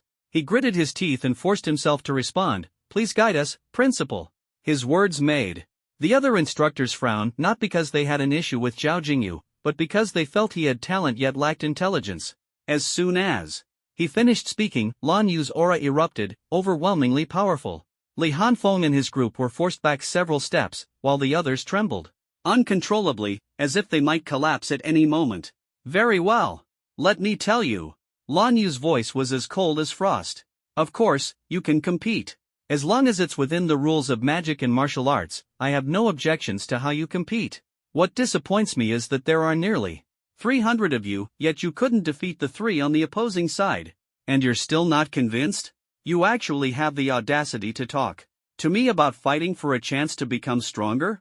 As these words fell, people on other floors were shocked and turned to look at Li Hanfeng and the other 2. Judging by their disheveled appearance, they had assumed the trio had been beaten miserably. But unexpectedly, the 3 had defeated over 200 people. After the shock subsided, their gazes shifted to Zhao Jingyu and his group, filled with obvious ridicule. Zhao Jingyu felt miserable and lowered his head, not daring to speak. Someone couldn't help but argue, if it weren't for the rules restricting us, how could we have lost? Boom! As soon as these words were spoken, Li Hanfeng and the other 2 unleashed their aura, sharp enough to tear through the sky. You're not convinced? Then let's abandon the rules and fight again, life or death, it doesn't matter. Li Hanfeng's icy voice rang out. He had already been resentful of the rules, harboring a belly full of anger. Now that the other side was using the rules as an excuse, how could he tolerate it? Wang Zhan licked his cracked lips. Perfect, I felt the fight earlier wasn't satisfying enough. Dropping the rules suits me just fine. Morong Qingying said nothing, but a bone-chilling cold began to emanate from her, and the ice beneath her feet rapidly spread. Shut up! Aren't you embarrassed enough? Zhao Jingyu quickly pulled the person trying to argue and reprimanded him in a low voice. He understood that while the rules limited their strength, the same applied to the opponents. With their larger numbers, the rules were actually more advantageous to them. That person immediately shut his mouth, realizing that the rules were indeed fairer to them. He had just been looking for an excuse. Lan Yu cast a cold glance at the man, then swept his gaze across the crowd before finally stopping at Li Hanfeng. He said indifferently, Li Hanfeng, step forward. Raising an eyebrow, Li Hanfeng withdrew his aura and walked out of the crowd at a steady pace. He wanted to see what the principal was up to.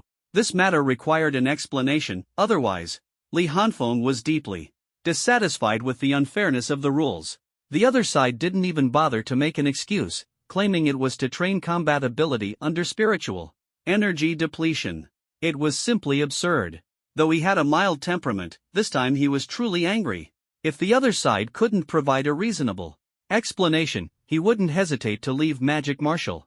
With the system in his possession, official resources weren't essential to him. He could obtain spirit stones on his own. As Li Hanfeng stepped forward, Lan Yu looked at the crowd and said coldly, this year's martial arts exam champion, Li Hanfeng, is no stranger to you. Many of you even know his background. Li Hanfeng's parents were members of the SH Base City Guard. This May, they both sacrificed their lives to save others. He's just an ordinary person, without family support. All his cultivation resources were earned by himself. He's reached this point through sheer effort, and you have no idea how much he's sacrificed. Pick anyone among you, and in terms of family background, education, or resources, you have an advantage over him. But why is he the martial arts exam champion? I really don't understand. What right do you have to complain? Everything he has now, he earned through his own hard work. If you have any backbone, you should find ways to surpass him, not complain. Stop whining about others having more resources or better treatment than you. Such thoughts only belong to losers. The fact that nearly 300 of you couldn't defeat 3 opponents is the best proof.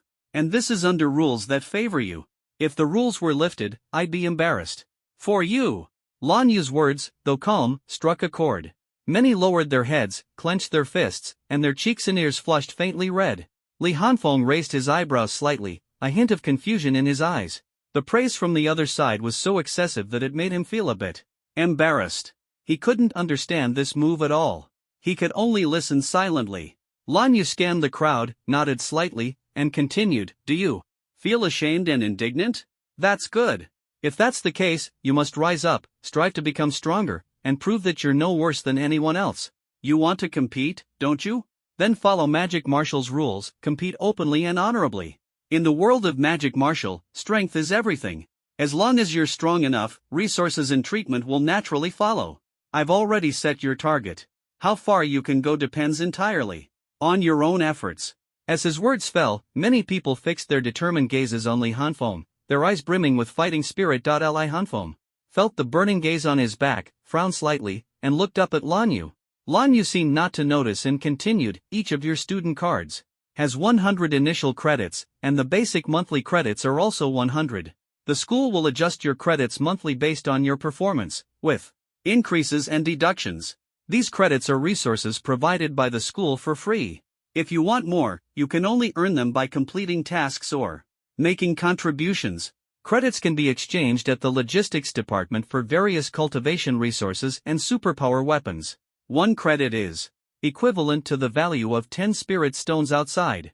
Some of you might think it's not much, but credits can be exchanged for spirit stones, while spirit stones cannot be exchanged for credits. Lan Yu finished meaningfully and then continued, in the training building competition just now, those who fell will have 20 credits deducted, those who lasted until the end will gain 100 credits. Li Hanfeng, Morong Qingying, Wang Zhan, 500 credits added. Yang Manli, Hu Chang, Zhu Tian, 200 credits added. Listening to Lan Yu's announcement, Li Hanfeng calculated in his mind. He now had 600 credits, equivalent to 6,000 spirit stones. Although he wasn't too familiar with other aspects, it was clear that these credits were very important, tied to the precious resources of the logistics department. Alright, these 38 students stay behind, the rest are dismissed. The academy and mentors will be automatically assigned, and the results will be sent to your communicators. After the crowd dispersed, Lan Yu nodded to the mentors behind him and walked straight toward Li Hanfeng. Li Hanfeng squinted slightly. Finally, it was happening. Li Hanfeng, interested in having a chat? Lan Yu's tone was gentler than before. Li Hanfeng nodded, alright. Lan Yu smiled, placed a hand on Li Hanfeng's shoulder, and in the next moment, the two disappeared. Instantly. The other students looked puzzled, but the mentors didn't give them much time to think. The burly Huangshe stepped forward and said, now that everyone knows each other, I'll get straight to the point. You can now choose the academy and mentor that match your talents, but remember, the choice is mutual between you and the mentor. Everyone fell into deep thought. The choice of academy and mentor was crucial to their future development. Wang Zhan's gaze was firm, as if he had already made up his mind. He walked up to Huangshe, bowed slightly, and said, Mentor Huang, I choose the White Tiger Academy and hope to become your disciple. The White Tiger Academy specialized in enhancement abilities. Most of the mentors and students there were from the enhancement department, making it the best place for such talents to be nurtured. The other academies corresponded to different talents. Azure Dragon Academy, transformation abilities. Vermilion Bird Academy, elemental abilities. Black Tortoise Academy, support abilities. Qilin Academy, special abilities. Seeing Wang Zhan's choice, a faint smile appeared on Huangshe's face. He was very satisfied with Wang Zhan, who ranked 9th on the freshman leaderboard and had top-notch combat awareness and mentality. Logically, Wang Zhan's special talent could have allowed him to choose Qilin Academy, the strongest in magic and martial combat. However, he had almost no hesitation in choosing White Tiger Academy, showing a very clear goal. Huang sure nodded seriously, you made the right choice. While everyone was busy choosing their academies and mentors, Li Hanfeng had already been brought by Lan Yu into a spacious and luxurious office. Have a seat. Lan Yu pointed to the seat opposite the tea table, signaling Li Hanfeng to sit down. He skillfully began brewing tea. Li Hanfeng nodded, sat directly across from Lan Yu, and quietly watched him make tea without saying a word. Ding ding. The spacious office was unusually quiet, with only the occasional clink of teacups and the sound of flowing water. Lan Yu finished brewing tea, and seeing Li Hanfeng's calm demeanor, a satisfied smile appeared on his face. Good mindset, steady character, not bad, he silently praised. He handed a teacup to Li Hanfeng and poured him a cup of tea. Thank you. Li Hanfeng took the teacup, sipped it slowly, and then drank it all in one go. Without saying much, he gently placed the teacup back on the table. Lan Yu said nothing either and poured him another cup of tea. Li Hanfeng raised an eyebrow but remained composed. Since the other party had invited him, the initiative naturally lay in his hands. He flipped his hand, took out a comic book, and began reading it while sipping tea, showing no intention of speaking. Lan Yu was slightly taken aback by Li Hanfeng's actions but then revealed an approving expression. He remained silent and continued pouring tea for Li Hanfeng. The two sat quietly in the office, neither speaking. An hour passed. Lan Yu set down his teacup and softly asked, "Do you have any questions?" His voice was magnetic, breaking the silence in the room. Li Hanfeng paused slightly, put away the comic book, looked up, and said, "Why don't you start by telling me why you called me here?" Lan Yu shook his head and laughed. "Ha, you're really composed, kid." His expression turned serious as he asked, "Do you know how many base cities there are in the entire Dragon Nation?" Li Hanfeng was momentarily stunned, not understanding the purpose of the question, but he still answered, "There are 637 base cities in the Dragon Nation, including 4 first-tier cities like Modu, 32 second-tier cities, 237 third-tier cities, and 364 fourth-tier cities." As a top student, he naturally remembered these figures clearly. Lan Yu took a sip of tea, nodded, and asked again, "Then do you know how many spatial battlefields there are in the Dragon Nation?" Li Hanfeng's eyes flickered, and he shook his head, saying, "Please, go on." Lan Yu took another sip of tea and said, "The number of spatial battlefields is more than double that of the base cities. In other words, on average, each base city needs to guard 2 to 3 spatial battlefields, and this number is still increasing." Li Hanfeng's pupils contracted as he quickly grasped the key point. If the number is increasing, does that mean it can also decrease? Lan Yu nodded and said, "Theoretically, yes, but recently the rate at which spatial battlefields are appearing has surpassed the rate at which we can eliminate them. So, the pressure on each base city is immense. According to regulations, spatial battlefields that appear within a certain territory should be guarded by the base city in that territory. But as you know, the forces of a fourth-tier base city can only guard one spatial battlefield at most. If multiple spatial battlefields appear within the territory of a fourth-tier base city, the higher-tier base cities have to step in to assist." Li Hanfeng keenly caught the key point. So, higher-tier base cities actually have to guard far more than 2 or 3 spatial battlefields?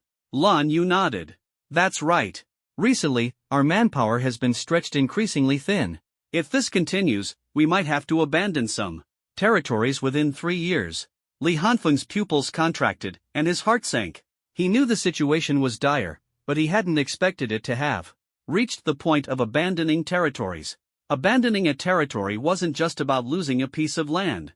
Once the alien races descended to the surface through the spatial battlefields, they would occupy the entrances and establish bases. By continuously introducing more alien races through the base, the situation for humans on the surface will become increasingly dangerous. Is there no way to deal with this? Li Hanfeng asked in a deep voice. Lan Yu shook his head. The reason this is happening is because we are short-handed. The number of spatial battlefields is increasing, and there are many places we simply cannot manage. There are only 2 ways to solve this problem. Li Hanfeng's gaze sharpened as he asked, "What ways?" Lan Yu's voice grew heavy. "Either we break through several top-tier spatial battlefields to free up manpower, or the new generation grows rapidly and develops strong combat capabilities." At the end of his words, Lan Yu looked at Li Hanfeng seriously. Li Hanfeng fell silent. The first option was completely unrealistic. The top-tier spatial battlefields had already concentrated most of the Dragon Nation's forces. If they could have been breached, it would have happened long ago. So the only option was the second one, which was also the current strategy of the Dragon Nation. But Li Hanfeng felt this wouldn't truly solve the problem. It would only drag down the Dragon Nation, and possibly humanity as a whole. Rapidly cultivating combat power requires a massive amount of resources. Even if the new generation grows quickly to fill the current manpower gap, it would only be filling the gap. The real problem remains unresolved. As long as the issue of the spatial battlefield's expansion speed surpassing the breakthrough speed isn't solved, the Dragon Nation will face a dual depletion of manpower and resources. When the nation's reserve resources are nearly exhausted, the growth rate of the new generation will inevitably slow down. This is the depletion of resources. And once the growth rate of the new generation can't keep up, the age of combatants may have to be lowered, with even those under 16 years old being sent to the battlefield. This is the depletion of manpower. If things continue this way, humanity will eventually collapse, and it won't take long. So, are you saying you want me to lead this new generation of forces? Li Hanfeng's voice was heavy. Combining previous events and the situation Lan Yu had inadvertently revealed, he quickly guessed the other's intention. Lan Yu's face showed a hint of surprise upon hearing this, followed by a deeper expression of admiration. That's right. I want you to become a benchmark, a goal that everyone can look up to. He paused, his voice growing even lower. What I mean is not just to be the benchmark for this year's Magic Martial Academy. If possible, I hope you can become the leader of this generation. Li Hanfeng listened silently, saying nothing. Lan Yu didn't elaborate further. Some things are better left unsaid. Li Hanfeng raised his hand, took a sip of tea, and placed the cup back on the table.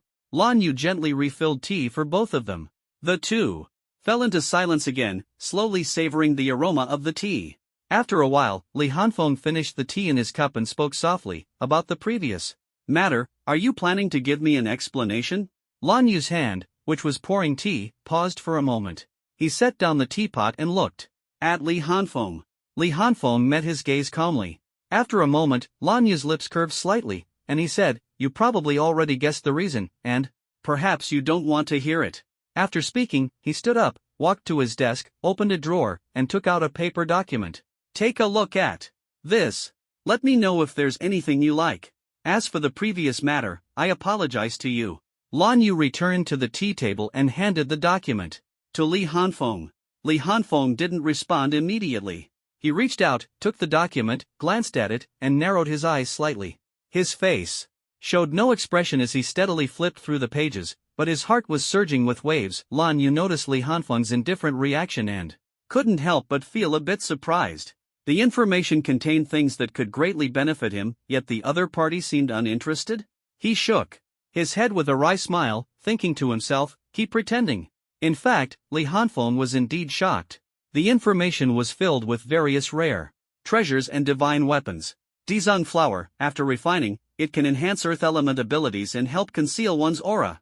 Silver moon grass. After refining, it enhances physical agility and flexibility, improving recovery speed. Ice heartfruit, grown in extremely cold regions, refining it significantly boosts ice element abilities. There were many types, and Li Hanfeng carefully read the descriptions of each spiritual treasures. Effects, quickly finding what he needed. Red sand, contains special energy, refining it can comprehensively enhance physical strength. Spirit refining. Grass, extremely rare, refining it can enhance mental power. Seeing these two treasures, Li Hanfeng's eyes flickered slightly, but he didn't show it and continued flipping through the information.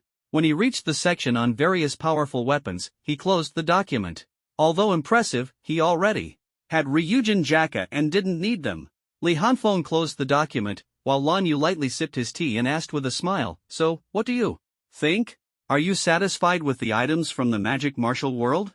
Li Hanfeng placed the document back on the coffee table, took a sip of tea, and quickly calculated in his mind. The document only provided functional descriptions without mentioning inventory quantities, so he couldn't determine how much of these items were available or their exact value. After a moment of contemplation, Li Hanfeng set down his teacup and asked softly, the items are good, but there aren't many I can use. How much can I take? Lan Yu's smile deepened, and he countered, how much do you want? Such a sly old fox. Li Hanfeng thought to himself, but outwardly he said, as much as I want? Lan Yu almost choked on his tea, thinking, isn't that a bit too casual? How about this, you pick 3 items first, and then I'll decide how much to give you. How does that sound? Li Hanfeng thought for a moment and said, silver moon grass, red sand, spirit refining grass. Lan Yu pretended to think, then said after a moment of deliberation, 3 stalks of silver moon grass, 10 pounds of red sand, and 1 stalk of spirit refining grass. How about that? Li Hanfeng took another sip of tea and asked, what effect does 1 pound of red sand have? Lan Yu smiled and replied, with your current physical strength, 1 pound of red sand can increase your power by about 10%. Li Hanfeng's pupils contracted slightly, but before he could react, Lan Yu continued, however, the effect diminishes with each use. 10 pounds of red sand can increase your physical strength by about 40%. Li Hanfeng nodded, thinking the ratio was reasonable. Add 5 more pounds of red sand and 1 more stalk of spirit refining grass. Lan Yu shook his head. Li Hanfeng frowned and was about to speak when Lan Yu continued. I can give you 5 more pounds of red sand, but spirit refining grass is a rare spiritual treasure for enhancing mental power. There are only 3 stalks in the entire magic martial world, and they must be kept for emergencies. I can't give you all of them. After hearing this, Li Hanfeng frowned. Even more. What he wanted most was the spirit-refining grass, as this spiritual treasure for enhancing mental power could significantly boost the Sharingan's ocular power. Unfortunately, there were too few of them. He nodded and didn't say anything further. Lan Yu laughed and scolded, "Don't act so carefree. Do you know how much one stalk of spirit-refining grass is worth? Don't take advantage and pretend to be innocent." As he spoke, Lan Yu flipped his hand and handed Li Hanfeng a spatial ring. Li Hanfeng, however, shook his head and refused. Lan Yu frowned, not understanding his intentions. Li Hanfeng explained, "These are mine, but my two friends." Lan Yu paused for a moment, his lips twitching, then said, "Then pick two more." Li Hanfeng took 10 pounds of scarlet sand and an ice heart fruit before stopping. "I've accepted the items and expressed my apology. So, what do you think of my suggestion?" Li Hanfeng didn't respond, merely took a sip of tea, then turned the teacup upside down on the coffee table. With a faint smile on his face, he said calmly, "I don't like it when people make arrangements for me without my consent. I've accepted the items, let's consider them compensation. As for being a leader, I don't have such ambitions, nor do I want to bear the responsibility. Sorry, I'm naturally carefree." After finishing, he stood up and walked toward the door. "I won't disturb you any longer, Principal Lan Yu." Lan Yu watched his departing figure, his brows furrowed, a hint of disappointment flashing in his eyes. Could it be that he wasn't even willing to take on this small responsibility? Click. The doorknob turned, and Li Hanfeng's footsteps halted. He spoke in a heavy tone, "I was born for humanity. If humanity faces difficulties, I will naturally do my best." As soon as he finished speaking, Li Hanfeng stepped out and closed the door. Lan Yu stared at the tightly shut wooden door, a faint smile appearing on his face.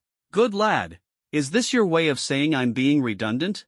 Li Hanfeng walked out of the office building, his mood heavy.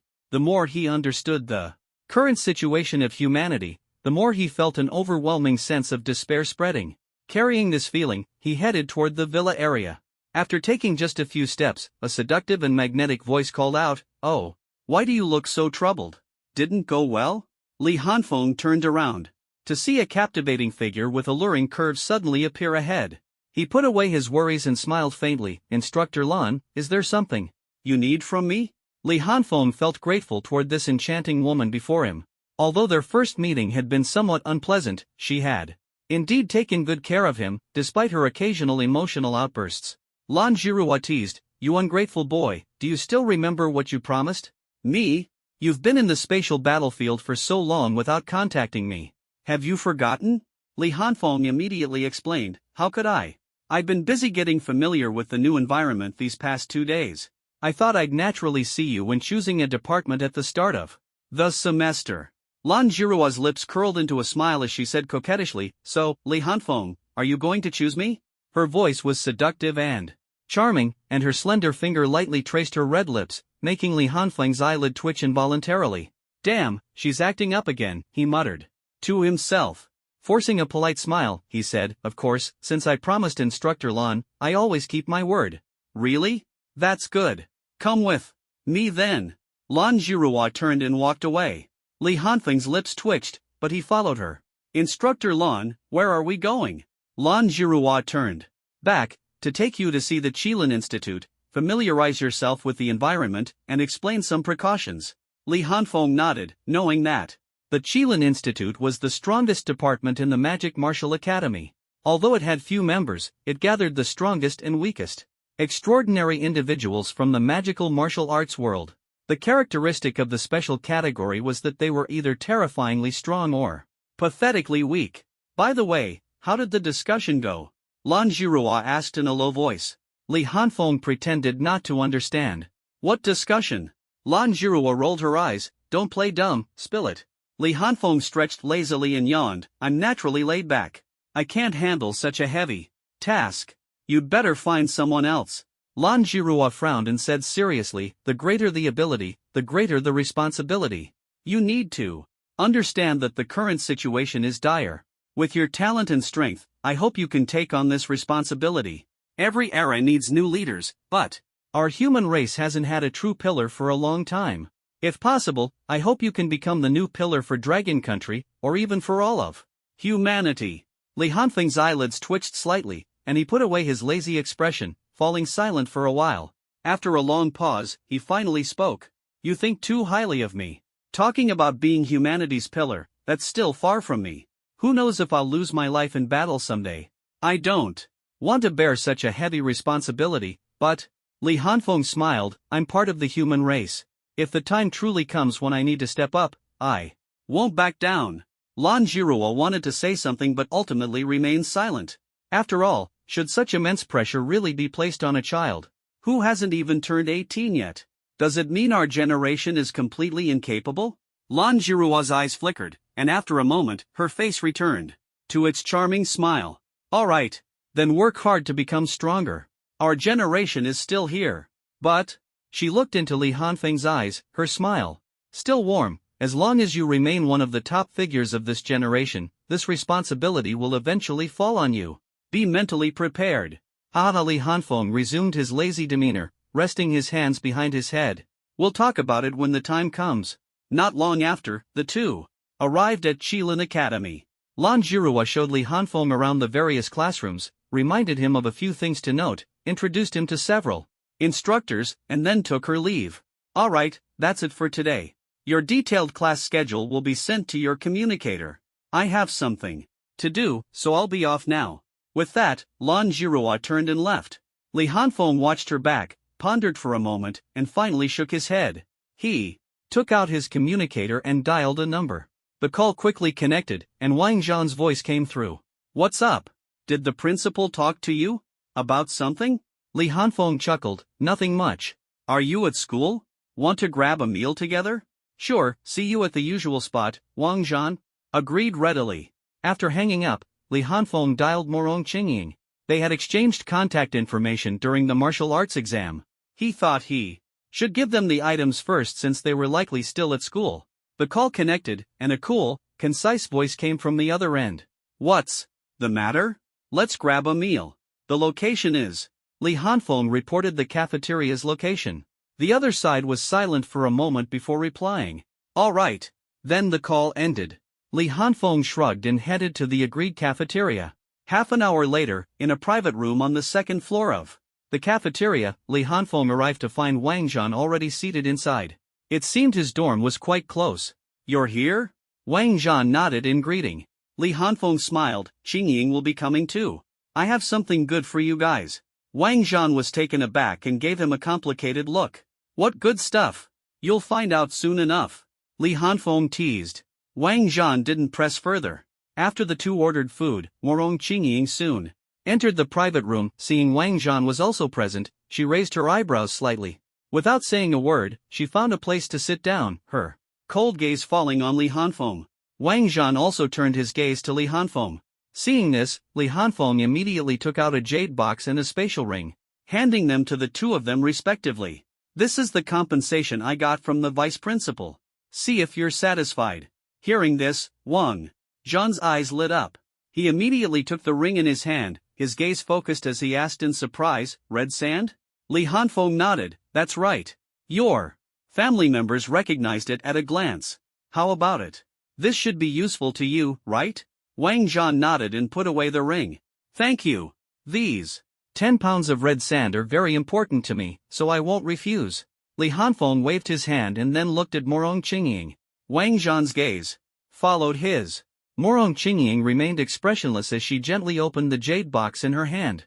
Instantly, a wave of cold air surged out from the box, accompanied by pure spiritual energy fluctuations, instantly covering the private room with a thin layer of frost. As the lid of the jade box closed, the surrounding cold air gradually dissipated, and the frost condensed on the tables, chairs, and walls slowly melted away. Such pure cold air. Li Hanfeng squinted his eyes, thinking to himself. Morong Qingying's eyes flickered slightly, then she looked at Li Hanfeng. Li Hanfeng smiled and said, Take it. I specifically fought for this compensation for you. I can't suffer this grievance for nothing. Morong Qingying nodded, gently flipped her hand, and the jade box instantly disappeared. Soon, the dishes were served one after another, and Li Hanfeng began to eat heartily. Seeing him wolfing down his food, Morong Qingying and Wang Zhan also started eating. There was no other choice. Today's battle had consumed a lot of energy, and it was already past 2 in the afternoon, so everyone was quite hungry. After eating for a while, Li Hanfeng felt his hunger subsiding and asked, "Old Wang, yesterday you mentioned that we would undergo some kind of training a month in advance. Any updates?" Wang Zhan paused while picking up food, put down his chopsticks, and said, "It should be secret realm training." After organizing his thoughts a bit, he continued, "Everyone knows that most secret realms are battle spaces that have been breached and later refined into secret realms by human experts. According to reliable information, the purpose of this secret realm training is likely to familiarize us with combat methods on the battlefield in advance. The specific arrangements are still unclear." Li Hanfeng nodded. After all, he had participated in martial exams in his secret realm before, so he had some understanding. After thinking for a moment, he asked, "So, this time it should be team combat, right?" "Most likely," Wang Zhan answered after a moment of contemplation. Li Hanfeng lowered his head in thought and then said, "If that's the case, then everyone should be prepared." Wang Zhan nodded in agreement. Morong Qingying remained expressionless, gently picking up food as if she hadn't heard their conversation. Both of them understood her personality and didn't pay much attention. Soon, the three of them finished eating and went their separate ways. Since Wang Zhan had something to attend to, Li Hanfeng had to walk back to the dormitory alone. He looked lazy, holding a bleach manga in his hand, walking leisurely down the road. After a few steps, he heard intermittent whispers around him. He raised his head slightly and saw that everyone passing by was glancing at him out of the corner of their eyes, whispering softly, "Look, isn't that Li Hanfeng? He's quite good-looking. It seems to be him. Today, he's truly in the spotlight. He took down over 200 people with just 3 of them, and the news is spreading like wildfire. Yes, he's incredibly strong. The Magic Martial Forum even built a special thread for him." Listening to these whispers, Li Hanfeng knew he had truly become famous this time. He took out his communicator and opened the forum.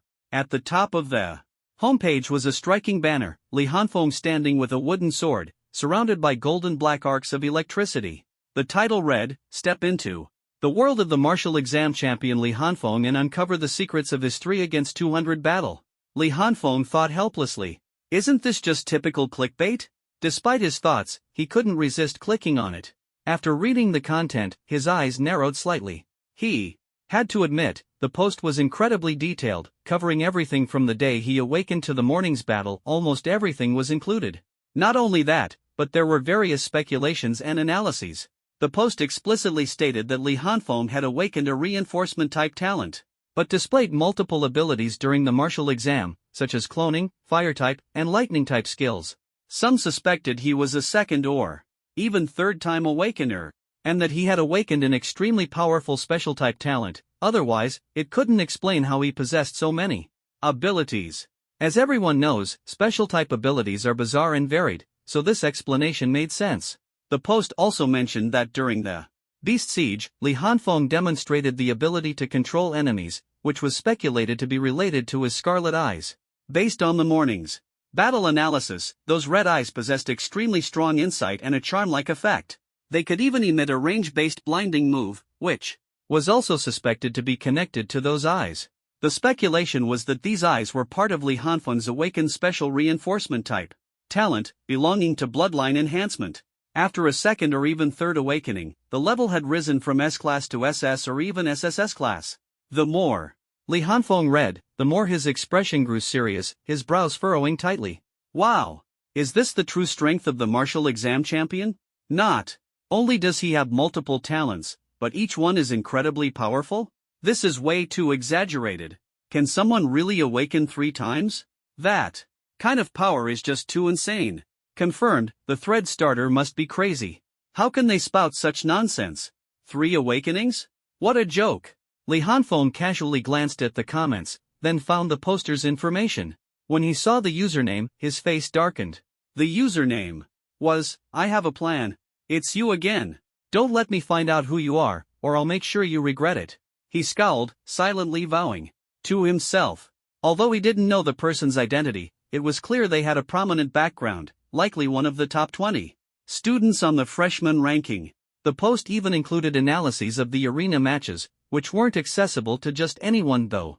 It was also possible the information came from elsewhere. Being able to gather so much information, their identity must be extraordinary. Since they're a freshman, there'll be opportunities to investigate later. Perhaps he was too absorbed in his thoughts as someone approached him without him noticing. Suddenly, there was a loud thud, followed by a soft, startled cry. Ah! Li Hanfeng snapped back to reality and saw a girl had fallen to the ground. He froze for a moment before quickly helping her up. Sorry, classmate, I was just lost in thought. Don't mind me. Halfway through his sentence, he suddenly exclaimed in surprise, so it's you? The girl stood up, adjusted her clothes, and softly said, It's okay, I was just distracted too. Before she finished speaking, she added, I have something to do, I'll leave first. Before Li Hanfeng could react, the girl had already turned and left. He shook his head slightly, not thinking much of it. After all, it was just a minor collision, nothing serious. He turned and continued walking. But suddenly, as if realizing something, he quickly turned around and called out, Hey, wait. The girl stopped in her tracks, turned to look at him, her eyes filled with a hint of confusion. Li Hanfeng asked, What's your name? The girl froze for a moment, hesitated for a while, and softly replied, Gu Qingru. Li Hanfeng nodded and said, My name is Li Hanfeng, sorry about earlier. Gu Qingru looked at him and said softly, I know. You? Li Hanfeng was taken aback, then realized that there were probably very few people in the school who didn't know him by now. He smiled slightly and said, You should go ahead, you seem to be in a hurry. Gu Qingru nodded, turned, and left. Li Hanfeng watched her back and then turned to leave as well. At the moment he turned, his expression suddenly became serious, and he thought to himself, How did I not notice how skilled she is this morning? At first, Li Hanfeng didn't react. He knew that his senses were extremely sharp now. Even if there was a slight movement 100 meters away, he could detect it. But Gu Qingru, until the moment she bumped into him, he hadn't sensed her approaching. Even if he was a bit distracted, such a lapse in vigilance was impossible, otherwise, he would have been taken out long ago. So he concluded that this seemingly delicate girl was definitely not simple. Recalling the scene at the training building, Gu Qingru had purified the dark path technique, almost ruining his operation. Moreover, she had shrunk into a corner, looking scared and fragile, trembling even when he scolded her. Li Hanfeng's eyes sparkled. This magical martial world truly hides its masters. Well, indeed, keeping a low profile is the way to go. But he didn't think much of it. No matter how powerful the other party was, what did it matter? He had no relationship with her, didn't know her, and there was no need to pay too much attention. Just knowing that such a person existed was enough. Li Hanfeng soon returned to the villa area. Unfamiliar with the place and with nothing urgent to do, he decided to return to his dormitory to train. As he opened the iron gate, he saw the old man lying on a rocking chair, swaying back and forth. This time, the old man had a jug of wine in his hand, and the rich aroma of the wine could be smelled from afar. The enticing fragrance made Li Hanfeng's eyes flicker, but he didn't disturb the old man and walked straight to his small villa. He didn't notice a pair of smiling eyes watching his back. After returning to the villa, Li Hanfeng immediately took a shower. Once he was done, he felt refreshed and quickly treated his wounds. Although they were just superficial injuries, applying some medicine was still necessary, as the bruises didn't look good. After finishing, he sat cross-legged in his bedroom, thought for a while, and formed a hand seal. Boom! 2 clones instantly appeared in the room. Li Hanfeng handed Ryujin Jaka to one of the clones. Soon, the 2 clones were busy training. One focused on enhancing spiritual energy, while the other practiced sword meditation. Meanwhile, Li Hanfeng himself took out a delicate wooden box. As he opened the box, a deep purple light slowly emanated, and Li Hanfeng squinted his eyes. It was a palm-sized flower, emitting a charming pale purple glow, capable of greatly enhancing mental strength. Refining spirit flower? Don't disappoint me, Li Hanfeng murmured to himself, closing his eyes to regulate his breathing. Soon, spiritual energy surged within him as he raised his hand and placed the glowing refining spirit flower into his mouth. Wrapped in spiritual energy, a special mental power slowly flowed into his mind.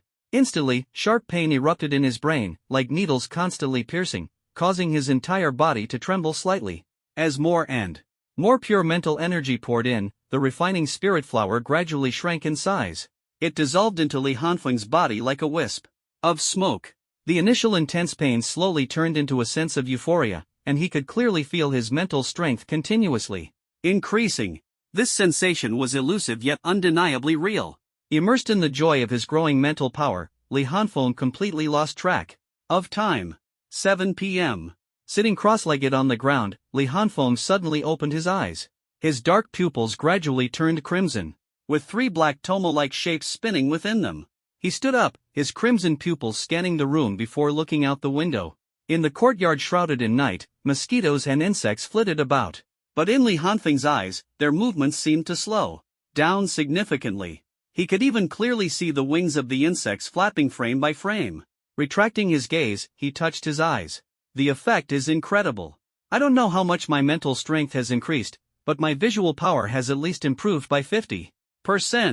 Even with the same 3 Tomo Sharingan, there could be a vast difference in strength. For instance, in the original story, when Sasuke fought against 7 opponents, his Sharingan had nearly reached the limit before evolving into the Mangekyo Sharingan. Despite the advantage of fighting 7 opponents, his performance in the Tsukuyomi showed that his 3 Tomo Sharingan was far superior to others in the Uchiha clan. It's worth noting that even Kakashi, the copy ninja known for mastering over 1,000 jutsu, was powerless against Itachi's Tsukuyomi, though the fact that he only had 1 Sharingan played a significant role.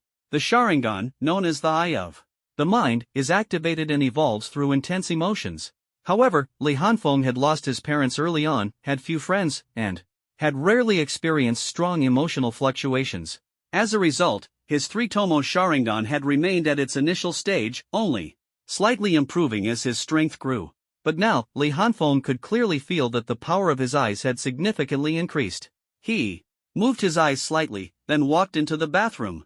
The bathtub was filled with water, and Li Hanfeng poured in a pound of blood-red sand. Then, he immersed himself entirely in the tub. After experiencing the powerful effects of the refining spirit flower, he couldn't wait to test the potency of the scarlet refining sand. He had already memorized the refining method. Releasing his spiritual energy into the water, the blood-red sand immediately began to glow red. Along with the red light, streams of blood-red energy surged into Li Hanfeng's body. Instantly, a pain like countless ants gnawing at him struck, causing Li Hanfeng to grit his teeth in agony. It took him over 3 hours to refine the pound of scarlet refining sand, enduring the pain for the entire duration. After the refining process was complete, he casually rinsed off in the bathtub and dragged his exhausted body back to bed. He glanced at the message on his communicator. 9 a.m. tomorrow, meet at the training ground. He threw the communicator aside and closed his eyes. The night passed uneventfully. The next morning at 9 o'clock, the magic martial training field was already filled with all the freshmen of this year. 6 figures stood on the high platform. Deputy Mayor Lan Yu stepped forward, coldly scanning the crowd, and said, "Today, the 5 chief mentors of each department will lead you into a secret realm for training. This is also the reason we started the semester a month early. They will grade you based on your performance in the secret realm. Remember, this score will affect your future growth in magic martial. We will use this score as the standard to establish a joint special operations class for the 5 departments."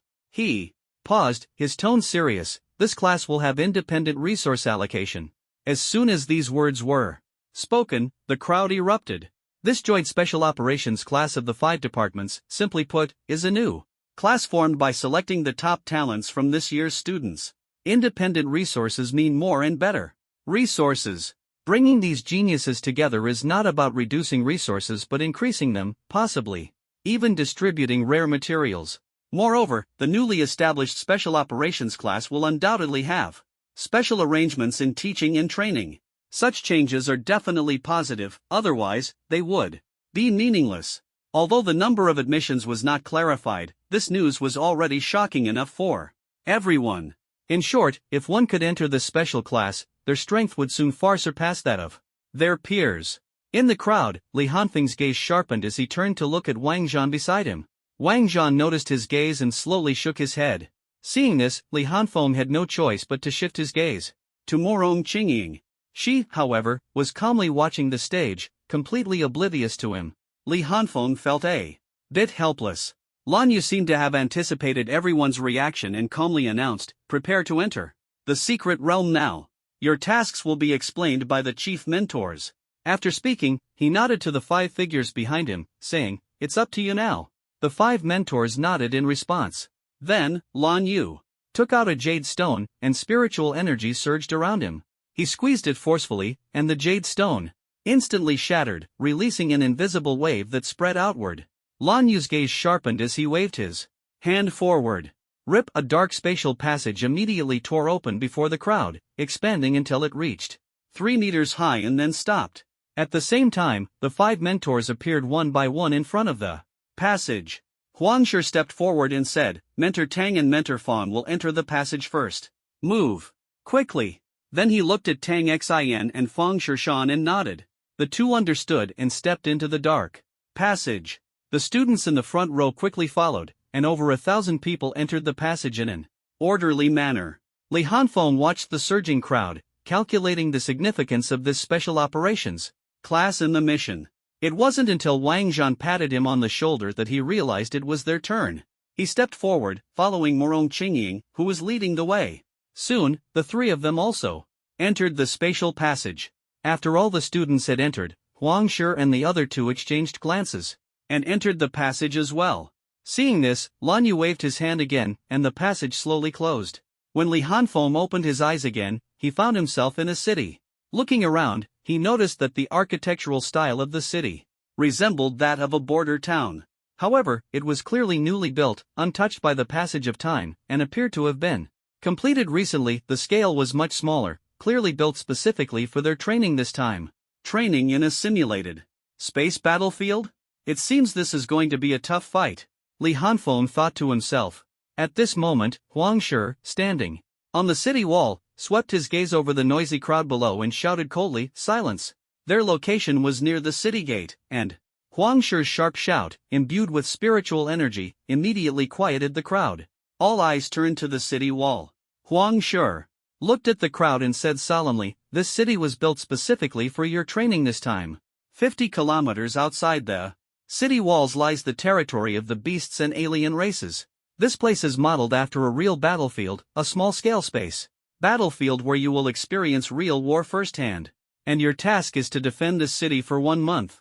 Remember, during this period, we instructors will not intervene to help, no matter if you live or die." As soon as he finished speaking, everyone showed shocked expressions. Huangshi's words were clear: they must face the armies of beasts and alien races in this city. This was real war. But in war, how could there be no casualties? Seeing many people turn pale, Huangshi's expression grew colder, and he said, in a chilling voice, "Now I give you a choice. If you're afraid, you can stay behind and not participate in the battle. But if you choose to withdraw, you will be expelled and never allowed to enter Magic Martial again. Magic Martial does not nurture the useless." Upon hearing this, many struggled internally. Fighting might mean death, but withdrawing would mean expulsion. Life and future were laid out before them, and everyone hesitated, not wanting to be the first to fall. Huangshi saw through their thoughts and said coldly, "I'll give you 10 seconds. After 10 seconds, if no one makes a decision, it will be assumed that you are participating in the training. If anyone deserts, believe me, I will personally kill them." Boom! A suffocating killing intent swept over them, pressing down so heavily that the crowd could hardly breathe. Everyone felt tense, knowing Huangshi wasn't bluffing. Anyone who dared to run would be courting death. The pressure and decision-making caused many faces to contort. Suddenly, someone shouted loudly, "What are we afraid of? If we die, so be it. Yeah. Whoever chickens out is useless. We've fought beasts and alien races before. Just defend the city. If they dare come, we'll slaughter them." The shouts rose one after another, sounding like they were trying to bolster their own courage. In truth, they had never experienced war, nor had they truly seen combat. But it was obvious that in a confrontation between 2 armies, there would inevitably be casualties. If they were asked to fight beasts or alien races one-on-one, some would surely rush forward. But in real war, who could guarantee they wouldn't be the one to fall? Fear was normal. Fortunately, this group was full of hot-blooded youths. No one wanted to be a deserter, nor did they want to be ridiculed by their peers. So, after 10 seconds, no one withdrew. Huangshi scanned the crowd and, seeing that most of them had determined expressions, nodded slightly. "Not bad, you didn't disgrace Magic Martial. Since no one has withdrawn, the assessment officially begins. You have 1 day to prepare. You can discuss tactics and assign roles. Today, the beasts won't come. We will observe in secret. I hope you won't disappoint me tomorrow. After speaking, the instructors disappeared in a flash. Li Hanfeng frowned. This arrangement was too hasty. Since it was a simulated space battlefield, why not explain defensive strategies and methods for dealing with the enemy? If they are really sent to face the enemy like scattered soldiers, the casualties will be severe. These freshmen have no war experience at all. Expecting them to come up with strategies on their own is simply unrealistic. Although many of them come from prominent families, their clans do not allow them to easily enter the space battlefield. Li Hanfeng guessed that, apart from himself, probably no one had truly been to the space battlefield. At most, they had heard family rumors. Rumors are completely different from first-hand experience. In short, letting them discuss strategies on their own is too risky. There's definitely something fishy going on. Just as he was pondering, a sudden ding sounded in his mind, and his pupils shrank. Ding! Mission released. Defend the city. Requirements: defend the city for 1 month. The city must not be breached, and casualties must not exceed 30%. Mission reward: 30,000 kill points and a pair of Mangekyo Sharingan of your choice. As the system's voice echoed, Li Hanfeng's expression showed no trace of joy. Rewards are proportional to difficulty. What level of difficulty could warrant a pair of Mangekyo Sharingan and 30,000 kill points? His mood grew heavy. Completing the mission was secondary. He had accumulated plenty of kill points and could exchange them for Mangekyo Sharingan without issue. But this training would likely result in many deaths. There were 1,780 freshmen in total, and casualties could not exceed 30%, which meant around 590 people. This number might not seem high on a battlefield, but these were the elite of the new generation of magic warriors, many backed by powerful families. If over 600 people died, the impact would be enormous, and there would undoubtedly be an uproar outside. What's wrong? Wang Zhan noticed Li Hanfeng's increasingly grim expression, and couldn't help but ask. Morong Qingying also turned her gaze toward him. Li Hanfeng took a deep breath and asked seriously, "Old Wang, have you ever been to the space battlefield?" Wang Zhan was momentarily stunned, and his expression turned serious as, "Well, no, is it very dangerous?" Although he had heard many stories about the space battlefield from his family, he had never been there himself. Li Hanfeng was someone who had truly experienced it. Li Hanfeng thought to himself, if even someone like Wang Zhan, who loves fighting, hadn't been there, then the others definitely hadn't either. "I've been there." Morong Qingying's cold voice suddenly rang out. Li Hanfeng and Wang Zhan exchanged glances, clearly surprised. They hadn't expected the Morong family's young lady to have personally set foot on the space battlefield. Li Hanfeng recalled the scene when they met in the misty forest. She seemed to be training alone at the time as well. His eyes flickered, but he didn't ask further. Instead, he said, "In that case, you two should go and explain the precautions and coping strategies for the battlefield to everyone. I have something to take care of myself for now." Wang Zhan nodded without asking further questions. This was war, not a joke. Everyone had to work together, and both strategy, formulation and execution were indispensable. If anything went wrong, the death toll would far exceed the limit. Li Hanfeng nodded to the two of them and quickly rushed up the city wall. Standing in the watchtower on the wall, he sat cross-legged and, with a thought, pulled up his personal interface, personal panel race, human age, 17 talent, thunder breathing, 3 Tomo Sharingan level. Extraordinary tier 5 advanced skills, thunder breathing, 6 sword style, shadow clone technique, fire style, great fireball technique, majestic destroyer flame, substitution technique, transformation technique, summoning technique, Rashomon, lightning style. Chidori, Genjutsu demonic illusion shackles, dark walking technique, way of destruction number 96, one blade cremation mission, defend the city. Kill value, 48,895. Looking at the nearly 50,000 kill value, Li Hanfeng fell into deep thought. After the beast siege battle, he already had a reserve of 17,880 kill value, with the rest accumulated over the past month in the spatial battlefield. Although he refined the Scarlet Sand and Spirit Refining Flower last night, greatly enhancing his strength and breaking through one level, he still felt it wasn't stable enough. So, he decided to convert this kill value into strength. However, this amount of kill value was in an awkward range. There weren't many high-tier skills unlocked, and upgrading low-tier skills had limited benefits, at most adding some combat techniques. Li Hanfeng quickly browsed through the unlocked skills in the system store. At this moment, the crowd below the city wall was already in chaos. Most of the family disciples only had a vague understanding and were talking nonsense, unable to come up with any concrete plans. However, a few people were seriously thinking and ignored the noise. Hu Chang, do you have any feasible strategies? A girl in a purple dress, with delicate features and a slim figure, asked a plain-looking man beside her.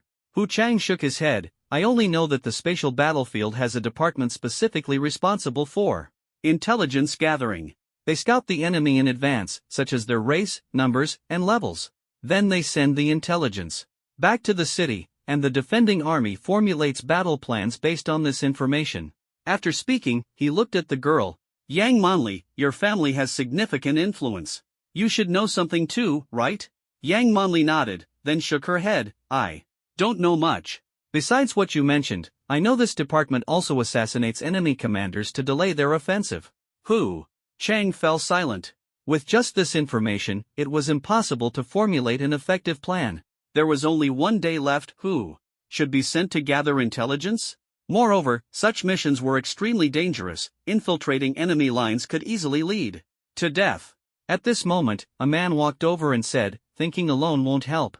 The most important thing now is to choose a leader that everyone respects.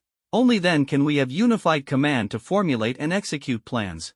Otherwise, if everyone has their own ideas, there will be no unity. With just one day, forget about gathering intelligence, we won't even come up with a plan. Hu Chang and Yang Monli looked at him simultaneously, agreeing with his reasoning. Fan Yen, do you want to be this leader? Hu Chang squinted his eyes and asked coldly. Fan Yen shook his head. I'm not suitable. This is war, every decision affects the lives of many people. I can't bear that responsibility. Besides, no one would follow me. What about you? Hu Chang's expression remained calm, and he didn't answer. At this moment, Yang Monli spoke up. What do you think about Li Hanfeng? As soon as she said this, the two men's eyes lit up, clearly wavering. The three of them looked around, trying to find Li Hanfeng, but only saw Morong Qingying talking quietly with someone else. The three exchanged glances, their faces filled with doubt. Let's go and ask. Yang Monli took the lead and walked over. Hu Chang and the other man followed suit. However, before the three could approach, they saw Morong Qingying and Wang Zhanchao walking into the crowd. Wang Zhanchao nodded slightly, then unleashed a powerful spiritual energy, instantly dominating the atmosphere. Everyone, quiet down. His voice was heavy and forceful, like a thunderclap, immediately silencing the noisy crowd. Many frowned, turning their heads to locate the source of the voice, curious to see who dared to reprimand them here. When they realized it was Wang Zhan and Morong Qingying, their initial anger quickly subsided. No one responded immediately. Instead, they quietly observed what the two intended to do next. After all, both were well-known powerhouses, especially Wang Zhan, renowned for his martial prowess. They had to show some respect. Strong individuals always commanded respect. Seeing the crowd quiet, Wang Zhan stepped forward and began explaining the battlefield precautions and strategies. These matters were originally supposed to be explained by Morong Qingying, as she had actual experience on the spatial battlefield. However, given her personality, it was unlikely she could articulate it clearly. So, Wang Zhan first understood the details and then conveyed them to everyone. After finishing the precautions, Wang Zhan's tone grew solemn. This person beside me, you should all recognize her. She is ranked third on the freshman leaderboard, Morong Qingying. She has real experience on the spatial battlefield and knows many combat strategies. I hope everyone will follow our commands. Understand this, war is not a martial arts arena. We must consolidate our strength and have designated leaders to direct and coordinate. Only then can we unleash our full potential. As soon as he finished speaking, the crowd began exchanging glances. They understood Wang Zhan's point. He was asking them to follow orders. In other words, they were soldiers, and he was the officer. This meant entrusting their lives to someone else's control. The crowd didn't immediately object, but neither did they express agreement. Their eyes were filled with hesitation and uncertainty. They weren't fools, they knew Wang Zhan was right. War wasn't a one-man show. Unity and cooperation were essential to achieve maximum effectiveness. But since they were unfamiliar with each other and trust hadn't been established, handing over their lives to Wang Zhan seemed a bit difficult. The scene remained silent for a while. Wang Zhan could sense their concerns and was about to explain when a voice suddenly rang out from the crowd. We understand your point, but it seems you're not qualified enough. As soon as the words fell, 3 figures stepped forward. It was Yang Monli and her group. The one speaking was Fan Yen, whose tone clearly implied, you're not up to the task. Wang Zhan didn't get angry. He knew he alone couldn't suppress these prodigies. Just as he was about to respond, a cold voice interrupted him. Then, do I count as a bonus? Morong Qingying said calmly. Her voice was flat and icy, but it immediately made everyone's expressions more complex. One Wang Zhan might not be enough, but adding the third-ranked freshman, Morong Qingying, Fan Yan and Yang Monli exchanged glances. Yang Monli stepped forward again, smiling as she said, we certainly acknowledge Morong's strength, but war requires someone who can command. Her words implied, you may be good at fighting, but can you lead? Morong Qingying frowned slightly, but didn't respond. Instead, Hu Chang spoke up directly, what about Li Hanfeng? The forum says he's not only been to the spatial battlefield but also survived a beast siege. Why not have him come out and say a few words? As soon as he said this, everyone's eyes lit up. If it's Li Hanfeng, everyone can accept joining the army. After all, they are well aware of Li Hanfeng's reputation. A genius who rose from ordinary people, participated in battles, and even ventured into space battlefields. In their hearts, Li Hanfeng holds great prestige. If they had to choose someone to lead them, Li Hanfeng would undoubtedly be the most convincing choice. As a result, many people chimed in, yeah, what about Li Hanfeng? You're his friend, do you know where he is? That's right, let Li Hanfeng command us, we can accept that. If it's him, I would absolutely respect him. Wang Zhan looked at the gradually restless crowd, surprised by Li Hanfeng's prestige, but also slightly relieved. He said in a deep voice, he's currently occupied and can't come out for now. What I'm telling you is all conveyed by him. I hope everyone understands the dangers of this training. In war, no one can guarantee survival. If we are not united, more people will die. At this moment, everyone understood the danger of this mission, and many began to feel uneasy, secretly regretting their earlier choices. But it was too late to turn back now. Trying to withdraw would likely result in harsh criticism from the instructors. The crowd fell silent, and Yang Monli spoke again, do you too have any specific plans or strategies? Wang Zhan thought for a moment, recalling what Morong Qingying had described, and said in a deep voice, everyone will be grouped according to their talents and abilities, with each group selecting a leader responsible for command. At the same time, a reconnaissance team will be formed to gather intelligence. Then, based on the intelligence, we'll formulate a detailed battle plan. Afterward, Wang Zhan began explaining how to form groups, the responsibilities of the group leaders, and so on. Everyone understood that the upcoming battle was not only about their future but also a test of life and death. So no one dared to interrupt casually. Even Zhao Jingyu and others, who had some conflicts with Wang Zhan, just listened silently, without opposing him. After all, this battle was about their fate, and going against the plan now would be suicidal. Alright, that's basically the content. If anyone has better suggestions, feel free to speak up. Wang Zhan finished speaking and scanned the crowd. Hu Chang frowned and asked, who will go for the reconnaissance team? As soon as he spoke, everyone's expressions changed. They all knew that such missions deep into enemy territory were extremely dangerous, and one misstep could mean no return. The atmosphere instantly fell silent. No one was willing to volunteer for this task. Wang Zhan frowned deeply. He actually wanted to go, but his abilities were not suited for reconnaissance. Going would not be helpful and might even cost him his life. At this moment, a voice broke the silence. I'll go. Everyone turned toward the voice, only to see Li Hanfeng lazily sitting on the city wall, half squinting at the comic book in his hand, and saying indifferently, since no one wants to go, I'll do it. As night fell, 5 shadows moved stealthily through the bushes, their clothes brushing against the leaves, making faint rustling sounds. Captain, the target should be just ahead. I can sense a large gathering of presences there. Hearing this, the figure in the black tactical jacket stopped and raised his hand to signal everyone to halt. The moonlight illuminated his face, revealing sharp, chiseled features. It was Li Hanfeng. He asked in a low voice, Gao Lian, are you sure you didn't see it wrong? The man called Gao Lian closed his eyes, and waves of energy rippled outward from his body. A moment later, he opened his eyes and replied, Captain, I'm certain, there is indeed a large concentration of auras ahead. Li Hanfeng turned to look at his teammates. After choosing his ability, he happened to overhear Wang Zhan and the others discussing the reconnaissance squad. He felt that such a critical scouting mission should be handled by himself. After all, he had experience, and he couldn't trust others. If they failed to gather intelligence and lost their lives instead, it would increase casualties and harm the mission. After taking on the task, he immediately selected 4 individuals from the freshmen to form the reconnaissance squad. Gao Lian, S-level support-type talent, with super perception, capable of sensing anything, with spiritual energy fluctuations over a wide range, making him highly suitable for reconnaissance.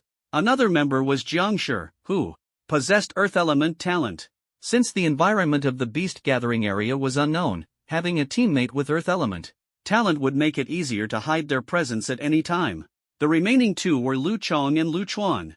Both were wind element extraordinaries with fast speed, light movements, and strong long-range attack capabilities, able to cover their teammates during emergency retreats. These individuals were all at the peak of the 4th tier, ranking among the top of the freshmen. After confirming the team members, Li Hanfeng discussed the plan and responsibilities with Wang Zhan and the others, then hurriedly led the team out of the city. Time was tight, they only had 1 day and had to act quickly. Without intelligence support, the first battle could result in heavy losses. Alright, starting now, stay alert. Gao Lian, help us disrupt the aura fluctuations on our bodies. Gao Lian's ability not only allowed him to sense but also to disrupt his own spiritual energy, causing errors in the enemy's perception, and effectively hiding their presence. Understood, Captain, Gao Lian responded, and ripples began to spread from his body. The ripples enveloped Li Hanfeng and the others, causing layers of waves to appear on their bodies. Li Hanfeng nodded, slow down your steps. These beasts are gathering, and we can take advantage of the chaos to act. The team members nodded and followed Li Hanfeng. As they advanced, soon, they emerged from the bushes, and Li Hanfeng immediately saw the gathering beast horde in the distance. Raising his hand to signal a stop, he focused on the surrounding environment while observing the levels and numbers of the beasts. His expression gradually grew heavy. The beasts gathered before him numbered at least over 2,000, and more were continuously pouring in from the forest behind. What was even more concerning was that these beasts were divided into 5 groups, each representing a distinct species, and the leaders at the front of each group were 6th-tier powerhouses. It was important to note that they were all freshmen, and even Li Hanfeng himself was only at the advanced 5th tier. Most of the others were still at the 4th tier, with a few exceptional ones at the peak of the 4th tier, and the top-tier ones just entering the 5th tier. If these 5 6th-tier beasts charged into the crowd, the consequences would be unimaginable. Moreover, the beasts were organized in a neat formation, clearly under the command of an even stronger leader. This meant that the upcoming siege would be led by high-tier beasts, and their numbers were unknown. Damn it! What is Magic Marshal trying to do? This level of intensity is just too outrageous. Li Hanfeng cursed inwardly, feeling deeply puzzled. Even if Magic Marshal wanted the freshmen to experience life and death trials, this was too harsh, wasn't it? These freshmen were all under 18 years old, with immense potential as geniuses. If the losses here were too great, it would be a huge waste. There was no point in overthinking it. Li Hanfeng could only suppress his doubts and said, "Hide yourselves first, I'll go scout." He turned to see Gao Lian's pale face and the others looking tense and uneasy, so he comforted them. "Don't be afraid, it's just a bunch of wild beasts. Even if their numbers are twice ours, so what? War isn't just about numbers, it's also about combat strength and tactical arrangements, so there's no need to worry too much." With Gao Lian's capabilities, he could naturally discern the quantity and levels of these beasts. To prevent fear and a blow to morale, Li Hanfeng could only say this. After speaking, he patted Gao Lian's shoulder and continued, "I'll head over first." After Li Hanfeng left, the others turned to Gao Lian and asked, "Gao Lian, what's the highest level of these beasts?" The beasts were still gathering and hadn't deliberately released their aura, so they had no idea about the opponent's strength. Gao Lian thought of Li Hanfeng's words, forced a smile, and said, "Don't worry, they're just a bunch of wild beasts, only a bit more in number. We have the captain and their battle plan. If we really fight, I guarantee we'll take them all down." Upon hearing this, everyone's eyes lit up, then turned serious as they nodded in agreement. At this moment, Li Hanfeng was already hiding behind a large tree 500 meters away from the side and rear. Of the beast horde, his red eyes fixed on the group ahead, doubts arose in his mind. The mentors had said there were beasts and alien races here, but he hadn't seen any trace of the alien races. What was going on? Li Hanfeng furrowed his brows tightly. If he didn't understand the types and numbers of the alien races, a sudden ambush could result in heavy losses. His expression turned grim as he formed seals with his hands, creating a shadow clone. Both moved simultaneously. The clone used transformation techniques to blend into the beast horde to gather intelligence, while his real body headed toward the forest behind the horde. Li Hanfeng transformed into a swift-winged wolf and slowly walked deeper into the forest. Along the way, the beasts he encountered roared at him. Though he couldn't understand their meaning, he responded with a growl and continued into the woods. As the number of nearby beasts dwindled, Li Hanfeng quickened his pace, delving deeper into the forest. Soon, he sensed powerful energy fluctuations. A glimmer flashed in his eyes as he followed the aura. After passing through a patch of forest, the scene before him caused his pupils to contract sharply. Li Hanfeng's face darkened, his red eyes fixed on the dense figures perched in the trees, cursing inwardly, "Damn it! It's those birdmen!" Li Hanfeng saw humanoid creatures with wings on their backs, sharp beaks, and claws perched densely on the branches. His expression grew even grimmer. It was clearly the winged tribe. There were at least several hundred of them standing tightly packed on the branches. The winged tribe was not weak among the alien races. Though not royalty, they were known for their formidable combat strength. The most troublesome aspect was their ability to fly. Among humans, only a few gifted individuals or high-level ones could fly, and even then, their speed and agility were far inferior to the winged tribe. This is big trouble. Li Hanfeng sighed. Inwardly, his expression becoming increasingly serious. Suddenly, a winged tribe member sharply turned its head, its piercing eagle eyes locking onto Li Hanfeng's direction. Li Hanfeng was startled but didn't panic. He pretended to be passing by, walking briskly toward the edge of the forest, deliberately appearing hurried. The winged tribe member's sharp gaze followed his departure but did not attack. After Li Hanfeng disappeared into the forest, a hint of doubt flashed in the winged tribe member's eyes. Swift wind. Wolves usually moved in packs, why was there a lone wolf? But he didn't think much of it and closed his eyes, pretending to rest. Li Hanfeng walked out of the forest, glanced back, and saw that the winged creatures did not intercept him, letting out a sigh of relief. He wasn't truly a swift wolf. If discovered, his cover would be easily blown. If caught by the winged creatures, escaping would likely come at a heavy cost. Li Hanfeng bypassed the beast horde and regrouped with Gao Lian and the others. His clone had already completed the reconnaissance and automatically dissipated, and he had received the intelligence. When Gao Lian and the others saw him return, their tense expressions relaxed, and they let out a long breath. "Captain, how did it go? Did you gather any intelligence?" Gao Lian asked in a low voice. Li Hanfeng glanced at them, noticing their nervous gazes fixed on him, and smiled as he nodded. "Pretty much. The intelligence has been sent back, and now it's time to execute the next phase of the plan." Upon hearing this, everyone felt a surge of joy. Li Hanfeng saying pretty much indicated that the intelligence was very useful, otherwise, he wouldn't have returned so quickly. But immediately, they froze. Next phase of the plan? They hadn't heard anything about it. Jiang Shi asked with some confusion, "Captain, what's the next phase of the plan?" The others also looked puzzled, eager to know what the plan was. Li Hanfeng's response, however, sent a shock through their hearts. The reconnaissance team is not only responsible for gathering intelligence but also for assassinating enemy commanders to disrupt their attack rhythm. His words were calm, yet they exploded like thunder in their ears, leaving their heads buzzing.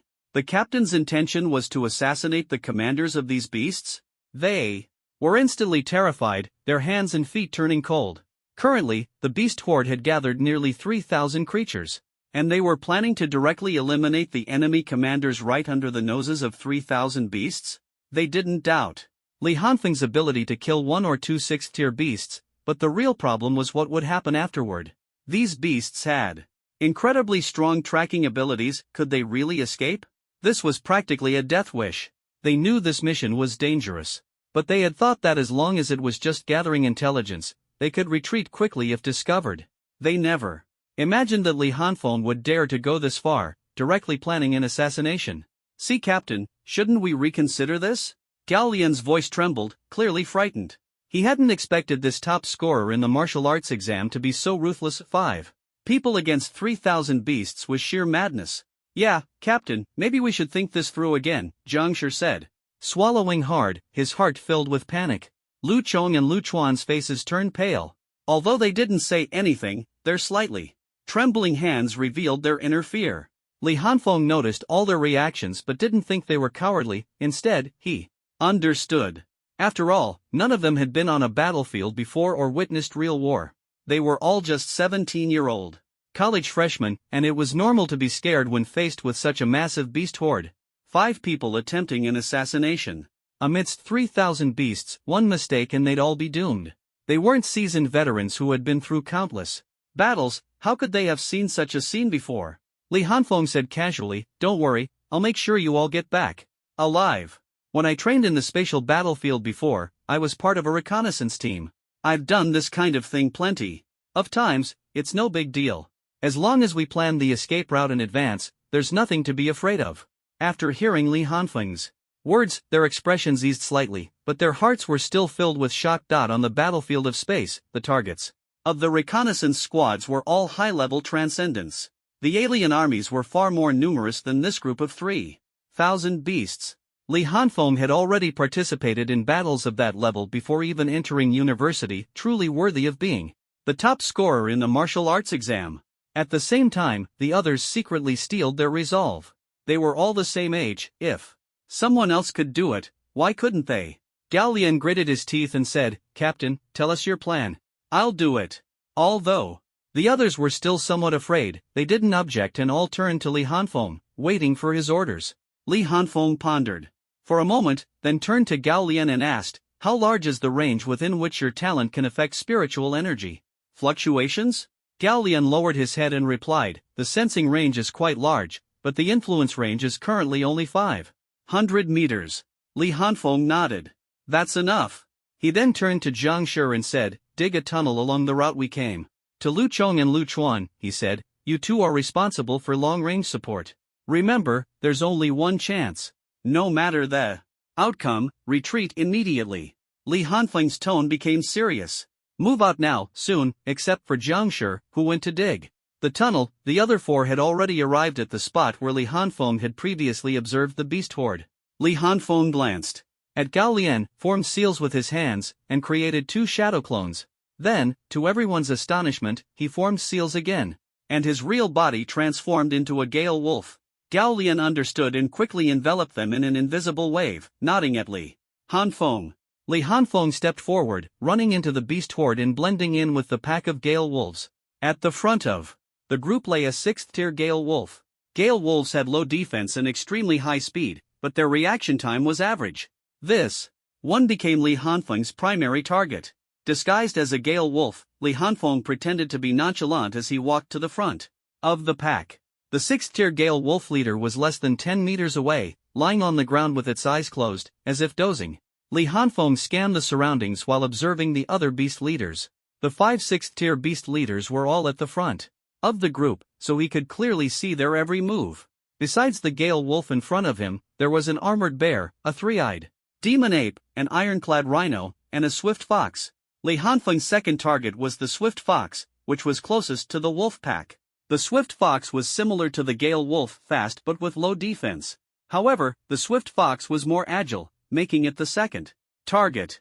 The armored bear and ironclad rhino had extremely high defense and strong vitality, while the 3-eyed demon ape was highly sensitive to danger, making them unsuitable for assassination. In truth, Li Hanfeng would have preferred to kill the ironclad rhino, as the rhino herd had immense impact power. Killing this 6th-tier leader would have a much greater effect than taking down the swift fox. However, with a team of rookies, he didn't dare take the risk. If they failed to eliminate the ironclad rhino instantly, it would spell big trouble. He suspected there were other high-tier beasts on the opposing side. Although he hadn't seen them, he could sense their presence. Fortunately, there weren't many ironclad rhinos and armored bears, fewer than 500 combined. So, Li Hanfeng had no choice but to settle for the swift fox. Having made up his mind, Li Hanfeng slowly approached the gale wolf leader, a glint of crimson flashing in his eyes. Just as he got within 5 meters of the gale wolf leader, it suddenly opened its eyes and looked at him. The Gale Wolf leader stared at the approaching subordinate with a hint of human-like suspicion in its eyes. Woof, it whimpered. Li Hanfeng imitated its sound, but his steps did not falter. The leader's confusion deepened as it sniffed the air. In the next moment, it suddenly stood up, its foreclaws gripping the ground, bearing sharp fangs, and growled low at Li Hanfeng. It couldn't sense any spiritual energy fluctuations from Li Hanfeng, instinctively feeling danger, and immediately became alert. Li Hanfeng's heart tightened, and he quickly lowered his head, adopting a submissive posture while letting out whimpering sounds. The Gale Wolf leader looked at the companion lying on the ground and gradually relaxed its guard, though the doubt in its eyes remained. It couldn't understand what Li Hanfeng was saying. Before it could figure it out, a massive sea of fire suddenly erupted to the side, illuminating the night in an instant, with scorching heat rushing forward.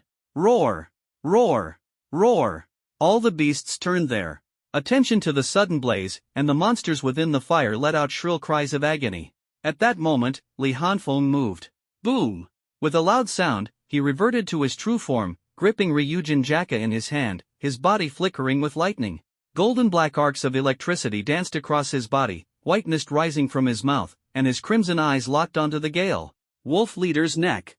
Thunder style, thousand birds' blade of lamentation. Breath of thunder, first form, thunderclap and flash. Godspeed. Chirp chirp chirp boom. The ground beneath his feet instantly shattered as Li Hanfeng transformed into a streak of lightning and vanished. The Gale Wolf leader, completely distracted by the firelight, didn't react in time. All it heard was the piercing chirping of 1,000 birds before a streak of lightning slashed across its neck. A direct hit.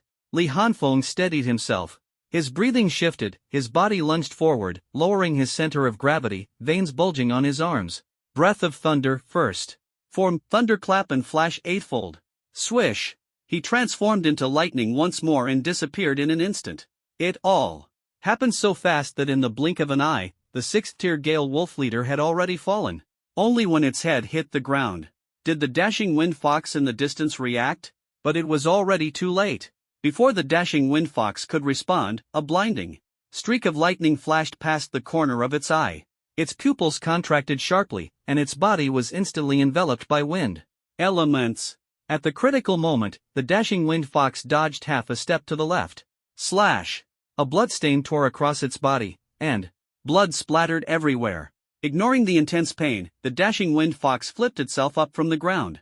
Wrapped in wind elements, it moved with exceptional agility, charging toward the other monster leaders. But just as it began to move, swish! A streak of golden black lightning flashed in its eyes. Slash! Blood splattered, and the dashing wind fox's head rolled to the ground. At the same time, the distant armor-breaking bear and several other 6th-tier leaders finally reacted, roaring as they charged at Li Hanfeng, while the surrounding beast horde launched a frenzied attack. Just then, another massive sea of fire surged from the side of the beast horde, accompanied by 2 powerful gusts of wind. The wind fueled the flames, making the firestorm even more ferocious, instantly tearing a gap through the beast horde. Li Hanfeng didn't linger. Lightning intertwined around his body as he flashed through the gap at extreme speed. Meanwhile, Lu Chuan and Lu Chong, having unleashed their full power strikes, sprinted madly toward the tunnel. The two of them found Gao Lian too slow, grabbed one of his hands, and practically dragged him along as they ran. Gao Lian's feet barely touched the ground, making him feel as if he were flying through the air, dizzy and nauseous. 2 clones stayed behind to cover their retreat. As Li Hanfeng passed by, he nodded at the clones and dashed toward the tunnel without looking back. The wind howled, the beast horde behind, led by 3 6th-tier leaders, chased madly, their roars shaking the ground and exuding an overwhelming aura. The 2 clones exchanged a glance and simultaneously formed hand seals. Fire style, majestic destroyer flame. Boom! 2 seas of fire merged instantly, forming a massive blaze that almost engulfed half of the beast horde. The raging flames scattered the horde's offensive, and the weaker beasts were burned to ashes on the spot, suffering heavy casualties. The 2 clones continuously infused spiritual energy, causing the fire to spread further while forming seals without pause. Boom!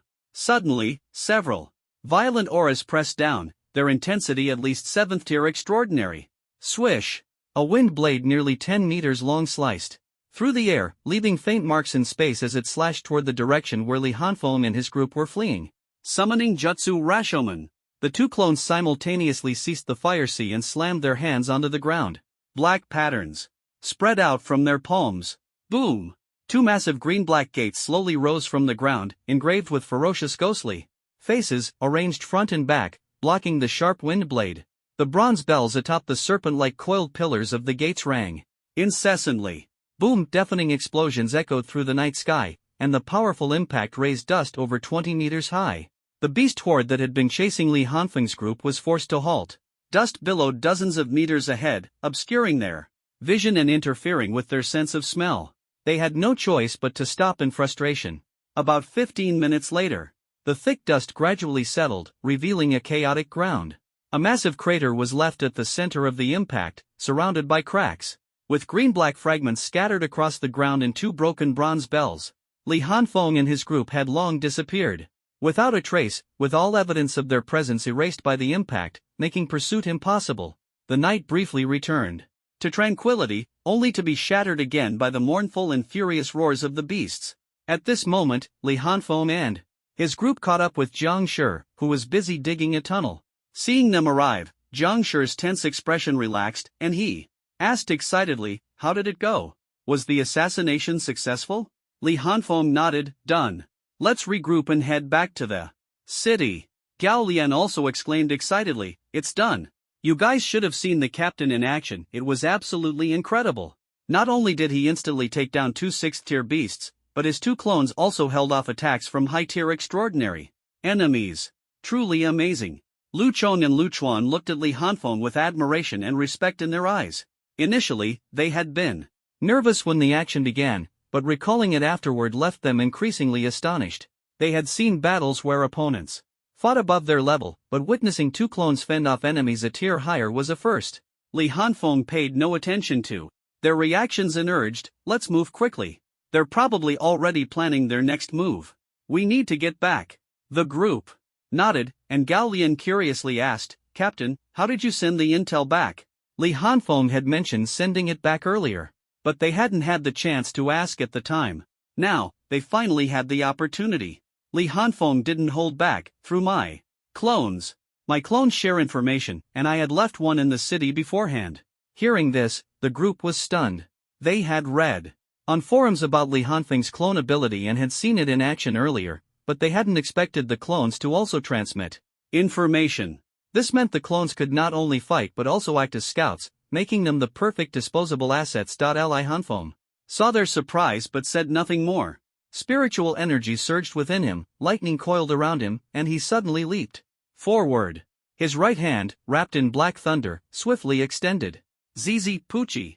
Li Hanfeng was the first to charge out of the tunnel. Seeing this, the others quickly followed and leaped onto the ground. Then, they rushed toward the direction of the city.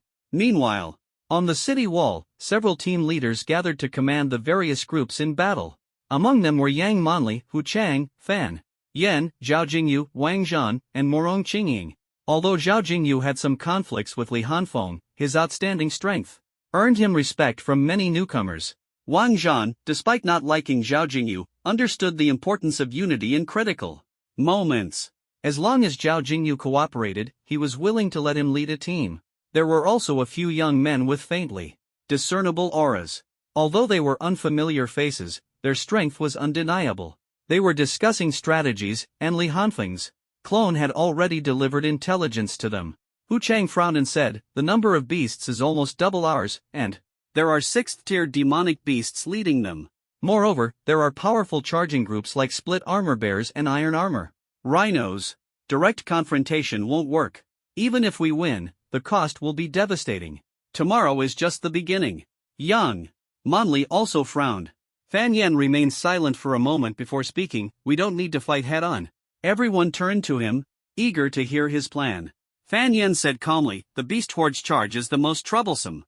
If we can disrupt their offensive once or twice, their momentum will gradually weaken. By the third time, they'll be exhausted. That will be our chance." Everyone's eyes lit up. Wang Zhan immediately understood the idea and, after some thought, said, "We have nearly 500 elemental talent users on our side. If we coordinate well, we can block the demonic beast's charge." Fan Yen nodded, "Exactly. We don't need to block them completely, we just need to disrupt their charging rhythm. Moreover, we have quite a few earth element talent users. There's still time before dawn, we can have them dig a trench outside the city wall. Upon hearing this, everyone's eyes brightened. With the demonic beasts blocked by the trench, their charging momentum would be greatly reduced. Coupled with long-range attacks to intercept them, their offensive could be completely dismantled. It was truly a case of repeated efforts leading to diminishing returns, eventually exhausting all their strength. The specific plan needs to be refined further. Everyone exchanged glances and began to discuss the battle details in depth. By the time they finalized the plan, Li Hanfeng and his group had just returned. Covering a distance of 50 kilometers at a deliberate pace took just over an hour. As soon as Li Hanfeng returned, he immediately ascended the city wall. After understanding the plan, he did not object but said, "There are two issues. One is the possibility of high-tier demonic beasts appearing, which I mentioned earlier. This has now been confirmed, and there are more than one. 3 have already appeared tonight." Upon hearing this, everyone's expressions turned grim. Although Li Hanfeng's clone had previously speculated about the appearance of high-tier demonic beasts, it was only a guess, and no one had seen them in person. Most people thought it was too exaggerated for high-tier demonic beasts to lead the horde in a test for newcomers, so they didn't take it seriously. Unexpectedly, they had really come, and there were 3 of them, possibly even more. If high-tier demonic beasts do appear tomorrow, we'll have no choice but to join forces to take them down, said a serious-looking young man wearing gold-rimmed glasses and dressed impeccably. His name was Wang Shuwen, ranked 16th on the newcomer leaderboard. The others listened in silence, without responding. At this moment, Wang Zhan asked, "What is the second question?" Li Hanfeng glanced at everyone's reactions and immediately asked, "The second question is, does the Wing tribe have any effective countermeasures?" Everyone's expressions turned even grimmer. Earlier, when discussing tomorrow's battle plan, because Li Hanfeng mentioned that the Wing tribe was unlikely to attack the city, immediately, no specific plan was prepared to deal with them. Now, with the news of high-level beasts and the Wing tribe presented simultaneously, the pressure increased significantly. Wang Zhan said solemnly, "When we were formulating the battle plan earlier, we hadn't had time to consider how to deal with the Wing tribe." Li Hanfeng frowned and scanned the group. "You are the strongest batch in this year's Magic Martial Academy. If you have any ideas, just speak up. Don't hold back. After all, this test not only concerns your future but also your lives." Many people smiled bitterly, understanding his point. Hu Chang said awkwardly, "Li Hanfeng, it's not that I don't want to say anything, but regarding the Wing tribe, I really don't have any good ideas." As soon as he said this, several others echoed his sentiment. They claimed their abilities were limited, and the Wing tribe's aerial advantage was too great to counter effectively before reaching higher levels. Li Hanfeng's frown deepened, and he felt a bit speechless. The intelligence was something he had people gather, yet the group only had a plan to deal with the beast horde, which didn't even include high-level beasts. There wasn't a single clue about the key issue. Was there really no one with any clever ideas among these freshmen? Not a single strategist? Li Hanfeng shrugged. "Why don't you think about it some more? If it really doesn't work, go back and discuss it with your team members?" He couldn't believe that in such a large magic martial team, there wasn't a single person who could come up with a plan. Everyone felt awkward. It had been agreed that Li Hanfeng would gather intelligence while they worked on strategies. Now the intelligence was here, but the strategies were stuck. At this point, Wang Zhan said, "Let's focus on tomorrow's battle first. Everyone, go back and inform your team members about tomorrow's actions. And while you're at it, ask if anyone has good ideas regarding the Wing tribe." Everyone nodded. The most important thing right now was to deal with tomorrow's beast siege. As for the Wing tribe, that could be addressed later. Soon, the group leaders quickly descended from the city wall to inform their team members about the battle plan for tomorrow. Before long, only Li Hanfeng and Morong Qingying were left on the city wall. Neither of them led a team. Li Hanfeng was responsible for gathering intelligence, while Morong Qingying was not suited to lead a team. Li Hanfeng looked at Morong Qingying and asked, "Do you have any ideas?" "I can hold off the high-level beasts," Morong Qingying replied calmly. Li Hanfeng pondered for a moment and asked, "Can you kill them?" Morong Qingying raised her eyebrows. "1. Li Hanfeng nodded, not doubting her strength, and said softly, "If multiple high-level beasts appear tomorrow, just focus on holding off." 1. Morong Qingying said nothing and simply nodded. Soon, people inside the city began to take action. Transcendence with Earth-based talents gathered outside the city gates to set up isolation traps. After understanding the specific plan, others closed their eyes to rest. No one knew when the beasts would attack the city, they might not wait until dawn. So everyone rested near the city walls, ready to respond at any moment. Even Li Hanfeng and Morong Qingying were dozing off in the high tower on the city wall, waiting for the beast horde to strike. In the dark corners of the city, 5 mentors watched the freshmen near the city wall with smiles, occasionally making comments. That Li Hanfeng is truly impressive. Not only is he strong in combat, but he also has many tricks up his sleeve. Even his ability to relay messages is exceptional, Huang Shi said with admiration. Lan Zhirua glanced at him and said coquettishly, Mentor Huang, don't overthink it. I think that Wang Zhan kid is pretty good too. Huang Shi's mouth twitched slightly, but he didn't respond, pretending not to hear. This batch of freshmen is really outstanding. They are methodical, understand teamwork, and can even formulate battle plans. It wasn't easy for previous freshmen to reach this level. Tang Xin also nodded in approval. However, Fang Shishan frowned and said, isn't this approach a bit too much? If they end up with psychological trauma, it would be counterproductive. After all, these kids have never seen a real battlefield. Old phone, don't overthink it.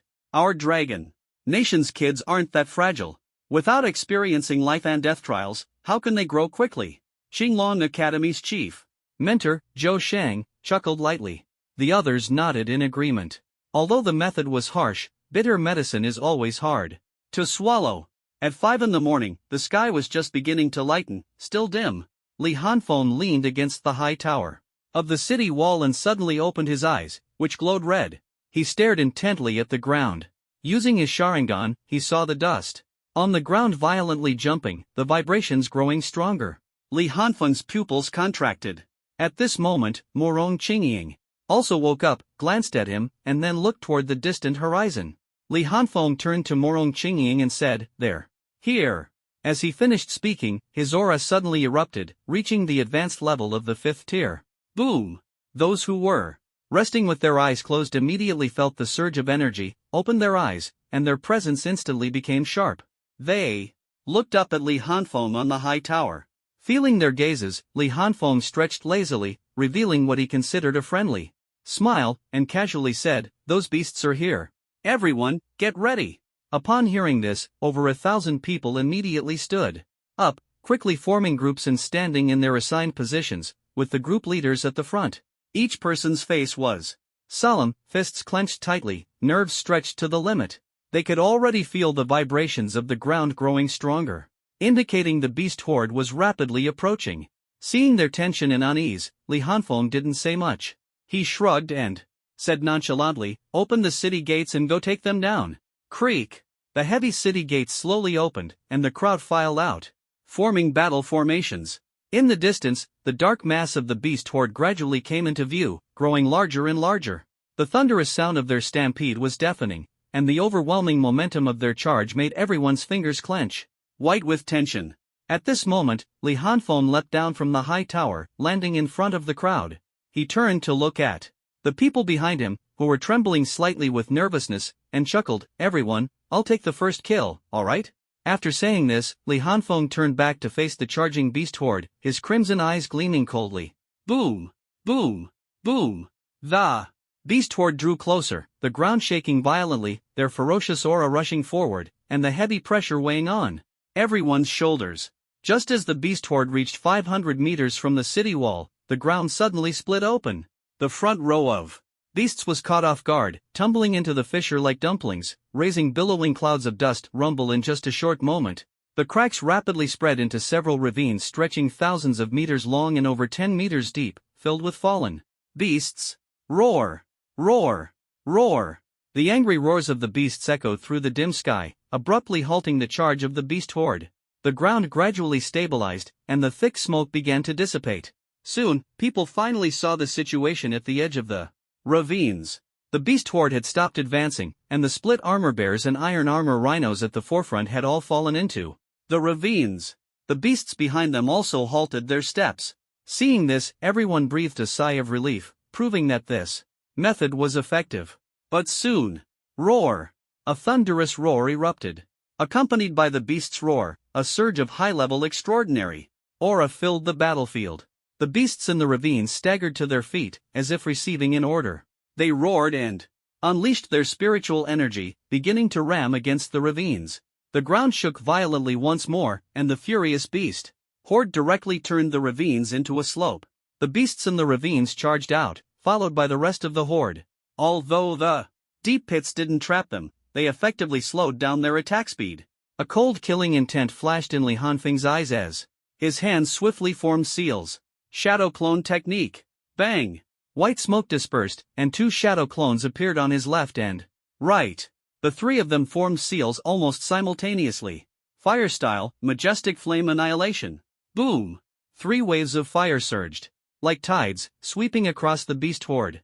The scorching flames illuminated the dim sky, and the ground where the fire passed was scorched into a layer of charred earth. The 3 seas of fire covered almost the entire beast horde. The regrouped beast horde saw the incoming waves of scorching fire, their eyes shrinking sharply, and their limbs pressed firmly against the ground, dragging out deep ravines. Due to the sudden deceleration, they lost their balance and couldn't even scatter in time before the fire waves rapidly engulfed them. Roar! Fearful roars echoed as the beast horde abandoned all orders and fled in all directions. Boom! The roaring fire waves instantly consumed the beasts that failed to escape, and the flames spread rapidly among the horde. Hiss! At that moment, a hissing sound like a snake's tongue flicking echoed, and a high-level extraordinary aura suddenly spread across the battlefield. Crash! At the rear of the beast horde, a surging giant wave rose, as if breaking through mountains, and rushed fiercely toward the sea of fire. Boom! Sizzle as water met fire, the surging waves were rapidly evaporated by the scorching flames, creating intense turbulence. Although the scale of the water wave was far smaller than the sea of fire, water countered fire, and the flames lost much of their power after evaporating the water, no longer posing a significant threat to the beast horde. As the water and fire dissipated, only thick white mist remained, along with the scorching residual heat from the evaporated water. Everyone's eyes widened in shock, staring at the black-clad figure ahead with astonishment, which quickly turned into fervent passion. So powerful! Single-handedly stopping the charge of 3,000 beasts, with such wide-ranging and astonishingly powerful techniques, it was simply unbelievable. Witnessing the beasts fleeing in disarray, the tension and fear in their hearts instantly dissipated, replaced by overwhelming battle spirit and killing intent. Standing at the forefront, Li Hanfeng frowned, not expecting the high-level beast to intervene directly, resulting in far less success than anticipated.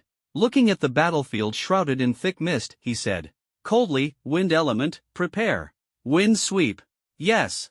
As the words fell, dozens of people quickly stepped forward, standing in neat formation, clearly well-rehearsed whoosh. Nearly 50 people worked together to stir up spiritual energy, and the intense wind elements immediately gathered in the air. As their arms waved, sharp whirlwinds rose instantly. Although the beasts were obscured by the fog, the herd was right there, so they attacked the target without hesitation. Roar! Roar! Roar! The spinning wind blades covered a vast area, slicing through the flesh of many beasts, and the weaker ones were directly torn into pieces. At the same time, the dense fog was blown away by the whirlwinds, revealing the figures of the beasts. Li Hanfeng's eyes narrowed, his crimson pupils reflecting the image of a giant python coiled on the ground, its head adorned with a crystalline jade horn. At the rear of the beast herd, the giant python stared coldly at Li Hanfeng, its wide mouth constantly flicking out a venomous tongue.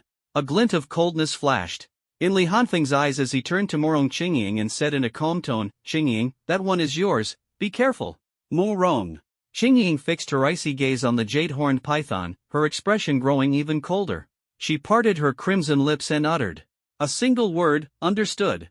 Immediately, a bone-chilling frost emanated from her body, freezing the ground rapidly. Ice crystal armor enveloped her, and an ice crystal longsword appeared in her hand.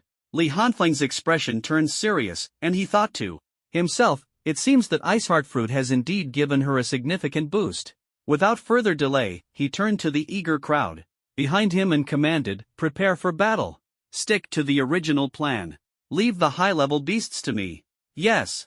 The crowd responded in unison, their voices thunderous, as if releasing all their pent-up emotions. Group leaders, keep an eye on the 6th tier beast leaders and the most threatening 5th tier beasts.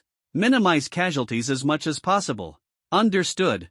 Yang Monli, Hu, Chang, Fan Yen, and others responded one after another. Li Hanfeng then turned to Wang Zhan and said, Old Wang, you team up with Qing Yin to guard against surprise attacks from other high-level beasts. Wang Zhan nodded, his expression grave. He knew that more than one high-level beast had appeared, and it would be difficult for him to handle even one alone.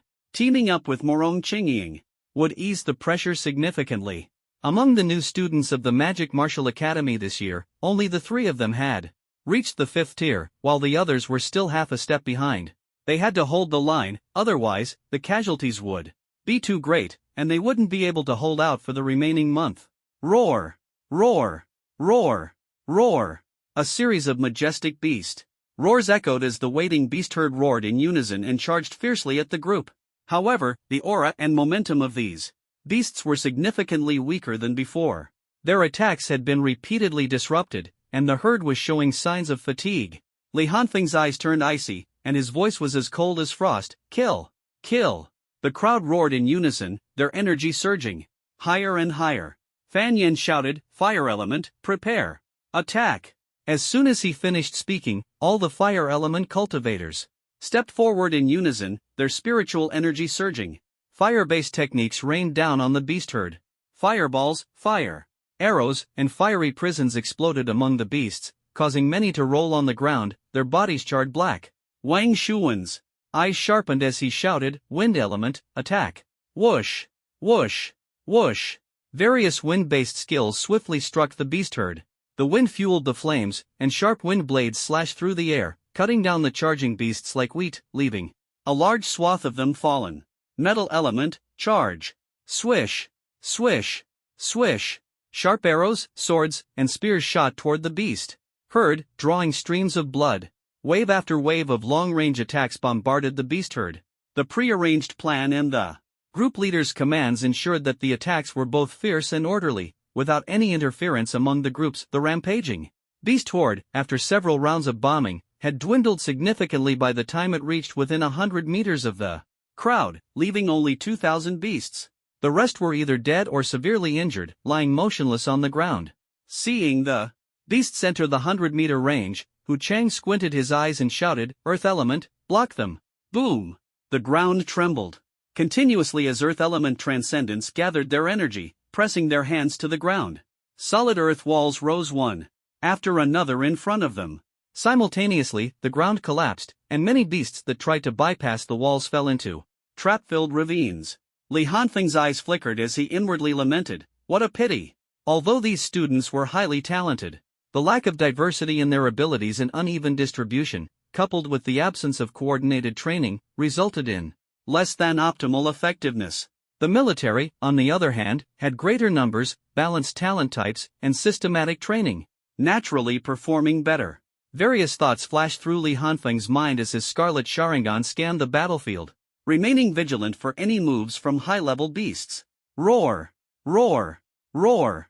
The beast horde, blocked by the obstacles, let out furious roars, their momentum weaker than before. Yet, under orders, they continued their charge. Meanwhile, long-range attacks persisted, causing the beasts trapped by the walls and ravines to howl in pain as their blood seeped into the ground. When the beasts closed in to 50 meters, Wang Zhan roared, close combat units to the front, elemental units follow for support. Charge! Before his voice faded, Yang Monli shouted, support units, amplify! Stay back and assist! Instantly, a radiant glow enveloped the crowd, halos surrounding them. Over 1,000 people charged toward the beasts, their momentum far surpassing the now weakened horde. Transformation and enhancement types, known for their robust physiques and close combat prowess, were the first to rush into the beast horde, followed closely by others who continued their attacks. Due to the barriers and traps, the beast horde had been split, with the beasts on both ends separated, unable to form a cohesive fighting force. The morale of the crowd surged, and they began to push the beast horde back step by step. Now, the numbers on both sides were roughly equal. Although the magic martial side had consumed a significant amount of spiritual energy, the beasts' morale was low, and their combat strength greatly diminished. Overall, magic martial held a clear advantage. As long as they could fend off the few 6th-tier leaders and high-level beasts, they could avoid major losses. Li Hanfeng did not rush to act. His scarlet Sharingan spun continuously as he carefully observed every corner of the battlefield. Taking a deep breath, he gripped the hilt of the Ryujin Jaka, waiting for the perfect moment. Once he made his move, it would surely shock everyone. Boom! Boom! The battlefield shook as the 6th-tier iron-armored rhino charged into the crowd with astonishing force, sending many flying. Its charge was so fierce that it instantly scattered several small teams, leaving many with a sinking feeling, unable to stop it. Attacks landed on its body, leaving only shallow marks, at best slowing its charge, but causing no substantial damage. Damn beast, don't get too cocky. Zhao Jingyu's team saw this and immediately shouted, support. He knew he couldn't kill the iron-armored rhino alone, but he could definitely hold it off. Golden light surged around him, forming a set of golden armor. A long spear emitting a faint golden glow appeared in his hand, its quality exceptional. Spiritual energy gathered, golden elements swirled, and the spear gleamed with sharpness. His figure flashed as he charged toward the iron-armored rhino. Sensing the threat, the iron-armored rhino paused momentarily before turning to charge in Zhao Jingyu's direction. Meanwhile, the 6th-tier, three-eyed demon ape darted swiftly through the horde, its speed astonishing and its reflexes sharp. All attacks from the crowd missed. Unable to keep up with its movements with each flicker, the sharp claws would slash across a person's head, casually scooping out the red and white matter inside and stuffing it into its mouth. Witnessing this gruesome scene, the surrounding people's eyes turned bloodshot with fury, yet their strength was far inferior to that of a 6th-tier demonic beast, leaving them powerless to resist. Whoosh! Just as the three-eyed demon ape selected its next target and moved, a sharp wind blade appeared with pinpoint precision along its trajectory. Splurt! The attack came too suddenly. The three-eyed demon ape could only twist its body reluctantly, but a deep gash was still carved into its back, and blood flowed profusely. You foolish monkey, you're way too arrogant. Wang Shuan coldly stepped out from the crowd, his voice icy and piercing. Meanwhile, the last remaining 6th-tier demonic beast, the armored bear, was being held off by Hu Chang. The two were locked in a tense standoff. However, Hu Chang was continuously retreating and dodging, clearly in a precarious situation. Li Hanfeng observed everything with his crimson pupils growing even colder. Gripping a blade that shimmered with fiery light, his fingers turned pale from the pressure. Suddenly, he sharply turned his head toward the direction of the high-tier Jadehorn python, his gaze filled with a murderous intent so intense it almost seemed tangible. Courting death. Morong Qingying was currently facing off against the Jadehorn python, with Wang Zhan standing behind her, exuding a ferocious killing aura. From the start of the battle, the two had been locked onto their opponent. Perhaps due to the oppressive aura of the Jadehorn python, no other beasts dared to approach the area. The python itself was also in no rush to attack, its cold, sinister snake eyes occasionally glancing at Li Hanfeng in the distance. It had recognized Li Hanfeng as the one who ambushed them the night before and wanted to personally kill him. However, with two smaller obstacles in the way, it was waiting for the perfect opportunity. Like now. The Jadehorn python coiled its massive body, flicked its forked tongue, and then suddenly tensed its muscles. Its enormous frame launched forward like a fired arrow. Though its body was enormous, its speed was astonishingly fast. A cold gleam flashed in the eyes of both Morong Qingying and Wang Zhan. Wang Zhan immediately stepped forward to block its path, his blood energy surging, his expression fierce. Although elementalists were not known for physical strength, he was resilient enough to endure a round of attacks. As the Jadehorn python charged into Morong Qingying's 100-meter range, it suddenly felt a bone-chilling cold enveloping it, penetrating to its very core. Even Wang Zhan, who was standing in front, was covered in a layer of frost and had no choice but to retreat, leaving the icy domain. Morong Qingying's domain was not fully controlled yet. Once inside, it affected both friend and foe alike. The Jadehorn python's momentum slowed as frost rapidly spread over its massive body, turning its scales a bluish-white. However, with its robust physique, such cold could only slightly hinder its movements, posing no significant threat. In an instant, the Jadehorn python had already closed in on Morong Qingying, opening its bloody maw wide to bite down. Its sharp white fangs were like daggers, and its mouth reeked of a foul stench, causing Morong Qingying to frown. With a light step, her figure blurred as she narrowly evaded the gaping jaws. Her ice crystal longsword slashed toward the corner of the python's mouth in one fluid motion. Slash! A hissing sound echoed as the Jadehorn python recoiled in pain, a gash torn at the edge of its mouth. However, for its formidable body, such a wound was insignificant. Twisting its enormous frame, the python lashed out with its massive tail like a whip, striking toward Morong Qingying with tremendous force. The sheer power of this strike was overwhelming, even causing the air to emit a deafening roar. If it landed, it would surely shatter her into pieces. Morong Qingying reacted swiftly, almost as if she had anticipated the attack. The moment her blade grazed the python's mouth, she shifted her steps at lightning speed, retreating rapidly to create distance. Her face showed no panic as she stepped aside with precise footwork to dodge the snake's tail attack. Boom! The snake's tail slammed heavily onto the ground, causing cracks to spread, rubble to fly, and dust to rise, enveloping Morong Qingying and making her figure vanish instantly.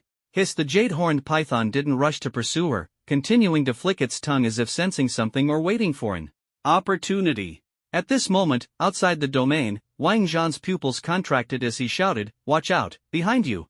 No reminder was needed. Morong Qingying also felt an attack approaching from behind. As it was her domain, she instantly sensed the enemy's proximity.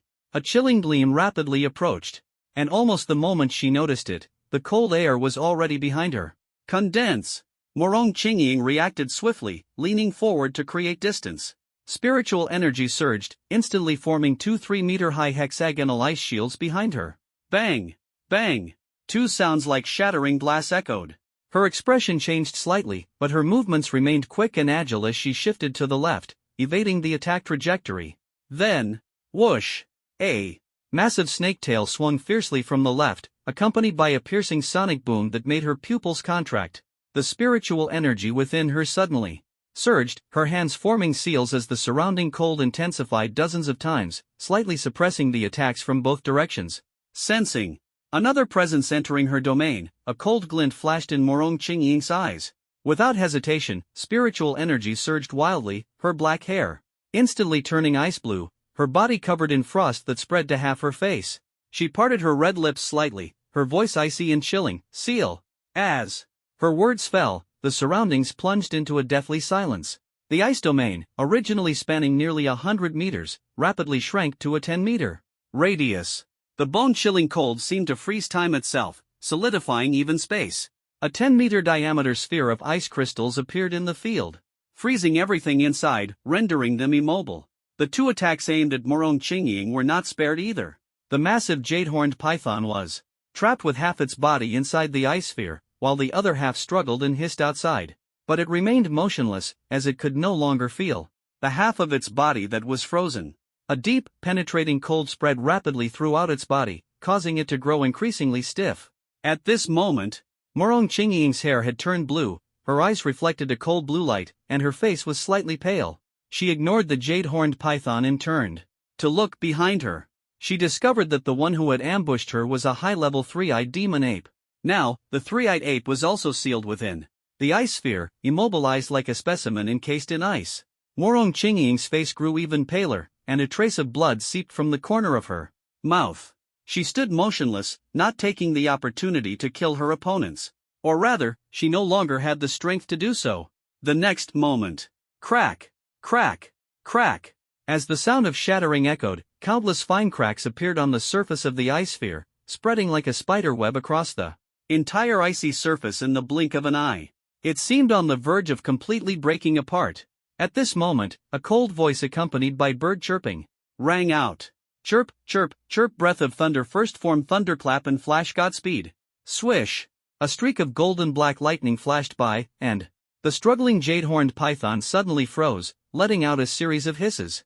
Hiss, hiss, hiss. Immediately, a line of blood appeared on its massive body. Splat! Its enormous form was severed into 2 at the frozen section, blood spurting out like a fountain and splattering everywhere. At the same time, the ice sphere completely shattered. Boom! Roar! The 3-eyed demon ape's eyes flashed with a fierce light as it dragged its stiff body and swung its claws violently, aiming straight at Morong Qingying. Li Hanfeng's gaze sharpened, and his figure instantly vanished. Buzz! Accompanied by a strange sound, the ape's sharp claws were blocked by a blade. Clang! The beast's pupils contracted, completely unprepared for how the human before it had suddenly appeared, seemingly out of nowhere to block the attack without leaving any trace. Only the sound of a hum was heard. Li Hanfeng's figure disappeared again, this time taking Morong Qingying with him. The 3-eyed demon ape's pupils shrank sharply as it turned its head to the side, only to see Li Hanfeng suddenly appear in front of Wang Zhan, startling him. Li Hanfeng gently set Morong Qingying down from his arms and asked with concern, "Are you okay?" Morong. Qingying shook her head, her blue hair gradually returning to black, and the cold aura around her slowly dissipating. However, her face remained pale, and the blood at the corner of her mouth revealed her dire condition. After all, freezing two high-level demon beasts had drained her immensely, far beyond what she could endure. Now, her spiritual energy was completely depleted, and she was gravely injured. Li Hanfeng nodded, "Rest for now." He patted the frost off his body, stretched his frozen limbs, and turned to Wang Zhan, saying, "Keep an eye out." At this moment, Wang Zhan was covered in frost, trembling slightly, his eyes filled with fear, and he nodded stiffly, "Got it." His voice still quivered, he felt as though his consciousness had nearly frozen. When he entered the core of the freezing domain earlier, it was utterly terrifying. Got it? Don't kid yourself. Li Hanfeng thought to himself. He had been tasked with coordinating with Morong Qingying to guard against sudden situations, but he had almost been frozen himself. Fortunately, Li Hanfeng had arrived in time to pull him out, otherwise, if he had recklessly charged into the domain to save someone, Wang Zhan would likely have been frozen into an ice ball, with little chance of survival. After all, he didn't have the robust body of a high-level demon beast, being frozen would have been a death sentence. Li Hanfeng glanced at the two of them and, after confirming they were not in critical condition, said, "Stay here for a while, I'll take care of that ape." As soon as he finished speaking, Li Hanfeng's figure suddenly disappeared. Buzz! A strange sound echoed as Li Hanfeng suddenly appeared in front of the three-eyed demon ape, only 10 meters away. At this distance, an attack would take but an instant. The ape's beastly eyes flashed with wariness as it saw Li Hanfeng suddenly appear before it. Demon apes were highly intelligent, and it could sense the dangerous aura emanating from Li Hanfeng, as well as his elusive movement speed, which seemed traceable yet unnervingly stealthy. The three-eyed demon ape took a step back, a thought of temporary retreat rising in its mind. But its subtle movement was fully captured by Li Hanfeng. His scarlet Sharingan eyes coldly locked onto the ape, his right hand gripping the hilt of Ryujin Jaka. Golden black arcs of electricity danced across his body, dense black lightning enveloping the blade, and the piercing sound of chirping birds suddenly erupted. Screech, screech, screech! Li Hanfeng's gaze sharpened, and his figure disappeared once more. Sonido is a rapid movement technique used by hollows in the world of Shinigami. Although it appears similar to teleportation, its principle is entirely different. Shuanpa achieves short-distance movement by drastically increasing speed through extreme agility, while Sonido is more akin to directly flashing from point A to point B, instantly changing position. Ulquiorra once said, Sonido can evade sensory detection. Kill count, 10,000 points. Buzz! Li Hanfeng's figure suddenly appeared behind the three-eyed demon ape, white mist swirling around his mouth, and the Ryujin Jaka in his hand slashed down fiercely, a thunder-breathing second form Rice Soul. In an instant, golden black lightning flashed. Whoosh! The three-eyed demon ape reacted swiftly, almost sensing the attack from behind the moment Li Hanfeng appeared. Its muscles tensed, and with a powerful kick of its legs, it leapt forward rapidly. But Li Hanfeng's attack was too fast. It was already too late for the ape to dodge after sensing it. Squelch! 5 intertwining golden black lightning blade lights slashed down. Although the three-eyed demon ape reacted quickly, one blade light still left a bloody mark on its body. Roar! Stimulated by the pain, the three-eyed demon ape roared furiously, its eyes flashing with a fierce light. Before it could strike back, Li Hanfeng disappeared again in an instant. Buzz! At the same time, the three-eyed demon ape also flashed away from its original position. Li Hanfeng appeared where it had been, his gaze fixed on the opponent, a trace of surprise flickering in his crimson pupils. He hadn't expected the opponent to be so clever, realizing that its movement trajectory couldn't be sensed. As soon as Li Hanfeng disappeared from its view, the three-eyed demon ape would quickly dodge to avoid a side attack. Not bad, you're smarter than most beasts, Li Hanfeng said indifferently. In that case, let's see who's faster. As soon as he finished speaking, his body suddenly vanished. Buzz! The three-eyed demon ape's pupils contracted, and its muscular body exerted force, dodging to the side at a speed invisible to the naked eye. The lightning dancing blade edge grazed the back of its neck, and it could even feel a small tuft of fur being singed. Roar! The three-eyed demon ape was completely enraged, feeling utterly humiliated. A high-level beast being chased and attacked by a mid-level human, this made it furious. With a furious roar, the three-eyed demon Ape suddenly stopped, locked onto Li Hanfeng's position, stomped its feet, and charged at him with all its might. In the Crimson Sharingan, the movements of the three-eyed demon ape appeared like a slow-motion replay, every detail clearly visible. After a brief blur, it suddenly disappeared from its original position. Buzz. Boom. Its thick arm smashed the ground fiercely, raising a cloud of dust. Before it could continue its actions, buzz, accompanied by a strange sound, Li Hanfeng's figure appeared beside it, the black lightning dancing blade in his hand slashing directly at its neck. Clang! The three-eyed demon ape instinctively swung its claw to block, and the sound of metal clashing rang out. Li Hanfeng was forced back several steps by the powerful counterforce. Although it was a hasty defense, the strength of a high-level beast was not something Li Hanfeng could easily withstand. However, the opponent didn't escape unscathed either. The three-eyed demon ape stared at the notch on its sharp claw, then turned to look at the flowing blade like fire shining in Li Hanfeng's hand, a hint of fear flashing in its eyes. Crimson light surged in Li Hanfeng's eyes as he prepared to attack again, but a beast's roar suddenly echoed from afar. Roar! Immediately after, a wave of pressure from a high-level beast swept over, accompanied by the blood-curdling screams of magic martial arts students. Li Hanfeng froze and quickly turned his head, only to see a massive ironclad rhino charging madly through the crowd, trampling everything in its path. The intense pressure caused everyone to lose their fighting spirit, leaving them no choice but to scatter and flee. The formation that had originally been holding off the beast horde was instantly broken, descending into chaos. Quickly scatter, disperse now. Fan Yan's face darkened as he shouted anxiously. This was his designated area of responsibility, and if evacuation wasn't carried out in time, a single charge from the ironclad rhino could result in heavy casualties.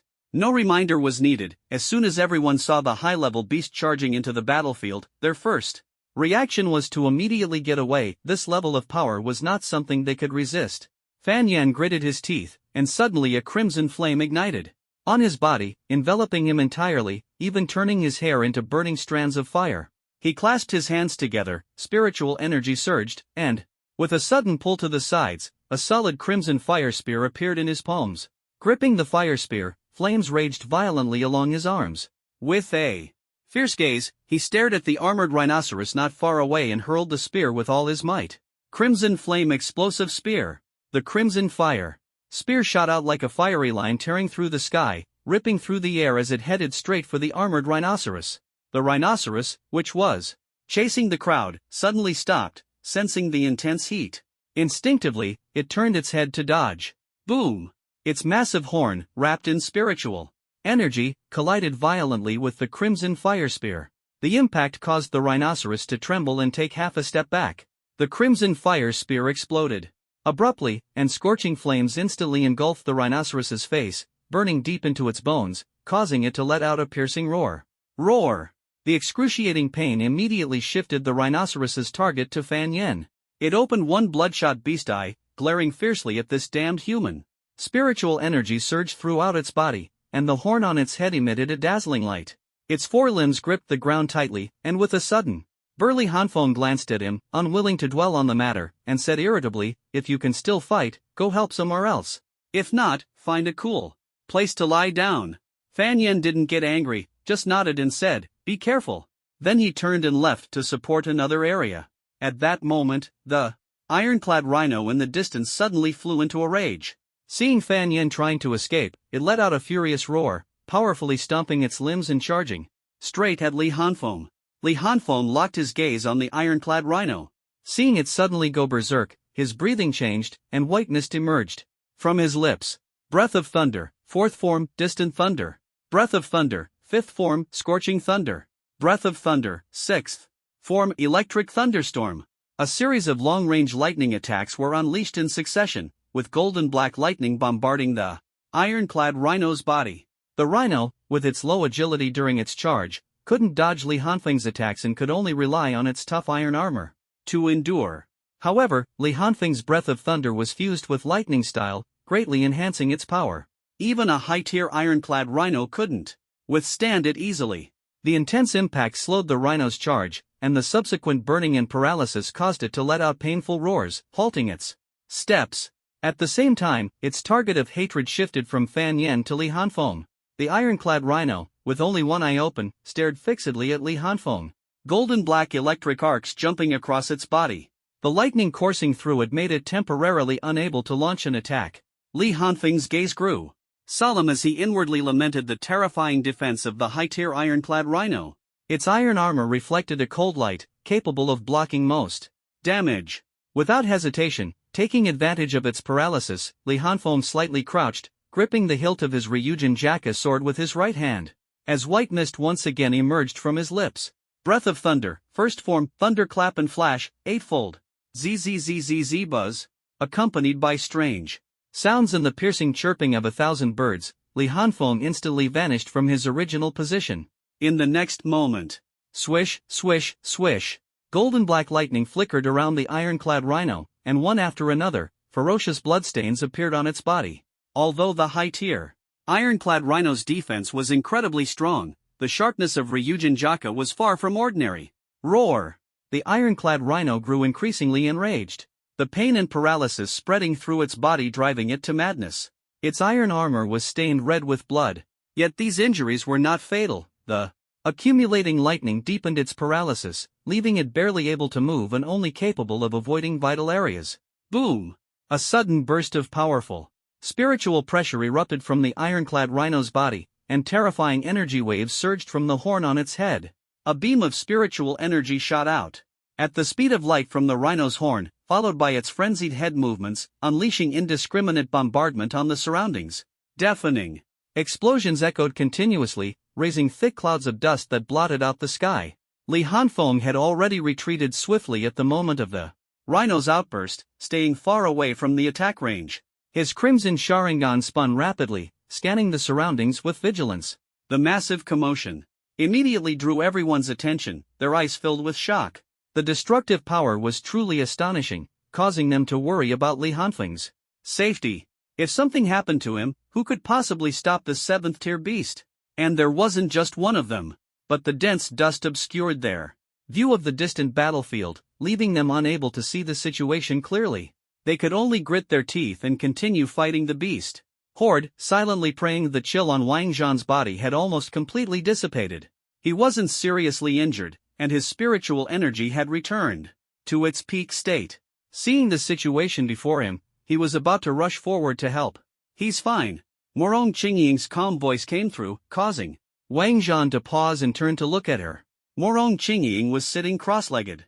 Although her face was still pale, her condition had clearly improved. She said lightly, "Don't distract him. Go help the others. I'm fine."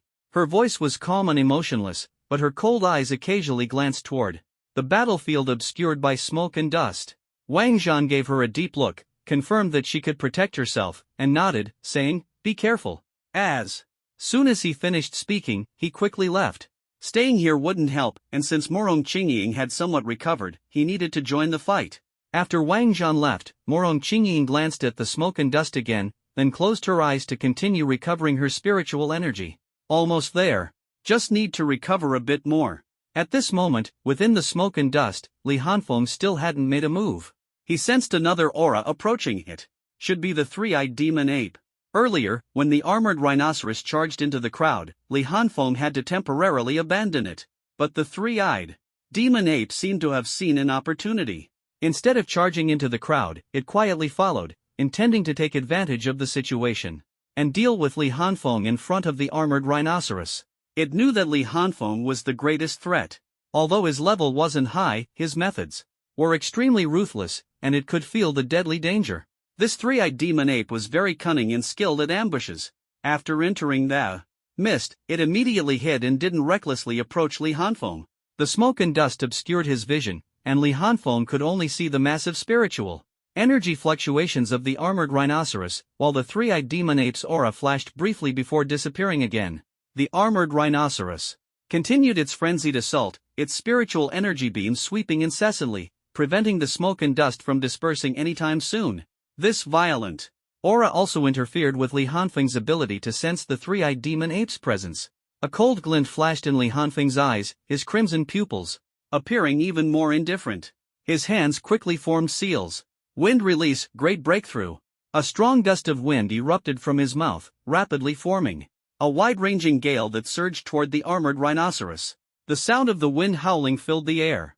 The thick smoke was blown away significantly, and the view suddenly cleared. The armored rhinoceros was pushed back a few steps by the force of the wind, halting its frenzied attack, but it didn't sustain any damage. Li Hanfeng didn't intend to harm it, he just wanted to stop it and disperse the smoke, which was too obstructive. At that moment, a figure suddenly appeared beside Li Hanfeng, its sharp claws slicing through the air, aiming fiercely at his head. Li Hanfeng's pupils contracted, but he was already prepared and wouldn't be caught off guard so easily. Buzz! The figure vanished in an instant, while Li Hanfeng appeared beside the armored rhinoceros, floating in midair, his blade Ryujin Jaka thrusting straight toward the creature's single eye. At the critical moment, the armored rhinoceros instinctively closed its eye and swung its massive head, using its horn to strike at Li Hanfeng. Ding! A powerful force surged forth, sending Li Hanfeng flying, a hint of surprise flashing in his eyes. He hadn't expected the opponent to react so quickly, clearly having been on guard against him all along. Just then, another figure suddenly appeared behind Li Hanfeng, its claws once again stabbing toward his head. Sensing the attack from behind, Li Hanfeng's pupils contracted sharply. With no leverage in midair, he could only actively face the incoming claws. Squelch! Li Hanfeng's body was instantly sliced into several pieces, and then, bang! A puff of white smoke rose, and the severed body parts turned into several pieces of decayed wood scattered on the ground. Li Hanfeng had vanished without a trace. The three-eyed demon ape froze, unable to process what had just happened. But soon, it exerted all its strength, attempting to flee. However, it was too late. Buzz! Accompanied by a strange sound, Li Hanfeng suddenly appeared behind it, his Ryujin Jaka wrapped in golden black lightning aimed directly at its neck. Zzz squelch! Despite the three-eyed demon ape's desperate attempts to twist its body, its back was still slashed open by Li Hanfeng, leaving a hideous wound that sprayed blood. Roar! The three-eyed demon ape roared in pain, swinging its claws fiercely behind it, but Li Hanfeng had already distanced himself, easily dodging the attack and leaving no chance for a counterstrike.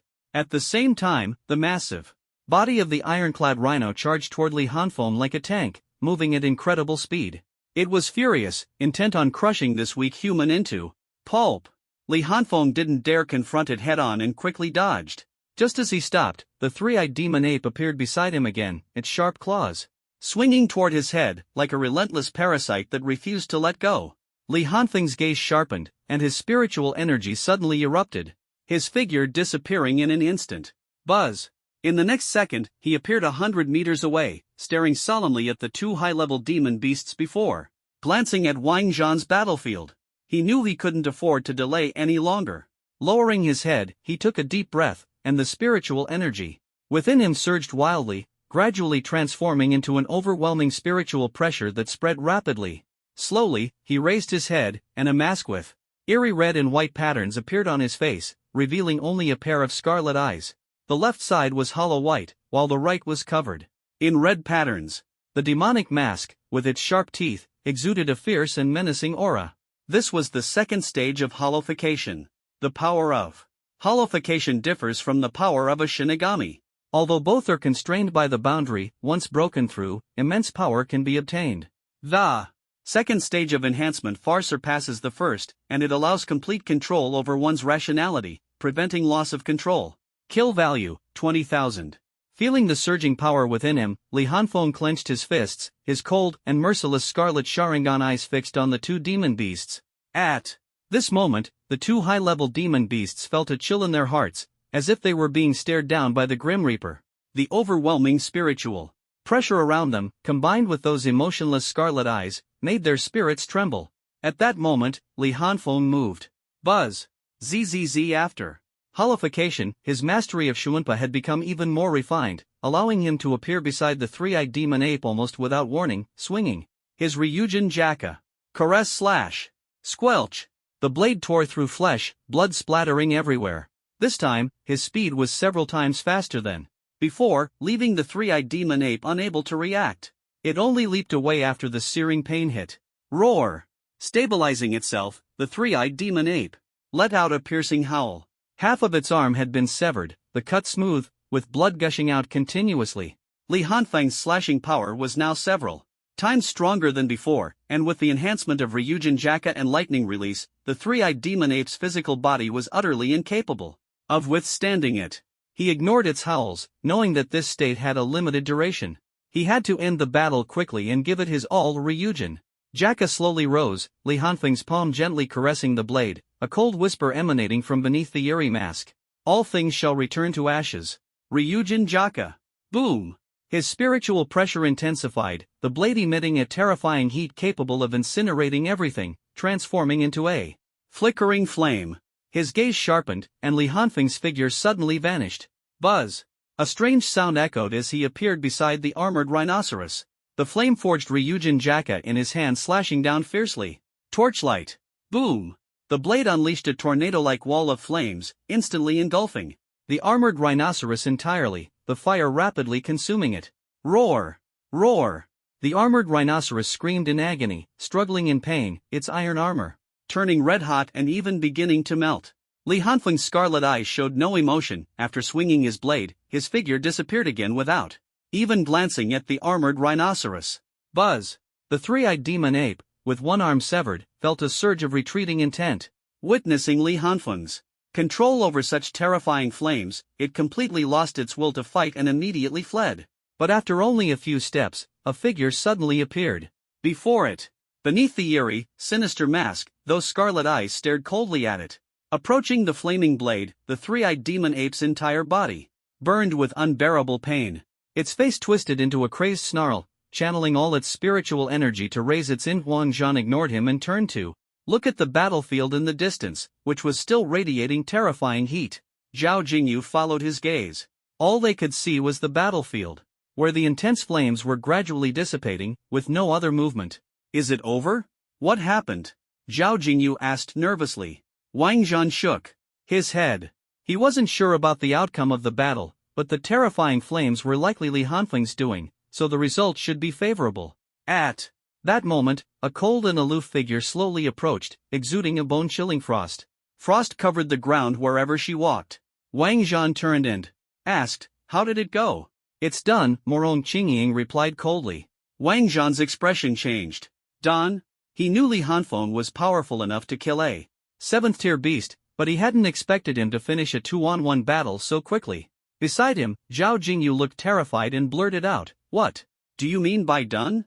Morong Qingying cast a faint glance at Zhao Jingyu without responding. Suddenly, her gaze sharpened, and she abruptly turned to look ahead. They saw a figure clad in a black tactical jacket and wearing a sinister, demonic mask suddenly appear above the beast horde. The eyes beneath the mask glowed with an eerie red light. Noticing her reaction, the two followed her gaze. In the next moment, they witnessed a scene they would never forget. The figure slowly raised a flame-like long sword, releasing an overwhelmingly terrifying pressure. It was a power they had never felt before, clearly of a higher level. Under the weight of this pressure, the ground began to tremble, the vibrations growing stronger and even causing cracks to appear. "Everyone, retreat immediately!" Morong Qingying commanded sharply, rushing forward. Wang Zhan and Zhao Jingyu snapped out of their daze, realizing there was no time to hesitate. They immediately shouted, "Everyone retreat! Retreat now!" As they yelled, they ran around, urging people to disperse and evacuate. The others weren't fools. Hearing the command, coupled with the oppressive pressure and the violent trembling of the ground, they didn't need to understand what was happening to know they had to obey orders on the battlefield. The forces of the Magic and Martial Alliance began retreating from the battlefield, fighting as they fell back toward the city gates. The beast horde tried to pursue, but the terrifying pressure from above kept them suppressed. The trembling ground and widening cracks only added to their unease. They roared loudly, trying to follow commands, but there was no response. In midair, the spiritual pressure around Li Hanfeng had reached its peak. His scarlet eyes narrowed as he suddenly slashed down with his flame-like blade. Blazing hell! Boom! Boom! Boom! The ground split open violently, and pillars of fire spewing terrifying heat shot into the sky. Many beasts were instantly engulfed and killed. In mere moments, dozens of fire pillars surrounded the majority of the beast horde. The spiritual pressure around Li Hanfeng surged, and the sinister mask on his face slowly disappeared. Boom! Boom! Boom! The fire pillars suddenly exploded, and the raging flames instantly engulfed an area nearly a kilometer wide. The ground shattered, and the intense heat consumed almost the entire beast horde. Even the Magic and Martial Alliance members outside the battlefield could feel their skin burning, as if their hair was about to catch fire. The fate of the beasts at the center of the explosion was self-evident. Standing at the forefront of the group, Morong Qingying's eyes rarely showed such a grave expression. She channeled her spiritual energy, which had only recovered to 30%, with all her might, forming an icy domain to shield everyone. For the first time, everyone felt the coolness brought by the ice domain, rather than the piercing cold. The raging flames ravaged the land for nearly 5 minutes before gradually subsiding and finally dissipating, revealing a desolate wasteland full of scars. By now, the area consumed by the flames had expanded to 1 kilometer, turning the entire region into scorched earth. The ground was cracked, not a blade of grass remained, and burn marks were everywhere. No living creatures could be seen, nor any corpses. Whether it was the remains of beasts or humans, they had long turned to ashes, leaving only charred blackness and lingering heat. The faces of the magic warriors were filled with shock and disbelief. Such power actually came from a 5th-tier transcendent? If it were said to be the work of a master beyond the transcendent level, no one would doubt it. Their expressions were complex, a mix of surprise, envy, longing, and even a hint of fanaticism, but there was no jealousy. When the gap in strength is so vast that one cannot even think of competing, jealousy simply does not arise.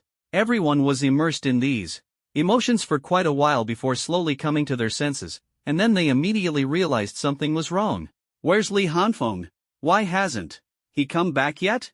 Yang Manli was the first to ask. Wang Zhan's heart sank upon hearing this. The power of that move just now was astonishing, and for a 5th-tier transcendent to unleash such a technique, it was impossible to do so without a price. Without hesitation, he rushed toward the charred battlefield. The others also reacted, their expressions changing as they quickly followed. But before long, everyone stopped in their tracks. The temperature of the charred land was extremely high, just approaching it made them feel the heat, and it was so hot that their skin began to sting. Wang Zhan's expression changed slightly, but he quickly regained his composure because he noticed a dark path on the scorched ground, as if it had been soaked with water. Looking around, he didn't see Morong Qingying, and Wang Zhan immediately understood the situation. He quickly said, "Water element users, lower the ground temperature. The rest of you, go around and search for people." "Wait," Wang Shuan interrupted. Seeing a few unfriendly glances, he quickly added, "Don't rush. We still have to guard this place for a month. This scorched land is a natural barrier. Morong Qingying has probably already gone in to search for people. We just need to search along the edges without destroying this natural barrier. What do you think?" Wang Zhan thought for a moment and agreed. Asking someone to lower the scorching temperature would likely take longer than going around it. The charred land already showed signs of turning into magma, and cooling it down wouldn't be simple. He nodded and said, "Split up and act." Before everyone could move, Morong Qingying was already slowly walking back. From a distance, Wang Zhan and the others' expressions changed because they didn't see anyone else, only Morong Qingying had returned. Wang Zhan hurried forward and asked anxiously, "Where are the others?" Morong Qingying shook her head, her face showing fatigue. Wang Zhan's expression turned grim, and he immediately shouted to the group, "Quick, go search." Upon hearing this, everyone immediately split up and began searching around the charred area. Morong Qingying merely glanced at them without saying a word. She had already searched the area thoroughly. If there were any signs of life, she would have found them. But she hadn't found anything, not even a corpse. Still, she didn't say it out loud. Deep down, she knew, what if they discovered something she had missed? In her subconscious, she couldn't believe that Li Hanfeng had just died like that. Something special must have happened, which was why he hadn't returned. After thinking for a moment, she said to Wang Zhan, "I'm heading back first." With that, she slowly walked back to the city. Meanwhile, in a building within the city, the 5 chief mentors of the Magic Martial Academy were standing beside a wooden bed. On the bed lay a young man with tattered clothes and numerous burn marks on his body. Who else could it be but Li Hanfeng? Huang Shi from the White Tiger Academy clicked his tongue. "What's up with this kid? His strength seems a bit excessive, doesn't it?" In the simple green stone room, the few people looked at the boy on the bed with expressions of doubt and astonishment, their gazes almost speaking for them. "Jiruo, what's his background?" Tang Xin curiously asked Lan Jiruo beside her. Lan Jiruo, who was focused on observing Li Hanfeng and seemed to be deep in thought, shook her head. I don't know either. It's normal for everyone to have their own hidden cards. As long as he's on our side, what does it matter? Though she said this, she thought to herself, this kid really knows how to hide. I spent quite a bit of effort probing him back then, but I found nothing. She pursed her lips, glanced at Huang Shi, whose eyes were gleaming, and reminded him, don't just stare at him. This kid is now part of my Qilin Academy, under my name. Don't cause trouble. Ahem. Huang Shi coughed awkwardly twice and didn't respond, afraid of being called out. Seeing Huang Shi remain silent, Lan Jirua turned to Feng Shishan, who was treating Li Hanfeng, and asked, Mentor Feng, how is he? Feng Shishan withdrew his hand, which had been pressing on Li Hanfeng's chest, and said, he's fine. He's just completely drained of spiritual energy and has consumed a large amount of mental power. Well, you could say soul energy. His physical injuries aren't severe, just some superficial wounds. He paused and continued, he should wake up soon, but he might need a day or two to rest. After all, I'm not very skilled at restoring mental exhaustion. Hearing this, Lan Jirua nodded and thought for a moment before saying, you all should leave now. I have something to say to my student. The others looked at her, their eyes full of curiosity. Lan Jirua acted as if she hadn't noticed and continued, hurry up, he's about to wake up. The group exchanged glances and had no choice but to leave. After all, he was her student. According to the rules, they weren't supposed to interfere with the students' training, only evaluate and select them. But Li Hanfeng was just too outstanding. A 5th-tier strength, taking down 3 high-tier beasts single-handedly, and wiping out nearly 1,000-strong beast horde. His performance far exceeded their expectations, naturally piquing their curiosity, which was why they brought him here to question him once he woke up. But before he even woke up, they were already being chased out. How unlucky. Not long after, Li Hanfeng, lying on the wooden bed, twitched his eyelids and slowly opened his eyes. As he regained consciousness, he felt his head heavy, and a sharp pain in his mind made him frown. He couldn't help but press his temples with his hand. After a while, the pain subsided slightly. He knew this was due to excessive mental exhaustion. Virtualization involves merging an ethereal soul into another soul, breaking the boundaries between souls to gain the power of the void, transforming oneself into a mask. But this isn't the world of the Shinigami. After system adjustments, holification is essentially drawing power from the soul.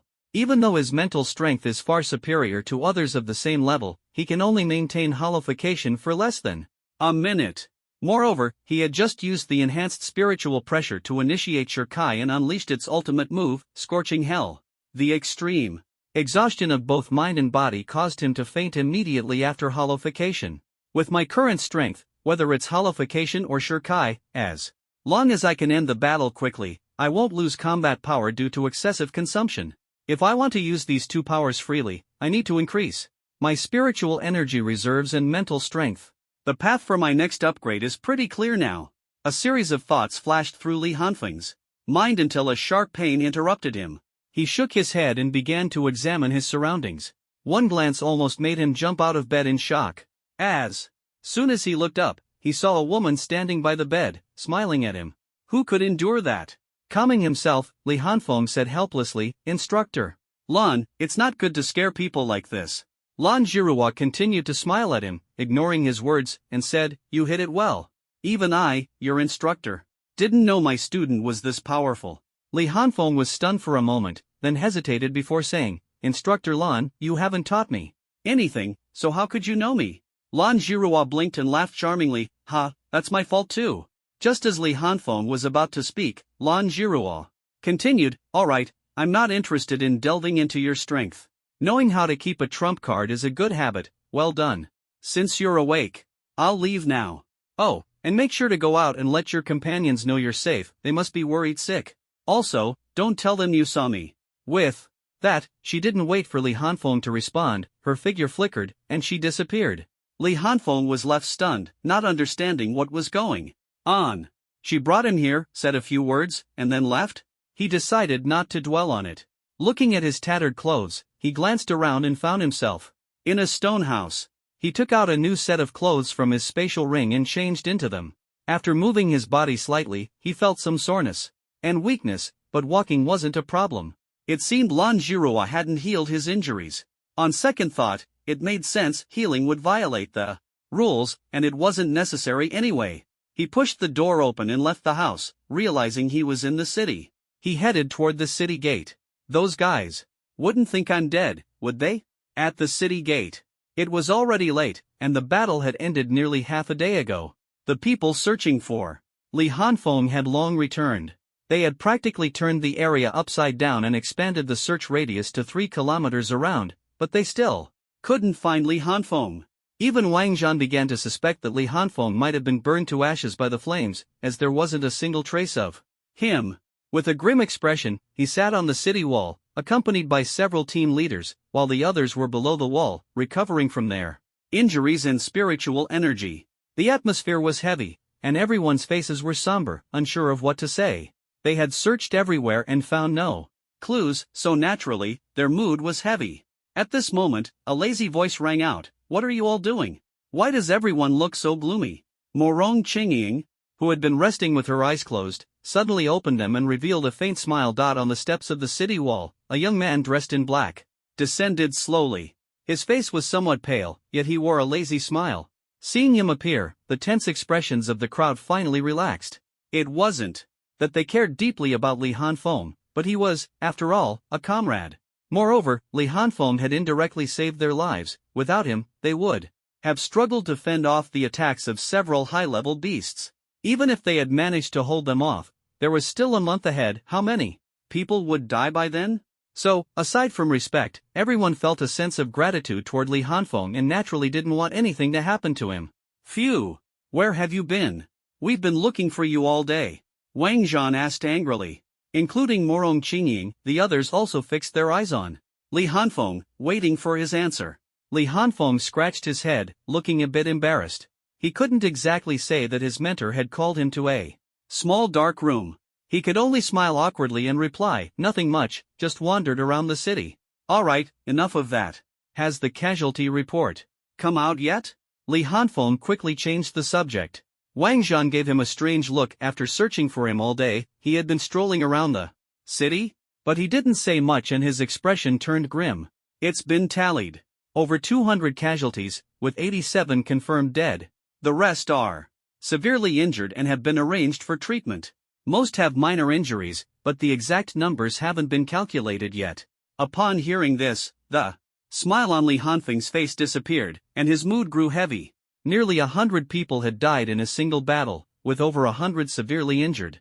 If he hadn't ended the fight at the critical moment, the casualties would have been even higher. Moreover, these severely injured individuals wouldn't be able to fight for the next few days, and he himself would need to rest for a day or two. When would the beast horde return? When would the Wing tribe appear? How many high-level combatants did they still have? Would the next enemy be even stronger? These thoughts flashed through his mind, and suddenly, a sharp pain struck his head. Instinctively, he clutched it. "What's wrong?" Morong Qingying's voice rang out. The others also looked at him nervously. Everyone knew how powerful that move was, but they still held on to a sliver of hope.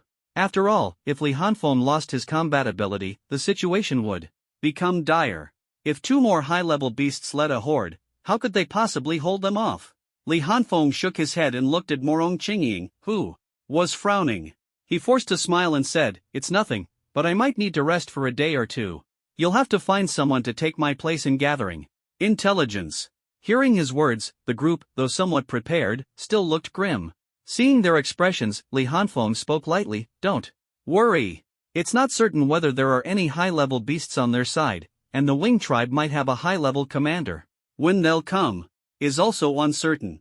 For all we know, I might have recovered by then. So the most important thing now is to find someone to replace me and lead the team to gather intelligence. Only by having information can we plan our next steps." The group could only nod and began considering who would be most suitable. It wasn't that they wanted to shirk responsibility, but intelligence-gathering missions required specific skills. Combat ability alone wasn't enough. Li Hanfeng's team was designed around him, and now that he was injured, the team's composition naturally needed adjustment. After a while, Yang Manli, who had been silent, spoke up. "Leave this to me. I'll reorganize the team. I have a few suitable people in my group. We can act tonight." Everyone turned to look at her. Li Hanfeng nodded. Proceed with caution. No one here is foolish, no one would dare act recklessly in such a dangerous situation. Li Hanfeng agreed. Because he believed she was confident. Seeing no objections, he continued, I'll go rest first. You all make proper arrangements, and don't forget to take turns keeping watch. Don't let the beasts launch a surprise attack. The others nodded and gradually dispersed. They still needed to arrange for guards to prevent a sudden attack from the beasts. After everyone left, Li Hanfeng looked at Morong Qingying. How are your injuries? I'm fine. A night's rest will do, Morong Qingying replied calmly. Li Hanfeng was used to her demeanor and casually said, with you here, at least a high-level beast won't be able to cause much trouble. Then I'll go recover first. I'll leave this side to you, Morong Qingying nodded. She hesitated for a moment as she noticed Li Hanfeng's pale face and softly said, take care and rest well. Li Hanfeng was momentarily stunned, staring at her with a slightly strange expression. Those words didn't seem like her usual style. Don't worry. I'm just exhausted. A day or two of rest will be enough. I'll head off now. With that, he waved his hand and turned to leave. Morong Qingying kept watching Li Hanfeng's back until he disappeared from sight. Only then did she turn around, sit back on the high tower of the city wall, and close her eyes to meditate. Li Hanfeng returned to the stone house and sat cross-legged on the bed. After a moment of thought, he activated his personal panel. The personal panel displayed, race, human age, 17 talents, breath of thunder, 3 Tomo Sharingan level. Extraordinary tier 5 advanced skills, wind release, great breakthrough, echo step, holification stage 2. Only new additions displayed, mission. Defend the city kill count, 18,795 Li Hanfeng's gaze locked onto the kill count, a flicker of doubt and surprise in his eyes. This can't be. Could it be? His mind raced through the many unreasonable aspects of this trial. For instance, although it was supposed to be a training exercise for new students, the beasts were absurdly strong, with more than 1 or 2 high-level beasts, and even the winged tribe appeared. Moreover, despite this being a simulated battlefield training, the instructors provided no guidance and seemed completely indifferent to the students' casualties. At the time, he had already thought that the number of injuries among students in such an intense trial would surely be staggering, which contradicted the national policy of rapidly enhancing the strength of the new generation. It was important to note that combat power was already in short supply, and even if the goal was to quickly train the new generation, it was impossible to disregard casualties. These were all students of the Magic Martial Academy, each a valuable talent, and such reckless sacrifices were simply not worth it. If this is really the case, then everything makes sense. But is it really true? Li Hanfeng stared at the number behind the kill count, his gaze flickering with uncertainty. Night fell. Yang Monli had already reorganized a new reconnaissance team, and Gao Lian from the original team was still part of this one. Firstly, because his abilities were indeed well-suited for intelligence work, and secondly, because the new team needed an experienced leader. Gao Lian was a perfect fit. Alright, the mission this time is to find out the timing and size of the next beast attack. Set out immediately. Gao Lian, you've been to that forest before. Lead the way. Gao Lian nodded and quickly ran ahead, with the others following closely behind. After the 5-member reconnaissance team left, the gatekeepers promptly closed the city gates. Under the cover of night, the 5 quickly disappeared into the darkness. Meanwhile, after an afternoon of rest, everyone had mostly recovered, except for over 100 severely injured individuals. Under Wang Zhan and the others' arrangements, each group took turns patrolling the city walls to prevent night attacks by beasts or foreign races. Li Hanfeng sat cross-legged in the bluestone house, cultivating. As he practiced his breathing technique, streams of spiritual energy were absorbed into his abdomen, then directed into his dantian, replenishing his dried-up qi. The spirit stones placed around him gradually dimmed, losing their luster. After several hours, his qi had accumulated a stream of spiritual energy, flowing gently. Soon, the spiritual energy would be fully restored.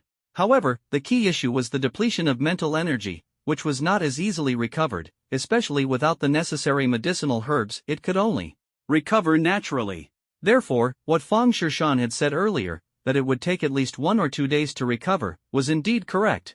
The others were also cultivating on their own. Today's battle had brought them significant gains, and many felt the resistance to breaking through their bottlenecks had lessened. That night, everyone spent their time cultivating and patrolling, and nothing else happened. The next day at noon, 12 o'clock. On the city wall, Wang Zhan and several others sat together, the atmosphere heavy. Wang Zhan was the first to break the silence. Still no news? The group remained silent for a moment before Hu Chang spoke in a deep voice. They don't have the ability to send long-distance messages. They might still be on their way back. No, they're only 50 miles away. At the latest, they should have returned by morning. It's already noon, and there's still no news. Something must have happened, Wang Shuwen said grimly, refuting the idea. The others fell silent upon hearing this, clearly agreeing with his judgment. The reconnaissance team had set out at 9 o'clock last night, and now more than 10 hours had passed. Logically, even if the investigation was slow, they should have returned by now. With no news at all, no one believed that nothing had gone wrong. After a moment of silence, Hu Chang suggested, how about forming another team to check? Wang Shuwen immediately objected, that's not appropriate. Yang Monli and her team's situation is unclear. If they've encountered danger and we rashly send people, that would be like sending sheep into a tiger's den, with no return. Wang Zhan's face grew darker, his eyes flickering. As he hesitated, Yang Monli and her team's situation was uncertain, their fate unknown. Sending people recklessly was indeed risky, but they urgently needed information, leaving them in a dilemma. After some thought, Wang Zhan said in a deep voice, let's wait a bit longer. If there's still no news by tonight, we'll form a team to investigate. From now on, increase patrols within 10 kilometers outside the city. If any beast groups are spotted, report back immediately. I'll go find Li Hanfeng to discuss this. The group nodded solemnly in agreement. There was no other choice. If there was still no news by tonight, they would have to send people to investigate. They couldn't just sit and wait. Wang Zhan stood up, preparing to find Li Hanfeng, when suddenly Morong Xingying's cold voice rang out, someone's back. Everyone immediately stood up, feeling a sense of relief. Following Morong Xingying's gaze, they saw a short-haired woman rushing quickly from the southwest direction. The group's relaxed expressions instantly turned serious as they recognized the woman. It was a member of Yang Monli's team, one from the support division. But the problem was, she was the only one who had returned. Where were the others? Was she sent back to deliver a message, or was she the only survivor? Open the city gates. Wang Zhan shouted urgently to the gate guards, his face heavy. The city gates quickly opened, and the woman rushed straight into the city without stopping. The guards didn't block her. Although they weren't familiar with her, no one other than their magic martial members could enter this place. The woman had a clear goal and quickly climbed onto the city wall, approaching Wang Zhan and the others. Zhang Jia, what's the situation? Why are you the only one here? Wang Shuwen asked first. The others also turned their attention to Zhang Jia. Zhang Jia, panting, adjusted her breath slightly before saying, Sister Yang asked me to come back and report the news. Don't worry, everyone is fine. When we reached the forest, we discovered. After Zhang Jia explained in detail, they finally understood what had happened. It turned out that Yang Monli and her team had gone to the edge of the forest but found no signs of a gathering of beasts, so they kept watch outside all night. By dawn, the forest remained quiet, and Yang Monli took Gao Lian inside to investigate. They found no traces of beasts on the outskirts of the forest, but deeper within, there were signs of beast gatherings. Gao Lian advised the two to retreat. Yang Monli decided to continue guarding outside the forest, to monitor the timing and scale of the next beast attack. Worried about the city, she sent Zhang Jia back to report. After understanding the situation, everyone breathed a sigh of relief. Wang Zhan asked, did you detect the presence of high-level beasts or other races? Everyone looked at Zhang Jia with a serious expression. Zhang Jia's face darkened, and she said in a low voice, Gao Lian sensed high-level spiritual energy fluctuations deep in the forest. More than one. And there were quite a few 5th and 6th level spiritual energy fluctuations as well. We didn't dare to investigate further, so we can't say for sure how many there are. We'll only know when the beasts gather. Wang Zhan and the others' expressions turned grim. So, the next beast attack on the city will still involve high-level beasts, possibly more than one?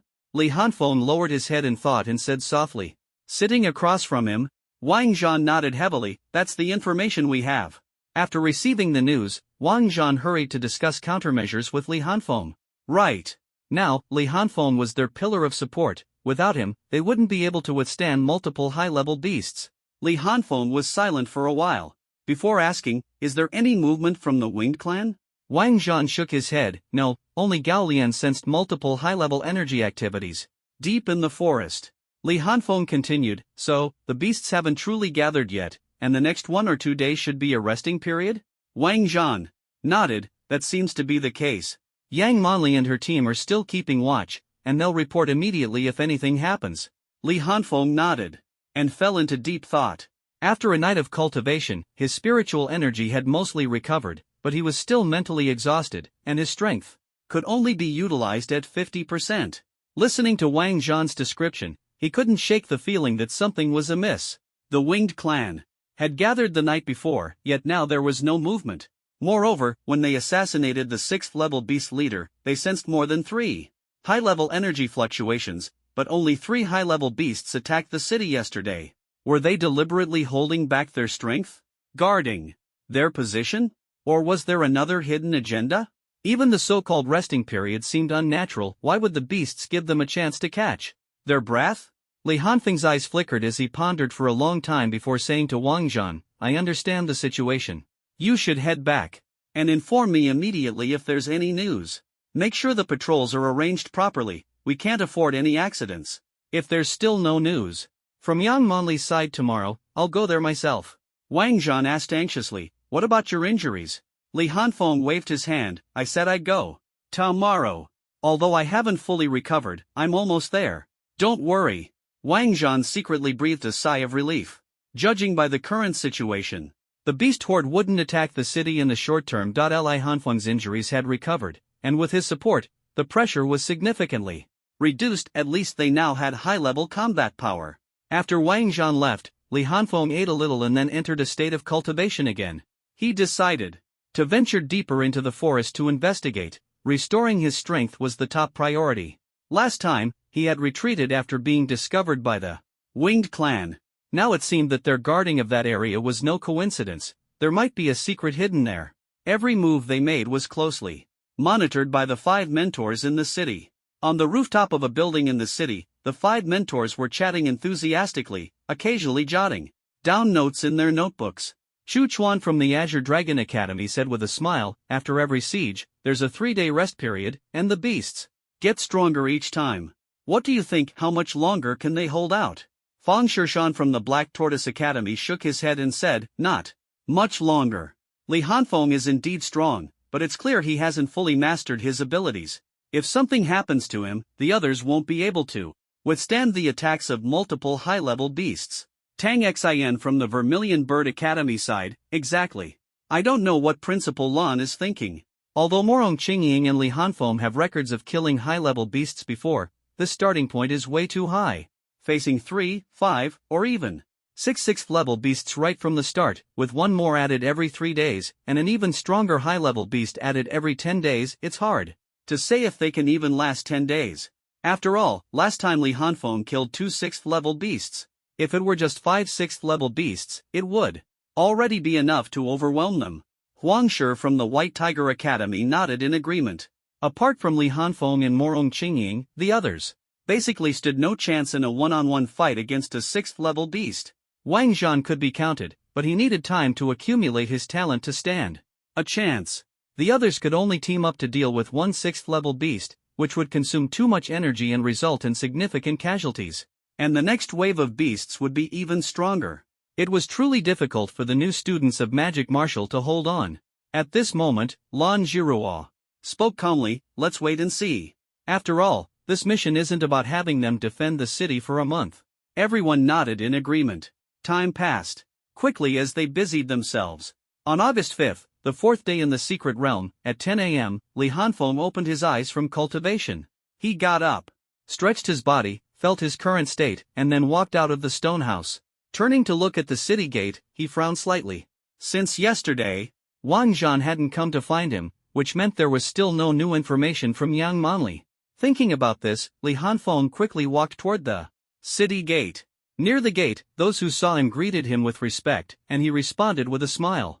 Without lingering, Li Hanfeng climbed up the city wall and went to the place where they usually discussed plans. Sure enough, Wang Zhan and the others were gathered there, each with a heavy expression, seemingly discussing something important. Morong Qingying, on the other hand, was sitting alone on a nearby tower, appearing somewhat isolated. Hey! What are you guys talking about? Li Hanfeng greeted them casually with a relaxed smile. When Wang Zhan and the others saw him arrive, their expressions immediately softened, and they felt a sense of relief. Wang Zhan had already told them that Li Hanfeng might have mostly recovered today, and now it seemed to be true. A weight was lifted off their hearts, and they felt much more at ease. Even Morong Qingying opened her eyes and leapt down from the tower.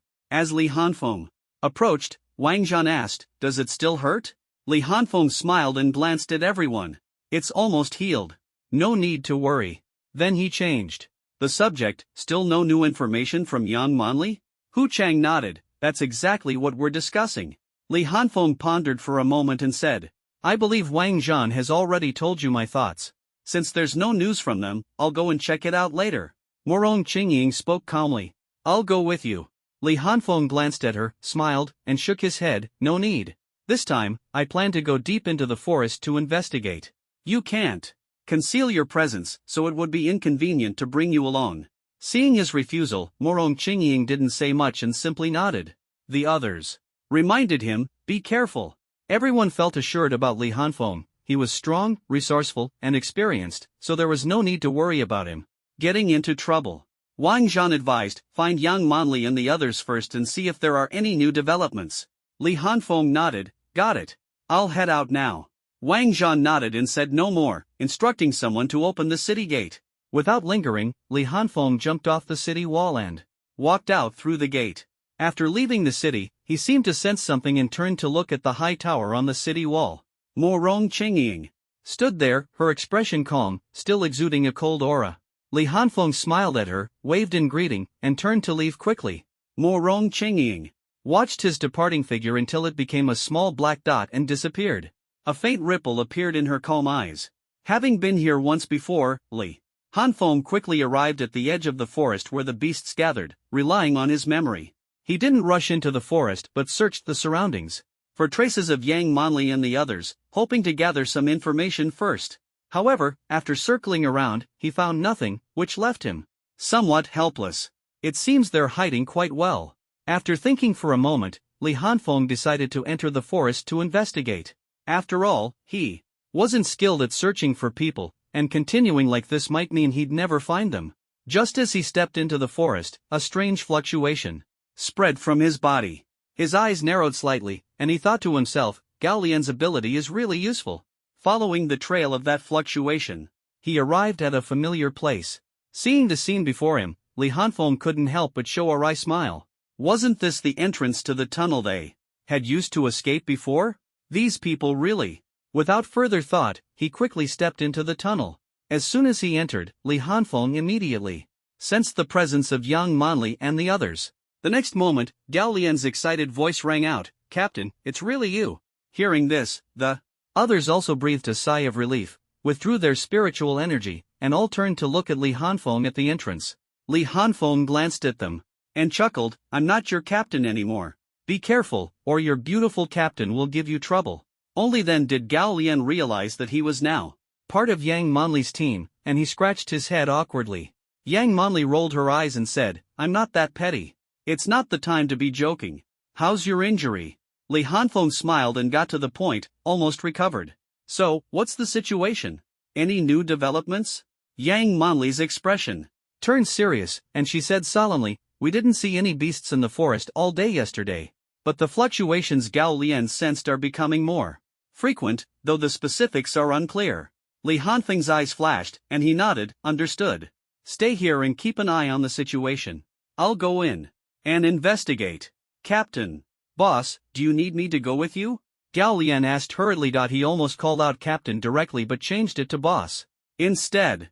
Clearly, his admiration for Li Hanfeng had reached its peak, and he absolutely dared not address him by name. Li Hanfeng thought for a moment, then shook his head and said, "This time it might be dangerous. I won't be able to look after you, so you'd better stay here." Although Gao Lian's abilities were helpful for reconnaissance, Li Hanfeng couldn't be certain about the situation in the forest, making it inconvenient to bring him alone. Gao Lian had no choice but to give up and reminded him, "Then be careful, boss." Li Hanfeng nodded with a smile, "I'll go. You all keep an eye on the surroundings." With that, he turned and left. Cao Lian watched as Li Hanfeng walked further away, his eyes full of worry. At this moment, Yang Manli said coldly, "What? Are you worried or reluctant to part with your captain?" Cao Lian's face froze. Reaching the edge of the forest, Li Hanfeng noticed that there were indeed no signs of demonic beasts nearby, completely different from the first time he came.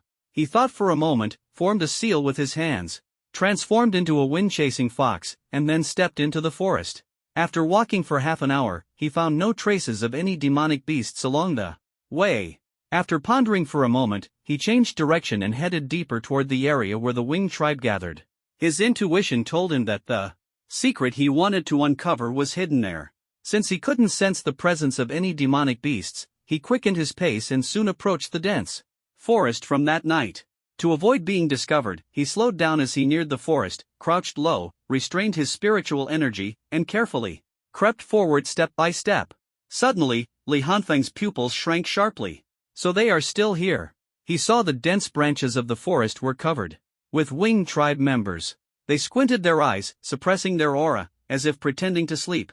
Li Hanfeng's eyes flickered, but he didn't act rashly. The senses of these Wing tribe members were extremely sharp, and he had to bypass them to proceed further. Surveying his surroundings, he fell into deep thought.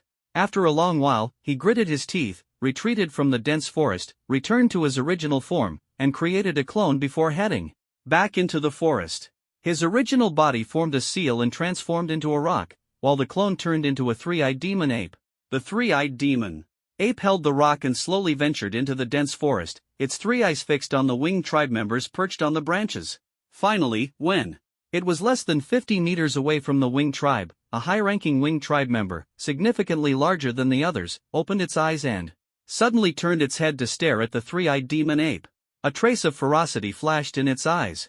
The three-eyed demon ape suddenly raised the rock and hurled it fiercely at the Wing tribe member. Spiritual energy surged, and the force was immense, but perhaps due to nervousness, the rock veered off course and flew straight into the depths of the forest. The Wing tribe member didn't even move its head, merely staring coldly at the three-eyed demon ape. As a powerful aura of high-level transcendence instantly spread out, the commotion startled all the nearby Wing tribe members, who simultaneously opened their eyes and looked in the same direction. Without hesitation, the three-eyed demon ape turned and fled for its life. The leading Wing tribe member let out a strange low growl. Immediately, two sixth-level Wing tribe members spread their wide wings, spiritual energy surging. They shot out like a violent wind, their speed dazzling, and pounced toward the three-eyed demon ape in an instant. The high-ranking Wing tribe member coldly watched the direction in which the three-eyed demon ape fled, then slowly closed its eyes. The other awakened Wing tribe members followed suit, closing their eyes one after another. Meanwhile, the massive rock thrown into the depths of the forest created a large pit upon impact and then remained motionless deep within the dense forest. The silence was eerie, with not a single sound to be heard, not even the buzzing of mosquitoes. After a long while, the massive boulder that had fallen to the ground suddenly burst into a puff of white smoke with a loud boom. As the smoke dissipated, the figure of a young man dressed in black emerged. Li Hanfeng moved his body slightly and rubbed his sore shoulder. The impact had been quite severe. He looked up and scanned his surroundings, his pupils shifting from black to crimson red, with three black tomos slowly rotating in his eyes as his gaze swept across the environment. After a moment, a trace of confusion flashed in his eyes. What's going on? There are traces of demonic beasts everywhere, but not a single sound. Li Hanfeng couldn't make sense of the situation and cautiously began to move forward. His steps were so light they were almost inaudible, and even his breathing was subdued. Despite his efforts, in the deathly silence, he could still clearly hear the sounds of his own movements, causing his heart to tighten with tension. Yet, he did not stop and continued to advance slowly into the depths of the forest. Following the tracks of the demonic beasts for a long time, Li Hanfeng finally saw a clearing ahead. After scanning the surroundings again to ensure nothing was watching him, he quickened his pace toward the open area. As he approached, the sight before him made his eyes widen and his face turn pale with terror, as if he had seen a ghost. In the clearing ahead stood over 3,000 demonic beasts, their expressions vacant and lifeless. Among them, his crimson Sharingan identified 3 high-tier beasts, 6 sixth-tier beasts, and the rest were mostly mid-tier beasts of the second or third tier. They appeared full of vitality, yet they were as still as statues, with no trace of energy flowing through their bodies. At the center of these beasts stood a 3-meter-tall, 2-meter-wide diamond-shaped crystal, emitting a faint red glow. What's going on here? And what is that crystal? Li Hanfeng's heart tightened as the scene before him completely defied his understanding. He stood there in shock for a long time before suppressing his astonishment and taking 2 steps forward. He noticed that the beasts remained motionless. Gritting his teeth, he approached the nearest demonic beast and waved his hand in front of it, but the beast remained still, its expression blank. Who? Li Hanfeng took a deep breath and turned his gaze to the diamond-shaped crystal surrounded by the beasts, his eyes flickering with uncertainty. After confirming that the beasts wouldn't move for the time being, he began to move more boldly, though he still refrained from touching them, fearing any unexpected consequences. Taking quick strides, he soon reached the crystal, his crimson Sharingan carefully observing the glowing object. Before long, he noticed that the crystal emitted a peculiar wave. Each time the red light on the crystal flickered, the spiritual energy within the surrounding beasts increased slightly. This discovery caused Li Hanfeng's pupils to contract sharply, and a hypothesis began to form in his mind. His eyes flickered as he rapidly analyzed the plausibility of his theory. First, I've killed so many demonic beasts, yet my kill count hasn't increased at all, and the mentors don't seem to care about the students' lives. That's very strange. Second, the state of these demonic beasts is clearly abnormal. Apart from this place, I haven't seen any other traces of demonic beasts in the forest. I have reason to suspect that these are all dead siege beasts that have been resurrected here. Finally, if all of this is truly an illusion, why hasn't the Sharingan detected any flaws? This doesn't make sense. Even if the illusion is so real, as long as I discover these anomalies, the 3 Tomo Sharingan should be able to discern something. But now, I feel like this is a real world, not an illusion at all. What is going on here? Li Hanfeng's pupils glowed red as his thoughts raced. Finally, he narrowed his eyes slightly, a cold smile appearing on his face. He looked up at the rhombus-shaped crystal and said coldly, whether this is an illusion or not, this crystal is the key. If I smash it, what will happen? This thought surged in his mind like a tide, impossible to suppress. Li Hanfeng turned his head to scan his surroundings, searching for the best escape route. To prevent being trapped here if something unexpected happened and the beast horde awakened. After all, there were 3 high-level demon beasts, 6 6th-level demon beasts, over 3,000 other beasts of various levels, and outside, a group of winged people, among whom were also high-level experts. Facing such an encirclement, even at his peak, he wouldn't be confident in breaking through, let alone now when his strength hadn't fully recovered. Meanwhile, in the domain space high above, Lan Jiruwa and 5 instructors were watching Li Hanfeng with peculiar expressions. Instructor Jiruwa, your student seems to want to destroy the illusion array stone. Should we stop him? Huangshi couldn't help but ask with a laugh. Lan Jiruwa's face was gloomy, and she didn't respond. Beside her, Tang Xian shook her head and said, with his strength, it's simply impossible. Even if we wanted to destroy it, we'd have to give it our all. After all, that's the array core left behind by that person. Judging by his strongest attack just now, he's still far from the target, Chu Chuan said with a smile. Lan Jiruwa didn't refute, only snorted coldly, humph, if he really destroys the array core, don't blame me for not intervening. The others merely chuckled, not taking it seriously. At this moment, Li Hanfeng was already prepared, deciding to go all out just in case. He stared at the rhombus-shaped crystal 10 meters away, his right hand gripping Ryujin Jaka, while his left hand gently touched his face. A sinister and eerie mask suddenly appeared on his face, and terrifying spiritual pressure rapidly spread outward. His palm brushed over the blade, and he muttered softly, all things in the universe, return to ashes. Ryujin Jaka. Boom! The spiritual pressure around him surged abruptly, scorching heat waves spread in all directions, and spiderweb-like cracks began to appear on the ground beneath his feet. His breathing became slow and deep, whiteness escaping from his mouth, while golden-black lightning flickered wildly across his body. He leaned forward slightly, his eyes gently closed. The next second, his eyes snapped open. Boom! The ground beneath his feet shattered completely, all the spiritual pressure concentrated on Li Hanfeng's blade, which seemed to be engulfed in flames, with black lightning dancing on its surface. Behind him, a 5-clawed thunder dragon formed from golden-black lightning emerged. Breath of thunder, 7th form, fire thunder god. Ding! At that moment, time seemed to freeze, and the surroundings fell into complete silence. Li Hanfeng swung his blade fiercely toward the rhombus-shaped crystal. The next second, his pupils contracted sharply. Outside the dense forest, 6th level. Winged people who had been chasing the three-eyed demon ape had returned. The winged people leader sensed their return and opened his eyes. The two winged people stepped forward respectfully and reported the situation in low voices. After listening, the winged people leader's eyes flashed with a hint of doubt. But he didn't dwell on it. He nodded in acknowledgement and closed his eyes again.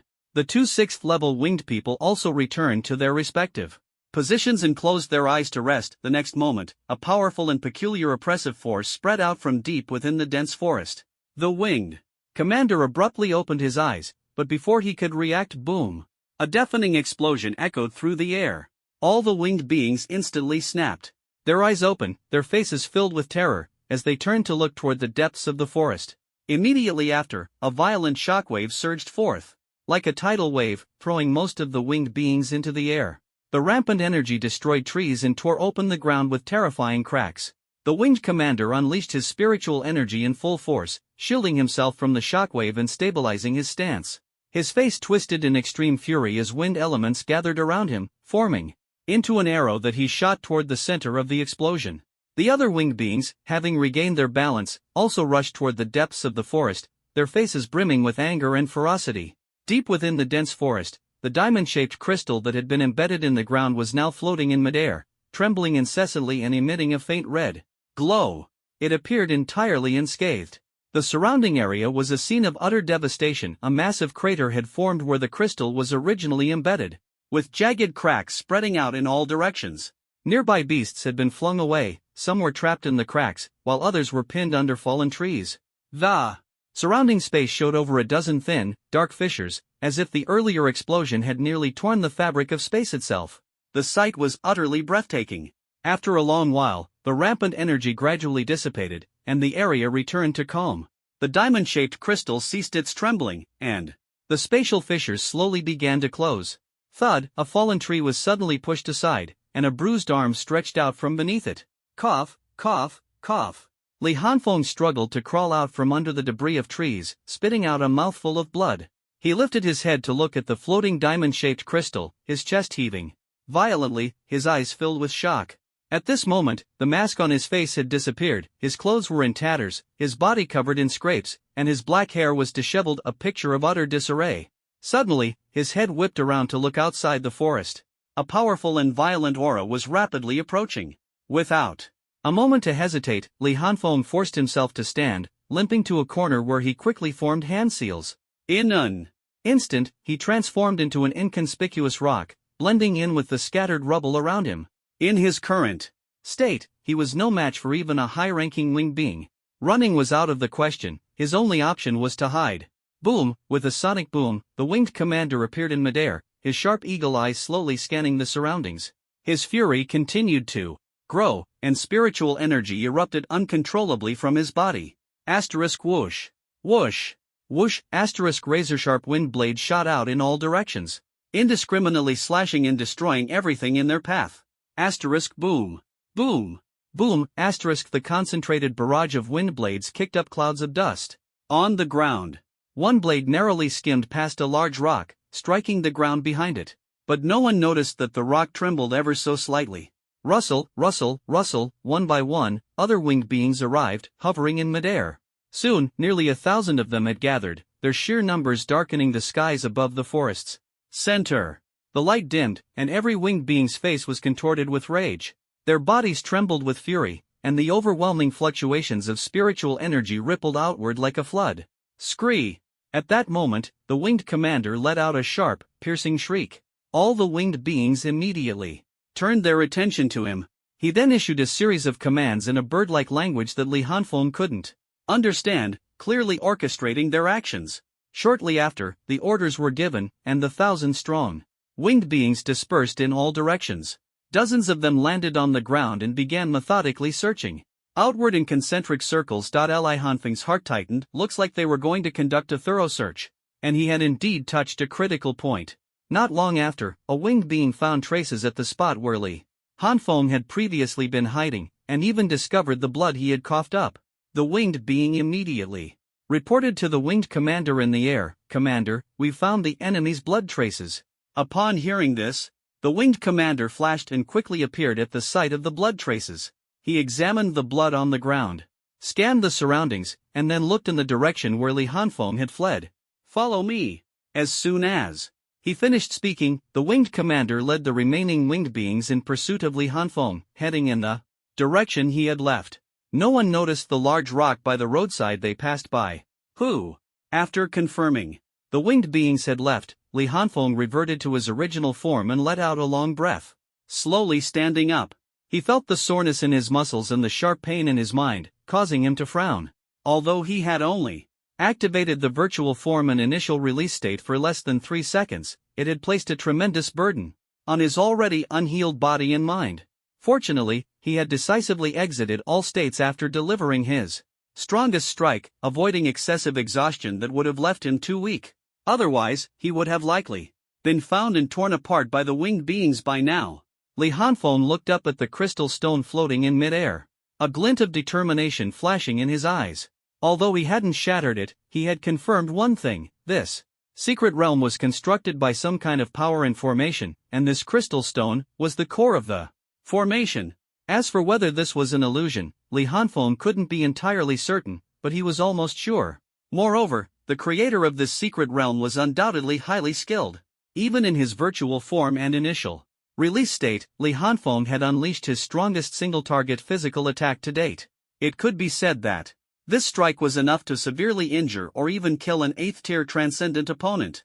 However, the attack only caused the crystal stone to tremble slightly, without leaving even a scratch. It was merely a trace of energy left behind by the opponent for protection.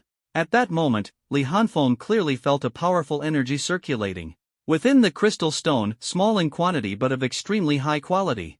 Retracting his gaze, Li Hanfeng turned and left. Meanwhile, outside the forest, Yang Monli and her group had just emerged from the tunnel, their expressions tense as they anxiously looked toward the forest not far away. "Gao Lian, how is it? Can you sense Li Hanfeng's spiritual energy fluctuations?" Yang Monli asked in a low voice.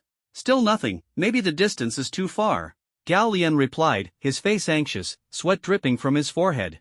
Upon hearing this, the group's expressions grew even darker. They had been waiting in the tunnel for news from Li Hanfeng when suddenly a loud noise came from deep within the forest. The unique pressure made them immediately realize that something had happened to Li Hanfeng, prompting them to rush out to investigate. However, due to the sounds of fighting inside, they didn't dare approach the forest and could only rely on Gao Lian's abilities to scout from outside. At this moment, Gao Lian's expression changed drastically, and he shouted urgently, "Retreat, move now." The group was stunned, but although they didn't understand the reason, Gao Lian's expression made it clear that now was not the time for questions. They quickly ran toward the tunnel. Upon returning to the area around the tunnel, they understood what had happened. They saw winged beings, each with a pair of wings on their backs, rushing out of the forest. Spiritual energy fluctuations radiated wildly from their bodies, and their oppressive aura spread in all directions. "What are they doing?" The group was puzzled. After a moment of thought, Yang Monli's expression slightly eased, but her voice remained heavy. "They must be searching for Li Hanfeng, which means he's still safe for now." Everyone immediately breathed a sigh of relief, but Yang Monli's next words made them tense again. However, in a little while, the situation might become unpredictable. Everyone fell silent. Indeed, these winged beings were searching the forest lair. A lair like madmen. Could Li Hanfeng make it out safely? No one knew what he had done inside. Yang Monli watched the winged beings rushing out of the forest, her eyes full of doubt. She knew Li Hanfeng was a very rational person who always planned ahead and left himself a way out. But why did he engage with the enemy in the forest this time? And injured? Was he discovered? Almost impossible. With his abilities, as long as he didn't deliberately expose himself, the chances of being discovered were extremely low. Then what was the reason? "Captain Yang, what should we do now?" Gao Lian interrupted Yang Monli's thoughts. She turned to look at everyone and said solemnly, "Sunny, Zheng Feng, you stay here and keep an eye on the movements of those winged beings. If you notice anything unusual, retreat immediately." These two were personally selected by Yang Monli, one responsible for support and the other for special tasks. Gao Lian, you come with me to meet Li Hanfeng. Captain Yang, we follow orders. Yang Monli coldly interrupted them. The two could only swallow their unspoken words and nod silently. Gao Lian, let's go. As soon as she finished speaking, the two quietly headed deeper into the forest. At this moment, all the winged beings in the forest were searching layer by layer. Those who had flown out of the forest and found no target returned to search in another direction. Their search was extremely thorough, as if they intended to turn the entire forest upside down. Whoosh! A winged being suddenly flew across the sky, stopped abruptly, and locked its sharp gaze on a nearby bush. With a wave of its hand, a wind blade shot out. The small bush was instantly shredded, and a little snake darted out in panic, sensing danger and quickly slithering in the opposite direction. The winged being glanced at the snake, a cold glint flashing in its eyes, then swiftly left. It was just an ordinary snake, and it had no time to bother with it. It had to continue searching for the enemy. After the winged being left, the little black snake on the ground suddenly stopped, turned back to glance, then changed direction, and slowly slithered toward the edge of the forest. The little black snake deliberately chose areas with dense vegetation, making it rarely noticed by the winged beings. If it was discovered, it would intentionally reveal itself, and then quickly escape. The winged beings, busy with their search, naturally wouldn't bother with it, just as no one would go out of their way to step on an ant while walking. In this way, the little black snake cautiously made its way through the depths of the forest and safely reached the edge. At this moment, a strange energy emanated from the little black snake's body. It blinked and began to quickly slither in a certain direction. Captain Yang, I can sense the boss's spiritual energy. He's heading toward us. Gao Lian suppressed his excitement and reported to Yang Monli. Upon hearing the news, a hint of relief appeared on Yang Monli's tense face. Wait here. Understood. Not long after, a little black snake appeared in their line of sight, sliding straight toward the boulder where they were hiding. Yang Monli raised an eyebrow, lifted her arm, gathered spiritual energy, and was about to strike at the audacious black snake when Gao Lian stopped her. Captain Yang, wait, this seems to be the boss. Yang Monli froze and lowered her arm. The small black snake slithered over to the two of them, its shiny black eyes staring at them for a long moment before suddenly transforming back into Li Hanfeng with a bang. He looked a bit disheveled and asked irritably, "What are you two doing here?" "Boss, we came to find you," Gao Lian said excitedly. Yang Monli, on the other hand, asked in surprise, "You can transform?" Li Hanfeng didn't answer and only said, "Now's not the time to talk about this. Let's get out of here first." He didn't need to ask how the two had gotten in. Yao Lian's abilities were enough to ensure they wouldn't be detected by the winged creatures. Seeing his serious expression, the two knew it wasn't the time for idle chatter and immediately followed him back the way they came. With Gao Lian's cover, Li Hanfeng didn't transform again, and the three of them successfully exited the forest and returned to the tunnel. Inside the tunnel, Sunny and Zhang Feng breathed a sigh of relief when they saw them return. Seeing everyone gathered, Li Hanfeng immediately ordered, "Everyone, return to the city at once." The group was momentarily stunned, and Gao Lian asked urgently, "Boss, what about this place?" "Don't worry, I'll leave a clone behind," Li Hanfeng said with a faint smile. He formed a seal with his hands and created a shadow clone. "Let's go." No one objected, and they followed Li Hanfeng as they retreated through the tunnel. Late at night, all the team leaders, including Wang Zhan, gathered on the city wall, sitting across from each other with serious expressions. At this moment, Li Hanfeng, who was sitting atop the high tower, slowly opened his eyes, stretched his stiff body, and exhaled deeply. "How are you feeling?" Morong Qingying asked from beside him. "I'm fine," he replied lightly. The team leaders noticed the movement and turned their heads to look, their expressions relaxing slightly. Li Hanfeng smiled and, together with Morong Qingying, leapt down from the tower and walked over to the group. Seeing that he seemed to have recovered, Wang Zhan asked directly, "What happened to you? Did you discover anything?" Li Hanfeng's eyes flickered, and everyone stared at him, waiting for an answer. "These guys really can't be underestimated," he thought bitterly. "To all my mentors, I owe you one when I get back." But his face turned serious as he said in a deep voice, "We did uncover some important clues." As soon as he said this, several team leaders immediately stood up, their eyes fixed on him, waiting for him to continue. Li Hanfeng went on, "I discovered two critical pieces of information. First, the beasts are very likely to attack again tomorrow. Or the day after. Hearing this, the expressions of the group immediately turned grim.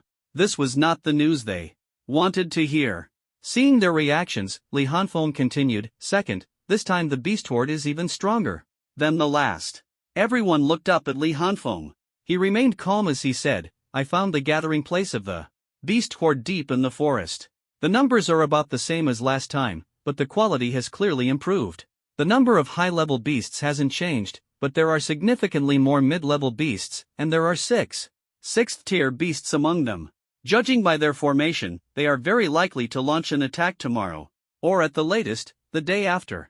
I've already left a clone there to monitor them and relay any updates. After finishing, he glanced at everyone without saying more. Li Hanfeng didn't reveal the full truth to them. Since this was an illusion, they wouldn't actually die. This life and death trial would ultimately be of great benefit to them. He couldn't disrupt the training plan arranged by Magic Marshall. If the truth were revealed, no one would fight desperately, and the training results would be greatly diminished. Now, he should focus on completing the system tasks. As for them, their life or death didn't matter. Thinking of this, Li Hanfeng asked, do you have any ideas? The group remained silent. After experiencing a major battle, they knew their previous response had been decent. Even the most perfect plan would result in sacrifices. This time, the beast horde was stronger than before. And even they couldn't guarantee their survival. Seeing their silence, Li Hanfeng continued, in that case, follow my arrangements. The group raised their heads again, and Li Hanfeng said, the response plan remains unchanged.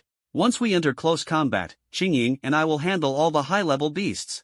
The rest of you, lead your team members and prioritize eliminating the 6th-level beasts to minimize casualties. This is the best we can do. Now, you don't expect me to take out all the beasts by myself, do you? The group remained silent, though someone secretly did have such thoughts, like Zhao Jingyu.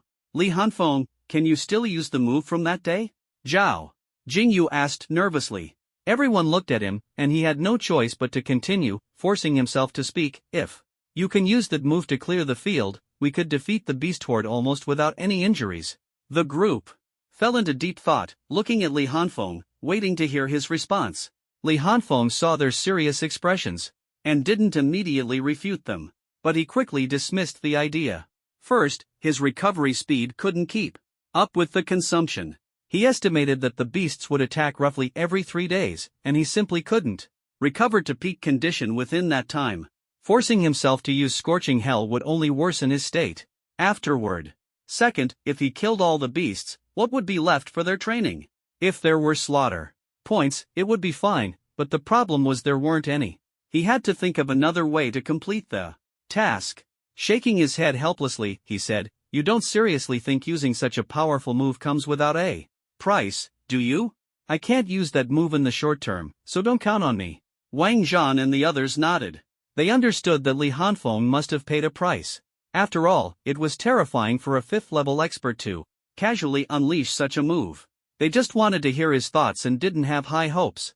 Only Zhao Jingyu seemed unwilling, clenching his teeth tightly. Seeing everyone silent, Li Hanfeng continued, stick to the original plan and make preparations. The battle starts tomorrow. Our coordination was good last time, so this time should go more smoothly. The group nodded and turned to brief their team members. Only Wang Zhan, before leaving, gave Li Hanfeng a deep look. He couldn't shake the feeling that Li Hanfeng was hiding something, though he couldn't pinpoint what. He just felt that Li Hanfeng's attitude had changed, as if he no longer cared about casualties. After sending everyone off, Li Hanfeng pulled up the system panel and stared at the slaughter points, lost in thought. Morong Qingying stood silently beside him, saying nothing. After a long while, Li Hanfeng's eyes lit up slightly, as if he had thought of something. Suddenly, he formed a seal with his hands. Boom! A clone appeared beside him, nodded at the main body, then swiftly left the city wall and flew toward the forest. What are you doing? Morong Qingying asked, her face showing confusion. Nothing, just conducting an experiment. Li Hanfeng smiled and didn't explain further. Late at night, the forest echoed with the roars of beasts and the sound of the ground cracking. The beasts trapped under the crevices and trees gradually woke up, crawling out one by one and roaring furiously. In confusion, beside a bush on the outskirts of the forest, a young man in black stared at the two winged corpses. On the ground, forming seals with his hands. With a puff, the young man vanished into the night like white smoke. At the same time, on the city wall dozens of miles away, Li Hanfeng suddenly opened his eyes, a hint of a smile flashing through them. Just as I thought. Li Hanfeng slowly stood up, his gaze carrying a trace of uncertainty. After a while, he turned and descended the city wall. Upon finding Wang Zhan, his first words were, "Everyone, prepare for battle immediately. Those guys have started gathering. Earth element users, come over here. Fire element users, gather over here. Melee group, take the front row, hurry." Early the next morning, all the group leaders were busy, directing their subordinates to form ranks with solemn expressions. The sound of footsteps and shouts broke the morning silence. At Li Hanfeng's command, everyone was ready for battle. Confirming that the beast horde was heading their way, they began assembling their forces. "Do we have confidence this time?" Wang Zhan asked Li Hanfeng, who was still deep in thought. His question caught the attention of Yang Manli and the others. Everyone knew that 3 high-level beasts would appear this time, and the heavy responsibility of dealing with them would fall solely on Li Hanfeng and Morong Qingying. The others couldn't help, and forcing their involvement would only lead to death. However, Li Hanfeng was clearly not in peak condition now. If something went wrong in the high-level battlefield, they would be doomed. Interrupted by Wang Zhan, Li Hanfeng slightly raised his head and saw everyone's eyes fixed on him. He smiled and said, "Don't worry, just focus on dealing with the beast horde. Leave the high-level beasts to me and Qingying." Everyone nodded, refraining from asking further, but their expressions grew even more serious. "They're here." At this moment, Morong Qingying spoke calmly, and everyone's gaze turned toward the distant horizon. "Let's go. I hope everyone comes back alive." Li Hanfeng still wore a relaxed smile, sensing the approaching beast horde. Everyone paused, then nodded, turned, and descended the city wall to join their respective teams. Only Li Hanfeng and Morong Qingying remained on the high wall. Li Hanfeng looked at her and half-jokingly said, "We might have to fight separately later. Being with you, it's not just the battle. If I don't get killed by you, I'll consider myself lucky." Morong Qingying paused for a moment, then nodded. After a long silence, she finally spoke, "Once I fully master the power of the domain, this won't happen anymore." Li Hanfeng was somewhat surprised that she explained herself, and he smiled, saying, "All right, I'll take care of 2. And you handle 1. Morong Qingying turned to look at him seriously. "No, I'll take 2, and you take 1. Li Hanfeng understood her meaning and didn't rush to refute her. Instead, he asked, "Are you sure you can handle 2? Don't push yourself, it could be dangerous." Morong Qingying didn't answer directly, only saying calmly, "You're not in good condition." Li Hanfeng was stunned for a while before realizing she was reminding him not to overexert himself. He shook his head with a bitter smile. Although they had known each other for quite some time, he still wasn't used to her concise and direct way of speaking. After thinking for a moment, he said, "Although I'm not in the best condition, I can hold off 2 high-level beasts without a problem." Before Morong Qingying could respond, he continued, "If you finish off your opponent first, just come and help me." "It's settled." Morong Qingying gave him a deep look but said nothing more. Feeling the ground tremble more and more violently, Li Hanfeng clenched his fists, assessing the state of his body. Due to forcibly using the 7th form, his body was still somewhat sore. Fortunately, after a night's rest, he was in decent condition to head to the battlefield. The 7th form originally required a 6th tier level to perform, but Li Hanfeng had barely managed to use it by strengthening his body with crimson sand, which also caused considerable damage.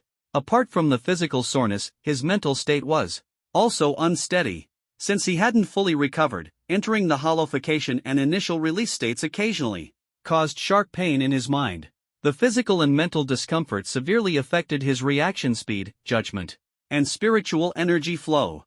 Currently, Li Hanfeng's combat power was only 70% of his peak. Without using hollowification and initial release, he would struggle to deal with even 1 7th tier beast, let alone 2. However, he didn't plan to resolve the battle quickly. With his speed, he could hold off 2 7th tier beasts without issue. As long as Morong Qingying could defeat her opponent first, the situation would improve. Boom! Roar! The ground shook as the roars of the beasts mixed together, and an intense sense of oppression swept over everyone. Yet, the magic martial group was no stranger to such scenes. Not only were they unafraid, but their fighting spirit was ignited. After all, they had won once before.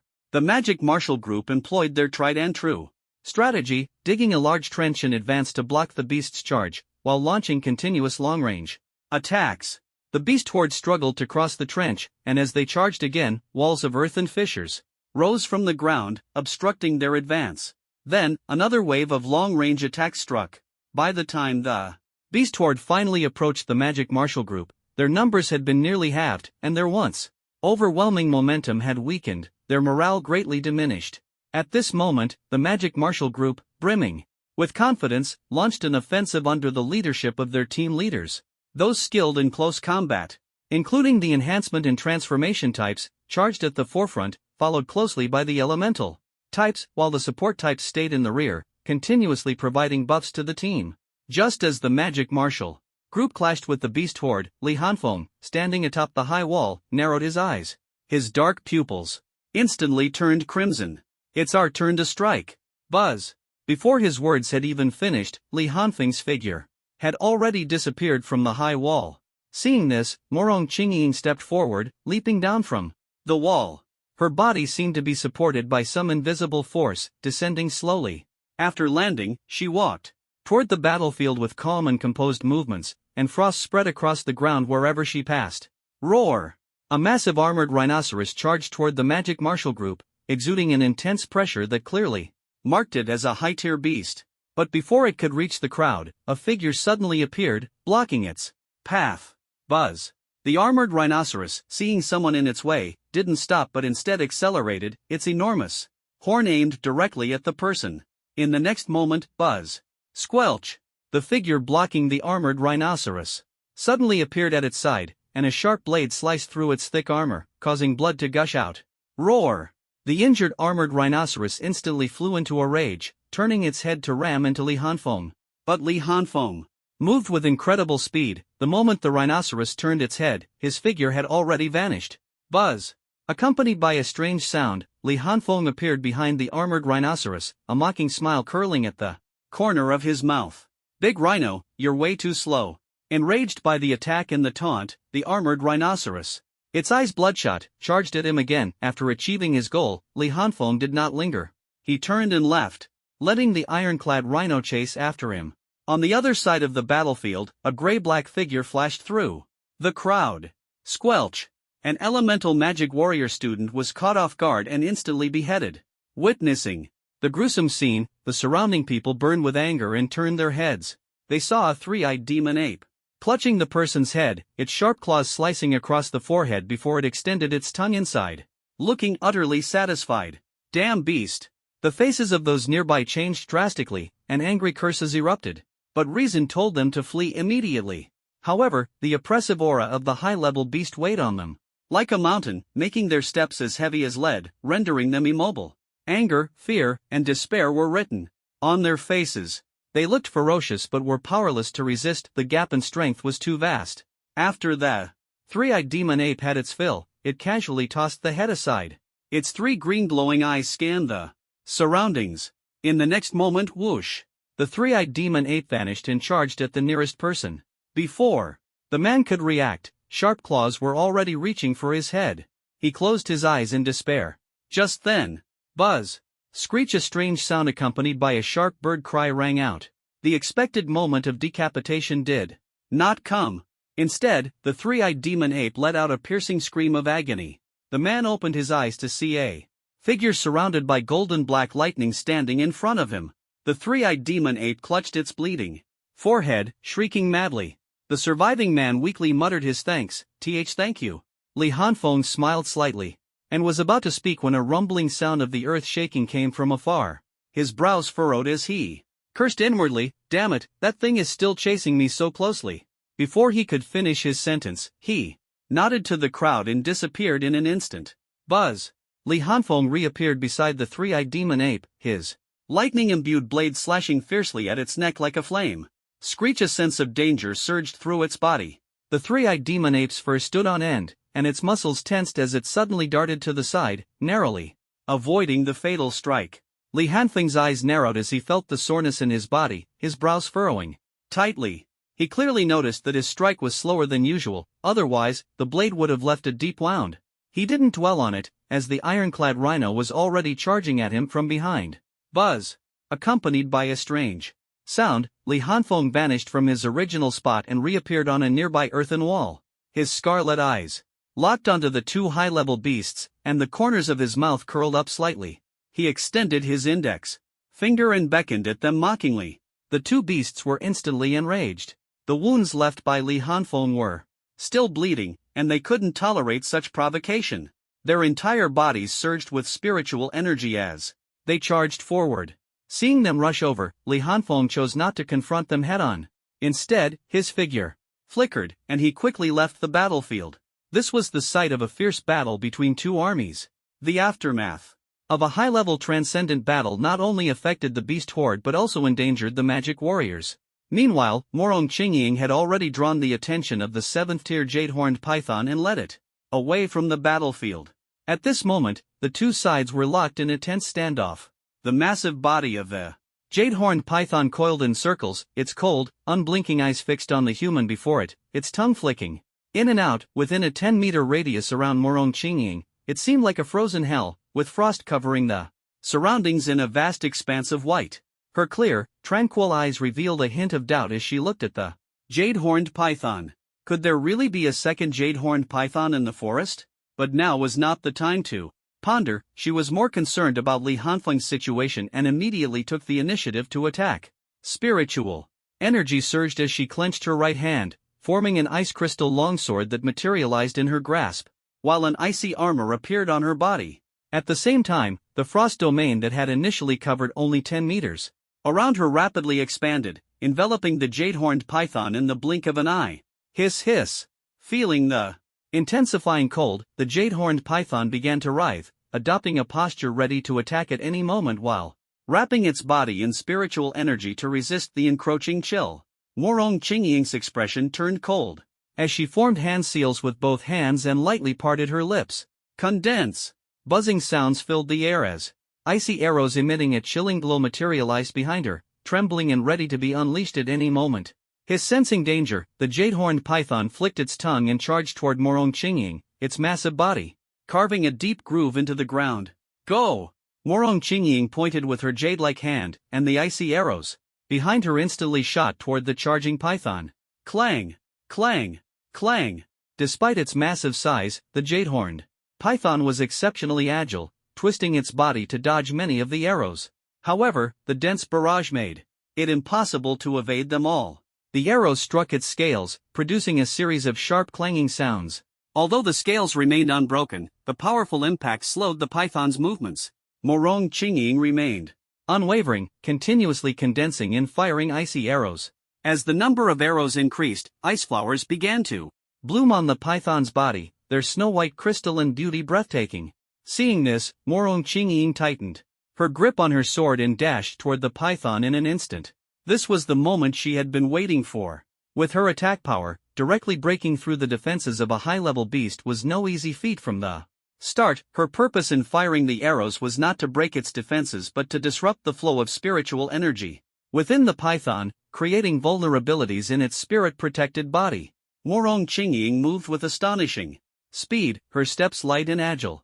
Within 2 breaths, she was at the python's side, thrusting her ice crystal sword forward.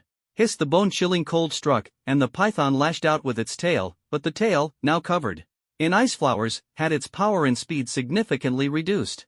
Morong Qingying swiftly withdrew her sword and retreated, evading the attack, then surged her spiritual energy and struck again with her sword. Clang! Put!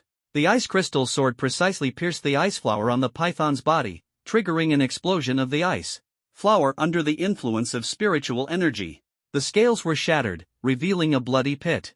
Yet no blood flowed from the wound, as frost quickly filled the cavity, and the piercing cold spread through the injury, invading the python's entire body. Feeling the icy erosion, the python became utterly enraged, thrashing and writhing violently. However, within Morong Qingying's frost domain, it was unable to approach her. Instead, Morong Qingying continued to move, delivering precise strikes to the ice flowers one after another, creating a series of bloody pits. The python felt no pain, as the extreme cold had numbed the nerves around its wounds. It could only sense the relentless invasion of the cold, its body gradually stiffening, and the flow of spiritual energy within it being obstructed. Within Morong Chingying's domain, the jade-horned python was subjected to constant torment by the extreme cold. Initially, the spiritual energy offered some protection, making the effects less noticeable. However, as the spiritual energy was interrupted, extreme cold rapidly invaded the entire body, freezing muscles, nerves, blood, and even the spiritual energy. Coupled with the increasing number of wounds on its body, the cold spread even faster. If not for its massive size and abundant spiritual energy, it would have long been unable to resist. Even so, the jade-horned python's attack speed and reactions were still swift, but it could barely keep up with Morong Chingying's attack rhythm. As long as it remained in this frost domain, death was only a matter of time. However, Morong Chingying's weakness also became apparent. She lacked a powerful single-target burst attack. This meant that, while she held the advantage, she couldn't end the battle quickly and could only drag it out, using the cold to gradually freeze her opponent until it lost all resistance. Of course, this was only a disadvantage in cross-level battles.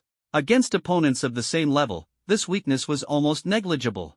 At this moment, Morong Chingying frowned, noticing that the jade-horned python had started to slowly expel the cold air from its body, though the speed couldn't match the rate of the cold's invasion.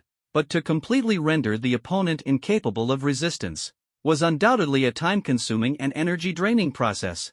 Maintaining this state required a large amount of spiritual energy, and with her current strength, she wouldn't last much longer. By then, not to mention helping Li Hanfeng, she wouldn't even have enough spiritual energy left to kill the jade-horned python. Whoosh! Morong Chingying dodged the swinging tail of the jade-horned python once again, her longsword swiftly stabbing forward. Clang! Ice shards exploded, and the cold seeped into the python's body through the wound.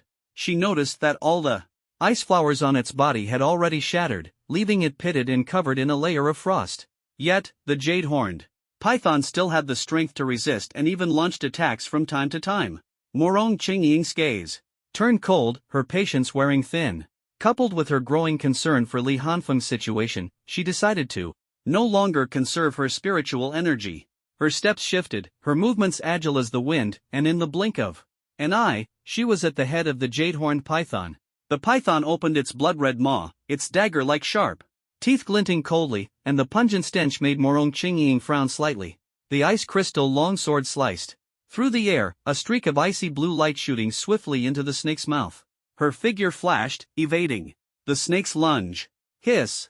The ice crystal sword pierced through the mouth, causing the jade-horned python to writhe in pain, scattering ice shards everywhere. A trace of cold light flashed in Morong Chingying's eyes as her hands quickly formed a seal. Explode! Squelch! Hiss! A burst of explosions erupted from within the jade-horned python's body, the excruciating pain driving it into a frenzy, its massive frost-covered body convulsing uncontrollably. Seizing the opportunity, Morong Chingying moved to its head, her hand gestures changing as her lips parted. Slightly, her voice as cold as frost. Seal! Swish! The domain that instinctively enveloped the jade-horned python's entire body instantly shrank, covering only its head. Immediately, an extreme cold erupted. The surroundings seemed to freeze in time and space, everything coming to a standstill. The domain covering its head flashed with a blinding white light, instantly condensing into a transparent ice crystal sphere, freezing everything inside. Morong Chingying's face was slightly pale as she stared at the still struggling jade-horned python. Raising her hand, she clenched her fist, and the ice crystal longsword returned to her hand, which she then thrust fiercely into the snake's eye. Squelch! 2 bloody holes were left on its head, and spiritual energy surged around her once more. The icy cold within the sealed sphere penetrated the snake's body through the wounds. Already filled with a significant amount of cold, the jade-horned python succumbed to the dual invasion, its movements gradually ceasing. Its life was completely extinguished. Morong Chingying walked out of the crystal sphere slowly, slightly panting, and turned her head to look toward the battlefield where high-level spiritual energy was emanating. Her steps were light as she swiftly flew in that direction. Meanwhile, Li Hanfeng, who was fiercely battling 2 high-level demonic beasts noticed something and slightly turned his head toward Morong Chingying's direction. Is it resolved? That aura, is it the move she used? As his thoughts shifted, the three-eyed demon ape suddenly lunged at him, its sharp claws aiming straight for his head, the gust of wind from its attack stinging his cheeks. Li Hanfeng's gaze sharpened as he refocused, spiritual energy flowing through him, and his body spun to evade. Buzz! The three-eyed demon ape's claws tore through the air but hit nothing, causing it to roar in anger. The iron-armored rhino also launched a fierce charge, its massive impact shaking the earth. Li Hanfeng dared not confront it head-on, his only goal was to buy time. His figure flashed, dodging the rhino's charge once again. The two sides tangled for quite a while. After evading the demon ape's attack, Li Hanfeng's lips curled slightly as he sensed a familiar icy aura.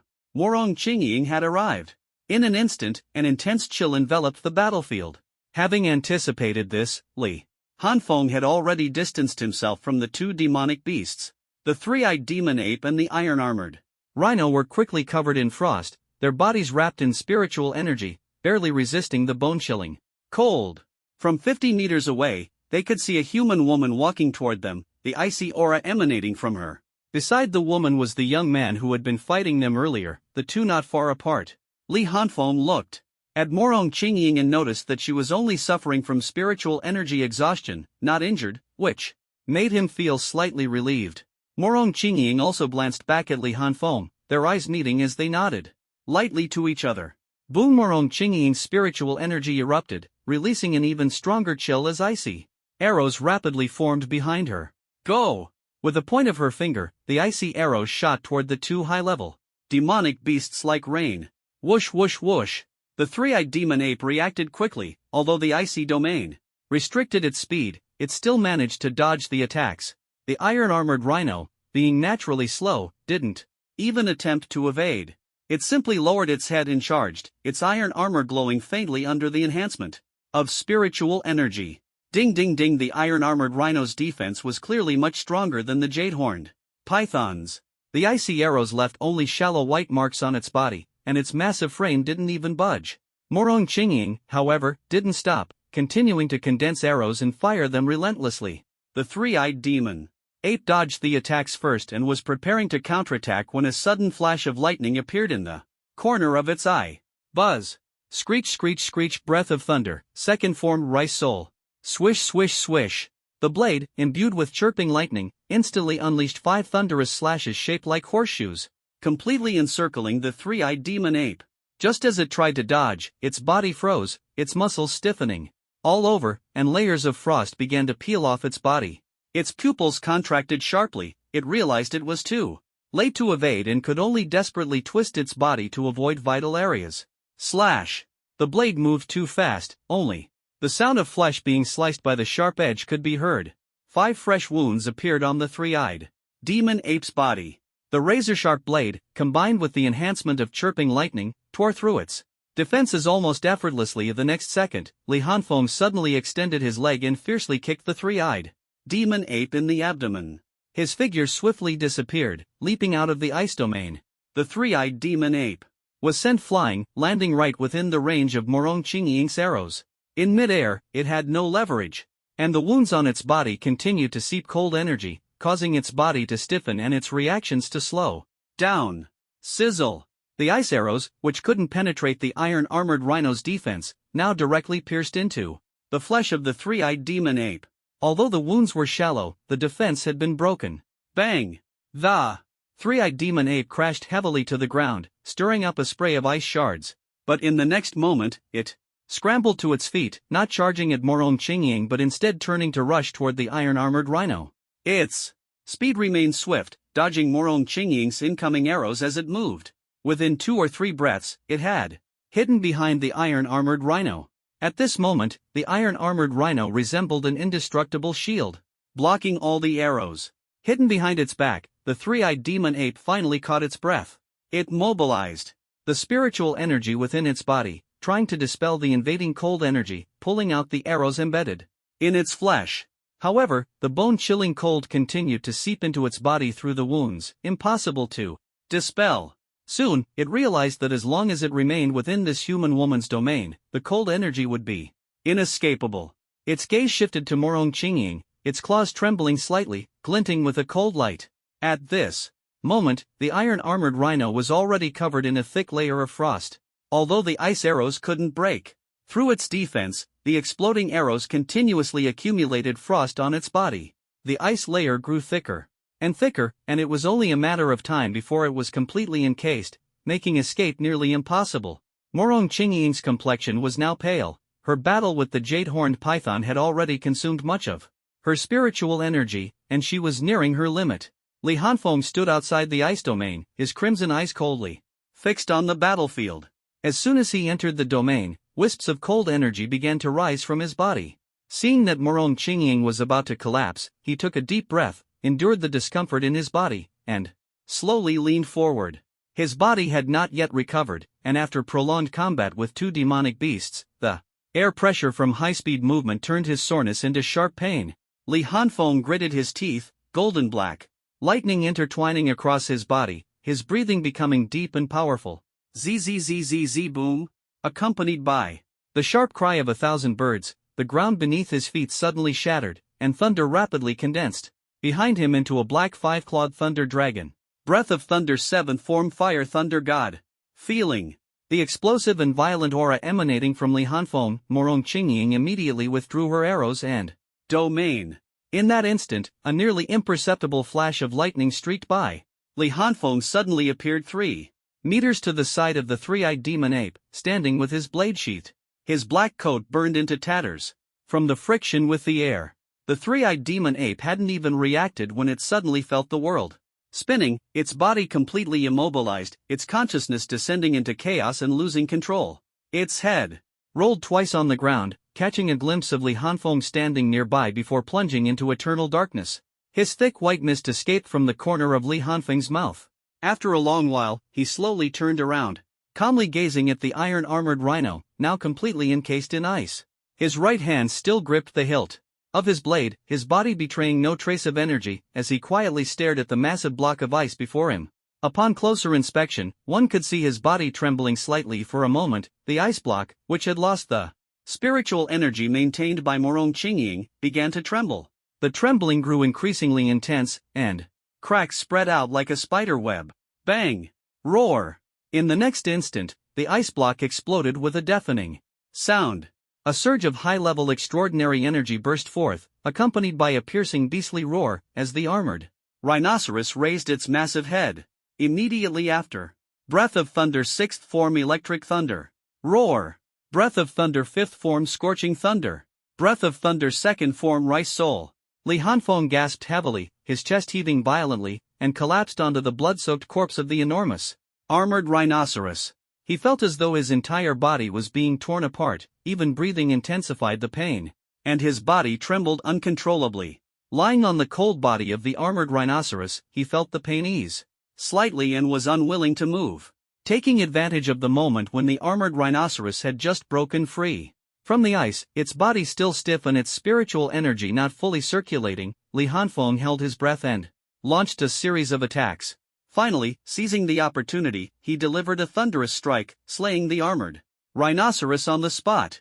Unable to hold on any longer, he collapsed onto the rhinoceros's corpse.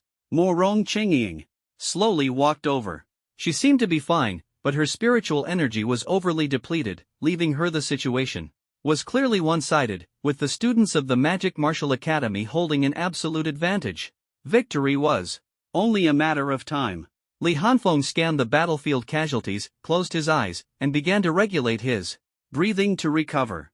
Morong Qingying glanced at him, a hint of doubt flashing in her eyes, then turned her gaze to the battlefield and slowly closed her eyes. Her spiritual energy was insufficient, leaving her powerless to help. Half an hour later, the battle ended. While clearing the battlefield, everyone noticed a strange phenomenon. None of the beasts had beast cores.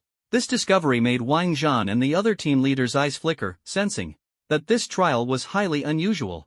Back in the city for rest, several team leaders climbed the city wall and found Li Hanfeng and Morong Qingying meditating with their eyes closed.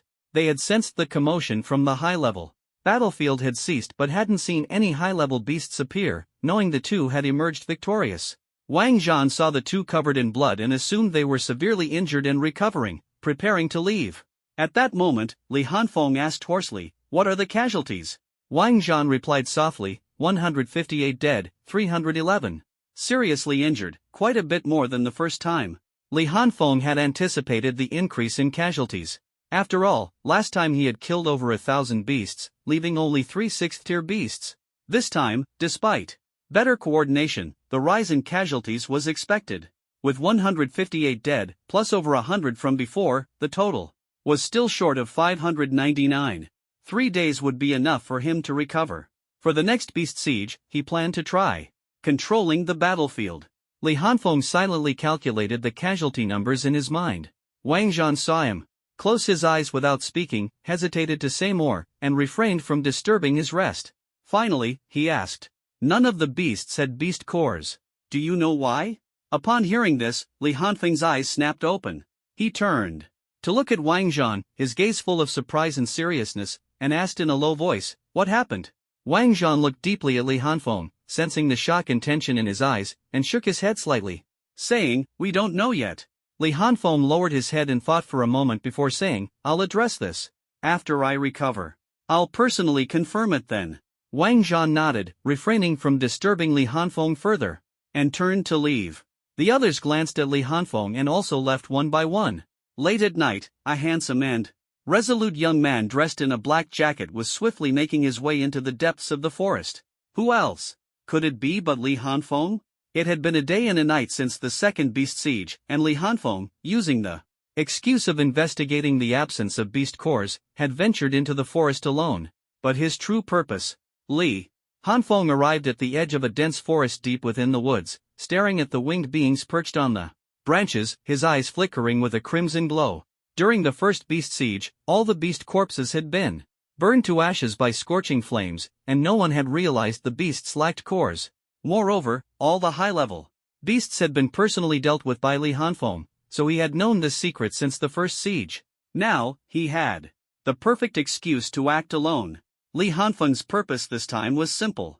Previously, he had sent a clone to kill 2 winged beings and discovered that his slaughter value had increased. This proved that these winged beings were real, not illusions or mirages. So, he had come here to farm slaughter value. On the branches before him were at least over 1,000 winged beings, all resting with their eyes closed. The crimson glow in Li Hanfeng's eyes burned even brighter, but he did not act impulsively. Instead, he calculated in his mind how to deal with these winged beings. Should he launch a full-force attack directly, risking serious injury to cut through the chaos quickly? Or should he start with a sneak attack, slowly wearing them down? After some thought, Li Hanfeng clenched his fists, sensing his current state, and his expression gradually turned cold. He didn't have time to delay. In 2 days, the strength of the beasts would increase again, and the casualties among the demon martial group would undoubtedly rise, making his mission even more dangerous. He absolutely could not miss this opportunity to obtain the Mangekyo Sharingan. If the slaughter points were used up and the mission was incomplete, it would all be a wasted effort. Now, he had to master those 2 techniques to control the battlefield. Li Hanfeng's scarlet pupils locked onto the 7th-tier winged being. The alien race was different from the beasts. High-tier aliens had intelligence close to humans and far surpassed beasts in combat power, especially the elites among the winged race. Therefore, he had to succeed in his sneak attack, killing or severely injuring that high-tier winged being first to control the subsequent situation. Li Hanfeng suppressed his aura completely, his body leaning slightly forward as he adjusted his breathing rhythm. His right hand gripped the hilt of his blade, while his left hand pressed against his face. A sinister mask, full of sharp teeth and eerie red patterns on one side, slowly emerged. He closed his eyes slowly, entering a state of power accumulation, yet not a trace of his aura leaked out. The winged beings continued to rest with their eyes closed, completely unaware. This state lasted for a minute. Suddenly, Li Hanfeng opened his eyes sharply, his gaze a deep scarlet. At the same time, the winged being leader also abruptly opened its eyes, divine light flashing as it stared directly in Li Hanfeng's direction. In the next moment, a powerful spiritual pressure erupted from Li Hanfeng, like a long-suppressed force rebounding, instantly toppling the surrounding trees and revealing his figure. His entire body shimmered with golden black lightning, and behind him, a ferocious 5-clawed thunder dragon materialized. Breath of Thunder 7th form Fire Thunder God. The sharp crackle of electricity and the roar of thunder sounded simultaneously. Li Hanfeng's figure vanished in an instant, the ground splitting open as thunder and chirping birds echoed. He had already appeared beside the winged being. Leader. By this time, the leader was no longer on its original branch but under a large tree several meters away. Its head rolling to the side, its body lying horizontally. In the instant Li Hanfeng appeared, the winged being, leader felt an extreme threat of death and instinctively dodged quickly. But Li Hanfeng was too fast, first using echo step to close the distance, then relying on the explosive power of the seventh form to sever its head in an instant. The winged being leader didn't even have time to react before being killed. The fact that it managed to make a dodging motion in that moment was already an impressive feat. Li Hanfeng slowly turned around, his scarlet pupils sweeping over the remaining winged beings. At this moment, all the winged beings had opened their eyes. Seeing Li Hanfeng wearing the sinister mask and their fallen leader, terror was written all over their faces. Jie! Jie! Two strange cries came from among the winged beings, followed by the eruption of two powerful sixth-tier auras. All the agitated winged beings instantly quieted down. Their gazes turned fierce, filled with killing intent, as they stared at Li Hanfeng. Jie! Jie! The strange cries sounded again, and in an instant, a violent wind swept through the dense forest. Led by the two sixth-tier winged beings, the winged creatures unleashed their spiritual energy and charged at Li Hanfeng. Intense wind elements rampaged across the battlefield, toppling the surrounding trees and sending sand and stones flying everywhere. Over 1,000 winged beings surged forward like a massive hand, slamming down fiercely on Li Hanfeng in mid-air. Li Hanfeng burst into laughter, knowing that this state couldn't last long. If the winged beings dispersed, he would have no idea what to do. He gently stroked the blade with his palm and coldly uttered a sentence: all things return to ash, Ryujin Jaka. Boom! As if possessing the power to burn everything, scorching heat rapidly spread across the blade, and Ryujin Jaka instantly transformed into a flickering flame. His crimson eyes fixed on the descending group of winged beings, Li Hanfeng slowly raised his blade, and a surge of spiritual pressure erupted. Blazing hell! Rumble! The ground began to crack rapidly, trees toppled one by one, the surrounding temperature soared, and dry branches and leaves spontaneously ignited. This overwhelming aura stunned the winged beings, and the two leading sixth-tier winged beings showed signs of retreat in their eyes. But before they could withdraw, a massive pillar of fire suddenly shot into the sky, instantly trapping all the winged beings, the heat waves of the flames reaching their peak. Whoosh! Trees within a kilometer radius were all set ablaze, and the towering flames illuminated the night sky in an instant. The next moment, boom! Boom! Boom! The pillar of fire exploded, and the scorching flames engulfed everything within a radius of over a kilometer, rolling and spreading relentlessly. The merciless flames raged on, igniting trees outside the explosions center without reason, and the fire quickly spread outward. Li Hanfeng was already standing at the edge of the explosion, his mask gone, his face pale, and his spirit extremely exhausted, on the verge of collapse. Using the last of his mental strength, he opened the system panel and exchanged for 2 recovery spells in the shop. Finally, unable to hold on any longer, he collapsed into a pre-prepared underground tunnel. Dozens of miles away, atop the towering city walls, Morong Qingying, seated in the high tower, suddenly opened her eyes and quickly stood up. Her gaze locking onto the distant horizon, her brows slightly furrowed. In the far-off sky, a faint trace of fiery red was visible. She sensed a peculiar spiritual fluctuation, fleeting though it was due to the distance. But this kind of fluctuation, she had only ever felt it from one person. She stared at the distant horizon in a daze for a long time, then leapt down from the tower, disappearing into the pitch-black night.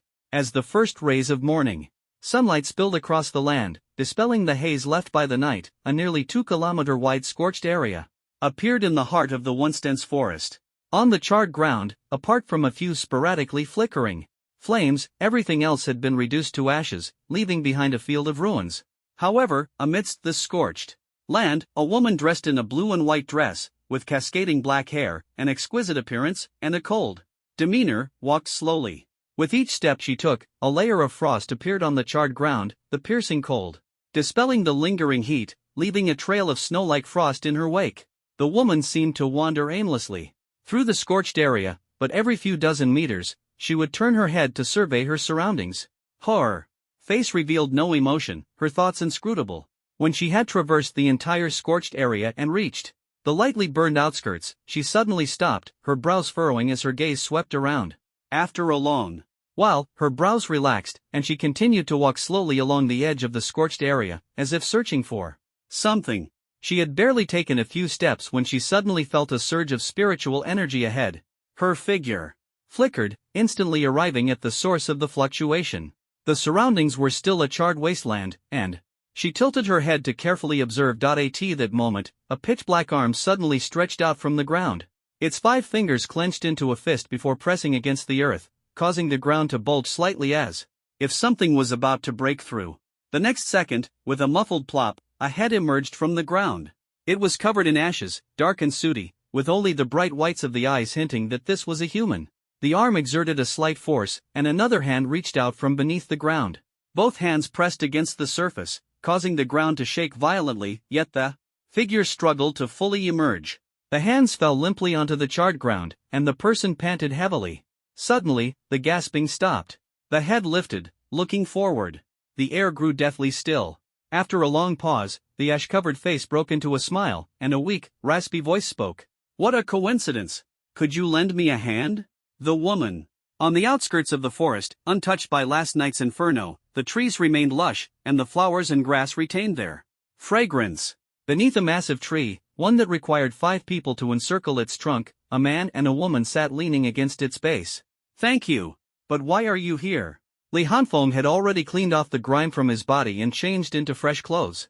Though his complexion was still pale, there were no other visible signs of abnormality.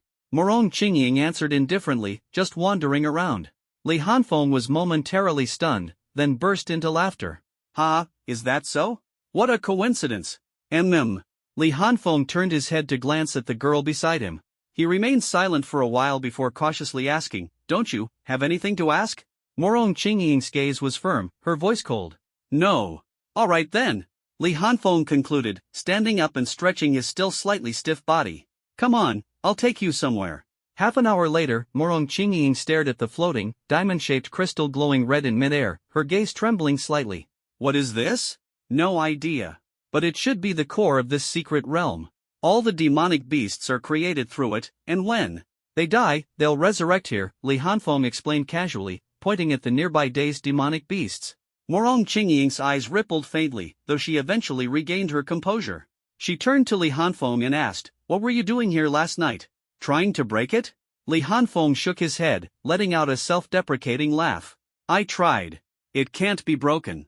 This thing contains the power left behind by the creator of the secret realm, maintaining its operation and resurrecting the beasts.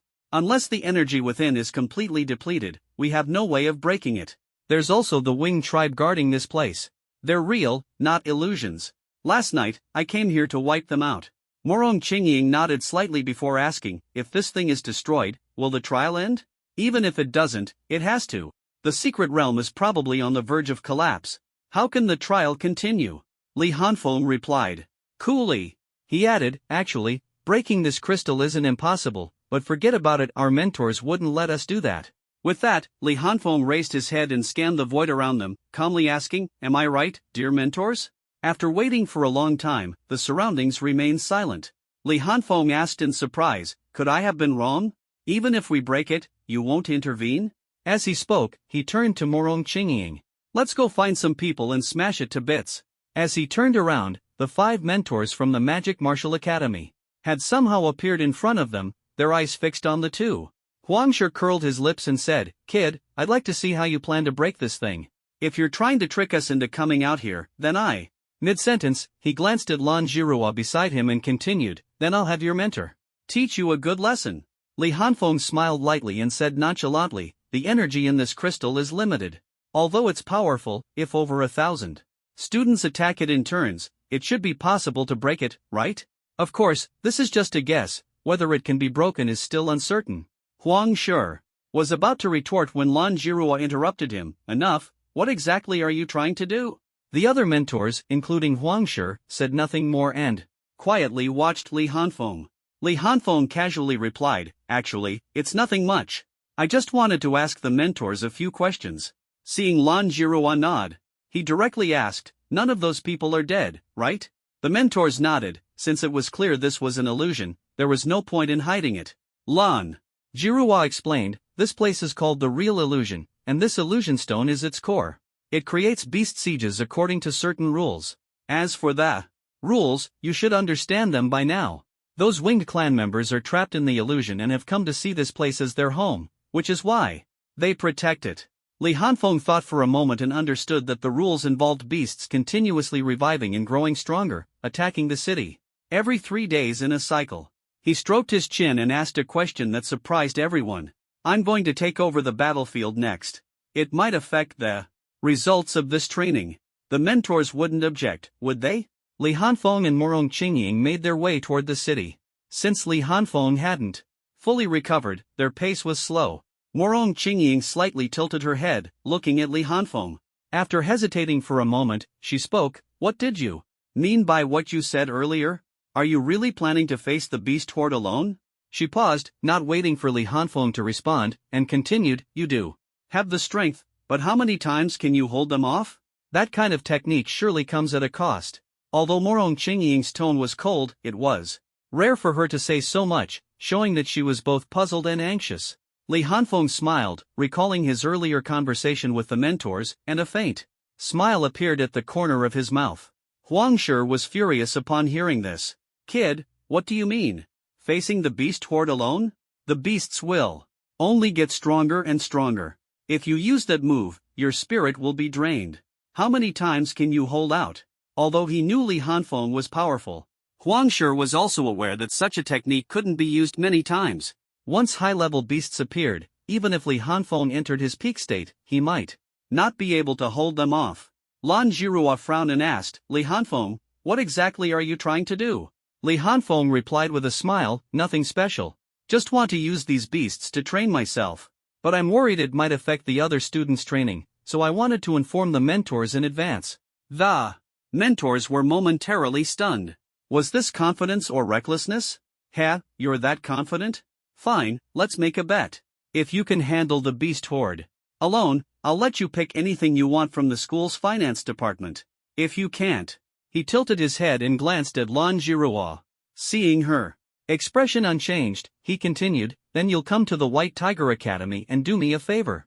How about that?" Lan Jiruo's eyes lit up slightly, and she glanced at Huang Shi. Li Hanfeng's eyes lit up as well, and he quickly explained, "Instructor Huang, perhaps you misunderstood. What I meant was that this would affect the students' training opportunities, not that I could single-handedly take on the beast horde." Huang Shi was momentarily stunned upon hearing this, and was about to mock him when Li Hanfeng continued, "But since Instructor Huang is so interested, I wouldn't want to disappoint you. How about this? If the beast horde breaks through the long-range defense line, I'll handle the rest. How does that sound?" Huang Shi thought for a moment and immediately agreed, "All right. Remember to come find me at the White Tiger Academy when you return." Based on the previous battles, the beasts that broke through the defense line numbered at least over 1,000. If there were more 6th and 7th tier beasts, even if Li Hanfeng could hold them off once or twice, could he last a month?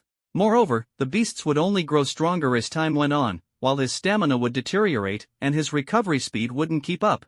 Li Hanfeng merely smiled and didn't respond. Instead, he turned to the other instructors and asked, "Does anyone else want to give it a try?" Morong Qingying saw Li Hanfeng smile. Without saying anything, her brows furrowing slightly, and was about to speak when Li Hanfeng interjected, "Don't worry, I've developed a new technique and want to test its power. I'll show you later." Hearing this, Morong Qingying held back her words and said nothing more. The two of them moved at a leisurely pace, and by the time they returned to the city, it was already 2 in the afternoon. When they climbed the city wall, they found Wang Zhan and the others already waiting. As soon as Wang Zhan saw them approaching, he immediately asked, "What happened?"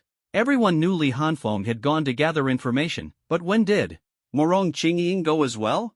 Seeing Li Hanfeng's pale face, they guessed something serious had occurred. Li Hanfeng waved his hand and casually said, "It's nothing, just had a fight with the Winged Clan and wiped them out. As for Qingying, she went for a walk and happened to run into me, so we came back together." Upon hearing this, everyone's eyes flickered slightly. Wiped out the Winged Clan. But hearing the latter part, they couldn't help but twitch their mouths. A walk? Happened to run into him? Who would believe that? Before they could say anything, Li Hanfeng added, "I didn't find anything about that matter. I'm a bit tired, so I'll go rest first. I'll be back tomorrow before the beast horde attacks the city. After saying this, Li Hanfeng didn't give them a chance to ask questions and left directly. Everyone watched his departing figure, their hearts full of doubt, but they could only turn their gaze to Murong Qingying. However, Li Hanfeng had already exchanged a glance with Murong Qingying and didn't look at the others at all. He turned and walked up the high tower to begin meditating and cultivating. The group exchanged glances, but no one dared to ask any questions. Li Hanfeng quickly returned to the bluestone house, sat cross-legged on the wooden bed, and with a thought, opened his personal panel. Personal panel, race, human age, 17 talents, breath of thunder, 3 Tomo Sharingan, sage body. Stage 1, level, extraordinary tier 5 advanced skills, breath of thunder, full sword style. Echo shift, phase 2, multi-shadow clone technique mission. Defend the city, in progress, kill value, 795. Sage body, stage 1 greatly enhances vitality, spiritual energy reserves, and physical recovery speed. Kill value, 50,000 multi-shadow clone technique. Kill value, 10,000. Li Hanfeng looked at the panel, a faint smile appearing on his lips. The reason he had risked his life to wipe out the Winged Clan was to obtain the sage body. Although it was only the first stage, the improvements it brought to all aspects of his body were astonishing. The sea of energy within his body had expanded more than tenfold, brimming with vitality. Li Hanfeng couldn't help but clench his fists. If he hadn't exchanged for the immortal body just before losing consciousness, he might still be buried underground, far from waking up so quickly. With the immortal body, he could fight the beast horde using multiple shadow clones. Otherwise, with his previous spiritual energy reserves, how many shadow clones could he even create? This was why he hadn't exchanged for the multiple shadow clone technique earlier, because the immortal body was too expensive for him to afford. Now that he had it, all his abilities would see a significant boost. Whether it was phasing or his initial release, their durations would be extended, no longer exhausting him in the blink of an eye. This was the confidence that allowed him to face the beast horde alone. The immortal body is divided into 3 stages. The first stage is based on Naruto, specifically the Uzumaki clan's constitution, which grants vast chakra reserves and powerful regenerative abilities. The second stage is based on Hashirama. The third stage is the Sage of 6 Paths, the true immortal body. As Li Hanfeng meditated in cultivation, 5 mentors in the void watched him with great interest. Mentor Jiruwa, where do you think his confidence comes from? Based on the strength he displayed earlier, it's far from enough unless he can maintain that state consistently. Lan Jiruwa tilted her head and glanced at the smiling Tang Xian, her tone slightly impatient. How would I know? The classes haven't even officially started yet. Do you think I know him that well? But don't be too confident. From what I do know, he's not someone who would let himself suffer a loss. If he really can pull it off, I wouldn't mind putting up a top-tier treasure as a bet. Huangshe laughed heartily, then changed the subject. But Mentor Lan, you're not participating, are you short on resources lately? Lan Jiruwa's lips curved slightly as she chuckled, he's my student. If you're willing to give him resources, of course, I'm happy. As for me, if he lacks resources, I'll naturally find a way to get them for him. You don't need to worry about that. Hearing this, Huangshe and the others all pursed their lips. Do you really think your student is guaranteed to win? Fang Shishan chimed in, since Mentor Lan is so confident, let's wait and see tomorrow. Apart from Lan Jiruwa, the other 4 mentors all participated in the wager. Each placed different bets on Li Hanfeng, but if they lost, without exception, they would have to let Li Hanfeng pick a top-tier treasure from the finance department. Li Hanfeng was deeply immersed in his cultivation as time flew by and night fell. The new students of the Magic Martial Academy were busy, as tomorrow marked another day of the Beast Horde's assault. Tonight, they took turns standing watch, ready to fight at any moment. On the city wall, a few people looked at Murong Qingying, who was meditating atop a high tower. Their gazes flickered before they all turned to Wang Zhan. Everyone agreed that, given Murong Qingying's tough personality, it would be best for Wang Zhan, who had some rapport with her, to approach her. Wang Zhan glanced at the group, pondered for a moment, and then ascended the high tower. Murong Qingying, don't you think there's something strange about this training session? Wang Zhan probed in a low voice. Murong Qingying opened her eyes, glanced at him, and shook her head. Seeing this, Wang Zhan continued. Look, the mentors disappeared as soon as they arrived. So many people have died, yet they still haven't shown up. It's too unusual. And these beasts are very strange, the same type comes every time, and the numbers are about the same. I asked Gao Lian, and he hasn't found so many beasts in the forest. What's even stranger is that none of these beasts have beast cores. Don't you think this is unusual? Morong Qingying pondered for a long time before slowly uttering 3 words, I don't think so. Wang Zhan's mouth twitched, stunned for a while, and finally said, Did you and Li Hanfeng discover something in the forest today? It's one thing to keep it from others, but you're even keeping it from me? That's not fair, is it? Morong Qingying tilted her head to glance at him, then turned to look at the others on the city wall. After thinking for a moment, she said, Ask him yourself tomorrow. With that, she closed her eyes and said no more. Wang Zhan's eyes flickered, her words clearly indicated that something had been discovered, but it wasn't convenient to talk about. He decided to personally ask Li Hanfeng the next day. With that thought, he descended the high tower. The others saw Wang Zhan return first and quickly followed. Wang Zhan shook his head and sighed lightly, Rest well and prepare for tomorrow's battle. After saying this, he walked down the city wall ahead of them. The others exchanged glances, momentarily speechless.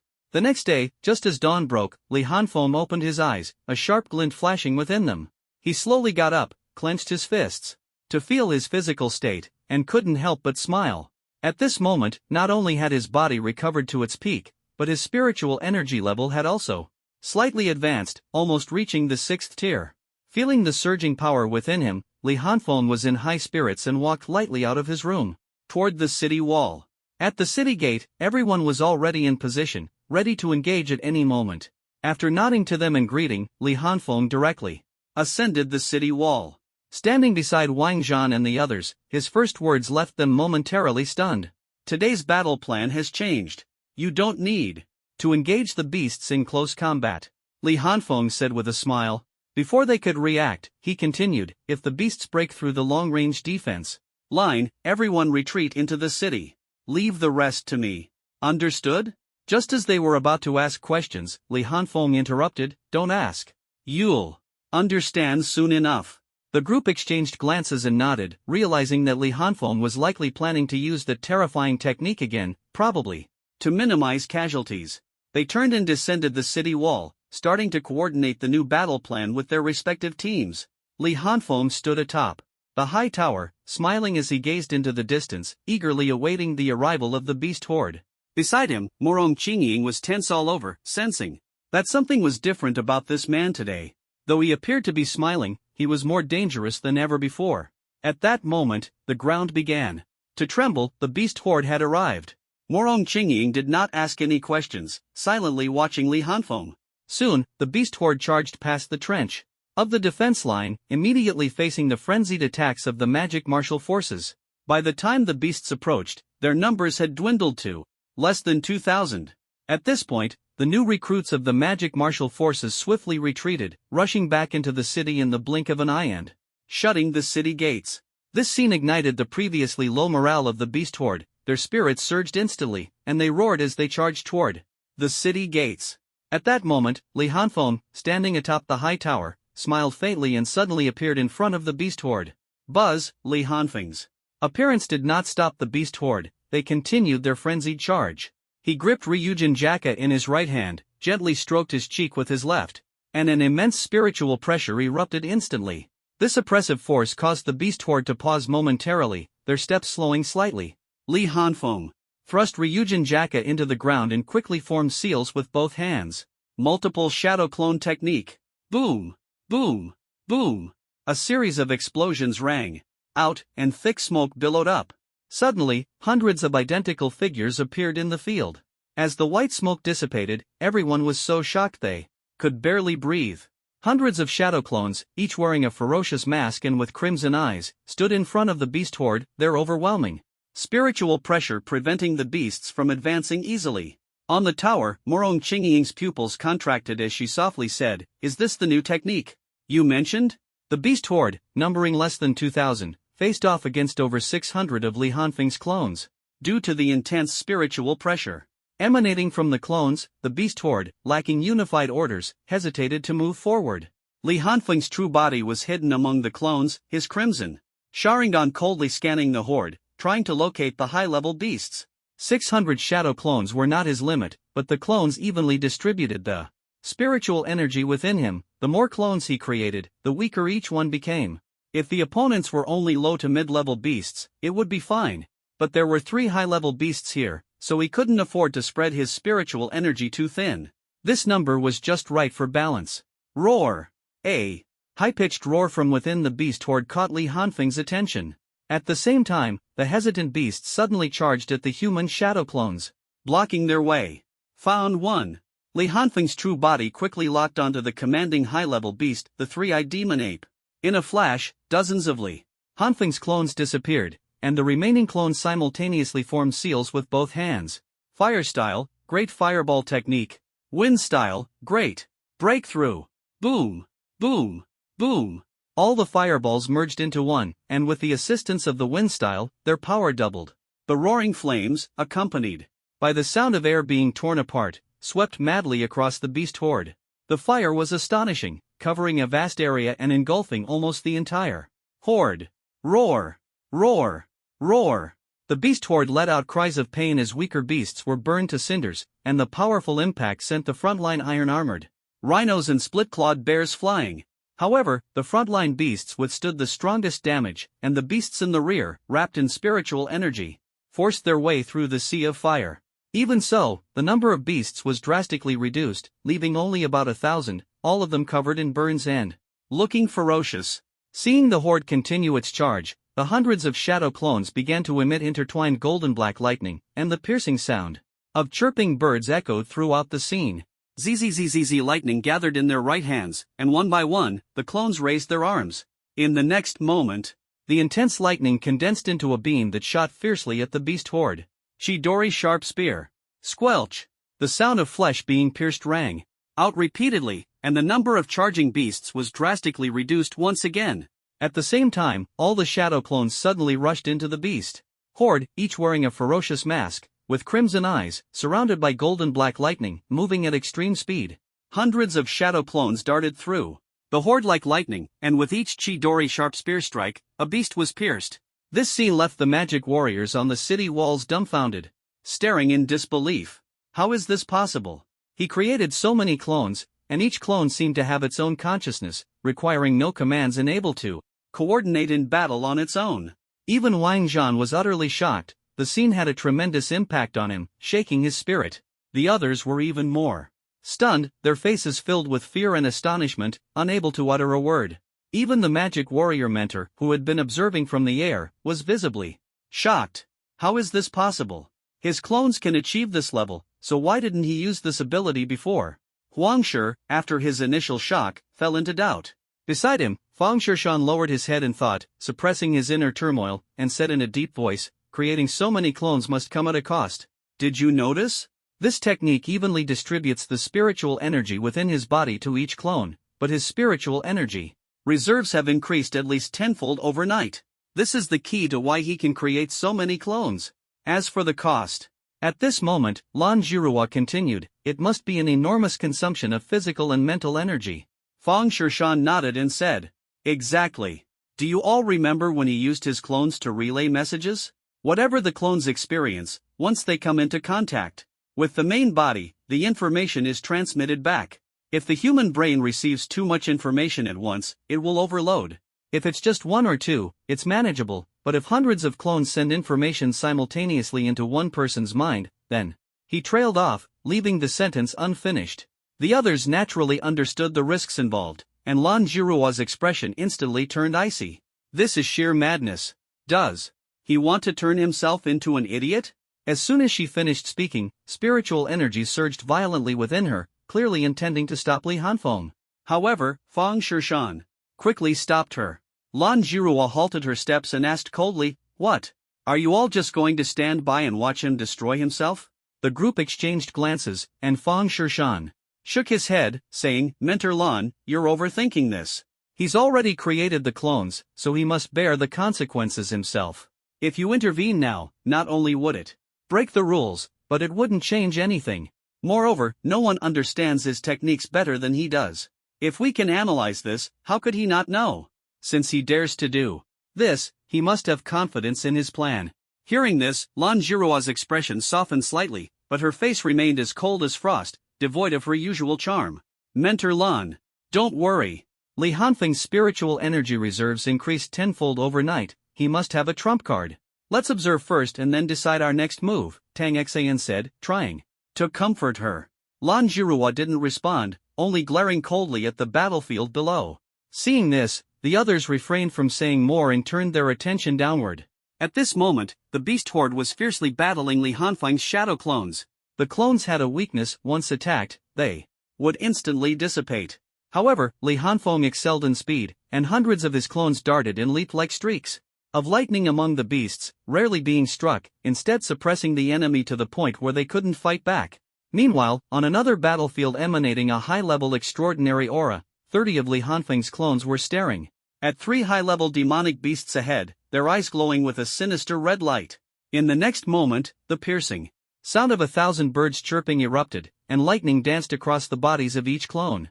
Squeak, squeak, squeak. Swish, swish, swish. All the clones charged directly at the 3 demonic beasts, forming groups of 10 to surround each. 1. Li Hanfeng's true body was hidden among them. The 3 high-level demonic beasts were trapped, and the most irritable, the iron-armored rhino, couldn't help but roar in fury. Roar! Its entire body surged with spiritual energy, its aura shaking the heavens, and 2 streams of white mist spouted from its nostrils. In the next moment, its muscles suddenly tensed. Its massive body, like a tank starting at high speed, charged straight ahead, its heavy steps causing the ground to rumble. Boom, boom, boom. Seeing the iron-armored rhino charging forward, the clones didn't confront it head-on. Wrapped in black lightning, they moved at extreme speed, dodging like streaks of black lightning in an instant.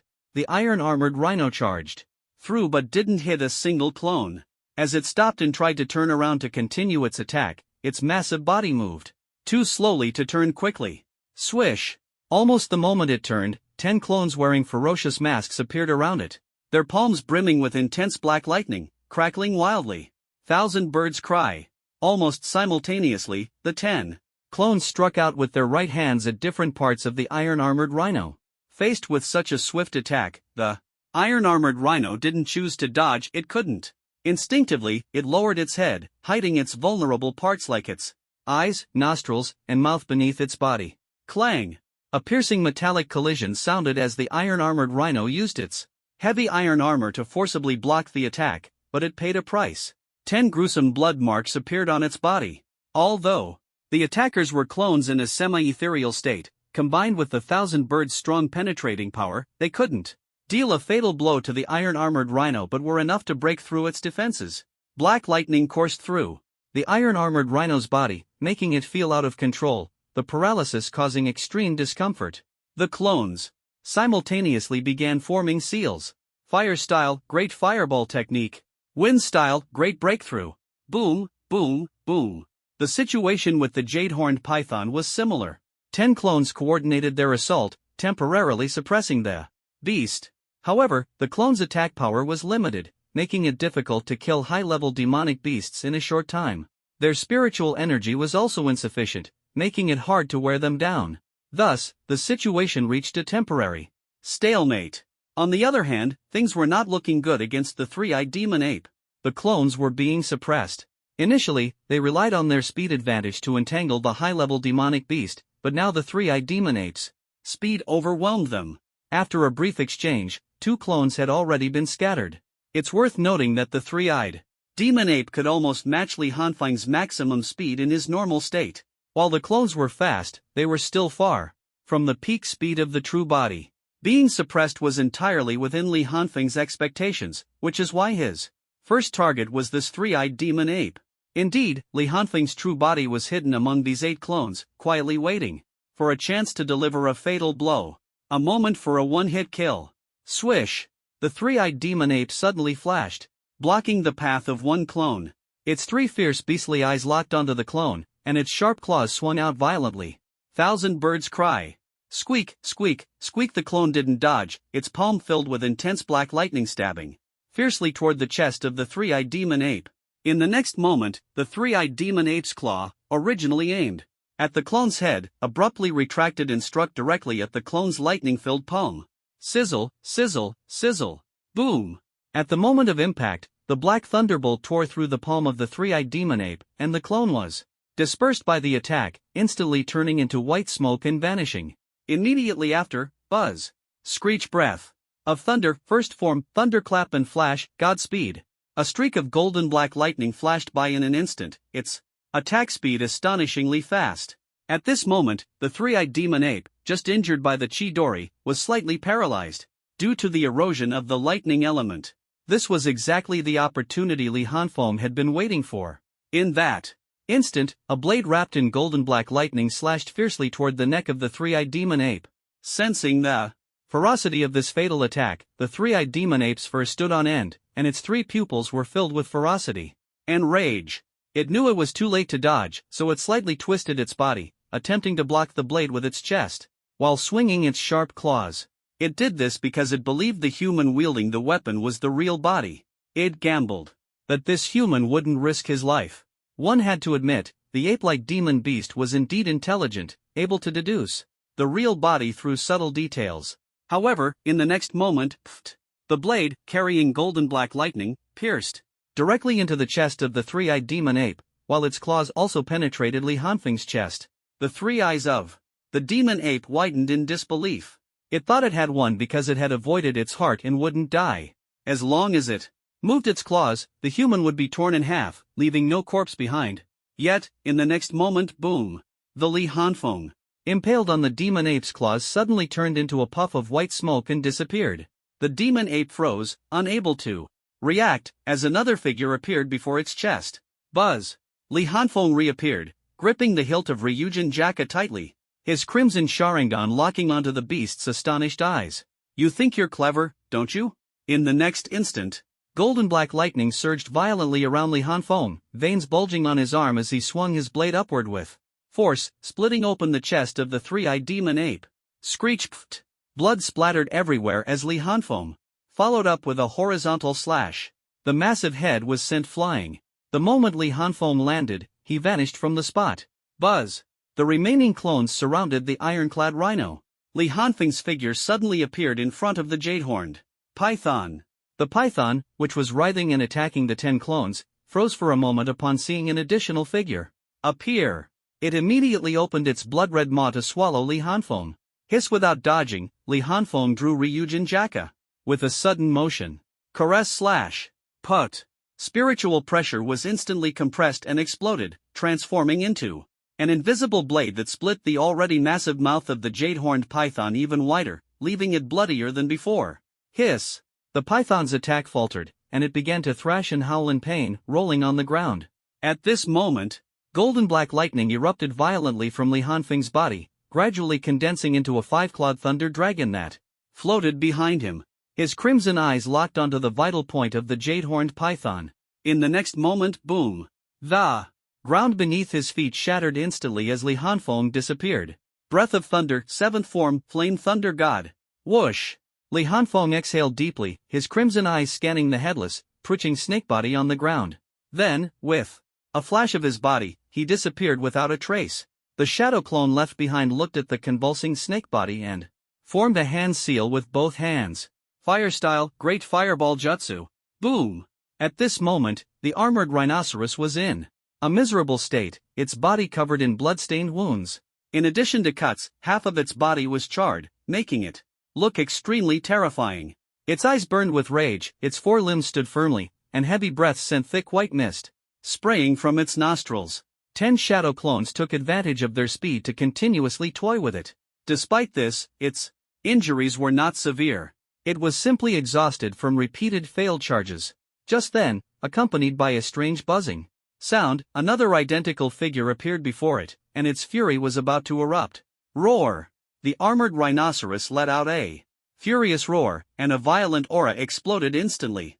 Its massive body charged directly at the suddenly appearing Li Hanfeng. Li Hanfeng's expression remained calm, and the Ryujin Jaka in his hand didn't even leave its sheath. He simply raised it lightly and pointed the sheath forward. Ghost fire! Spiritual pressure quickly condensed into a single point and suddenly erupted with an invisible force, instantly piercing through the thick iron shell of the armored rhinoceros and penetrating one of its forelimbs. Splurt! The armored rhinoceros let out a piercing scream of pain. The agony in its forelimb caused it to falter, and blood gushed out continuously. Ghostfire and Caress Slash were techniques inherent to Ryujin Jaka, capable of being used without activating its Shurkai, and their power was astonishing. As the armored rhinoceros's attack paused, more than 20 clones had already gathered, surrounding it completely. In the next moment, all the clones quickly formed seals with their hands. Fire style, great fireball technique. Wind style, great breakthrough. Lightning style, Chidori. Sharp spear. Half an hour later, the intense energy finally dissipated, revealing the corpse of the armored rhinoceros at the center of the explosion, riddled with wounds. The armored rhinoceros's defense was indeed formidable, but faced with a relentless bombardment of over 20 clones for half an hour, it ultimately couldn't withstand it. Its body was shattered beyond recognition. Seeing the armored rhinoceros dead, the clones gradually dissipated, their spiritual energy completely depleted. Only Li Hanfeng's true body remained in the field. His crimson Sharingan swept a glance at the distant beast horde, before his figure suddenly disappeared. At this moment, the members of the magic martial group stood on the city wall, watching the beast horde being slaughtered by Li Hanfeng's clones. The terror in their eyes gradually turned into numbness. They seemed to have accepted Li Hanfeng's overwhelming strength, beginning to feel that this was simply the natural order of things. Buzz! A sudden sound rang out, and Li Hanfeng abruptly appeared on the city wall, startling everyone. They had countless questions in their hearts but didn't know how to voice them. Finally, Morong Qingying asked calmly, "Is it done?" She was calmer than the others, maintaining a stoic expression throughout the entire ordeal, aside from her initial surprise. Hearing her words, the ferocious mask on Li Hanfeng's face slowly dissipated, revealing a slightly youthful and handsome face. "All done," he replied. Then, turning to look at the battlefield below, he saw that the fight there had already ended, even earlier than the high-level battlefield. "I have something to do, I'll leave first. If there's anything, wait until I come back." With that, Li Hanfeng didn't give anyone a chance to speak. His figure flashed and disappeared from sight. Everyone exchanged bewildered glances. Back at the stone house, Li Hanfeng sat on the wooden bed, took a deep breath, and quickly formed seals with his hands. Release! In an instant, the clones outside the city turned into white smoke and dissipated. Inside the stone house, Li Hanfeng's face suddenly changed, and his body trembled uncontrollably. It took him a full quarter of an hour to recover, exhaling a long breath and muttering to himself, "Phew. Receiving so much information and exhaustion from the clones all at once, I really can't hold on." Li Hanfeng knew it was because he had been maintaining his ethereal state. If it were just a few hundred clones, it wouldn't be so tiring, especially since he had already activated the first stage of the immortal body. Half an hour later, his body and mind had recovered significantly, and he slowly opened his eyes. At this moment, the 5 instructors of magic martial were curiously staring at him. Li Hanfeng glanced at them and revealed a faint smile. "Instructors, when did you arrive? Why didn't you call me?" In fact, he had already sensed their arrival, but pretended not to notice. "How are you feeling? Are you uncomfortable anywhere?" Lan Zhirua asked coldly. Li Hanfeng was taken aback by the question, not understanding her concern, and could only reply, "Thank you for your concern, instructor." "Lan, I'm fine." Lan Zhirua nodded, her expression softening slightly. Seeing her reaction, Li Hanfeng turned to look at the other curious instructors. "Kid, what's going on with you? Your spiritual energy reserves have increased more than tenfold overnight, and despite such a massive mental drain, you seem to handle it so easily?" Huang Shi couldn't wait to ask, looking like a curious child. The other instructors also showed confusion. Just a few days ago, he had fainted from mental exhaustion. So how had he improved so quickly? Li Hanfeng smiled faintly and didn't answer, instead changing the subject. "Instructors, judging by the situation, it seems you might lose this time."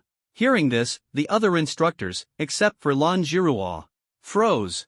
Huang Shi immediately retorted, "Kid, don't change the subject. It's not like we enough. A loss is a loss." "Instructor Huang, surely you wouldn't be unwilling to part with a few rare treasures, would you?" Lan Zhirua interrupted before he could finish. "That's not what I meant. What I wanted to say is, if that's not what you meant, then don't disturb Li Hanfeng's rest. He's injured and needs proper recovery now." Lan Zhirua interrupted again. Huang Shi opened his mouth but ultimately said nothing. The other instructors also fell silent. They understood that Lan Jiruo's words were meant to stop them from asking further questions. At this point, there was no need to confront her head-on. If they really wanted to know, they could find another opportunity to ask later. In truth, they weren't deliberately trying to dig into Li Hanfeng's secrets. They were just curious. After exchanging a few words of comfort, they all left. Judging by Li Hanfeng's condition, they could tell he was fine. After the instructors left, Li Hanfeng sat back on the bed with a faint smile on his lips. Let's end this trial here. That night, Li Hanfeng walked out of the stone house, stretched lazily, and headed straight for the city wall. After a whole day of trials, he now felt refreshed, with most of his physical and mental fatigue gone, and his spiritual energy had also increased significantly. When he reached the city wall, he noticed that there were far fewer people patrolling tonight. Instead, many buildings in the city were lit up, indicating that most people had gone inside to rest. After all, the people of Magic Martial were already accustomed to the rhythm of beast attacks every 3 days. This was a safe period, and with Li Hanfeng guarding the city, they naturally felt at ease. He climbed up the city wall and saw Wang Zhan and the others still sitting there cross-legged, showing no intention of going into the city to rest. He couldn't help but curl his lips. These guys, can't they rest properly? Why do they have to keep guarding all the time? Feeling someone approaching, Wang Zhan and the others slowly opened their eyes. Turning their heads, they saw Li Hanfeng, and their brows furrowed slightly. Li Hanfeng walked over and said irritably, "What are you all doing here?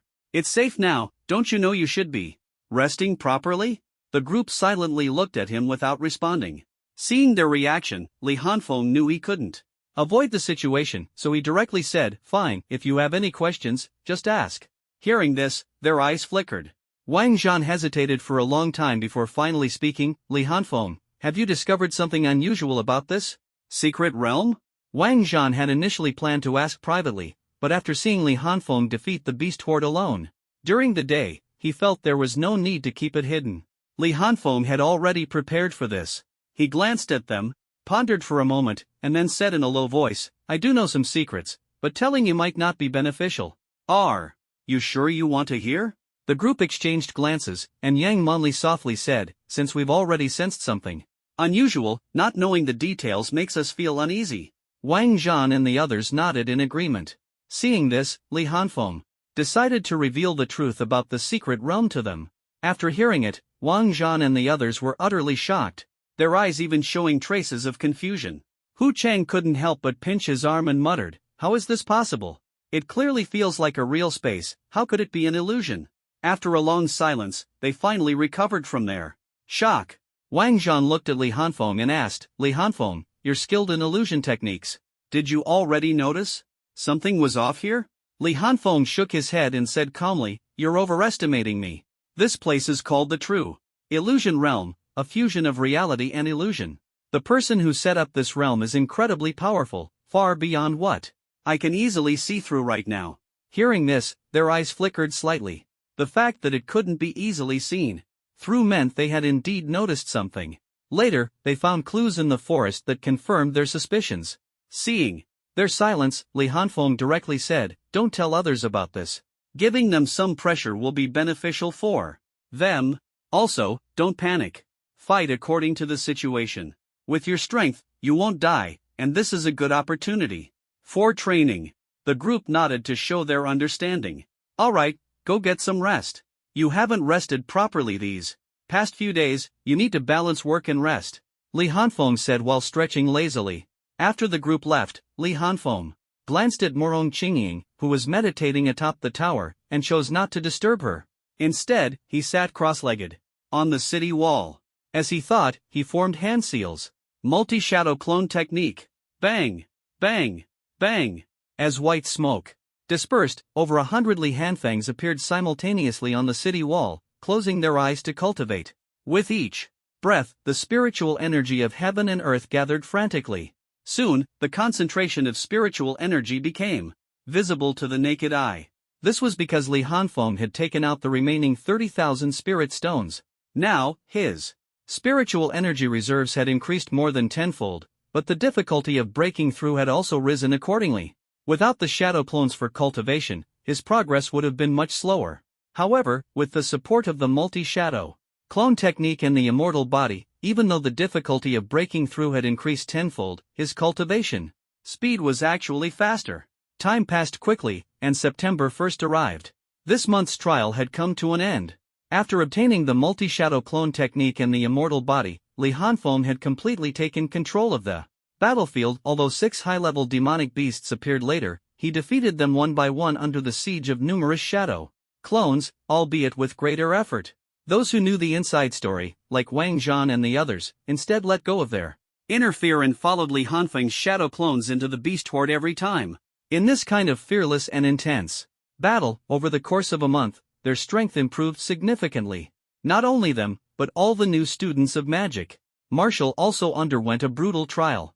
Both their temperament and strength were completely different from when they first entered the secret realm, as if they had become entirely new people. Ding! Mission, City Defense Mission completed. The host may claim the reward. As the mechanical prompt sounded in Li Hanfeng's mind, the void before his eyes began to blur, and the corpses of the demonic beasts on the ground gradually disappeared. Immediately after, a wave of dizziness struck, and Li Hanfeng instinctively closed his eyes. When he opened them again, the surroundings had completely changed. He was now in a spacious square, which appeared to be inside the city. In the center of the square floated a 3-meter-tall diamond-shaped crystal, emitting a faint red glow. All the students, including Li Hanfeng, were lying on the square, surrounding the crystal. In the blink of an eye, Li Hanfeng had traveled from a mountain of corpses and a sea of blood to this place. Wait, so we were never actually on a real battlefield? Li Hanfeng came to his senses, looking at the crystal as if he had realized something, but his brows furrowed even more tightly, as many things still didn't make sense. At this moment, the others also began to wake up one after another. Seeing many people they thought had died, they were stunned, but quickly reacted. After a moment of silence, everyone started cursing Magic Marshal for being too ruthless, tormenting them in an illusion for an entire month. Ahem! Quiet! Just as the crowd's emotions were running high, Huangshi shouted loudly, silencing everyone. He pointed to the spatial passage behind him and said, "Get up, we'll talk about everything back at school." Li Hanfeng scanned his surroundings, suppressing his doubts, and slowly walked toward the spatial passage. He knew that this training session had finally come to an end. Moreover, he had gained a lot. As the new students of Magic Martial walked out of the spatial passage one by one, the previously empty square became lively. The walkways and stands were filled with many young people, clearly upperclassmen who had come to watch the commotion. When Li Hanfeng stepped out of the spatial passage, he saw many Magic Martial students sitting in the stands, their eyes full of curiosity, eager to see the current strength of these freshmen. His dark eyes gradually turned red as his gaze swept over the stands before quickly retracting. A thoughtful expression appeared on his face. Most of the people in the stands are at the 6th rank or the peak of the 5th rank. If they are all second-year students, then Magic Martial's teaching is indeed impressive. Li Hanfeng understood that most of the freshmen in his year were at the peak of the 3rd rank when they first enrolled. After a month of training, the 4th rank had already become the norm. If the freshman's strength was not too different upon enrollment, then for Magic Martial students to break through 3 ranks in a year and reach the 6th rank, it would require not only talent but also the cultivation provided by Magic Martial. After all, after breaking through to the intermediate extraordinary level, the difficulty of advancing further increased significantly. Outside of this environment, breaking through 3 ranks in a year would be considered the mark of a genius, but here, it was commonplace. And these were just the ordinary students. What about the strongest ones? Although he hadn't seen any higher-ranked students, Li Hanfeng knew they must exist. Among the 3rd or 2nd year students, there were certainly those who had broken through to the high ranks. Ahem, congratulations to everyone for successfully returning from the trial. Lan Yu's voice from the high platform interrupted Li Hanfeng's thoughts. Only then did he realized that all the freshmen had returned and were listening to the principal's speech. Your results have been recorded by the mentors, and they will select members for the Special Operations class based on these results. You are now granted a 3-day break to rest and digest the gains from this experience. Classes will officially begin in 3 days, and the Special Operations class list will also be announced. Alright, meeting adjourned. Lan Yu's words were brief and direct. After Announcing the start date of classes, everyone began to disperse. Li Hanfeng, thanks for looking out for us this time. Who? Chang and the others clasped their fists in gratitude toward Li Hanfeng before going their separate ways. Li Hanfeng merely smiled without responding and walked side by side with Wang Zhan toward the villa area. After walking for a while, Li Hanfeng turned his head to look at Morong Qingying, who was following behind them, and asked in confusion, Qingying, is there something you need? Morong Qingying looked at him calmly, remaining silent for a long time. Li Hanfeng became even more puzzled. At this moment, Wang Zhan gently nudged Morong Qingying's waist with his shoulder and said, that's right, Miss Morong also lives in the villa area. Li Hanfeng's expression froze for a moment before he quickly smiled and said, so you're heading back to the dormitory? Come on, let's walk together. The three of them walked side by side toward the villa area, attracting quite a few gazes along the way. Naturally, the reason was Morong Qingying's beauty. She was a stunning beauty on the campus flower rankings. Additionally, the three of them were still in the spotlight due to their earlier challenge against over 200 people. The returning senior students were all curiously watching them. And so, under the gaze of many, the three of them returned to the villa area. There were far fewer people here, which eased the strange feeling in Li Hanfeng and Wang Zhan's hearts. As for Morong Qingying, she seemed completely indifferent to the scrutinizing gazes, clearly accustomed to them. When they reached the entrance of the villa area, Li Hanfeng suddenly stopped, turned to the two, and said, you two go ahead. I just remembered I have something to do and need to make a trip to the store. Without waiting for a response, he waved and turned to leave. About 10 minutes later, Li Hanfeng walked into a shop in Magic Martial City and stood in front of the liquor shelf, his gaze falling on various bottles of alcohol as he fell into deep thought. Lao Bagan, mulberry wine, Wulingchun, Wanshanku. After thinking for a long time, he finally chose the strongest Lao Bagan. After paying, he was heading back toward the villa area when someone suddenly blocked his path. Li Hanfeng looked closely and showed a puzzled expression. The person was a handsome young man with a faint smile but cold eyes. He was dressed impeccably, looking like a young man from a prominent family. Li Hanfeng tentatively asked, Senior, do you need something? The man scrutinized him for a moment before speaking, not bad, you know to address me as Senior. You're Li Hanfeng, right? Li Hanfeng frowned, the smile on his face disappearing and replaced by calmness. He didn't like the other party's scrutinizing tone. What do you want? He asked, his tone even and emotionless. The man was momentarily stunned, then continued to size him up with a hint of interest at the corner of his mouth. Slowly, he said, quite the temper, huh? Don't get me wrong, I mean no harm. He paused and introduced himself. My name is Morong Qian, a third-year student and a member of the student council. Li Hanfeng remained silent, waiting for him to continue. Morong Qian went on, I didn't come to you today for anything in particular. I saw on the forum that you seem to be quite close to Qingying. You must have met her in SH Base City, right? Before Li Hanfeng could respond, the man spoke on his own. I don't care how you two met. Qingying has been simple-minded and not good with words since she was a child. If you have any other intentions toward her, I advise you to give them up early. Am I clear?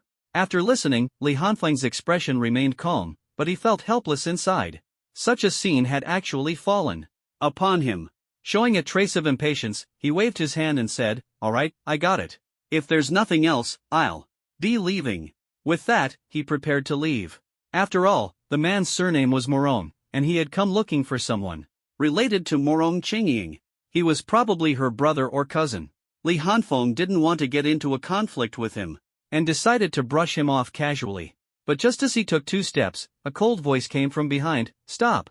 Li Hanfeng halted his steps, his calm expression turning stern. Although he didn't want to clash with Qingying's family on their first meeting, he wasn't someone to be trifled with. Morong Qian's attitude and tone were irritating. If it weren't for Qingying's sake, he would have been far less polite. This person didn't know his place, and Li Hanfeng had no intention of letting it slide.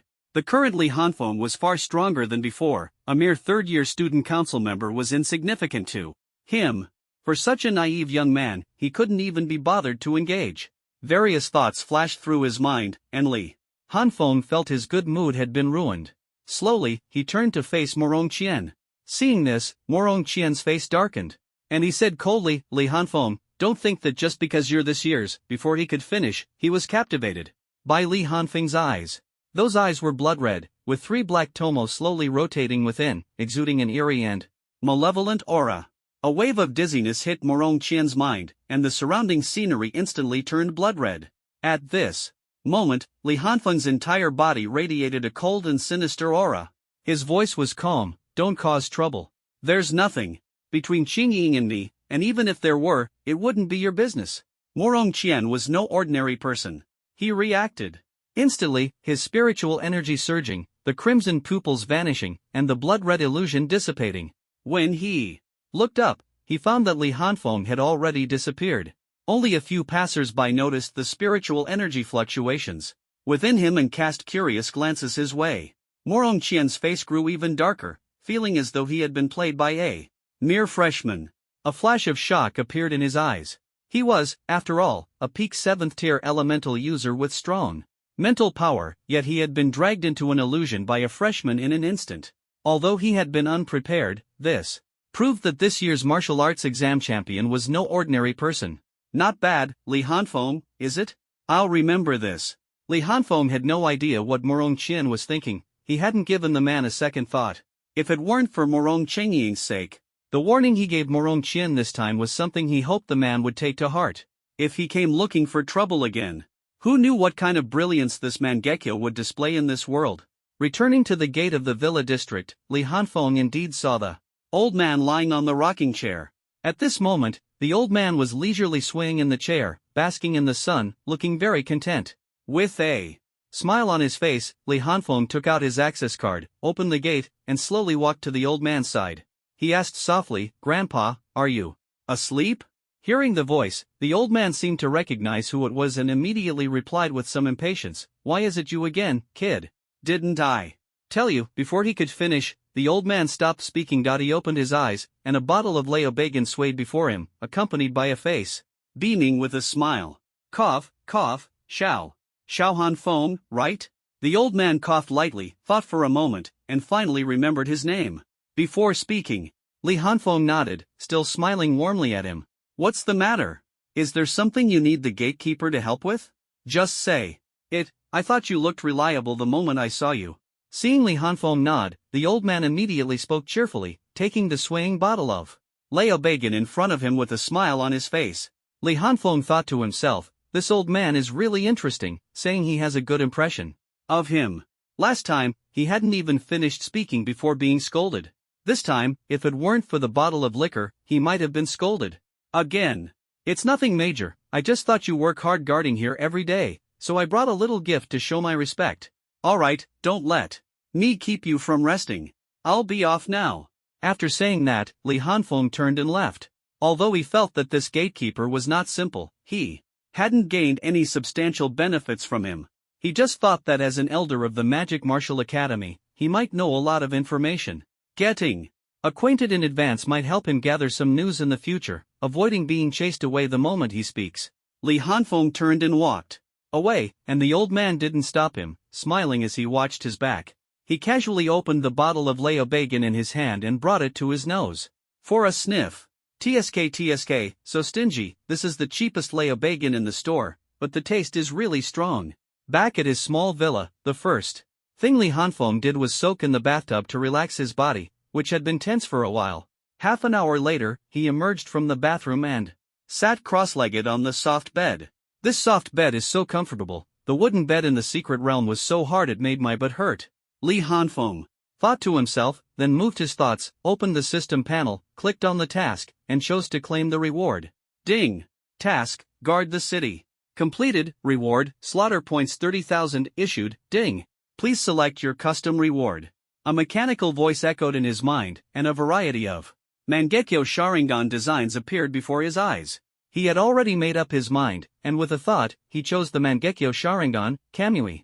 No matter how he looked at it, Kamui was the strongest ability among the Mangekyo Sharingan.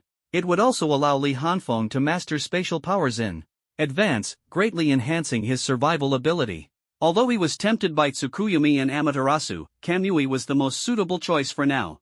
Anyway, he could use slaughter points to exchange for other eye techniques later. 50,000 slaughter points for one, quite a bargain. The moment he confirmed his choice, a surge of powerful ocular energy flooded his mind, and his eyes involuntarily turned scarlet. The pupils, with 3 black tomo, slowly rotated and extended, eventually forming a pattern of 3 interlocking side-like shapes. Feeling the immense ocular power about to erupt from his eyes, Li Hanfeng couldn't help but raise his hand to cover them. After a while, the sudden surge of ocular power gradually subsided, and Li Hanfeng's pupils returned to their normal black color. He moved his thoughts and opened his personal panel race, human age, 17 talents, thunder breathing. Mangekyo Sharingan, Kamui, Sage Body, Stage 1, Level, Extraordinary Tier 6, Beginner, Skills, Thunder Breathing, 6 Sword Style, Shadow Clone. Technique, Fire Style, Great Fireball Technique, Great Fire Annihilation, Substitution Technique, Transformation Technique, Summoning Technique. Rashomon, Lightning Style, Chidori, Chidori Sharp Spear, Genjutsu Demonic Illusion Shackles, Darkness Walking Technique, Destructive Art Number 96. Single Blade Cremation, Wind Style, Great Breakthrough, Echo Transfer, Holification Stage 2, Multiple Shadow Clone Technique. Mission, None Kill. Count, 3079 September 4th, early morning. Li Hanfeng sat up from the bed, stretched comfortably, and then lazily walked into the bathroom. The 3-day holiday was over, and today marked the official start of classes, as well as the day the special combat class list would be announced. Li Hanfeng didn't want to be late on the first day and was looking forward to the magic martial arts course. During the past 3 days, he had stayed in the villa, except for the second day when he went out to place bets with a few mentors. The rest of the time was spent training and familiarizing himself with his newly acquired powers. Soon, Li Hanfeng, having finished freshening up, walked out of the bathroom, glanced at the time on his communicator, and then headed downstairs. Having visited the Qilin Institute with Lan Jirua before, he naturally remembered the way. Without delay, he left the villa area and headed straight for the Qilin Institute. Now that the senior students had also returned to report, the popularity of the Magic Martial Academy had noticeably increased, and there were significantly more people on the streets. However, the further Li Hanfeng walked, the more he felt something was off. He noticed that the people around him were looking at him with unusually complex expressions, curiosity, doubt, and even a hint of scrutiny, which made him feel uneasy. Li Hanfeng's originally lazy face twitched slightly, and suddenly, as if he remembered something, he quickly took out his communicator and opened the Magic Martial Forum. The next second, his lazy face was covered with black lines. There was a large banner on the forum homepage, featuring a photo of Li Hanfeng. The caption read, "The strength of the top freshman. Soloing a beast horde, effortlessly slaughtering high-tier enemies." Without even clicking on it, Li Hanfeng could roughly guess the content. It was nothing more than someone posting about his achievements in the real-world environment. He casually clicked on it and skimmed through. Sure enough, there were detailed analyses of his abilities, multiple shadow clones, holification state, initial release form, combined with his current level and the destructive power on site, comprehensively evaluating the power of his techniques. But Li Hanfeng didn't look closely and quickly scrolled to the poster's information section. Just by looking at the avatar, he recognized the poster. Of course, it's you again. You really have nothing better to do. Actually, Li Hanfeng didn't care about the strength analysis in the post. Others didn't understand his abilities, so all the analyses were incomplete. Moreover, he was no longer at the level he was a few days ago. The main issue was that this guy's posts always went viral, causing everyone around to stare at him, which made him very uncomfortable. Li Hanfeng put away his communicator, took out a manga, half-closed his eyes, and ignored the strange looks around him as he walked toward the Qilin Institute. There was no other way. He still didn't know who the poster was. If he did, he would definitely make sure they couldn't sleep for days. Buzz buzz. After walking a few steps, Li Hanfeng's communicator suddenly vibrated in his pocket. He took it out and saw a text message. Student Li Hanfeng, due to your excellent performance in this trial, you have been selected as a member of the Special Combat class. Please proceed immediately to the following location for assembly, Magic Martial Admissions Office. Li Hanfeng raised an eyebrow. Did this mean he didn't have to return to his original class? Without thinking much, he glanced at the address and found that it was also in the Qilin Academy. Following the address, he slowly made his way there. Before long, Li Hanfeng arrived at the Special Operations class classroom. At the door, he saw quite a few people had already arrived. As he entered, More than 20 people in the classroom nodded at him in greeting. Li Hanfeng nodded back and casually walked to the last row, finding a seat to sit down. The last row was more low-key, and no one paid much attention to him, which suited him just fine. "Captain, good morning." As soon as Li Hanfeng sat down, someone leaned over to greet him, the voice sounding somewhat familiar. He turned his head and, sure enough, it was someone he knew. Gao Lian. "Good morning." Li Hanfeng put away his comic book and responded with a smile. He was only slightly surprised that Gao Lian had made it into the Special Operations class. After all, while Gao Lian's abilities weren't the strongest, he could play a critical role. Not all members of the Special Operations class were the most powerful in combat, after all. "Captain, it's only been a few days, but I feel like your aura has grown even stronger." Gao Lian looked at Li Hanfeng with a face full of curiosity. Li Hanfeng just smiled and didn't say much.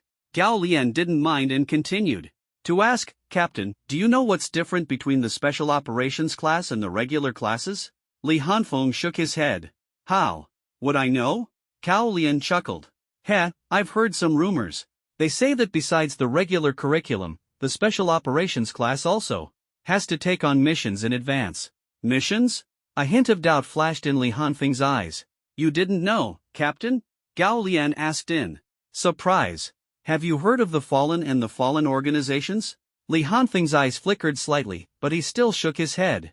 Seeing this, Gao Lian gave him a strange look but went on to explain, "In this world, some people awaken special abilities but refuse to protect the nation. Instead, they go around destroying bases and cities. These people are called the Fallen. And the Fallen organizations are groups formed by powerful Fallen as their leaders. The missions assigned by the school are usually related to them. However, most students don't take on missions until their sophomore year. Our Special Operations class is an exception." After listening, Li Hanfeng frowned slightly. "What's the purpose of these Fallen causing destruction? Even if they don't want to protect humanity, there's no need to wreak havoc." "Exactly." Gao Lian scratched his head. "I don't know their true motives either, but they do act that way. I'm just as puzzled." Li Hanfeng smiled and looked at Gao Lian. "It's fine. If we really have to take on missions early, we'll find out sooner or later."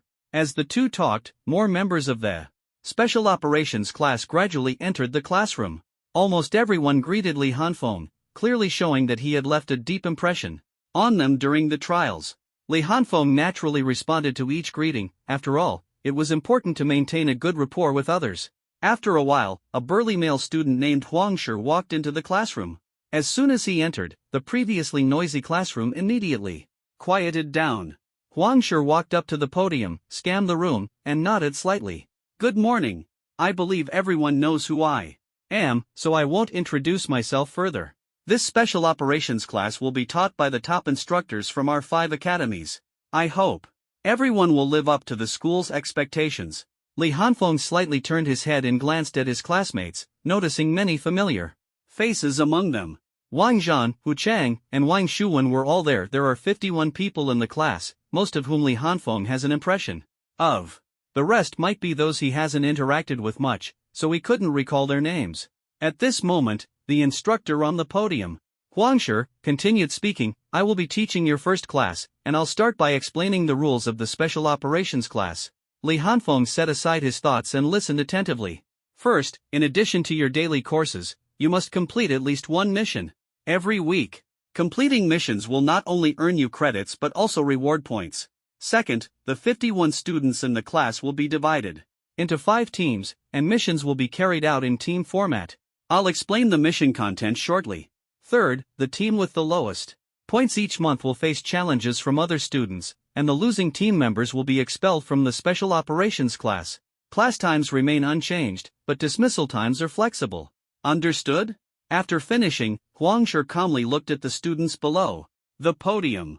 Seeing everyone bowing their heads in silence, he raised his eyebrows slightly. "Do you understand?" Huang Shi focused his energy, and his voice suddenly became powerful and resonant, like a lion's roar, making everyone's heads buzz. The students dared not slack off and responded in unison, "Understood." Huang Shi nodded in satisfaction and continued, "Now, let me explain the types of missions. The missions issued by Magic Marshal are roughly divided into 3 categories. The first category is hunting down those infamous Fallen. The second category is assisting in spatial battlefields. The third category is eliminating the bases of the fallen. Here it comes. Upon hearing this, Li Hanfeng narrowed his eyes. Huang Shi swept his gaze across the room and said indifferently, I believe most of you already know who the fallen are. But no one knows why we must eliminate them, nor why they oppose humanity. These secrets have been tightly sealed by the higher-ups. What I'm about to say next, if anyone dares to leak even a single word, they will be immediately expelled from Magic Martial. The students below exchanged glances, their eyes filled with confusion and tension. Huang Shi continued calmly, the reason the fallen are being hunted by all sides is that they are actually working for foreign races. As soon as these words were spoken, everyone's eyes widened in shock. Even Li Hanfeng's eyes flashed with disbelief. Many years ago, foreign races attempted to invade, but humanity managed to fend them off. At that time, the foreign races proposed a peace agreement, with the condition of ceding most of Blue Star's land to them. Then, both sides would coexist peacefully, and the war would end. However, humanity's higher-ups rejected this proposal because there were many top-tier powerhouses at the time, and the plan didn't come to fruition. As time went on, humanity began to fall into a passive position. Some people brought up this agreement again, and these individuals are now the leaders of the fallen organization. Under the guise of peace and salvation, they have been deceiving people. Over the years, the organization has grown larger and larger. To prepare for the foreign race's invasion, they are willing to sacrifice their own kind, creating chaos in various base cities. Almost every foreign invasion has their shadow behind it. This fallen organization is called Shi. When Huang Shi said this, his voice was calm, but Li Hanfeng could sense the cold light and killing intent flashing in his eyes. Li Hanfeng also knew that things weren't that simple. Huang Shi had merely simplified the explanation. In short, these fallen are traitors to humanity, collaborating with foreign races to help them attack Blue Star.as for what benefits they could gain from it. Huang Shi had always avoided the question. Li Hanfeng speculated that the rewards must have been extremely tempting. After listening to Huang Shi's explanation, the students below the stage turned cold-faced, their eyes filled with anger and murderous intent. Huang Shi's gaze swept over everyone, and he nodded slightly, saying, now you know who these degenerates are. I have only one request, if you encounter them in the future, show no mercy, take them out directly. Additionally, there are some things you need to be aware of. Huang Shi then elaborated on the distribution of the degenerates' forces, the scale of their organization, and the precautions to take. Only then did Li Hanfeng realize that many degenerates were hiding within the upper echelons of the base cities, prepared to launch fatal attacks at critical moments. To prevent this ideology from spreading, the higher-ups among humanity had strictly sealed off such information, leaving the majority of people completely in the dark. These degenerates also bore the responsibility of recruiting or hunting down humanity's young talents, aiming to cut off humanity's roots from the younger generation. Suddenly, Li Hanfeng thought of the death of his parents. The events of that time seemed too coincidental. Could there have been the shadow of Shi behind it? She? I didn't expect such scum to exist in this world, hiding behind the banner of dawn while betraying their own people. Truly disgusting. Li Hanfeng's eyes gleamed with a cold light, and murderous intent surged in his heart. Alright, let's officially begin the lesson now. Huang Shi's voice rang out, interrupting everyone's thoughts and pulling them back to the classroom. I am an extraordinary of the transformation type, so next, I'll teach you how to effectively deal with various transformation type enemies. The entire day's classes were taught by Huang Shi, and he was extremely professional in his lectures. He thoroughly explained the weaknesses of different transformation types, methods for countering them, and even battle strategies, all in meticulous detail. In the afternoon, the class went to the training ground for simulated combat lessons, providing a more intuitive experience of the transformation processes. After school, Li Hanfeng, Morong Qingying, and Wang Zhan walked side by side toward the cafeteria. Old Wang, do you think we'll be assigned to the same squad for missions? Li Hanfeng turned his head to look at Wang Zhan and asked. Wang Zhan thought for a moment, then shook his head and said, probably not. The strongest individuals will likely be split up so that each squad has roughly the same overall strength. Otherwise, it would be too unfair. After all, there's an elimination at the end of the month, and everyone wants to be in a strong squad. Li Hanfeng nodded, giving it some thought, and found that this reasoning made sense. The stronger the squad, the less pressure there would be during the end-of-month eliminations. He smiled and said, you two are both quite strong. You'll probably end up as the captains of your respective squads.